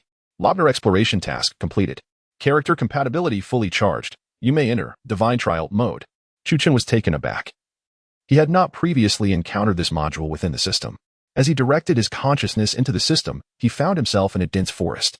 In this woodland, there lay a clearing where an individual stood. The figure was graceful, adorned in a blue garment, wearing a hood, and bearing a black gold ancient blade on their back. "You have arrived," they stated. "Yes, I have come," Chu Chun nodded in response. "You should not be here yet," the individual remarked. "Nevertheless, I am here," Chu Chun replied. The figure turned, instilling a profound sense of shock within Chu Chun. "Zhang Qiling," he exclaimed in astonishment. Indeed, it was Zhang Qiling, unmistakable, with a palpable aura of menace emanating from his brow. Chapter 122. The ancient city of Jingjue. Zhang Qiling stood there, motionless, resembling the finest sword in existence, radiating an aura that warned others to keep their distance. "Very impressive," Zhang Qiling remarked, gazing at Chu Chun. "You possess great talent, if I am not mistaken." Chu Chun replied, "You are but a fragment of your soul residing here, not your true self. Am I correct?" "Indeed." Zhang Qiling unsheathed his black gold ancient blade. "Come forth." Chu Chun was taken aback. He had not anticipated engaging in a genuine duel with Zhang Qiling at this juncture. Although this realm was the domain of consciousness, where physical harm was typically non-existent, a mental blow within this spiritual world could certainly lead to lingering discomfort. Furthermore, his opponent was the formidable Zhang Qiling, whose prowess was renowned far and wide. Very well. Chu Chun recognized that this was a trial. Confronting Zhang Qiling's challenge filled him with exhilaration. For competing against such an extraordinary master was a rare fortune, an opportunity to enhance his own abilities while reaping greater rewards. Zhang Qiling's swordsmanship was multifaceted. Though devoid of flamboyant techniques, each slash and thrust exuded tremendous force, flowing like water over mountains, yet striking with the precision of a lance. "I still lag behind Zhang Qiling in skill," Chu Chun mused inwardly. Zhang Qiling had faced countless life-or-death situations, his experience unparalleled. Even a simple stroke from him was imbued with profound intricacies, and Chu Chun recognized that he still had a ways to go. Zhang Qiling's strikes were incisive, prompting Chu Chun to switch his black gold ancient blade to its dragon form. The dragon blade's destructive power was immense, delivering relentless assaults with formidable strength. Zhang Qiling, however, remained unfazed, casually stating, "Too many." "Too many what?" Chu Chun inquired. "Styles," Zhang Qiling replied succinctly, highlighting Chu Chun's current shortcomings. Realizing that while his black gold ancient blade had evolved into the dragon form and several other shapes, having too many forms sometimes led to complications. Therefore, what he truly needed now was Zhang Qiling's guidance. "I understand," Chu Chun acknowledged. Zhang Qiling regarded Chu Chun and asked, "How fares his counterpart in this world?" Chu Chun was taken aback by the question, for aside from the system and himself, no one else was privy to the existence of this parallel dimension. He responded, "He is well." Chu Chun was aware that Zhang Qiling referred to Wu Xie in this world, for beyond Wu Xie, no one else merited such concern from Zhang Qiling. "You are a skilled individual," Zhang Qiling declared. "Let us conclude here for today." Suddenly, Chu Chun opened his eyes wide, realizing he had awakened from the system's realm of consciousness. "Ding! Congratulations on completing your first transcendent trial."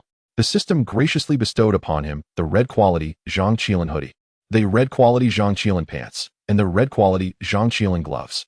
As Chu Chun perused this ensemble within the system, he noted that the hoodie worn by the young man Zhang Qiling appeared increasingly dashing, emanating an extraordinary aura of dominance.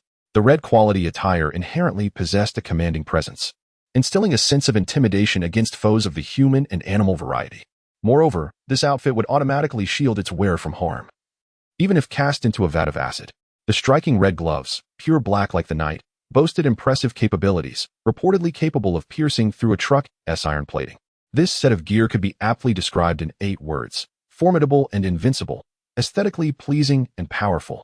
Elated, Chu Chun mused that this equipment would undoubtedly assist him in traversing more perilous locales, with numerous adventures awaiting him. The thought of conquering territories that others dared not venture filled him with joy. Just then, Wu Xie opened her phone, saying, "Brother, take a look at this recruitment advertisement." Chu Chun glanced over, noting that the advertisement was for an event jointly organized by 5 of the world's top 20 enterprises, calling upon adventurers, soldiers, and professional exploration streamers for outdoor activities. Wang Fadi remarked, "This collaboration among 5 major corporations is bound to be grand, and the prize must be substantial." "What prize?" Wu Xie exclaimed, her eyes widening. "What is it?" Wang Fadi inquired. "Is it tens of millions?" "Tens of millions? No, it's 300 million, Wu Xie declared, presenting her phone to everyone. The car was filled with gasps of astonishment, not out of fear, but sheer surprise. 300 million was no trivial sum. It was known that even our affluent Mr. Wang set his sights on a mere 100 million. Thus, the announcement of a 300 million prize for this adventure competition was profoundly shocking. With such a generous reward, the number of applicants will surely surge, Wang Fadi commented. "I wonder where they intend to send us for the expedition." Wu Xie smiled. "Brother, do you have any interest in signing up?" "Sign up?" Chu Chen replied, "Regardless. I am an adventurer. It matters not where I go." Wu Xie continued, "Let us register. Your popularity online has skyrocketed recently, surpassing many veteran streamers across 3 platforms."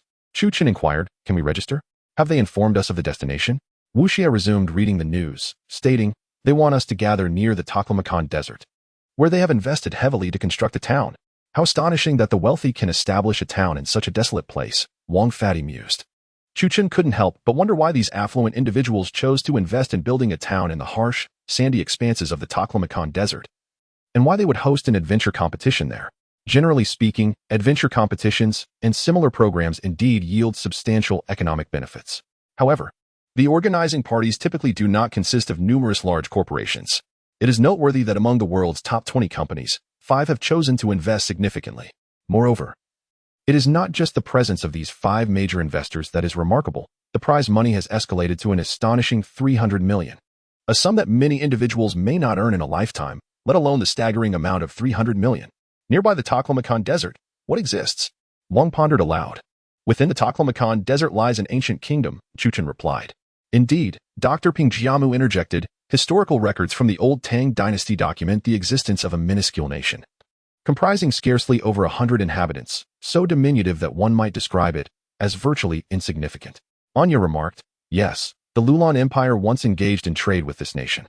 Therefore, the location of our forthcoming expedition is this tiny realm?" Wang chuckled. "That sounds splendid. It is likely that only ruins remain of that nation now, which simplifies our task." Suddenly, Chu Chen inquired, "Have you heard of the ancient city of Jingzhua?" The group fell silent. Chapter 123. A gathering of dragons and tigers. Wang Fadi and Wu Xie, both titans in the realms of tomb raiding and antiques, were well aware of the clandestine truths intertwined with these ancient artifacts. Wang Fadi began. "I recall a long time ago, before the liberation, an explorer from Y country named Lake Laos led a foreign expedition into the ancient city of Jingzhua." "And then?" Anya inquired, her curiosity piqued. "Initially, no one believed they would find Jingzhua, nor did anyone expect their success. Yet, by the time he emerged into the public eye, all his companions had perished. At this juncture, the atmosphere within the automobile grew notably chilly. In his grasp lay a peculiar piece of cloth, adorned with enigmatic totems and religious symbols. Subsequently, Lake Laos descended into madness, wandering the streets daily, uttering phrases like, 'He has awakened.'" Chu Chen remarked. The ancient city of Jingzhua was a small kingdom during the Tang dynasty, yet its disappearance remains shrouded in mystery, as if it vanished from the world overnight. "There must be an intriguing backstory," Wu Xie added. "Regardless, we have signed up for this expedition. It would be worthwhile to explore, especially with a bounty of 300 million at stake, an opportunity too precious to overlook." Wang Fadi chuckled. "We have already tackled that extraterrestrial entity, no? That divine being from another dimension, which even Dr. Peng Jiamu struggled to locate. What do we have to fear?" The atmosphere within the vehicle surged with enthusiasm, as Chu Chun rallied their spirits, saying, "Fear not, for I am here." Wu Xie smiled. Those 3 words were indeed the warmest in the world. With the conclusion of the Lopner incident, the divine being was returned to its rightful place, while Anya, a unique entity who had withstood the test of millennia, was entrusted to the specialized department overseen by Shenruolin. The trio found a nearby hotel to rest briefly before embarking on their new journey. Due to investments from a global corporation, a remarkable town had sprung up in the Taklamakan Desert, attracting adventurers and intrepid explorers from across the globe, as well as some decisive veterans seasoned in bloodshed. After all, a reward of 300 million was not something one could easily dismiss. Weeks later, the trio arrived in this burgeoning town. Goodness, they truly have built a town here, amidst this saline and alkaline land. Wang Fatty exclaimed, marveling at the charming town that rivaled those in Europe, feeling the undeniable power of wealth. Wu Xie observed, the town's design resembles that of a modern settlement. These small buildings must be intended for our fellow adventurers. Indeed, Chu Chen affirmed, there is even a bar and a dance hall. It has all the trappings of a contemporary city. Wu Xie queried, where shall we reside? At that moment, an elegantly dressed woman approached, inquiring, excuse me, are you here to register for the expedition? Yes, Chu Chen replied. Excellent. Please present your registration codes, the hostess instructed, and follow me for check-in and registration. 3 individuals followed the enchanting woman to complete the necessary formalities. Once the process was concluded, they received a key and a document. Wang, the rotund figure, remarked, along the way, I've encountered many who unmistakably possess the aura of seasoned warriors. Naturally, those who venture here are individuals who have danced with danger, seasoned veterans of this perilous trade. Without such credentials, who would dare to traverse this desolate desert expanse? Wu Xie interjected, indeed. Chu Chen surveyed the passers-by, noting that many bore combat knives or mechanical batons at their sides, while some boldly displayed desert eagles or compact shotguns. It was evident that they were genuine adventurers. Professionals, Wu Xie noted. Some even brought along infrared detection devices and light refraction detectors. They are well equipped. Upon arriving at their residence, they found the dwelling modest and unpretentious, merely sufficient to accommodate 3 individuals. Both Wu Xie and Chu Chen were accustomed to such surroundings, as long as the place was relatively clean and tidy. They found it suitable for habitation. The interior furnishings were comparable to those of a 3-star hotel, akin to a standard room in a business hotel priced at $288 per night, complete with air conditioning, a water heater, a color television, a plush bed, and complimentary drinking water. Wu Xie smiled. This environment is quite acceptable, far superior to our stay at Luobobo. Indeed, this is rather standard, Wang replied. You must understand, this is hosted by one of the top 5 companies in the world, so these conditions are truly nothing remarkable. At this juncture, Wu Xie settled down, and after the trio had bathed and dined, they opened their laptops to research the conditions of the Taklamakan Desert. Wu Xie chuckled, this is genuinely intriguing. We just descended from Luobubo, and now we find ourselves in Taklamakan. Both are deserts. I have looked into it, Wang remarked. This ancient city of Jingjue is scarcely documented. Apart from an ancient Tang dynasty history book that hardly anyone purchases, the disappearance of that explorer from Y country is known only within our circles. Upon hearing this, the 3 fell into a contemplative silence. Wu Xie and Chu Chen understood that the lesser the information available, the more ominous the location became. Chu Chen stated, I possess some knowledge of this ancient city of Jingjue. It is said to be the last remnant of a long-lost kingdom. However, as time has passed, it has become largely forgotten. Wang, seated in the room, lit a Yushi cigarette and said slowly, in truth, when it comes to treasure hunting, one need not fear the perilous locales, but rather those obscure places shrouded in mystery. Wu Xie coughed lightly and added, Jingjue always sounds rather foreboding, evoking a sense of an irreversible journey. Noticing Wu Xie's cough, Chu Chen remarked, Fatty, could you please extinguish that cigarette? Wang nodded repeatedly and promptly snuffed out the cigarette in the crystal ashtray. Just then, the doorbell rang, and it was evident that someone had come to seek them. As Chu Chen opened the door, he was greeted once more by the enchanting receptionist who had attended to them earlier. With a radiant smile gracing her face, she announced, this evening, the boss is inviting everyone to the Western Bar for an evening of revelry, filled with drinks and singing. We sincerely hope that the 3 of you can join us. The lovely receptionist flashed a charming smile before gracefully closing the door behind her. Wang Fatty chuckled. What a delightful prospect. Not only will we indulge in drinks tonight, but we shall also have the chance to showcase our vocal talents. I have been yearning for this. I feel uncomfortable after several days without visiting a karaoke venue. Chu Chen replied, well, your opportunity has arrived. Chapter 124. Insolent provocation. Wu Xie smiled and said, Fat brother, do you genuinely believe that your purpose here is merely to sing and drink? Have they not assigned us a task since bringing us to this place? Wang Fatty replied, come on, do you take me for a gluttonous Zhu Beiji, indulging in feasting and merriment? The very fact that these 5 companies have united is quite peculiar. I assent it. As evening descended, Chu Chen and his companions awakened from their slumber, donned their garments, and meticulously prepared themselves from head to toe, equipping themselves for departure. It was at this moment they noticed the streets had become considerably livelier, bustling with adventurers from around the globe, alongside soldiers in military uniforms brandishing Type 97 assault rifles. How intriguing, remarked Wu Xie. It appears they are domestic security contractors hired to maintain order. Chu Chen added, these adventurers hail from various corners of the world, and their tempers are unlikely to be mild. Hence, when conflicts arise, these individuals are summoned to restore civility. The soldiers adorned in blue-black bulletproof vests stood amidst a steady stream of adventurers and explorers, including some retired mercenaries. The throng of adventurers and expedition teams instinctively gravitated towards a singular direction, naturally leading to the establishment of the Western-themed bar. Quite grand, Wu Xie commented. Before them stood a bar resembling a factory in size, spacious and brightly illuminated, its neon signage boldly declaring Western Bar in both English and Japanese. As Chu Chen and his companions lingered at the entrance, a sudden clamor erupted behind them. Is that truly her? Impossible. It's the queen of the adventure world, rumored to have ventured into the depths of the earth and the Mariana Trench. My heavens, it's the queen. They say she hasn't emerged in 3 years. A group of seasoned adventurers immediately parted ways. Make way, a voice commanded from behind Chu Chen and Wu Xie. Turning around, they beheld a woman with subtle makeup standing behind them, clad in a white trench coat, a white sweater, and white trousers. Her figure was graceful, her beauty striking. Yet her demeanor was as frigid as ice, exuding an aura of chill from her gaze. Such a woman could only be described as a lofty goddess or, perhaps more fittingly, an imperious queen.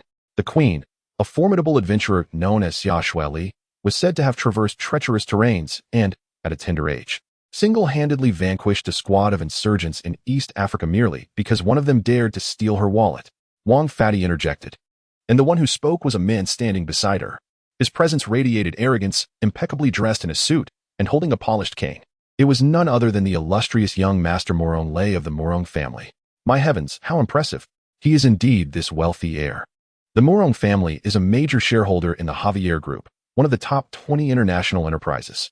Not only that, but he is also a renowned martial arts champion, celebrated for his prowess in both intellect and combat, often hailed as a polymath. As the crowd beheld this scion of a wealthy family, regardless of their social standing, they instantly felt dwarfed in his presence, their gazes involuntarily dropping when they encountered Morong Lei. Morong Lei looked at Chu Chen and Wu Xie, stating, Miss Xia Shuili. Did you not see? Wu Xie smiled. I beg your pardon, but you are positioned behind us. How could we possibly see? Chu Chen regarded Morong Lei, seemingly provoking his ire. Morong Lei coldly remarked, Miss Xia and I intend to take this path, and you are obstructing our way. With his words, the atmosphere in the venue froze, as if the onlookers were not standing at the bar entrance, but rather ensconced within a refrigerator. The surrounding adventurers fell into an uneasy silence, murmuring amongst themselves, young Master Morong is angered. This lad is doomed. Truly unaware of his place, daring to confront Morong directly. The last tycoon who offended young Master Morong ended up in the river that very night. The tales of Morong Lei's formidable exploits had become legendary, instilling a profound sense of trepidation among many. Chu Chen, unfazed, responded, and then? These 3 simple words evoked gasps from the assembly. It was common knowledge that with Morong Lei's lineage and prowess, extinguishing a life was as effortless as plucking a fruit from a tree. This audacious youth was evidently oblivious to the gravity of his actions, daring to offend the young master. It seemed that the youth of today were often brimming with arrogance. Their pride unchecked, they should temper their exuberance. Indeed, one ought to avoid provoking those one cannot afford to offend, lest they find themselves in dire straits. The crowd began to mock Chu Chen, and a grin spread across Morong Lei's face as he said, I have never encountered someone who speaks as you do in my entire life. Well, now you have, Wang Pengzi interjected. You appeared behind us. Yet we haven't accused you of intimidating us. How can you claim that we are blocking your path? Is that just? Xia Shuili shot a glance at Chu Chen, her beautiful eyes reflecting a hint of astonishment. Do you know who he is? This question, posed by many out of sheer boredom, drew a response from Chu Chen. Xia Shuili was further astonished. It was well known that whenever Morong Lei made an appearance, those around were invariably respectful. Yet, Chu Chen not only disrespected him, but also spoke with utter disrespect, leaving Xia Shuili utterly taken aback. Morong Lei sneered, It appears you are truly out of luck today. Under normal circumstances, I might overlook the transgressions of those beneath me, but in the presence of Miss Xiao, I must take action. With a wave of his hand, several security contractors behind him swiftly approached, brandishing their ominous firearms toward the trio. In that moment, the onlookers collectively expressed their regret, murmuring, What a pity for these 3 young people. Why provoke Morong Lei when everything was fine? Surely, they could have just lowered their heads and apologized. How could they afford to offend someone like him? Indeed, The young Master Morong is surrounded by sycophants who would line up from Tengchong to the northernmost borders just to curry his favor. Yet this audacious fellow dares to offend him. The onlookers shook their heads, convinced that Chu Qin's fate was sealed. Morong Lei declared, "If you now apologize to me, kneel down, bow thrice, and utter the words, 'Young Master Morong, I acknowledge my mistake. I shall allow you to depart.' What do you think?" Morong Lei, a man of both remarkable pride and prowess, hailing from an affluent family, epitomizes the dragon among phoenixes, and naturally, he held Chu Qin and his companions in disdain. Thus, he was resolute in demanding that Chu Qin kneel and admit his error. Chapter 125. A fearsome presence in an instant. Chu Qin and his companions found themselves encircled by Morong Lei's subordinates. It was evident that a significant portion of the security contractors in this town were loyal to Morong Lei, armed with pistols and rifles. They aimed their weapons at Chu Chun, Wu Xie, and Wang Fati, exuding an air of unyielding determination. The onlookers, adventurers, thrill-seeking streamers, and archaeologists dared not provoke the affluent and formidable Morong Lei. A wave of regret washed over the crowd as they collectively acknowledged that Chu Chun and his companions were, in all likelihood, doomed. "What's wrong? Are you too frightened to speak?" Morong Lei taunted, casting a smug glance at the trio. Wang Fati retorted with a sardonic smile. "If that's how you feel, then I'll do you the courtesy of being genuinely afraid. I'm shaking in terror." His sarcastic remark elicited laughter from the surrounding crowd, which only fueled Morong Lei's fury. With an air of indifference, Morong Lei commanded, "Bring me their legs, break them." No sooner had he spoken than two of his lackeys brandished their nightsticks and approached menacingly, coldly asking, "Will you kneel voluntarily, or shall we force you?" Standing protectively in front of Wu Xie, Chu Qin replied, "I offer you both a chance. Leave on your own, or I shall take action." Enraged by the perceived slight, the two henchmen, elite enforcers of Morong Lei, could hardly contain their fury. They swung their nightsticks towards Chu Chun, anticipating a show. The onlookers eagerly awaited the spectacle, thrilled by the prospect of a confrontation. However, the anticipated outcome did not transpire. Chu Chun remained unmoved, simply uttering the word, "Kneel." Instantly, a formidable force enveloped the air, an inexplicable power that instilled profound fear in the two assailants. They found themselves buckling at the knees, collapsing before Chu Chun in submission.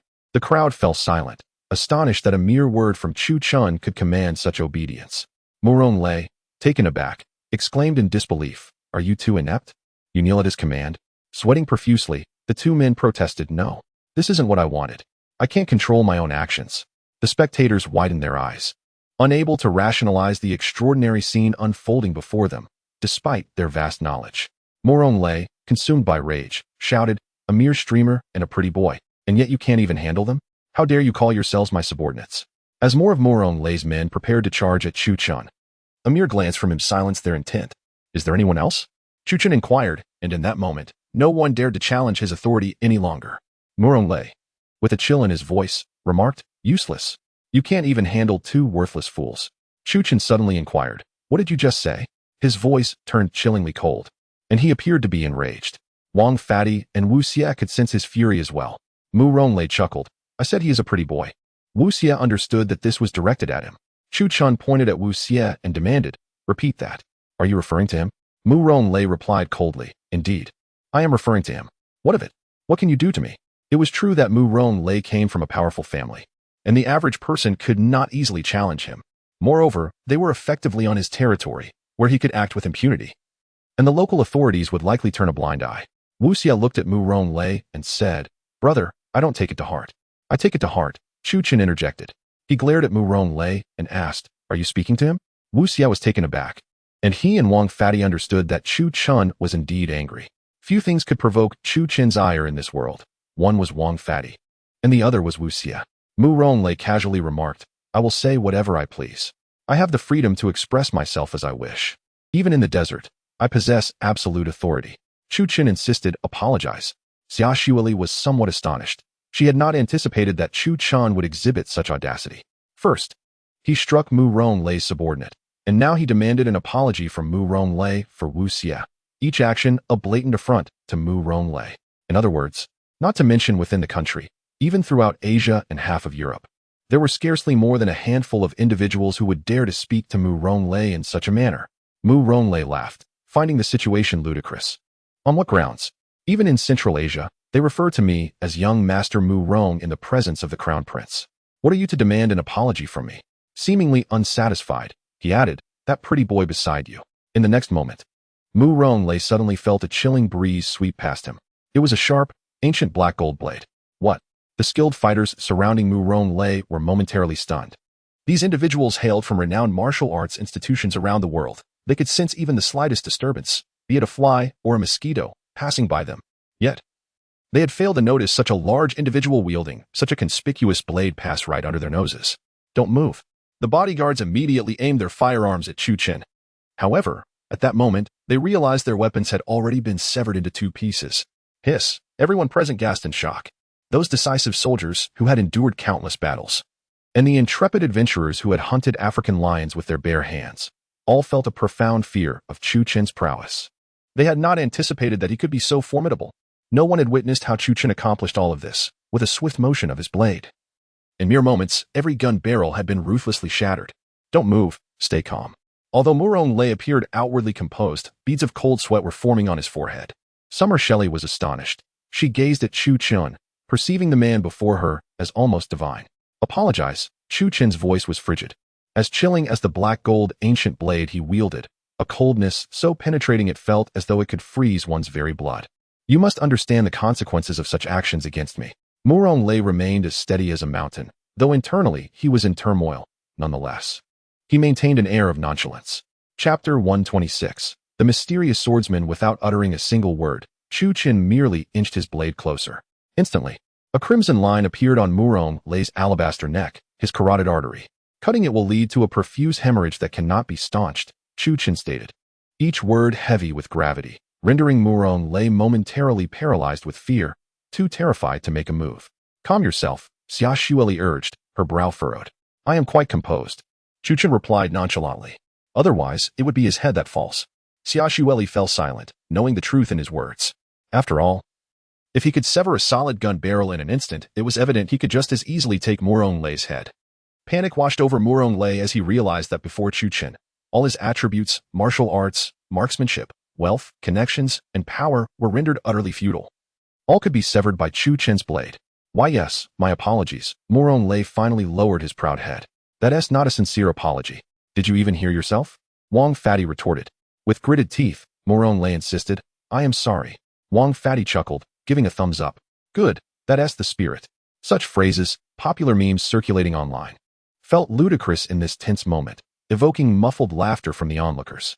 What a disgrace. Mu Ronglei's face flushed red with humiliation. Having a blade pressed against his neck while surrounded by his subordinates was an unfathomable embarrassment. In other words, despite his numerous followers, none could protect him. The crowd murmured. Look, it's astonishing to witness Mu Ronglei actually apologizing. With so many skilled fighters around him, not one could stop a mere boy. Clearly, this youth is extraordinary. He must be a master. Indeed, just look at how handsome he is. He must be among the top experts. Mu Ronglei bowed his head further, silenced by the weight of the moment. At that juncture, someone suddenly shouted, Everyone, stand down. A figure appeared at the bar's entrance, clad in black attire with a matching mask. Their long, disheveled hair contrasted sharply with the polished gleam of their clothing. On their back rested a black gold ancient blade, identical to the one wielded by Chu Qin. You may enter to drink, but first, you must relinquish any firearms, knives, or self-defense items that could be used as weapons to me, the individual proclaimed. Wu Xie gasped in surprise. That person resembles a friend of my grandfather, known as Blackback Lao Lu. Your grandfather's friend? He must be in his 70s or 80s. Wang Fatty exclaimed. I said resembles, Wu Xie clarified. Blackback Lao Lu passed away long ago. He offended the captain and was likely overwhelmed and shot in a chaotic ambush. Chu Qin remarked, he wields a blade. Wu Xie scratched his head, astonished. Indeed, he used a blade. My grandfather mentioned that Blackback Lao Lu once knew a man named Zhang Qiling, famed as the iron-faced Buddha. It is said that Zhang Qiling gifted Blackback Lao Lu a family heirloom, a black gold ancient blade, just like this one. In his heart, Chu Qin mused, the timeline of this world has shifted once more. Even the legendary Zhang Defo exists here. Yet, this is a parallel universe, and thus, I must not perceive it through the lens of my original world. Consequently, Chu Qin accepted this reality. At that moment, the crowd erupted in exclamations. There stood the unparalleled master, Swift Blade Bao Yunju. Indeed, the foremost swift blade, Bao Yunju. It is said that his master was the formidable He Bei Lao Lu.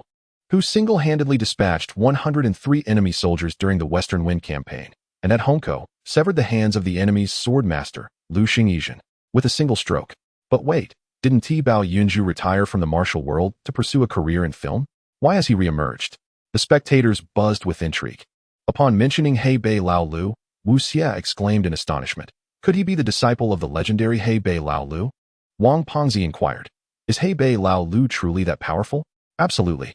His swift blade technique is said to be so swift that one might still be conversing while he has already severed their head, Wu Xie replied. Wang Pengzi shivered at the revelation.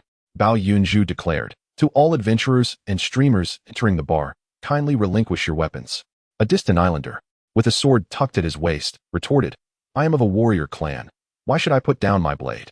If you do not relinquish your weapon, you cannot enter, Bao Yunju asserted. The islander, suddenly incensed, drew his sword and lunged at Bao Yunju.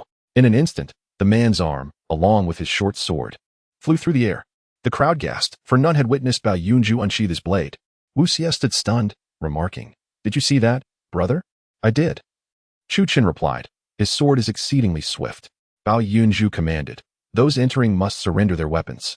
As Chu Qin and his companions approached, Bao Yunju reiterated, No weapons may enter. Those who enter must leave their blades behind. I shall enter with my sword, Chu Qin replied coolly. Only the dead may enter with their weapons, Bao Yunju stated. Who decreed that? Wu Xie inquired. My sword did, Bao Yunju replied nonchalantly. Yet my sword does not concur. Chu Qin countered. How does your sword speak? Bao Yunju questioned. My sword declares that as long as the person exists, the blade exists. In that moment, neither party would yield. Neither drew their swords, yet it felt as though they had. Wu Xie and Wang Pengzi stood anxiously by, observing the standoff. Suddenly, a man in a suit with a bushy beard strolled out from the bar, smiling. Let him bring the black gold antique sword inside. Bao Yunju replied. He carries a weapon. I only see the man. I do not see his sword. The bearded man picked up a glass of red wine and hurled it directly at Chu Qin. Chu Qin caught it deftly in his hand, remarking, A fine wine indeed. A hush fell over the crowd as Chu Qin arrived in the quaint explorer's town, his formidable prowess instilling a palpable sense of fear. A man proclaimed, I am Jude, the chief executive officer of the Caesar Group. He gestured towards Chu Qin, declaring, This is the very individual who vanquished the dragon on Mount Changbai. Gasps echoed through the assembly. They were astonished to learn that Chu Qin had indeed slain a dragon. So he is a dragon slayer. No wonder he possesses such extraordinary skills, remarked one foreigner. By all accounts, he certainly possesses the strength to contend with Murong Lei, another noted. Xia Shueli gazed at Chu Qin, her heart racing as she realized that the legendary dragon slayer stood before her. If he could effortlessly slay the dragon in Tianchi, his capabilities must be formidable. If only he could be of service to me. Jude continued, Today, we shall host an adventurous competition. With that, a map was unveiled on the grand screen. Chapter 127.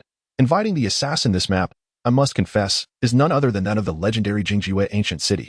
Most individuals have scarcely heard of Jingjue ancient city, for it has historically been shrouded in mystery, a realm that no one has ever reached or even touched. Consequently, the mention of Jingjue ancient city sparked fervent discussions among all present. Wu Xie remarked, It appears this competition is designed to assist the company in locating Jingjue ancient city. What purpose does finding Jingjue ancient city serve? Wang Pengzi inquired. There lies a secret within Jingjue ancient city that grants immortality, Chu Qin responded. During the Tang dynasty, officials were known to have visited the kingdom of Jingjue, where certain nobles were said to have lived for over a century. Xiaodu'er proclaimed. A bounty of 300 million awaits the first individual or team to discover Jingjue ancient city. At this moment, numerous beautiful women emerged around Xiaodu'er, pouring drinks for those in attendance. Seizing the opportunity, Xiaodu'er added, After finding Jingjue ancient city, a plethora of grand prizes will await you, adventurers. Whatever you desire, it shall be yours. Not only was there the staggering sum of $300 million, but also various prizes, igniting a fervor among the adventurers present, who were eager to embark on their journey. Chu Qin remained composed, stating, It seems our expedition to Jingjue ancient city will also involve contending with these individuals. Indeed. Wu Xie concurred, realizing that this was a competitive adventure, where many would resort to unscrupulous tactics to be the first to uncover Jingjue ancient city. Wang Pengzi noted, It appears many have set their sights on us, the smallest team.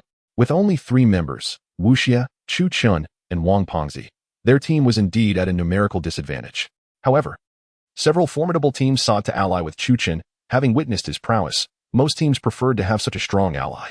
After all, Chu Qin's skill with the blade was widely acknowledged, even compelling the renowned swordsman Bai Yunjiao to allow him to enter wielding a knife, attesting to his remarkable abilities.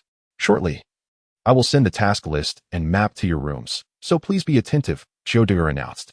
At that moment, Xia Shuili approached. Mr. Chu, may I offer you a toast? The mercenaries around, taken aback, exclaimed, could it be? The so-called Cold Queen, known for her aloofness, is actually initiating a conversation with a man? I do not drink, Chu Qin flatly declined. Many men covered their faces in disbelief, exclaiming, this fellow lacks discernment. Countless young talents vie for a dinner with Xia Shuili, and when she offers him a drink, he refuses? Some lamented, if you do not wish to drink, at least provide a reason. Xia Shuili, embodying her regal spirit, boldly poured the drink onto the ground and opted for a different beverage. Very well. Chu Qin acquiesced and accepted the drink. Xia Shuili silently admired Chu Qin, remarking, truly a master among masters. To refrain from alcohol before an adventure. Maintaining clarity of mind speaks volumes of your true expertise. Chu Qin remarked, your nickname is Queen, is it not? Indeed, replied Xia Shuili. Is the Queen quite talkative? Chu Qin inquired. Wu Xie and Wang Pengzi could not suppress their amusement. Wu Xie whispered, this brother is truly a paragon for our generation, directly confronting such beauty. Xia Shuili, unfazed and not the least bit impatient, responded, actually, I wish to propose a collaboration. Collaboration? The surrounding individuals perked up, their expressions revealing disbelief. They had never imagined that the Queen would seek to partner with anyone. At that moment, Morong Lei, seated in the VIP section of the bar, wore an icy expression and declared, his time is up. His secretary promptly suggested, shall I summon a few individuals? Indeed, Morong Lei commanded. Bring forth the two strongest teams present. Upon hearing Xia Shuili's proposal, both Wu Xie and Wang Pengzi were taken aback. After a brief pause, Chu Qin responded, very well. Xia Shuili smiled, excellent. May our collaboration be fruitful. As they raised their glasses in celebration, Morong Lei's demeanor grew even more frigid. Just then, his assistant approached. Young Master Morong, the leaders of the two strongest teams have arrived. One of the team leaders was a striking mixed-race man, handsome yet exuding an aura of menace. His presence unsettling. These two teams were indeed the strongest, and Morong Lei's intention in summoning them was all too evident. Later that evening, upon returning to their lodgings, Wang Pengzi remarked, Morong will undoubtedly cause trouble. Our challenge is to be the first to discover the ancient city of Jingjua.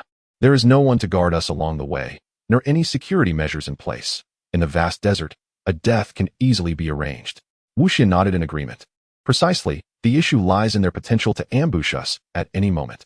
Wang Pengzi then noticed a tablet on the table. Upon opening it, he found only a single application.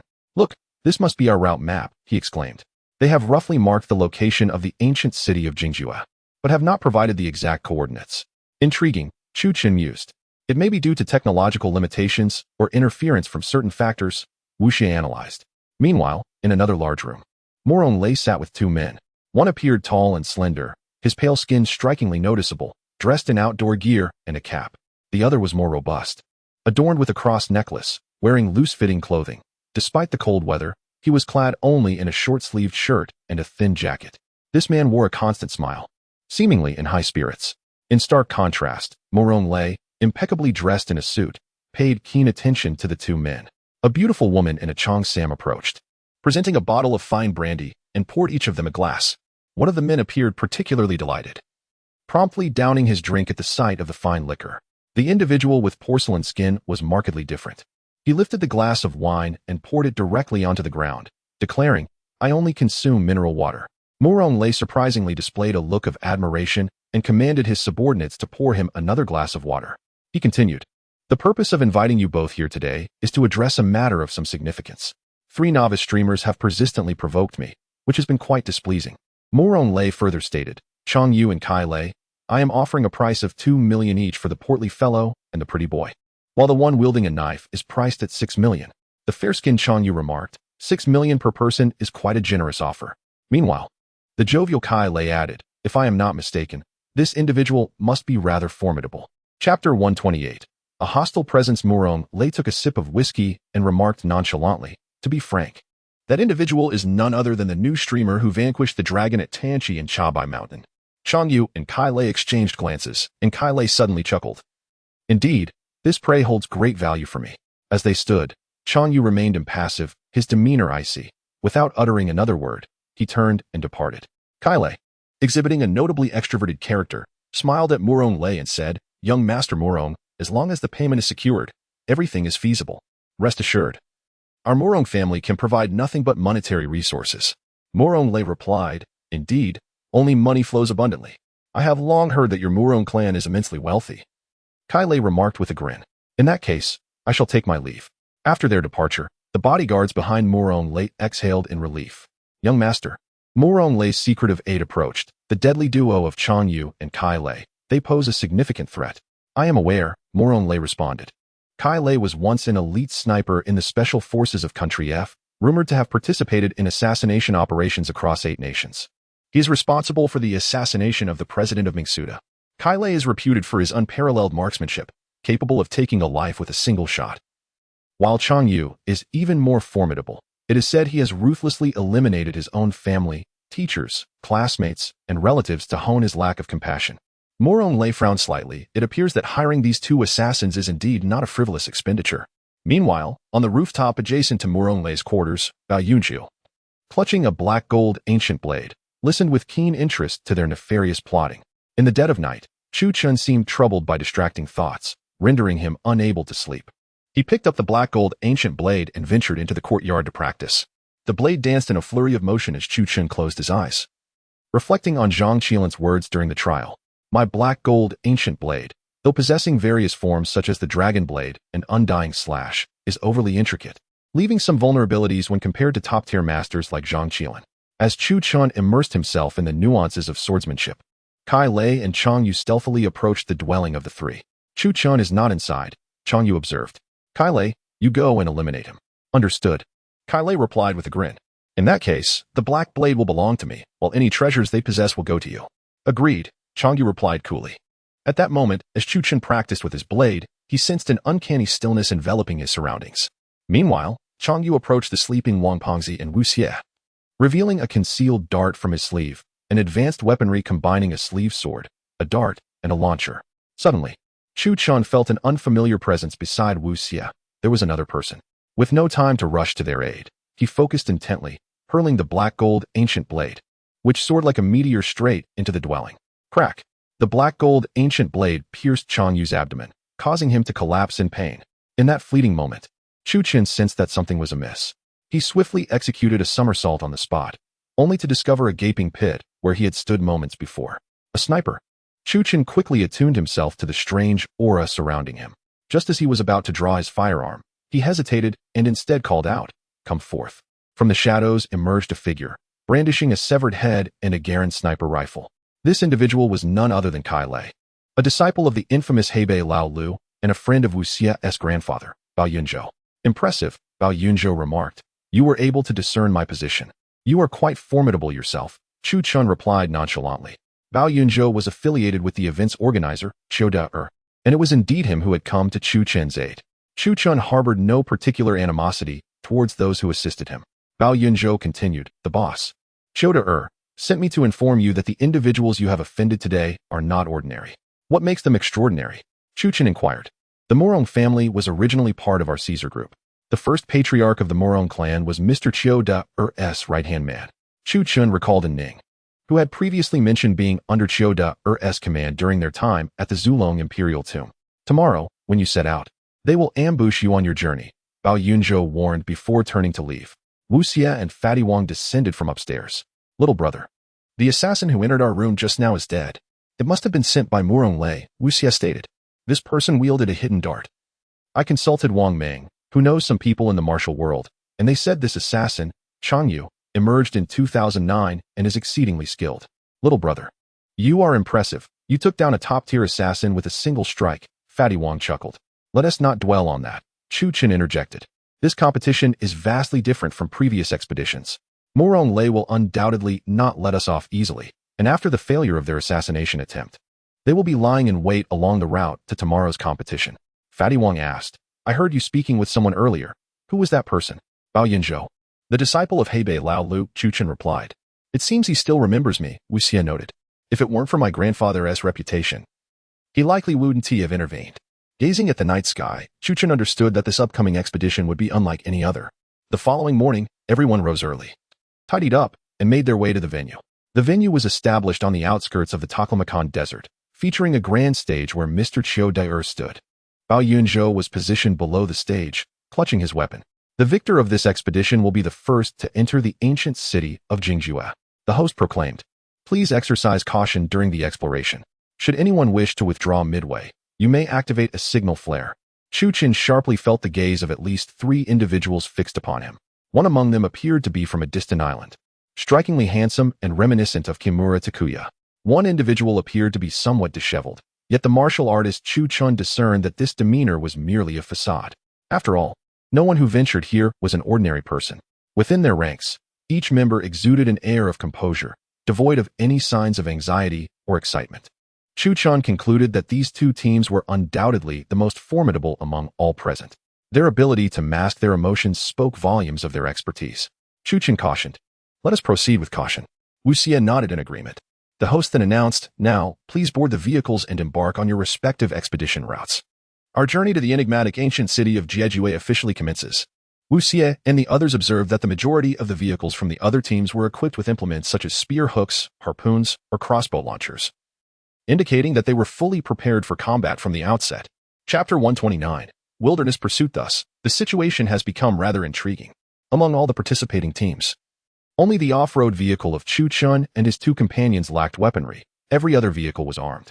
The captain of the previous team cast a cold glance at Chu Chun and remarked, "It appears we are up against remarkably unprofessional opponents. We should have no difficulty dispatching them." Meanwhile, a rather cunning-looking man from the second team chuckled and said, "Oh dear, to arrive here unprepared is to court disaster." To this, Wang Fatty retorted, "Sometimes, the more weapons one carries, the quicker one's demise." A foreign adventurer nearby interjected, "Those 2 are Gue Zilongs and Otaku Kong, the top 2 on the Asian adventure rankings." The crowd reacted with disbelief. "How dare you ridicule Otaku Kong and Gue Zilongs? They far surpass you. You are mere novice streamers, yet you dare to be so brazen." Wu Xie turned to Chu Chun with gravity, explaining, "Otaku Kong is his moniker. His real name is Ouyang Kong. He has mastered 17 languages and excels in 8 martial arts from various nations. He has served as a martial arts instructor in special forces across 3 countries and is a skilled extreme driver in many Western nations. He has participated in 80% of street racing competitions." "And the man from the distant island?" Wang Fatty inquired. "Much more complex," Wu Xie replied. "Gue Zilongs is the foremost adventurer in Asia, possessing remarkable physical prowess and innate strength. His grandfather was a major general during wartime, and he himself is a master of the sword." Chu Chun understood that their provocation was a declaration of war. They were undoubtedly acting on Murong Lei's orders, intent on eliminating Chu Chun and his companions. "Now let us commence," the host commanded, and all vehicles began to advance along the designated route. The course of this expedition was laid out such that all participants would progress along specified paths that would converge at a certain point. "Brother, we are currently proceeding along our B21 route. Ahead lies nothing but desert for the time being," Wu Xie reported. "Very well. Continue to observe," Chu Chun instructed. Wang Fatty discreetly pulled out a book, saying, "This is what Miss Xia gave me last night while I was out for a smoke." The Book of Jingjue Death? Chu Chun immediately recognized its title, rumored to be possessed only by high-ranking priests in the ancient city of Jingjue, with fewer than 10 copies in existence. He was astonished that she had won. "She mentioned that we might find it useful," Wang Fatty continued. "Miss Xia specifically asked me to bring it to you. She said she had taken enough photos with her phone." Flipping through the pages of the Book of Jingjue Death, Chu Chun discovered it was inscribed with a few hieroglyphs. "Let's open the live stream." Chu Chun promptly activated the broadcast, addressing the viewers, "Dear audience, I am currently in the Taklamakan Desert, en route to the ancient city of Jingjue." The live stream erupted with excitement. "Oh my, I've heard that the ancient city of Jingjue is particularly mysterious. Very few know about it."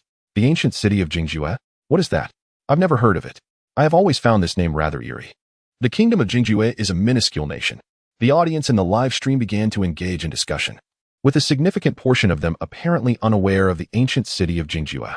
Among them, the wealthiest viewer, known as Changbai Hero, remarked, "I followed that competition." "Were you a participant, dear host?" "Indeed," replied Chu Chen. "That competition was organized by many prominent entrepreneurs," Changbai Hero continued.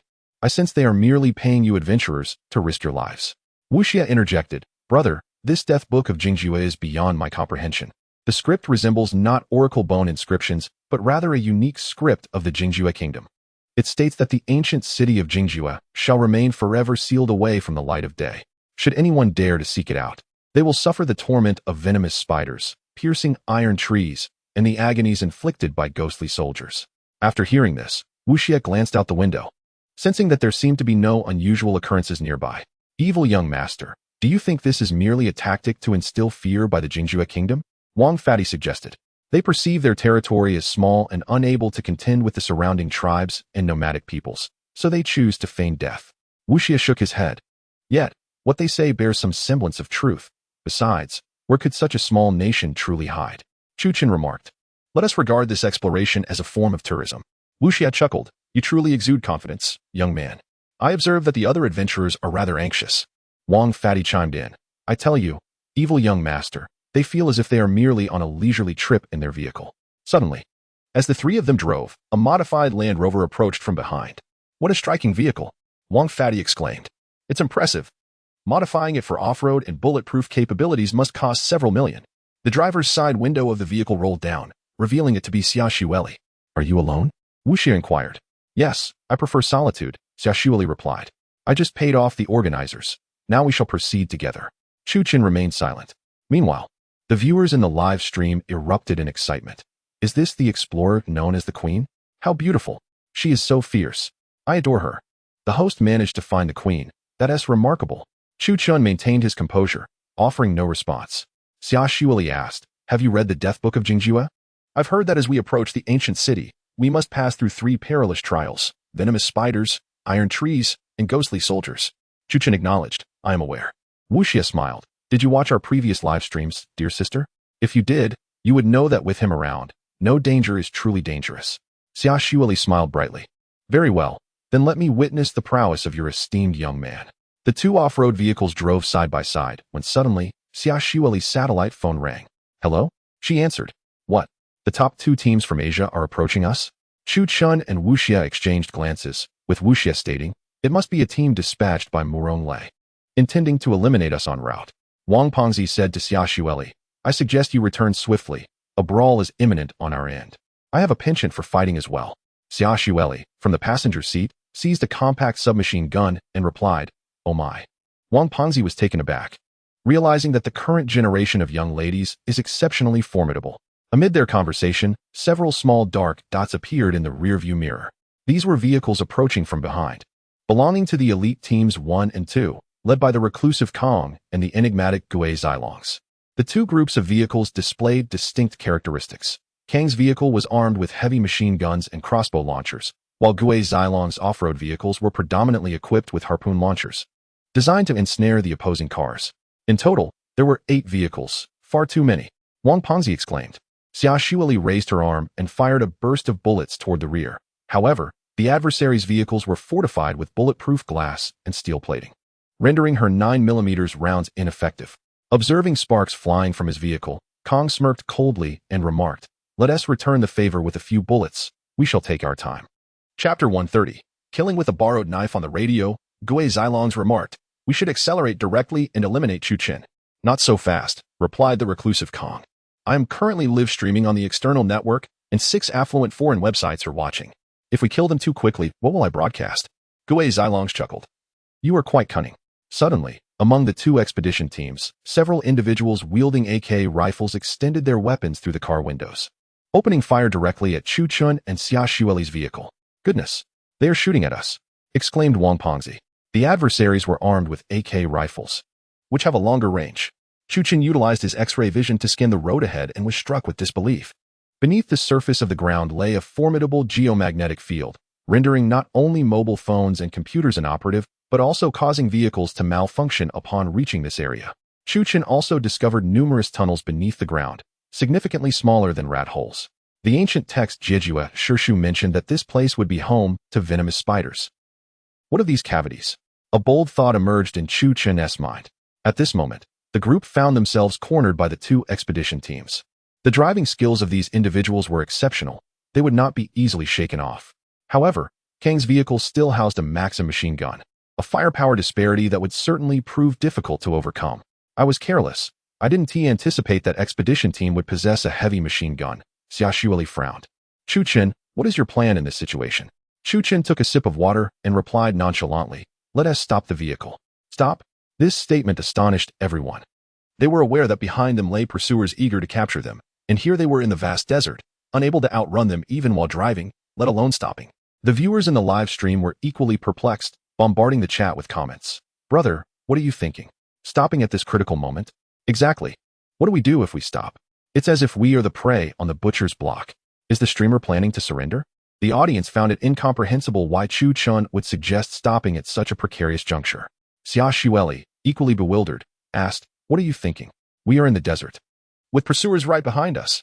The magnetic field ahead is unstable, capable of crippling vehicles, Chu Chen explained. If we stop, their vehicles will speed past and flip over. Xia Shuili was momentarily taken aback and asked, how do you know this so clearly? Experience, was Chu Chen's succinct reply. Before long, Wang Pengzi maneuvered the vehicle to the designated spot indicated by Chu Chen. The three swiftly unloaded their equipment from the vehicle, abandoning it to proceed on foot. Meanwhile, the reclusive Kong observed Chu Chen exiting the vehicle, his brow furrowing. What is this fellow up to? Has he gone mad? However, Wu Xie, brimming with arrogance, proclaimed, he must be preparing to surrender. Pursue him.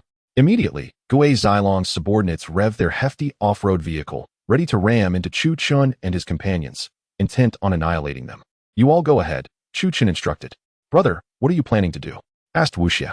Chu Chen remarked, I stand here to provoke them. Given their mindset, they will undoubtedly opt to ram me with their vehicles, resulting in a crash at high speed.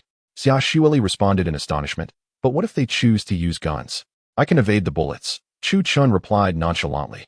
The viewers in the live stream, along with Wang Pengzi and Wu Xie, were utterly bewildered. Such confidence could only emanate from a person of extraordinary self-assurance. This guy is incredibly bold. I love the way he speaks, exclaimed the audience, their excitement erupting into a flurry of supportive comments and gifts. Chu Chen continued, you may proceed, but do not stray too far. There are numerous wormholes on the ground that may pose dangers. The crowd nodded and promptly advanced ahead. Standing within the magnetic field, Chu Chen plunged the black gold ancient knife into the ground and seated himself upon the hilt. What? Ouyang Kong felt deeply insulted by this act. Anyone witnessing it would undoubtedly perceive it as a slight. Very well. Ouyang Kong sneered in anger, commanding, vehicles number 6 and number 5, run him over. Do not use guns. Crush him with your vehicles. Instantly, 2 off-road vehicles surged towards Chu Chen, their occupants sneering, this kid must be terrified to provoke us like this. He is likely trying to distract us, buying time for his teammates. As the vehicles rushed towards him, the viewers in the live stream gasped, anxiously rubbing their hands in support of Chu Chen, for he was wagering his life. Yet, Chu Chen remained unfazed, watching as the vehicles neared him. Meanwhile, Xia Shuili turned back, noticing that Chu Chen had become a mere speck in the distance.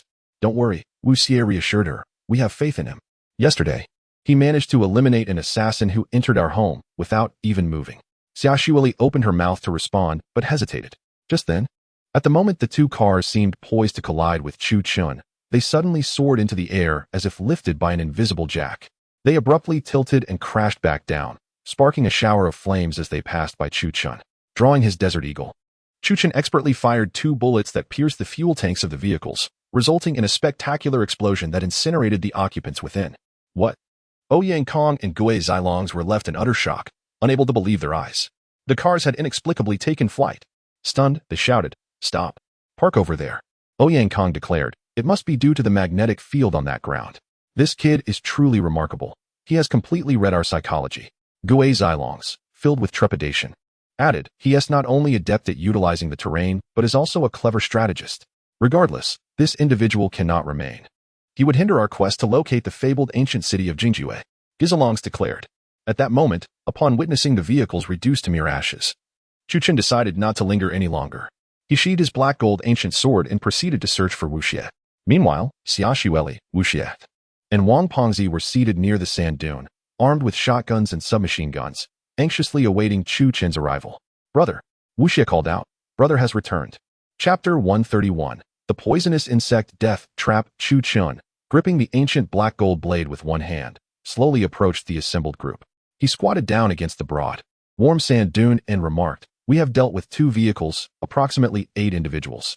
Upon hearing this, Wu Xie broke into a broad smile, exclaiming, with 8 of them lost. They are unlikely to pursue us recklessly any further. Chu Qin cautioned, do not forget, there are still spiders in the vicinity. Wang Fadi expressed his skepticism regarding the ancient text from the Dead Book of Jiejue, questioning its relevance after such a prolonged period. Chu Qin responded, I have discovered numerous narrow subterranean passages beneath us, only capable of accommodating small creatures. At this, Xia Xueli unsheathed her triangular military dagger, piercing the ground. After listening intently for a moment, she informed the group, indeed, there are many hollow sections underground. Meanwhile, Wang Fadi raised his binoculars, observing a throng of armed individuals advancing towards them from the distance. These individuals were well-trained, uniformly equipped with AKM assault rifles, while some carried submachine guns and light machine guns. They were members of Long Zhe and Ouyang Kang's expedition team, who seemed to have sensed the strong magnetic interference in this area, opting to proceed on foot. Hey guys, a large group is heading our way. Wang Fadi alerted them. They're all armed with AKs and light machine guns. Xia Xueli paused momentarily, exclaiming, light machine guns? It's utterly ridiculous to bring such weaponry into a desert expedition.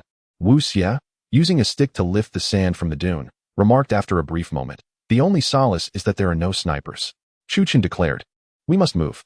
The group departed from the dune, and Chu Qin retrieved a talisman from his pocket, a gift from Jia Yutong, which had been consecrated. He took a small knife, pricked his finger, and inscribed a rune with his blood before affixing it to the ground. Picking up a stone, he drew a symbol reminiscent of the Chinese character for you. Streamer, what are you doing? A viewer known as Shi Buying Xiong in the live chat sent a voice message, inquiring. Another generous patron, who had donated over 50,000, also asked, what are you writing? Chu Qin explained, this is a talisman from the era of the Yellow Emperor, used to summon serpents and insects. A postdoctoral viewer quickly chimed in. No wonder. The streamer mentioned there were cavities underground. It seems they are teeming with insects. The streamer is brilliant, using others to do his bidding. Without further ado, Chu Qin departed. As the talisman was pressed down by the stone, the ground began to tremble. Chu Qin picked up the walkie-talkie and instructed Wu Xie, please proceed at a slower pace, ideally with a leisurely demeanor. Wu Xie turned to Wang Fadi, saying, the brother wants us to emulate Kong Ming, employing the empty city ruse. Wang Fadi was utterly perplexed, asking, what kind of maneuver is that? Xia Xueli appeared to grasp the intent behind Chu Qin's actions, saying, he likely intends to use us to lure those individuals into his trap. At this moment, Ouyang Kang spotted Chu Qin in the distance, who stood still like a statue, gripping the black gold ancient sword in his right hand. Beside Ouyang, Long Zhe observed the scene with a cold smirk, remarking, in the Three Kingdoms, there exists a strategy of an empty city. However, such a ruse cannot be employed twice. Ouyang cautioned, be careful. That young man just disrupted our 2 off-road vehicles using a magnetic field. He may have ulterior motives. Long Zhe scoffed, he merely exploited the terrain. There is no danger now that we are aware of his tactics. He is merely bluffing to buy time for his comrades to escape. Ouyang remained composed, countering, no. His audacity to act alone must be backed by a reason. Long Zhe retorted angrily, there is no spirit of the warrior. Samurai of the Guizhi family. Form up with me, 5 strong. With 5 companions, Long Zhe advanced, simultaneously activating a live stream, declaring with fervor, that man is doomed today. The popularity of Long Zhe from the distant island surged, igniting a frenzy in the live chat. Kill that pig. Long Zhe, show him your might. Use your samurai sword to behead him. One of Long Zhe's team raised his Type 56 semi-automatic rifle and fired a shot. However, from afar, he witnessed the glimmer of Chu Qin's blade. A clang resounded, and the man remained unharmed. Murata, your marksmanship has faltered. How can you still call yourself the sharpshooter of the team? A man with a small mustache jeered. No, it can't be. Murata gasped. Sato, he can deflect bullets. You fool, are you jesting with us? Sato retorted. How can a person block bullets? At that moment, Chu Qin also noticed the approach of the 5 individuals and thought to himself, these people are indeed professionals. They are not rushing in recklessly. Nevertheless, eliminating a few would be advantageous. He picked up the walkie-talkie, saying, Fatty, Miss Xia, please ambush 500 meters behind me. Wu Xie, prepare to strike with the drone. The drone gifted to Wu Xie possessed exceptional shooting capabilities, ensuring absolute accuracy within 600 meters. The group swiftly crouched behind a large boulder, weapons at the ready. Meanwhile, Long Zhe closed in on Chu Qin, and as they entered range, they unleashed a fierce barrage of gunfire. Chu Qin brandished the black gold ancient sword, and layers of impenetrable sword flowers flashed, instantly intercepting every bullet. No, it can't be. Is he even human? What kind of deity is this? Incredible! He must be a Superman. The onlookers were astounded, and even in Long Zhe's live stream, all the foreigners were left in shock. They had never witnessed anyone capable of deflecting bullets with a sword. Long Zhe drew his samurai sword, exclaiming, "Call in the backup. We must eliminate him at all costs." At this moment, Long Zhe contemplated inwardly.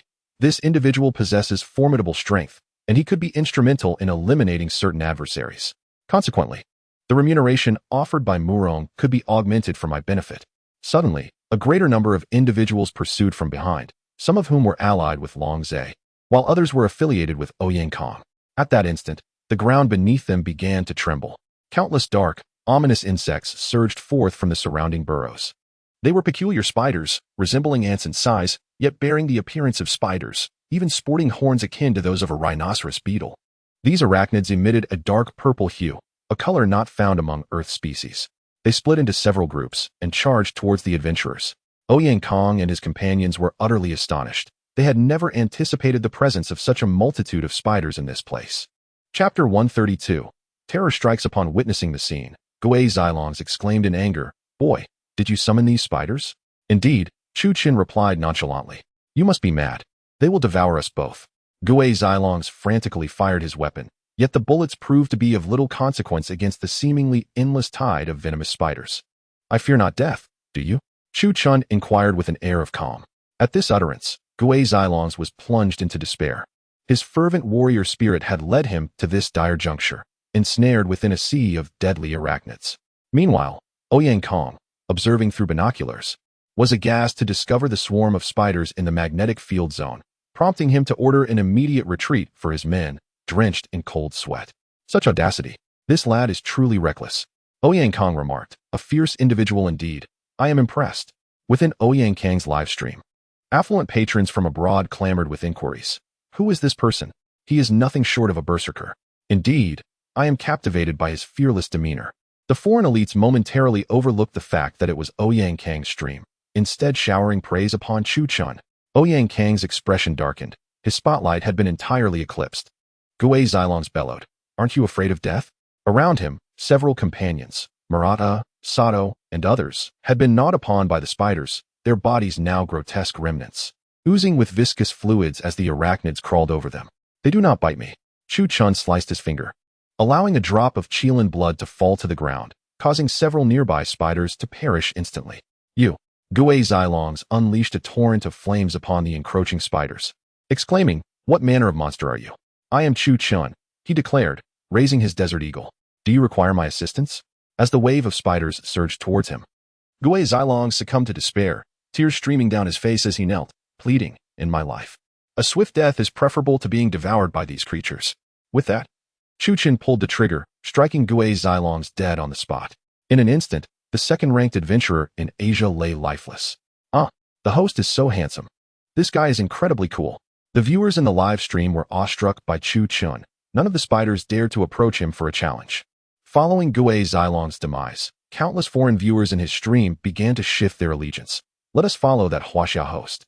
Indeed, I believe his prowess is formidable.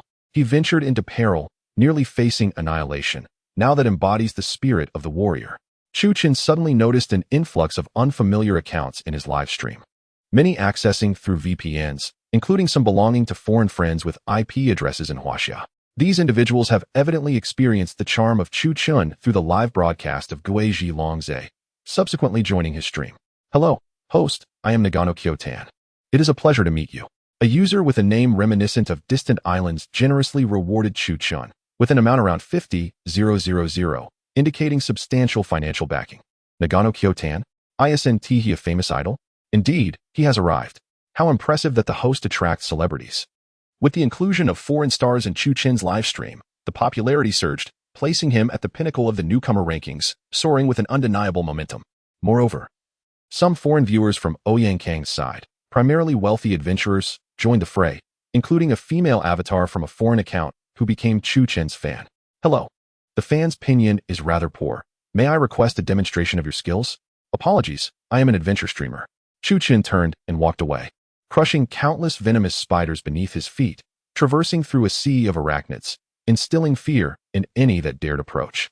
Ouyang Kong, accompanied by more than 20 individuals, stood in astonishment as Chu Qin advanced through the spider-laden landscape, exuding an overwhelming presence. "We shall employ the catapult device," Yan Huang exclaimed furiously, realizing that this individual had abducted the daughter of the oil magnate from Takarila. It turned out that the foreign girl who had just joined Chu Chun was indeed the daughter of the richest tycoon from the famed golden oil fields of Takarila. For adventure streamers, the offspring of billionaires and the billionaires themselves represent a colossal treasure trove, akin to a perpetual money-printing machine. Thus, with the loss of his benefactor, Yan Huang was incensed and wished to tear Chu Chun apart live on air. Prepare yourselves. Yan Huang, being the foremost adventure streamer in Asia, possessed formidable skills. To traverse the vast ocean of spiders, he had ingeniously prepared a catapult gliding apparatus.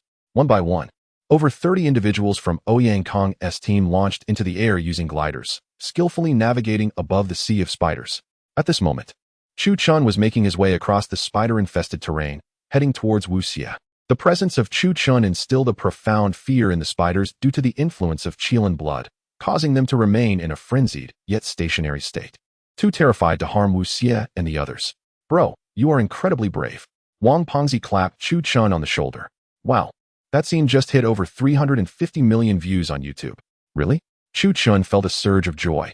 The rising views on YouTube indicated that his stream was captivating a wider audience. Naturally, the profits would follow suit. Wu Xie exclaimed, "Look above." Over 30 parachutes descended from the sky, all members of Yan Huang's crew, bolstered by the inclusion of Guizhi Long's subordinates, giving them a numerical advantage. "Fire!" Chu Chun commanded. Only Wang Pengzi and Xia Xueli were seen taking aim, and in an instant, they shattered a glider, causing the occupant to scream as they plummeted into a sea of spiders. Though they were not killed by the fall, they faced a grim fate of being devoured by the arachnids. Yan Huang swiftly seized his submachine gun and unleashed a barrage of bullets, striking the stones before the group. His marksmanship was impeccable. Wu Xie remarked that shooting in midair and still hitting targets nearby was a testament to the man's prowess. Chu Chun retorted that it was not as impressive as his drone. "Isn't that the one you gifted me?" Wu Xie chuckled, suggesting he would use the drone to knock them all down. As Wu Xie maneuvered the drone in the air, its front extended a whirling blade. Originally designed for clearing underbrush and vines, now repurposed into a lethal weapon. A cry erupted as one individual had their throat slashed by the drone, plummeting from the glider. In the blink of an eye, 4 out of over 30 had been dispatched by Chu Chun and his companions. However, at that moment, a tremendous rumbling erupted from the ground. "This is bad. It's an earthquake." Chapter 133. The holy-faced demon spider. The tremors were confined to the sandy vicinity where Chu Chun and his companions stood, as if some monstrous entity were about to emerge from the depths of the earth. The ground cracked in places, yet the cacophony ceased abruptly. Yan Huang and his companions were equally bewildered by the situation. Not only were they astonished by the formidable tremors, but they were also daunted by the multitude of venomous spiders, unlike anything they had ever encountered. "What is happening?" Yan Huang's companions were equally astonished, their confusion palpable as they observed the spiders retreating back into the earth. In an instant, the entire sandy expanse fell into an eerie silence. Just as the onlookers were engulfed in this uncanny stillness, the ground suddenly split open, revealing a colossal creature exceeding 8 meters in length. This beast was a grotesque amalgamation of a scorpion and a spider, possessing a scorpion's tail, yet its limbs were forged from steel, adorned with barbed protrusions along its back. And its head bore a human visage. This visage was unsettling, featuring 6 eyes and skin of a purplish hue, exuding an aura reminiscent of a demonic deity, instilling a sense of dread. The creature, without a backward glance, unleashed a strand of silk from its tail, ensnaring one of Yan Huang's subordinates, who was airborne on a parachute. The unfortunate subordinate was ensnared and plummeted toward the ground. Yet, just as he was about to make contact, the silk ruptured, transforming him into a grotesque hybrid of man and insect. One of the men beside Yan Huang seized a grenade, preparing to hurl it at the creature's head. However, the spider pivoted suddenly, its 6 eyes glowing ominously. In that fleeting moment, the man preparing to throw the grenade locked eyes with the spider, and in an instant, his flesh began to decay, giving rise to a chitinous exoskeleton. He sprouted sharp, blade-like wings, his head morphing entirely into that of an insect, while his body exhibited various insectoid traits, including barbs. Wu Xie perused the ancient texts of the Jingjue, exclaiming, "Brother, we have miscalculated. Those who dare approach the ancient city of Jingjue do not contend with mere spiders, but rather with this holy-faced demon spider." Chu Chun remarked, the holy-faced demon spider. Such a creature is recorded in religious texts across the globe as a harbinger of annihilation. Can we confront it? Is it even feasible? Xia Shueli inquired. This thing should not be here. If it were just me, I could manage, Chu Chen replied. However, when its eyes illuminate, one must not gaze into them. Furthermore, any contact with its silk will render a person its puppet. Descend. Ouyang Kong commanded at once, directing his companions to land the glider near Chu Chun and his group. He instructed his subordinates, we must feign cooperation with Chu Chun's group, then get close enough to open fire on their legs, compelling them to assist us in diverting the creature's attention. From across the sand dune, Ouyang Kong called out, brothers, let us collaborate for now. Wang Pengzi interjected. This fellow was just pursuing us to kill. Now he seeks an alliance? I find him untrustworthy, Chu Chen asserted. I will soon call for an airdrop vehicle for an immediate evacuation. You have an airdrop? Xia Shueli was taken aback. Chu Chen remained silent as he accessed the system, perusing the available vehicles for purchase. A Humvee armed with a heavy machine gun? Unfavorable. A tank? Too sluggish. An armed helicopter? A daunting target. As he sifted through the system's listings, he desperately sought a vehicle capable of swiftly evading the relentless pursuit of the formidable sacred-faced demon spider. Wait a moment. This Thor chariot appears intriguing. Chu Chen discovered a cerulean sports car. Despite its sleek design, it could accommodate up to 6 individuals, perfectly fitting himself, the plump Wu Xie and Xia Shueli. The vehicle boasted a striking aesthetic, adorned with dragon wing-like embellishments on both its rear spoiler and front, which were not mere decorations, but rather sharp blades. In essence, once this car accelerated, it would resemble a high-speed flying sword, capable of piercing through any obstacle in its path. Splendid, this is the one. Without hesitation, Chu Chen expended 200 equipment points to procure the vehicle. Ding. The system confirms your purchase of the Thor chariot. This vehicle possesses a defense value of 500 and an attack power of 450, classified as green. Chu Chen noted that a standard machine gun-equipped Humvee had an attack power of only 250. Thus, this 450 attack power sports car was a lethal weapon for pillaging in the desert. Get in the car, Chu Chen commanded. Without a moment's hesitation, everyone complied. Ouyang Kong peered out, suddenly realizing that Chu Chen and his companions had acquired a vehicle. Where did this car come from? Ouyang Kong was bewildered. They had just abandoned their vehicle. So whose was this? Chu Chen, seated in the driver's seat, waved his hand dismissively. With a firm press on the accelerator, the Thor chariot surged forward, vanishing into the desert in an instant. The sacred-faced demon spider suddenly teleported, its massive form not impeding its speed, and in an instant, it found itself behind Chu Chen's vehicle. Close your eyes. Whatever you do, do not look at its face, Wu Xie urged, shutting his eyes. Brother, this ability of the sacred-faced demon spider is akin to that of Medusa, isn't it? Indeed, Chu Chen affirmed, also shutting his eyes. To gaze into its eyes would transform one into a puppet, just like those 2 individuals before. The sacred-faced demon spider unleashed its silk, but Chu Chen swiftly maneuvered the steering wheel, evading its attack. Shifting the gear into 4th, the car instantaneously vanished from the creature's sight. The colossal monster hesitated. Seemingly aware that it could no longer pursue the speeding vehicle, it reluctantly turned to hunt down Ouyang Kong and his team instead. At that moment, Ouyang Kong and his companions were retracing their steps. This hardly resembled an adventure. It was a death sentence. Ouyang Kong retrieved a flare gun. With such monsters appearing, how could they possibly continue? One of his subordinates remarked, don't worry, Kong Go. Even if that kid has a car, he won't escape. That spider is no trifling opponent. However, he faltered mid-sentence, for the enormous sacred-faced demon spider stood right before them. Ouyang Kang's mind was a blank slate. For what lay ahead was the frenzied slaughter unleashed by the holy-faced demon spider. As the sun gradually descended, the veil of night was drawing near. Chu Chen and his companions slowed their pace, sensing that the holy-faced demon spider had distanced itself from the group, prompting him to halt the vehicle. Upon opening the car door, Xia Shueli immediately knelt on the ground, retching violently, emptying her breakfast onto the earth. Brother, your vehicle is simply too formidable. Wang Pengzi swayed unsteadily, managing to remain upright. I must tell you, in this lifetime, I never wish to experience your speed again. It is simply too swift. Chu Chen inquired, how come neither of you have succumbed to nausea? I'm fine. I've dabbled in racing before, Wu Xie replied. I managed to suppress it, Wang Pengzi added. Chapter 134. The Iron Tree Black Forest. As the sun descended in the west, Chu Chen opened the ancient text of Jingjiu and compared it with the map, discovering a peculiar grove in the distance that stood out starkly against the desert landscape. Look, he remarked. That grove yonder must be the iron grove recorded in the Jingjue text. The holy-faced demon spider and this grove of sword-leaf trees serve to thwart any intruders from approaching the ancient city of Jingjue. Indeed, we have made further progress towards the ancient city, Wu Xie replied. Precisely, Chu Chen acknowledged, observing. The spider and the iron trees are mere sentinels guarding the core of the ancient city. Wang Pengzi chuckled. What a surprise.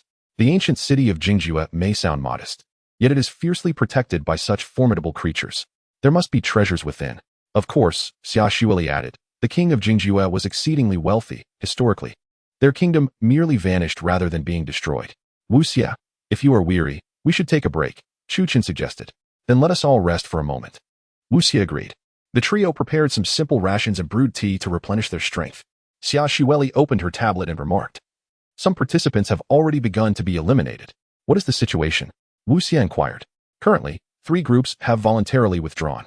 The second ghostly pheasant, Longza from Asia, has been confirmed dead, yet Ouyang Kang's vital signs remain, and he has not called for help, Xia Xueli informed them. It seems the competition is quite fierce. Wang Pengzi jested. Have there been any instances of expedition teams clashing with one another?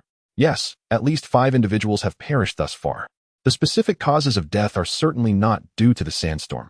Reports indicate that only we have encountered the spider, Xia Xueli clarified. It is due to the young master, Wu Xie posited. His strength is unfathomable.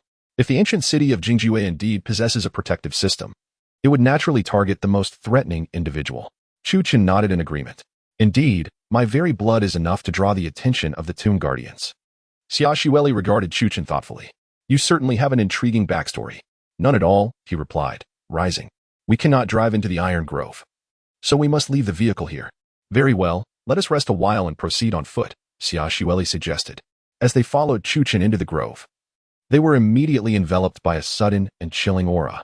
This sensation was not merely the wind. Rather, it emanated from the trees. Ayin energy formed from primordial dark forces, imbued with a bone-chilling cold that penetrated even the thickest of clothing, reaching into their very bones.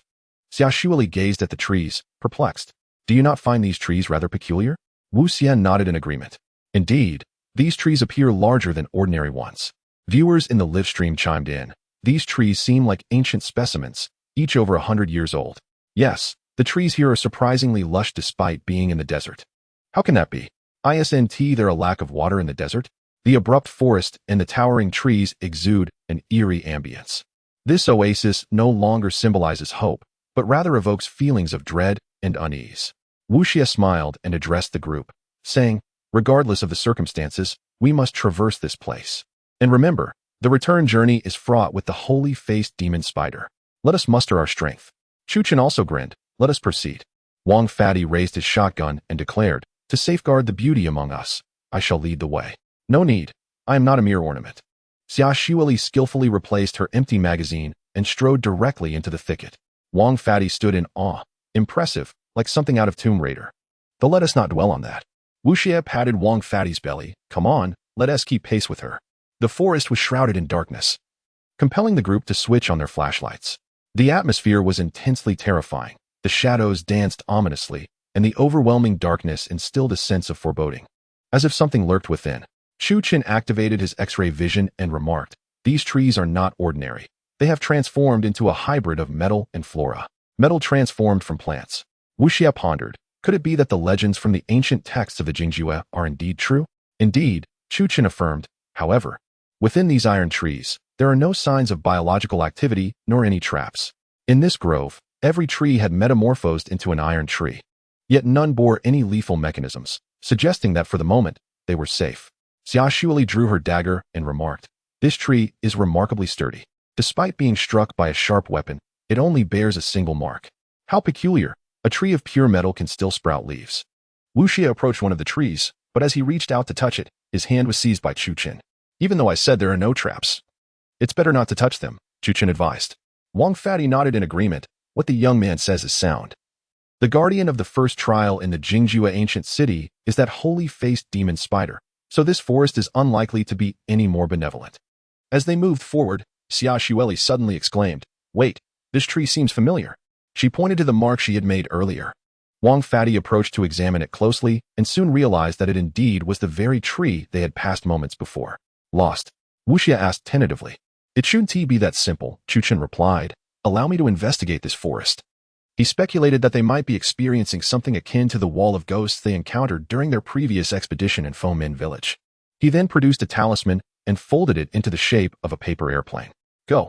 Chu Chen infused his chi into it, watching as the paper airplane soared towards the edge of the forest. This is not right, Chu Chen declared. It is not merely a wall of ghosts formed by spells. Wu Xie reassured the others, saying, let us move forward. As they continued, a thin mist began to rise around them. The mist transformed from a pure white to a deep crimson, reminiscent of blood. As the fog in the woods turned red, a chilling wail began to echo throughout the jungle. What is this? Wu Xie was momentarily stunned. Is it the sound produced by compressed air? No, Xia Shueli asserted. It is certainly not of human origin. Amidst the haze and the piercing cry, Chu Chen and the others once more approached the ancient tree. Xia Shueli gazed at the tree and remarked, we have returned. At that moment, Wang Fatty suddenly seemed to perceive something and exclaimed, it's dangerous over there. Do not approach. Wu Xie immediately directed his gaze towards Wang Fatty's line of sight, only to find that there was no one before him. Merely the iron trees stood in silence. Chapter 135. Frantic provocation. As Wang Fatty shouted warnings of danger, he moved forward as if to rescue someone. Upon catching sight of the iron tree, it suddenly transformed. The branches and forks of the tree elongated into various grotesque shapes reminiscent of ancient weaponry, seemingly alive as they writhed in a terrifying manner, as if welcoming Wang Fatty's arrival. Astonishingly, the trunk sprouted a visage akin to a human face, with its features inverted. It was this very face that emitted the piercing shriek. Come back. That place is forbidden. Wang Fatty appeared to witness something dreadful, hastily running towards the iron tree, moving directly into its deadly embrace. Just as he was about to be pierced by the tree, a flash of cold light suddenly appeared. Chu Chen slowly sheathed his black gold ancient blade. The iron tree split in two, and Wang Fatty, as if awakening from a dream, inquired, where is she? Wu Xie hurriedly asked, Fatty, what did you see just now? Wang Fatty replied, I distinctly saw a little girl running towards the iron tree, and I wanted to stop her. That was an illusion conjured by the iron tree, Chu Chen explained, and I have just grasped an important realization. Xia Shueli eagerly asked, what is it? The path we initially took was indeed correct. It is merely that these trees are shifting on their own, Chu Chen elucidated. Trees? Moving on their own? Xia Shueli was taken aback. How can trees move? Chu Chen responded, these trees possess the ability to move. They transcend the realm of biological phenomena as we understand them. They create a false sense of being lost for those who enter, trapping them within. Wang Fatty was astonished, exclaiming, goodness, what a devious trick. Those unaware of this would certainly fall into the trap. Wu Xie jested, like you, Fatty. I was merely eager to save someone. Wang Fatty scratched his head sheepishly. How can you say I fell for it? Chu Chen calmly remarked, it's all right. Everyone has their moments of misstep. This time, the group was no longer confused. They disregarded the identical trees and continued onward. Chu Chen, Moronlei's team is nearing this location, Xia Shueli stated. What about the holy-faced demon spider? Chu Chen inquired. They employed a particularly heinous method. Xia Shueli frowned as she spoke. What happened? Chu Chen asked. They brought some living individuals inside, and when they encountered the holy-faced demon spider, they shot those people in the legs, allowing the spider to feast upon them as they escaped. Wang Fatty, filled with indignation, cursed, what a despicable bunch. What kind of scoundrels are these? Wu Xie echoed his anger, truly a complete scoundrel. In Chu Chen's livestream, the viewers expressed their discontent with Moronlei's actions. Young Master Moron actually resorted to such measures? I had thought him a cultured and reasonable person. Enough of this. Those affluent individuals rarely regard others as equals. The wealth they possess seems to seep forth with the blood of the oppressed. Chu Chen remarked. Our only chance lies in reaching the ancient city of Jingjue before him. This is tantamount to defeating him. Indeed, Wu Xie nodded in agreement. His heinous actions have resulted in countless deaths, all for the sake of arriving at the ancient city first. If we outpace him, he will inevitably falter. With renewed determination, Chu Chen and his companions pressed onward.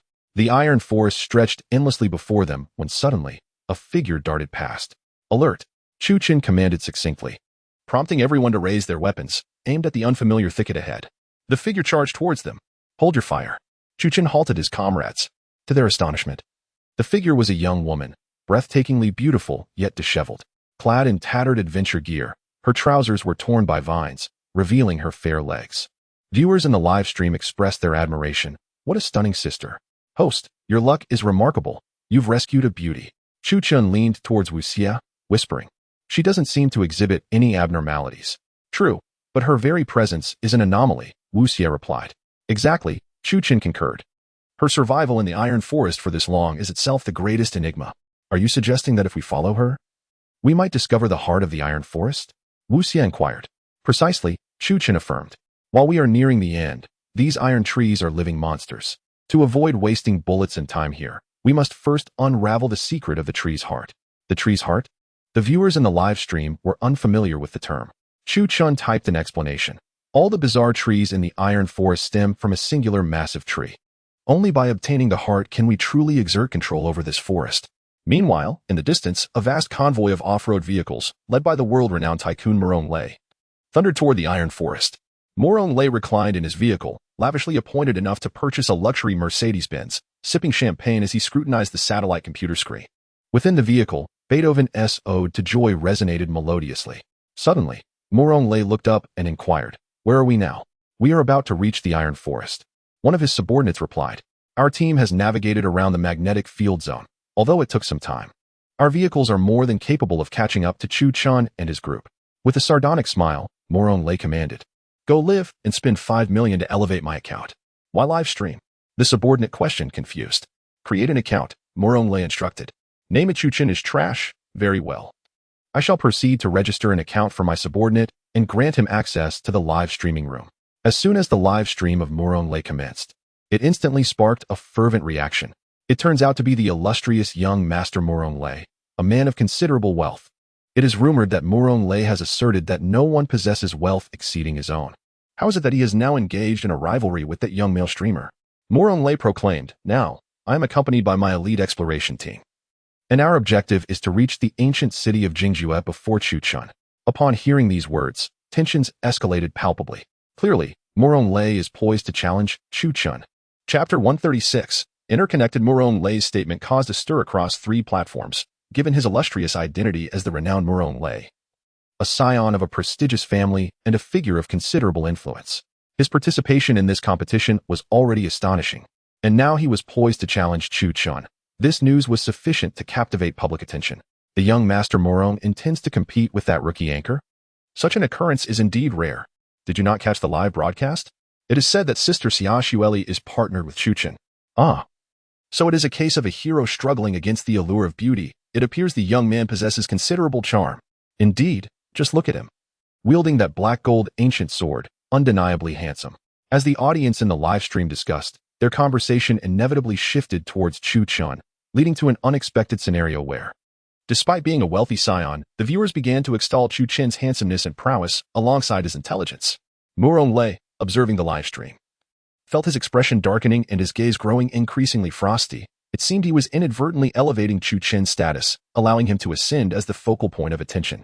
Thus, Morong Lei cleared his throat and declared, "This time, not only must I reach the ancient city of Jingjue first, but I shall also compel Chu Qin to kneel and call me grandfather." This statement ignited a frenzy online, with the news trending rapidly. Scion Morong Lei challenges rookie anchor, demanding the latter to address him as grandfather. His subordinate promptly informed him, "We are nearing the Iron Forest." Morong Lei lifted his gaze, and before him lay an expanse of darkness, the towering iron trees resembling deadly spears.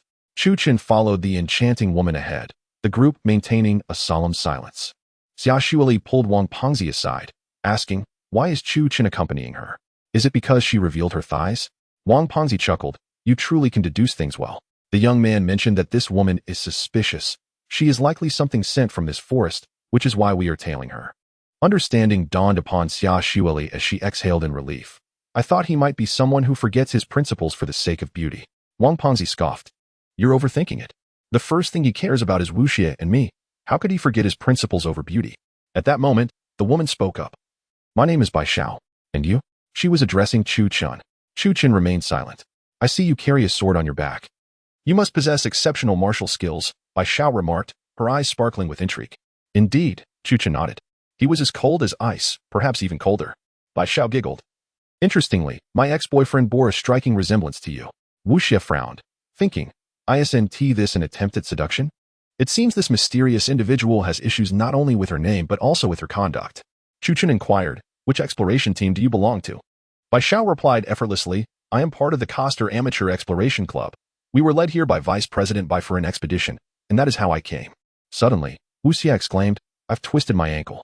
Chu Chen replied, Fatty, take them and go ahead. Alone in the woods, Wu Xie said, I searched online. And this Coster Adventure Club indeed exists. A month ago, an expedition team went missing. She was right. It's safe to deduce that she is the puppet of the Tree Heart, guardian of the ancient city of Jingjua. Chu Chen remarked. The Tree Heart now wants to imprison us here forever. Wu Xie added, to control so many creatures and move freely, the Tree Heart possesses considerable power. As the two conversed, a piercing scream suddenly echoed ahead. Without hesitation, they dashed forward. Navigating through layers of foliage, they discovered that Wang Fatty and his group had vanished from their previous location, with no trace of them to be found. There must be a ghost, Wu Xie pondered. Generally, Fatty and the others would wait for us. How could they disappear now? It's an illusion, Chu Chen deduced. Activating his X-ray vision, he spotted Wang Fatty and the others deep within the dense forest. At that moment, Bai Xiao was ensnared by a massive tentacle, with Wang Fatty in hot pursuit. Refusing to relent, Xia Xueli was also attempting to sever the tentacle with her firearm, but its rapid movement made it exceedingly difficult to aim. Bai Xiao has been captured, Chu Chen declared. How could Bai Xiao be caught? Wu Xie laughed. Isn't she sent by the Tree Heart? I suspect, Chu Chen speculated, that since we have not exposed the Tree Heart scheme, it dispatched that creature as a ruse to ensnare us. What should we do now? Wu Xie asked. To escape the Iron Woods swiftly, we must head to the Tree Heart. By pursuing them, Bai Xiao will believe we trust her, and she will lead us to the Tree Heart, Chu Chen concluded. The two hastened after Wang Fatty and his group, quickly catching up to them. At that moment, Wang Fatty and his companions were engaged in a fierce struggle with a gigantic lizard, far larger than a Komodo dragon. Its spiny back, enormous tail, and limbs equipped with sharp, curved claws made it a formidable opponent. Astonishingly, it had 6 eyes on its face and a collar of spines around its neck. This creature is quite ferocious, Wang Fatty exclaimed, having been knocked to the ground by the lizard's massive tail and taking a while to recover. The lizard remained. Realizing that Wang Fatty and his companions posed little threat, and was further encouraged by Xia Xueli's solo efforts, Chu Chen observed Xia Xueli as she maneuvered around the lizard, her firearm expertly targeting its weak points, demonstrating remarkable proficiency. Occasionally, the lizard would retreat, indicating that her attacks were indeed effective. Stop watching and help, Xia Xueli shouted. Chu Chen strolled forward leisurely, as the lizard's tongue ensnared Bai Jia, tossing her about, leaving Bai Xiao unable to utter a sound. If you don't hurry, that girl will be choked to death, Wang Fatty shouted. Without uttering a single word, Chu Chen swiftly drew forth his ancient black gold blade and leapt into the air, whoosh. With a decisive stroke, he landed deftly behind the lizard. In that instant, the creature was cleaved in two, its entrails spilling forth onto the ground. Xia Xueli was left in a state of shock. One stroke. Indeed, the young man never required a second strike when confronting foes of such caliber. Wu Xie remarked with a grin. Bai Xiao, rising from the ground and removing the writhing tendrils from her form, expressed her gratitude, saying, Thank you. It was my duty. Chu Chen replied, having played along with her little charade. As anticipated, Bai Xiao continued, Well, I know the way out. Shall I lead you there?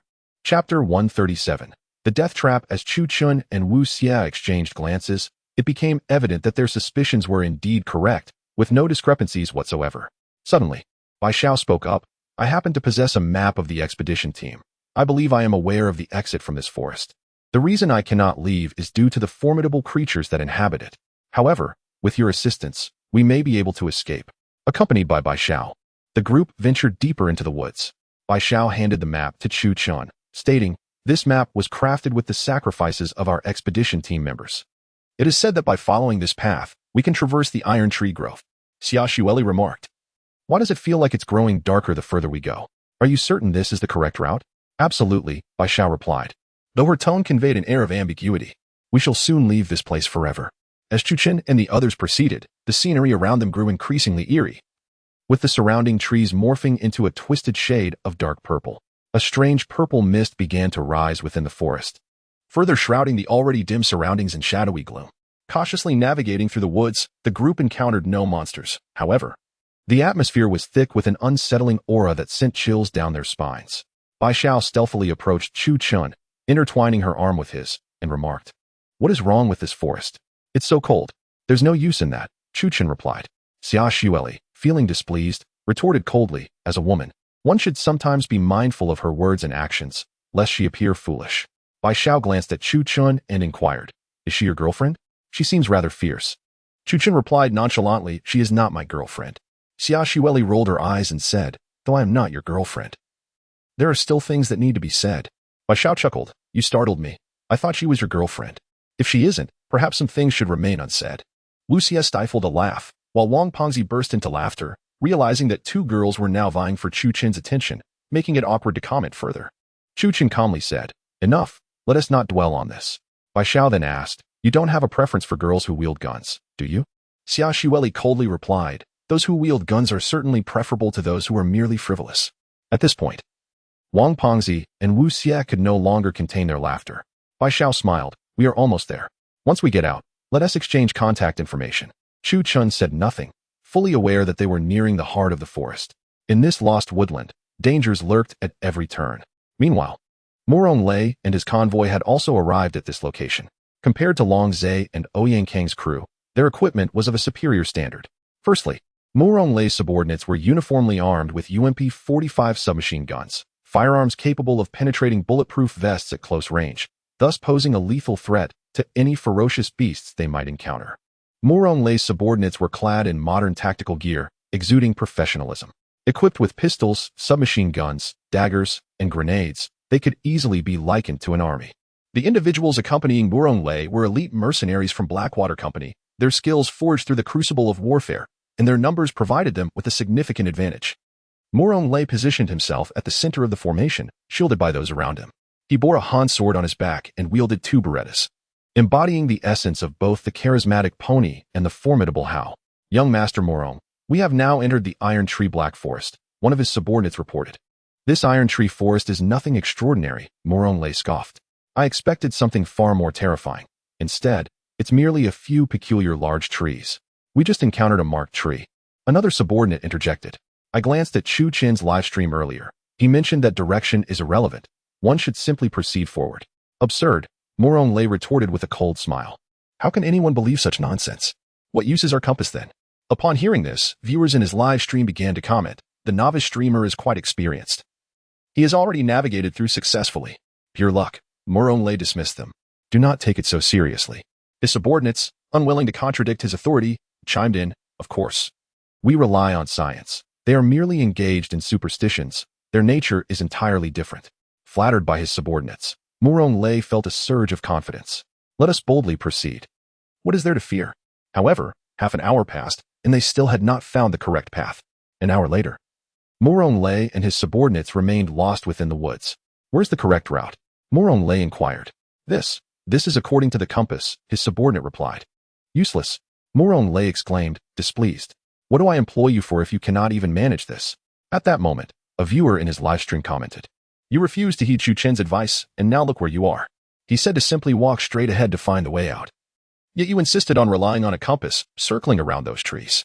Indeed, Chu Chen stated there was no need to avoid that tree, yet you insisted on doing so. One subordinate timidly asked, so, young Master Murong, what shall we do now? What to do? After following me for so long, you now expect me to teach you how to proceed?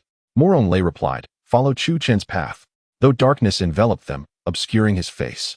His companions could sense Murong Lei's profound anger. He felt embarrassed and frustrated, believing himself to have failed. Chu Chen, remember this. Murong Lei gritted his teeth.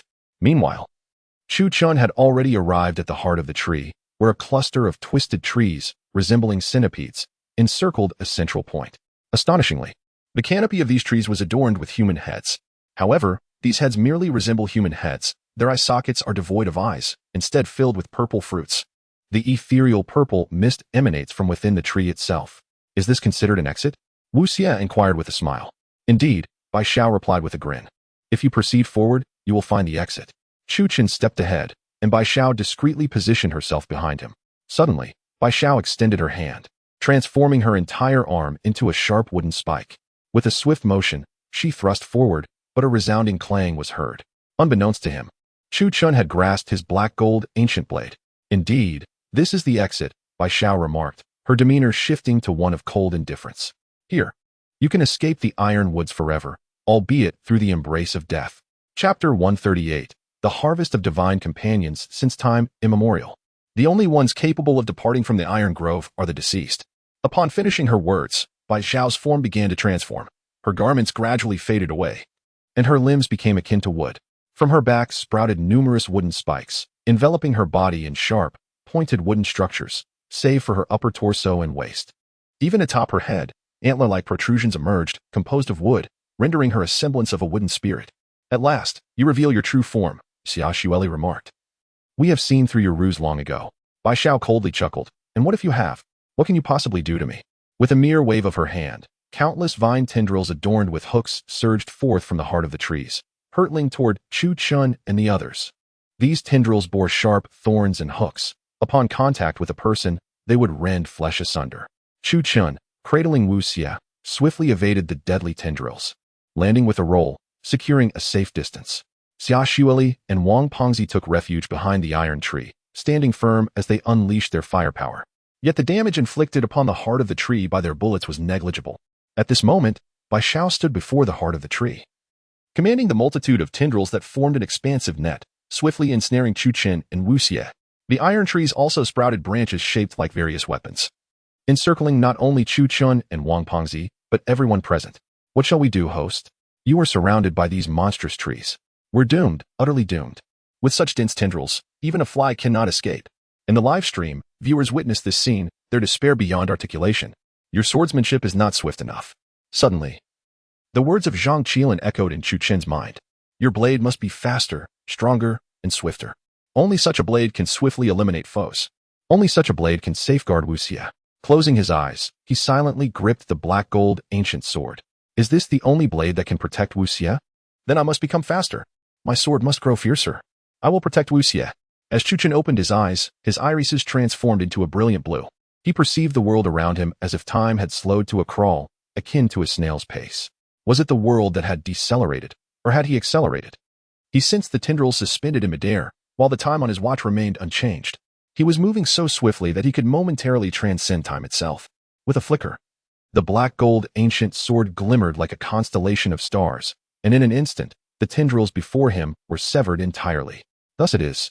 Chu Chen gazed at Wu Xie on the ground, his innocent eyes igniting his resolve. Only at this speed could he protect Wu Xie, safeguard Wang Pengzi, and honor the dedication of the past decade shared with Wu Xie and Zhang Qiling. Chu Chen's blade became increasingly swift, resembling a shooting star. With sparks igniting from the friction between the air and his blade, his body felt ablaze. The intense contact between his skin and the air generating heat that almost rendered him as vulnerable as a boiled egg. Yet, he remained unfazed. If I surrender, Wu Xie will perish, and so will the chubby one. I cannot allow them to be forever separated from me. Chu Chun aimed his blade at the heart of the tree. To his astonishment, the tree's core manifested chitinous armor, rapidly enveloping its trunk. Were its vulnerabilities shielded? Chu Chen paused, astonished that while the vines could not keep pace, the tree's self-defense mechanism was remarkably swift. In mere moments, it had secured its weaknesses tightly. Clang! As Chu Chen's blade struck, the composite chitin shattered, only to be quickly replaced by another layer. Your speed is impressive?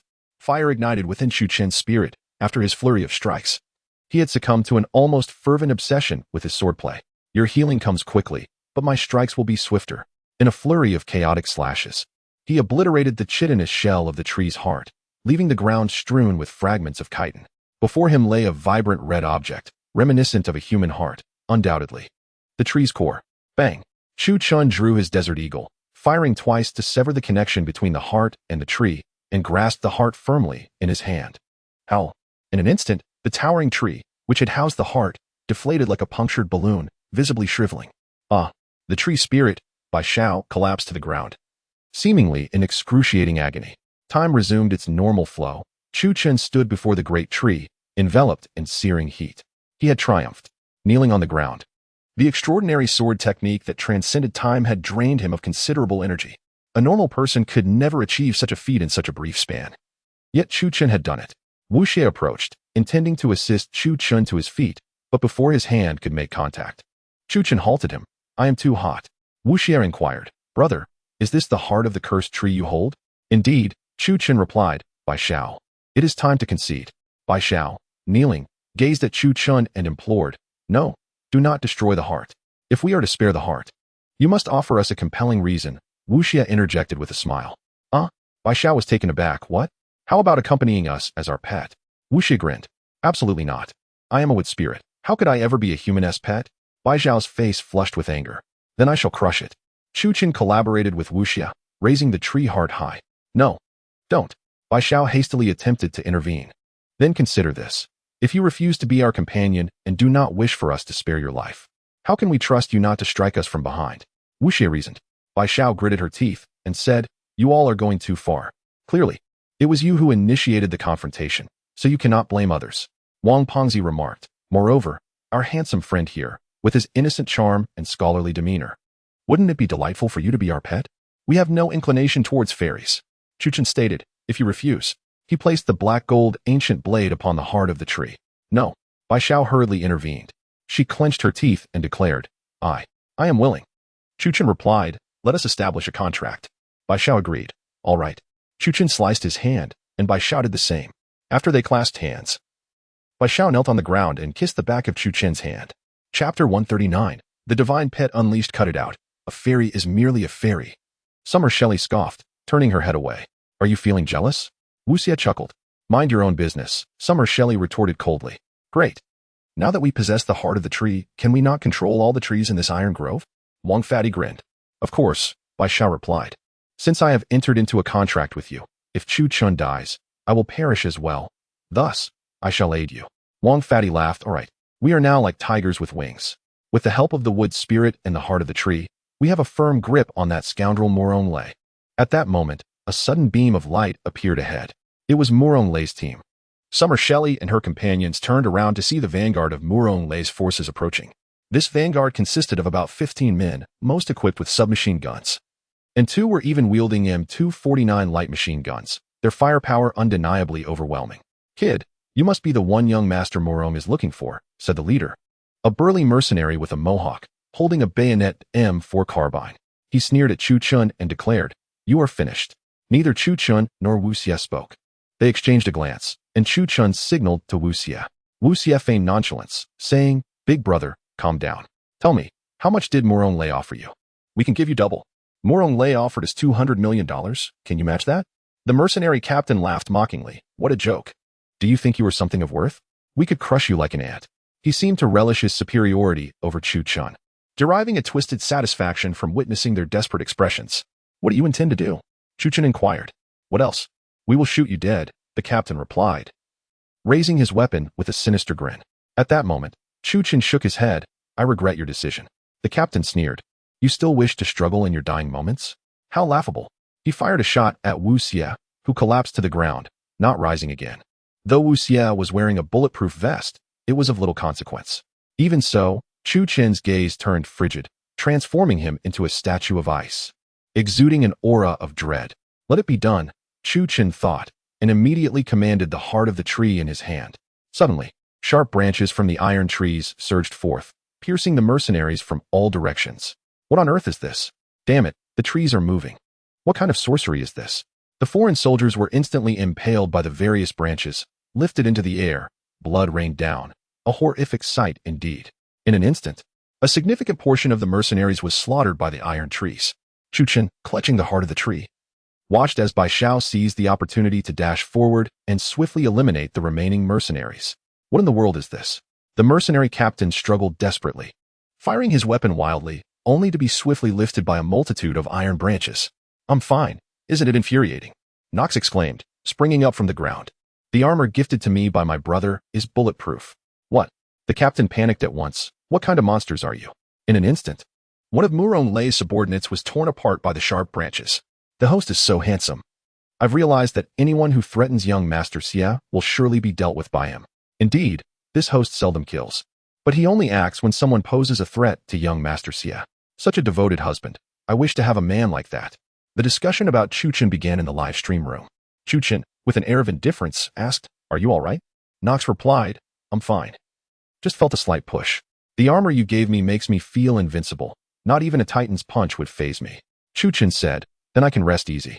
As Chu Chun and his companions departed from the Black Forest, dawn broke, with the sun rising from the desert, bringing a sense of relief as they left behind the oppressive woods. Finally out of that forest, I estimate Murong Lei has lost over 20 men. So they won't pursue us as fiercely now, Wang Pengzi remarked. Indeed, they will certainly regroup and won't launch another reckless attack against us, Knox added. However, According to the records in the death book of the Jingjue, it is said that beyond the Black Forest lies the realm of the ghost soldiers. Bai Xiao explained. These ghost soldiers are villagers controlled by the Queen of Jingjue. They are akin to mirages, primarily intended to deter those who approach the ancient city of Jingjue. What sort of people are in these villages? Knox inquired. Although they are villagers, they were once retired soldiers of the ancient Jingjue army. Their farming tools can also serve as weapons, making these villagers formidable in combat, Bai Xiao elaborated. Chu Qin nodded. Thus, these villagers, having been cultivated by the Queen of Jingjue, have transformed into monstrous beings. Precisely, not only the villagers, but the entire village harbors lethal dangers. Generally, few have encountered these villagers, and those who have are already dead. Bai Xiao's words astonished everyone present. They hadn't anticipated such lethal potential from a village of the ancient Jingjue. Bai Xiao continued, the timing today is quite fortuitous. And since you have obtained the heart of the tree, it may trigger the emergence of the surrounding villages of the ancient city. Chu Qin replied nonchalantly. If entering the ancient city necessitates traversing these villages, we are indifferent. Bai Xiao smiled. I knew it. Someone capable of forming a contract with me must possess such abilities. Xia Shuili remarked. It's merely a fairy, not even human, yet so arrogant. Why does that sound so offensive? Bai Xiao questioned. As the two young ladies appeared poised to engage in a brawl, Wang Pengzi hastily intervened, proclaiming, Enough, enough. We're all on the same team. There's no need for such hostility. Wu Xie chuckled. Little brother, you are quite the popular one. Popular? I don't feel it, Chu Qin replied nonchalantly. He summoned forth his formidable thunder god supercar, and the group climbed aboard, with Bai Xiafei soaring gracefully behind them, evoking a sense of embarking on a pilgrimage to the west. Meanwhile, in the Black Forest, Murong Lei gazed upon the scattered corpses of his subordinates, his fury ignited. Chu Qin, I will surely take your life. Murong Lei had never before encountered such profound defeat. Chapter 140. Call me grandfather. The overwhelming frustration birthed a fierce desire for vengeance within him, leaving him with but one singular thought, to eliminate Chu Qin. Murong Lei clenched his teeth, gazing at his men before him, and declared, Listen closely, from this moment forth, discard all unnecessary burdens. We shall advance directly towards the ancient city of Jingjue. Any who falter shall face the ultimate consequence. The crowd, well aware of Murong Lei's notorious reputation as a wealthy heir with substantial financial resources and his formidable prowess in martial arts, dared not defy his command. Anyone who crossed him would surely feel his wrath. As they set forth, viewers in the live stream began to chatter. Young Master Murong, your men have been utterly annihilated by Chu Qin.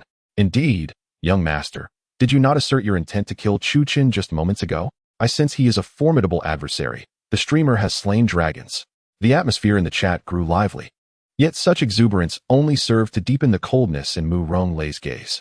One of his subordinates whispered, I just observed Chu Qin's live stream. It appears he has claimed the Black Forest as his own without obstructing our advance. What does this imply? Is he pitying me? Murong Lei gritted his teeth, seething with rage. They had recently acquired a heart of the ancient tree within the Black Forest, transforming all the iron trees into his possessions. Now, should Chu Qin issue a command, it is possible that... The subordinate trailed off, leaving the remainder of his thought unspoken, seemingly struck by a revelation. Murong Lei seized an M24 sniper rifle. Through the scope, he caught sight of Chu Qin standing atop a mound, holding the heart of the tree. Is he provoking me? Murong Lei's fury intensified. The queen he adored, Xia Shuili, had been taken by Chu Qin, and now his elite assassins, whom he had dispatched at great expense, had been effortlessly dismantled by Chu Qin's overwhelming prowess.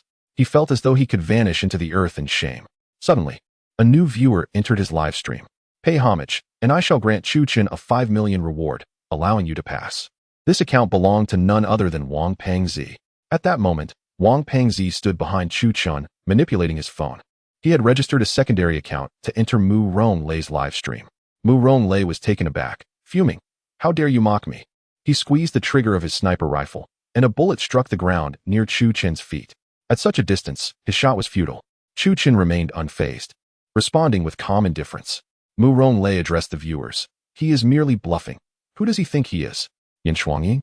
Believing his words could manifest reality? Just then, Wang Pengzi continued in the chat.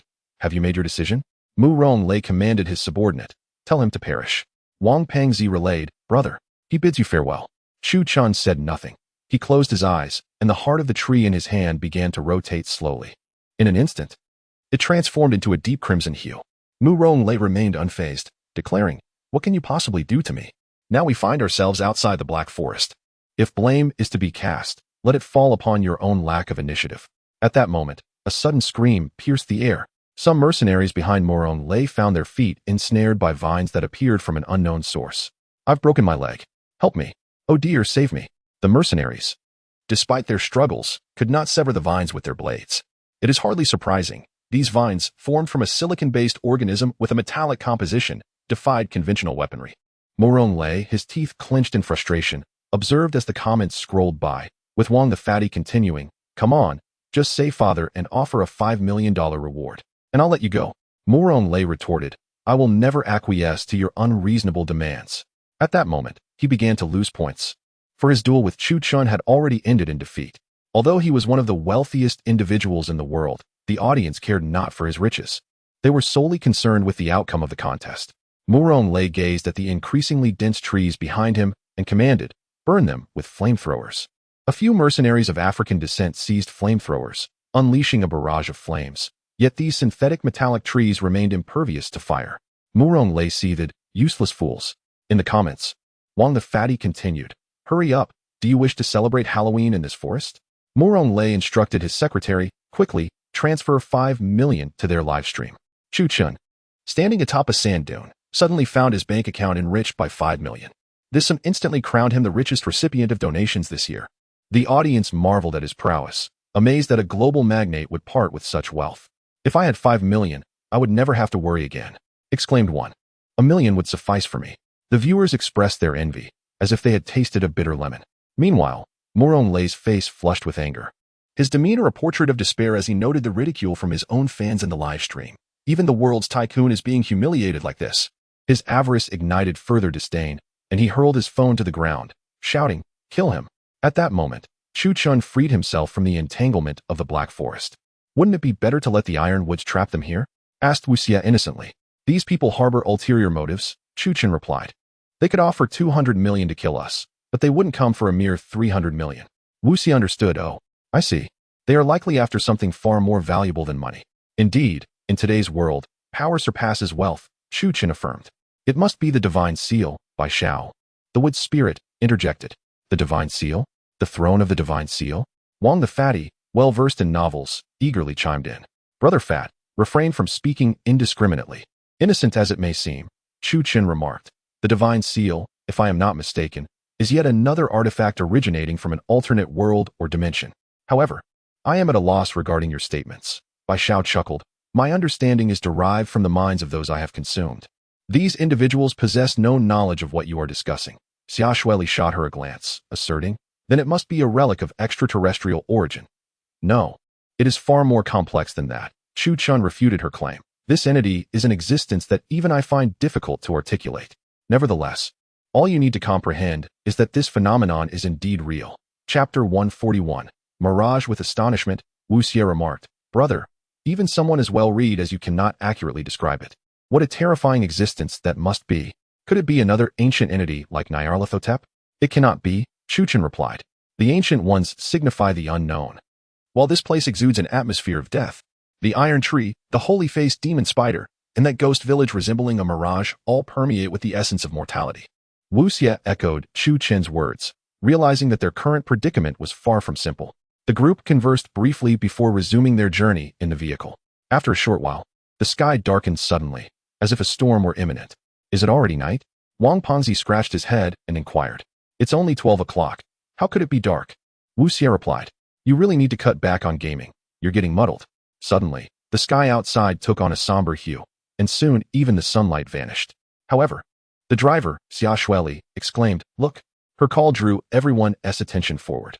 Before them stood a village, substantial in size, enveloped in tranquility and serenity, with flickering flames that appeared inviting. Those fond of ethnic architecture might have been tempted to drive closer and inquire, yet Chu Chun sensed something amiss about the village. This village's architecture is too ancient. It must be a ghost village of the Lulan Empire. We should steer clear of it, he advised. Xia Shueli nodded and deftly maneuvered the steering wheel, swiftly directing the vehicle away from the mysterious settlement. At that moment, Wang Ponzi shouted, "Look!"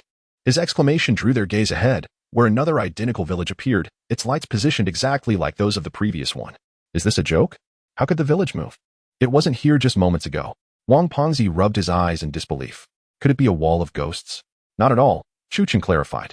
This has nothing to do with a ghost wall. The village is moving on its own. Xia Shuili turned the steering wheel once more, and the speed of the Thunder God sports car was remarkable, allowing them to swiftly navigate around the village's periphery. Impressive, Wang Pengzi marveled. Miss Xia, you truly are remarkable. How did I drive? Xia Shuili turned to Chu Chen and eagerly inquired. Well, Chu Chen replied succinctly. Delighted. Xia Shuili's expression suddenly turned to one of shock. Before them lay yet another identical village. Impossible. Panic surged within her. The car was just speeding at 200 miles per hour with maximum power. How could a village catch up to such a supercar? Yet there it was. An exact replica of the previous two villages, with identical buildings, arrangements, and illuminated homes. It resembled a village duplicated in an uncanny manner. This is absurd. Regardless of our path, it seems as though this entity is relentlessly pursuing us, appearing before us at every turn, Wang Pengzi exclaimed, frustration evident in his tone. Wu Xie pondered for a moment before asserting, I believe the ghost village seeks to usher us within its confines. Chu Chen, reclining against the chair's backrest, responded nonchalantly. Let us enter. What? Xia Shuili exclaimed in astonishment. Did you just say that? Indeed, I did, Chu Chen confirmed. Wu Xie grasped Chu Chen's intent, quickly articulating. It appears our refusal to enter has compelled this village to follow us incessantly. Darn it, then let us proceed. Wang Pengzi declared, seizing his shotgun. I shall uncover what malevolent spirits dwell within this wretched village. Chu Chen closed his eyes, entering a state of meditation. Encouraged by Chu Chen, Xia Shuili pressed the accelerator, hurtling towards the ancient village. At that moment, spatial distortions erupted around the village. A colossal, gaping maw materialized, lunging towards their vehicle and swallowing it whole. As Chu Chen opened his eyes, he observed that his companions appeared to be in a deep slumber, seemingly entranced by the earlier enchantment. Awaken, he urged, gently pinching Wu Xie's cheek. It is time to rise. Startled, Wu Xie jolted awake. Is there a ghost? None at all, Chu Chen reassured, ruffling his hair as he exited the vehicle. Wu Xie, playfully digging into Wang Pengzi's nostrils, managed to rouse him as well. Upon disembarking, Bai Xiao remarked, I thought you all would sleep indefinitely. You are the one who is slumbering, Xia Shuili retorted. Is this the ghost village? Chu Chen inquired, surveying the surroundings. The edifices loomed large, resembling an ancient city more than a mere village. The architecture showcased the most archaic styles of the ancient Tuhua civilization, exuding an exotic charm. The surrounding walls were adorned with intricate ceramic or clay reliefs, depicting a visage with 6 eyes, devoid of a mouth. Wait a moment. Isn't this the face of the sacred-faced demon spider? Wang Pengzi exclaimed, realization dawning upon him. No wonder it seems so familiar. Wu Xie speculated. Could it be that the sacred-faced demon spider is the creator of this visage? Chu Chen nodded, acknowledging, you may be correct. Such a possibility cannot be dismissed. Bai Xiao interjected, when I came into existence, I had never encountered the creator of this face. What use are you then? Xia Shuili quipped. Stronger than you. At least I can fly, Bai Xiao shot back. Both of you, quiet down. I can no longer hear Wu Xie, Chu Chen instructed. Understood, the two women complied. Falling silent, as they surveyed their surroundings, Chu Chen and his companions noted that aside from the imposing structures, the area was replete with bizarre decorations, including banners reminiscent of mystical cults, inscribed with symbols reminiscent of Mesopotamian scripts and various illustrations. The patterns, in summary, resemble some form of religious iconography, evoking the visage of a human face adorned with 6 eyes, exuding an extraordinarily eerie aura. Upon witnessing this scene, Chu Chen remarked nonchalantly, what an impressive mirage. Brother, are the things here truly real? Wu Xie inquired eagerly. Mu Ling Bai Xiao responded, indeed, everything here is authentic. Do not be misled into thinking that a mirage is merely an illusion. Every blade of grass, every tree, every brick and tile has once existed. As Chu Chen and his companions embarked on their journey, they found themselves hindered from utilizing any form of transportation, including the Thunder God sports car, due to the presence of a formidable energy within the village. Chapter 142, The Mirage Village. Due to the absence of any vehicles, they were compelled to traverse the land on foot.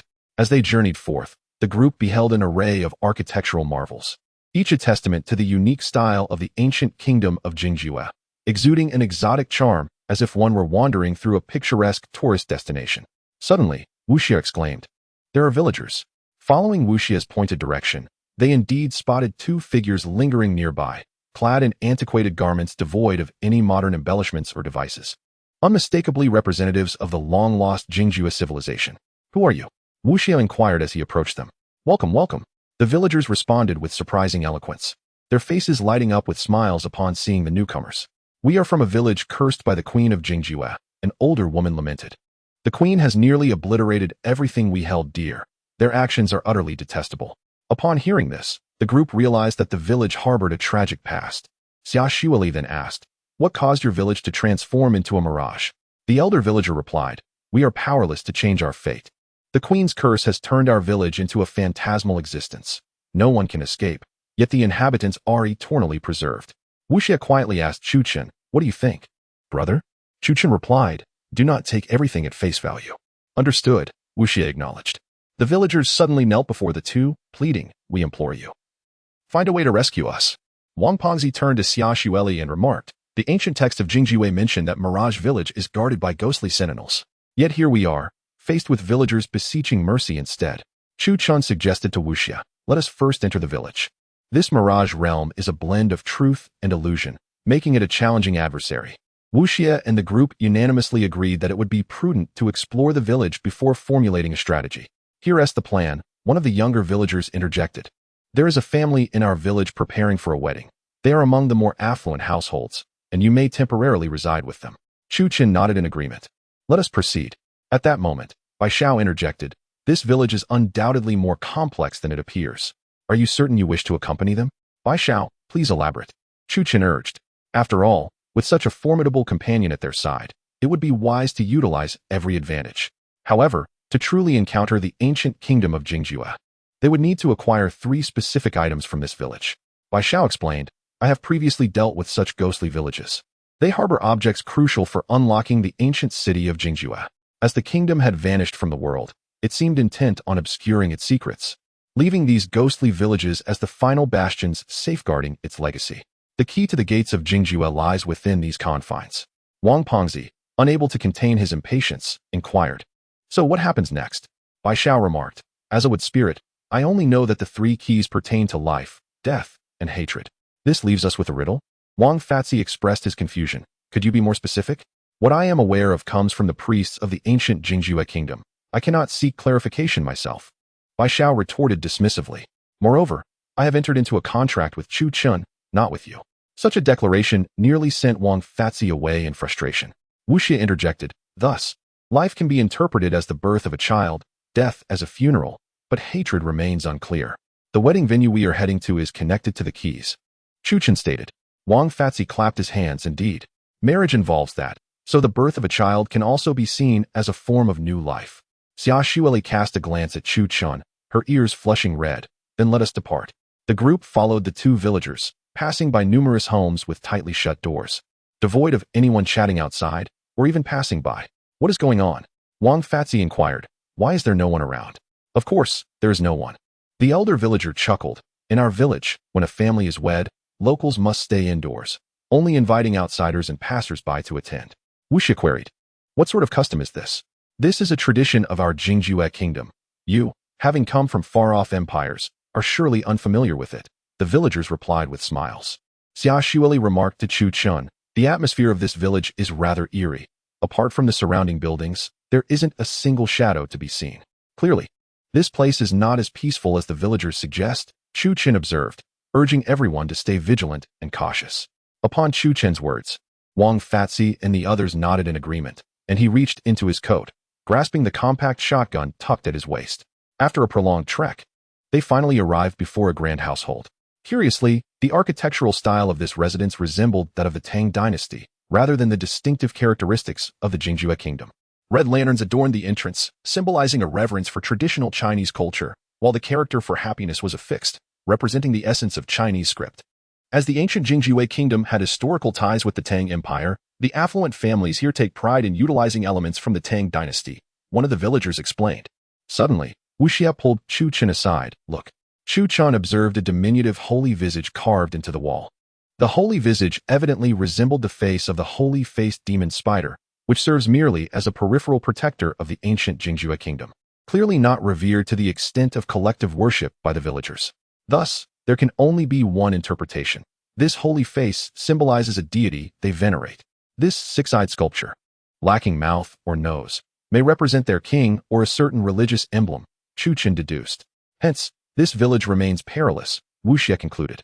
Indeed, this mirage-like ghost village emanates a profound aura of malevolence, Chu Chun remarked, yet the entire village is encircled by a mysterious energy field, which likely emanates from the sacred face. Summer Shelley expressed her confusion. What are you saying?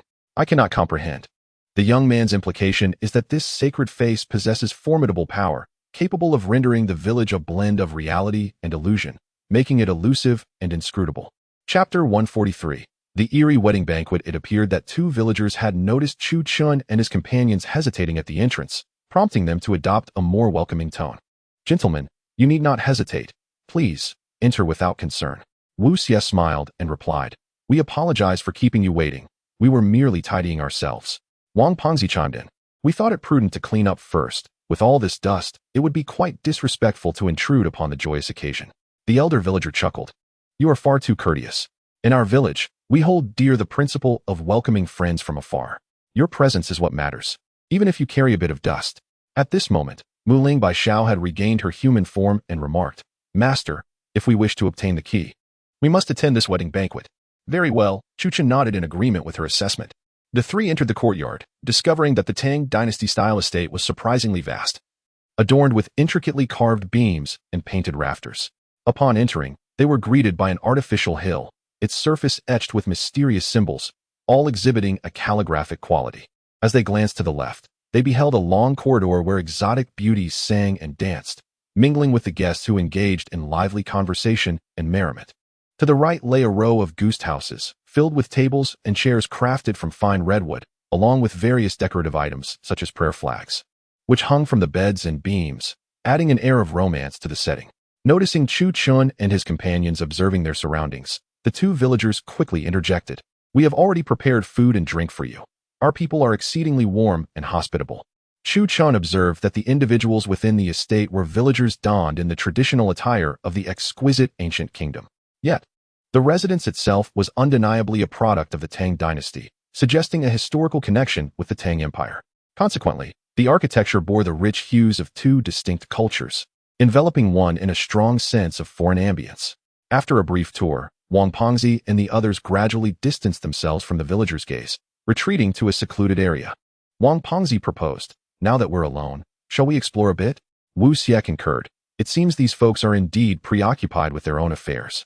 Leaving us to our devices, they ventured into the rear courtyard, which appeared to house a storeroom for various items. On the opposite side, they discovered a kitchen, from which wafted wisps of smoke carrying an enticing aroma. Look, someone is bringing out dishes, Wu Xie remarked. Chu Chun turned to see that indeed. Individuals were continuously emerging from the kitchen, bearing a bountiful array of dishes, chickens, ducks, fish, and an abundance of meat, all so lavish that it elicited an instinctive salivation. The servers carried the dishes in silence, resembling a troupe of puppets, which lent an unsettling quality to the scene. Do they not speak? Wang Pengzi inquired. You truly consider them to be normal? Bai Xiao remarked, I have never been here before. The ghost village serves as the final bastion guarding the ancient kingdom of Jingjiwei, and its inhabitants are the descendants of valiant warriors who fought in blood-soaked battles. We, the people of Jingjiwei, have never laid eyes on these individuals. The crowd observed these villagers in silence, unsure if they had spotted Chu Chun and his companions. They remained mute, their eyes fixed, and their gestures while holding vegetables were peculiar, as if they were grasping a mere piece of paper. At that moment, an ancient voice suddenly resonated from behind the crowd. Ladies and gentlemen, please take a seat. Wang Pengzi and Wu Xie were taken aback, turning abruptly to find an elderly man standing before them. The old man was dressed in vibrant traditional attire, indicating his high status and deep respect within the village. Goodness! Could you refrain from speaking from behind us? Wang Pengzi exclaimed, somewhat impolitely. The elder presented a chilling smile, replying, My apologies, I can only appear behind you. Wu Xie, sensing something amiss, said, All right, let us proceed to dine. Chu Chun produced an ample supply of detoxification pills for everyone, stating, I have yet to catch a glimpse of the key to opening the ancient city of Jingjiwei, so let us play along for now. Understood, my friend, Wu Xie responded. The group discreetly consumed the detoxification pills, which Chu Chun had procured from the system. They were remarkably potent, capable of purifying even sulfuric acid into clean water upon ingestion. Thus, these detoxification pills were akin to miraculous elixirs, transforming even the most formidable toxins into essential nutrients for the body in an instant. As Chu Chun and his companions entered the main hall, they were greeted by a grand banquet, entirely styled in the fashion of a Tang dynasty wedding. suggesting that the people of Jingzhou took pride in adhering to the customs of that era. Why is there no music for the wedding? Wu Xie inquired. Upon hearing this, the others also realized the peculiar atmosphere. Despite being a wedding, it felt eerily somber, akin to a funeral. The musicians, holding an array of exotic instruments, stood still, failing to play a single note. This scene became increasingly bizarre. The guests took their seats in silence, merely gazing up at the newlyweds on the main stage. To their astonishment, both the groom and bride were veiled beneath red canopies, rendering the situation even more unsettling, as such a display was entirely improper for a wedding. The comments in the live stream reflected this sentiment. What is this? It does not resemble a wedding at all. Are they perhaps from the underworld? This is utterly chilling. If we held a wedding like this in our hometown, we would have been reprimanded long ago. Chu Qin and Wu Xie sat at a table alongside the villagers, who clustered together, wine in hand yet refraining from drinking, with dishes before them untouched. Gentlemen, shall we eat? The cackling elder reappeared, his face adorned with a sinister grin. Eat? Of course, we shall, Chu Qin replied.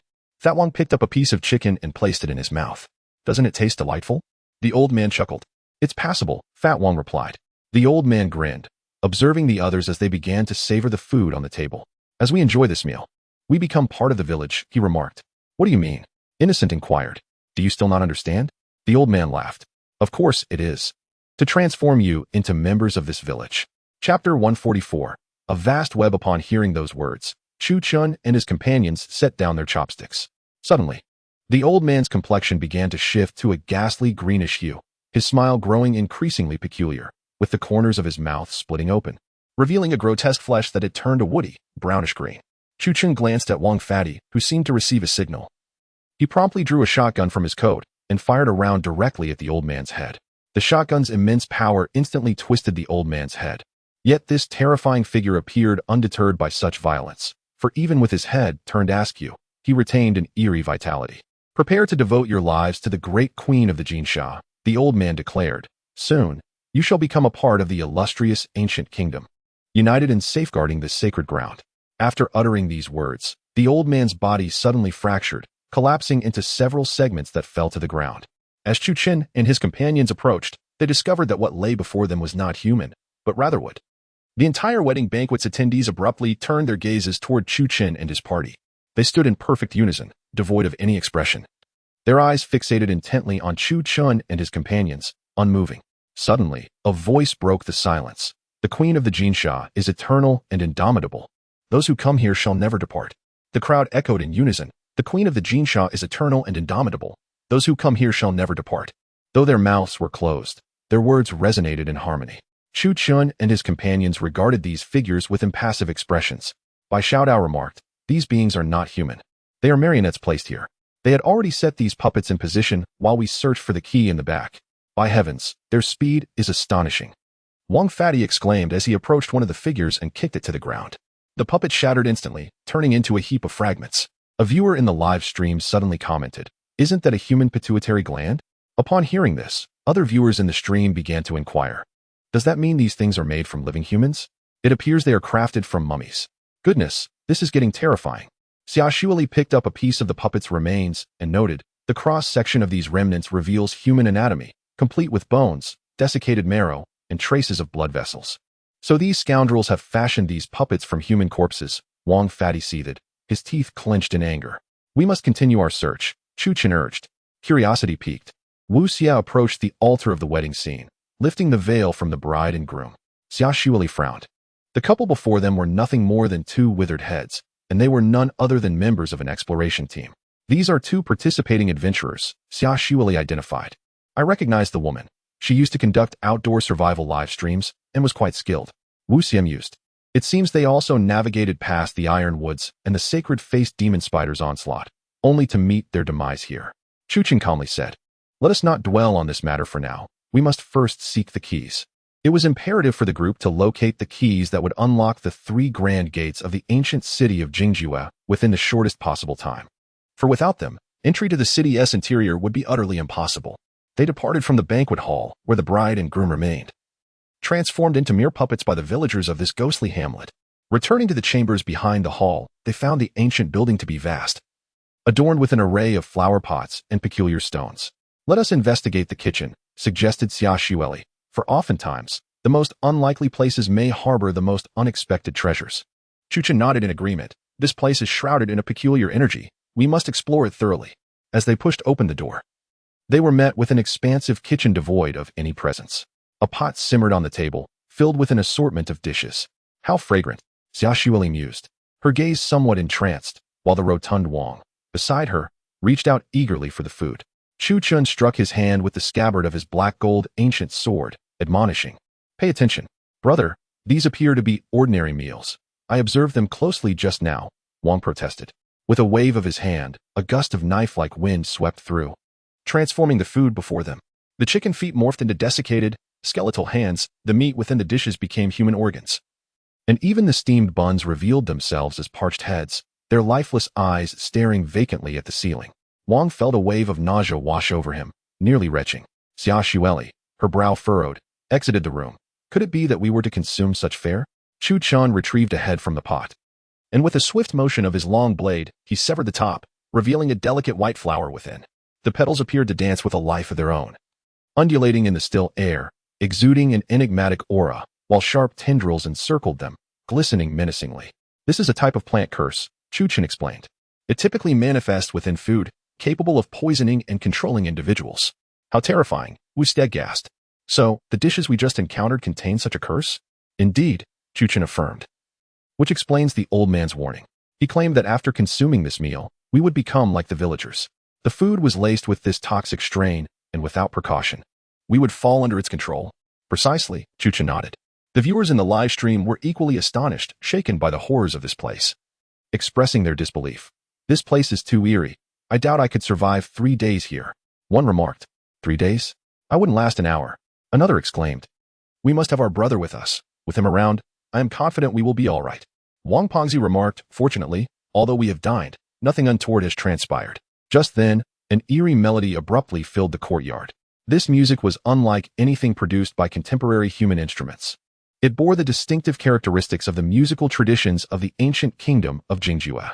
The sounds rose and fell in a continuous cascade, even causing significant interference with several electronic devices. Quite intriguing indeed. As Chu Chun listened to the haunting tunes, he discerned an underlying peculiarity within the sound waves. He turned to those beside him and advised, "Put on your headphones. As long as you cannot identify the sound waves, there should be no cause for concern." Chapter 145. The Resurrection of the Deceased by Xiao remarked, "These sound waves, though fierce, are remarkably enchanting. If you cannot discern the music's content and rhythm, it must be the death summons of the ancient Jin kingdom." The viewers in the live stream were momentarily taken aback, flooding the comments section with inquiries, evidently intrigued by the terrifying origins of this death summons. Chu Chun elucidated, the death summons is a peculiar musical form that amalgamates disparate religious types, such as Tibetan Buddhism and the teachings of the Luo god, embodying both benevolence and malevolence. Upon hearing Chu Chun's explanation, the crowd quickly grasped the concept. Wu Xie interjected, "Brother, we cannot recklessly wander about in search of their death summons." He continued, "If we could pinpoint the source of this eerie music, perhaps we could unravel its mystery in the shortest time possible." Chu Chun responded, and both Bai Xiao and he immediately activated their spiritual senses, discovering an overwhelming presence of Yin energy surrounding them. The intensity was such that even with Chu Chun's scanning abilities, it was challenging to discern what lay hidden within the nearby structures. What potent Yin energy, Chu Chun remarked involuntarily. Bai Xiao pointed towards a building, stating, "This energy appears to emanate from there." The structure resembled a desolate, abandoned theater, devoid of any furnishings, exuding an ancient aura. The walls were intricately hollowed out, adorned with images reminiscent of characters from traditional Nuo opera. Viewed from a distance, the house appeared exceedingly sinister, instilling a sense of dread. Atop the grand entrance hung not a sign of noble intent, but rather a grotesque head with 6 eyes. Good heavens! Is that not the visage of the sacred-faced demon? Wu Xie exclaimed. It seems this house was intended for the demon's theatrical performances, Wang Pongzi remarked. Indeed, Chu Chun affirmed, the earliest forms of song and dance were intrinsically linked to religious rituals. As the group kicked open the door, a sudden gust of malevolent wind rushed out, blinding them momentarily. To their astonishment, they found themselves within a colossal theater, devoid of any living souls.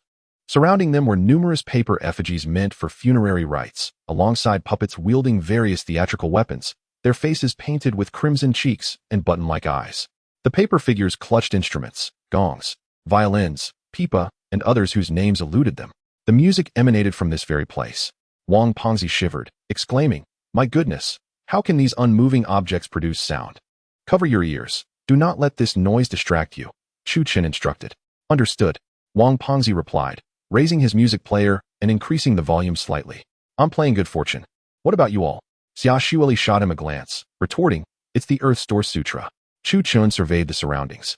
And suddenly the curtain on the grand stage drew back, revealing the entire theater. "What?" Wu Xie gasped as the group pointed their weapons at the stage. Why, it is a traditional form of theater, steeped in the essence of Huaxia culture, however. The figures upon the stage are adorned in the traditional garb of the ancient kingdom of Jingjue. These individuals don leather attire embellished with bizarre decorations, featuring the teeth of beasts that are coated in silver, and belts crafted from serpent skin, an adornment typically favored by a select few nomadic tribes inhabiting the wildest terrains. Wu Xie remarked, "Are these beings truly human?" "No," Bai Xiao responded, "they are dead puppets, commonly referred to as dead puppets. They are primarily utilized for the indulgence of the nobility. Akin to what you humans might call perpetual motion machines, their movements are unpredictable, rising and falling at erratic intervals." Chu Qin's gaze was fixed upon the stage, where the sounds of gongs and instruments erupted once more, rising in crescendo, reminiscent of mischievous students exhibiting their antics in front of a feeble teacher. The cacophony of sound caused discomfort to both Xia Shuili and Wang Pengzi. "How do you feel?" Chu Qin inquired, turning to her. "A bit nauseous, dizzy. As if I have consumed copious amounts of liquor," Xia Shuili described her malaise. "I feel utterly irritable. My nose is congested, as though it might explode." Wang Pengzi's voice brimmed with anger, seemingly tormented by the mental strain of the music. At that moment, the paper figures began to stir. Their paper hands flailed chaotically upon the instruments, sending forth layers of music. Bai Xiao too sensed an unsettling discomfort. "We haven't even listened closely, yet it feels so terrifying.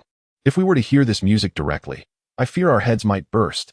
With a swift motion, Chu Qin drew forth his black gold ancient blade, and in an instant, the paper figures were severed in twain. Yet, in the next moment, Wu Xie and Wang Pengzi were left in astonishment, for they beheld the remnants of the paper figures on the ground, which were none other than the deceased adventurers. As the figures on stage turned their faces, they removed their golden masks. "What?" Wang Pengzi gasped, recognizing the figures before him, none other than Gu Zilong's. "And Yan Huang, didn't they die?" Xia Shuili exclaimed in disbelief. In that instant, the two had been grotesquely transformed into dead puppets. Their faces bore 2 or 3 eyes, 2 of which were decidedly not human. Clad in the attire of Jingjue performers, their hands resembled charred ebony, and their mouths were filled with razor-sharp fangs, evoking terror in all who gazed upon them. Their lower legs had morphed into shapes reminiscent of crickets, adorned with jagged protrusions that hinted at shattered bones. Could it be that the sacred-faced demon spider brought them here as well? Wu Xie pondered, bewildered. However, there was no time for further discussion, as Yan Huang and Gu Zilong's, now mere puppets of death, charged towards the group. The speed of their assault was astonishing, closing the distance to Wang Pengzi and Wu Xie in the blink of an eye. "Run," Chu Qin urged, shoving Wang Pengzi and the others towards the exit, then remaining behind to secure the door of the dwelling. "Brother," Wu Xie exclaimed, alarmed. "Fear not, I shall manage," came his reassuring reply. Chu Qin offered a serene smile to Wu Xie, conveying a sense of reassurance. The moment he expelled the crowd, the wooden puppets within the room sprang to life, emerging in a horrifying manner, as if they were living beings, imbued with boundless vitality. The weapons clutched in their hands remained razor-sharp. They were merciless machines of slaughter, formidable instruments of battle, whose sole mission was the annihilation of Chu Qin. Meanwhile, Yan Huang and his companion, now transformed into lifeless marionettes, wielded weapons reminiscent of a terrifying fusion of a curved blade and a trident, ancient and brimming with lethal intent, evoking an unsettling chill. "Chu Qin, he won't perish, will he?" Xia Shuili asked, her anxiety palpable, her expression turning desperate. "No, do not worry," Wu Xie replied with remarkable composure, his tone tranquil. Chapter 146. The enigmatic ancient tower. Xia Shuili expressed her displeasure, her brow furrowed as she remarked, "Given how close you are to him, how can you remain so unconcerned?" "It is precisely because I have shared numerous experiences with him that I possess such composure," Wu Xie replied earnestly. "Do you believe you have known him longer than we have?" This statement bore the weight of 1,000 pounds, leaving Xia Shuili momentarily speechless. Meanwhile, Wang Pengzi observed Wu Xie's slender, alabaster hands trembling at that moment. How could he not be worried about Chu Qin? He too was deeply concerned. Yet Wu Xie understood that Chu Chun wished for them to act independently, all in pursuit of the key to the ancient city of Jingjue. The four of them circled the courtyard, and aside from a few undead creatures that unexpectedly darted from the corners, they encountered no other formidable monsters. After the battle concluded, Wang Pengzi opened his hot shotgun, emptying 2 spent shells and replacing them with fresh rounds. Xia Xueli anxiously glanced in the direction of Chu Chun, her voice laced with worry. "I wonder how Chu Chun is faring now." Wang Pengzi responded, "Our current good fortune likely stems from the fact that brother has already held back many monsters on that side, ensuring our safety." Upon hearing this, Wu Xie stated, "We must locate the key now, otherwise, brother's situation may become precarious." "Very well, let us proceed," Wang Pengzi agreed. Regaining their composure, they prepared to embark on a journey fraught with peril within the ancient mansion, now devoid of Chu Chen's protection, their path undeniably treacherous. Standing beneath the towering edifice, which resembled an ancient bell, they noted that it bore no peculiarities, nor did any fierce monsters emerge to claim their lives. "This structure seems like a repository for certain artifacts," Wu Xie observed. "Indeed, it gives me a sense of the Changxia from the 3 heroes and 5 gallants," Wang Pengzi mused. Stroking his chin, "How thrilling," Xia Xueli exclaimed. As they approached the entrance, the door unexpectedly opened by itself, without any forewarning. Inside, flickering lights revealed an ancient statue, exuding an air of chilling detachment. The stone figure stood within a grand niche, flanked by stairs leading upwards. The staircase ascended to the upper floors, and the hall bore no embellishments, save for 4 chairs arranged around the periphery, seemingly intended for visitors to rest. "Shall we ascend?" Wang Pengzi inquired. "Certainly, this structure, in both location and orientation, must house the key we seek. Our presence here is undoubtedly justified," Bai Xiao affirmed. "You are correct. I can sense an aura within this tower that is markedly different from those previous rooms," she continued. "Then you rightly assert," Wang Pengzi agreed. "We must enter and honor brother's efforts in holding off those monsters for us." At this moment, the group circled around the statue and approached 2 staircases. To their astonishment, the staircases were crafted from gold, remarkably slender, radiating a series of golden glimmers. Wang Pengzi exclaimed, "Since we are already here, let us boldly ascend." He lifted his leg to step onto the staircase when Xia Xueli suddenly sensed something amiss and swiftly pulled him back. Just as the tip of Wang Pengzi's boot was about to make contact with the staircase, the surface of the stairs began to tilt downward. Those staircases were no longer mere stairs. When horizontal, they resembled ladders, but when vertical, they transformed into blades. The thought of a person stepping onto them would likely result in their feet being reduced to mere pulp. Wang Pengzi couldn't help but wipe the cold sweat from his brow, grateful for Xia Xueli's keen observation. "This must be a trap," Xia Xueli reasoned. "The moment someone steps on it, the mechanism above will activate, turning us into minced meat." Bai Xiao suggested, "Then we can utilize ropes to ascend from the surrounding railings." "Excellent idea," Wang Pengzi replied. "I'll prepare the ropes." However, Xia Xueli pointed out the railings above, which were adorned with hooks resembling flying swallows, seemingly designed to thwart rope and grappling gun attempts. Upon closer inspection, the group confirmed that indeed, the railings were equipped with these distinctive hooks. Yet, the hooks encircling the railings posed a significant challenge. Should a grappling gun be shot upwards, it would likely sever the ropes instantly. There must be some gaps. Wang Pengzi proposed. "If we can launch the ropes through the spaces between those swallow hooks, it should work." The dilemma remained as Xia Xueli questioned. "But who possesses such precise marksmanship?" "I do," Wang Pengzi declared, patting his ample belly. "Don't underestimate my girth. My aim is impeccable." With that, he seized the grappling gun, took aim for a moment, and shot with remarkable speed. The rope soared skyward like a dragon, promptly landing amidst the swallow hooks. "Well done, fat brother. Impressive." Wu Xie couldn't help but praise. "Only now do you realize my worth? Isn't it a tad late?" Wang Pengzi chuckled. "Enough chit-chat. We must ascend," Xia Xueli urged, reminding them that Chu Chun awaited their assistance in locating the key.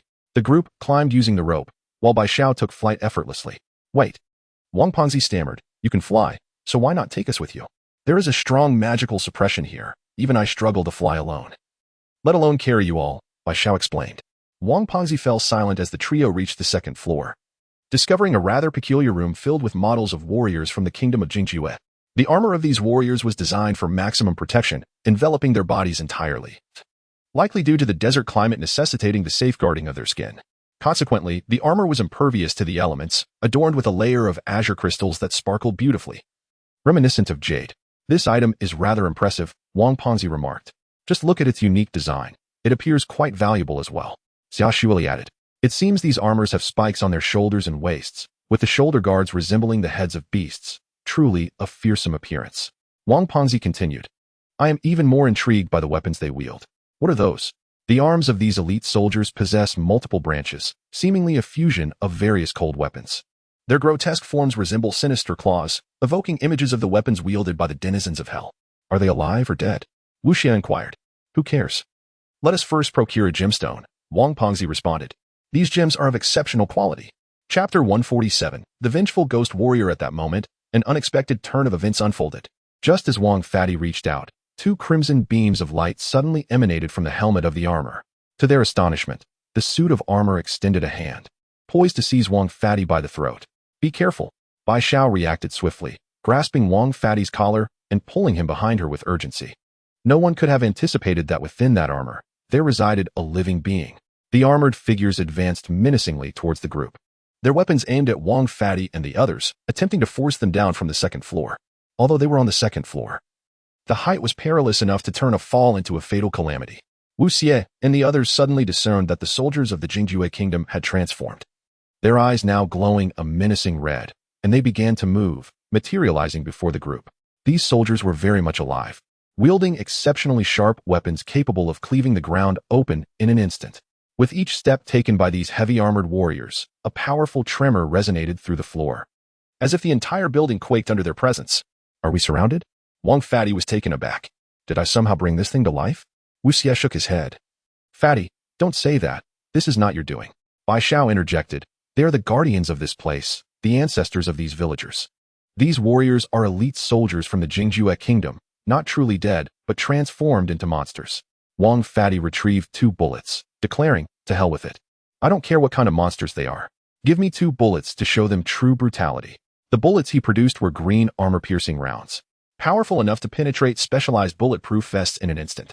Get down. Wang Fadi pulled the trigger, and the armor-piercing rounds shot forth, striking the foremost Jingjue soldier. However, the heavily armored warrior remained unfazed, only shedding dust from its body upon impact. With a swift motion, the soldier swung its long weapon. The fearsome blade aimed directly at Wang Fadi's head. A chill ran down Wang Fadi's spine as he narrowly dodged, using his exceptional agility to flip into a corner. Fadi. Your head. Wu Xie shouted. What? Wang Fadi touched the top of his head, feeling the warm blood trickling down, sending a shiver through him. The weapon was terrifying. Even before it could cleave him, it had already drawn blood. The sheer power of such a blow would surely split a person in two. Before he could fully comprehend the danger, the monstrous warrior swung again. Wu Xie quickly produced the drone gifted to him by Chu Chun, which boasted multiple functionalities. In an instant, he folded the drone, transforming it into a submachine gun. A sudden gunshot rang out, causing the weapon in the hands of the nearby guardian to veer off course. As bullets could inflict no harm upon these formidable sentinels, Wu Xie could only take this limited action. Bai Xiao, it's your turn. Xue Li and Wang Pengzi found themselves cornered, with no means of resistance. Miss Xia, we cannot contend with these creatures. Wu Xie exclaimed. I will hold them off. You must flee. Although Bai Xiao possessed the combat prowess of the wood spirit, the oppressive atmosphere of the mansion instantaneously suppressed its power. The black forest of the ancient city served as the second line of defense, while this ghostly village represented the third. Thus, Bai Xiao's level was not as formidable as that of the village, making her ability to fend off several ghostly warriors alone quite an impressive feat. No. Xia Xuewei continued to resist, drawing a miniature pistol from her boot and delivering the last magazine's worth of ammunition to the terrifying ghostly warriors. Wu Xie's armored arms transformed into steel as he delivered a powerful punch to the creature before him, yet the warrior's helmet was exceedingly thick, resulting only in a minor crack. The ghostly warrior, seemingly enraged, struck Wu Xie's leg with its long weapon, then raised its arm, revealing a row of sharp spikes on the armor. Wu Xie closed his eyes, bracing for the sound of impact against his skull. Bang! Suddenly, a sound pierced the air, startling everyone present. Wu Xie opened his eyes to find the ghostly warrior's head split in two, the result of a gloved hand's assault. Brother! Wu Xie's eyes reddened with excitement as Chu Chun cast aside the headless warrior and drew forth his ancient black gold blade. Instantly, all the ghostly warriors in the room turned their attention towards Chu Chun, clearly recognizing him as the greater threat. Master! Bai Xiao, exhausted, acknowledged that these ghostly warriors were evidently superior in strength. While she might not fear a one-on-one confrontation, Facing dozens of them in this chamber was an overwhelming challenge. You all retreat. Chu Qin slowly raised his black gold blade. As the warriors surged forward, he pivoted the blade, and in that instant, several heads flew into the air. In a heartbeat, the room was engulfed in a singular shadow of the blade. It was over. Chu Qin sheathed his sword, and the ghostly warriors collapsed to the ground. Devoid of life. Incredible. The host is truly powerful. Just one word, amazing. As Chu Qin sheathed his blade, the defeated creatures lay strewn about, gems cascading from their forms. Brother, what are these gems? Wang Pengzi inquired. These are Qingyu stones. They provide coolness when held and can preserve corpses, came the reply. These ghostly warriors can only be transformed from soldiers who have perished and met the requirement of 50 years, a process that is both time-consuming and labor-intensive. Naturally, their offensive capabilities are formidable. Upon hearing Chu Qin's explanation, Wu Xie remarked, "No wonder they were able to shatter my armor. It turns out they are elite fighters forged through such rigorous training." Chu Qin approached, grasping Wu Xie's hand, and inquired, "Is your hand all right?" "Rest assured." Wu Xie scratched his head and replied, "How could my hand be injured? The armor is damaged due to your protective gear, but my hand is just fine." Chu Qin breathed a sigh of relief and said, "That's good. I will prepare another piece for you later." Wang Pengzi chuckled, "Hee, little brother, I want one too." "You wouldn't fit into it," Xia Xueli retorted, giving Wang Pengzi's belly a playful pat. Chapter 148, A Reminiscence. This statement instantly filled the eerie ancient building with a joyful atmosphere. Wang Pengzi, mocked by Xia Xueli, found himself feeling considerably more relaxed along with Wu Xie and the others. "Oh dear, Miss Xia, that is indeed your oversight. How could you utter such words about clothing not fitting in front of a chubby fellow?" Wang Pengzi said, somewhat embarrassed. "Then shall I simply say you were fat next time?" Xia Xueli retorted. "Fine, you may continue to say my clothes do not fit," Wang Pengzi replied helplessly. After all, he could not change his physique, regardless of his efforts at fitness. Chu Qin, standing nearby, remarked, "What about all these gems scattered on the ground? Don't you want them?" Indeed, the Qingyu stone is a remarkable treasure, reputed to be priceless due to its rarity, as it is found only near the ancient country of Jingjue, and few can acquire it. Each piece is worth 3 to 500,000. Wang Pengzi hurriedly bent down to collect the stones scattered on the ground. If each is worth that much, then these gems from the armors on the ground could surely make us wealthy, he exclaimed with delight. With the three of us together, we are bound to prosper. Absolutely. We are already thriving. Wu Xie patted Wang Pengzi on the shoulder, noting that the few armors on the ground could indeed purchase an entire villa district at current prices. All right, from now on, young Master Xie, let us acquire our very own villa district and establish an antique company there, Wang Pengzi declared. Here's the key. Chu Qin addressed the group. They ascended the stairs, which this time posed no threat of blades, and the surroundings appeared normal, devoid of traps or repulsive creatures. It seemed that everything had settled into tranquility. The encounter with the Jingjue warriors was the final trial. Upon reaching the top, they were greeted by a single room. The walls and windows surrounded them, but only this one room stood apart, flanked by 2 flower pots containing peonies, a species not typically found in the desert realm of the ancient country of Jingjue. This particular variety of peony was cultivated during the reign of Empress Wu Xie in the capital, Luoyang, and was said to be gifted only during exchanges with other nations. According to Wu Xie, if I am not mistaken, this room was likely prepared for the master of this mansion, he surmised. Chu Qin pushed open the door to reveal an array of antiquated wooden furniture, exuding a style reminiscent of the Tang dynasty. It appears the nobility of Jingjue take pride in adorning their abodes with artifacts from the Tang period, Wu Xie noted. In this chamber, upon a couch, lay an individual who seemed to belong to the nobility, clad in an exquisitely crafted Tang-style round-collared robe. This figure adorned with a circlet of jade accessories clearly belonged to the ancient country of Jingjue, rather than being a person of the Tang dynasty. This must be the master of the estate, Wu Xie concluded. Yes, the key to opening the gates of the ancient Jingjue city should be within this person. Chu Qin observed through his enhanced vision, discovering that the key was, astonishingly, within the individual's abdomen. This person was the very core of the haunting mansion. Without him, the terrifying mechanisms of the estate would cease to exist. I shall retrieve it, he stated. Wang Fadi drew forth his military knife and said, Wait. Chu Qin interjected.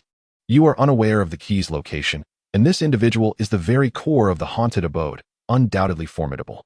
Allow me to take charge. I shall reassured. Do not worry, master. The adornment upon this individual's head is that of a high priest. Their sole lethal technique is the realm of mental illusions. Your mental fortitude is exceptionally robust. You shall face no dilemma. Chu Qin nodded and approached the corpse. He extended his hand and pierced through the abdomen of the lifeless body.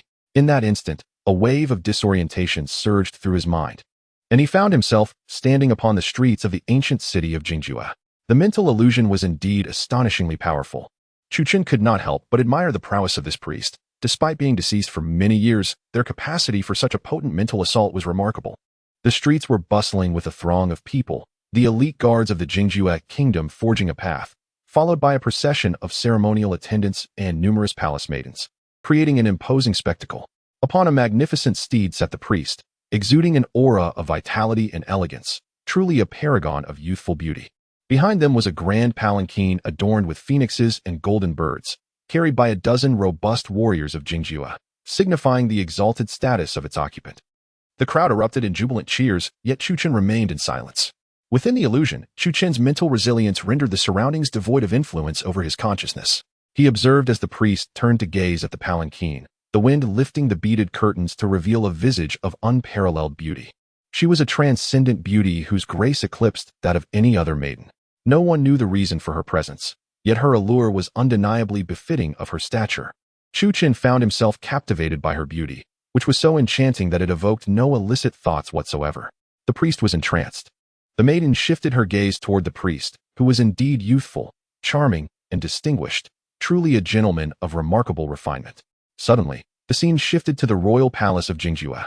This maiden was the daughter of a high-ranking official from the Tang Empire, sent here in a political marriage as a consequence of incurring the emperor's displeasure. However, the emperor of Jingjue, despite his youth and strength, held no interest in women, favoring instead the company of men. Furthermore, the emperor was preoccupied with ambitions of territorial expansion, dedicating his days to military endeavors, leaving little time for the palace, and thus the princess was naturally cast aside. It became clear to Chu Chen as he observed the unfolding scenes. The princess had developed affections for the priest, and through their exchanges, they became lovers. Eventually, the emperor discovered their relationship, and in a fit of rage, the wrathful king executed the priest, condemning his entire lineage and sealing them within this ghostly village, transforming it into a mirage that would eternally guard the kingdom of Jingjue. As Chu Chen emerged from the illusion, he found himself clasping a key, a hairpin. Could this be the token of affection he shared with the princess? He pondered. Unbeknownst to Chu Chen, as he gazed upon the exquisite hairpin, an inexplicable sorrow enveloped him. Chu Chen, what is the matter with you? Xia Shueli inquired anxiously. It's nothing. I am merely contending with the illusion set by this priest, Chu Chen replied. This illusion harbors no malice, yet it can ensnare one's spirit indefinitely. Wu Xie let out a sigh of relief, saying, You startled me. If one's spirit becomes trapped therein, prolonged deprivation of sustenance could lead to death. Chu Chen continued, The first key has been found. This is the key symbolizing the birth of life, love, which is embodied by this hairpin. The next key represents death. Chapter 149. The ritual and the mysterious coffin. As the group departed from the haunted house, its entrance once again sealed shut. Yet, the paper figures, lifeless puppets, and terrifying monsters within would no longer manifest. At this moment, the ghost village lay desolate. Not a soul roamed its streets, and the overcast sky cast a gloomy pall, evoking the sensation of a dreary afternoon. The absence of sunlight permeated the air with a heavy, oppressive atmosphere, leaving one feeling stifled and irritable. Behold, the six-eyed demon statues have awakened. Wu Xie pointed at the carvings adorning the wall, and indeed, the uppermost pair of eyes had opened. These statues radiated a violet luminescence, indicating that each time they discovered a key, the demonic effigies would undergo transformation. Intriguing, Chu Chen remarked. However, these two keys, one representing death, the other hatred, where might I seek these realms? Wang Fati pondered aloud. Death, presumably, is linked to a slaughterhouse or a cemetery, Chu Chen replied. Bai Shao, which locations in this village correspond to these criteria? Generally speaking, the households in the kingdom of Jingjue possess the means and facilities for livestock slaughter. Thus there are not many dedicated slaughterhouses, Bai Shao analyzed. Yet, the kingdom of Jingjue places great importance on burial practices, resulting in a substantial necropolis. Very well, lead us there, Chu Chen commanded. Bai Shao noted, the tombs of Jingjue are typically situated to the south, making them easy to locate. Simply follow the road southward, and we shall arrive. Suddenly, Wu Xie inquired, Brother, what did you witness in the illusion? The individual who perished was a priest of Jingjue. He was slain for his affair with a concubine betrothed to the emperor, Chu Chen disclosed. No wonder such malevolent energy lingers in that haunted abode, Wang Fati muttered. As the group advanced, despite having encountered numerous villagers within the haunted house earlier, they now found the streets utterly deserted. Furthermore, the lifeless puppets had not reappeared. This journey felt somewhat monotonous, prompting the viewers in the live stream to voice their reflections. Why are there no monsters here anymore? Do not revel in chaos. The presence of monsters endangers the lives of the hosts. Indeed, a peaceful adventure is far preferable. Let's hope those ghosts do not emerge. As Chu Chun and the others continued on their path, the livestream suddenly fell silent, devoid of interactive comments. No more comments? Chu Chun checked his phone, only to find that the network signal was severely disrupted, leading to an abrupt disconnection from the livestream. Wu Xie asked, "Brother, are you alright?" "There is a potent energy in the air," Chu Chun replied. "Strange forces are seeping from various corners of the ghost village." In the midst of their conversation, paper money suddenly fluttered in the distance. These were not the traditional round denominations seen in funerary rites, but rather currency distinctive to the ancient kingdom of Jingjua. The paper money cascaded down like rain. "Brother, I hear the sound of a flute," Wang Fatty exclaimed urgently. Upon hearing Wang Pengzi's words, Chu Chun and the others also listened intently. A haunting flute melody echoed, deep and raspy, reminiscent of a witch's voice forced from her throat. "Something approaches from ahead," Wu Xie remarked. Before them, the road revealed a disturbing sight. Every window of the houses lining the street began to bleed. Viscous, crimson blood gushed forth, producing a gurgling sound as the sanguine fluid pooled on the ground, painting the pavement a vivid red. As the blood flowed closer, each time the eerie sound grew nearer. The windows would bleed profusely. "Damn it!" Xia Shuili exclaimed, removing her earpiece connected to the event's organizing center.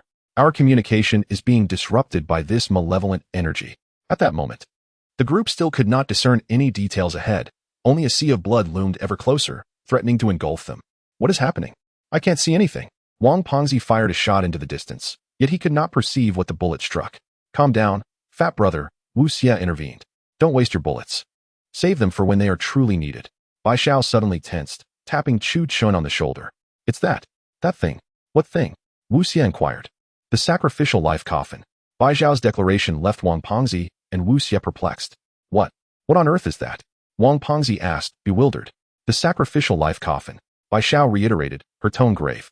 "It's an exceedingly terrifying artifact, used solely by the royal family of the ancient kingdom of Jingjua." Chu Chun added, "The sacrificial life coffin is incredibly powerful. Such entities typically drain human vitality to channel some form of sorcery. There is no escaping it, nor can it be defended against." "What? We can't defend ourselves?" Wang Pengzi gasped in disbelief. "Indeed," Chu Chun affirmed.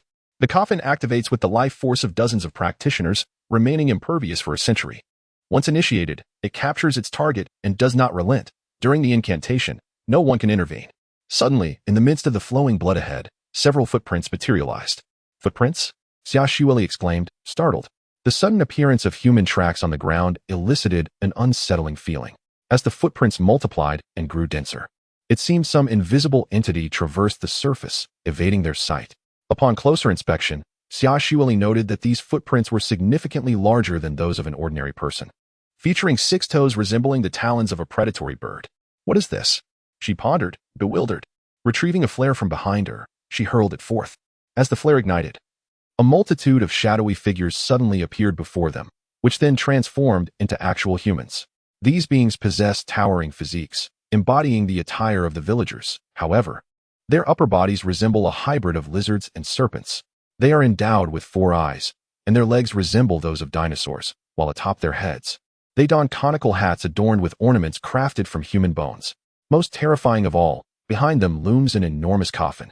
This coffin is astonishingly large, its facade embellished with a crystal representation of a 6-eyed demon, from which a chilling light emanates.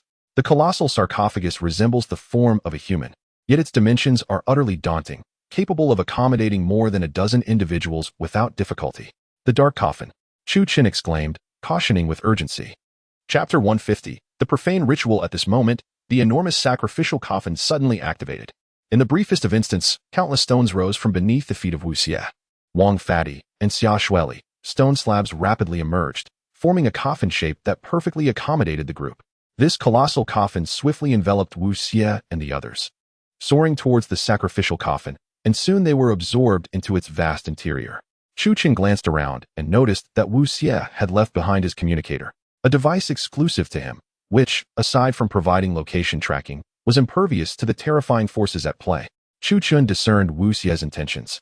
The search for the tomb's location was proving arduous, and maintaining such a grand sorcery undoubtedly required external energy. Wu Xie, along with the impetuous adventurers like Wang Fadi, represented the ideal source of that energy.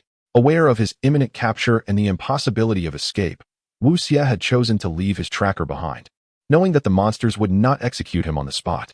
The sacrificial coffin promptly vanished from the street, leaving no trace behind.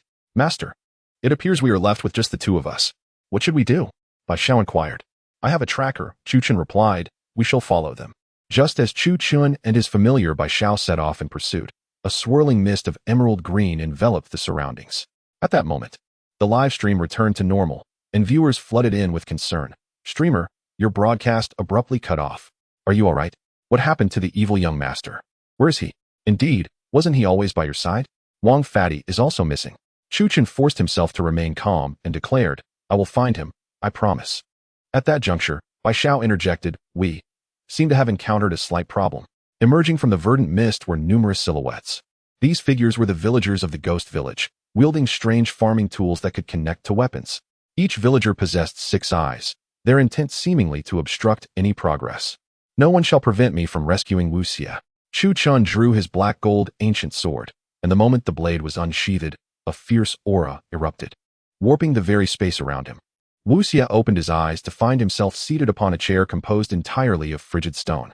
The armrests were made of sturdy iron chains, binding his hands to the chair. He turned his head and discovered more than a dozen similar stone chairs surrounding him, each occupied by Wang Fadi, Xia Shueli, and several foreign mercenaries and explorers. The assembly was diverse, comprising both men and women, all ensnared and controlled. "What is happening?" Wang Fadi exclaimed as he awoke and struggled against his restraints, only to find it utterly impossible to escape from the chair. It appeared to be some mysterious ritual performed by the villagers of the fabled ghost village. Wu Xie surveyed the surroundings and noticed numerous villagers adorned with triangular hats encircling the area. The gathering took place upon a colossal circular stone platform, which was painted a deep crimson, surrounded by grave-like structures adorned with offerings. The trees nearby were festooned with an abundance of prayer flags, presumably intended for the appeasement or subjugation of the vengeful spirits residing within the graves. The villagers wearing triangular hats had their lips cruelly torn, flesh nailed to their faces with iron spikes, their eyes blindfolded, yet this did not hinder their ability to observe their surroundings. In their hands, they gripped slender knives resembling hooks, while in the other they held incense burners shaped like meteor hammers, which emitted not herbs, but rather writhing insects. The villagers remained silent, clutching their blades. Behind them stood others, their heads encased in iron masks more ordinary in appearance, armed only with weapons that ranged from oddly shaped sickles to axes and picks, tools that could easily serve as instruments of combat. These iron-masked villagers encircled the base of the stone platform, while their triangular-hatted counterparts stood atop, seemingly divided by rank, each performing distinct roles. Xia Shueli opened her eyes and inquired, "What is happening?" A villager in a triangular hat began to chant strange incantations, blood oozing from his lips with each utterance. He approached the first chair, occupied by a captured foreign explorer whose coat had been stripped away. Typically, such a special ritual requires a cleansed body. "Fuxliu," the explorer exclaimed. "Let me go." No one comprehended his words. The villager with the triangular hat traced his bony finger along the explorer's triceps, seemingly admiring the robust musculature of his prey. "Help!" Some female explorers cried out, perhaps hoping that passers-by might hear their desperate pleas. Yet, there was no response. The foreign explorer, evidently a military man, attempted various techniques from his training to free himself, yet he could not escape the seemingly feeble restraints binding him to the stone chair. What are they planning to do? "I don't know, we are doomed." The explorers displayed a range of emotions, from despair to calmness, some desperately searching their bodies for anything that could sever their bindings or serve as a weapon. The villager in the triangular hat approached the foreign adventurer, extending the hook-shaped knife, its serrated edge gliding gently across the explorer's neck. "Ah!" The man's scream was short-lived, transforming from a cry of pain and despair into a muffled, hoarse growl, mingled with fury. The blood was released, and the individual grasped the incense burner with his right hand. As the crimson liquid dripped onto the burner, rather than extinguishing the flames, it caused them to gradually transform into a vibrant blue. This was Xia Shueli's expression tightened. They were about to systematically eliminate these individuals. I bore witness to it. Wu Xie remained remarkably composed, having just deployed a strong signal locator. Confident that brother would surely find us based on the device's location, Xia Xueli shook her head, stating, "We are now enveloped by the formidable power emanating from this religious ritual." Wu Xie remained resolute, asserting, "I believe brother will come to our rescue." Wang Pengzi also displayed a smile, affirming, "Trust in brother. He will undoubtedly arrive." At that moment, the second female explorer had her throat slit by another villager, the blood splattering into the incense burners and causing their flames to turn blue. It would soon be our turn. Wu Xie's gaze remained fixed on the entrance of the cemetery. He was awaiting one person, and that person was Chu Chun. Chapter 151. Chaotic flesh and eggs in the vast cemetery, upon a colossal circular stone platform. All the adventurers who had endeavored to approach the ancient city of Jingjue and had reached the ghost village were captured by the villagers. At that moment, Wu Xie and Wang Pengzi found themselves restrained upon stone chairs atop the platform, unable to move. The terrifying villagers, adorned with triangular hats, were methodically slitting the throats of these explorers, draining their life force. "Hurry, brother. They're almost upon us," Wang Pengzi exclaimed, beads of sweat forming on his brow. "If help doesn't arrive soon, all the blood I've nurtured will be drained away by these wretched fiends." Xia Xueli tilted her head back, leaning against the chair. "I have lost all hope. No one can find us here. Trust in brother. He will come," Wu Xie asserted with unwavering faith in Chu Chen's arrival. "Even if you all doubt him, I believe. Be realistic," a despairing adventurer beside Wu Xie lamented. "I specialize in the study of metaphysics. The spells here are overwhelmingly powerful. We can only hope for a swift demise." Most adventurers faced with such dire circumstances were engulfed in despair. There were no escape routes, and they no longer belonged to the realm of the living. No one harbored any hope of survival. Soon, the adventurer skilled in magical arts had his throat cut. As his eyes closed for the last time, the bloodied knife was placed against Wu Xie's neck. "Release him. If you dare, come for me," Wang Pengzi shouted defiantly. "Even if you kill me today, brother will avenge us." The villagers possessed no capacity for rational communication, regardless of Wang Pengzi's cries or attempts to draw their attention. These soulless beings had become mere puppets of the six-eyed demon, devoid of self-awareness. A villager, wearing a triangular hat with putrid blood oozing from the corners of his mouth, slowly raised a sharp, serrated ceremonial knife towards Wu Xie's throat. In that moment, a chilling fear of death enveloped the entire altar, sending shivers down the spines of Wang Pengzi and Xia Xueli. Yet, Wu Xie laughed, a joyous, unrestrained laugh. Wang Pengzi was taken aback. He could scarcely fathom Wu Xie's exuberance in the face of death, or rather, it appeared he was not confronting death at all. But Xia Xueli and Wang Pengzi caught sight of the glint in Chu Chen's eyes.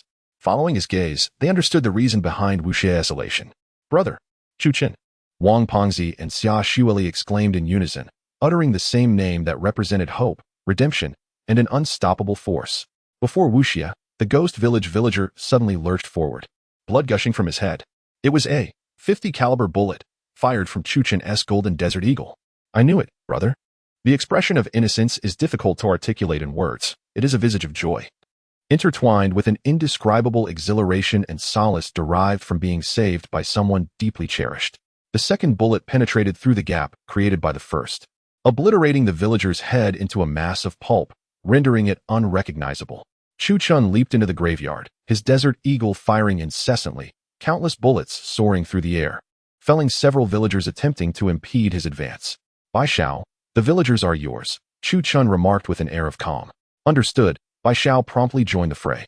Engaging with the villagers, Chu Chen approached Innocence, as the mysterious villagers adorned in triangular hats began to advance towards him, their movements deliberate and their lips murmuring an enigmatic incantation. Gazing at Innocence, bound to a stone chair, Chu Chen's eyes burned with fury. This divine wrath, akin to celestial retribution, naturally vented itself upon these malevolent and distorted villagers. "Are you unharmed?" he inquired, loosening the locks binding Innocence with concern. "Fear not, my friend." Innocence smiled. "I knew you would come, so I was never afraid." Wang Pengzi chuckled. "At long last, you've arrived. If you hadn't, I would have had to embark on a weight-loss journey."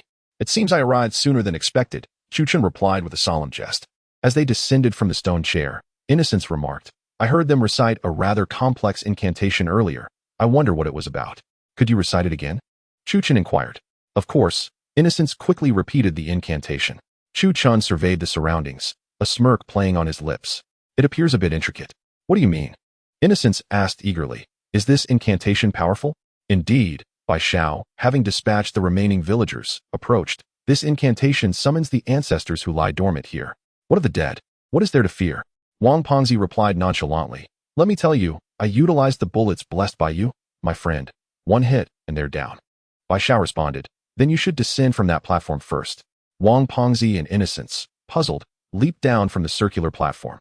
Suddenly, the entire structure began to tremble. Akin to an earthquake, the circular pedestal swaying violently. Wang Pengzi began to grasp the gravity of Bai Xiao's words. But just how immense are their ancestors? He wondered. As the stone platform quaked fiercely, a fissure splitting it open, instilling a sense of dread. Very large. Bai Xiao replied. Their ancestors are far from simple. From within the stone platform, a colossal arm emerged. This enormous appendage was composed entirely of human skulls, remnants of flesh still clinging to them. Is this a skeleton rising? Wang Pengzi exclaimed in astonishment. No. Behold, behind that colossal arm, a second arm follows. This appendage appears to be a grotesque amalgamation of fragmented flesh and viscera, entwined with numerous intestines, coalescing into a repulsive substance that exudes a foul stench. It is utterly revolting. One could easily be driven to nausea by the sight. Is this truly the legacy of the ancestors of the Jingzhou kingdom? A mere heap of dismembered flesh? Gradually, many more arms emerge from the stone platform, composed of either human bones, the remains of various animals, or forged steel weapons, flesh mingling with iron, bone intertwining with rock, creating a monstrous hybrid of diverse materials. Furthermore, countless arms coalesce within a massive tumor of flesh.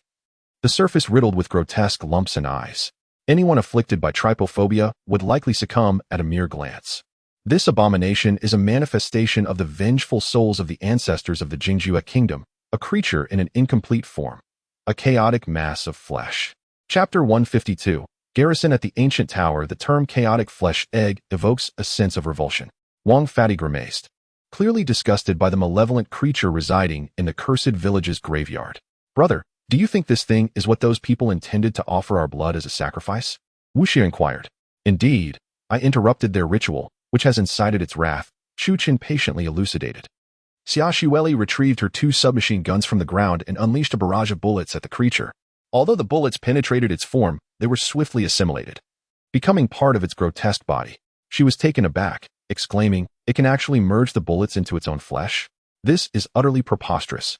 Suddenly, faces emerged from the center of the enormous chaotic flesh egg, revealing the visages of the deceased villagers. Wait.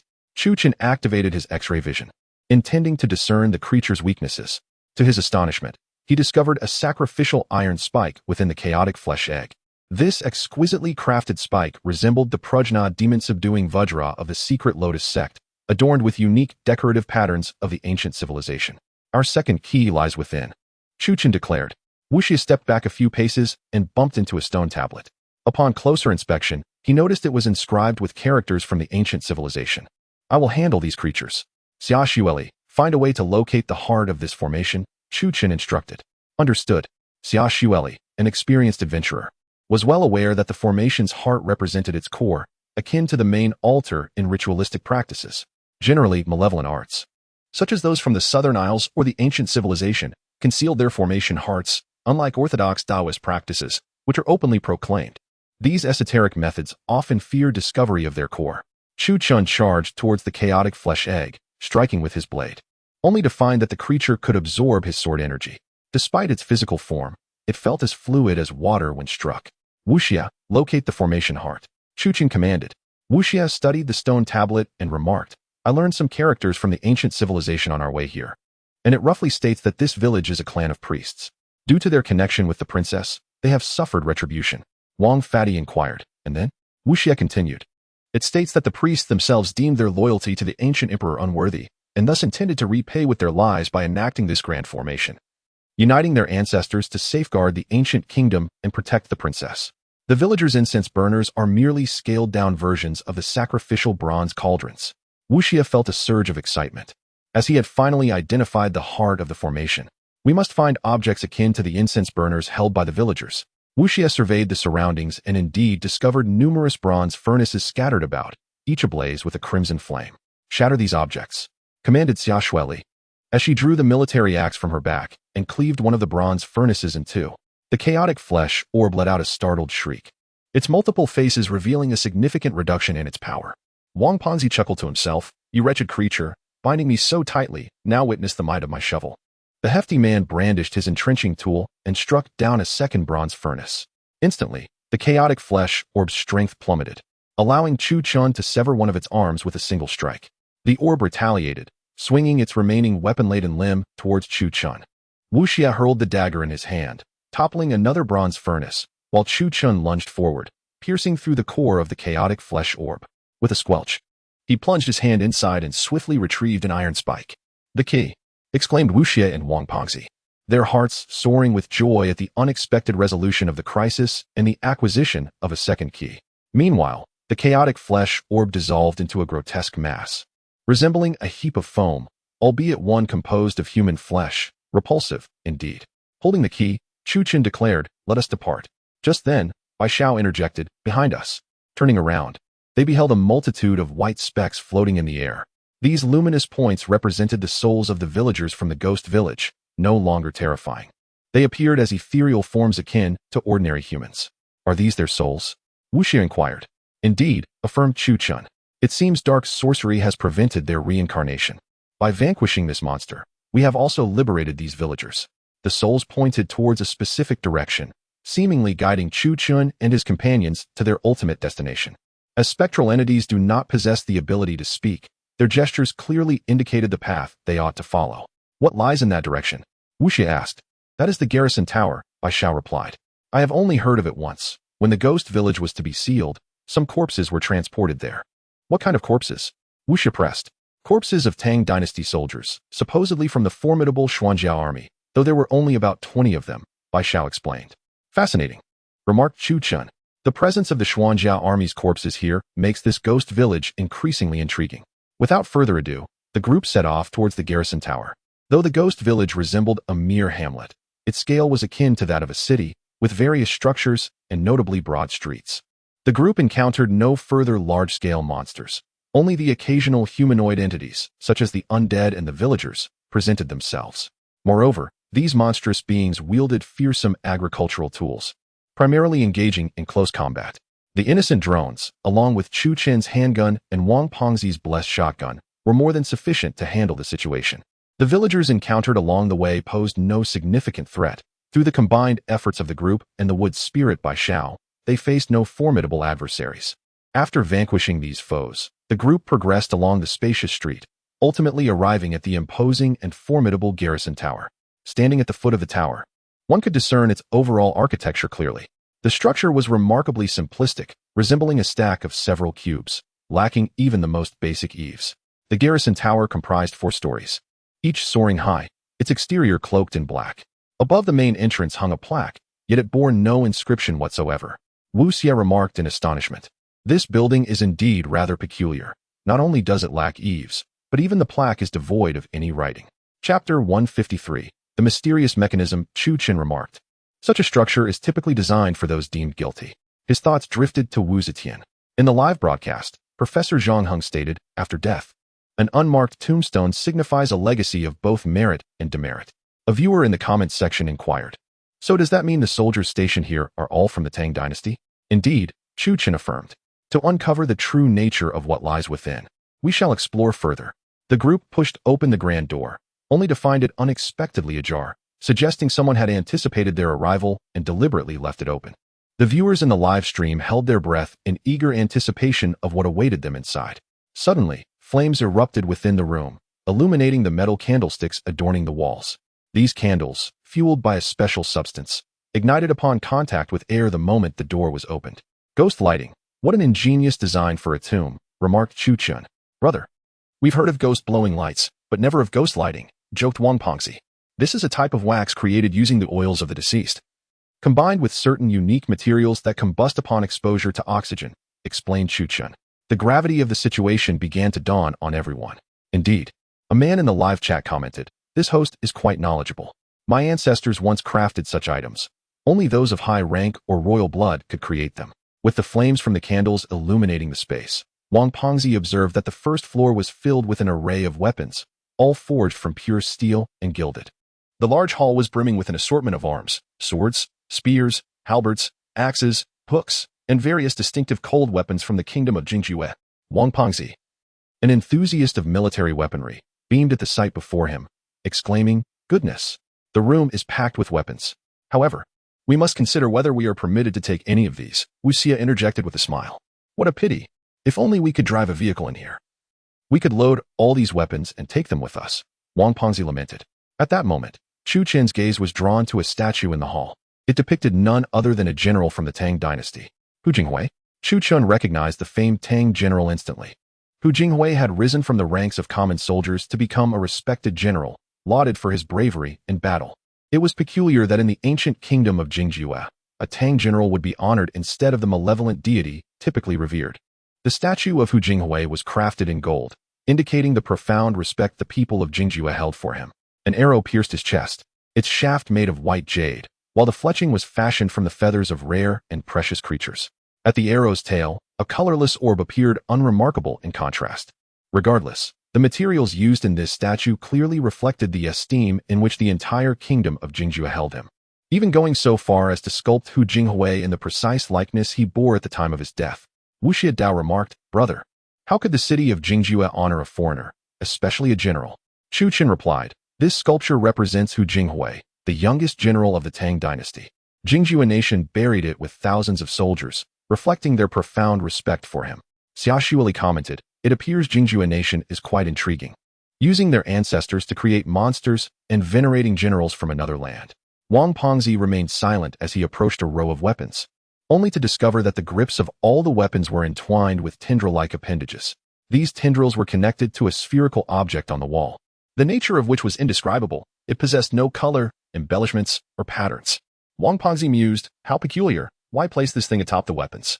As soon as he finished speaking, the weapons began to stir. Startled, Wang Pengzi took a step back, aiming his shotgun at the armaments. "What is happening?" Xia Shuili inquired. "These weapons can move," Wang Pengzi exclaimed in terror. "They're alive." Wu Xie chuckled. "Come now, how could weapons move?" Before Wang Pengzi could elaborate, a trident suddenly shot towards his eyes. In that split second, he instinctively raised his shotgun, utilizing his adventurous reflexes to block the strike. He fell to the ground, his shotgun snapping in two upon impact. "Everyone be careful. The weapons are flying," Wang Pengzi shouted. Wu Xie and the others turned to see the surrounding weapons levitating, seemingly controlled by an unseen force. The cold weapons whistled through the air, hurtling towards them. Chu Chen brandished his black gold ancient sword, cleaving two of the flying weapons in half. Despite this, the onslaught of other cold weapons continued, overwhelming the group in a barrage. Wu Xie activated the armor on his clothing, a layer of metallic battle gear enveloping him. While the weapons were indeed sharp, they posed no threat to him. However, a gilded spear struck Wu Xie, sending him flying and leaving him momentarily disoriented. "That was close.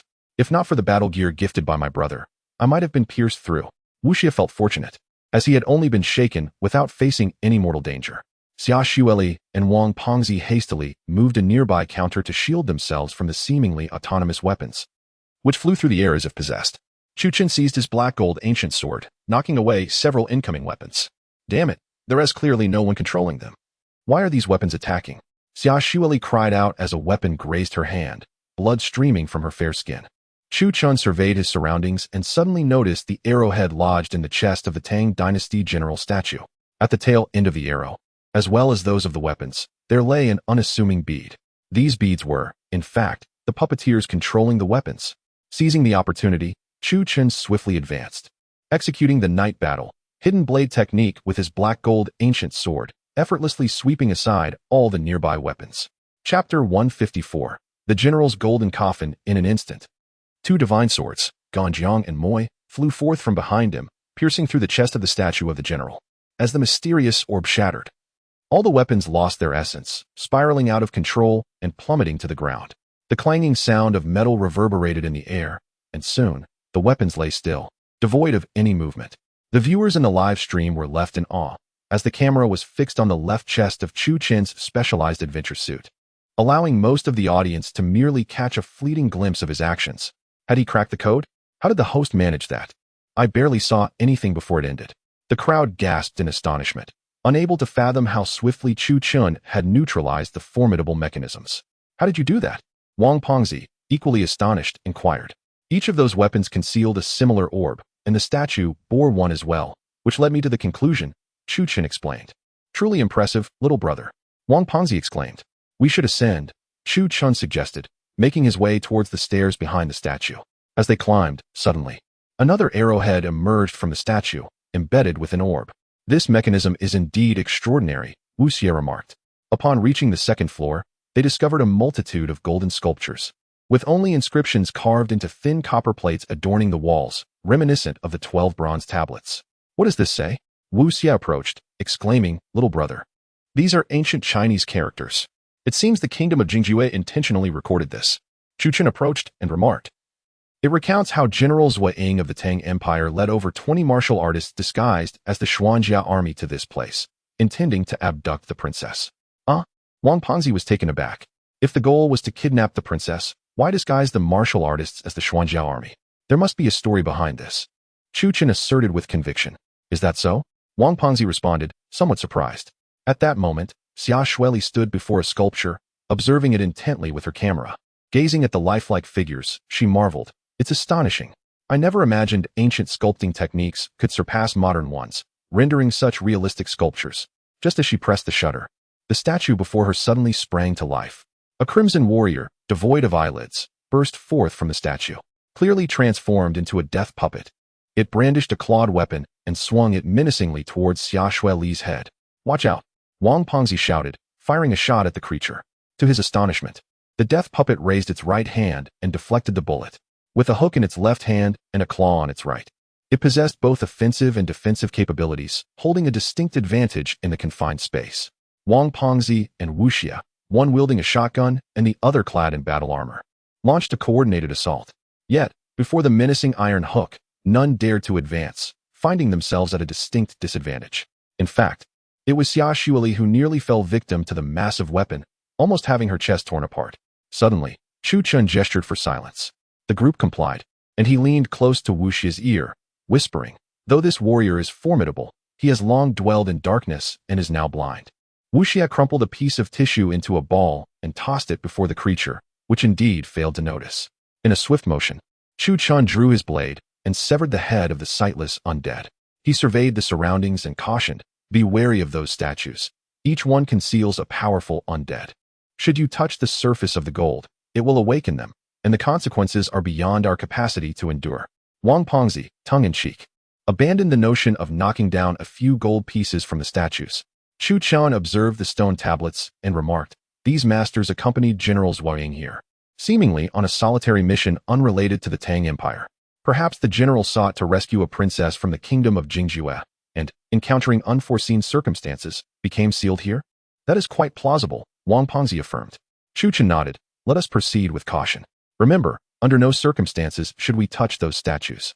The livestream audience buzzed with speculation upon hearing Chu Chen's theory. This is a love triangle. The general loves the princess, while the princess favors the priest. It's all so convoluted. Indeed, and what of the emperor? If it were me, encountering such a princess, I'd be rendered speechless. Enough of that. But does the emperor have a penchant for men? I recall ancient texts indicating that the nobility of Jingzhou have a strong affinity for men. Chu Chen, choosing silence, led them to the uppermost level of the garrison tower. The pinnacle resembled a martial arts arena, devoid of any adornment save for a solitary stone tablet.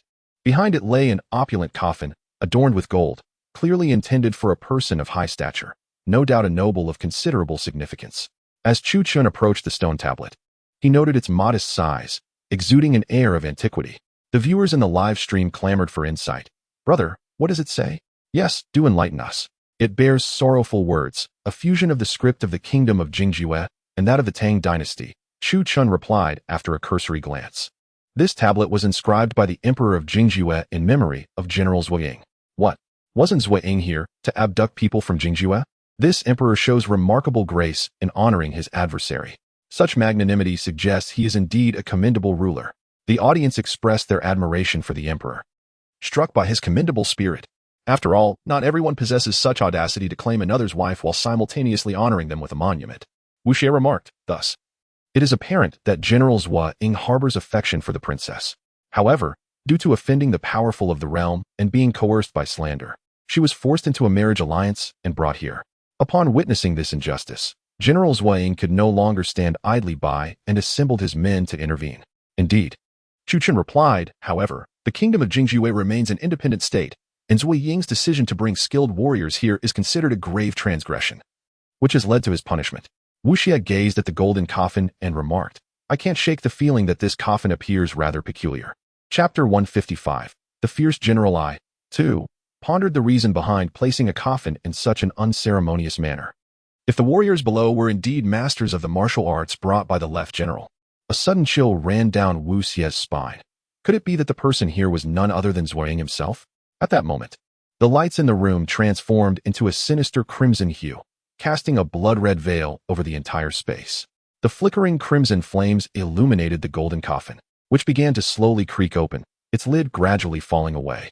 Within the coffin lay a general clad in black armor adorned with golden edges, his head crowned with a golden helmet shaped like a tiger's head. The armor glimmered with a chilling brilliance, its imposing design suggesting a heroic spirit.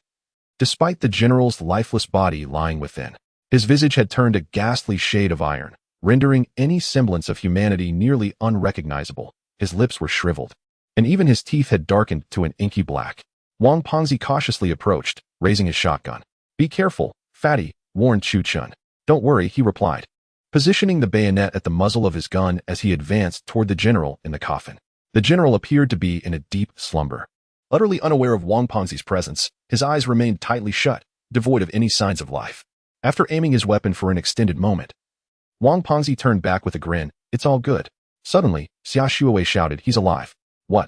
At that instant, Wang Pengzi was oblivious to the fact that the general's eyes were slowly opening, revealing a pair of dark red orbs, more vivid than blood itself. A powerful aura surged from behind him, prompting him to whirl around and confront the furious gaze of the general. Goodness! Before Wang Pengzi could fire, the iron hand of Zhang Qiling grasped the barrel of his gun. Despite having been deceased for many years, his strength seemed to have only intensified after some transformation. The barrel crumpled visibly under Zhang Qiling's grip. Damn it, this gun is useless. Wang Pengzi discarded the shotgun and swiftly drew a double-barreled shotgun from his waist, firing it at Zhang Qiling's chest. However, the armor worn by the general was formidable enough to withstand the close-range assault from Wang Pengzi's shotgun. Remarkably, Zhang Qiling remained unscathed, and with a powerful shove of his arm, he sent Wang Pengzi flying. From behind the coffin, Zhang Qiling produced a golden saber with a tiger's head design. The blade was slender, featuring serrations, and its tip exuded a geometric elegance.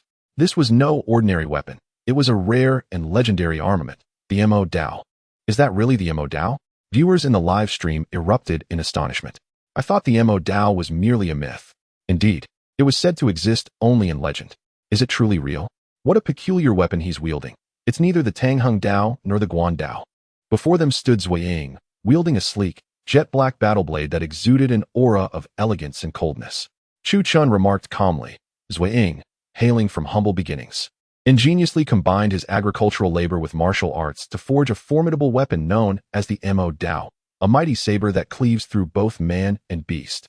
As the Mo Dao was unleashed, it shattered everything in its path.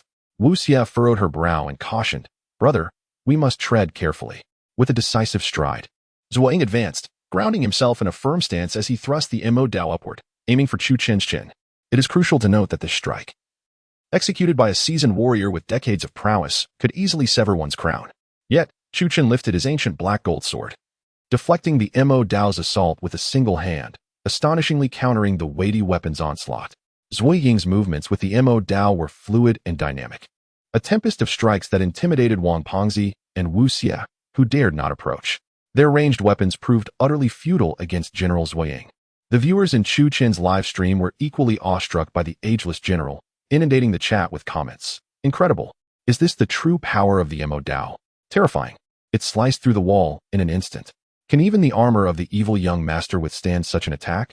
At that moment, Zhang Qiling transformed into a relentless machine of death, his blade dancing like a violent storm, raining down upon all.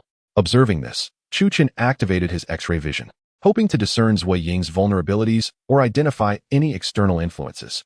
Indeed, his efforts bore fruit as he quickly spotted a peculiar creature affixed to Zhang Qiling's back. This strange entity resembled a hybrid of a spider and a starfish, grotesque in appearance, with 8 tentacles clinging to Zhang Qiling's back, exuding a horrifying aura. So it is this creature, Chu Chen murmured. What kind of insect is it? Wu Xie inquired anxiously. This is the abyssal devourer, feeding on human fear, anger, or sorrow to sustain itself, Chu Chen elucidated. Ah, I see. If we eliminate this creature, will the situation improve significantly? Wu Xie asked. Indeed, Chu Chen affirmed. All right, brother. I will use a drone to distract it while you sever that creature, Wu Xie declared. We'll assist as well, said Xia Xueli and Wang Pengzi. The strength of numbers could prove advantageous, particularly given that Chu Chen's companions were far from ordinary. Wang Pengzi and Wu Xie, seasoned warriors from their numerous adventures. Alongside Xia Xueli, renowned as the queen within the realm of global exploration, were not to be underestimated. With the trio, along with Mu Ling Bai Xiao, diverting Zui Ying's attention, the Mo Dao's agility was on full display. Only Bai Xiao dared to engage in close combat, while the others maintained their distance, skillfully drawing Zui Ying's focus. Suddenly, Zui Ying seized an opportunity, striking decisively to sever the branches of the wooden spirit behind Bai Xiao. In pain, Bai Xiao lost her balance and tumbled to the ground. In an opportune moment, Chu Chen struck decisively at the rear of Zui Ying. And in the blink of an eye, the body and tendrils of the abyssal insect behind her were severed entirely.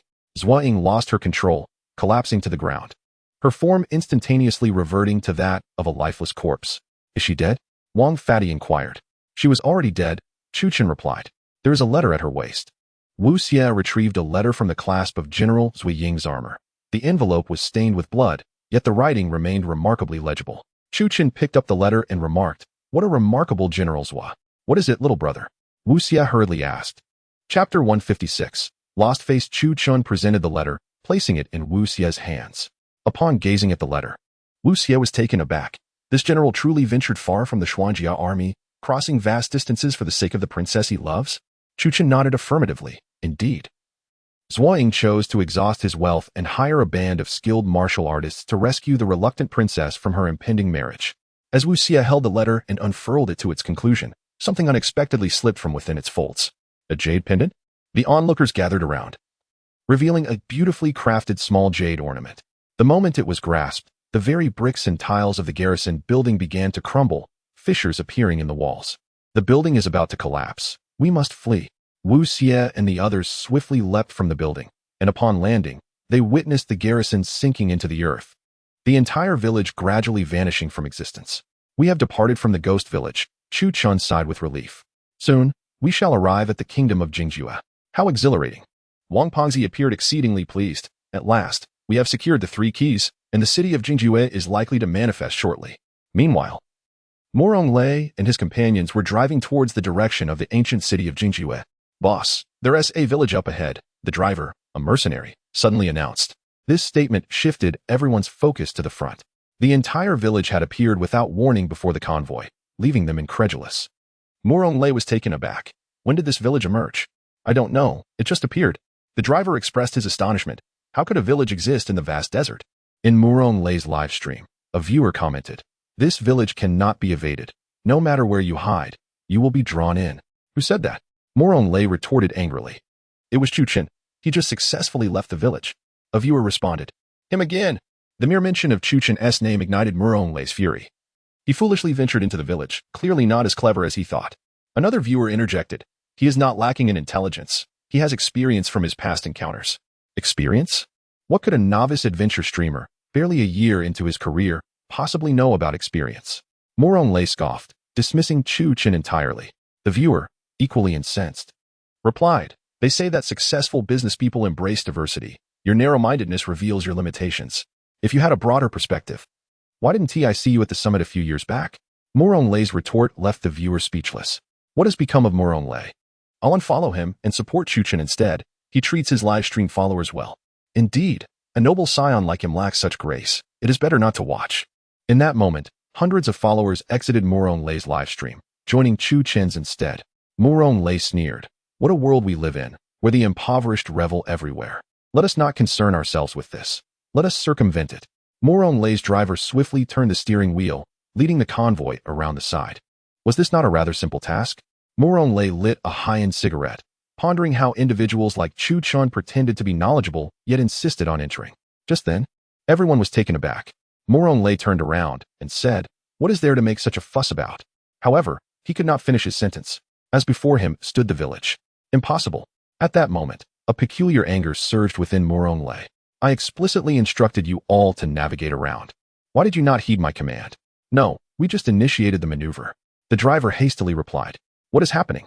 Morong Lei was now bewildered, unable to fathom how this village could have shifted. With a thunderous rumble, the entire convoy merged into the village, retracing the steps of Chu Chun and his companions. Entering the cursed village once more. Where are we? Those around him were equally disoriented, realizing that all the equipment inside the vehicle had malfunctioned. None were operational. We are doomed. Morong Lei's secretary exclaimed. What shall we do now? Without the vehicles, we must proceed on foot. In Morong Lei's live stream, the online viewers scoffed. Oh, isn't that young Master Morong? Just a minute's absence, and look how desperate he has become. Weren't you so confident before? Why the panic now? Just moments ago, Chu Chun asserted that this place must be entered, and you refused to listen. Furious, Morong Lei gritted his teeth and commanded, disembark and arm yourselves with all weapons. One of his subordinates reported, the live stream indicates that Chu Chun and his group have already deciphered the mechanisms within this haunted village. They are now making their escape. What? Morong Lei thundered. Curse it, let us move swiftly and fight our way out of here. At that moment, a thick fog began to rise within the cursed village. This fog quickly enveloped the area. Be careful, monsters are about to appear. Someone warned. Indeed, Chu Chun the streamer had mentioned that many undead dwell here. Some of Morong Lei's remaining fans in the live stream remarked. Very well, let them come. Morong Lei declared, brandishing an RPK light machine gun. Open fire. From the depths of the fog surged numerous undead, villagers, and a portion of adventurers who had been captured and transformed. These undead primarily wielded cold weapons, yet astonishingly, they withstood 7 or 8 bullets without faltering. Chu Chun had advised that these creatures should be burned or decapitated. Earlier, a young man had used a black gold ancient blade to behead the undead. That scoundrel, he's everywhere, Morong Lei thought, his head buzzing at the mere mention of Chu Chun. Let me remind you, our team possesses the finest heavy and light weaponry. The firearms wielded by Morong Lei's subordinates are the latest foreign-manufactured equipment, boasting exceptional range and firepower. Not only in this locale, but even in war-torn regions like Somalia, they are capable of standing alone and sweeping through the surroundings. Such prowess is a mere consequence of my affluence, Morong Lei mused. Observing his men as they felled a substantial number of undead minions, a smirk of immense satisfaction spreading across his face. However, his composure was short-lived. Suddenly, those undead arose once more, charging towards Morong Lei and his entourage with frenzied aggression. Impossible. I clearly struck it. A startled mercenary of African descent was caught off guard, instantly seized by a three-eyed undead, which drove its scythe through his forehead with brutal efficiency. The undead, revived yet again, were incensed by the forceful blows they had endured, igniting a relentless wave of slaughter, mercilessly decimating Morong Lei's ranks. Chapter 157. The King of the Desert Impossible. Why can't these people be slain? At this moment, Morong Lei's worldview was completely shattered. He gazed at the resurrected corpses before him and suddenly realized that Chu Chun was indeed correct. Impossible. That young man's words turn out to be true. If I were to follow his advice, wouldn't that be utterly humiliating? Morong Lei was still preoccupied with his own pride, while those around him faced the relentless slaughter by the undead. An elderly netizen in the live stream remarked, "Young man, your current state signifies that you have already lost to Chu Chun." Enraged, Morong Lei retorted, "I have not. Fire the grenade launcher. I refuse to believe there exists a monster that cannot be vanquished." The viewers in Morong Lei's live stream were left speechless, their disappointment palpable.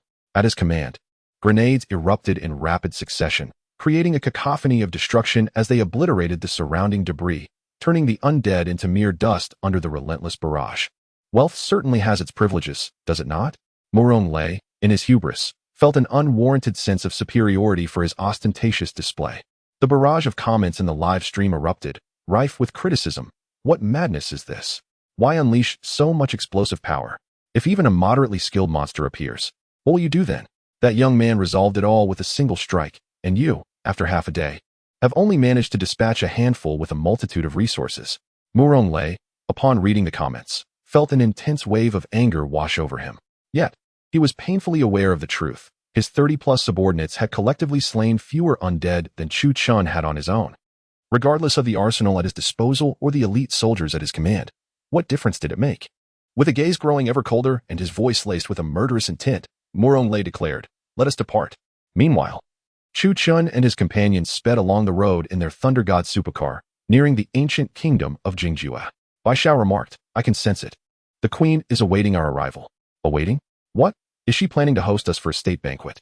Wang Fatty chuckled. "Not quite," Bai Xiao replied. "The queen has likely foreseen our approach. She will not let us escape easily." "Perfect," Xia Shuali said, brandishing her formidable weapon, a folding G-36 assault rifle. I have no intention of letting that wretched woman off the hook. Wu Xie interjected. If everyone possesses this level of resolve, I shall feel reassured. Chu Chen inquired, Bai Xiao, can you sense any dangers in our vicinity? After a moment of concentration, Bai Xiao's expression turned grave. There is a faint energy present, but it seems to be deliberately concealed. What does that mean? Wang Fatty asked anxiously. It means we are currently facing a master capable of masking their presence. Bai Xiao said sternly, and they are very close. What? Wang Fatty gasped, immediately pressing the accelerator to hastily escape the area. However, it was too late. Boom. Suddenly, a thunderous sound erupted from beneath the vehicle, as the formidable Thunder God supercar, driven by Wang Fatty, was abruptly lifted by an immense force, crashing heavily back to the ground.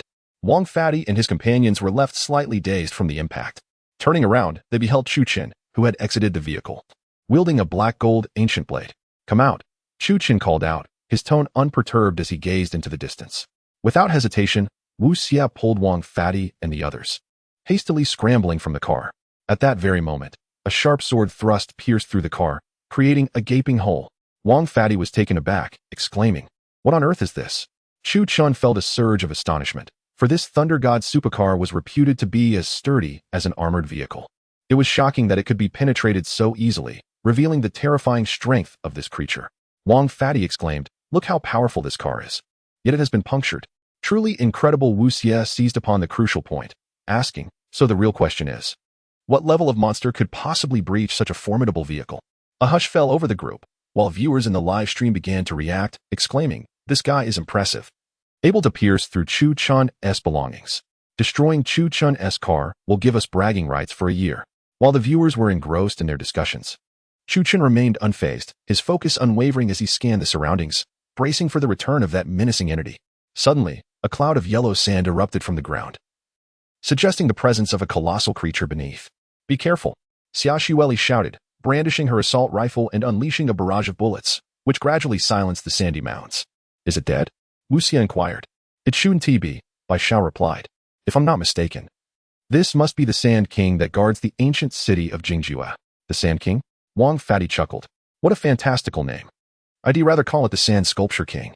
Do not jest, this creature is formidable. When the Tokarians invaded the kingdom of Jingjua, the kingdom had scant soldiers. But the Sand King, tamed by the princess, single-handedly decimated the Tokarians' 50,000-strong army. Wang Fatty shuddered. What? 50,000 Tokarians were devoured by a single creature? Bai Xiao confirmed, not just the army, but also their armor, war horses, and supply weapons were all consumed. Just then, Chu Chen cautioned, everyone be alert. However, after he spoke, there was no immediate response. Isn't that a bit too tense? There's nothing to worry about, Wang Fatty remarked. No, something is definitely amiss, Wu Xie asserted, deploying a drone for aerial reconnaissance. It's right there. Chu Chen, using his X-ray vision, suddenly brandished his black gold ancient blade and astonishingly equipped his left hand with the Tiger Soul War Blade. He.s. wielding two blades? Wu Xie realized that when Chu Chen resorted to dual weapons, the adversary was certainly no ordinary foe. With both blades drawn, Chu Chen thrust them towards the ground. Suddenly, a colossal shadow erupted from the ground. This creature bore a striking resemblance to a gigantic lizard, possessing 2 heads and a total of 12 eyes. Its back was adorned with fins resembling chainsaws, and its tail ended in a massive, conical structure bristling with hooks and spikes. It was this very appendage that had pierced through our vehicle, Wang Fatty exclaimed in astonishment. As Chu Chen gazed upon this extraordinary lizard, he mused to himself, this 2-headed beast stretched over 10 meters in length. Devouring an entire army would not pose much of a challenge. The immense lizard was remarkably agile, swiftly discerning Chu Chen's position in an instant. As Chu Chen thrust his dual daggers forward, its tail soared into the air. Chapter 158, The Ancient Underground City Goodness. As Chu Chen missed his strike and swiftly descended, the enormous lizard unleashed a barrage of stone-like projectiles from its gaping maw. These formidable objects erupted forth with such force that they could easily obliterate the ground beneath, creating a massive crater. Intriguing. Chu Chen realized that the lizard possessed formidable offensive capabilities. Merely observing the stones it spat revealed its immense power. Damn it, the 5.56 bullets are ineffective. Xia Xueli fired several rounds, only to discover that they could not penetrate the lizard's tough hide. At that moment, the creature charged directly at Xia Xueli. Danger. In a moment of desperation, Chu Chen seized a climbing rope from his side and swiftly threw it, ensnaring Xia Li and pulling her back. "Thank you." Xia Li's face flushed with embarrassment. How did this monster know I was here? Chuchen scrutinized the creature closely and activated his X-ray vision. Perceiving that the lizard's shell was extraordinarily thick, resembling the material of ancient deities, he mused that penetrating its hide with any weapon would be exceedingly challenging. Wait, can this creature not see? Utilizing his vision, he discerned that this king of sand, having dwelled underground for eons, had adapted its visual systems solely for subterranean combat, rendering it incapable of perceiving anything under the sun. Everyone, prepare the flashbangs. Chuchen grinned, realizing that if it feared light, they would wield light against it. Wu Xie and Wang Pengzi remained silent, retrieving the flashbangs from their belongings, with Wang Pengzi producing a music player and tossing it in the opposite direction of the group. Upon hearing the music, the lizard immediately bolted towards the source of the sound. "Flashbangs," Chuchen commanded, and in an instant, everyone hurled their flashbangs. The King of Sand let out a horrific screech, for it was indeed terrified of light, despite possessing 12 eyes. An entity that fears illumination would undoubtedly suffer from the flashbangs. Although they could not kill it, they could buy themselves some time. Chuchen overturned a nearby sports car. It was still operational. The group climbed back into the vehicle, and with a firm press on the accelerator, Chuchen propelled the sports car forward. The creature was in pursuit. The roar of the car was deafening, and the colossal lizard, spanning over 10 meters, was not deaf to the sound. It lumbered toward their vehicle with great strides. "How thrilling!" the streamer exclaimed. "There's a gigantic lizard behind you." "What lizard?" "That is the King of Sand." "Have you ever seen a lizard over 10 meters long?" "Incredible! This monster has 2 heads." The viewers in the live stream could not fathom the terror of being pursued by the King of Sand. They only felt exhilaration. "Hey, why not use a rocket launcher?" Wu Xie suggested. "It won't penetrate." Chuchen replied. "Do you remember our last expedition to the Lopner?" "Yes, we faced an ancient deity there." Wu Xie recalled. "Precisely, the material of that teardrop-shaped object from the ancient deity bears striking similarities to the lizard's shell." Chuchen noted. "So, shall we simply attempt to shake it off?" Wu Xie inquired. "It seems that we can only abandon it." Chuchen remarked. Though he was confident in his ability to slay the creature, he deemed it unnecessary.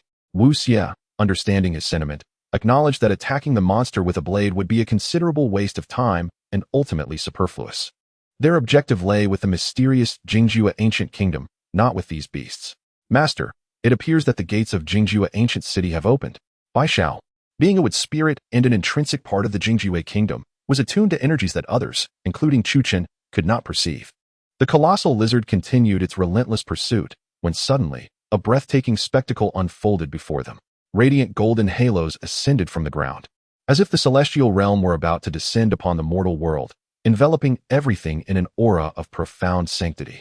"This is the gate of Jingjue ancient city," Bai Shao declared.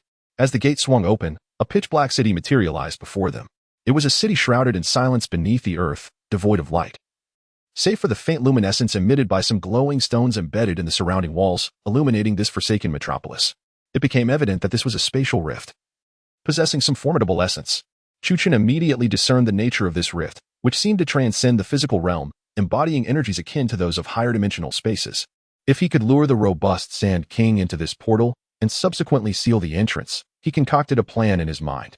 Bai Shao had mentioned that the Queen of Jingjue sensed their arrival. Thus, if they entered and the gate closed behind them, it would serve as a guillotine.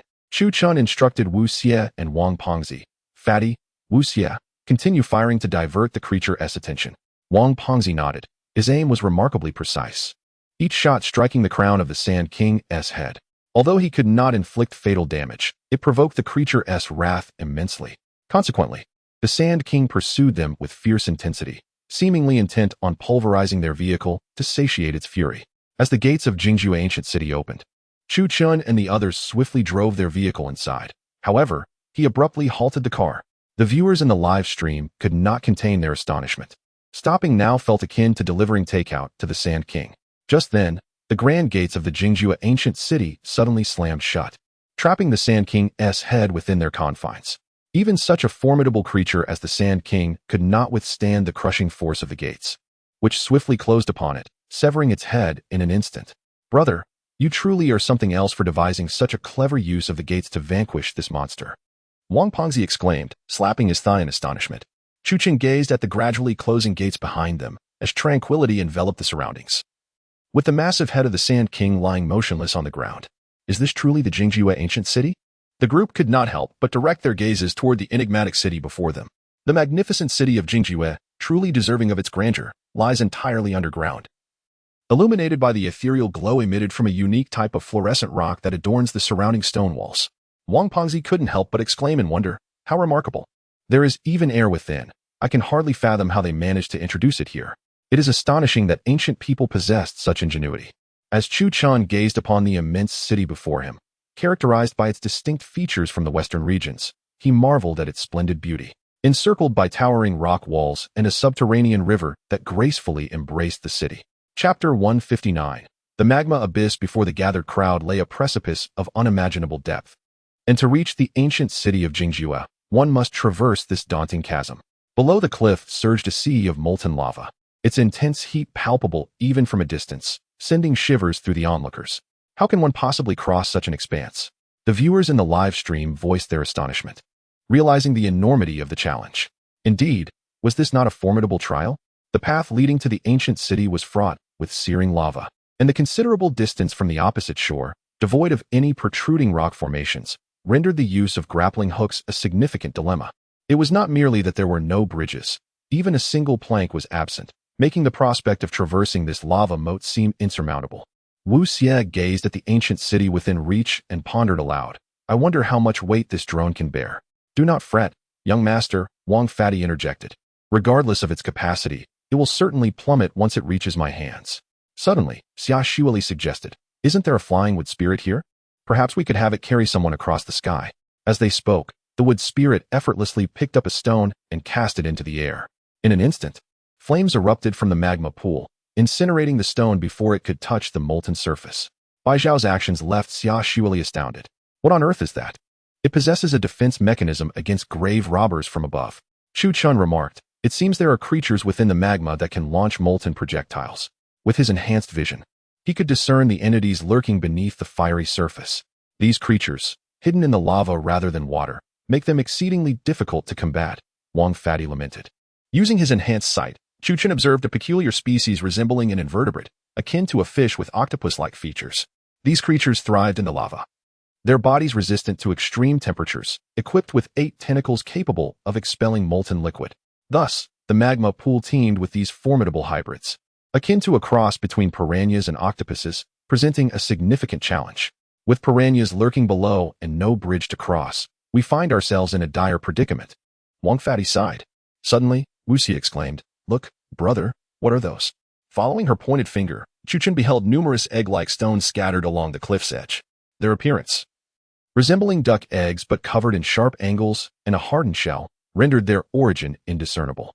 Could they be the eggs of ancient pterosaurs? Wu Xie speculated.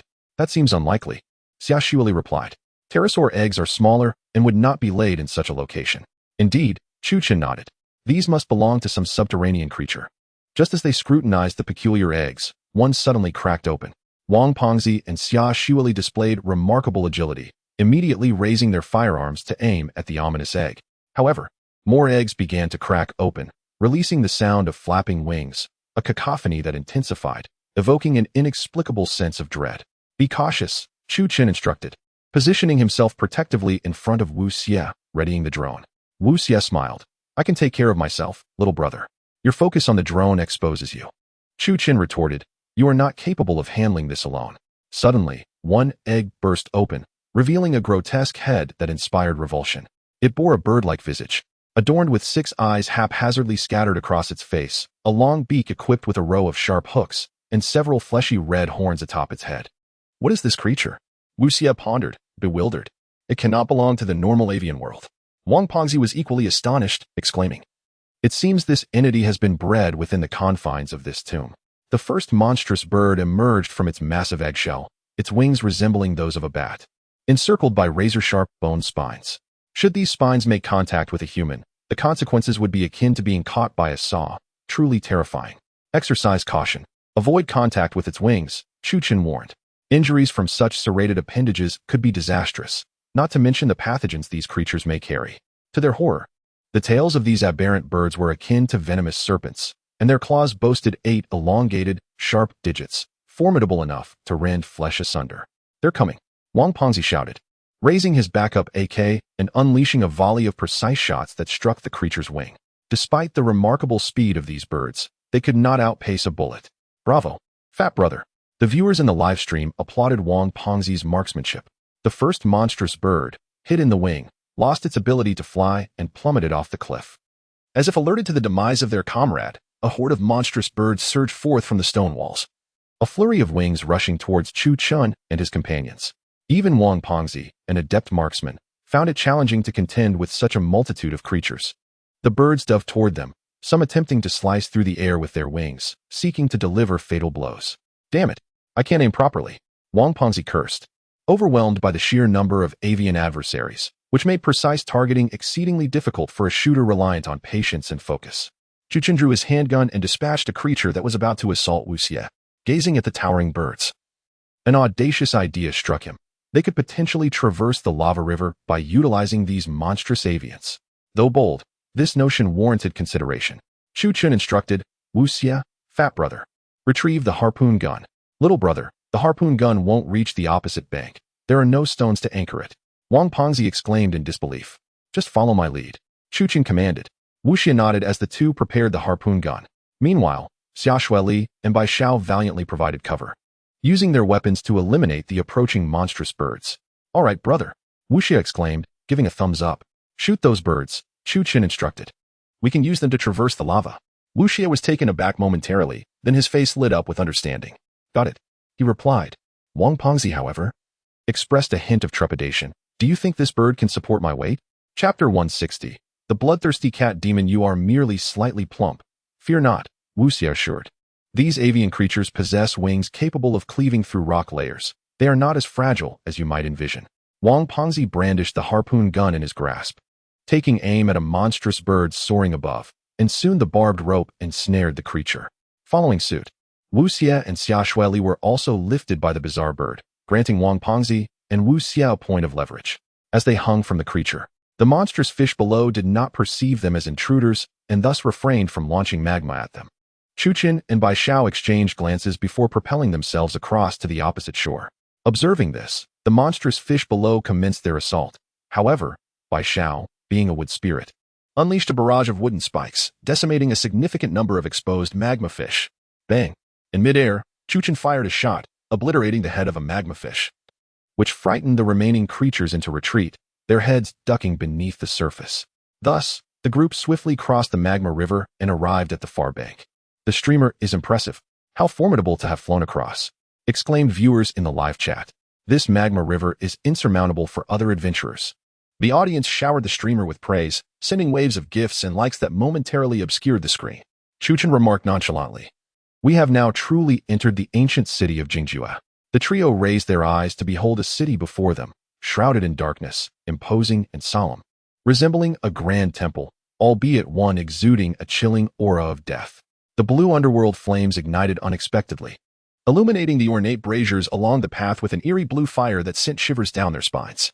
On either side of the grand avenue stood statues of voluptuous goddesses, their hands outstretched, adorned with gold-trimmed, lace-like eye masks, exuding an air of mystery. Goddess? Wang Pengzi mused. Is it just me? Or does her attire resemble something from our ancient past? The viewers in the live chat shared a similar sentiment. Professor Zhang Huang commented, I can also discern through the screen. This garb appears to be a form of embroidery from the Tang Dynasty palace.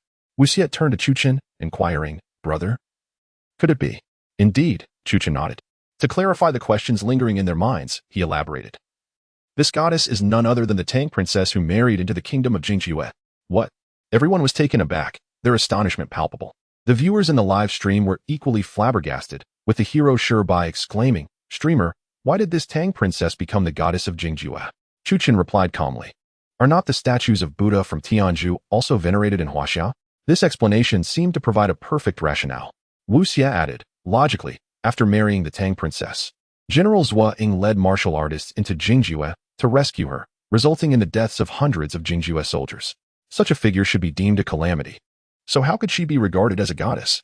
Chu Chun spoke calmly. Have you not discerned that a peculiar force has been safeguarding the ancient kingdom of Jingjue? Could it be that the princess and the priestess have summoned this strange energy? Wu Xie inquired in astonishment. Indeed, replied Chu Chun, as he approached a statue and gazed at the inscription upon it. by the decree of the princess of the Tang Empire, under the divine mandate. The entire nation of Jingjue has mastered the art of divine seals to repel the enemies of all nations. Wu Xie read aloud the words inscribed on the stone tablet. Now I comprehend, Xia Xueli remarked. The princess must have mastered some arcane technique, enabling the populace of Jingjue to learn this spell, thus elevating her to the status of a deity within the kingdom. Chu Chen added. This spell bears a resemblance to that employed by the extra-dimensional creature, Nwalratotip, which once abducted Dr. Ping Jiamu in Laupner.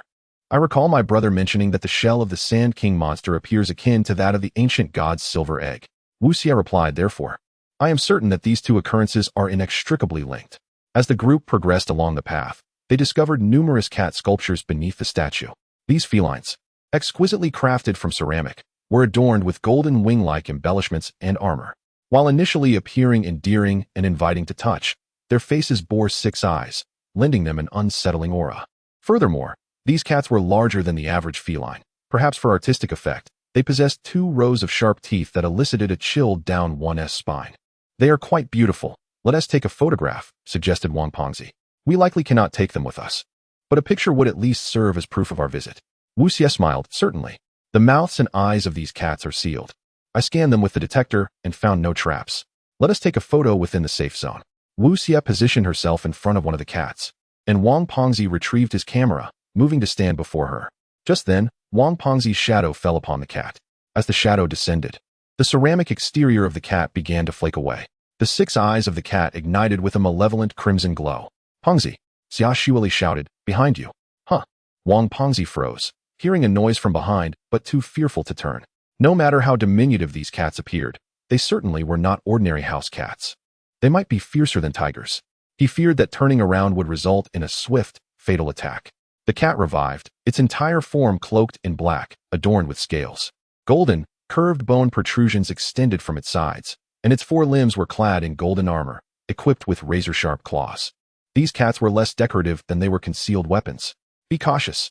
Xia Xueli fired her weapon. However, the bullet struck the stone pillar instead. Wang Pengzi collapsed in shock, exclaiming, what was that? My chest.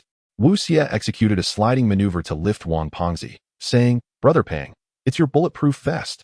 Wang Pengzi concealed a bulletproof grenade against his chest, its exterior and the shrapnel within having been punctured. Clearly, that cat had launched a swift ambush on Wang Pengzi, moving with a speed imperceptible to the human eye. Innocent yet cunning. Chu Chen's vision was extraordinary. What eluded the gaze of an ordinary person was vividly clear to him.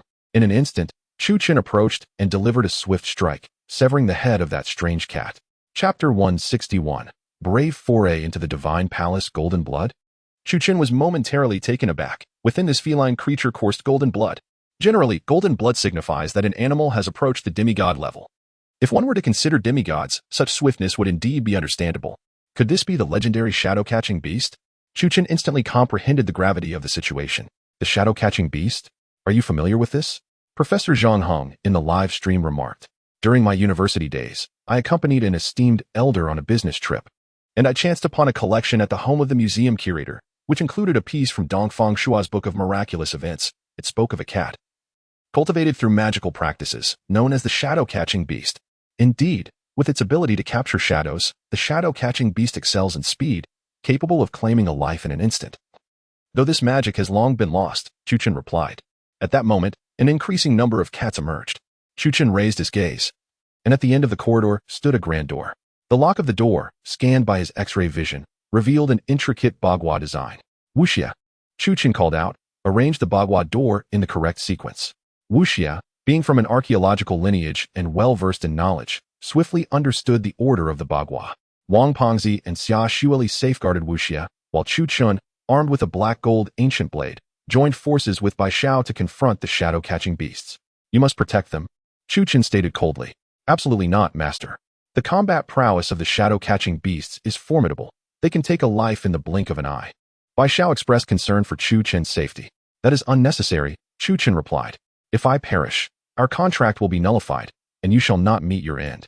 Bai Xiao's eyes brimmed with tears. He had not anticipated that, as Chu Chen's pet, he would receive such concern. As a being devoid of life, even lacking a corporeal form, to be so cherished was profoundly moving. Master, if you were to die, I would accompany you, Bai Xiao declared, drawing forth 2 long swords fashioned from wooden thorns. Chu Chun remained silent, merely tightening his grip on the black gold ancient blade. One by one, the shadow-catching beasts broke free from their confines, approaching Chu Chun with terrifying speed. These creatures surpassed the limits of human perception, moving faster than high-speed trains. Mere shadows that would claim your life before you even noticed. Come at me. Chu Chun closed his eyes, preparing to face his adversaries. These creatures were indeed fearsome. Their velocity astonishing. Some could even evade Chu Chun's desert eagle. What incredible beings, capable of dodging bullets, Chu Chun mused, slightly astonished. After all, the desert eagle he wielded had undergone special enhancements, boasting immense power and a firing rate exceeding that of ordinary pistols. The fact that this cat could evade such firepower truly surprised him. However, behind Chu Chun, the legendary sword Gan Jiang Mo Xie surged forth. The flying sword provided by the system possessed greater might than a pistol. The two flying swords formed a whirlwind, keeping the shadow-catching beast at bay. Meanwhile, Wu Xie was swiftly deciphering the Bagua diagram. Done. Wu Xie swiftly opened the grand door, and Chu Chun and the others hastily slipped inside. Once everyone had entered, Wu Xie quickly closed the door, effectively trapping the shadow beasts outside. As they watched the door seal shut, Wu Xie and Wang Fatty exhaled in relief. After all, these creatures were exceedingly ferocious. Just considering their speed and sheer numbers was enough to spell doom for them all.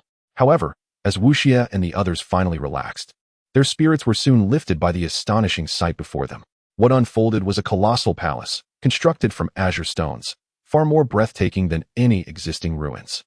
The palace not only boasted a grand entrance, but also featured a path paved with jade, its surface polished to perfection, adorned with various divine statues.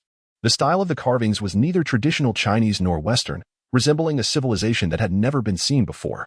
The palace itself towered with pointed spires, surrounded by majestic eaves resembling sword blades, while 4 statues encircling the palace bore the likeness of General Zhuiying. It seemed that although the princess cherished the priest, she also held deep gratitude for General Zhuiying, Wu Xie remarked. Chu Chun added, her intention is to forever remember all that Zhuiying has done for her. As the group approached the palace, they discovered that the doors were ajar, seemingly awaiting their arrival. Peering through the entrance, they beheld an expansive inner chamber reminiscent of a royal court, dominated by a throne adorned with countless gemstones and ancient embellishments. Flanking the palace were rows of golden sarcophagi, all bearing a similar design, seemingly intended for the interment of some significant figure. Upon reaching the front of the palace, they noticed peculiar symbols etched into the surrounding walls. Additionally, a plant, akin to bamboo shoots, grew from the walls, its dark red hue encased in a sturdy chitinous shell. These plants appeared almost alive, emitting sounds akin to breathing as the air passed through them. Let me scan with my X-ray vision, Chu Chun declared. Following through, he activated his ability, but suddenly found himself enveloped in darkness. It seemed he had pierced through the plant to glimpse an infinite abyss, wherein countless galaxies and universes were ensconced within twisted clots of blood. It was a terrifying power, and merely a fleeting glance filled him with an indescribable sensation, as if that force were also watching him. When you gaze into the abyss gazes back at you. Chu Chun hastily deactivated his X-ray vision, realizing that what lay before him was not a mere plant at all. Wu Xie patted Chu Chun on the shoulder, saying, "Hey, little brother, what are you thinking? Are you all right?" Chu Chun noticed that Wu Xie and Wang Fatty were unfazed by the plant's presence. Is it only those with sufficient strength who can perceive the connection between this entity and that dark realm? Wang Pengzi remarked, "Let us hasten inside. I am eager to behold the Queen of Jingjue." The viewers in the live broadcast expressed their excitement, exclaiming, "I too wish to see the Queen of Jingjue. Host, enlighten us." I have instructed my subordinate to bring a bottle of 1982 Lafite to the office, eagerly awaiting the host's presentation. The audience's enthusiasm was palpable, and naturally, Chu Chun had no intention of retreating at this juncture. Thus, he proclaimed, "Let us proceed inside." Meanwhile, another group had also entered the ancient city of Jingjue, and this group was none other than Murong Lei. Chapter 162, the terrifying divine seal Murong Lei, equipped with superior gear, soared effortlessly over the molten lava on a personal glider. As he and his team traversed the lava pool via an unmanned glider, they were imbued with an overwhelming sense of accomplishment. With boldness, Murong Lei approached the Grand Bagua Gate and remarked with intrigue. Chu Chun and his team opened the door and neglected to close it. How careless of them. A confident smile graced Murong Lei's face as he calmly stated, "Newcomers are indeed naive. They do not even know to secure the door, thus facilitating our entry." His secretary chimed in, flattering him. "This only proves that young Master Murong possesses exceptional luck. Even with minimal effort and time, others assist him in achieving his goals." However, A netizen in the live stream interjected, I am being double-edged here. I have also observed Qiu Qing's side, and they indeed closed the door, encountering some cat-like creatures in the process. Where are these cat demons? Murong Lei's secretary hastily retorted, asserting that Qiu Qing must have fabricated this with some peculiar technology to intimidate them. At this moment, a few of Murong Lei's confidants, filled with bravado, laughed. Cat demons? Surely. You jest. Who would believe such nonsense? They all felt emboldened, having just vanquished the death puppets, perceiving no threat in the current situation. Trust me, let us proceed, Murong Lei declared, brandishing his golden Colt pistol. Come with me. I shall show Qiu Qing what true terror is.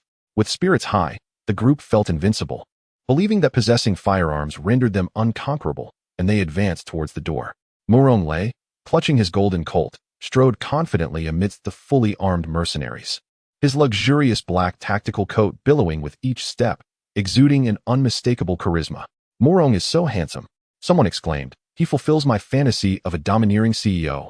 Indeed, a wealthy heir is unlike any other. Under Murong's adept management, the livestream platform instantaneously amassed billions of followers, establishing him as a titan within the entire streaming domain. Just then, one of the mercenaries noticed the statues of the shadow beasts at the entrance and remarked, these seem quite valuable. Taking a piece wouldn't be an issue. A comrade from the neighboring nation chuckled. Indeed, I believe that wing could fetch a handsome sum. Mercenaries, driven by greed, seldom turned down the allure of wealth. The comrade from the neighboring nation set down his submachine gun and retrieved a multifunctional tactical knife, preparing to strike off a piece of gold to take home and convert into currency. As he struck the statue of the shadow beast with his military knife, his shadow unexpectedly fell upon another statue. In an instant, that statue came to life. The creatures awakened. The mercenaries were dumbfounded. Having just witnessed a statue transform into a monster before their very eyes, their astonishment immeasurable.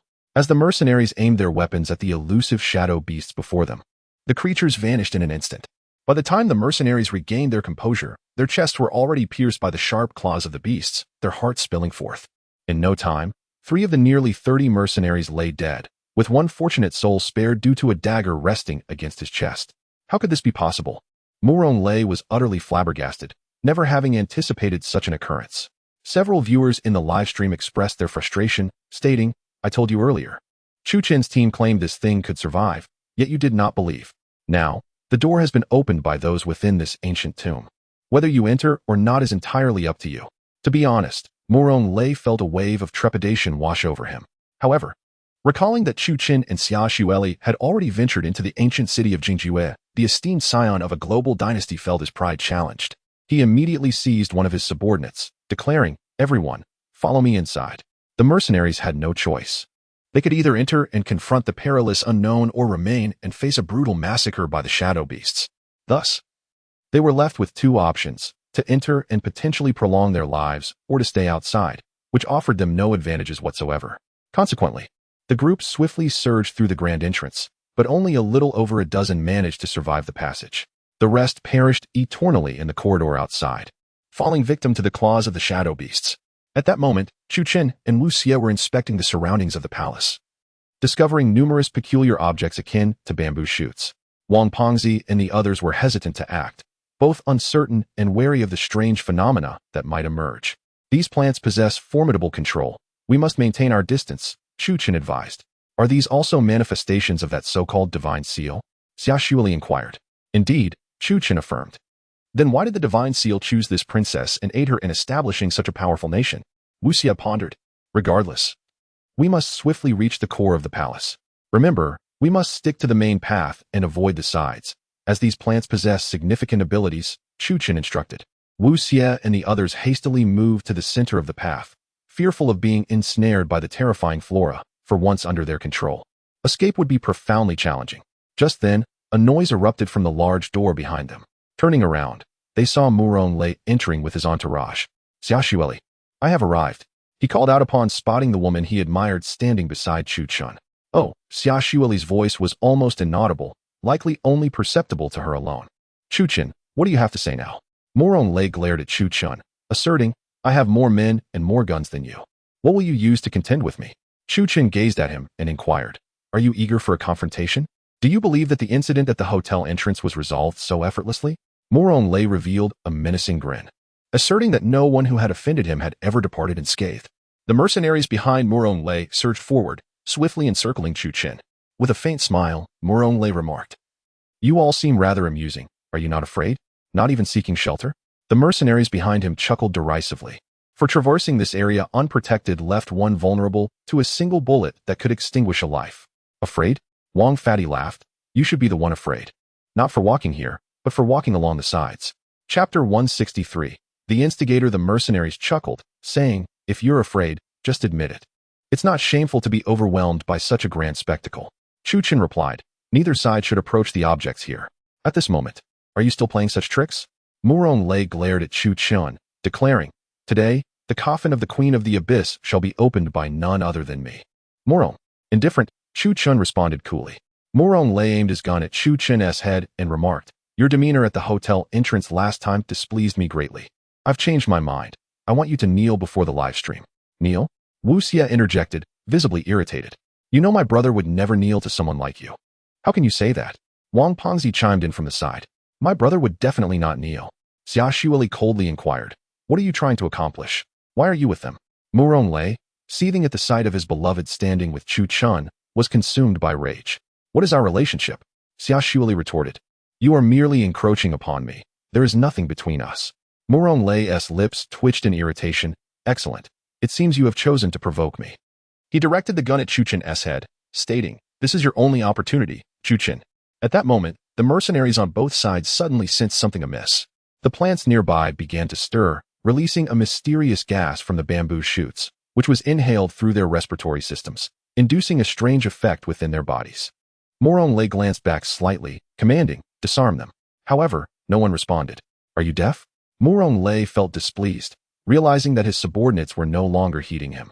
Turning around, he was startled to see that most of his men appeared entranced, their faces ashen and eyes rolled back, resembling something other than human. "What is happening?" Murong-lei exclaimed in shock, unable to comprehend how his men could have transformed so drastically in an instant. "What's wrong?" Wang Pengzi laughed. "Didn't my brother warn you? Those bamboo-like plants are part of the divine seal. They should not be approached. You insisted on having your men stand on either side. So tell me, who else should be affected if not you?" Now thoroughly alarmed, Murong-lei realized that these seemingly insignificant plants possessed the power to control minds. "Hey, Rex, what are you doing? Ikeda, have you lost your mind? Why are you looking at me?" The mercenaries were astonished to find their comrades aiming weapons at them. Some ruthless mercenaries, realizing their companions had been ensorcelled, seized their weapons and began to fire indiscriminately. Bullets struck the controlled individuals, bursting forth in a shower of crimson. "Impossible. They're still alive? What manner of monster is this?" Those under control appeared as if they had miraculously attained immortality. For amidst the frenzied gunfire of the crowd, they bore only a few bloody wounds, seemingly unscathed otherwise. At that moment, the controlled mercenaries raised their weapons, igniting a brutal massacre around them. The individuals under control were practically invincible, executing a one-sided slaughter, rendering the human mercenaries utterly defenseless against them. "So, will you cooperate with us, or shall you resist?" asked Wu Xie with a mischievous grin. Murong-lei, his face flushed with anger, gritted his teeth. "Cooperate." Suddenly, Chu Qin sprang into action, swinging his ancient black gold sword to unleash a flurry of blades, severing the divine seals that bound those near him. "Strike those bamboo-like entities," Chu Qin said coldly. As the divine seals were shattered, the individuals gradually began to regain their normal faculties. The mercenaries, freed from the control of the seals, exclaimed in astonishment, "What is happening? You fools, you are under control." Murong-lei seethed. "You imbeciles stood upon that so-called divine seal." Wang Pengzi, scratching his nose, replied, "I wonder who told them to stand there in the first place." "You." Murong-lei retorted furiously, "Don't push your luck." Wang Pengzi chuckled. "Some people just refuse to acknowledge their mistakes." Xia Xueli turned to Chu Qin, saying, "Speak, how shall we proceed?" Observing how Xia Xueli had entirely ceded the authority to Chu Qin, the self-proclaimed queen of adventurers was now bowing to a mere novice streamer. This only fueled Murong-lei's fury as he clenched his gun, wishing he could shoot Chu Qin on the spot. However, considering the monsters lurking in the ancient city, he restrained himself. After all, he would soon meet the queen of the mysterious nation. Once he did, he would swiftly eliminate Chu Qin. Murong-lei plotted silently in his mind. As they ventured into the palace, they were met by numerous soldiers of the mysterious nation clad in heavy armor. These soldiers were formidable, wielding heavy weaponry capable of cleaving an adult's body in a single blow. There were thousands of these soldiers, positioned along the vast palace's sides, with golden railings before them, indicating this area was specially designated for them. Within the grand hall lay a carpet woven from jade shards, ensuring its preservation in such an environment, as an unusual aura permeated the hall, keeping the air dry and even preserving a hint of fragrance. So many terracotta warriors? One mercenary mused, surveying the scene. What on earth are these? Look, that warrior is quite large. Someone pointed towards the front, where the white jade carpet led to a throne supported by two bronze cranes. This was the throne of the king of the mysterious nation. Yet it bore upon it a hat, the hat of the priest of the mysterious nation. Chu Qin suddenly realized, exclaiming, "Wait a moment. Could it be that the princess usurped the throne through some extraordinary power?" Wu Xie remarked. The wall bore a mural, Bai Xiao noted, which elucidated the mystery of why this palace had always barred outsiders. The mural, a testament to historical events, exquisitely depicted the entirety of the princess's life, including her romance with the high priest and her deep-seated resentment towards the king of Jingjue. From the narrative conveyed by the mural, it became evident to all that this king harbored affections for the high priest, which elucidated his disinterest in women.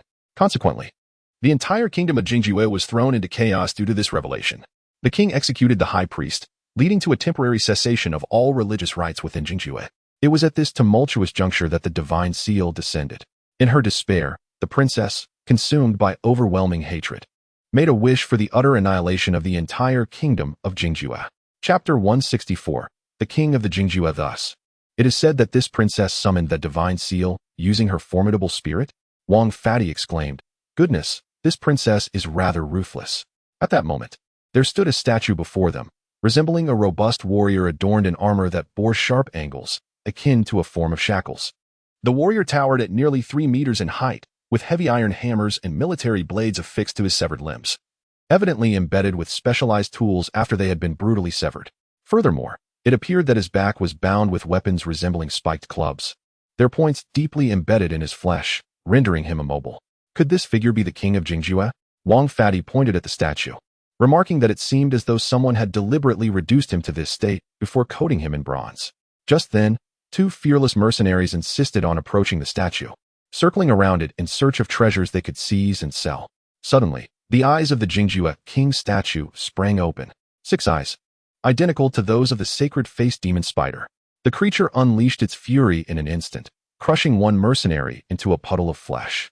The Jingjue king, with a physique of unparalleled strength, shed the bronze covering, revealing muscles as hard as steel, armed with an array of sharp melee weapons on each limb, advancing menacingly towards the crowd. "This thing is merely a towering monster," Murong Lei declared to his subordinates. "Bring me my rocket launcher." He hoisted an anti-tank rocket launcher onto his shoulder, taking aim at the approaching Jingjue king. "Give it up," Chu Qin advised. "It's futile." Murong Lei confidently responded. "This is an anti-tank rocket launcher. It could incapacitate even an M1 battle tank." He seemed undeterred by the notion that this creature defied the laws of physics. As he raised the rocket launcher, while cheers erupted in the chat, young Master Murong is actually battling a monster himself. How impressive. Using a rocket launcher, how extravagant. Each round costs over 100,000. Murong Lei's admirers boasted. Chu Qin stood calmly to the side, awaiting Murong Lei's performance. At that moment, the Jingjue king awakened from his seal, wielding his weapons in a frenzied assault on the surrounding mercenaries, whose combat training paled in comparison to this formidable giant. The mercenaries were swiftly decimated, and as the Jingjue king turned, Murong Lei squeezed the trigger.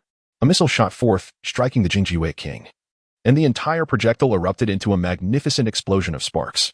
Instantly, the hall was filled with a shockwave, sending a rush of air throughout the chamber, reducing visibility to nearly zero. Simple. Murong Lei discarded the rocket launcher from his grasp, casting a disdainful glance at Chu Qin as he remarked, "The type of person I detest most in this life is someone like you, who makes a fuss over nothing."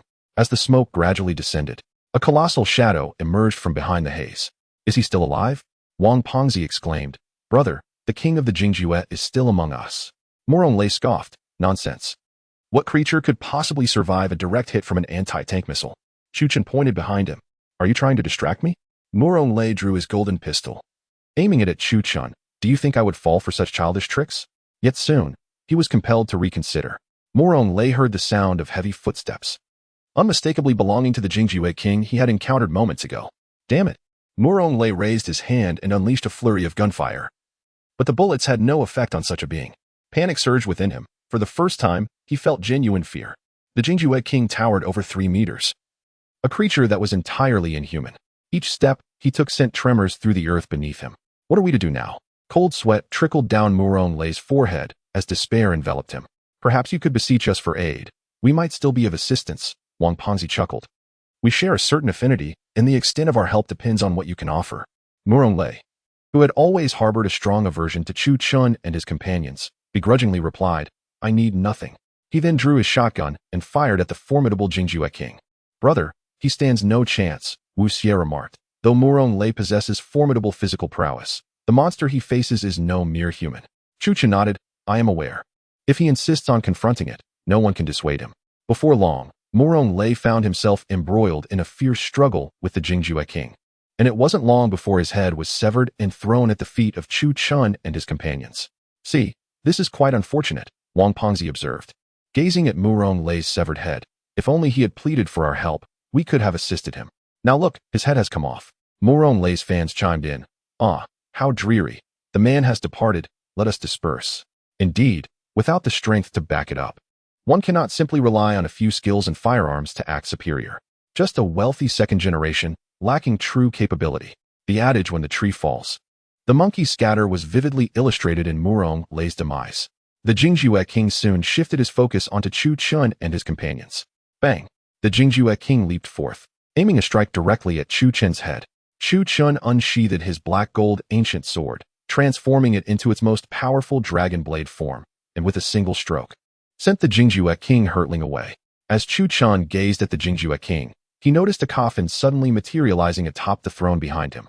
The lid of the coffin swung open, floating in midair, and from within emerged a woman, gliding forth with an ethereal grace.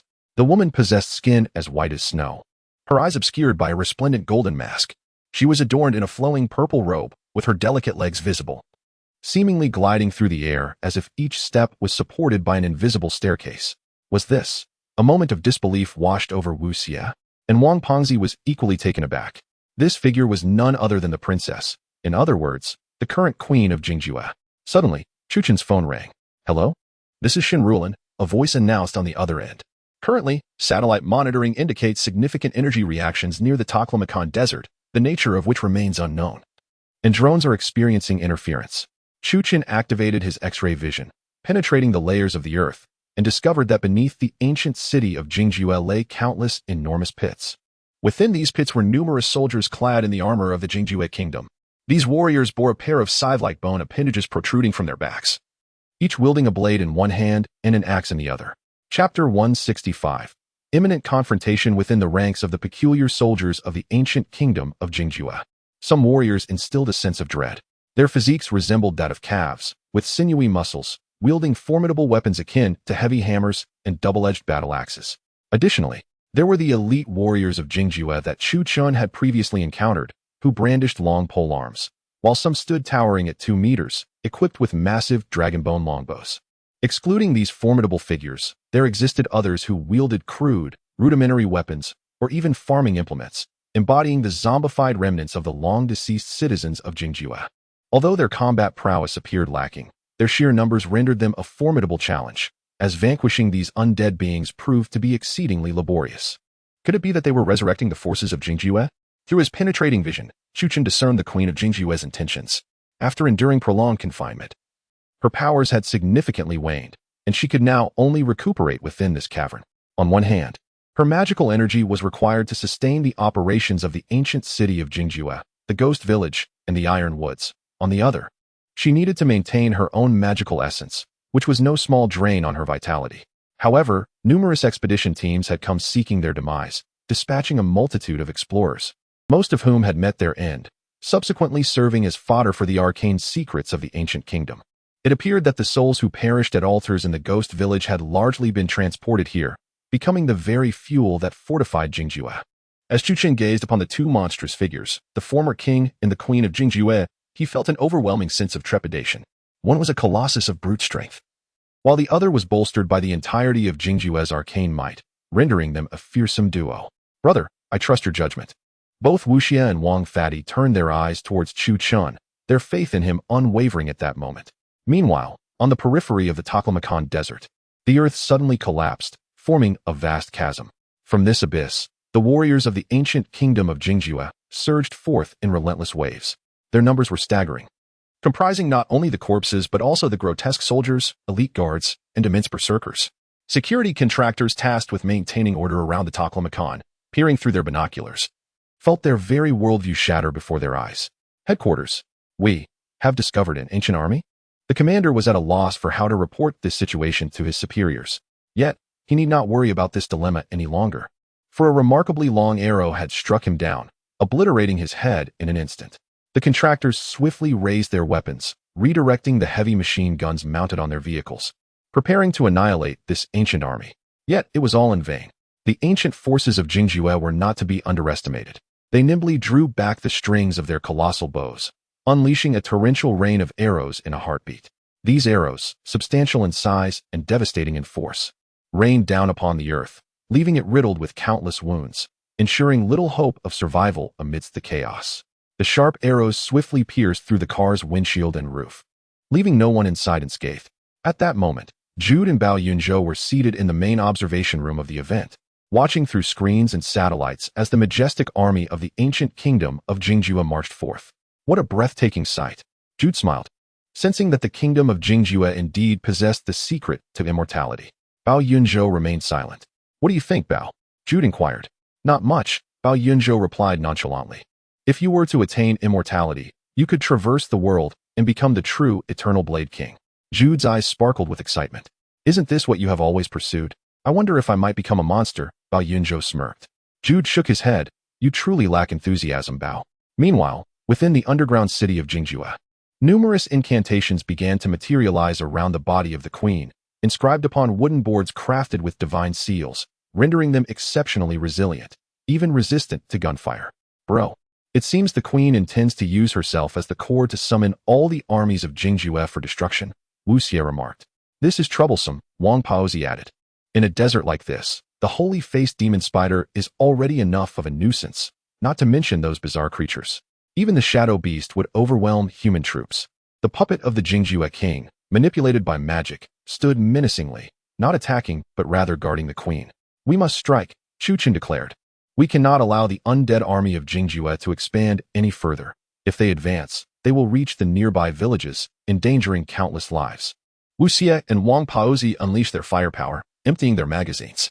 These weapons had been consecrated by Chuchen using Qiling blood and spells, specifically designed to combat such magical foes. At that moment, the Jingjue king suddenly shielded the queen, its massive puppet body riddled with bullets. Yet it did not retreat an inch. Meanwhile, the aura of the divine seal behind the queen intensified, and through the satellite phone, Chu Chan learned from Shun Ruolin that more and more troops from the kingdom of Jingjue were resurrecting in droves. Wu Xie, Chu Chen suddenly had an idea. I will assist you in entering the queen's soul space. We shall go together. What about our bodies? Wu Xie asked anxiously. Fear not. The queen and the puppet of the Jingjue king will not attack us. If they do, it would mean allowing the external army to fend for itself, Chu Chen replied. What shall we do? Wu Xie inquired. I will cast the spell. You hold my hand. Chu Chen extended his hand. Wu Xie turned to Wang Paozi. Can you hold the fort, fatty? Rest assured, we still have plenty of consecrated bullets. Wang Paozi chuckled. Wang Pengzi and Xia Shuili activated Chu Chen's illumination bullets, which proved to be remarkably lethal even against the formidable puppet of the king of Jingjue, rendering it immobile in a fleeting moment. Meanwhile, Chu Chen and Wu Xie held hands. As Chu Chen chanted an incantation, their souls transformed into a radiant beam of light, entering the body of the queen of Jingjue. Brother, what is this? Wu Xie inquired, observing their surroundings, which revealed a boudoir imbued with an aura of feminine grace.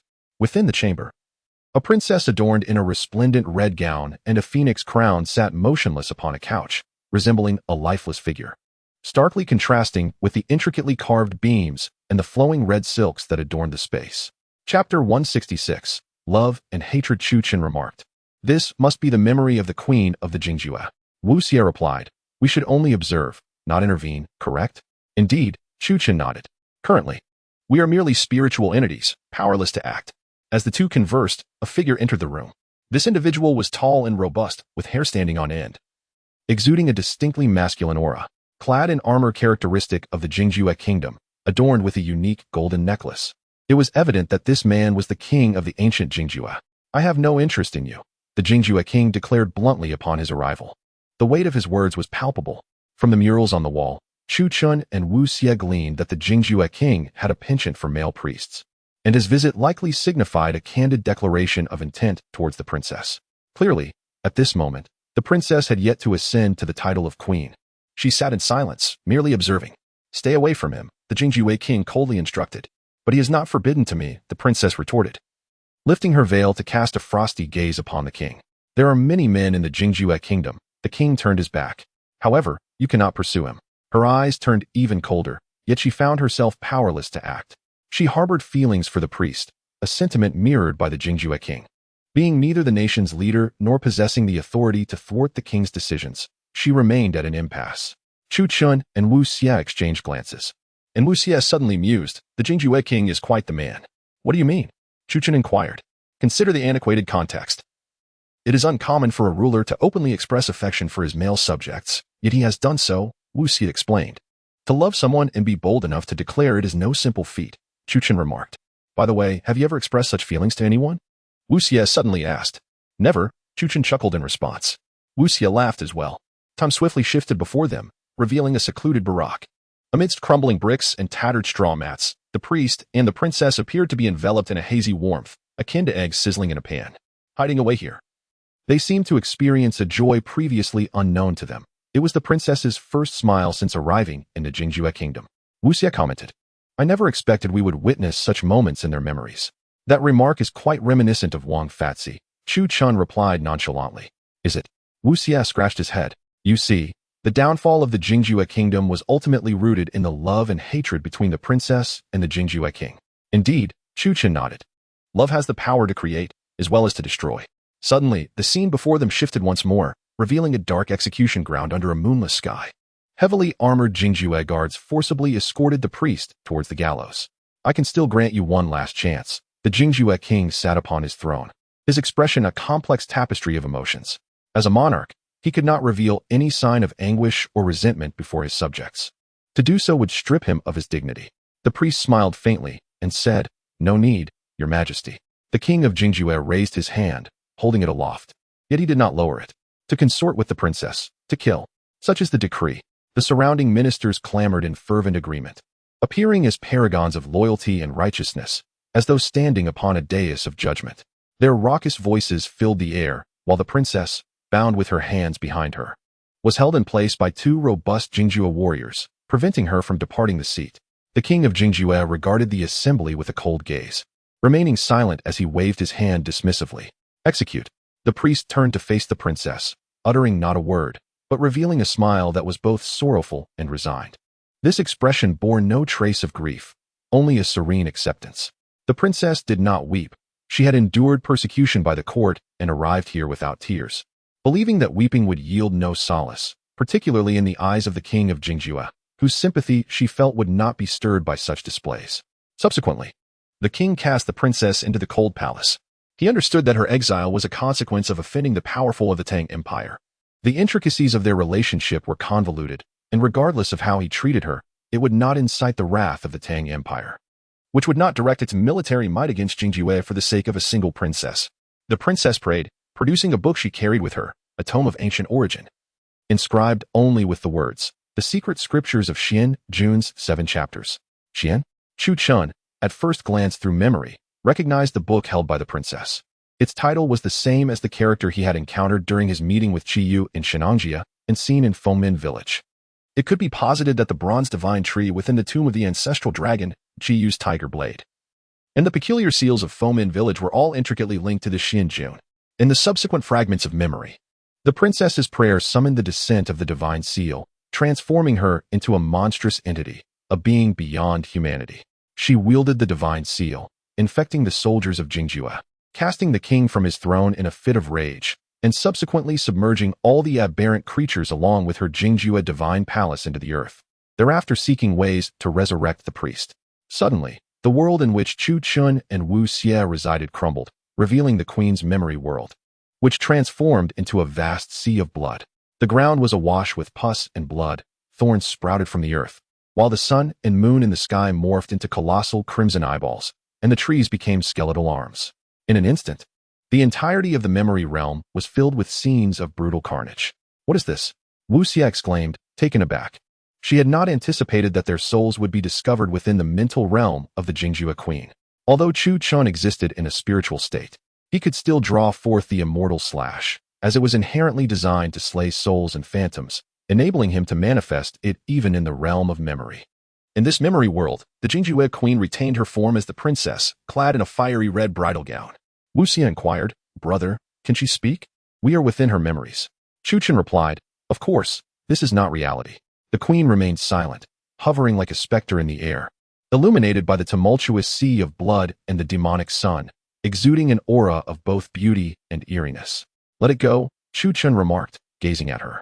Suddenly, the queen of the abyss let out a piercing wail, her entire form transforming into a shade of darkness. In that fleeting moment, all her hatred and fury erupted from the depths of her memory, rendering her a being reminiscent of a demon. Behind her, 3 monstrous entities emerged, resembling serpents yet defying classification. Only her head and torso retained a semblance of humanity, while the massive creatures behind her spewed forth flames akin to blood. Chapter 167. The array of the exquisite army. "Little brother, she has been provoked by you," Wu Xie remarked. "I can see that," Chu Chun replied. "Wu Xie, find a way to persuade her." Wu Xie paused, incredulous. "Can this fellow really persuade her?" "Rest assured," Chu Chun assured her. "Though she is within the realm of memory, she retains a degree of cognitive ability. The Queen of Exquisite is not impervious to reason. I understand. We are currently within her mind, so speaking to her is akin to brainwashing her. Is it not?" Wu Xie smiled. "Precisely," Chu Chun nodded. "I will engage her in battle, while you attempt to enlighten her, one in red, one in white." Chu Chun was acutely aware that the divine seals and the so-called Xianjun were profoundly mysterious. Such enigmatic forces were not easily contended with. Much like the ancient deity of the Lop Nur, he had once resorted to nuclear threats to compel its departure. Yet, if all the creatures from the ancient deity's realm were to emerge, the situation would become exceedingly precarious. At least, he alone could not confront all the monsters. Thus, with regard to the Queen of Exquisite, Chu Chun remained vigilant. Firstly, persuading her would safeguard Wu Xie, and secondly, it would divert the Queen's attention. The initial skirmish between Chu Chun and the Queen of Exquisite commenced, both existing in a state of soul, with no restrictions in their confrontation. Wu Xie mused. The Queen had slumbered for a millennium to resurrect her beloved. Upon realizing the futility of her efforts, she would undoubtedly seek to annihilate the world. Addressing the ethereal form of the Queen overhead, Wu Xie proclaimed, "Queen of Exquisite, releasing those armies outside will not save him." The Queen seemed to hesitate, her speed momentarily faltering. Chu Chun seized the opportunity, wielding the undying slash to attempt to obliterate her spirit. After all, in comparison to the populace living near the Taklamakan Desert, every second was paramount. Eliminating the Queen would be most advantageous. However, in a flash, the Queen vanished from sight. Not good.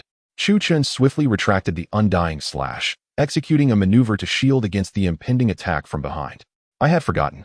We are within the realm of the Queen's soul," Chu Chun mused, chuckling inwardly at her ability to teleport behind him. Having witnessed Chu Chun nearly fall victim to the Queen's ambush, Wu Xie grew anxious. "Queen of Exquisite, do you truly believe you are the only one suffering in this world?" At this juncture, the Queen's fury intensified, for Wu Xie's words struck a raw nerve. In an instant, the Queen lunged toward Wu Xie, her fingers elongating into razor-sharp claws, seemingly intent on tearing her apart. Bang! Chu Chun appeared just in time before Wu Xie, absorbing the fatal blow meant for her. "Queen, contemplate this. How many others are enduring what you are experiencing? How many like you exist in this world?" Wu Xie gazed at the Queen, articulating each word with conviction. "Do you think that by wreaking havoc and taking lives, you can force those blissful couples to share your plight? What distinguishes you from that foolish king?" At this moment, the Queen of the Dusk froze. She had never felt such astonishment or such a profound sense of conflict as she did now. Suddenly, she let out a piercing shriek, seemingly unleashing centuries of pent-up rage and grievance in that instant. Having endured tragedy herself, one should not drag others into an even greater calamity. Wu Xie gazed at her, asserting that otherwise, she would be deserving of her own demise. The realm of the Queen's memories began to dissipate, as if she had achieved a moment of clarity. Chu Chun and Wu Xie swiftly returned to their corporeal forms in the real world, where Wang Fatty and the others were still occupied with restraining the colossal puppet of the Dusk King. Despite having endured hundreds of bullets, the puppet remained unperturbed. "All right." Wu Xie patted Fatty's shoulder, declaring, "I have persuaded the Queen of the Dusk. Persuaded? Wang Fadi looked on, noticing that the queen seemed to grasp something, her form gradually transforming into a luminescent aura. Chu Qin remarked, "She is relinquishing her claim to the divine seal's power." It was palpable that the energy of the entire ancient city of dusk was waning. Bai Xiao noted, "The queen of the dusk appears to have resolved to vanish, liberating herself from the curse of eternal life." Wang Fadi interjected, "It's all that cursed divine seal's fault. Had it not existed, none of this would have transpired." Just then, an unforeseen event unfolded. The puppet of the Dusk King, seemingly due to the waning magic of the queen, began to regain a semblance of consciousness. It seized the queen's head, thrusting its arm into her mouth and brutally tearing her head in two. In an instant, a purple entity emerged from the severed head, resembling a walnut yet entirely purple, radiating an eerie luminescence. It was the divine seal. Wu Xie recognized it immediately as the malevolent source they had encountered while exploring the ancient kingdom of dusk. Upon absorbing the divine seal, the Dusk King transformed from a puppet into a half-human, half-beast purple monstrosity, sporting 3 heads of cattle, sheep, and man, with serrated appendages sprouting from its back, and its limbs adorned with purple weapons studded with crystalline protrusions. "Is this the fusion of the divine seal?" Bai Xiao gasped in astonishment, exclaiming, "This divine seal is the source of all the existing powers of the Dusk Kingdom, embodying immense energy." The Dusk King charged toward the group, seemingly unable to harness the overwhelming power granted by the divine seal, thus succumbing to madness. With a sweeping motion of its arm, the weapon embedded within shattered surrounding pillars and steel plates, and as all 6 of its eyes ignited simultaneously, the dormant warriors awakened. When Chu Qin and the others entered, they had found countless burial soldiers arrayed around them. These royal guards of the Dusk Kingdom, seemingly guided by their king, opened their blood-red eyes in unison. "This is bad," Wang Fadi exclaimed. "These soldiers have come to life." As Wu Xie turned his head, he indeed saw the soldiers springing into action, shaking off the dust from their weapons as they charged towards the crowd with fervor. Without a moment's hesitation, Wang Pengzi and Xia Xueli raised their guns and swiftly dispatched several elite guards. However, the sheer number of these elite warriors was overwhelming. It was not a task that could be accomplished by just 1 or 2 individuals. Soon, Wang Pengzi and his companions found themselves in a precarious situation, surrounded by the formidable elite warriors who posed a significant threat to their safety. Chapter 168. The Power of the Divine Seal. The crowd found themselves encircled by the relentless elite guard of the Jingjue. The soldiers were numerous, and it was evident that the bullets enhanced by the blood of the Qilin and talismans wielded by Chu Chun were regrettably limited. In truth, the enemy outnumbered the ammunition. Wang Fadi felt the sharp edge of a Jingjue weapon slice through his arm, blood gushing forth in an instant. Meanwhile, Xia Xueli was forced back several steps, her firearm clattering to the ground, rendering their situation precarious in a heartbeat. Suddenly, Chu Qin stepped forward, raising his blade high above his head, proclaiming with conviction, "I challenge the king of Jingjue." This declaration left the surrounding individuals momentarily speechless. Yet, it appeared to have a profound effect. As the soldiers halted their advance, the elite guard surprisingly retreating a few paces in unison. Viewers in the live stream were taken aback, questioning, "Host, why have they stopped? You challenged their king. Why are they not moving?" Chu Qin replied, "This is a custom of the Jingjue Kingdom. Consult Professor Zhang. I have no time." Professor Zhang, joining the stream, remarked, "The host is remarkable, possessing knowledge of the customs and history of Jingjue. In this realm, should a warrior sign a death warrant and challenge the king of Jingjue at the cost of their life, others are forbidden from intervening." Wu Xie interjected, "I see now. The young man challenges the king of Jingjue solely to create a safe space for us." Wang Fadi groaned in pain, exclaiming, "This band of Jingjue guards is truly unscrupulous. Devoid of martial ethics, they should all come at once." Xia Xueli rubbed her aching shoulder and added, "What, do you expect a horde of monsters to reason with you?" With the ancient black gold blade in hand, Chu Chun faced the king of Jingjue, imbued with divine power, with utmost seriousness. Whoosh! The 2 flying swords, Ganjiang and Mo Xie, gifted by the system, soared into the air, their purpose to divert attention or launch a surprise attack. Standing before the towering figure of the king of Jingjue, a creature that was neither fully human nor ghostly, radiating an aura of lethal intent, Chu Chun was resolute. The viewers in the live stream erupted with excitement, cheering, "Go, young man." Donating 3,000.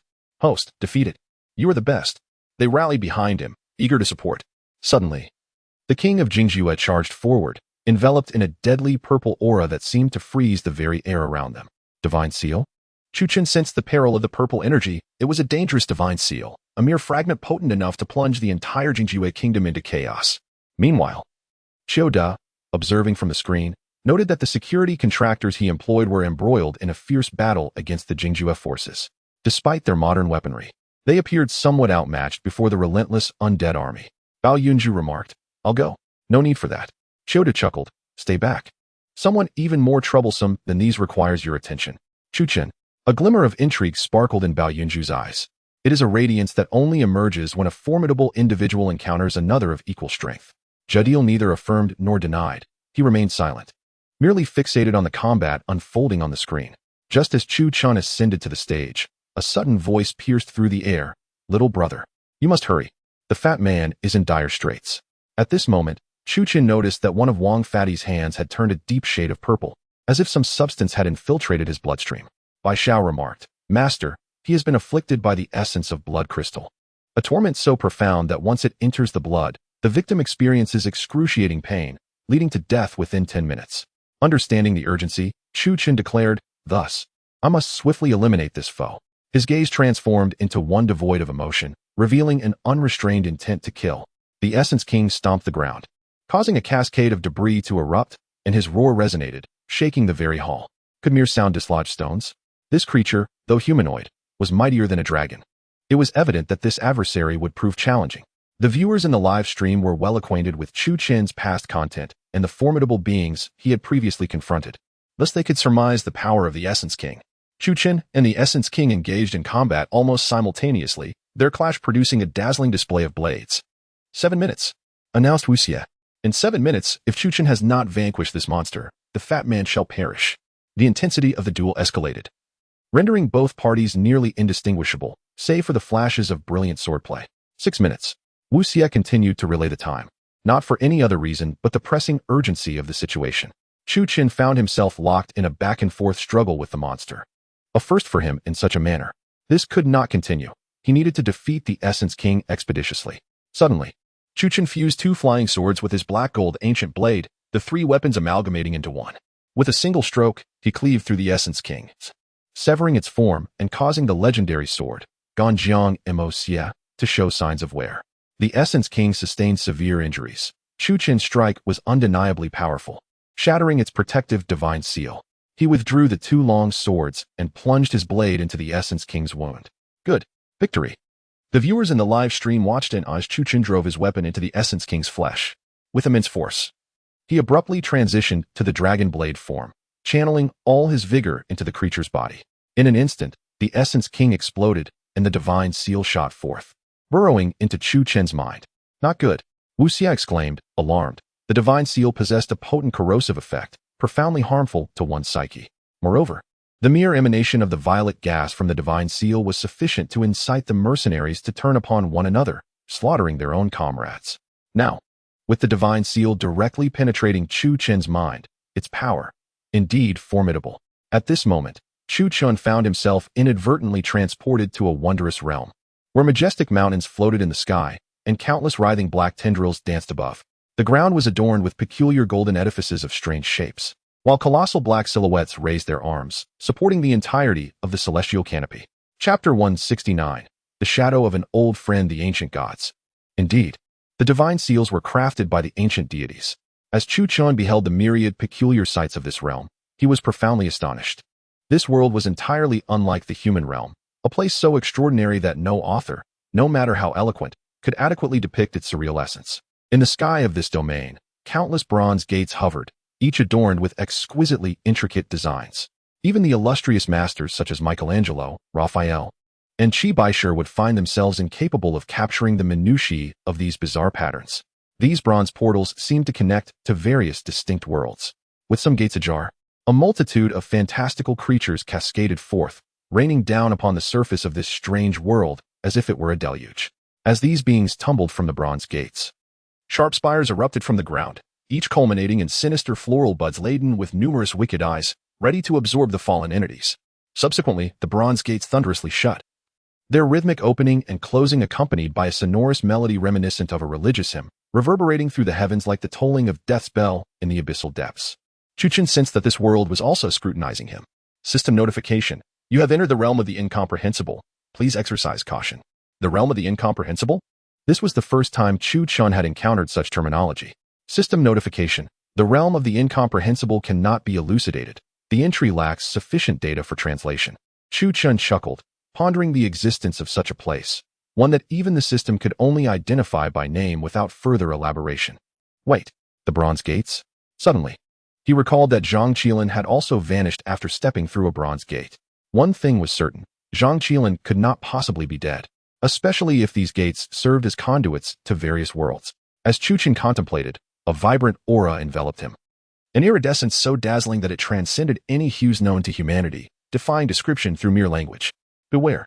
Suddenly, amidst the colorful radiance, countless blood-red eyes materialized. This hue, was it alive? Chu Chun was taken aback, realizing that this vibrant phenomenon was indeed a living entity. Flee this place. At that moment, a figure appeared before him. Clad in a tattered black hoodie and fingerless gloves, the individual bore an air of dishevelment, with golden crystals sprouting from various frayed edges of the garment. Zhang Qiling. Chu Chun found himself momentarily speechless. The figure before him was none other than Zhang Qiling himself. You should not be here, Zhang Qiling stated. What is this place? Chu Chun inquired.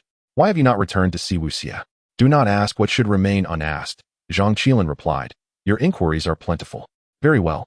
Chu Chun understood that he existed here in a spiritual form, his essence having arrived at this location while his physical body remained in the ancient city of Jingjua.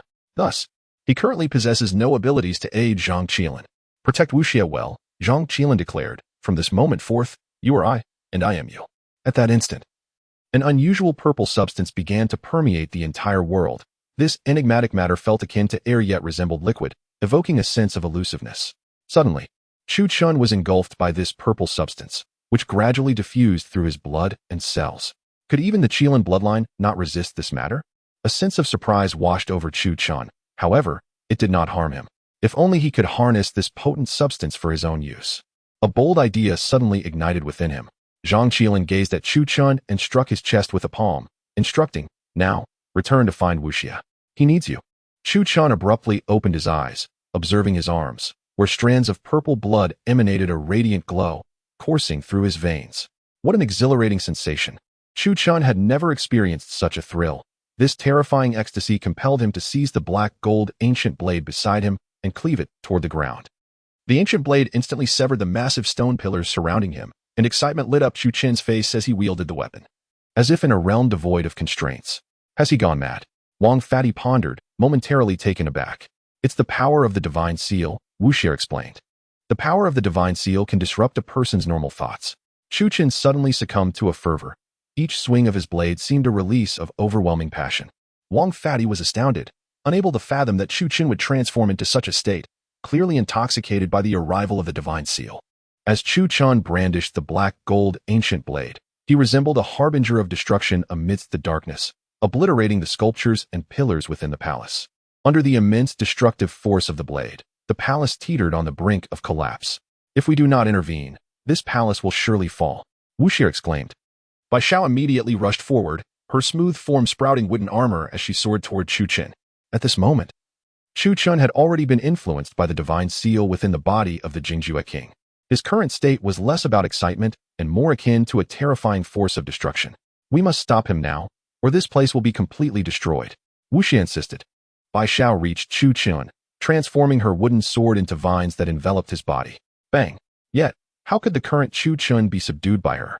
With a sudden burst of strength, he flung the vines away, sending Bai Xiao hurtling through the air. Evil youth, what are you doing? Wang Fati observed in disbelief as Wu Xie approached Chu Chun. I'm going to awaken him, Wu Xie declared resolutely. Are you mad? Wang Fati exclaimed, stunned. What are you planning? Right now, he resembles a demon god. How do you intend to handle this? Wu Xie's gaze remained unwavering as she charged toward Chu Chun, not glancing back at Wang Fati. If anyone can awaken him, it must be me. Wu Xie gazed at Chu Chun, who now embodied Zhang Qiling. A memory washed over Wu Xie, transporting him back to that fateful day when Zhang Qiling approached the bronze door, the ancient black gold blade slung over his back, resolutely advancing toward his destiny. With unwavering determination, Wu Xie declared, I shall not allow you to depart again, my brother. In an instant, Wu Xie sprinted toward Chu Chun, his battle armor fully unfolding. The nanobug metallic armor concealed beneath his jacket swiftly enveloped him, shielding his arms, neck, and chest. Chu Chun, unable to discern his surroundings, sensed an ominous presence in the form of purple mist that lingered dangerously close. He wielded his blade, striving to keep the peril at bay. Chapter 170. Layers of threat. Yet, at this moment, there was no danger surrounding him. Everything was merely an interference of the divine seal. Under its influence, even the most ordinary actions of a person could become distorted. Just then, Wu Xie rushed directly in front of Chu Chun and struck him squarely in the face. Chu Chun was momentarily stunned, his movements abruptly halted, and he no longer had the intention to wield his knife. "Brother, please snap out of it." After delivering the blow, Wu Xie suddenly embraced him. This gesture served a dual purpose. On one hand, it was to prevent Chu Chun from continuing to swing his knife. For with such a large figure clinging to him, he could hardly maintain a graceful and fluid motion. In that fleeting instant, Chu Chen's eyes cleared, allowing him to perceive everything before him. He gazed at Wu Xie, who was holding him, and then at the knife in his hand, suddenly realizing what he was doing. "I am sorry," Chu Chen said, an uncommon apology escaping his lips. Wu Xie smiled and replied, "No need to apologize. My recollection of you, brother, is that you have never apologized before." Chu Chen responded, "I nearly harmed you." "It wasn't your choice," Wu Xie reassured him. "You were under the control of the divine seal. This has happened to everyone at some point, hasn't it?" Chu Chen nodded in agreement. Suddenly, Wu Xie pointed to his left hand and exclaimed, "Brother, what is this?" Wu Xie lifted Chu Chen's left hand to reveal a peculiar mark, resembling a striking tattoo, akin to a sword. Ding! The system detected the completion of divine seal replacement. "Congratulations on inheriting the throne of the kingdom of Jingjue. Congratulations on acquiring the Jingjue treasury. Energy levels have increased, enhancing all abilities by 100%. Chu Chen felt an overwhelming surge of power in his fists. His X-ray vision grew even more potent, not only extending its range, but also amplifying its efficiency.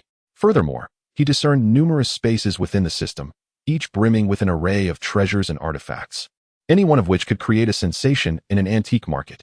This was an opportunity for substantial gain. Even Chu Chen could not suppress the thought that the vast collection of Jingjue jewels could undoubtedly send tremors throughout the entire antiquities circle. Staring at the mark on his hand, he pondered, "Does this mean I can now command all the monsters of the Jingjue kingdom?" At that moment, the Jingjue Imperial Guards began to approach Chu Chen and the others. What do they intend to do?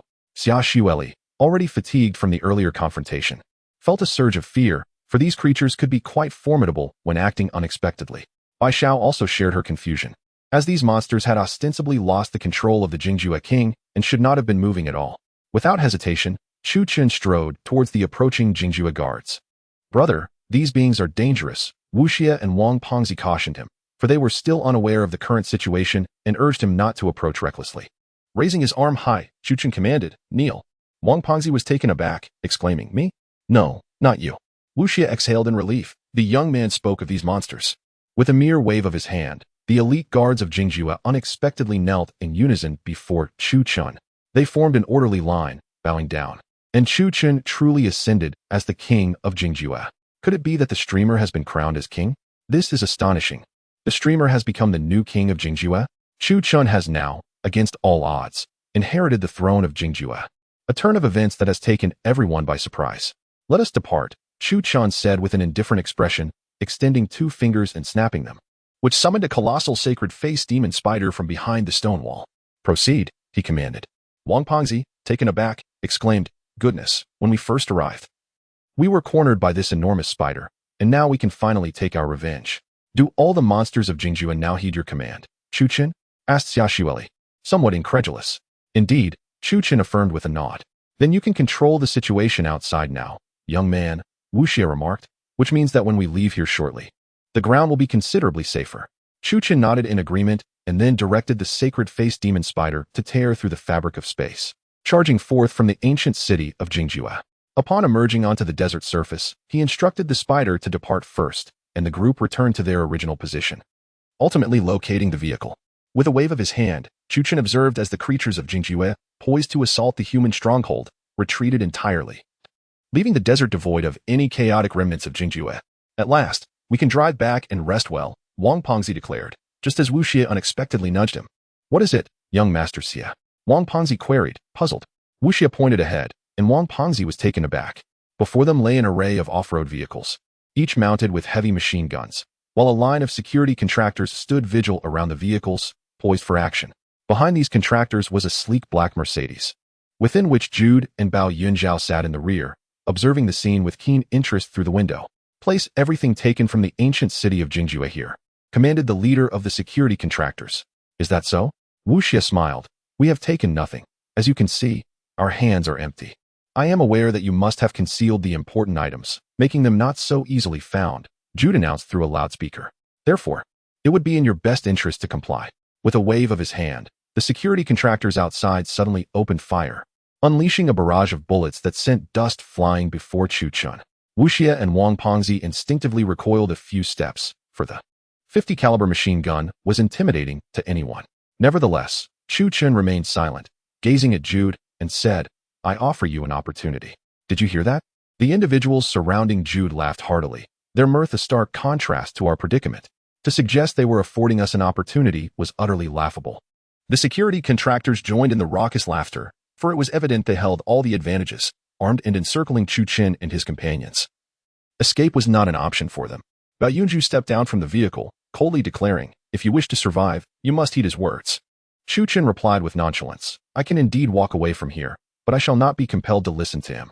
Chapter 171. The Might of Kings. Upon hearing Chu Chun's words, Bao Yunju could not help but chuckle. The other security contractors joined in laughter. After all, Chu Chun and his companions numbered merely 5, while the mercenaries before them were in the hundreds. Even a third-grade student could discern which side held the upper hand. Have you all lost your wits? Bao Yunju smirked. Hand over what you took from the ancient city of Jingjue, or not a single one of you will depart alive. We have taken nothing, Wang Pengzi retorted. If you are so keen on those items, why not retrieve them yourselves? Holding a communicator, Qiu Duer interjected. Chu Chun, Wu Xie must be your closest friend, correct? Behind Qiu Duer, over a dozen snipers advanced, their SVD rifles aimed with precision at Wu Xie. At that moment, Chu Chun clearly saw the barrels trained upon Wu Xie, and he understood that the adversaries had discerned who mattered most to him. Brother, do not compromise for my sake. Wu Xie said, if I am the reason for your downfall, I could never forgive myself. Speak not such words, Chu Chun replied. The seal of the Jingjue king is dreadfully potent. Should it fall into their hands, these individuals could wreak havoc upon the world. Promise me, brother, that even if I perish here today, you shall not capitulate, Wu Xie implored. In Wu Xie's gaze, Chu Chun perceived unwavering resolve. What manner of person was Wu Xie? Anyone who beheld him would see a gentle, refined scholar, someone amiable and upright. Yet only Chu Chun understood the latent power within him. Though he appeared mild, he was far from weak. Though he seemed cultured, in critical moments, his ferocity surpassed that of any burly man. Chu Chun comprehended that even if he were to reject Qiu Duer's demands and cast Wu Xie into peril, Wu Xie would accept his fate with grace. For since their encounter at Changbai Mountain, they had forged a bond of friendship, one that transcended mere camaraderie, solidified by resilience and indomitable trust. Wu Xie entrusted his life to Chu Chun, and Chu Chun, in turn, was unreserved in his faith in Wu Xie. Have you made your decision? Qiu Duer's voice dripped with provocation. Consider carefully. Should you refuse, your friends will one by one distance themselves from you. The atmosphere grew palpably tense. As a line of security contractors, armed with automatic rifles atop the sand dunes, conveyed to Chu Chun that this situation was far from straightforward. Brother, worry not. I, Wang Pengzi, have faced numerous battles and experienced a plethora of life's lessons. The only thing I have yet to encounter is death. If it is to be, then let it be, Wang Pengzi proclaimed. Viewers in the live stream expressed their concerns. Brother, this situation is dire. Hundreds of guns are aimed at us, and there are snipers. It seems we are destined to perish together on this fateful day. Xia Shuili remained remarkably composed. Death? I anticipated this when I chose the path of adventure. It is of no concern. Chu Chun declared. Rest assured, no one shall perish today. He stepped forward and asserted, I refuse. Suddenly, Cudel let out a cold laugh. I sincerely hope that your words are uttered with composure. I am quite composed, Chu Chun articulated. Word by word. Is that so? Cudel chuckled. You must understand that at this distance, no matter how skilled your swordplay or swift your movements, you cannot approach us. Our heavy machine guns will obliterate you in an instant. Chu Chun raised his hand, revealing the divine seal upon it. In that fleeting moment, the sky began to darken, and a foul wind swept across the desert, dimming the sun and plunging the surroundings into darkness. The soldiers of the security contractors were taken aback, gazing up at the somber sky, bewildered by the unfolding events. Cudel and Bao Yunju were equally astonished, their brows furrowing as they beheld the sudden and extraordinary phenomenon. What are you doing? Cudel questioned. The entire army of the ancient kingdom of Jingjue stands ready for orders. Chu Chun murmured incantations, and the divine seal on his hand began to emanate a pulsating violet light. As the light flickered, the ground of the desert resonated with a series of thunderous roars. Qiling suddenly froze, exclaiming, Chuchen, what are you doing? Bao Yunju furrowed his brow and warned, this is bad. We must leave at once. What are you saying? Qiling retorted. Do you even grasp the gravity of your words? Chuchen fixed his gaze upon Qiling, a confident smile blossoming upon his face, an expression of assured triumph. What is that behind you? Chuchen's presence seemed to summon forth the very creatures from earlier. The soldiers of the security contractors stood in shock, while Wang Pengzi and Wu Xie gazed around in astonishment, witnessing the orderly ranks of the Jingjue Imperial Guards marching forth behind Chuchen. Wang Pengzi chuckled, I almost forgot. Our young master has inherited the throne of the Jingjue king. He possesses the authority to summon these royal guards. As Qiling observed the approaching army, clarity dawned upon him. It was an astonishing reality that could not be denied. Chuchen had ascended to the throne of the Jingjue king. Open fire. Attack. In a state of shock, Qiling began to issue commands. Just as countless special forces soldiers prepared to shoot, the ground erupted, revealing a gigantic, holy-faced demon spider that began to sweep through the area, mercilessly slaughtering the surrounding security contractors. Jingjue guards, kill. Chuchen directed his arm forward, like a sharp commander's blade pointing toward Qiling and his men. Countless Jingjue guards surged forward, their speed amplified by the power of the divine seal, becoming even more ferocious. Observing the advancing guards, Chuchen calmly stated, leave no survivors. These 4 words were a response to Qiling's harm against Wu Xie. Bao Yunju mounted his motorcycle, declaring, Qiling, if you do not flee, I shall depart on my own. In fury, Qiling retorted, these monsters of the Jingjue kingdom wield cold weapons. We have guns. Fool, do you still not comprehend the situation? Bao Yunju remarked. Now, Chuchen has already acquired the capabilities of the Emperor Jingjue. Here, we are powerless. Without hesitation, Bao Yunju mounted his motorcycle and departed. In a fit of rage, Chiodor shouted as he dismounted, reorganize the formation. We shall retaliate. Suddenly, an arrowhead pierced through his thigh, its immense force penetrating his muscle. Chiodor stared wide-eyed as blood gushed from his wound. No, it cannot be, he stammered, trembling as he uttered those words. Chapter 172. A new journey amidst the chaos of 1,000 troops. Chuchen stood like a sovereign, flanked by the formidable elite guards of the Jinju army, who valiantly advanced to eliminate the remaining security contractors. The desert reverberated with anguished cries and desperate pleas, while the sound of gunfire gradually diminished, as Chuchen's forces overwhelmed their adversaries with an almost crushing force. Please, do not kill me, Jadil implored, gazing at Chuchen and his companions as they approached. At that moment, he found himself alone atop the dune, his subordinates having been ruthlessly slaughtered by Chuchen's elite guards. Jadil staggered backward in shock, only to realize that his legs were firmly pinned to the ground by sharp arrowheads. Any attempt to move would elicit excruciating pain. Do not forget, murder is against the law. Jadil suddenly invoked the authority of the law, cautioning them to consider the consequences of their actions. These creatures are not under our control. Wu Xie replied with a smile. If a monster kills you, it is not our doing. You have assumed the throne of the Jinju kingdom, Jadil exclaimed, astonished. This cannot be. How could you possibly become the king of the ancient Jinju nation? We never claimed that. You deduced it yourself, Fat Wang interjected. At your age, still a businessman, how can you spout such nonsense? Fear gripped Jadil as he realized that he was utterly alone, his allies gone. And Bao Yunju had fled, leaving him with no one to care for his fate. In desperation, he quickly pleaded, I'm sorry. I was wrong. I beg you. Do not kill me. Wu Xie replied with a smile, look at your leg, injured and bleeding profusely. If you wish to live, you will need our assistance. However, given your earlier intent to kill us, we cannot offer our help for free. Suddenly, Jadil produced his phone, declaring, I can offer you my stocks from the Lighthouse Nation Stock Exchange, currently valued at $300 million. Yet, is the life of a wealthy man truly worth just $300 million? Fat Wang countered, throwing Jadil into a panic. He pointed toward a nearby Mercedes, exclaiming, inside the car, there's a bag containing my black card and important documents. With those, you can take control of my company. Fat Wang chuckled. Now that's more like it. As the group turned to retrieve the items from the car, Chuchen also averted his gaze, granting Jadil a fleeting chance.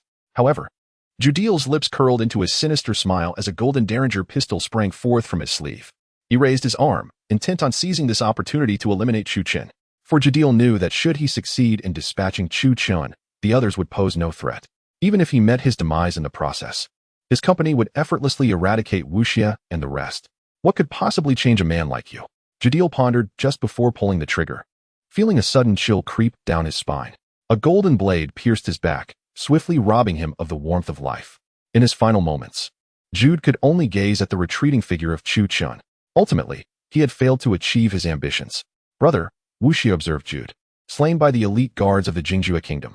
"You are now the king of Jingjue, commanding a formidable army of monsters. What are your intentions regarding this matter?"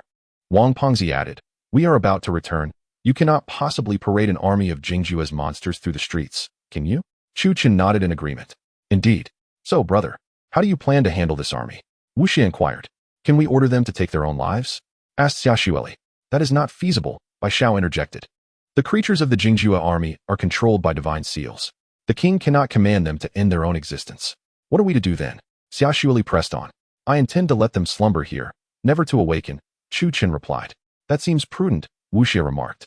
"As long as your divine seal remains in your possession, it cannot be exploited by any ill-intentioned individuals, making this method the most viable." After Wu Xie spoke, Chu Chen nodded in agreement. "Very well, I shall proceed with this plan." Raising his arm, the divine seal emanated an ethereal glow. "Slumber," he commanded, issuing the final decree to his army. In unison, all the monsters and soldiers of the Jingjue army marched orderly into the underground chamber. As the invisible energy radiated from Chu Chen's divine seal, the chamber was sealed, and these creatures lay still, as if lifeless, destined never to emerge without his command. Upon their return to the town, the group discovered that it had been occupied by the forces of the Special Investigation Department. The department had apprehended all the subordinates of the security contractor and confiscated their weapons. "Chu Chen, are you unharmed?" Shen Rulin approached, having just observed from the satellite that the monsters of the Jingjue kingdom had revived. Fortunately, these security contractors served as the first line of defense, preventing a large-scale catastrophe. "They have been sealed by me," Chu Chen stated. Shen Rulin continued, "Our department head, Song Naixiong, wishes to seek your assistance with a matter." "What matter?" Chu Chen inquired. "Director Song has an old comrade who intends to develop a piece of land. Though there are complications," Shen Rulin explained. "What complications?" Chu Chen asked. "The site they wish to develop has a notorious haunted house, number 81 in the capital," she revealed, causing the attendees to pause in surprise. "Number 81, quite infamous indeed," Wang Pengzi remarked. "I heard that numerous lives were lost there. A family of 3 moved in, and all mysteriously perished. Do you have any plans?" Shen Rulin asked. "We intend to sell some items, and then rest for a few days," Wang Pengzi replied. "Very well then, fat brother, you may proceed with your arrangements." Without any malice, my companion and I decided to pay a visit, as the matters concerning the Special Investigation Department hold considerable significance. Shen Rulin remarked. "Recently, numerous residents living near No. 81 have reported their children missing, and notably, most of these children are girls. Furthermore, the surveillance cameras in the vicinity have all turned a sinister shade of blood red. No one knows what has transpired." "Oh," Xiaoxueli expressed her intrigue, saying, "Since it involves supernatural occurrences, it is certainly my duty as an adventurous broadcaster to partake in this matter." Shen Rulin responded with delight. "Then we can first head to Yinjing. Director Song is already awaiting your arrival there. He has personally arranged a banquet to discuss this issue with you thoroughly." Wang Pengzi chuckled. "Director Song is quite courteous for such matters. He has gone to the extent of hosting a banquet. A simple announcement would suffice." Chapter 173. The ancient residents of Yinjing, Shen Rulin remarked, "Since everyone has reached a consensus, let us not delay and first head to Yinjing for some rest. It will also provide an opportunity for everyone to unwind." With that, Chu Chun and Wu Xie stepped forward, guided by Shen Rulin, as they prepared to make their way to the Imperial Grand Hotel located in Yinjing. Yinjing, renowned as the heart of Huaxia, exudes unparalleled nobility, surrounded by vibrant nightlife and bustling activity. It is indeed one of the greatest cities in the world. As Chu Chen, Wu Xie, Xiaoxueli, and Bai Xiao alighted from the vehicle, they were greeted by a luxurious bulletproof Mercedes-Benz van, which Chu Chun immediately recognized as a high-end model dispatched by the Special Operations Department. Outside the high-speed rail station, a crowd of young onlookers gasped in excitement. "Look, it's that handsome live streamer. I know his black gold ancient sword technique is legendary. So dashing, and the one beside him looks equally striking. Those 2 girls are stunning. Goodness, what a divine assembly." The throng continued to swell, snapping photos and capturing the moment. "What are they doing?" Bai Xiao inquired, bemused. "Why are they staring at us?" Being a wood spirit, she had spent considerable time in the iron woods of the ancient city of Jingjue and was oblivious to certain human customs. "How adorable. Is this what they call naturally simple?" Someone commented. "Don't stare at them. That is Chu Chen's team." Another added. "The pairing of the rogue and the streamer is truly impressive," many exclaimed. At that moment, A striking woman with short hair and a commanding presence emerged from the passenger seat of the Mercedes. She appeared remarkably capable, with refined features and an elegant demeanor. Her fingers and wrists hinted at her dedication to martial arts and firearms, marking her as a formidable presence. "Hello, my name is Lu Yutong," she introduced herself, extending her hand toward Chu Chun. "I've long heard tales of the streamer who cleaved a dragon at Changbai Mountain's heavenly lake. Seeing you in person, your aura is indeed extraordinary." Chu Chun lightly grasped her fingertips, but remained silent. "After a long journey, let us head to the hotel," Lu Yutong suggested. Once everyone boarded the vehicle, Wu Xie settled into the back seat and asked, "Is there anything to drink?" "Yes, there are various beverages in the fridge nearby," Lu Yutong replied. "However, there are no alcoholic drinks allowed during work hours." "We don't drink either," Wu Xie said, producing a bottle of Wangzai milk. "Thank you." Xia Shuili inquired. "This situation must be quite challenging to resolve, correct?" "Indeed," Lu Yutong confirmed. "This matter is exceedingly difficult. The Academy of Sciences and various research institutions have sent personnel to investigate Site 81, yet they have yielded no results. Furthermore, it is said that foreign adventurers and live streamers have also entered Site 81 and have yet to emerge. It is now sealed off. This time, Director Song's comrades are committed to eradicating the threat to the public while undertaking the redevelopment of the area." Listening to Lu Yutong, Xia Shuiwei remarked, "Director Song's friend truly embodies chivalry. Most developers would shy away from a haunted location like Site 81. Lu Yutong chuckled. "In truth, Director Song is an upright man, and his friends are all philanthropic entrepreneurs, renowned throughout the nation." As they spoke, the vehicle arrived at the Dihao Grand Hotel, the most opulent establishment in Yanjing City. Only the affluent or those of noble birth could gain access to this hotel, which has become a preferred destination for wealthy individuals, including sheiks from oil-rich nations. Upon alighting from the vehicle, Lu Yutong addressed the group. "We have arrived." After Chu Chun and Wu Xie exited the car, they surveyed the hotel, which was resplendent and magnificent. The lobby resembled a museum, replete with luxurious decor and an array of antiques in various styles. Observing the lavish surroundings, Wu Xie remarked, "I have heard tales of the grandeur of Dihao Grand Hotel for quite some time, but I had never visited until now. Only now do I comprehend the meaning of there are always greater talents beyond." Lu Yutong smiled. "You may each proceed to your rooms to freshen up. After a brief respite, we shall dine at the revolving restaurant on the top floor." Wu Xie and Chu Chun approached the front desk, where 4 staff members were attending to them. Xia Shueli and Bai Xiao were assigned to one room, while Chu Chun and Wu Xie shared another. Remarkably, the hotel registered client information through identification cards, eliminating the need for room keys. 2 courteous attendants escorted them to their room, graciously preparing hot water, brewing tea, and adjusting the air conditioning before bowing and departing. "Go ahead and take a shower," suggested Chu Chun.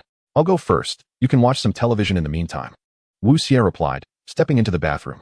Chu Chun opened his laptop and searched for information on Yanjing number 81, noting that this site was far more menacing than the number 81 mansion from his previous world. It was precisely this aura of dread that had given rise to numerous bizarre incidents within the mansion, notorious for the frequent disappearances occurring in its vicinity. After a brief search, feeling parched, he retrieved a bottle of premium lemon soda from the fridge. Suddenly, a cry from the bathroom startled him. Without hesitation, he discarded the drink, drew his Desert Eagle pistol, and rushed inside. Wu Xie, wrapped in a towel, exclaimed, "Look, the water has turned to blood." Chu Chun gazed into the bathtub, which was filled with a crimson liquid, far from the water intended for bathing, and the scent unmistakably resembled that of blood. Wu Xie promptly called the hotel front desk, and soon, the manager arrived, visibly shocked. This cannot be," he stammered. "Not only blood, but our Dihao Hotel would never allow even a single strand of hair to appear on the floor." Lu Yutong interjected, "I trust the manager's words. Such an occurrence should be impossible." The security manager approached, stating, "Comrades, I assure you, with my 23 years of military experience, I have reviewed all the surveillance footage, and there is no possibility of human intervention." At that moment, a subordinate of Lu Yutong arrived, reporting, "The investigation is complete. This is black dog blood." Black dog blood? Lu Yutong was taken aback. It is commonly used in folk rituals and is reputed to possess extraordinary powers for exorcism and protection against malevolent forces, Chu Chun added.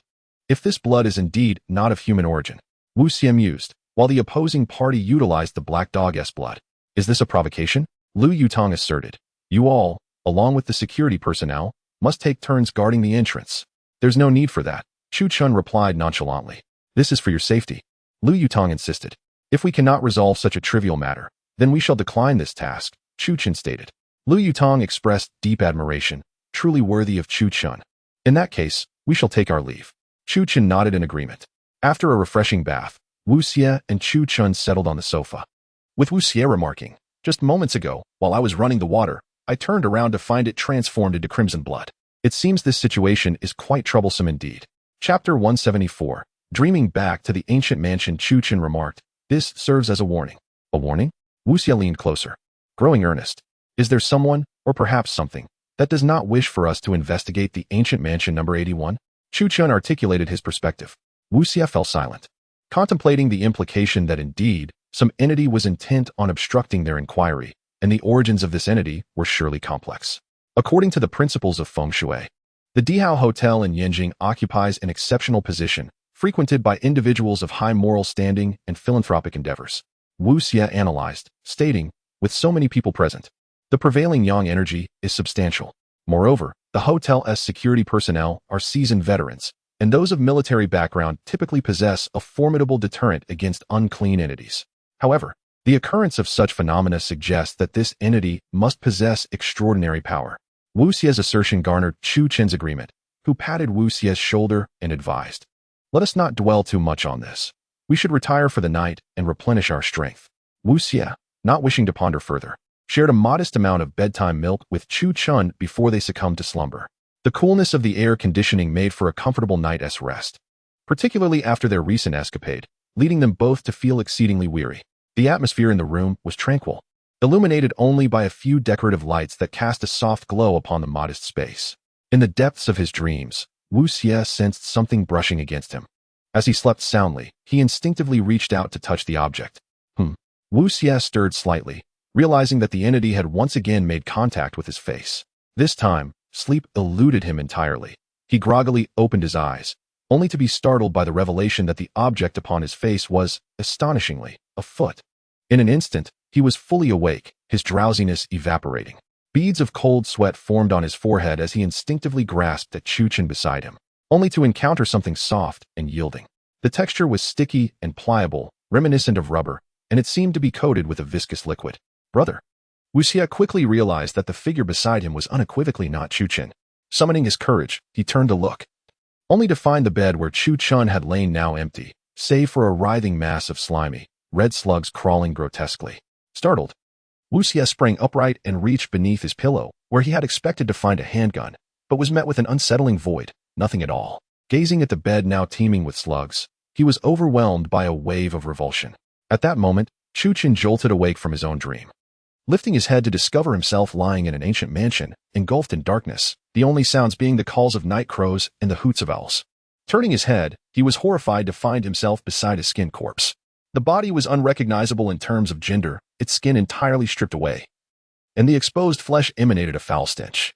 The lifeless body's eyes remained wide open, seemingly filled with a sense of unwillingness and terror. Chu Chen gradually rose to his feet, gazing at the ancient mansion before him, which appeared to have been constructed during the Republican era, exuding an aura of antiquity from every corner.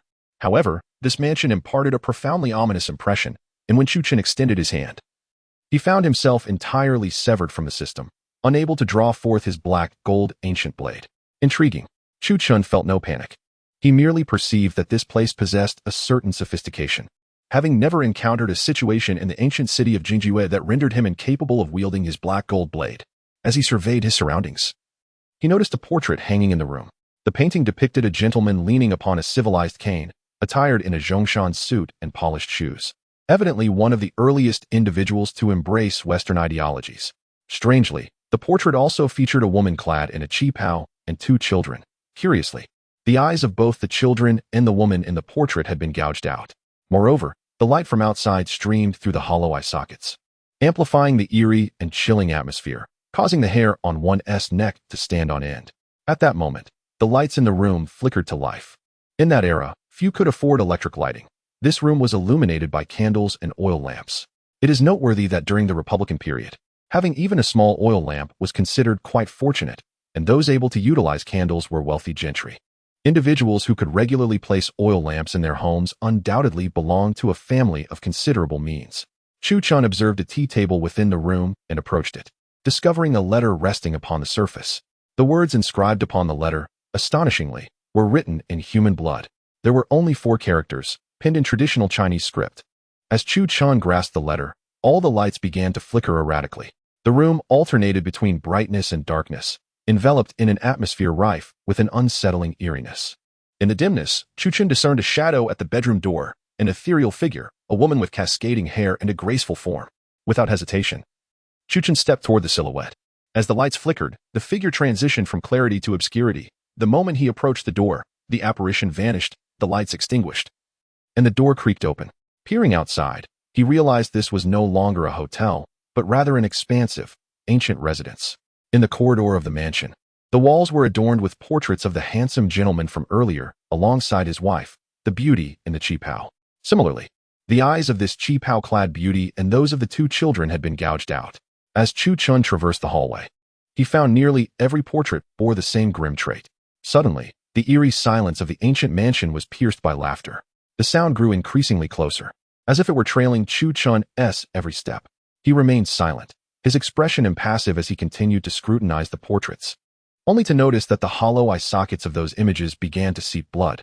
The blood is a deep crimson, flowing from a severed artery. While only the handsome gentleman's visage remains unscathed, the photographs of others have been marred. Baolongda sits in the Kaifeng prefecture, addressing the esteemed prince consort with a respectful tone. Suddenly, an old gramophone downstairs begins to play on its own. Remarkably, the gramophone has no record inserted, yet it can still produce music autonomously. The tale of the case of the chopping of Chinshimi? Though Chu Chun is not particularly fond of operatic performances, he is nonetheless acquainted with traditional classics. This narrative recounts the story of Judge Bao's furious execution of Chinshimi. As a person of Chinese heritage, even if one is unfamiliar with Chinshimi, they are surely aware of Bao Qingtian. Chapter 175, The Phantom Murder Scene in Essence. The case of the beheaded beauty unfolds as a tale where a benevolent magistrate aids a vulnerable woman in avenging her heartless lover. A narrative that has endured through the ages. As Chu Chun listened to the theatrical echoes resonating within the vast, ancient estate, he contemplated the circumstances depicted in the photographs. He surmised that the residence numbered 81 must harbor the tumultuous entanglements between the woman and a married man, likely resulting from romantic tribulations that transformed her into a vengeful spirit. The haunting melody grew increasingly closer, and an unsettling sensation crept up Chu Chun's spine. Something lurked behind him. Suddenly, a figure materialized, revealing a person with decayed hands, festering flesh, and writhing maggots. Her fingers, sharp and menacing like bone spurs, reached out.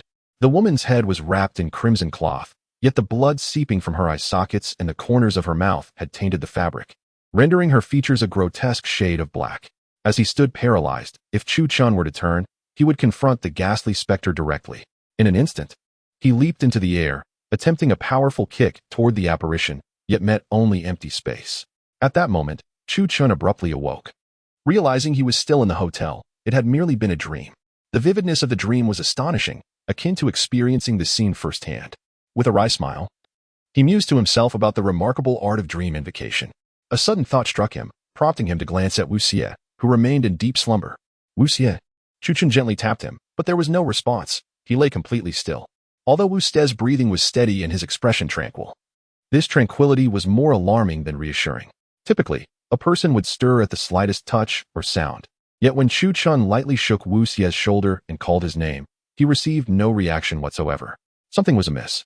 Realizing the gravity of the situation, Chu Chun retrieved a tissue from the bedside, crafted from pure bamboo pulp, surpassing any available on the market in purity. Satisfied with its quality, he inhaled its scent and pricked his finger, allowing his blood to inscribe a spell upon it. These incantations, a secret art co-created by the ancient figures Xianyuan and Qiyu, were known to fewer than 3 individuals in the world, possessing remarkable efficacy against various arcane and malevolent forces. In ancient culture, bamboo symbolized purity, resilience, and unwavering strength. Thus, employing bamboo paper to craft the spell was indeed a commendable choice. Chu Chun placed the talisman upon Wu Xie's forehead and activated it, only to witness the 2 pieces of talisman paper become instantly soaked, despite the absence of any moisture. What was this peculiarity? Chu Chun sensed something unusual. The potency of this unclean entity was alarmingly formidable. Not only had it dared to infiltrate the auspicious confines of the Imperial Hotel, but it also had the audacity to cast dreams upon Chu Chun, actions not typically attempted by mere malevolent entities. It was worth noting that Chu Chun had once dispatched the king of Jingjue within mere minutes, possessing a divine seal that could command an entire army. Thus, ordinary spirits would hesitate to approach him lightly. However, this individual not only dared to come forth, but also conjured dreams without causing harm, seemingly with the sole intention of preventing a few from approaching the ancient residence, numbered 81. It appeared he wished only to deter us without inflicting injury, even sending us dreams, which was rather intriguing. While Chu Chun contemplated a course of action, Wu Xie was in the midst of devising an escape within the dream. The realm he occupied was that of this hotel room, yet he remained oblivious to its dreamlike nature. The malevolent essence of this unclean dream was indeed formidable. Even Chu Chun was only slowly coming to grips with it, let alone Wu Xie himself. In a state of fear, Wu Xie rose, only to tumble from the bed onto the floor. Upon raising his gaze, he was confronted by a ghastly sight, a hanged corpse. The visage of the body was unrecognizable, clad in garments from the Republican era, with a long tongue that appeared to be writhing with maggots. Wu Xie gazed around in astonishment, calling out Chu Chun's name, but received no response. What manner of thing is this? Wu Xie felt a chill of terror, uncertain if he was in a hotel or some other place entirely. He reached to press the lamp beside him, but it would not turn on. Smart hotel concierge? He called out, invoking the voice-activated smart assistant that many hotels now employ, akin to a Tmall genie, which could be controlled by voice. Yet, the smart concierge remained silent. Its indicator light aglow, indicating power, yet it remained unresponsive. Wu Xie slowly rose, and at that moment, a horrifying sound erupted from behind him. Was that the voice of a courtroom drama? Wu Xie recognized the theatrical sounds emanating from the smart concierge. The timbre imbued with tremors and high pitches, now resonating like the cries of the damned. Most disturbingly, it seemed as though the smart concierge was being interfered with by some unseen force, emitting static-like noises that rendered the darkness all the more menacing. Brother, are you there? Wu Xie grasped a shard of ice from a nearby table to use as a weapon, clutching it tightly. No one replied. He approached the hotel door, intent on exiting the room, but upon pushing it open, he was met by a mirrored version of himself. This doppelganger stood with head bowed, silent, drenched as if water cascaded down from above. Wu Xie suddenly realized he had not lowered his own head. Thus, before him was not merely a mirror. Who are you? He demanded, clutching the ice shard, only to discover that the figure held an identical shard in its hand. The other Wu Xie slowly raised his head, revealing a visage of horror. His eyes had been gouged out, his tongue severed, and his face was marred with gashes, resembling a malevolent spirit. That version of Wu Xie let out a blood-curdling scream, charging forward with the ice shard. In a frantic attempt, Wu Xie slammed the door shut, locking it, once again imprisoning himself within the confines of the sealed hotel room. A resounding thud echoed from outside, as if someone was relentlessly battering the door with all their might. An innocent heart raced to the throat, unaware that this was merely a dream. Suddenly, the cacophony subsided, suggesting that the assailant had departed from the hotel entrance. Rising cautiously, the innocent one grasped a shard of ice and peered through the peephole into the corridor. On the corridor wall, bold letters inscribed in vivid crimson declared, "I shall return." A moment of shock seized him, and just then, a grotesquely disfigured face materialized in the peephole, adorned with a sinister grin. Startled, he let out a scream, instinctively reaching behind him, only to discover that his pistol lay on the table behind him. Chapter 176, The Arrival of Leadership Without Hesitation. Wu Xie swiftly seized the pistol from the table, chambered around, and disengaged the safety in one fluid motion. He aimed at the door and pulled the trigger, unleashing a barrage of bullets. The sound of gunfire echoed as several holes appeared in the door, blood gushing forth from the bullet wounds and spilling into the room. The crimson liquid surged through the cracks of the door, flowing around Wu Xie's feet as if deliberately avoiding him, converging near the sofa. Cautiously, Wu Xie approached the vicinity of the sofa and discovered that the blood had pooled at the white curtains behind it. Raising his gaze, he was startled to find a pitch-black silhouette on the curtains. The shadow, discernibly that of a woman, appeared to be shrouded in something ominous. "Who are you?" Wu Xie shouted, aiming his gun at the curtains. "Come out." Suddenly, the dark figure vanished. He drew back the curtain, only to be met with a solid wall where the window should have been, completely sealing it off without a single crack. "What?" Wu Xie murmured in disbelief, astonished that even the window had been blocked by this malevolent spirit. At that moment, an unsettling chill crept up his spine, as if something sinister loomed behind him. Whirling around, he was confronted by a woman draped in a white veil. Her hands were skeletal, and blood dripped from beneath the veil, revealing her ghastly features. In that instant, the ghostly figure extended her bony hand, reaching out towards Wu Xie. Hey! Abruptly, Wu Xie awoke, gasping for breath. You had a nightmare, Chu Chen remarked, glancing at the talisman in his hand. This malevolent entity is quite formidable. Wu Xie replied, Thank goodness for you, brother. I encountered a female ghost in my dream, and she seemed quite hostile. I dreamt of her as well, Chu Chen said. Was she the one in the veil? Wu Xie inquired. Indeed. Chu Chen affirmed with a nod. It appears she is the malevolent spirit of the ancient residence, number 81. Wu Xie looked visibly shaken. She must not want us to investigate 81. Then we must go all the more, Chu Chen insisted. This spirit has the power to forcibly draw us into her dreams, indicating her considerable strength. At that moment, a piercing scream erupted from the adjacent room. It was the unmistakable cry of a girl, clearly emanating from Xia Xueli's chamber. Grabbing their gear, Chu Chen and Wu Xie rushed next door, where they found Xia Xueli and Bai Xiao standing in their pajamas, both looking alarmed. Blood had been used to inscribe ominous words on the wall beside their beds. Mind your own business? Wu Xie queried, astonished. I didn't even notice, Bai Xiao admitted. It's not surprising that you missed it, Chu Chen responded. This city sits atop a dragon vein, which conflicts with the power of the divine seal from the ancient kingdom of Jingjiue, hence disrupting Bai Xiao's investigative abilities. This is all too eerie, Xia Xueli interjected. I have never believed in so-called supernatural phenomena, yet I find myself at a loss to explain this. The female security guard who rushed over to assess the situation remarked, We have been patrolling outside. This floor operates under a VIP system. Aside from the clients themselves, even we cannot directly access their areas. The commotion had awakened several affluent guests nearby, including foreigners and some amiable merchants, who, witnessing the scene, expressed disbelief. This hotel is a world-class luxury establishment. Such occurrences are inconceivable, exclaimed one, a hint of fear in their voice. My goodness, I hope this is merely a prank. How frightening.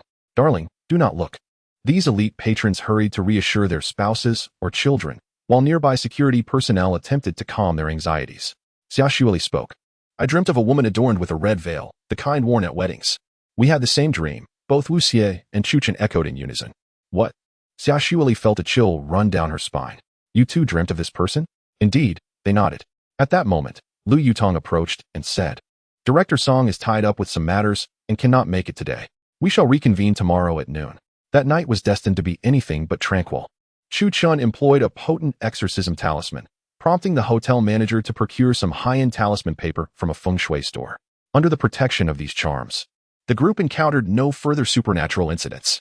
The following noon, Chu Chen and the others, having missed breakfast, freshened up and prepared to ascend to the revolving restaurant above. Situated on the 60th floor, the restaurant soared into the clouds. Dining in the VIP section provided a completely transparent experience, akin to partaking in the peach blossom banquet among deities, with a breathtaking view of the entire city of Yanjing. Upon entering their private booth, they were greeted with an array of exquisite dishes, each more sumptuous than the last, complemented by premium tea worth 600,000 a pound. Good day, sir. The waiter politely approached, refilling their teacups. Wu Xie remarked, This tea is exceptionally fine. It seems Director Song possesses quite the discerning taste. One could say that. Chu Chen nodded in agreement. Soon after, Shen Rulin and Lu Yutong entered, seating themselves beside Chu Chen and Wu Xie. Lu Yutong remained silent, quietly producing 2 bottles of premium liquor from her side. Chu Chen declined, stating, I don't drink. Lu Yutong smiled and replied, Very well. Wu Xie added, We plan to visit the ancient residence number 81 tonight, so drinking now might hinder our performance later. Shen Rulin chimed in, It's all right. Director Song is not particularly fond of alcohol either. He only considers it polite due to other guests attending. Just then, Lu Yutong remarked, Speaking of Director Song, here he comes. They observed a well-built man with striking features entering the room, who appeared to be around 40 years of age. His fair complexion and well-maintained appearance suggested a person devoted to health and self-cultivation. Behind him, there was not a single attendant. He stood alone, clad in a long coat, holding a simple black briefcase that bore no prestigious label. His demeanor was strikingly handsome, embodying the elegance of a true gentleman. Good day to you both. He approached with a slight smile. I am Song Naixiong. Hello. Chu Chen nodded in acknowledgement. Greetings, Director Song, Wu Xie said with a cheerful demeanor. Shen Rulin remarked. Director Song, these two are. No need for introductions. I am already acquainted with them. Song Naixiong replied with a calm smile. This is Chu Chen, the host of the Tianchi Zhanlong, and Wu Xie, the illustrious heir of the Gem Appraisal clan. Too kind, Wu Xie responded with a grin. Chapter 177. Delving into the haunted house after a brief exchange of pleasantries, it was time to address the matter at hand. Song Naisheng took a seat and remarked, "The purpose of inviting you both here is twofold. First, to meet the young hero who has repeatedly assisted our Special Investigation Department in solving intricate issues. Second, to discuss some recent developments." With that, he retrieved an object resembling a USB drive from his briefcase and placed it before the two. "What is this?" Wu Xie inquired, intrigued, especially since there was no visible player in the room, yet Song Naisheng had produced a USB drive. "This is our department's latest compact player," Song Naisheng explained. One side resembles a USB drive, while the other houses a projection system. It is the world's smallest clear projector. Lu Yutong and Shun Rulin promptly drew the curtains throughout the room, while Lu Yutong stepped outside, accompanied by two agents from the Special Investigation Department, to secure the door. Upon activating the holographic projector, a myriad of information regarding numerous individuals appeared before them. Most of these individuals were women, with their professions and ages displaying a considerable range of diversity. It was evident that these individuals did not possess any remarkable identities. They were simply workers and dreamers, some from afar pursuing their aspirations in the capital, while others were affluent local heiresses or emerging successful figures. The information varied widely, and their appearances were equally diverse, comprising both men and women, though the majority were female. Clearly, these individuals represented the victims who had gone missing near number 81. After taking a sip of tea, Song Naisheng elaborated, "These are the individuals who have mysteriously disappeared in the vicinity of the number 81 Western-style mansion over the past 2 months. Despite extensive investigations by relevant agencies, no leads have emerged." Wu Xie interjected, "Moreover, I have heard that one of your acquaintances intends to commence land development nearby, aiming to completely eradicate the number 81 mansion. Is that correct?" Song Naisheng nodded. "Precisely. Number 81 has become a significant source of distress for the citizens of Yanjing. As a result, many local businesses are struggling to operate normally, severely impacting the surrounding economy and daily life. It appears that the situation regarding number 81 is quite dire," Wu Xie remarked. At that moment, a voice echoed from outside, "I apologize for my tardiness. I am sure." The voice was robust and commanding, suggesting that the speaker was undoubtedly a formidable figure. As Lu Yutong opened the door, a man dressed in a suit strode in, standing approximately 182 meters tall, with a well-built physique, a buzz cut, and a prominent scar near his eye. "This is my comrade, Shi Yanlong," Song Naisheng introduced. Shi Yanlong approached with a smile, saying, "I sincerely apologize for gathering everyone here today, but this matter is of utmost importance. I have scoured the entirety of Yanjing and have yet to find a suitable candidate." The group remained silent for a moment. Shi Yanlong continued, "You may interpret my intentions as a desire to engage in real estate development. Until the issue surrounding No. 81 is resolved, the surrounding areas will continue to suffer severe repercussions, affecting not only the economy, but the lives of the populace as well." Chuqing understood that Xianlong was genuinely a good person. He did not elevate his actions to a grandiose pedestal nor proclaim himself as a paragon of virtue. He simply wished to perform good deeds, nothing more. Wu Xie remarked, "Rest assured, Mr. Shi, we will thoroughly investigate this matter. Moreover, Jingqing No. 81 is indeed an intriguing site for adventure." Xianlong chuckled, "I have heard that within number 81 lie many antiques, untouched by anyone thus far. In truth, they are meant for the virtuous to claim." Song Naisheng laughed lightly and added, "You two should grasp the essence of our words." Wu Xie and Chuqing exchanged knowing smiles, understanding that Song Naisheng implied they could freely take the antiques present. Song Naisheng was quite perceptive, recognizing that for Chuqing and Wu Xie, a direct offer of money could be somewhat pedestrian. However, the prospect of claiming antiques was an entirely different matter. Chuqing responded, "Very well." Xianlong raised his glass in a toast, saying, "To this endeavor, I propose a toast to both of you."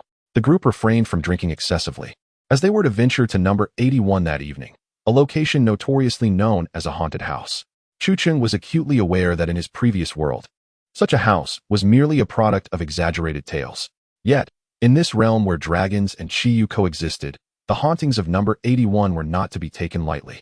Coupled with the sudden dream he experienced the previous night, Chuqing understood that the contents of this haunted house were likely more formidable than ever before. "Let us prepare and set off this evening," Chuqing declared.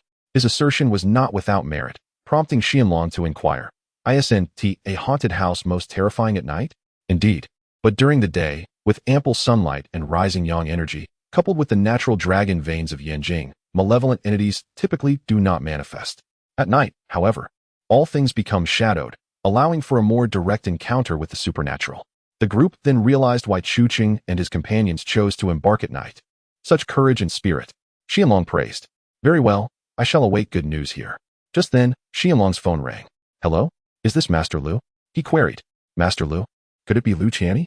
The group gasped in astonishment, for Lu Qianni was a renowned feng shui master in the country, reputed to conduct classes in Yinjing, with each session fetching an astonishing 800,000, and still in high demand, with a steady influx of attendees. Xianlong chuckled. A few days ago, I arranged to join Master Lu as well. At this, Xiaoshuili grew somewhat displeased and whispered in Chu Qing's ear, Why are we not included? He has invited someone else. Chu Qing replied, It matters not. Wu Xie added, It's nothing. Perhaps Mr. Shi seeks an additional hand for assistance. In truth, Chu Qing and Wu Xie merely wished to explore number 81, a site regarded as a spiritual treasure by many, a dream destination for countless adventure streamers. If we could conduct a live broadcast here, simultaneously streaming across 3 platforms, the influx of viewers would undoubtedly be remarkable. Coupled with the inherent notoriety of this place, Chu Chun intends to leverage this opportunity to elevate his standing even further. Shi Yanlong remarked, I have just spoken with Master Lu. He will join us at the ancient residence number 81 this evening. Both Chu Chun and Wu Xie understood that when night fell, the main event would commence. As the group arrived at the infamous number 81 residence, they found the vicinity eerily deserted. Following a series of disappearances, local residents and businesses had vacated the area, leaving number 81 shrouded in an unsettling silence. Despite its central location, the desolation surrounding the house rendered its ominous reputation far more terrifying than one could ever imagine. Chapter 178. The Master of Masters. As the group disembarked, they were unarmed, for this venture was confined to the city limits. Xiaoshuili opened the trunk of the car and remarked, Silver possesses the ability to ward off evil spirits. Hence I have prepared several silver melee weapons. Lu Yutong added, Our special operations team is stationed outside, ready to respond at a moment's notice should any situation arise. The elite team members had arrived in a vehicle disguised as a utility truck, armed with weapons that had been consecrated at a temple, providing them with a certain efficacy against malevolent entities. Wang Pongzi seized a combat axe from the assortment of silver weaponry. Its weight and might well suited for someone of his robust stature and martial training. I'll take this one, he declared. Wu Xie retrieved a crossbow, equipped with an infrared sight and silver-tipped bolts. The group raised their eyes to behold the infamous number 81 residence. The No. 81 haunted house sprawled over an area roughly equivalent to half a football field, flanked by 2 elegant 3-story Western-style edifices on the east and west sides. These 2 notorious brick structures exemplified the eclectic architectural style of the 20th century, comprising 3 floors above ground and a basement, crowned with a French mansard roof and adorned with arched decorative windows. Overall, the historical ambience was palpable, indicative of an aged property that had long been abandoned. As time passed, the surroundings of these 2 buildings underwent significant transformation. By the late 1990s, as urban redevelopment commenced, the residents of these 2 villas were relocated. Shortly thereafter, demolition work began. However, it was abruptly halted by the authorities when workers were in the midst of dismantling parts of the roof and windows. From that moment on, the reputation of the haunted house began to circulate widely. Some claimed that the workers had inadvertently released the vengeful spirits hidden within, while others suggested that the construction had provoked the ire of those entities. In any case, the tales proliferated. A vehicle is approaching, Wu Xie announced. Chu Chang glanced toward the entrance from which they had arrived, spotting a luxurious Land Rover making its way toward them. This vehicle, valued at over $1 million, was strikingly designed in a solid gold hue and prominently featured a gold plaque inscribed with the character Lu. Such a grand display, Song Naixiong remarked. Although he held the esteemed position of director within the Special Operations Bureau, Song Naixiong was notably modest. Even his choice of transport was a humble manual Jetta. Thus, he held a certain disdain for those who flaunted their wealth through opulent vehicles. In the entirety of Yinjing, Song Naixiong had the authority to drive anything from luxury cars to armed helicopters, yet he preferred simplicity. Wu Xie seemed to discern Song Naixiong's upright character and said, Brother, that individual must be Master Lu. The plaque adorning Master Lu's Land Rover was crafted from pure gold, intricately carved by a renowned artisan, featuring a design of dragons and tigers, bordered with premium sandalwood, worth more than 3 of those Land Rovers combined. 3 individuals emerged from the Land Rover, one of whom was a brawny man with a formidable presence. He seemed to have a military background, his eyes betraying a ferocity that suggested he had witnessed the gravitas of taking lives. It is said that ghosts fear certain types of individuals, among whom butchers are included. And even the spirits of those who have slaughtered pigs hold a certain trepidation, let alone special forces soldiers who have experienced the harsh realities of combat. Thus, it is inevitable that there exists such a person among Lu Tianyi's subordinates. Descending thereafter were two individuals, a man, strikingly handsome with refined features that surpassed even the most attractive of celebrities. "It is he," remarked Xia Xueli. "Who is he?" asked Wu Xie. "He is Wang Cangjian, the grandson of the renowned feng shui master and newly appointed head of the Wang family, Wang Zhanhai." Xia Xueli replied. "Wang Zhanhai? The very one who assisted in the construction of the capital of the Ming dynasty?" Wu Xie inquired, a hint of astonishment in his voice. "Indeed," Xia Xueli confirmed. "It is said that Wang Cangjian has not only practiced Taoist arts for 12 years but also possesses the ability of yin-yang vision, allowing him to perceive things invisible to others. I have heard that dogs can see things humans cannot," Bai Xiao jested. The woman accompanying him was clad in a tailored suit, wearing glasses and sporting a ponytail, exuding a professional demeanor. Her hands were gloved in black, holding a leather bag. "That woman appears to be Cai Yushan, a well-known exorcist," Lu Yutong remarked. "She was once a disciple at Maoshan but was expelled for not adhering to the rules, subsequently making her way to the Vatican." "Is she an exorcist of the Christian faith?" Xia Xueli inquired. "This individual is quite formidable," Lu Yutong noted. "It is said she has conducted exorcism rituals for relatives of 3 foreign leaders, and they were reportedly quite successful." The next person to emerge from the vehicle was Lu Tianyi. Upon his arrival, even Shi Yanlong was momentarily taken aback. "It is an honor to have Master Lu here," Shi Yanlong remarked with a smile. Lu Tianyi is quite renowned, often referred to as the second most esteemed figure in the realm of feng shui and huaxia, the first being Wang Zhanhai, who designed the capital of the Ming Empire, as Song Naixiong explained. Lu Tianyi is a disciple of Wang Zhanhai, and it is said that his personality is rather eccentric. Despite appearing to be in his 40s, he is, in reality, over 60 years old. Upon alighting from the vehicle, Lu Tianyi exhibited a remarkable vigor, appearing entirely ageless. Dressed in a casual black jacket, he carried nothing with him, while Wang Cangjian and Cai Yushan each bore a backpack, presumably containing tools of their trade. "Mr. Shi, who is this?" Lu Tianyi inquired, noticing the presence of Chu Chun and others. "They are a few adventurers I have invited," Shi Yanlong replied. "Mr. Shi, you have not conducted this matter very well," Lu Tianyi chuckled. "I do not mean to boast, but my disciples and I are quite exceptional. What do you intend to achieve by bringing along these relatively unknown figures?"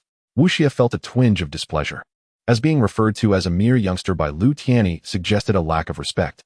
Meanwhile, the aloof beauty, Cai Yushan, remarked, "Master, if it comes to that, we can proceed without your direct involvement. Such tasks do not necessitate your personal attendance." Lu Tianyi replied calmly, "Since the other party has invited me, I must make an appearance. Otherwise, would it not reflect poorly on my sense of decorum?" Cai Yushan cast a glance at Chu Chun and remarked, "Do not hinder our progress." Wang Cangjian added, "It is futile to quarrel with a lion over its stature." Xia Xueli retorted directly, "Who do you think you are? Hindering progress? What were you doing during the global exploration competition?" Chapter 179. The Cursed Mansion. Lu Tianyi appeared to be quite pleased with the lavish praises from the wealthy crowd, and thus he remarked, "I am grateful for your kindness. Today, at the behest of Mr. Shi, I am here to unveil the secrets of number 81 in the capital." The mere mention of No. 81 elicited astonishment among the affluent viewers in the live stream. The wealthier individuals tended to be more attuned to matters of feng shui, a sentiment echoed by business owners across various industries. Number 81, renowned worldwide as a malevolent dwelling, had garnered an ominous reputation since the era of the Republic, with reports of fatalities that rendered it anything but a favorable locale. I recall a wealthy merchant from the Kansai region who expended a fortune to acquire it, intending to enjoy a serene retirement, only for his entire family to meet a gruesome demise overnight. Blood splattered throughout the residence. Moreover, there was a foreign acquaintance who, unaware of its dark past, rented the place for a year, only to mysteriously vanish without a trace. Alive or dead, he remains unaccounted for. Lu Tianyi chuckled. "It is merely the mischief of malevolent spirits." Truly, a master of his craft, such composure is commendable. It seems Mr. Shi has indeed sought the right person. The illustrious Master Lu from Huaxia is indeed deserving of admiration. The crowd immediately lauded Lu Tianyi, as if he were a celestial being descending to illuminate the world and save all sentient beings. At that moment, Shi Bing entered the live stream, inquiring, "I heard that Chu Chun is also present?" Lu Tianyi responded coldly, "Who is that?" "He is the streamer who slayed a dragon at the heavenly pool of Changbai Mountain." Shi Bing replied, Given the substantial sums Shennongjia had bestowed upon Chu Chun during previous streams, it was evident that he was among the elite of the affluent society. And naturally, individuals of wealth gravitate towards feng shui and the wisdom of the ancients, thereby taking an interest in a master such as Lu Tianchi. Lu Tianchi nonchalantly dismissed. Just a young upstart. That is not correct, Shennongjia insisted. I have watched several of his live streams. Chu Chun is indeed remarkable, possessing genuine talent. Genuine talent? Lu Tianchi chuckled, for soon enough, that genuine talent would be exposed. Chu Chun and his companions began their investigation of the courtyard, discovering that the primary source of the ominous energy emanated from within the mansion itself rather than the surrounding grounds. Let us enter, Chu Chun declared. Lu Yutong produced the key provided by the Beijing Ancient Architecture Preservation Department and inserted it into the lock. She turned it slightly and remarked, "That's odd. Why won't it open?" Wu Xie stepped forth, saying, "Allow me to try." Yet, regardless of how it was turned, the lock remained obstinately shut. The key appeared unblemished. And the direction was undoubtedly correct. Why then would it not yield? Lu Yutong furrowed her brow, perplexed by the situation. Chu Chun approached, withdrew the key, and suddenly noticed that it was coated with a thick layer of putrid flesh. The remnants resembled decaying human tissue, still oozing blood and a layer of yellowish pus, evoking a sense of revulsion. "The spirits within this house are formidable," Chu Chun remarked to the others. "We shall employ the simplest of methods." Xia Xueli, somewhat bewildered, queried, "If this door is sealed by a spirit, what means do we have to unlock it?" Chu Chun addressed the viewers in the live stream. "Are you aware? We cannot possibly know. Let the young man perform directly." "Indeed, without your words, how could we ever guess?" The viewers in the live stream expressed that Chu Chun held them in higher regard than they deserved. With a slight smirk, Chu Chun forcefully kicked open the door. Wu Xie chuckled, explaining that the simplest approach the young man mentioned was that the spirit had sealed the door with a lock, and instead of using a key, they could simply break it open with physical force. Impressive indeed. Lu Yutong was somewhat astonished, realizing that Director Song had truly chosen the right person. Xia Xueli also found herself chuckling softly. The method you described as the simplest is indeed quite straightforward. The viewers in the live stream laughed as well, acknowledging the young man's cleverness. In such a scenario, few would think as quickly. Who would have thought that a door sealed by a spirit could be kicked open? What an enlightening experience. Chu Chun remarked calmly, "Let us proceed inside." Lu Tianchi, accompanied by his disciple, arrived at the entrance of the infamous No. 81 haunted house. This residence was the second property associated with the number 81 address, slightly smaller than the primary house. The first house was designed as a standard guest mansion, while the second appeared to be an addition whose true purpose could only be known by those who constructed houses in the last century. "Our second house is the true door of death." Lu Tianchi pointed to the smaller mansion, noting that its feng shui design was clearly crafted by foreigners. While it couldn't be said to be entirely unfavorable, it was certainly not auspicious either. Wang Songjian remained silent, stating, "Master, there is a bagua lock on this door. Allow me to unlock it." A bagua iron lock hung from the ancient home's door, larger than a typical padlock, with a chaotic arrangement of hexagrams on its face. In the live stream, Shennongjia commented, "I just saw Chu Chun kick open the door." Lu Tianchi glanced at the live stream but said nothing. Wang Songjian added, "How vulgar. To kick open a door in an ancient residence is unacceptable. Damaging it would incur great costs. We ought to employ our methods instead of resorting to such crudeness." Wang Songjian said calmly, "This lock was far too simple, akin to child's play." Having studied feng shui for many years, he found this bagua arrangement exceedingly easy. It was neither rustic nor cosmopolitan. It seemed designed to be enigmatic. Long, who had served in the military, chuckled derisively at the notion of a foreigner constructing a villa adorned with a bagua lock. Not only would those well-versed in feng shui and the principles of I Ching find it elementary, but even a random Chinese literature professor plucked from university could elucidate the bagua diagram. Wang Songjian perceived the design as incredibly simple. He even pulled a lollipop from his pocket, humming an English tune while attempting to unlock the bagua lock. However, upon touching the lock, he was suddenly struck dumb. Something was amiss. This object was peculiar. His eyes widened in astonishment, a look that momentarily left those present in stunned silence. DeLong remarked, "I say, young Master Wang, you have never displayed such an expression before. What troubles you?" Kai Yushan, equally perplexed, added, "How could a mere gossip lock cause you such distress?" Yet, Wang Songjian shook his head, exclaiming, "No, it's my hand. I cannot release it." In a moment of sheer terror, Wang Songjian beheld a multitude of red, worm-like creatures emerging from the lock's aperture. These vermin were adorned with white, sharp fangs that pierced through his skin. As blood gushed forth, the writhing creatures burrowed ravenously into his flesh, causing a torrent of crimson to erupt. They incessantly drilled into his arm, as if intent on claiming it entirely. Damn it! What is this? Wang Zongjian shouted in desperation, violently shaking his arm in an attempt to dislodge the fanged invaders. However, no matter how fervently he flailed, he could not rid himself of the parasites clinging to his hand. Chapter 180. The 7 Mysterious Scriptures. What are you doing? Suddenly, the voice of Lu Tianyi resonated in Wang Zongjian's ear. In a state of panic, Wang Zongjian exclaimed, "Master, my hand. A bug is trying to burrow into me." "Where's the bug?" A single query from Kai Yushan cast doubt upon Wang Zongjian's claim. "Can't you see the bug on my hand?" Wang Zongjian retorted. "There's nothing on your hand. Why are you making such a fuss?" Long, standing nearby, also inquired. Wang Zongjian was even more bewildered. He had nearly been mangled by a bug that had emerged from the 8 trigrams lock, yet everyone insisted there was no bug. Lu Tianyi approached and remarked, "Carelessness can lead one to fall for illusions." He produced a small vial, extracting a powder from within.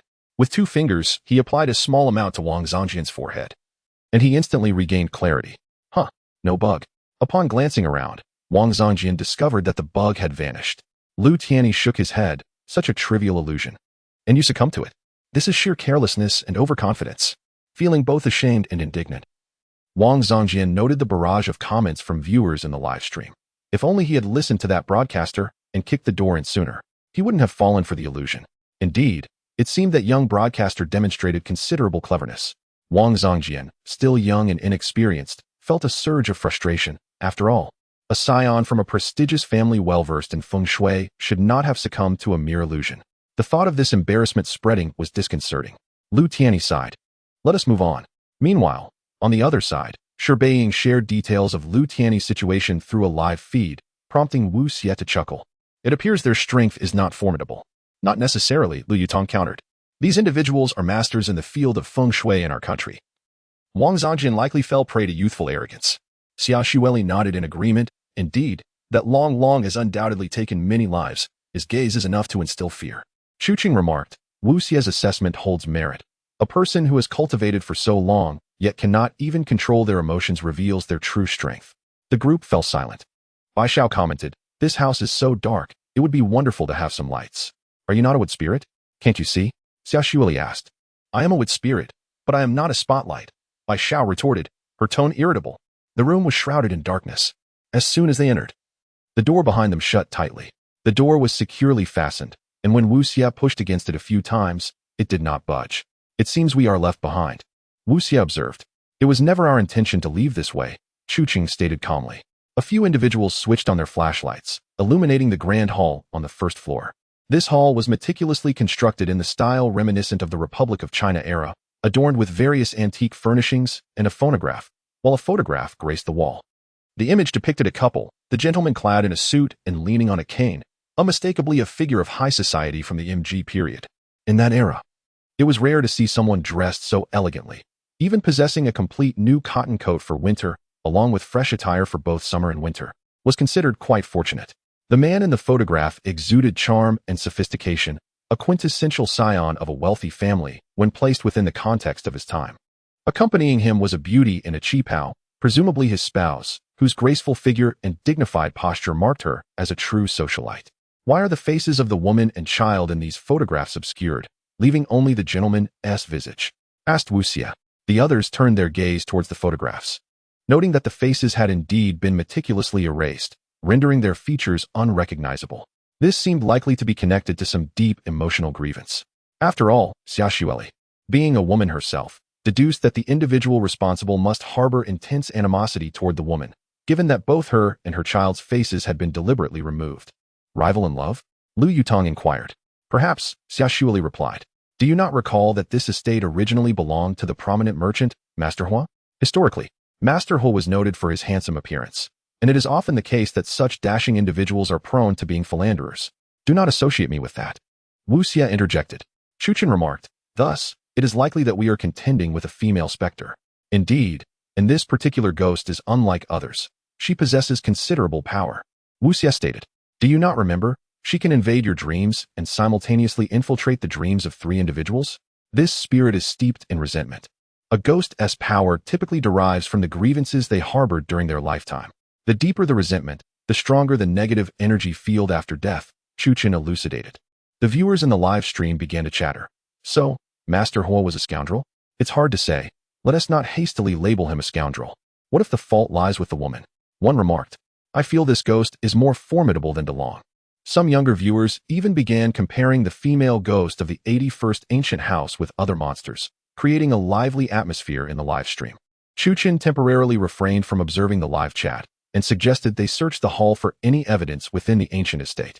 Although the estate has changed hands several times, perhaps my X-ray vision can unveil something, he posited. With the enhancement of his divine seal powers, Chuchen's X-ray vision could now be utilized under particularly unique circumstances, such as when surrounded by potent malevolent forces. He noticed something seemingly hidden beneath the phonograph in the corner. Approaching it, he reached underneath and retrieved a paper package, wrapped in oil paper and layered for protection. It appeared to contain a book. Chu Chan gazed at the parcel before him and called out, Wu Xie, come take a look. Wu Xie held the package for a considerable time and remarked, this appears to be the secret scripture of the 7 chapters of Xuanjuan that the princess of the ancient kingdom of Jingjua once studied. The mention of the secret scripture of the 7 chapters of Xuanjuan stirred in Chuchen a sense of escalating complexity. During their previous expedition in the ancient city of Jingjue, they had already grasped the formidable power of the divine seal, which had proven momentarily irresistible even to someone seasoned in battle like Chu Chun, thus underscoring its boundless might. Now, the origin of this divine seal traced back to the princess of the Tang Empire, who, bereaved by the murder of her beloved, had devoted herself day and night to the recitation of the secret scripture of the 7 chapters of Xianjun. Chapter 181. The haunting female ghost. The mysterious tome, Xianjun 7 chapters, possesses the ability to connect with realms beyond human comprehension. Now, within the eerie confines of the ancient residence numbered 81, this very tome has resurfaced. An unsettling premonition gripped Wu Xie. Chu Chun, do you recall where the eyes in that photograph were directed just now?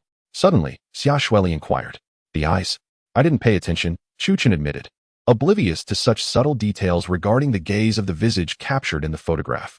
Xia Shueli remarked, I can't shake the feeling that, as we approached, the person in that photograph was watching us. A viewer in the live stream interjected, Host, I distinctly remember that the man in the photograph was staring straight ahead. Now, it seems his gaze is directed toward you. Upon hearing this, Wu Xie and Chuchen swiftly turned their attention to the photograph. Indeed, the man depicted had turned his head toward the gramophone, and his eyes were now fixed upon Chu Chun and Wu Xie. Could it be that you misremembered? A viewer queried in the chat. Yes, this is too frightening, another person expressed, wondering if the viewers were merely jesting. No, I can attest to this. Just moments ago, our dorm's internet lagged, and I distinctly saw the man looking straight ahead, not at an angle. With this revelation, the atmosphere grew increasingly sinister. How could the person in the photograph possibly turn their head? Xia Shueli felt a weightier tension enveloping them. Wu Xie suggested, it appears that someone within this house has come into contact with the Xianjun 7 chapters. The Xianjun 7 chapters? Isn't that a tome associated with the princess of the Jingjue kingdom? Xia Shueli pondered, perplexed. Indeed, Chuchen affirmed. We must search this room at once. There may be someone conducting a terrifying ritual here. At that moment, a young lady from the live stream, who had connected her microphone, cried out in alarm. What is it? Chuchen asked, concerned. Host, the photograph. The young lady's voice trembled with fear, clearly having witnessed something alarming. As Chu Chun and the others glanced at the photograph, they were struck with disbelief. The woman depicted had vanished. Just a moment ago, she was in the photograph. How could she have disappeared? Wu Xie exclaimed, astonished. This house is indeed steeped in malevolence. Xia Shueli surveyed their surroundings, pondering whether the woman in the picture had transformed into a ghost. Chu Chun instructed, regardless of what happens, let us remain close. Maintaining a distance of about 1 meter apart, the group promptly huddled together, ensuring they kept that distance. This proximity would enable them to support one another should any unusual circumstances arise. Suddenly, a small door on the ground floor creaked open. Who was there? Xia Shueli, facing the main entrance, sensed something amiss beyond the door. The group turned their attention to the unexpectedly ajar door. There was no breeze within the room, rendering the notion of the door opening due to wind impossible. It seems something lurks behind that door, Wu Xie declared, raising the crossbow in his hands. Chu Chun discovered that there were indeed sounds emanating from behind the door. The sounds were exceedingly faint, resembling the footsteps of a person. The group tightened their grips on their weapons, bracing themselves for whatever might emerge from the doorway. Yet, nothing appeared. All eyes were fixed upon the entrance. While the ominous noises persisted from within the darkened threshold, but no entity materialized. This unsettling situation was particularly tormenting. Had a monstrous creature suddenly emerged, even one of a larger size, they could at least engage in a tangible confrontation. However, the presence lurking in the shadows instilled a disquieting sensation. For such entities moved without a trace, eluding capture entirely. Chu Chun swiftly activated his X-ray vision and scanned behind the door, informing the others. There is nothing behind the door. What? The crowd gasped at Chu Chen's words. Just then, he abruptly turned around, and to his astonishment, a woman stood behind them. Clad in a qipao that accentuated her graceful figure, she radiated an aura of beauty. Yet, her head was grotesquely hollowed out, leaving a dark void in the center of her face, surrounded by splattered remnants of flesh. It appeared as though something had hollowed out her visage entirely. Goodness! Xia Xueli was so startled that she uttered an expletive, swiftly grasping a throwing knife from her waist and hurling it towards the spectral woman. This knife, forged from pure silver, possessed inherent exorcistic properties against supernatural beings. However, the female specter seemed to mock them, vanishing into thin air. Wu Xie suddenly remarked, "Brother, in this photograph, the ghost is faceless, so the apparition we see now is also without a face. It seems this ghost is the mistress of this house," Xia Xueli pondered. "But why does she not attack us? Perhaps, due to her status as a victim, she refrains from inflicting harm upon us?" Wu Xie suggested. "Hard to say," Lu Yutong replied. "If this hypothesis holds true, then the missing persons cases near number 81 would remain uninvestigated." Wu Xie asserted. "In any case, we have unearthed this, the secret classic of Xianjun, which serves as a lead. Undoubtedly, the missing persons cases linked to number 81 are intertwined with this book." As Chu Chun and the others gazed at the doorway, the gramophone within the room suddenly began to play. "My heavens, why is this contraption playing again?" Xia Xueli exclaimed, startled. Although she was an adventure streamer, her escapades had primarily taken her to legitimate mountains and seas, not the realm of the supernatural, making this scenario particularly overwhelming for her. Wu Xie and the others observed the gramophone as the initial sounds were soft, akin to whispers or the lamentations of a wronged woman. Yet, in an instant, the volume escalated.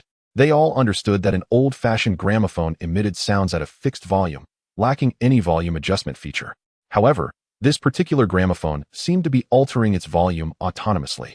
In the pitch-black room, the eerie sound of the gramophone resonating alone was indeed terrifying. "How is it that the gramophone is playing on its own?" Wu Xie questioned. As Chu Chun and his companions gazed towards the gramophone, they discerned a fragmented voice emanating from within. "Damn it, the people of the Hua family. All deserve to die. I shall send them to hell." This voice resonated with an unsettling terror, seemingly belonging to a woman. Yet, rather than expressing sorrow, it resembled a wail of anguish. The viewers in the live stream, upon hearing this chilling utterance, experienced a profound discomfort, a wave of fear and nausea washing over their hearts. "Calm your minds. Do not let these voices ensnare you," Chu Chen urged. Chapter 182. The sudden encounter with the infant spirit. Listening to that voice, an unsettling sensation washed over everyone, and Chu Chun found the woman's wail to be utterly heartrending. Could it be Madame Hua? Wu Xie speculated. The sound emanating from the phonograph transitioned from a mournful lament to a frenzied hysteria. "Ha ha ha. The Hua family is doomed. All the Hua family members are destined to perish, including your vixen. You think you can be together, then descend into hell. Death will unite you." The voice seemed to originate from someone utterly deranged, a sound no sane person would ever utter. If one were to encapsulate the essence of the voice from the phonograph in a single term, the wailing of ghosts would be most fitting. At that moment, an inexplicable chill swept through the air, sending a shiver down everyone's spine, causing a cold sweat to form. Xia Xueli swallowed hard, suddenly turning around, only to freeze in place at the sight before her. Chu Chen and Wu Xie, upon witnessing the scene, felt their very spirits challenged by an instinctual emotion rooted deep within human DNA. The woman in the qipao stood behind them, her face marred by gaping holes, from which emerged the tiny hands of an infant. One by one, the baby hands reached out, accompanied by the sound of an infant crying emanating from her hollowed head. Simultaneously, the woman's belly began to swell, straining against the fabric of her qipao, revealing a belly marred with veins. How could this be?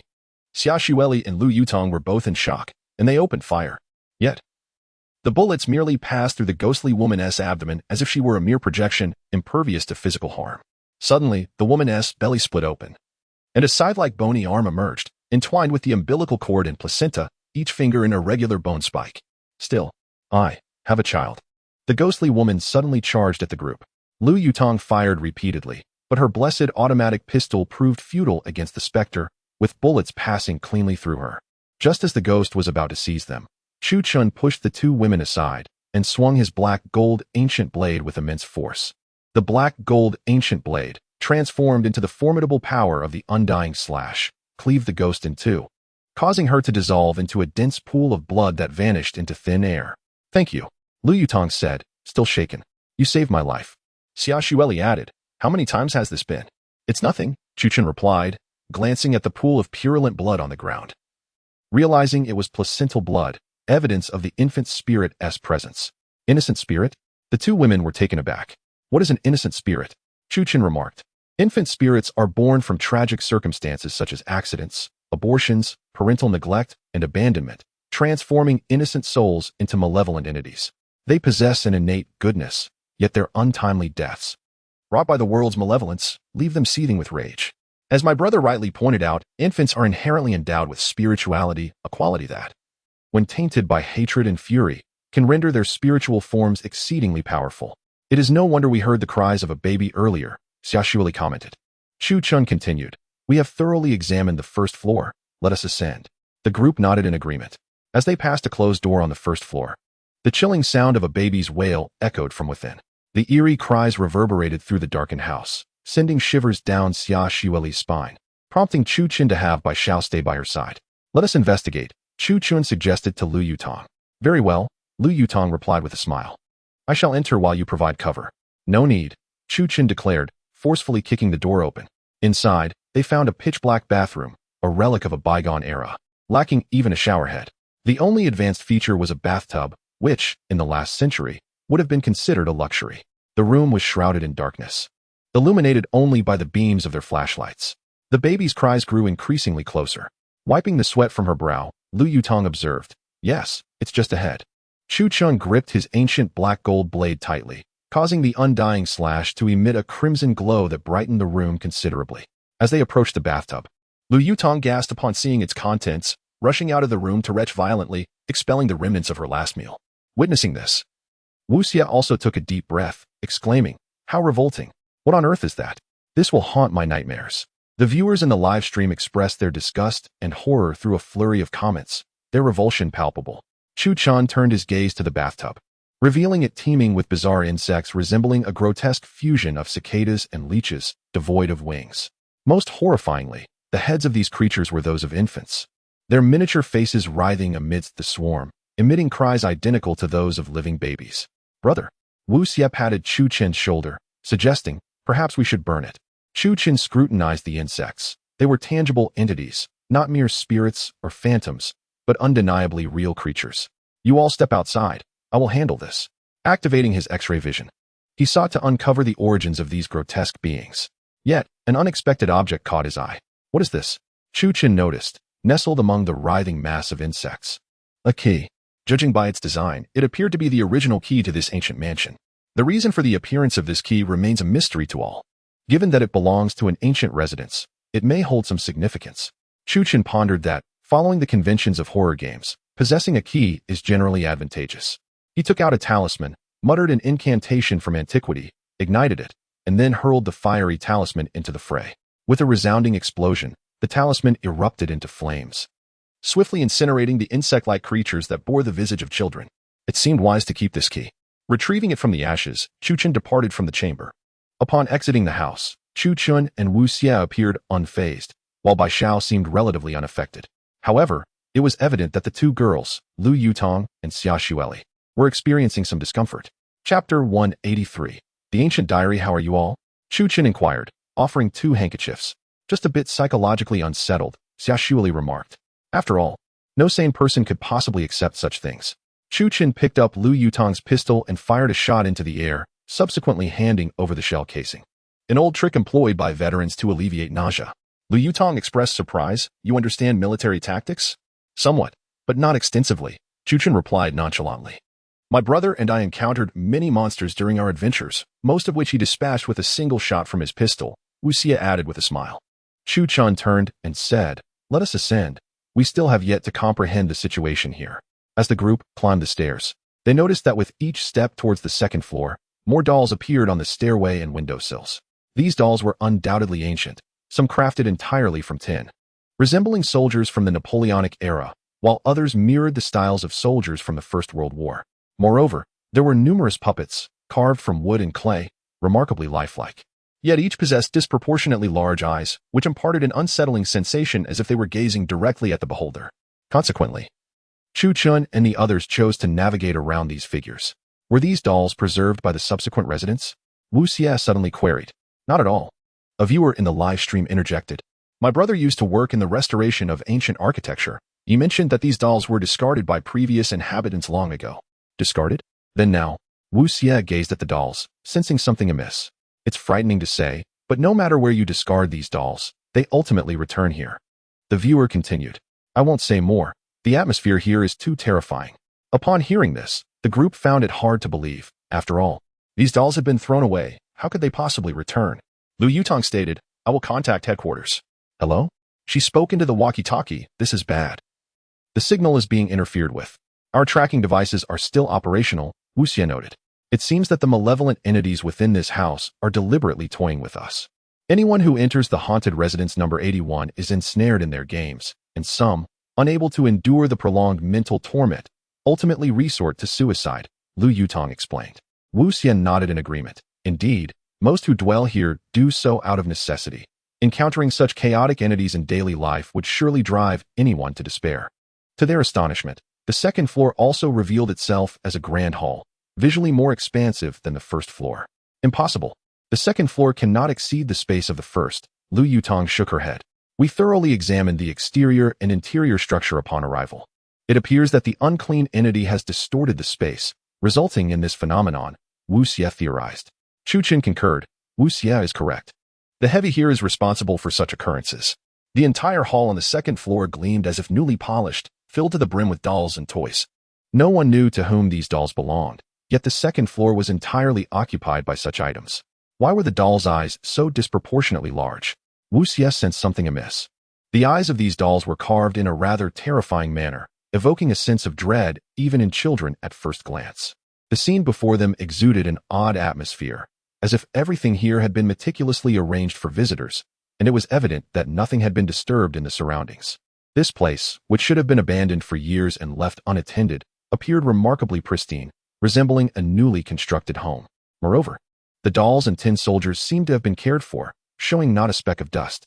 Lu Yutong shook his head and remarked, This shouldn't be. This house has been deserted for many years. How can it be so clean?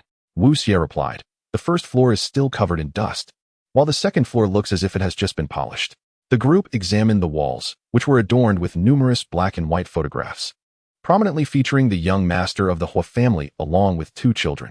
The photographs of the children appeared significantly older than those on the first floor, clearly indicating that they had aged considerably since their earlier images. There was no doubt that these children were indeed the offspring of the Hua family, and the second floor seemed to have been prepared for them. The second floor contained 2 rooms, presumably intended for the 2 children. Wu Xie suggested, Brother, shall we take a look inside the rooms? Chu Qin nodded in agreement. All right, let us go. Bai Xiao interjected, If that is the case, I propose we split up. We should walk in pairs, with you and Wu Xie together. Wu Xie concurred. Indeed, Bai Xiao is a wood spirit and possesses considerable strength. It would be safer for the 3 of us to stay together. Fine, I will team up with Wu Xie, Chu Qin stated. Chu Qin and Wu Xie casually entered one of the doors, which revealed a room filled with toys, featuring only a bed, a crib, a table, and a cabinet. The walls were adorned with handmade stars and moons suspended by yarn. Wu Xie glanced around the room and said, Brother, judging by the size of the bed, it is clearly meant for a child, not an adult. A crib, an infant spirit. Chu Qin speculated that this crib must have been prepared for the lady of the house, who was presumably pregnant at the time. Unfortunately, due to some unforeseen circumstance, the lady had perished, and her unborn child had transformed into an infant spirit. As Wu Xie and Chu Qin pieced together the narrative of the lady's fate, they surveyed the surroundings. The table was devoid of any items, but in the cabinet of the room, Wu Xie discovered a notebook. This notebook was a privilege reserved for the upper echelons of society, indicating that this family held a position of considerable status. During the era of great commercial prosperity, only those who could afford such a spacious home were certainly not ordinary individuals. It was a child's notebook. The phrase Wu Xie Dao, judging by the handwriting, appears to have been penned by the young boy of this household. Upon a cursory glance, Chu Chun noted the child's exceptional penmanship, indicative of a solid educational foundation. This is a diary, wherein it is mentioned that his father is prosperous and the family enjoys a harmonious existence. As Wu Xie turned the pages, the earlier entries were written in a perfectly normal script. However, upon reaching the latter pages, he discovered the handwriting to be remarkably distorted, suggesting that the individual writing this diary was venting their frustrations. Chapter 184. Dollhouse. Chu Chun approached to take a glance at the diary, noting that the handwriting was crooked and uneven, suggesting that the author was in a state of distress. Mother utterly despises that aunt, ever since she arrived. Father seldom returns home, leading to frequent quarrels between them. Wu Xie highlighted some key points, prompting laughter from the viewers in the live stream. Isn't this indicative of a third party? When men acquire wealth, they often turn rogue. This is undeniably true. It seems one should never trust the words of men. The viewers began to vociferously condemn young Master Hua, while Chu Chun maintained a calm demeanor, stating, "The matter has yet to be thoroughly investigated." The viewers fell silent. "We have merely discovered a diary. It is plausible that this could be an elaborate trap set by a malevolent spirit." Wu Xie remained composed. The viewers ceased their chatter. Wu Xie continued, "From the content of the diary, it appears this child must have witnessed young Master Hua's affair firsthand. Indeed, the third party was caught by their own child, and they dared not speak of it, resorting instead to documenting their thoughts in a diary." Chu Chun added. Wu Xie then posed a sudden question. "If we are to speak of a third party, why did Mrs. Hua go to the extent of defacing the photographs of herself and her child on the wall?" At this juncture, a female viewer chimed in. "As a mother myself, I can attest that typically, a mother would not destroy her child's photographs. Then it must have been the third party who did that?" Another viewer queried. "Indeed, the gentleman above makes a valid point. Generally, a mother cherishes her child and would not resort to such actions," the viewers collectively reasoned. Wu Xie then articulated, "Thus, dear brother, we currently have a few key points. Who is the specter, or rather, who is the malevolent entity? Could it be the third party transformed into a vengeful spirit? Or the lady of the house?" Chu Chun responded, "The Xianjun secret scriptures possess a formidable capacity for interference. It is common for individuals to be manipulated, losing their rationality. Therefore, any of the three could potentially be the spirit." "I understand," Wu Xie replied. "However, if the third party were a person from that era, she is likely deceased by now. The female specter we encountered appeared to be the lady of this household. Yet, I could glean nothing more about her circumstances, save for the fact that she was with child. Moreover, there exists a crib within this room, evidently prepared for an unborn child." Wu Xie continued, "In light of this, the situation begins to clarify somewhat." Suddenly, the floor of the room began to emit smoke. "Brother, is there a fire?" Wu Xie inquired, gazing at the rising mist beneath their feet. "Unlikely, there is no scent of smoke." Chu Chun shook his head. "It should merely be vapor." The room gradually became enveloped in mist, visibility diminishing significantly. Chu Chun and Wu Xie promptly grasped each other's hands, holding on tightly to avoid falling victim to any illusions or enchantments. Beyond the veil of mist, a sudden sound of a rattling drum echoed, accompanied by the haunting melody of a music box. The tunes, though monotonous, took on an unsettling quality in this eerie atmosphere. Imagine a solitary individual residing in a haunted house, startled by the whimsical music typically associated with children at play. It would surely send chills down their spine. With a crossbow in hand, Wu Xie felt an unsettling uncertainty about the source of the sound, which seemed to emanate from all directions yet eluded tangible existence. Chu Chun observed that everything around the ancient residence was shifting. Once the fog lifted, the surroundings transformed dramatically. Notably, the dolls, originally crafted as toys for children, now bore blood-red eyes, their mouths inexplicably agape, revealing sharp fangs. Wu Xie was taken aback by the sight before him. Mere moments ago, those dolls appeared intact, and now they had morphed into something sinister. It seemed evident that the second layer harbored its own malevolent spirit. What manner of ghost is this? Wu Xie pondered aloud, his crossbow pointing aimlessly into the void. "If my conjecture holds true, it must be those two children," Chu Chun replied calmly. "Could it be that a third party, seeking vengeance, has harmed these children?" Wu Xie gasped in disbelief. "Such a possibility cannot be dismissed," Chu Chun affirmed. "With the ghost's emergence, it is quite plausible that it targets those two individuals." At that moment, Wu Xie exclaimed, "The child in the photograph has vanished." Chu Chun turned to examine the image, discovering that indeed, a boy had inexplicably disappeared from the black and white photograph, much like the previous disappearance of the lady of the house. This boy seemed to have vanished without a trace. First, it was the woman, now her child. Wu Xie fixated on the photo, noticing the man within suddenly blinked. "Brother," the eyes moved. Wu Xie exclaimed, "What?" Chu Chun leaned closer to observe, realizing that the man's gaze, which had been fixed forward, now shifted to the left. This subtle detail sent a wave of fear through the viewers in the live stream. No one had anticipated the photograph would exhibit such movement. Chu Chan sensed something amiss and said to Wu Xie, when the female ghost appeared, it seemed as though the man's eyes were directed at her. So now? Both Wu Xie and Chu Chan turned their heads toward the direction the man was now looking. A viewer in the live stream suddenly remarked, "Wasn't there a soldier figurine behind just now?" "A soldier?" Wu Xie recalled. "Yes, I remember a half-height figurine made of tin, one of the earliest toys." Chu Chan glanced back, noting a conspicuous absence among the multitude of dolls. "This is troubling. There are only the two of us in this room. Where has that toy gone?" Wu Xie began to question. "Over there," Chu Chan replied, activating his X-ray vision to scan behind the cabinet. Wu Xie raised the crossbow in his hands, aiming it at the cabinet. Under the beam of light emitted from the crossbow's built-in flashlight, only a circular area of the cabinet was illuminated. Both Chu Chan and he were startled by a sudden series of vibrations emanating from behind the cabinet. What could that be? Wu Xie felt a twinge of anxiety. Was the cabinet moving? Behind it, an ominous sound akin to something colliding echoed. Chu Chan drew his Desert Eagle, aiming it at the cabinet. They soon realized that the noise from behind the cabinet had ceased. Wu Xie cautiously advanced a step and pulled the trigger, releasing a bolt that pierced through the cabinet. Silence ensued. Wu Xie remarked, "Brother, it seems to be safe. Watch above." Chapter 185. The Spirit of Vengeance. With a sudden exclamation, Chu Chan made Wu Xie's heart race. Wu Xie slowly lifted his gaze, peering upwards at the top of the cabinet. Instantly, a wave of dizziness washed over him as he spotted a silver-white toy tin soldier crawling atop it. The soldier, crafted entirely from tin, was wholly white, brandishing a flintlock pistol in its hands, while its eye sockets were two gaping blood-filled holes. Suddenly, the tin soldier's mouth gaped wide open, revealing a cavernous maw from which tendril-like appendages erupted. "Brother, it's alive!" Wu Xie exclaimed, immediately releasing 2 bolts from his crossbow. However, the arrows merely struck the tin soldier, eliciting a series of frantic howls, leaving him uncertain whether it was injured or merely enraged. The grotesque figure, contorted in movement, crawled towards them, rendering Wu Xie's attempts futile. "Dodge!" Chu Chan sprang forward, grasping Wu Xie's shoulder and pulling him behind himself, shielding him from the impending danger. The toy tin soldier brandished its flintlock pistol. Although the gun was a mere replica, the bayonet was indeed metallic. This bloodied, grotesque creature began its assault on Chu Chan. In an instant, Chu Chan transformed his black-gold ancient sword into its undead-slaying form, cleaving the abhorrent creature in two. The tin soldier fell to the ground, disintegrating into a puddle of blood, teeming with writhing maggots that sent chills down one's spine.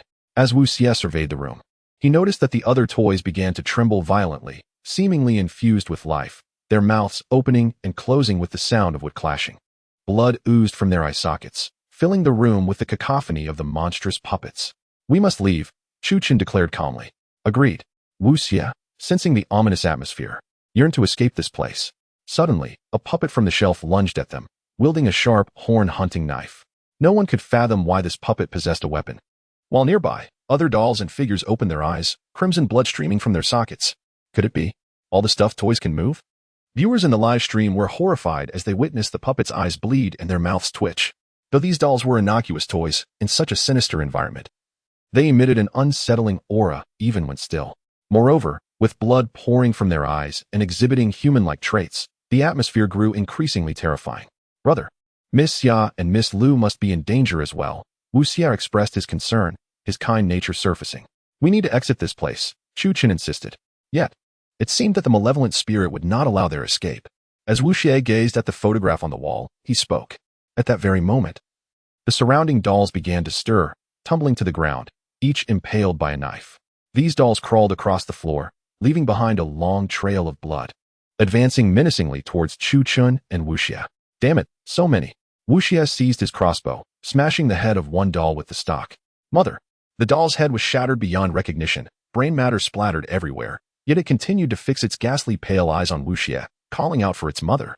Even Wu Xie, a man of iron resolve, felt a chill run down his spine. This terror, rooted deep within the psyche, was unparalleled. Chu Chan crushed the doll beneath his foot and said to Wu Xie, "We can use flashbangs." "Good." Wu Xie nodded, retrieving a flashbang, typically employed by a trio to combat large wild beasts. Chu Chan explained, "These dolls are creatures conjured by ghosts, highly sensitive to light. Thus, using a flashbang will yield unexpectedly effective results against them." The crawling dolls raised their heads to glance at the photograph, where the gentleman appeared to extend his hand. Just moments ago, he had rested both hands on a civilized cane, yet now he pointed towards the doorway, evidently indicating that the true danger lay outside. Chu Chun drew his handgun and fired 3 shots, shattering the dolls on the floor, then delivered a powerful kick, flinging the door open. The two rushed outside, and Chu Chun, from behind Wu Xie, tossed a flashbang. "Let us head to their room," Chu Chun declared. At that very instant, a piercing scream erupted from the direction of Xia Xueli's room. Without hesitation, Chu Chun kicked the door down, followed closely by Wu Xie, who executed a swift move. And they burst into the room, discovering that it was far from ordinary. They beheld the floor strewn with fragments of various dolls, still drenched in blood, adorned with human organs. It must have been the work of the 3 girls, Wu Xie deduced.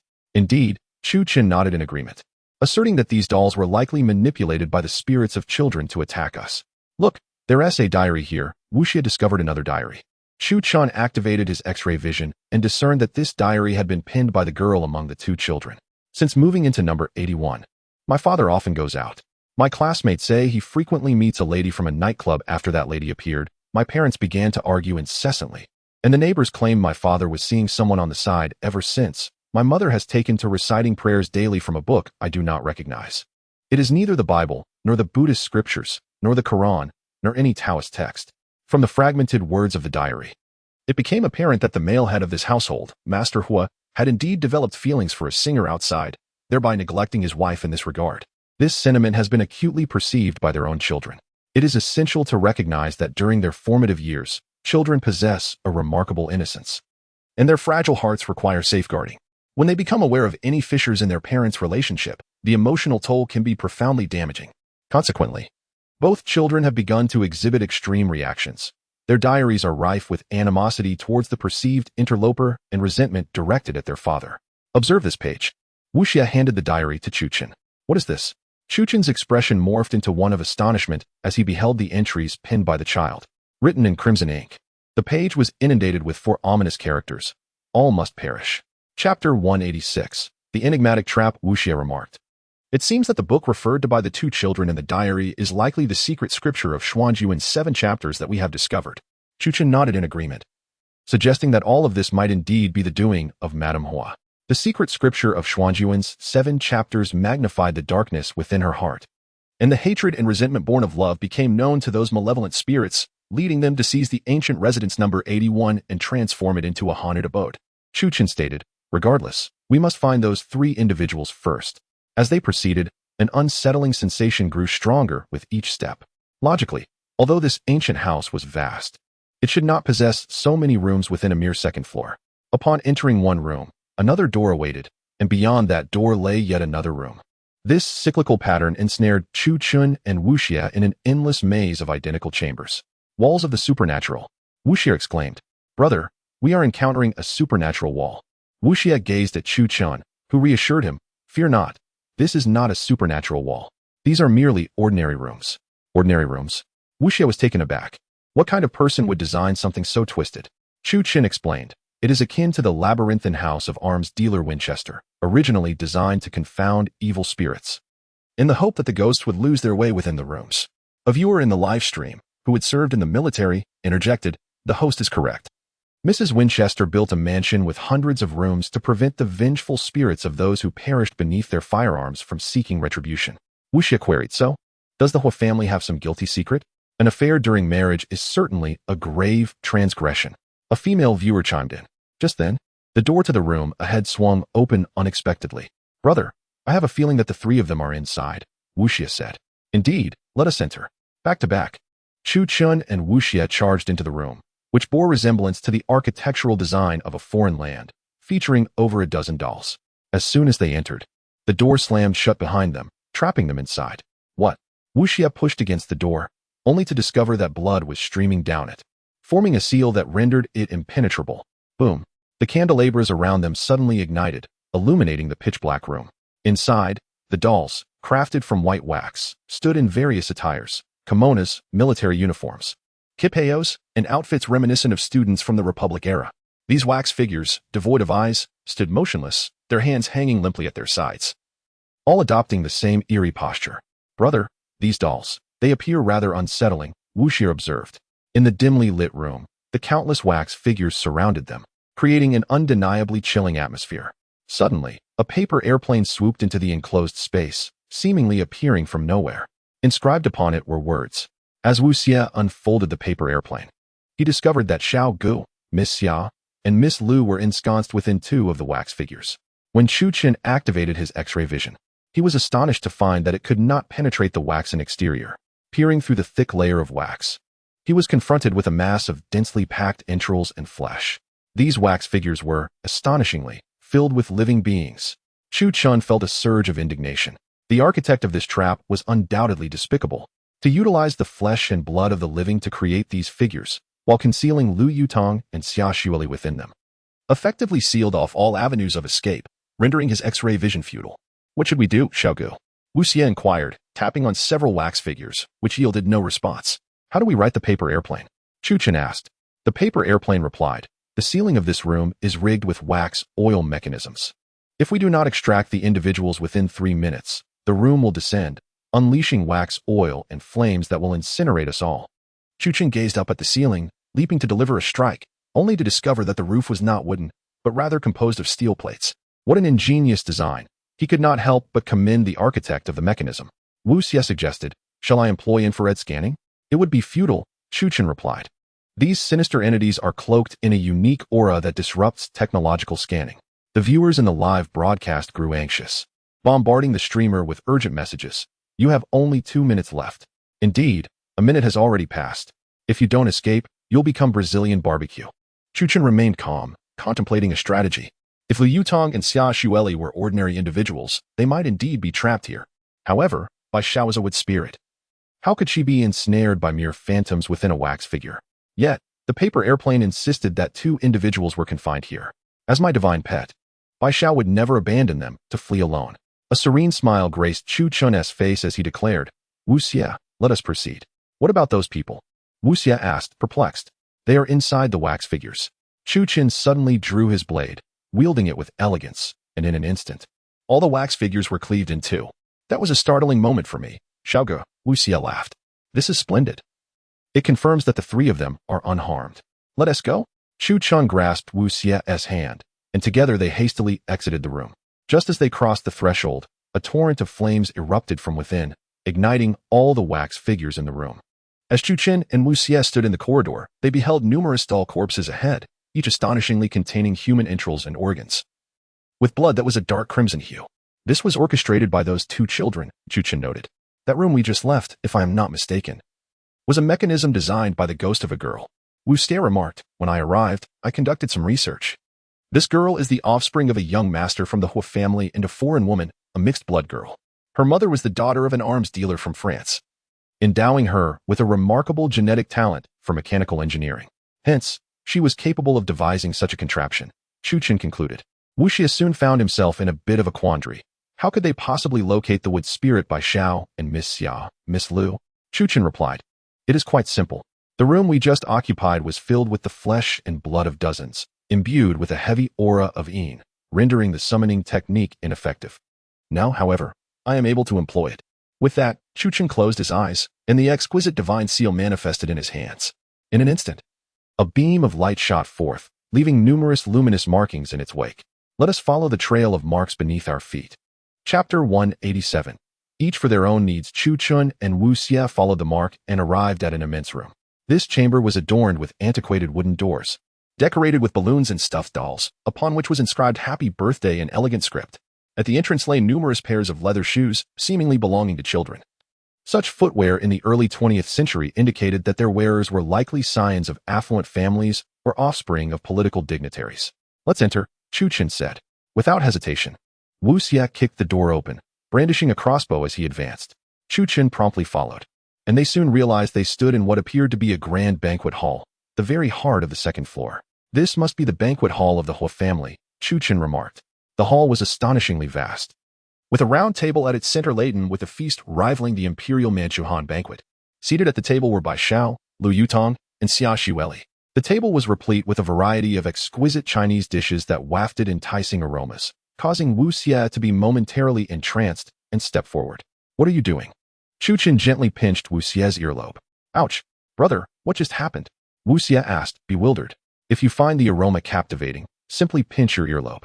According to traditional Chinese medicine, this acupoint invigorates the spirit and sharpens the mind, Chu Qin explained. Wu Xie inquired, Brother, why are Bai Xiao and Miss Xia seated at the table? The power of the Xian Jun 7 chapter's secret scripture pervades this room. The wood spirit Bai Xiao was also created under the influence of that scripture combined with the spells of the ancient kingdom of Jingjua, so their suppression is not surprising. Chu Qin replied. It's like military dogs encountering their trainers, Wu Xie remarked. Precisely, Chu Qin nodded. As they surveyed the room, they discerned that it was intended for hospitality. The sounds of chopping and cooking emanated from the kitchen, and the hall was resplendent with light, adorned with calligraphy of the welcoming pine hanging on the walls. Besides the three women at the table, several young gentlemen and ladies dressed in garments from the Republican era were present, indicating that they were either affluent or noble friends of the Hua family. Nevertheless, these young masters and ladies remained motionless in their seats. One might assume they were asleep, yet their eyes were wide open. It was as if they were lifeless, yet they seemed to breathe. Chu Qin and Wu Xie examined the grand hall.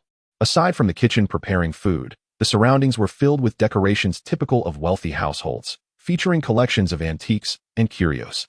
Aside from that, there were no doors or exits to be found. It seems the kitchen is the only exit, Chu Qin deduced. Returning the way we came would lead to a dead end. This banquet hall must either be ensnared in a spectral illusion or be intentionally designed this way. Wu Xie surmised. As they approached the table, the lights suddenly extinguished, plunging the room into darkness. Brother, where are you? Wu Xie asked, a hint of concern in his voice. I'm right beside you, Chu Qin replied. Before they could switch on their flashlights, the lights flickered back to life. However, what had been a fully occupied table now featured 2 additional chairs and 2 sets of tableware. Is this prepared for us? Wu Xie inquired innocently. Chu Qin seated himself and remarked, let us observe what trickery they possess. As Wu Xie and the others took their seats, they were met with an aromatic feast laid out before them. Beside Wu Xie sat a young gentleman clad in a traditional mountain outfit. This young noble appeared pallid, devoid of any color in his complexion, and before each of them lay a diary. Is this the diary belonging to those 2 children? Wu Xie picked it up for a brief glance. The entry revealed that the school they attended was one where the children of aristocrats looked down upon them, mocking their father's dubious dealings and their mother's madness. Upon hearing this, Chu Qin instantly comprehended the grim reality. It seemed that the individuals surrounding them had long since perished. Wu Xie's revelation startled him, though he had anticipated this to some extent. After all, it was improbable that individuals from the Republican era could still appear so youthful after all this time. However, the notion of dining at the same table as the deceased was undeniably chilling. Instinctively, Wu Xie patted the young noble beside him, only to discover that the man's back had been hollowed out, his spine extracted and connected to a jar filled with remnants of food. Nearby, a gas bag emitted the sounds of breathing, which had originated from it. A prodigy, a terrifying prodigy, Wu Xie marveled at the horrifying ingenuity displayed by the little girl. The entire room was filled with hollowed corpses, with not a single living soul in sight.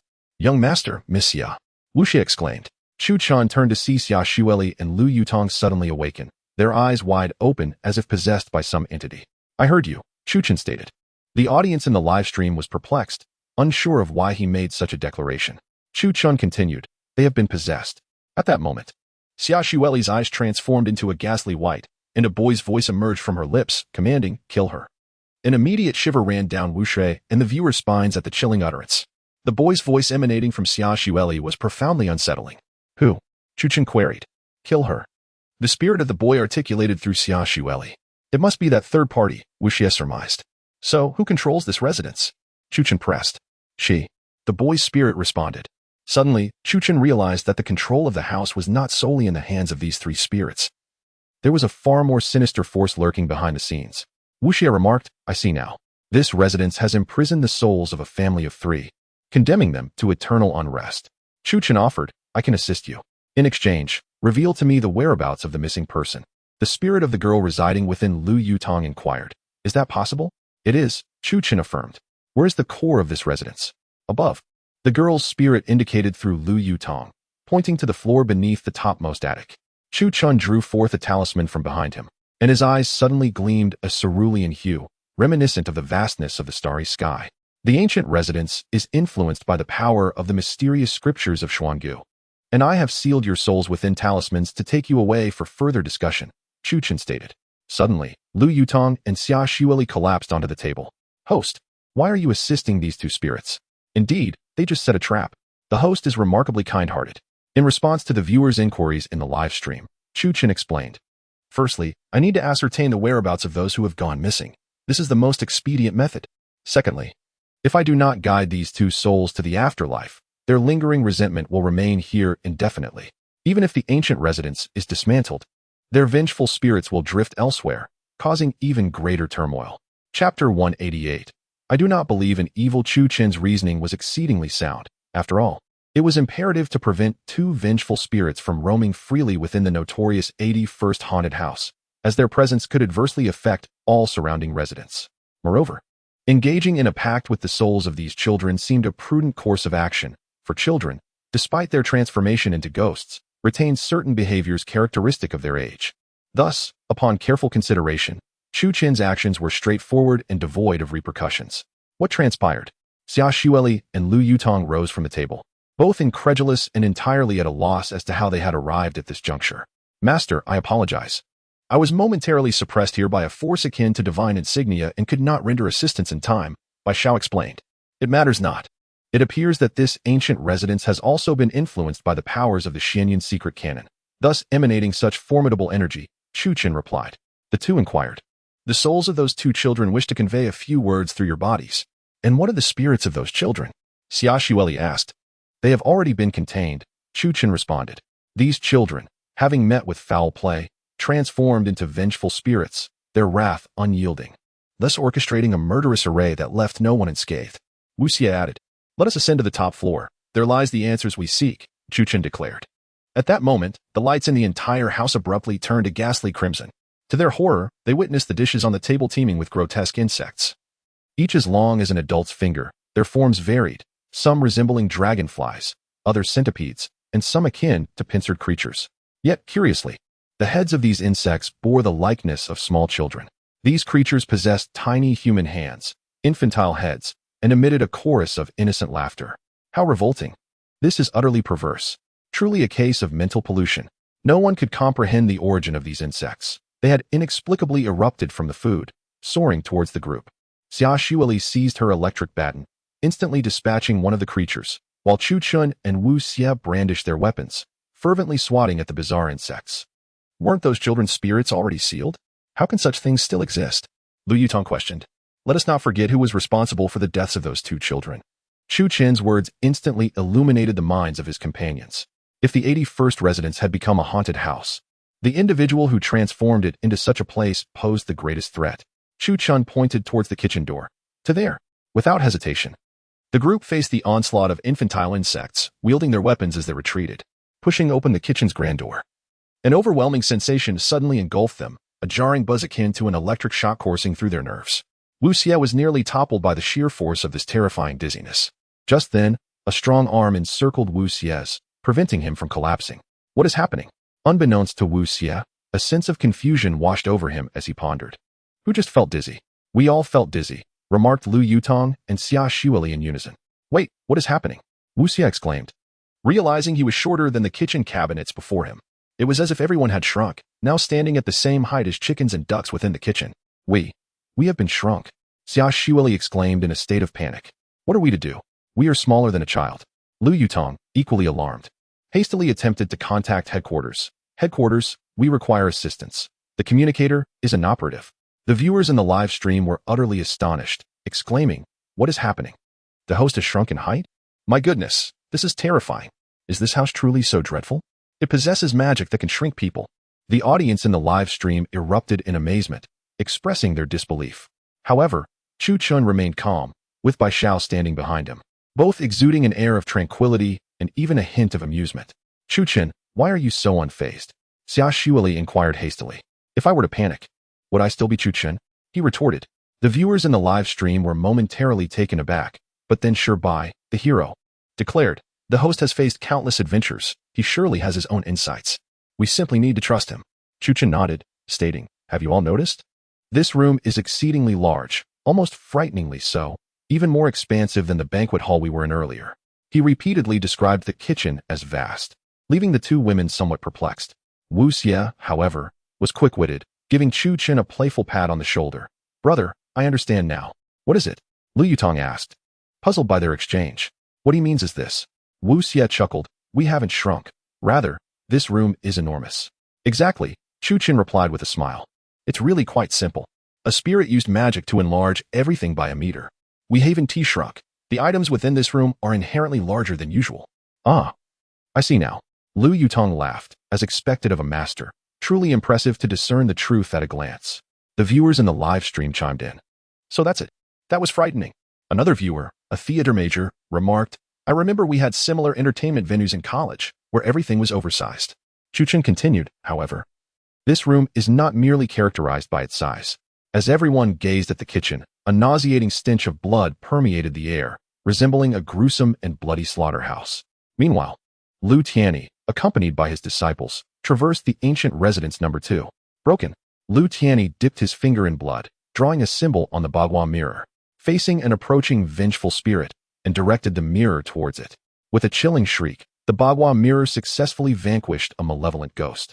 Suddenly, a white shadow soared from a wall painting, revealing itself as another malevolent spirit, its bloodied claws lunging towards Lu Tianchi's back. Boom! Before them, the formidable Long brandished his shotgun with precision, shattering the true form of the female specter with a single shot. He deftly reloaded the weapon with a shell. The projectile composed of Taoist metals utilized in alchemy, renowned for their efficacy in vanquishing malevolent spirits. Such mastery, exclaimed the viewers, indeed, a benevolent guide. Truly, the disciple of the master is exceptionally striking and formidable. Is this the caliber of our esteemed masters from Huaxia? I am enamored. The audience continued to laud the extraordinary abilities of the master's disciples. In the live stream hosted by Lu Tianchi, viewers expressed their admiration fervently. Wang Congjian chuckled lightly and remarked, it is merely average skill. The true potential has yet to be unveiled. Wang added, indeed, a mere handful of spirits are no challenge at all. At that moment, a viewer in the chat exclaimed, look, the eyes in the photograph have moved. Chapter 189. The Blood Hell Kitchen. Wang Congjian gazed at the gentleman's photograph, his attention primarily focused on the surrounding area, searching for any spectral presence, rather than the direction of the photograph itself. Tai Tianzuan, the boundless eye of the law. Wang Congjian swiftly activated his yin-yang vision, casting a glance around, yet found no trace of malevolent entities. How absurd, he mused. How could a photograph possibly move? With a nonchalant smile, he remarked, having opened my yin-yang eye. I see nothing of concern. At this juncture, Lu Tianchi interjected, indeed, there seems to be an unsettling aura about this photograph. However, given that this room itself is a magnetic field of malice, it is not unusual for certain objects to carry such dark energy. Yet, Shi Beiying retorted, the anchor, Chu Qin, from the earlier livestream claimed that these spirits would manifest in the locations pointed to by the individuals in the photograph. How intriguing. If that were truly the case, why would the specters within the photograph divulge the whereabouts of other spirits? It seems to me that these are merely the ramblings of those who barely comprehend the matter. Upon hearing this, the audience in the livestream fell silent. Just then, the door beside them swung open unexpectedly. If what he asserted were accurate, and the individuals in the photograph could see where the spirits lingered, then why did this door open in the opposite direction? Wang Congjian scoffed. At that moment, a chill swept over his back. What? He was taken aback, not anticipating the emergence of a malevolent entity behind him. Yet, it was too late. Wang Congjian abruptly turned around, only to find a decaying corpse standing behind him. This corpse appeared to be that of a butler, clad in a long robe, its face infested with centipedes. Ah! The corpse suddenly erupted with 7 or 8 eyeballs, lunging to seize Wang Congjian, aiming for his own eyes. Wind, forest, fire, mountain break. Lu Tianchi swiftly intervened, grasping the corpse with one hand, forming a seal, and delivered a resounding slap to its face. Instantly, the corpse disintegrated, its limbs turning to dust. This is dire, Lu Tianchi exclaimed, noticing the faint green hair. It was a century-old corpse. The attire suggested it belonged to the butler slain in the ancient residence, number 81. At this moment, Wang Congjian discovered green, mushroom-like growths appearing on his arm. This was the zombie poison from a century-old green-haired corpse. Once infected, one would turn to liquid within 7 days, their body riddled with blisters, suffering beyond comprehension. Lu Tianchi, the great dragon. Lu Tianchi called out. The great dragon approached, rolling up his sleeves to reveal a prominent dragon tattoo on his arm. Great dragon, you possess a pure yang physique, untouched by carnal desires, yet have taken life. Your blood will serve as a medicinal catalyst, Lu Tianchi stated. Lu Tianchi remained remarkably composed, adeptly treating Wang Songjian's injuries, showcasing his remarkable abilities. Chu Chun had previously warned them. Had they listened, they would not have fallen prey to the green-haired corpse. Naturally, Shi Heiying, a staunch admirer of Chu Chun, remarked, "If you had heeded his words, you would have avoided this attack." Other fans of Lu Tianchi chimed in, "Lu. The waves of the Yangtze River pushed the previous waves forward. Though the anchor is young, one must concede that he is indeed correct." Lu Tianchi, renowned for his extraordinary magical abilities, found himself disheartened by the criticism from the younger generation. With such a lack of skill, you possess the yin-yang yet can still be outsmarted by a zombie. He scolded Wang Songjian, "Is your magic merely for sustenance?" Wang Songjian, feeling quite aggrieved, responded, "Yes. I apologize, master. I acknowledge my mistake." Lu Tianchi retorted, "A mere streamer dares to act presumptuously before us. This is utterly absurd. Let us continue onward," ignoring him. Although vexed, DeLong chose to follow Lu Tianchi as they ascended the staircase. However, at that moment, an overwhelming wave of dizziness enveloped them, rendering their specialized live streaming equipment incapable of capturing any visuals. When they finally opened their eyes, they found themselves in a room filled with puppets. Clearly, this building was rigged with lethal traps set by the two children.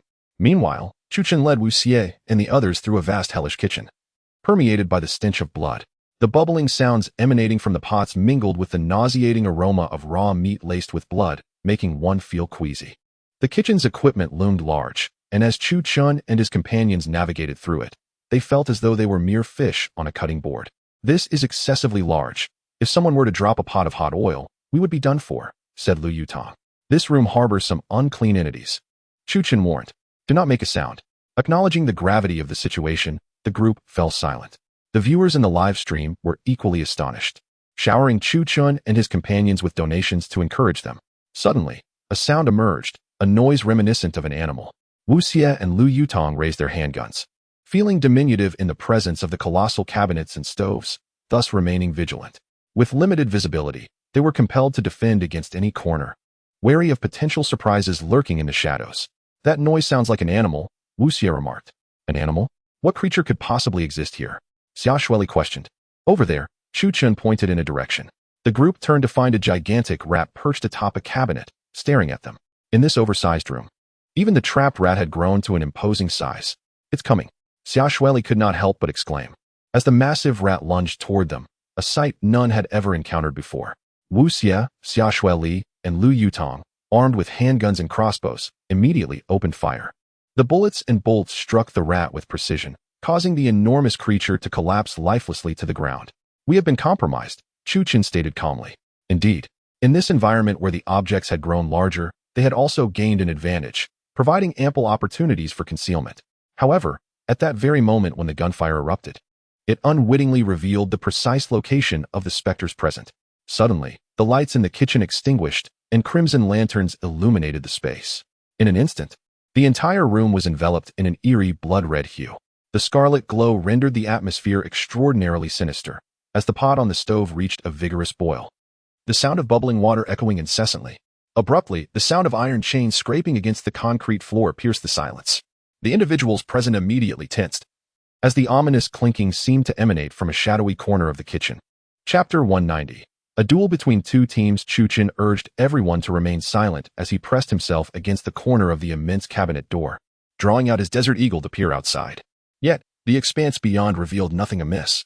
Even the sound of chains scraping against the floor had abruptly ceased, as if it had never existed. What could it be? Lu Yutong inquired anxiously. "I am uncertain, but the chains suggest it must be a living entity," Xia Shueli speculated. "It could also be a ghost dragging chains," Lu Yutong proposed, presenting a hypothesis. "That possibility cannot be dismissed," Wu Xie concurred. "In any case, we must remain vigilant." Chu Chun scanned the surroundings and remarked, "To your 10 o'clock, there is a door. Behind that door lies a passage leading to the servants' changing room." "All right, we shall take that route," Wu Xie affirmed. No sooner had Wu Xie spoken than a palpable sensation swept over them, as if something were obstructing the light above. Despite the dim illumination provided by a few red lanterns, they distinctly felt a vast shadow looming overhead. "What is this?" Xia Shueli and Lu Yutong looked up to discover a grotesque visage hovering above them. It belonged to a man wearing a cap, his lips torn apart to reveal a row of yellow-brown teeth. Both of his eyes were missing, with one of the optic nerves hanging limply from his face. Countless holes marred his visage, as small spiders and ants scuttled across it, rendering him more akin to a corpse than a living being. Meat, meat, eat. The man's mouth dripped with maggot-infested saliva as he frantically brandished an ancient kitchen knife in one hand, while the other dragged an iron chain with several meat hooks attached. Run! Wu Xie and the three women sprinted towards the door in a frenzy. Chuchen understood that this enormous corpse, resembling an inflated giant, was beyond their current arsenal's capacity to subdue. Suddenly, Lu Yutong stumbled and fell. The iron hook swung by the man, injuring her foot. Go! Don't worry about me, she cried, drawing her pistol and firing repeatedly, but to no avail against the corpse. Xiaobai, Chuchen called out to her. Understood, the wooden spirit, Xiaobai replied, though suppressed by the divine seal. She could still muster a modicum of magical power. Suddenly, several vines erupted from the ground, ensnaring the giant corpse's feet. The creature was toppled, crashing to the ground with a resounding thud. Chuchen, you all must go, Lu Yutong shouted in pain. Do not concern yourselves with me. Chuchen moved past her, grasping her shoulder and forcefully pushing her back. The fallen corpse emitted a series of furious roars, clearly enraged. Chuchen approached, thrusting his desert eagle directly into its eye socket. The hollow cavity held nothing, but at point-blank range, he fired a round imbued with magical properties, obliterating its head. It is taken care of, Chuchen announced to Wu Xie and the others. Before they could revel in their triumph, Xia Shuili pointed behind them and exclaimed, "There's more." In the kitchen, numerous colossal dry corpses began to emerge. These once were the chefs of the ancient residence, number 81, now grotesque figures, their bodies infested with worms. Their gigantic forms evoked a sense of revulsion, reminiscent of the bizarre entities one would rather not encounter. Brandishing meat cleavers, steel forks, and butcher knives, they advanced menacingly towards the group. A low wailing sound emanated from their mouths, and the largest among them trailed intestines on the ground. Wielding an enormous cleaver, typically used in butcheries for severing ribs, now transformed into a lethal weapon. "Let us go," urged Chuchen. The group dashed forward, bursting through the door into the grand hall. As the door slammed shut behind them, Chuchen hastily retrieved all the C4 explosives from Wu Xie's backpack and stuffed them into the room. A thunderous explosion ensued, distorting the entire space. The spells controlling the corpses and enlarging the room were instantly disrupted by the blast. "We've finally made it out," Wu Xie remarked. "Indeed. The space is back to normal," replied Chuchen. "Thank you," Lu Yutong said, her eyes filled with gratitude as she gazed at Chuchen. "It was nothing."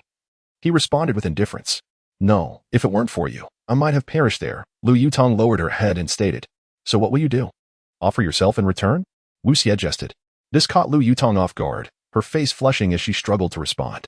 Chuchen glanced at Wu Xie and remarked, "You are quite mischievous." "Perhaps, but I wasn't like this before I met you," Wu Xie chuckled. The two shared a knowing smile. At that moment, the signal appeared to improve slightly. "Hello?" Song Naixiong's deep voice resonated. "How are you? We are currently exploring. Residence number 81 is extremely perilous. For the safety of our comrades, please refrain from sending in the assault team for now," Lu Yutong reported. "What is your current status?" Song Naixiong inquired. "One person has a minor foot injury. Everyone else is fine," Lu Yutong replied. "Good. Shi Yanlong wishes to speak with you." Song Naixiong handed the communicator to Shi Yanlong. "By the way, I have a contact who mentioned seeing someone move a coffin from residence number 81. Please check if that coffin is still there," Shi Yanlong instructed. "Understood." Lu Yutong concluded the communication. "A coffin?" Wu Xie expressed confusion. "Isn't Sure a businessman? Why would he have a contact?" "It's common for businessmen to have informants, but they usually monitor other companies, not this residence," Xia Shuili pondered. "Regardless, we should leave this place," Wu Xie suggested. "Whatever is happening, we must address it outside." Following Chuchen's lead, the group arrived at the servants' changing area. The dressing room exuded a quaint charm, reminiscent of the early 20th century, featuring wooden benches, cabinets, and simple brass hooks. In that era, the common folk could scarcely afford even a hook, resorting instead to nails as a substitute. Thus, those who could utilize hooks were indeed the affluent. Addressing the assembly, he remarked, "This is the servants' changing room. Upon our exit, we shall find ourselves in the corridor." Wu Xie commented, "This changing room appears rather secure, lacking the terrifying aura one might expect." Xia Shuili replied with calmness, "We must be allowed a moment to rest. After all, even spirits require respite." Just then, a sudden chill enveloped the room. Could it be returning? Xia Shuili found it difficult to accept. Before them, a layer of green light materialized unexpectedly. This eerie glow exuded an unsettling aura, drawing the attention of Chuchen, Wu Xie, and the others irresistibly towards it. Chapter 191. ignoring advice amidst the radiant glow. An elderly figure materialized. The old woman, appearing to be in her 60s, had blood streaming from her vacant eyes, which had been gouged out, leaving her visage resembling that of a skeletal entity adorned with features. Her sudden appearance startled Xia Xueli, while Lu Yutong, despite being a trained special forces operative, was equally taken aback by the reality of encountering a ghost. "May I inquire who you are?" Wu Xie asked politely. Generally, those versed in feng shui or spiritual matters can discern the aura of spirits at a glance. Unless they are particularly vengeful, ghosts typically do not pose a threat. Moreover, the ghostly aura surrounding the old woman, tinged with a translucent green, indicated that she was a soul wrongfully slain, usually seeking retribution against the true perpetrator rather than indiscriminately harming the innocent. Thus, Wu Xie extended a gesture of goodwill, treating the spirit with respect. "This spirit is no malevolent being." Chu Chen's words soothed the gathered individuals, as his statements held gravitas far surpassing mere reassurances. Upon hearing Chu Chen, the old woman extended her withered finger, seemingly directing them toward a specific location, before vanishing into the wall alongside the green luminescence. "Brother, she must be trying to convey something to us," Wu Xie remarked, turning to Chu Chen. "Indeed," Chu Chen nodded. "It should pertain to a storage cabinet." Suddenly, a wooden cabinet door swung open on its own, without any apparent cause. With a sharp click, both Xia Xueli and Lu Yutong aimed their firearms at the now open cabinet. Yet, it revealed nothing within. "I'll investigate," Wu Xie declared. "You stay put. I will go." Chu Chen gently patted Wu Xie's shoulder, urging him to step back. Concerned, Wu Xie replied, "Brother, what if it's a trap?" "Precisely for that reason, I cannot allow you to take any risks," Chu Chen said, locking eyes with him. "No matter what, I must protect you." With that, Chu Chen brandished his ancient black gold blade and approached the open cabinet. Inside, he discovered a yellowed piece of paper, seemingly left intentionally.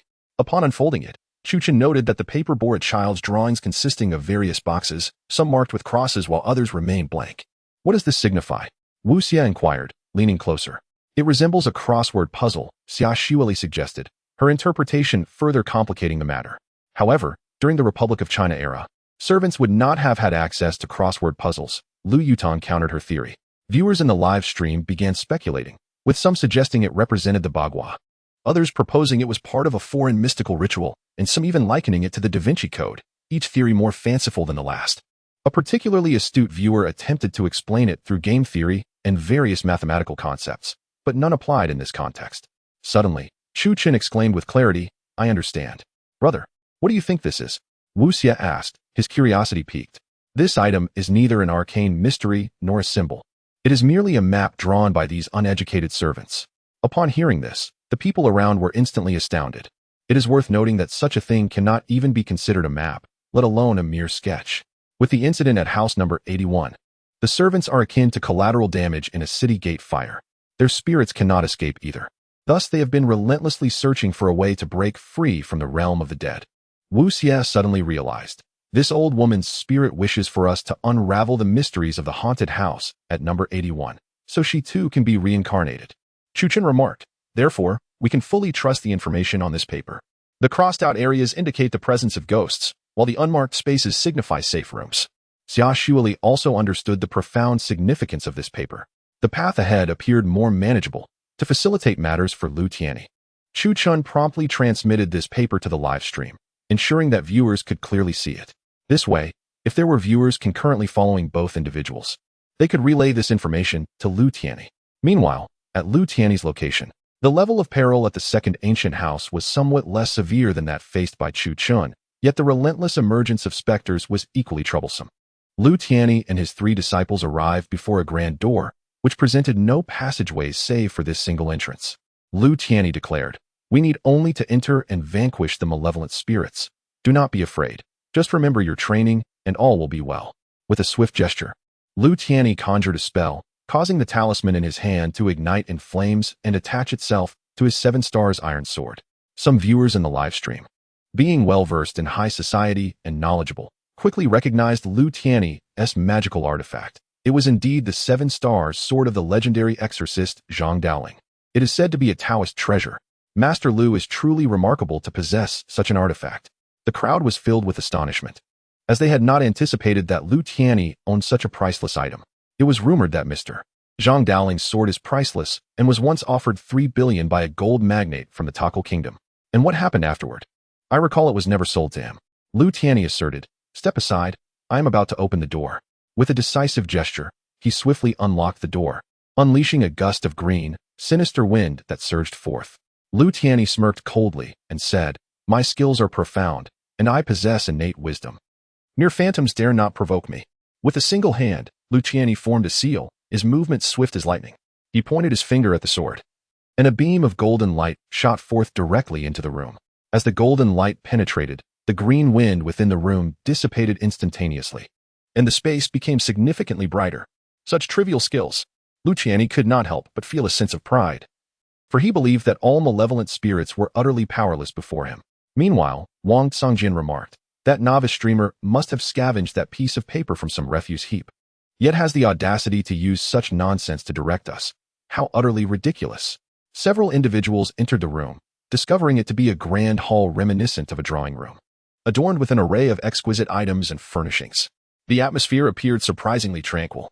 DeLong cautiously held his shotgun, remarking, however, according to the viewers in the live stream, "There are indeed spirits present here." Kai Yushan interjected, "Viewers? They are merely relaying hearsay from the novice streamer, Chu Chen." Wang Chongjun scoffed in disdain. Just as the group ventured further inside, the main door suddenly slammed shut. DeLong, taken aback, leapt and delivered a forceful kick to the door. However, an eerie phenomenon ensued. The door not only remained unmoved, but it also emitted not a single sound. At that moment, the viewers in Master Lu's live stream were already terrified, inundating the chat with frantic messages. "I recall that Brother Dalong is a special forces soldier, ISNT. His kick has even killed before. Could this door be made of bulletproof steel? Even so, a kick would certainly produce a sound, right? This room is undoubtedly haunted. Otherwise, such strangeness is inexplicable." Chapter 192. The shadow blood tide. At this moment, the atmosphere in the live broadcast room left Wang Songjin feeling both displeased and embarrassed. Just moments ago, he had possessed the yin-yang eye. Had he thought to use it, perhaps the situation might have improved. However, his growing disdain for Chu Chen clouded his judgment, leading him to overlook this possibility, and consequently, he adopted a misguided approach. "Teacher, this door is as solid as iron. It cannot be breached," DeLong exclaimed, urgency evident in his voice. "Have you not eaten?" Kai Yushan retorted sharply, stepping aside. He produced a vial of holy water and poured it over the door. A terrifying spectacle unfolded as grotesque, decaying flesh appeared on the surface. The putrid matter began to ooze out, yet it only served to further obstruct the entrance, rendering it utterly impassable. "We're doomed," DeLong bellowed. "Come out, you coward." "Calm down," Wang Songjin urged, grasping DeLong's shoulder. "Brother, you mustn't act rashly." "How can I be calm?" DeLong snapped, loading his exorcism shotgun with a decisive click. "To hell with what lies ahead. I'll blast through it all." It was evident that the morale within Lu Tianyi's team had begun to fracture. DeLong's temperament turned increasingly volatile, having once been a mercenary and special forces operative. He was accustomed to the brutality of combat and, as such, harbored a naturally fiery disposition. Meanwhile, Kai Yushan, despite being a member of an elite Vatican order with an arsenal of magical artifacts, exhibited an excessively caustic and arrogant demeanor. The combination of such disparate personalities created a volatile environment. "What is that?" Suddenly, Lu Tianyi's attention was drawn to a man standing before them in the hall. The figure appeared to be bound to a copper pillar, ensnared by wire adorned with barbs. The man was a grotesque sight, resembling a desiccated corpse, devoid of moisture, and bearing the marks of decay, suggesting he had been dead for decades. "I must investigate," DeLong declared, stepping forward to examine the cadaver. Wang Songjin activated his yin-yang eye and shouted, "Be careful." However, in his agitation, DeLong disregarded the warning and swiftly approached the lifeless form. It was too late for caution. DeLong, seasoned by countless battles, possessed an instinctive awareness of danger, and now that instinct was triggered. In an unexpected turn, the corpse broke free from its restraints, lunging to seize DeLong by the throat. With a swift motion, DeLong aimed his shotgun at the creature's body, prepared to fire, yet his hand faltered. "DeLong!" Wang Songjin exclaimed in alarm, brandishing 3 Wudong flying daggers, blessed and inscribed with blood-refining symbols to vanquish evil. Yet, his actions amounted to little more than a desperate struggle, unable to save DeLong from his impending fate. In an instant, the lifeless corpse pierced the throat of the great dragon with its fingers, blood gushing from the dragon's mouth and nostrils, signifying its imminent demise. Furious, Lu Tianyi seized his magical artifact, intent on vanquishing the undead creature. However, after slaying the dragon, the corpse astonishingly refrained from attacking anyone else, and instead turned to leap away from the scene, witnessing the tragic end of his most formidable disciple. Lu Tianchi was engulfed in profound regret. Had he heeded Chu Chen's counsel moments earlier, perhaps this assault could have been averted. Meanwhile, Chu Chen, through his online connections, had gleaned the situation at hand. We have shared the strategy with them, but alas, they proved ineffectual, Wu Xie remarked with a wry smile, indicating that Master Lu's pride had led him astray. In truth, Master Lu possessed the strength to confront certain malevolent spirits. Yet the influence of the mysterious Xian Jun's 7 chapters of secret scriptures upon this estate rendered it perilous. It could only be said that Master Lu had overestimated his capabilities. He was indeed skilled, but he had forgotten the wisdom that there is always a higher mountain. Now, having suffered a loss, Lu Tianchi was left to contend with the aftermath. We have yet to encounter any issues on our end, Lu Yutong stated. We have successfully evaded the majority of the spirits and will soon ascend the stairs, Chu Chen replied, his companions brimming with anticipation as they were on the verge of uncovering the secrets of number 81 in the capital. Chu Chen and Wu Xie tidied their belongings and organized their gear, ensuring their weapons were in order before pressing onward. Before them lay a grand staircase, remarkably wide, accommodating 5 or 6 individuals side by side. Typically, such an expansive staircase would be unnecessary for a family residence, and if it were intended for the convenience of movers. It seemed excessive. Wu Xie utilized a detector to scan the area and announced, "No traps detected for the moment." Xia Shueli added, "There are no activation devices near the staircase, so it is unlikely there are any explosives or grenades. Let us ascend," Chu Chen urged. The moment the group stepped onto the staircase, they were suddenly struck by a wave of dizziness. "Brother, I'm feeling dizzy again," Wu Xie exclaimed, clutching his head. "Me too," Xia Shueli echoed, her expression one of distress. "Do not worry," Chu Chen reassured them. "This is not your dizziness. Rather, it is a distortion of space." "Really? Again?" Wu Xie expressed his astonishment. "We feel as if we are soybeans in a blender, tossed about in this space repeatedly. There is no alternative. We are here now," Xia Shueli responded. At that moment, the staircase began to extend infinitely, transforming into a seemingly celestial ladder, inducing a sense of vertigo that left one's scalp tingling. Suddenly, a torrent of blood surged from the staircase, resembling a veritable sea of crimson waves that crashed down upon Chu Chen and his companions, toppling them to the ground in an instant, and then sweeping downward with unrelenting force. Chu Chen sensed that this flood of blood was drawing them toward the truth. Thus, he refrained from any actions, choosing instead to relax his body and adopt a nearly leisurely posture in the face of this sanguine tide. He possessed unwavering confidence that these monstrous entities could not inflict even the slightest harm upon him. I could perceive that below lay a potent aura of resentment. However, this energy bore no malice. It must belong to someone. If my deductions are accurate, that individual is likely the master of this abode. Chapter 193. The Chamber of 1,000 Corpses. In the midst of the sanguine tide, Wu Xie found himself engulfed by an overwhelming stench of blood, a sensation that was profoundly discomforting. At that moment, the staircase transformed unexpectedly into a slippery slide, causing the group to descend rapidly. Where were we being taken? Wu Xie sensed an unprecedented uncertainty about what lay ahead. "Fear not. This must be a mechanism, not a lethal trap, merely designed to prevent intruders from ascending to the upper floors," Chu Chen reassured him. "But we cannot continue descending indefinitely," Wu Xie replied, gazing apprehensively at the vast black cavern before them. A palpable sense of foreboding washed over him as they were swept into a darkened space by the torrent of blood, which vanished along with the staircase as they fell into this peculiar realm.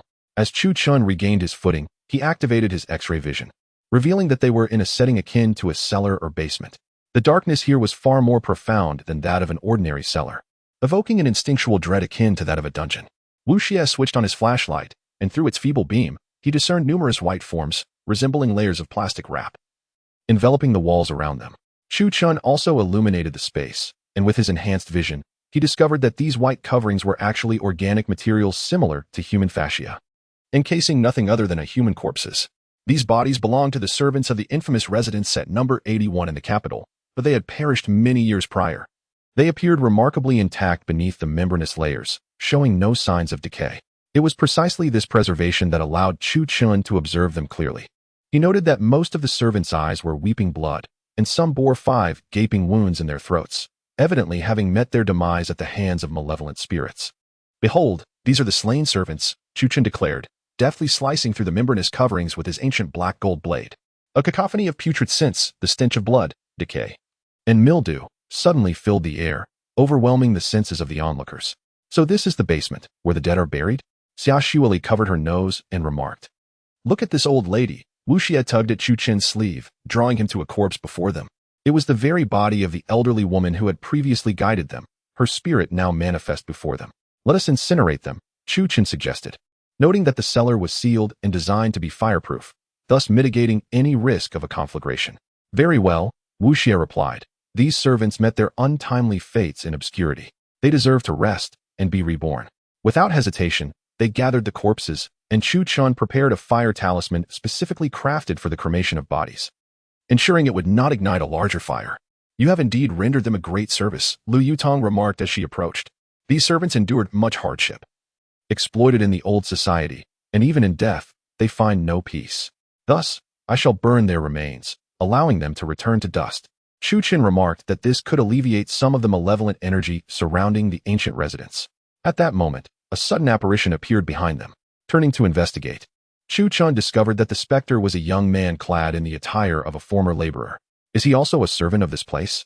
Wu Xie inquired. The ghost gestured toward a wall and nodded, then vanished into thin air. Chu Qin approached the wall, and alongside Wu Xie and Xia Shuili. They searched for a while, but found nothing. Surely, this wall must conceal a mechanism? Wu Xie pondered aloud, though there were no visible points for embedding such a device. Viewers in the live stream commented, could it be that this is a dead end? Indeed, I suspect the ghost lured them here with the intent to trap them. They noted the cellar's profound depths, suggesting that any human entering would surely suffocate. Chu Chun surveyed the vicinity and asserted, this is hardly a concern. Lu Yutong explained, though this wall was constructed during the Republic of China era, it is reinforced with steel plates and rebar, rendering it exceedingly sturdy. Ordinary weapons would be ineffective against it. Then, does that mean explosives and drones are of no use? Wu Xie queried. Not only that, Lu Yutong deduced. The wall is connected to the structural supports of the cellar. If we were to use explosives or directed detonations, it would trigger a chain reaction, leading to the collapse of the entire floor. The atmosphere grew tense. It was crucial to understand that should the notorious 81st house collapse, it would be akin to a massive tomb crashing down upon them, with nowhere to hide. Furthermore, should the house crumble, the vengeful spirits within would scatter. And with the night being at its darkest, the release of these spirits could lead to catastrophic consequences. Thus, Chu Qin and the others found themselves confronting a significant dilemma. This is quite the predicament, Xia Shuili observed. I have never encountered a ghost that could devise such traps. What should we do? The viewers in the live stream began brainstorming, and several highly educated individuals specializing in civil engineering attempted calculations, yet all their solutions proved infeasible. The presence of countless restless souls and the sheer weight of the structure meant that, should it collapse, only Chu Chun and Bai Xiao might escape, leaving the others trapped. I have a solution, Chu Qin declared with confidence. Huh. Xia Shuili was taken aback. What is your plan? Chu Qin replied. Have you noticed the abundance of moss in this basement? Yes, indeed. Are you suggesting we create seaweed? Xia Shuili questioned, puzzled. Bai Xiao. Harness your wood spirit powers to manipulate these plants, allowing them to support the wall and all points of connection, Chu Qin instructed. Wu Xie suddenly enlightened. I see. You intend to use the plants as load-bearing walls, then destroy the entire facade. All right, I understand, Bai Xiao nodded. Drawing upon her wood spirit's formidable abilities to prompt rapid plant growth. Simultaneously, numerous emerald green spikes emerged upon her arms, each crafted from wood and possessing remarkable resilience. With a playful smile, she remarked, our young man certainly has his ways. This surpasses any external enhancement. The host's chosen companion is truly impressive. This ability is nothing short of extraordinary, rivaling even the most formidable superpowers. Could she be a mutant? Perhaps those upstairs have indulged in too many X-Men tales. The viewers in the live stream were utterly astonished. They had never anticipated that Chu Chun possessed such a hidden advantage. Chapter 194, Liberation under the guidance of Bai Xiao. The moss and small grasses within the dimly lit basement swiftly proliferated, transforming instantaneously into a wall entirely composed of vegetation. Bai Xiao withdrew her magical power, and the wooden thorns from her body propped up the surrounding support points. Now, even if the wall were to be directly destroyed, there would be no risk of a large-scale collapse. Chu Qin remarked, Wu Xie, high explosives. Little brother, we just used them all, Wu Xie replied with a shrug. We tossed everything in when we blew up the corpse earlier. I see. Chu Chun gazed at the door. Bai Xiao, let us employ the simplest and most primitive method. Bai Xiao understood and responded, as you command. The two began to channel their energy. Chu Qin's black gold ancient sword transformed into its most formidable dragon blade form. Striking the wall with his sword would not result in a catastrophic explosion, making it a viable approach. They commenced their assault on the wall. The blade of Chu Chun and the heavy hammer formed by Bai Xiao's condensed wooden essence struck the surface simultaneously, creating a fissure in the middle. Master, it's your turn. Bai Xiao refrained from further strikes, fearing a collapse of the surrounding walls. Chu Chun surged forward, executing a flourish with his black gold ancient sword, swiftly clearing away the remnants of the wall. Thus, they uncovered an exit spacious enough to accommodate them. Finally, we can escape. Wu Xie exclaimed joyfully. Wait, little brother. There's a stench of decay in this room. Wu Xie grasped Chu Chun's shoulder, warning him. I smell it too. Chu Chun nodded. Let us investigate. The group discovered that they were in the dungeon of the ancient residence number 81, which contained numerous barred cells, resembling individual prisons. Based on the earliest establishment date of number 81, it was likely constructed as an armory by foreign powers during the Eight-Nation Alliance, later repurposed into a residence. Road Yutong remarked, it makes sense that there would be cells for imprisoning spies if it was an armory. Indeed, not many of those foreigners were benevolent. They might have imprisoned some patriots here, the viewers in the live stream chimed in. Observing the discussions unfold, Chu Chun realized that if they continued, they might face a ban from broadcasting. He interjected, let us refrain from discussing sensitive matters. At this, the viewers fell silent. The jails appeared ancient, with most iron bars rusted. Generally, such dungeons would be damp and stifling. However, a chilling breeze permeated the air, sending shivers down their spines. Little brother, why does it feel like we are inside a refrigerator? Wu Xie sensed a hint of coldness. I feel cold as well. Logically, given the season, it should not be this frigid. It's akin to the bone-chilling cold of winter, Road Yutong added. As they proceeded, Wu Xie turned to observe that the surroundings were filled with desiccated corpses, locked within the prisons, appearing to have perished many years ago. They could no longer discern the identities of the individuals. They might have perished here even before the establishment of the ancient residence numbered 81. Or perhaps they met their end at the hands of the young master of the Hua family after its construction. These souls, were they slain by the young master of the Hua family or by the vengeful spirit? Xia Shueli inquired suddenly. It could be members of the Hua family, or perhaps the former proprietors of this estate, Chu Chun replied. However, it seems improbable that the young master would take another's life. Xia Shueli expressed her thoughts. These capitalists are capable of consuming lives, let alone committing murder, Lu Yutang remarked.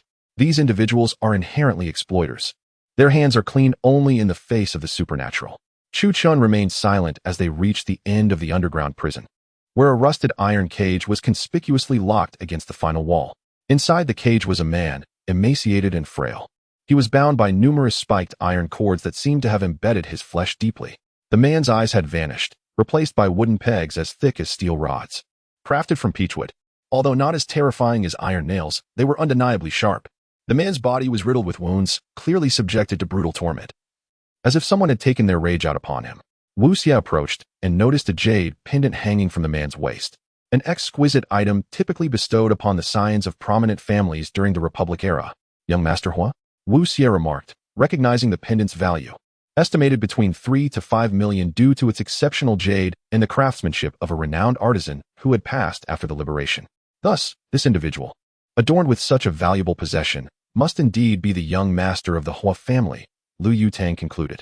Indeed, Chu Chun affirmed, the young master was likely tortured to death by a third party, as suggested by the photographs. It appears this third party harbored a deep-seated hatred for him. Wu Xie declared, I shall take this jade pendant, brother. Very well, Chu Chun replied, not wishing to squander such a treasure. Brother, the pressing question now is how we shall escape this place. Wu Xie queried. Suddenly, the corpse of the young master was stirred slightly. Be cautious. Wu Xie immediately shielded Chu Chun, raising his explosive crossbow. Wu Xie, Chu Chun reassured him with a pat on the shoulder, there's no need for such alarm. They observed as the young master extended his hand, pointing towards his pocket. Realizing his gesture, Chu Chun reached into the pocket and retrieved an object, a golden key, exquisitely crafted, seemingly a product of the artisans from the foreign concessions, adorned with intricate Western designs. Brother, this must be the key to somewhere within this place, Wu Xie speculated. It appears this key is intended to unlock the attic's entrance, Chu Chun deduced. Wu Xie gazed at the young Master Hua and asked, do you wish to assist us? While also seeking our aid in return. The corpse of the young Master Hua nodded in response. He seemed to have been ensnared by a terrifying entity in this place for a century, never having seen the light of day. The dreadful curse of this specter had plunged Master Hua into an inescapable state of torment. Enduring suffering yet remaining alive for so long was an unbearable experience. Wu Xie remarked, "Allow me." Chu Chun responded, "Let me handle this." Wu Xie nodded in agreement. In that moment, Chu Chun drew forth the ancient black gold blade from behind him, transforming it into the form of the undying slash. A crimson aura shimmered along the edge of the blade, representing the infinite radiance that severed the boundary between life and death. Suddenly, a ghastly expression emerged on Master Hua's corpse-like face, though it appeared grim. Those present understood it was a smile. He was finally liberated. Chapter 195. The zombie as Chu Chin's immortal slash descended. A crimson light transcending life and death swept across young Master Hua. In an instant, his body fractured into pieces, resembling a set of building blocks. From the remnants of his corpse, Wu Xie discovered an object, a finely crafted Parker pen. In that era, a Parker pen was typically the hallmark of individuals of status and social standing. It must have belonged to young Master Hua. There is a note inside this pen, Wu Xie remarked. Chu Chun extracted the note, which revealed that a female corpse lay in the attic, the key to unraveling the mysteries of the haunted building number 81. "We should hurry, brother," Wu Xie urged. Through the viewers in the live stream, Chu Chun learned of Lu Tianyi's situation, indicating that he was not faring much better than himself. Overall, Chu Chun possessed not only this map but also 3 keys, placing him in a more advantageous position compared to Lu Tianyi. Currently, Lu Tianyi faced the misfortune of having one apprentice deceased and another injured. Despite his high cultivation, the old adage rings true: a good tiger cannot withstand a pack of wolves. Wu Xie sighed. "We did our best to advise him. Let him face the consequences of his choices." "When did you become so mature in your speech?" Chu Chun queried, intrigued. "It's just a moment of reflection," Wu Xie replied with a smile. Chu Chun stated, "The problem is clear.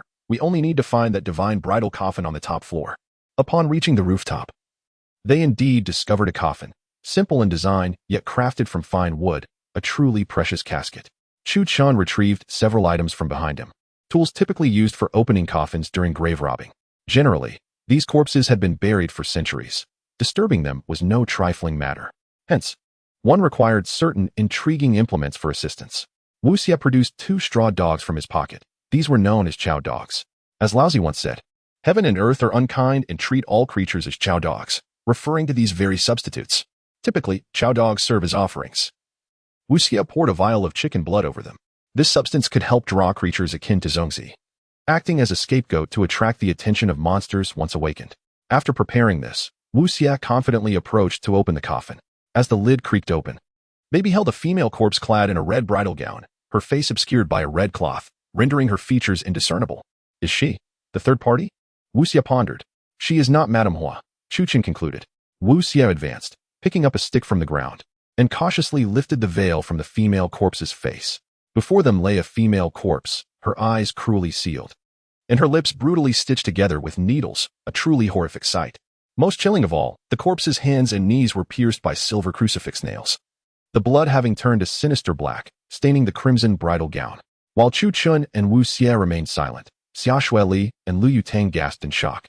For this was indeed a woman adorned in wedding attire, the visual impact profoundly jarring.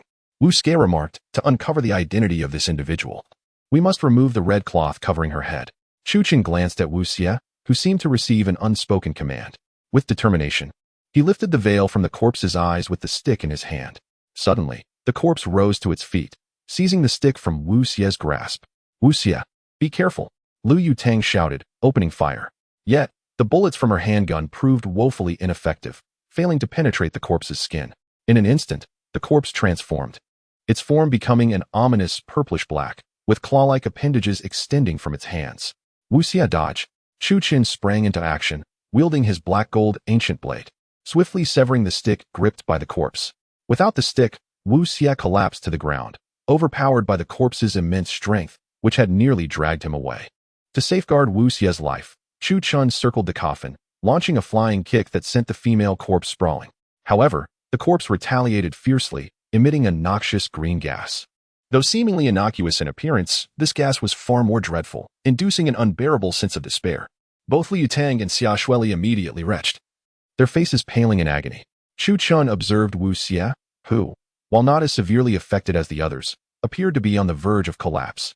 "Fortunately, you've all consumed the detoxification pills. This toxic mist is centuries-old corpse poison. Even the slightest exposure could prove fatal," Chu Chun reassured them. Wu Xie and the others struggled to regain their footing in the face of such terrifying onslaughts. With resolve, Chu Chun brandished his black gold ancient blade, leaping into the air and aiming a strike at the ghostly figure. The corpse, reacting quickly, thrust her hands towards Chu Chun. When the blade met her hands, a resounding clash of metal echoed through the air. Upon closer inspection, it became clear that her hands had been pierced by 2 silver crucifix nails, which had collided with the black gold blade, producing the metallic resonance. Realizing the ongoing threat, Chu Chun remained vigilant, for the corpse continuously emitted dense fog, intent on exterminating everyone trapped within the chamber. Viewers in the live stream were equally astonished, sharing in the tension as they witnessed the unfolding drama through Chu Chun's camera, capturing every movement of the corpse with alarming clarity. After a fierce battle, Chu Chun seized an opportunity and struck decisively. Despite the formidable nature of the female corpse, it remains a mere vessel of death. Thus, the indomitable slash of the black gold ancient blade cleaved through it, creating a gaping wound. A piercing wail erupted, shattering the silence within the room, reminiscent of a kettle boiling over. The corpse emitted a heart-wrenching cry, causing those present to recoil in fear. As Chu Chun observed the gradual decay of the corpse, a pool of putrefied fluid began to accumulate on the ground. Chapter 196, Urgency Yet. Amidst the flowing water from the corpse, Chu Chun was astonished to uncover a hidden secret. What is this? Lu Yutong inquired, picking up a key from the center of the body. This is an ancient key, Wu Xie observed, analyzing it. The patterns and inscriptions indicate that it was crafted during the Ming dynasty. A key from the Ming dynasty? What could it possibly lock? Xia Shuili questioned. If I am not mistaken, Chu Chun said as he took the key from Wu Xie's hand, this should be the lock to the Longjing in the eastern suburbs of Yanjing. The mention of the Longjing evoked a palpable tension. It is well known that the Longjing is a forbidden place. Legend has it that when the Neon soldiers arrived in Yanjing, they were intrigued by a massive iron chain at the Longjing and attempted to pull it. However, they were unprepared for the thunderous roar of a dragon that erupted from within, accompanied by a chilling gust of wind. Thus, the Longjing transformed into a perilous sight. We have just encountered Miss Hua. If this deceased is indeed a third party, then where is Madame Hua? Wu Xie pondered. Madame Hua, the Longjing. This enigmatic coffin, what could compel them to imprison this woman in such a manner? In Chu Chun's mind, all the clues began to converge. The ritualistic act of sewing the deceased's mouth shut was intended to prevent her from speaking ill in front of the King of Hell. The nails driven into her hands and feet were meant to ensure she could not return as a vengeful spirit. Finally, the blindfold symbolized a deliberate obfuscation of her sight. I understand now, Chu Chun concluded.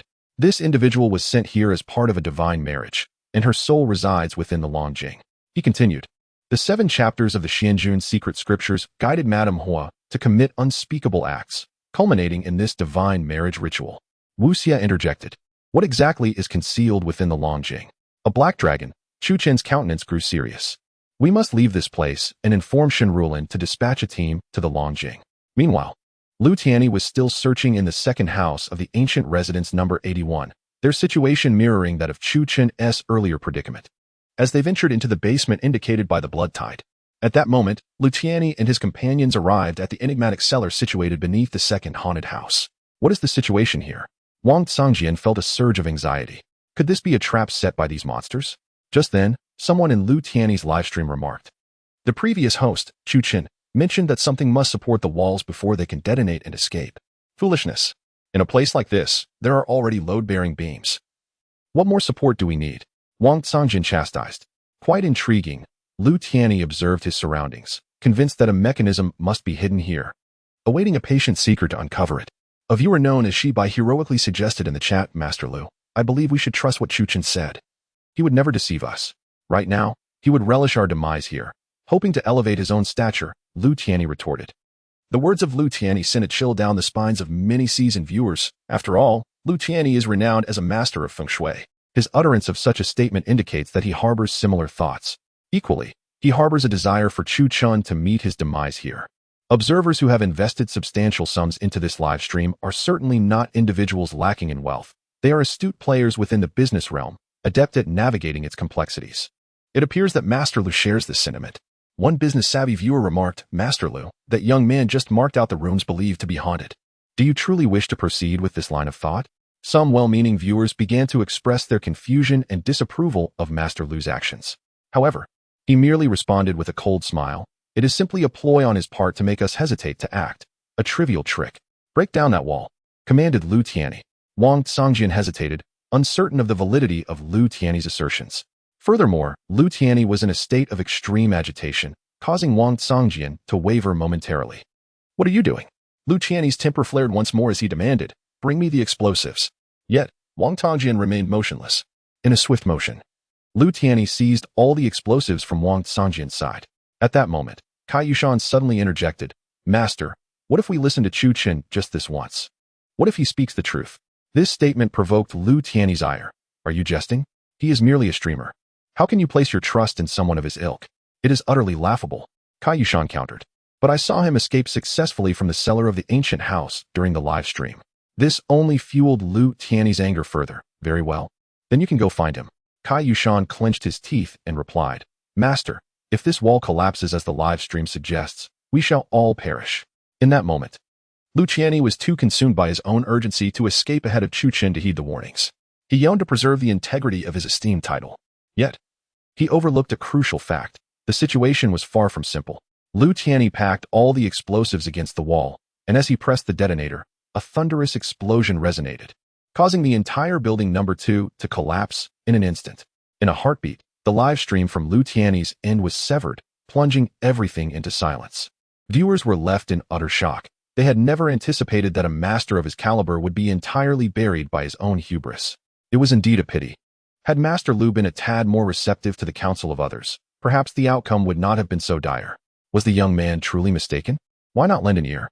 In the parlance of the I Ching, one might say, the proud dragon has regrets, for excessive arrogance inevitably leads to downfall. The crowd exchanged murmurs of lament, echoing their own unspoken thoughts. At this moment, Chu Qin and his companions had already departed from the ancient residence, which now appeared considerably more serene, devoid of its previous ominous aura. Meanwhile, outside, Shen Rulin and Song Naixiong approached. Song Naixiong inquired, How is it? Is anyone hurt? Fortunately, no, replied the group. Suddenly, Shi Yanlong rushed over, his demeanor fraught with urgency, and asked, May I inquire if the coffin has been located? Chapter 197. The frenzied battle. Chu Qin and Wu Xie exchanged knowing glances, both acutely aware that Shi Yanlong harbored certain peculiarities. Firstly, prior to their entry into the ancient residence number 81, Shi Yanlong had already begun to speak of the coffin, despite having never set foot here. How could he possibly know of its existence?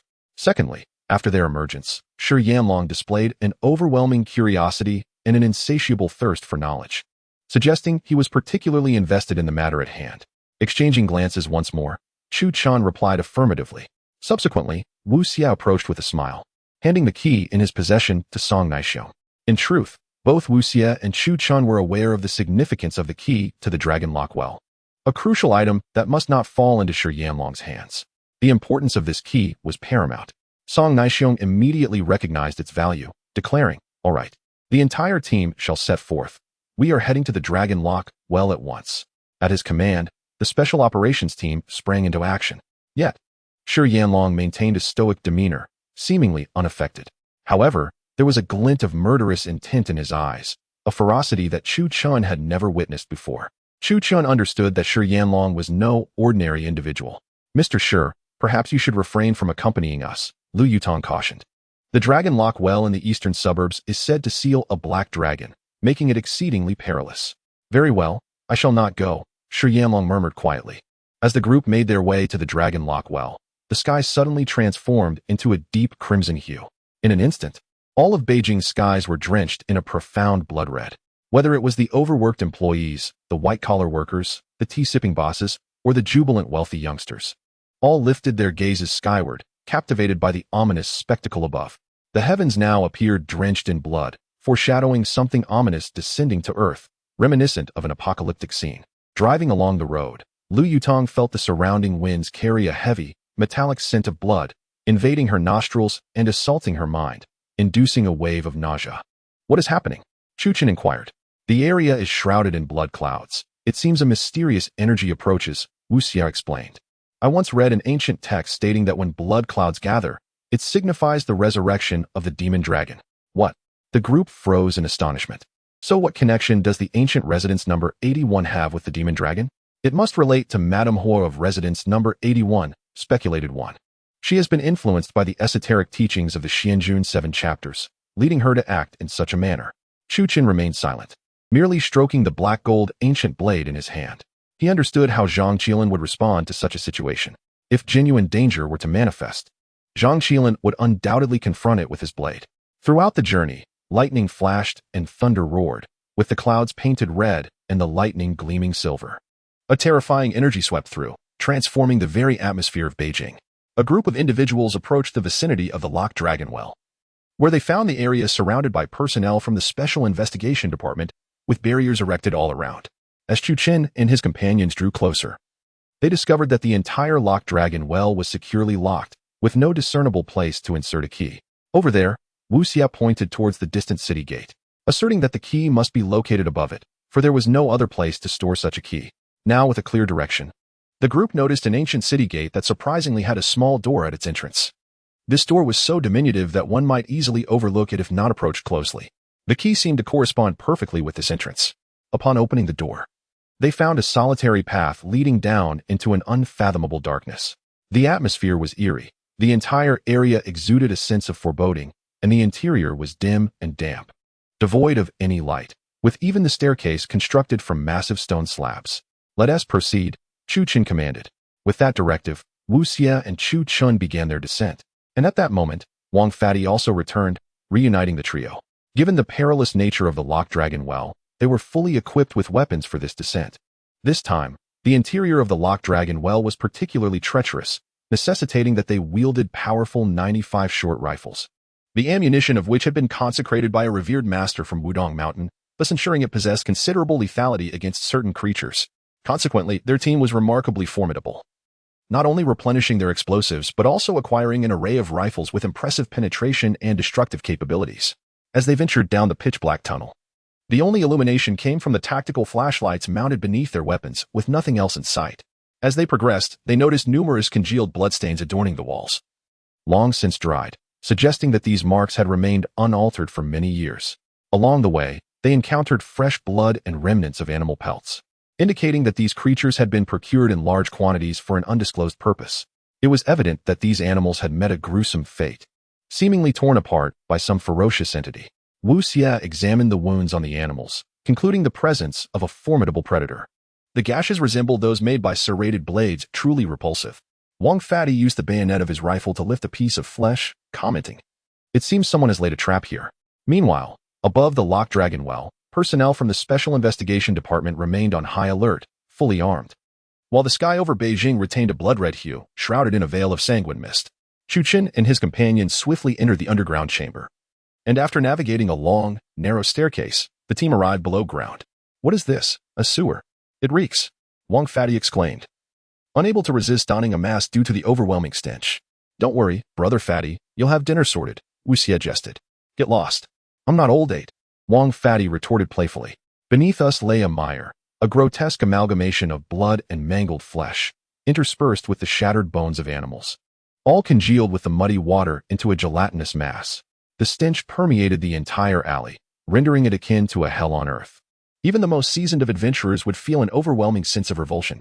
My goodness, our military boots seemed to sink into the ground, hindering any semblance of speed. "If a monster were to pursue us now, we would truly be incapable of fleeing," remarked Lu Yutong. "Flee," Wang Pengzi chuckled, "with our skilled brother here. We can dispatch any number of foes, and let us not forget, our current ammunition comprises specialized rounds." Chapter 198, Counterattack. Wu Xie smiled and said, "Indeed. With our esteemed companion here, and given our countless adventures and seamless collaboration, even if we encounter a few monsters, it shall pose no challenge." The team formed a formation and continued onward, the beams from their firearms illuminating the uneven terrain around them. This passage was shrouded in darkness, devoid of even the most rudimentary carvings or sculptures one might expect to find in an ancient tomb. Most disturbingly, the area was littered with corpses and blood, the remains primarily of animals that had been devoured. "Look here, brother," Wu Xie said, approaching a corner. In that shadowy nook lay a decayed bone. Chu Qin stepped closer and recognized that this was no ordinary bone. It was unmistakably human. "This belonged to a person," he murmured. As he picked it up, he realized that the bone had detached from a corpse, which was now a gruesome sight, its ribs protruding grotesquely, creating an unsettling tableau. As the viewers in the live stream reacted with horror, comments flooded in. "Could there be man-eating creatures here? This is terrifying." Are there truly monsters that devour humans? Hasn't the dragon lock well been sealed for ages? The audience was aghast, for they had witnessed this with their own eyes. The dragon lock well, which was supposed to have been sealed for decades, now revealed the remnants of the deceased. This shattered everything they had believed. Their long-held worldview and philosophies were being undermined by the very reality presented to them. It's impossible. We have always guarded the dragon lock well. What could possibly devour a person in such a manner? Lu Yutong exclaimed, visibly shaken. This is none of your concern, Chu Chen replied coolly. As they advanced, a chilling sound suddenly echoed from the dark, frigid passage, sending shivers down their spines. It resembled a creature's cry, yet it was distinctly otherworldly. Wu Xie raised his weapon, the flashlight illuminating a circular area ahead. Be cautious, Wang Pengzi advised. There could be something sinister lurking ahead. As they pressed deeper into the gloom, an unsettling sensation crept over them, as if they were stepping on something beneath their feet. Wu Xie broke into a cold sweat, urging, do not look down. Chu Chen lowered his phone slightly, revealing that beneath them lay a dense carpet of white bones, interspersed with bits of flesh. The grotesque mixture crunched underfoot, reminiscent of stepping on wafers. Xia Xueli and Lu Yutong, seasoned veterans, could only maintain a grim silence. The viewers in the live stream were revolted, many finding the act of typing too bothersome and resorting to sending vomiting emojis instead. Just then, a piercing scream echoed from the path ahead. Was that a person? Wang Pengzi inquired. No. Chu Chen quickly dismissed the notion. What on earth is that? Wang Pengzi grasped the machine gun tightly, his gaze fixed ahead. A sound echoed, reminiscent of something treading upon the ground. It resembled the noise made by a human footfall. As the sound grew louder, Lu Yutong and Xia Xueli aligned their weapons, forming a straight line towards the source. Chu Chen raised his Desert Eagle, directing it forward. From the glow of the light emerged a leg resembling that of a velociraptor. This limb bore a humanoid shape and muscular contours, yet it exhibited a peculiar green hue. It had 5 toes, reminiscent of a human foot. However, this creature's foot was adorned with numerous claws, an unsettling amalgamation of human and dinosaur traits. In that moment, the monstrous entity fully revealed itself. Astonishingly, it possessed 3 heads, each distinct, with razor-sharp teeth akin to curved blades. The creature's physique resembled that of a human, complete with developed pectoral and abdominal muscles. Yet, where human arms would typically be, 2 additional heads emerged, each bearing a different monstrous visage, evoking an intensely sinister aura. What is this? Wang Pengzi gasped, taken aback by the grotesque hybrid of man and beast. Chu Chen remarked, I have never encountered anything like this. The first monster, noticing Chu Chen and his companions, opened all 3 mouths wide, unleashing a torrent of sharp teeth bathed in viscous saliva. The creature moved with astonishing speed, reaching the group in an instant. Both Wu Xie and Wang Pengzi reacted with remarkable swiftness, unleashing a barrage of gunfire that felled the creature to the ground. What on earth is this? Wu Xie inquired, as he kicked the fallen monster. This creature is likely a guardian of the underground, tasked with preventing intruders, Chu Chen deduced. Surely, there must be more than just this one? Wang Pengzi pondered. Suddenly, from the depths of the dark cavity, a cacophony of footsteps resounded. More? Wu Xie was utterly bewildered, never anticipating such a confrontation. A multitude of grotesque beings surged forth, some with 3 distinct heads, others adorned with serpentine tails, and some exhibiting an array of mouths. Many appeared to be grotesque modifications of flesh, retaining various human characteristics. At the moment these creatures charged, Chu Chen sensed an ominous reality. There are too many. Wu Xie and Wang Pengzi gritted their teeth as the flesh-based monstrosities began to scale the walls in a frenzied assault, while others crawled on the ground, swam in the water, or advanced upon the ceiling in a chaotic manner, an unsettling variety. Drawing the black gold ancient blade, Chu Chen swiftly dispatched several of the oncoming creatures, yet they continued to surge forward. Is there no end to their numbers? Wang Pengzi exclaimed, bewildered by the overwhelming horde. We must fight. There is no other escape. Wu Xie declared resolutely. Lu Yutong hurled several grenades, only to be taken aback as a creature with broken legs lunged at him, inadvertently landing atop one of the grenades. With a resounding explosion, its body was reduced to mere fragments. To think it could even provide cover for its comrades. Everyone was astounded. Chu Chen switched his black gold ancient blade for the dragon blade, and with a deft motion, he swung his weapon, unleashing a golden blade of energy that swiftly decimated all surrounding monsters. Chapter 199. Blood Battle. Wu Xie was taken aback, and Wang Pengzi was equally stunned. They had not anticipated that Chu Chen possessed such a formidable technique. The golden blade aura appeared to be the most potent manifestation of the dragon blade, effortlessly cleaving through the monsters in the corridor, leaving them lifeless in its wake. This move of yours is astonishing, Wu Xie exclaimed in awe, as Chu Chun sheathed his knife. He felt a slight instability in his strength. Firstly, this maneuver had drained an excessive amount of his energy. Secondly, such a devastating strike was not something he could employ frequently. Wu Xie, this sword technique cannot be overused, Chu Chun remarked. Rest well, we will handle what comes next. Wu Xie assured him. Wang Pengzi added, don't worry, just take a moment to recuperate here. I will stay by your side from now on. I can only provide cover with my handgun, Chu Chun replied. As they pressed onward, the sight of corpses littering the path increased. Each one seemingly a victim who had ventured here, only to be devoured. Many were construction workers, their remains reduced to mere bones, with coagulated blood staining the ground. The accumulation of bodies became more pronounced, to the point where decaying flesh and viscous fluids overflowed onto the floor. What is happening here? Wu Xie observed the grim reality. Noting that the initial victims had been animals, but as time passed, the bones transformed into those of humans. This is quite intriguing, Chu Chun mused, casting a glance downward, realizing the true horror of this place. Meanwhile, outside, Song Naixiong and others were awaiting further instructions at the command center.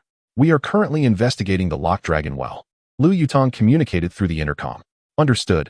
We will arrange for personnel outside to safeguard you, Song Naixiong replied. Yes, I got it, Lu Yutong acknowledged.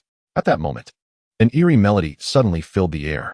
The music bore a resemblance to that produced by a Swana, yet in the locked dragon well, especially at night. It was implausible for anyone to be playing such an instrument. The atmosphere became chillingly tense. Report. The individuals in the command room felt an overwhelming discomfort. As if their signals were being interfered with, those wearing headsets hastily removed them. This was a potent interference signal, potentially capable of undermining one's sanity. Song Naixiong promptly shut off the communication devices. But without communication, Shen Rulin exclaimed in panic. However, if we allow this communication system to remain active, it could affect your mental state, which poses a significant risk, Song Naixiong cautioned.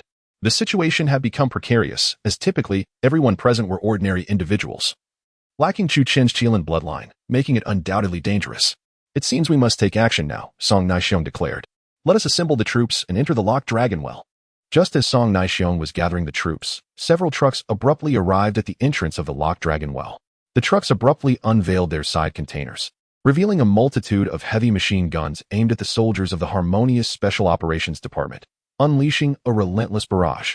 The soldiers were caught off guard by the unexpected appearance of these trucks, and they were swiftly annihilated by the gunfire. Caution! Song Naixiong, with remarkable reflexes, quickly seized Shen Rulin's arm, and together they dashed into the locking dragon well, narrowly escaping a fatal onslaught. Meanwhile, Shi Yanlong held a crimson pistol, adorned with scales that resembled those of a dragon. Remarkable! Shi Yanlong crouched to inspect the locking dragon well, astonished by the formidable power of the Xuankuan 7 chapters secret scripture, which had unexpectedly triggered a celestial phenomenon.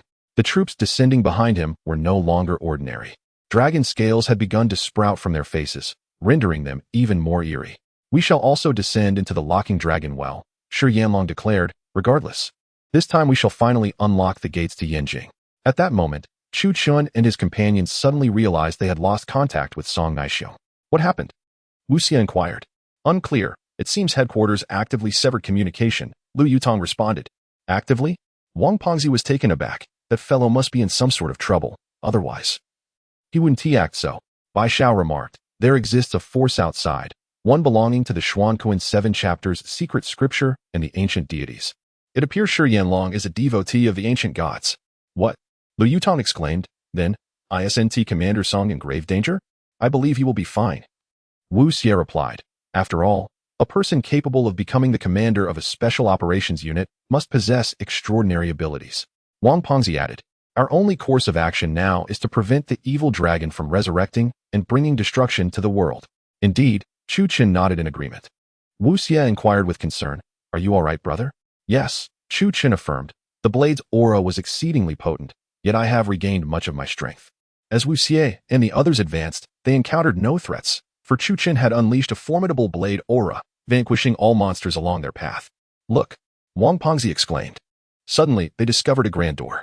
This door stood over 8 meters tall, resembling a colossal gateway that seemed poised to rupture the heavens. Adorning the top of the door were 2 dragon heads, each opposing the other. One held a dragon pearl in its mouth, while the other was empty. This door was forged from ancient fallen iron. Wu Xie brushed his hand against the door and instantly discerned the mechanism to unlock it. So, it requires moving the dragon pearl first to open the door? Wu Xie exclaimed in delight. I shall open it. Just then, a series of whistling sounds echoed from the surroundings. Yet, in such an environment, it was improbable that anyone could be whistling. Could it be? Lu Yutong tensed. Is there a monster? Indeed. All around the crowd, an alarming sight unfolded. Countless corpses lay scattered, their throats grotesquely swollen, with creatures resembling centipedes writhing about the engorged flesh. These centipede-like beings were the architects of the eerie sounds that had haunted the air. Good heavens, they have arrived. Wang Fatty immediately opened fire. The lifeless hands of the corpses clutched fire axes, machetes, survival knives, and even bows and crossbows, with some wielding handguns and shotguns. These bodies were evidently the remains of various individuals who had perished here. Thus, a fierce battle commenced. Chapter 200, The Finale, 1. Within the underground waterway. Neither cramped nor spacious, gunfire erupted as bullets rained down. The fierce battle between humans and the undead raged on. Wang Fatty, Summer, Lu Yutong, and Bai Xiao wielded formidable firepower to deter the encroaching zombies. However, the sheer number of deceased was overwhelming. This is not a sustainable strategy, Lu Yutong remarked, noting the abundance of corpses, including skeletal figures that posed a considerable challenge. Indeed, their lack of flesh makes them difficult to hit, Wang Fatty replied, wiping the sweat from his brow as he loaded a new magazine into his assault rifle. The surrounding monsters multiplied, and grotesque hybrids of felines and canines emerged. Their bodies grotesquely fused with chunks of flesh, leaving only their heads exposed. The relentless tide seemed inexhaustible. Can we not finish off these putrid creatures? Lu Yutong wondered, exchanging magazines when a terrifying monster lunged at her. It will not end here, Chu Chen proclaimed, thrusting his blade through the creature's skull, unless we unlock that door.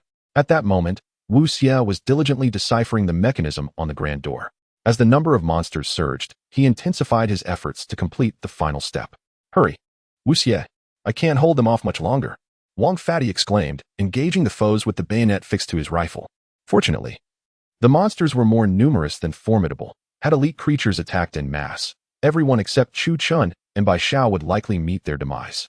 Bai Xiao, buy us some time. Chu Chen utilized the system to purchase an infinite ammo Gatling gun. As he squeezed the trigger, bullets cascaded like raindrops into the throng of monsters.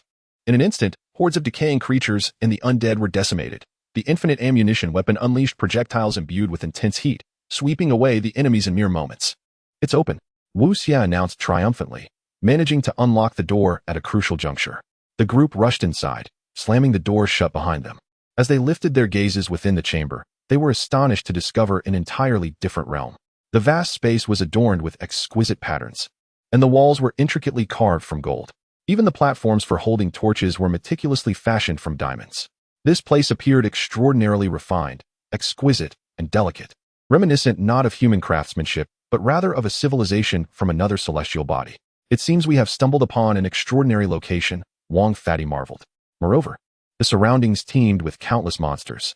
The contents of this coffin are of utmost importance. I wonder if you have discovered them, Yan Huang remarked, his tone revealing a sense of urgency. As the group descended the staircase, Wu Xie pulled out 2 communicators, stating, we shall use these. Xia Shuili and Lu Yutang were not foolish. They realized that Wu Xie was cautioning them about Yan Huang. After all, Yan Huang had exhibited a formidable curiosity regarding their affairs, a curiosity that boded ill. Suddenly, Wu Xie snapped back to attention. Something was amiss. If the communications from the command center had been severed, how could Yan Huang have sent us a message? Wang Pengzi remarked. It seems there is something dubious at play. It's likely that Yan Huang himself is not a virtuous character. Chu Chun approached the walls surrounding the hall, inspecting the area and discovering that it was filled with various extraterrestrial materials, reminiscent of their previous encounter in the Lop Nur.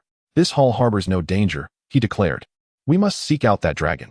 There should be a particularly formidable one locked within the dragon lockwell, Wu Xie stated. As they advanced through the grand door, they found themselves before a majestic pagoda, its doors ajar, as though the dragon was confined within. Look, Bai Xiao suddenly pointed in a direction. The group turned to see a figure standing in the distance. A figure in black? Wang Pengzi exclaimed, bewildered. Wu Xie speculated. A figure clad in black with a bald head. Could it be Yao Guangxiao? The figure approached, observing them before slowly speaking, now. The malevolent dragon can no longer be contained. What is the origin of this malevolent dragon? Lu Yutang could not restrain her curiosity. It is immensely powerful. Yao Guangxi replied, I initially resorted to powers I should not have wielded because it could not be vanquished, which led to a distortion of causality. This dragon serves as a conduit to another realm. One could say it is the key between this world and another. Therefore, I must seal it. If it escapes control, this world will face annihilation. Upon hearing Yao Guangxiao's words, the group grew solemn. Chu Chan understood all too well the nature of the world he had glimpsed through the divine seal. The consequences of allowing such a world, filled with terrifying creatures, to invade this realm were unfathomable. What must we do to vanquish this dragon? Wu Xie inquired. Enter this pagoda, Yao Guangxiao instructed. Only by entering here can we hope to eliminate the dragon. As Chu Chun and the others entered the interior of the pagoda, they were greeted by an array of monstrous statues, each more peculiar than the last, forms that no human language could adequately describe. Could these be the monsters from that other world? They truly seem fearsome, Xia Shueli remarked. Let us not concern ourselves with these monsters for now. Where's the dragon? Wang Pengzi urged, eager to locate the beast. Chu Chen gestured toward an iron door before them, stating, it lies beyond that. Wu Xie approached the door, inspecting it for any mechanisms, but found none. Brother, those monsters. Wang Pengzi suddenly heard a sound akin to stone cracking. Do you hear that? It seems as if the statues are moving. As the words were spoken, the onlookers indeed beheld the statues of those grotesque creatures, which were gradually crumbling before their eyes. Within, the true forms of the monsters began to emerge. A multitude of these fiends surged forth, launching a frenzied attack on the crowd. They were as numerous as grains of sand and possessed formidable strength, each one akin to an elite adversary. Among these abominations were some clad in armor, half human and half beast, wielding an array of cold weapons with remarkable agility. It appeared that only by vanquishing all these monsters could they ascend to the next level, remarked Wu Xie. What are we waiting for? Let us strike directly, urged Lu Yutong. The group was beset by one wave after another. Chapter 201. The Final Act, 2. The group immediately plunged into a fierce battle, bullets flying in all directions. However, these monsters were entirely different from the grotesque flesh creatures encountered earlier. Their quality was a significant notch higher. Firstly, these monsters possessed formidable attack power, quickly putting everyone at a disadvantage except for Chu Chun, Wu Xie, and the stout Wang. Master, she is injured, Bai Xiao exclaimed. At that moment, Chu Chun turned to see a wound on Lu Yutong's side, blood pouring down uncontrollably. With a swift motion, Chu Chun wielded his black gold ancient blade and executed a sliding maneuver to reach Lu Yutong's side in an instant. He brandished his weapon, dispatching the oncoming monsters with a flurry of swift strikes. How are you? Chu Chun inquired. You all go ahead. I will hold them off, Lu Yutong replied, retrieving a device resembling a laptop from her backpack. This was no ordinary gadget. It was a highly advanced bomb, possessing immense destructive power akin to a miniature weapon of mass destruction. Seeing her actions, Chu Chun hurriedly protested, there's no need for that. Wu Xie chimed in. Brother has medicine. He can save you. Lu Yutong shook her head. No, look. Her rib had been severed, the sharp weapon having sliced through, and the blood flowed relentlessly, indicating that survival was beyond hope. She clutched the advanced bomb tightly and urged Chu Chun and the others go. Find a way to open the door. With a surge of adrenaline, she produced an adrenaline injection and administered it into her bloodstream. Drawing upon her last reserves of strength, Lu Yutong charged into the sea of monsters. Upon spotting a living human, the creatures swiftly brandished their sharp weapons or claws to tear into her flesh. Then, the special bomb detonated. The energy and heat from the explosive surged throughout the tower in an instant. Chu Chen and Wu Xie stood at the entrance. Upon detecting that all monsters had been eradicated, the door swung open. Go. The group hurriedly entered, slamming the door shut behind them. One had sacrificed their life. Xia Shueli's expression was grave, uncertain of what awaited on the second level. The group now stood upon a large stone slab, astonishingly levitating in midair without any support. It ascended to the second level, yet none knew what lay ahead. Silence enveloped them as they prepared their weapons, the ambient sounds gradually fading away. Brother, this is our final battle. Wu Xie gazed at Chu Chun, words unsaid yet understood. Wang lit a cigarette and declared, in any case, we cannot allow those monsters to enter our world. Chu Chun nodded, drawing forth both his black gold ancient blade and his pistol. The group reached the second level of the tower, and as the stone came to a halt, a door resembling a human face opened before them. The entrance revealed a corridor lined with statues of human heroes, grotesquely crafted from desiccated corpses, exuding an ominous aura. Among them, heroes from various nations are present, including Greek warriors and soldiers from the land of Huaxia, alongside cavalry from nomadic tribes.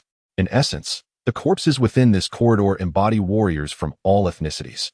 Suddenly, these warriors sprang to life in an instant, brandishing their weapons to launch an assault.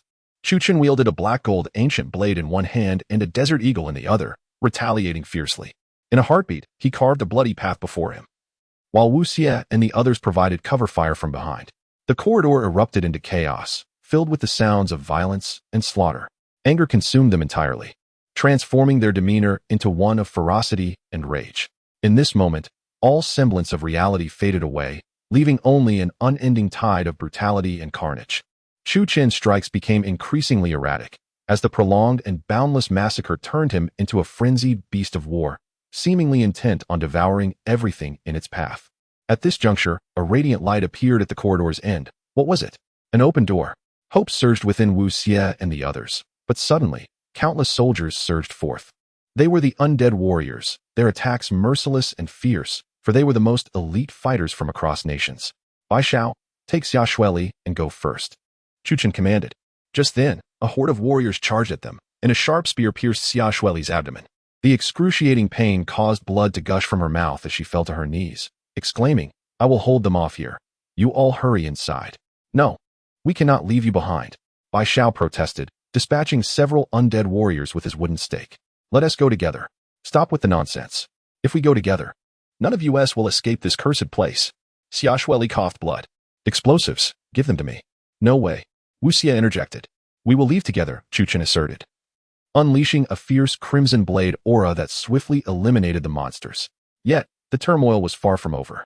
Xia Shueli seized the explosives in her hands and charged forward, detonating them in an instant, taking the monsters down with her in a spectacular blaze. "We must go. Don't let her sacrifice be in vain," Wang Pengzi shouted.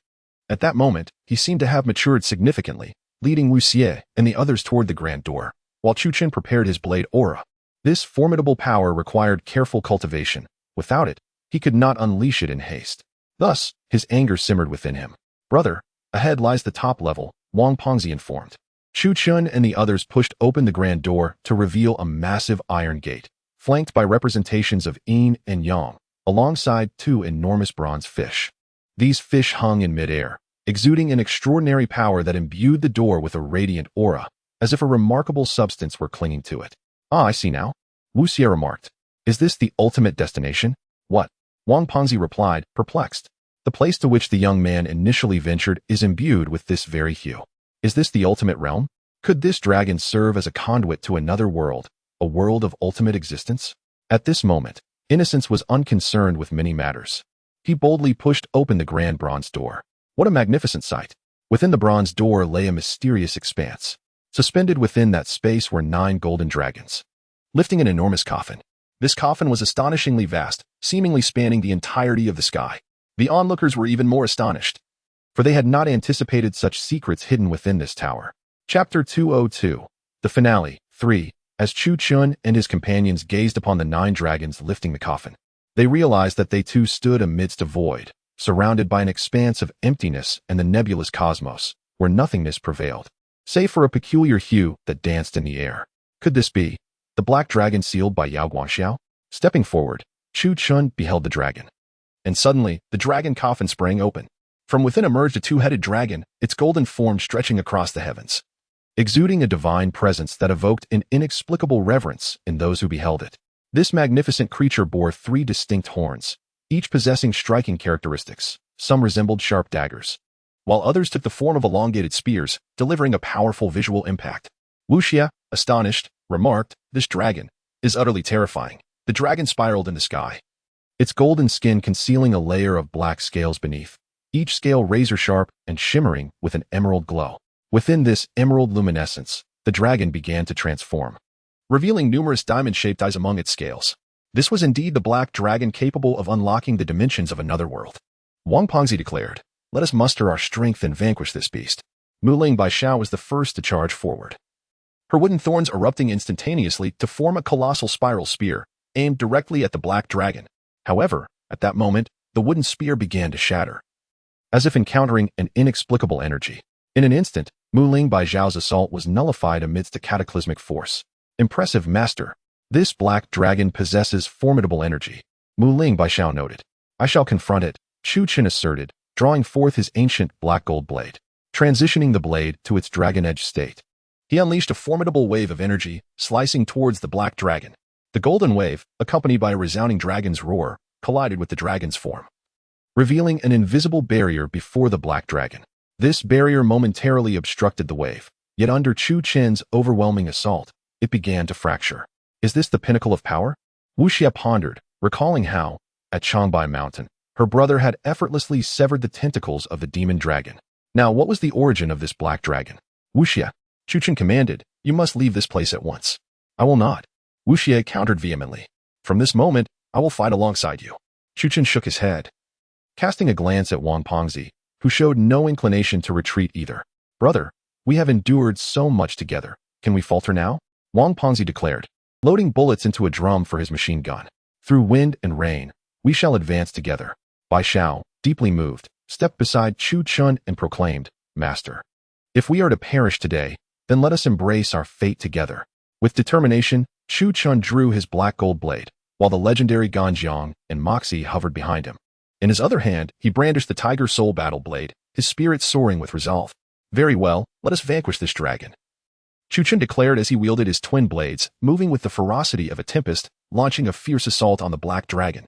In an instant, the air was filled with flashes of steel, and his blades ignited the air, creating vibrant flames that took on the form of octopus tentacles, swiftly obstructing Chu Qin's advance.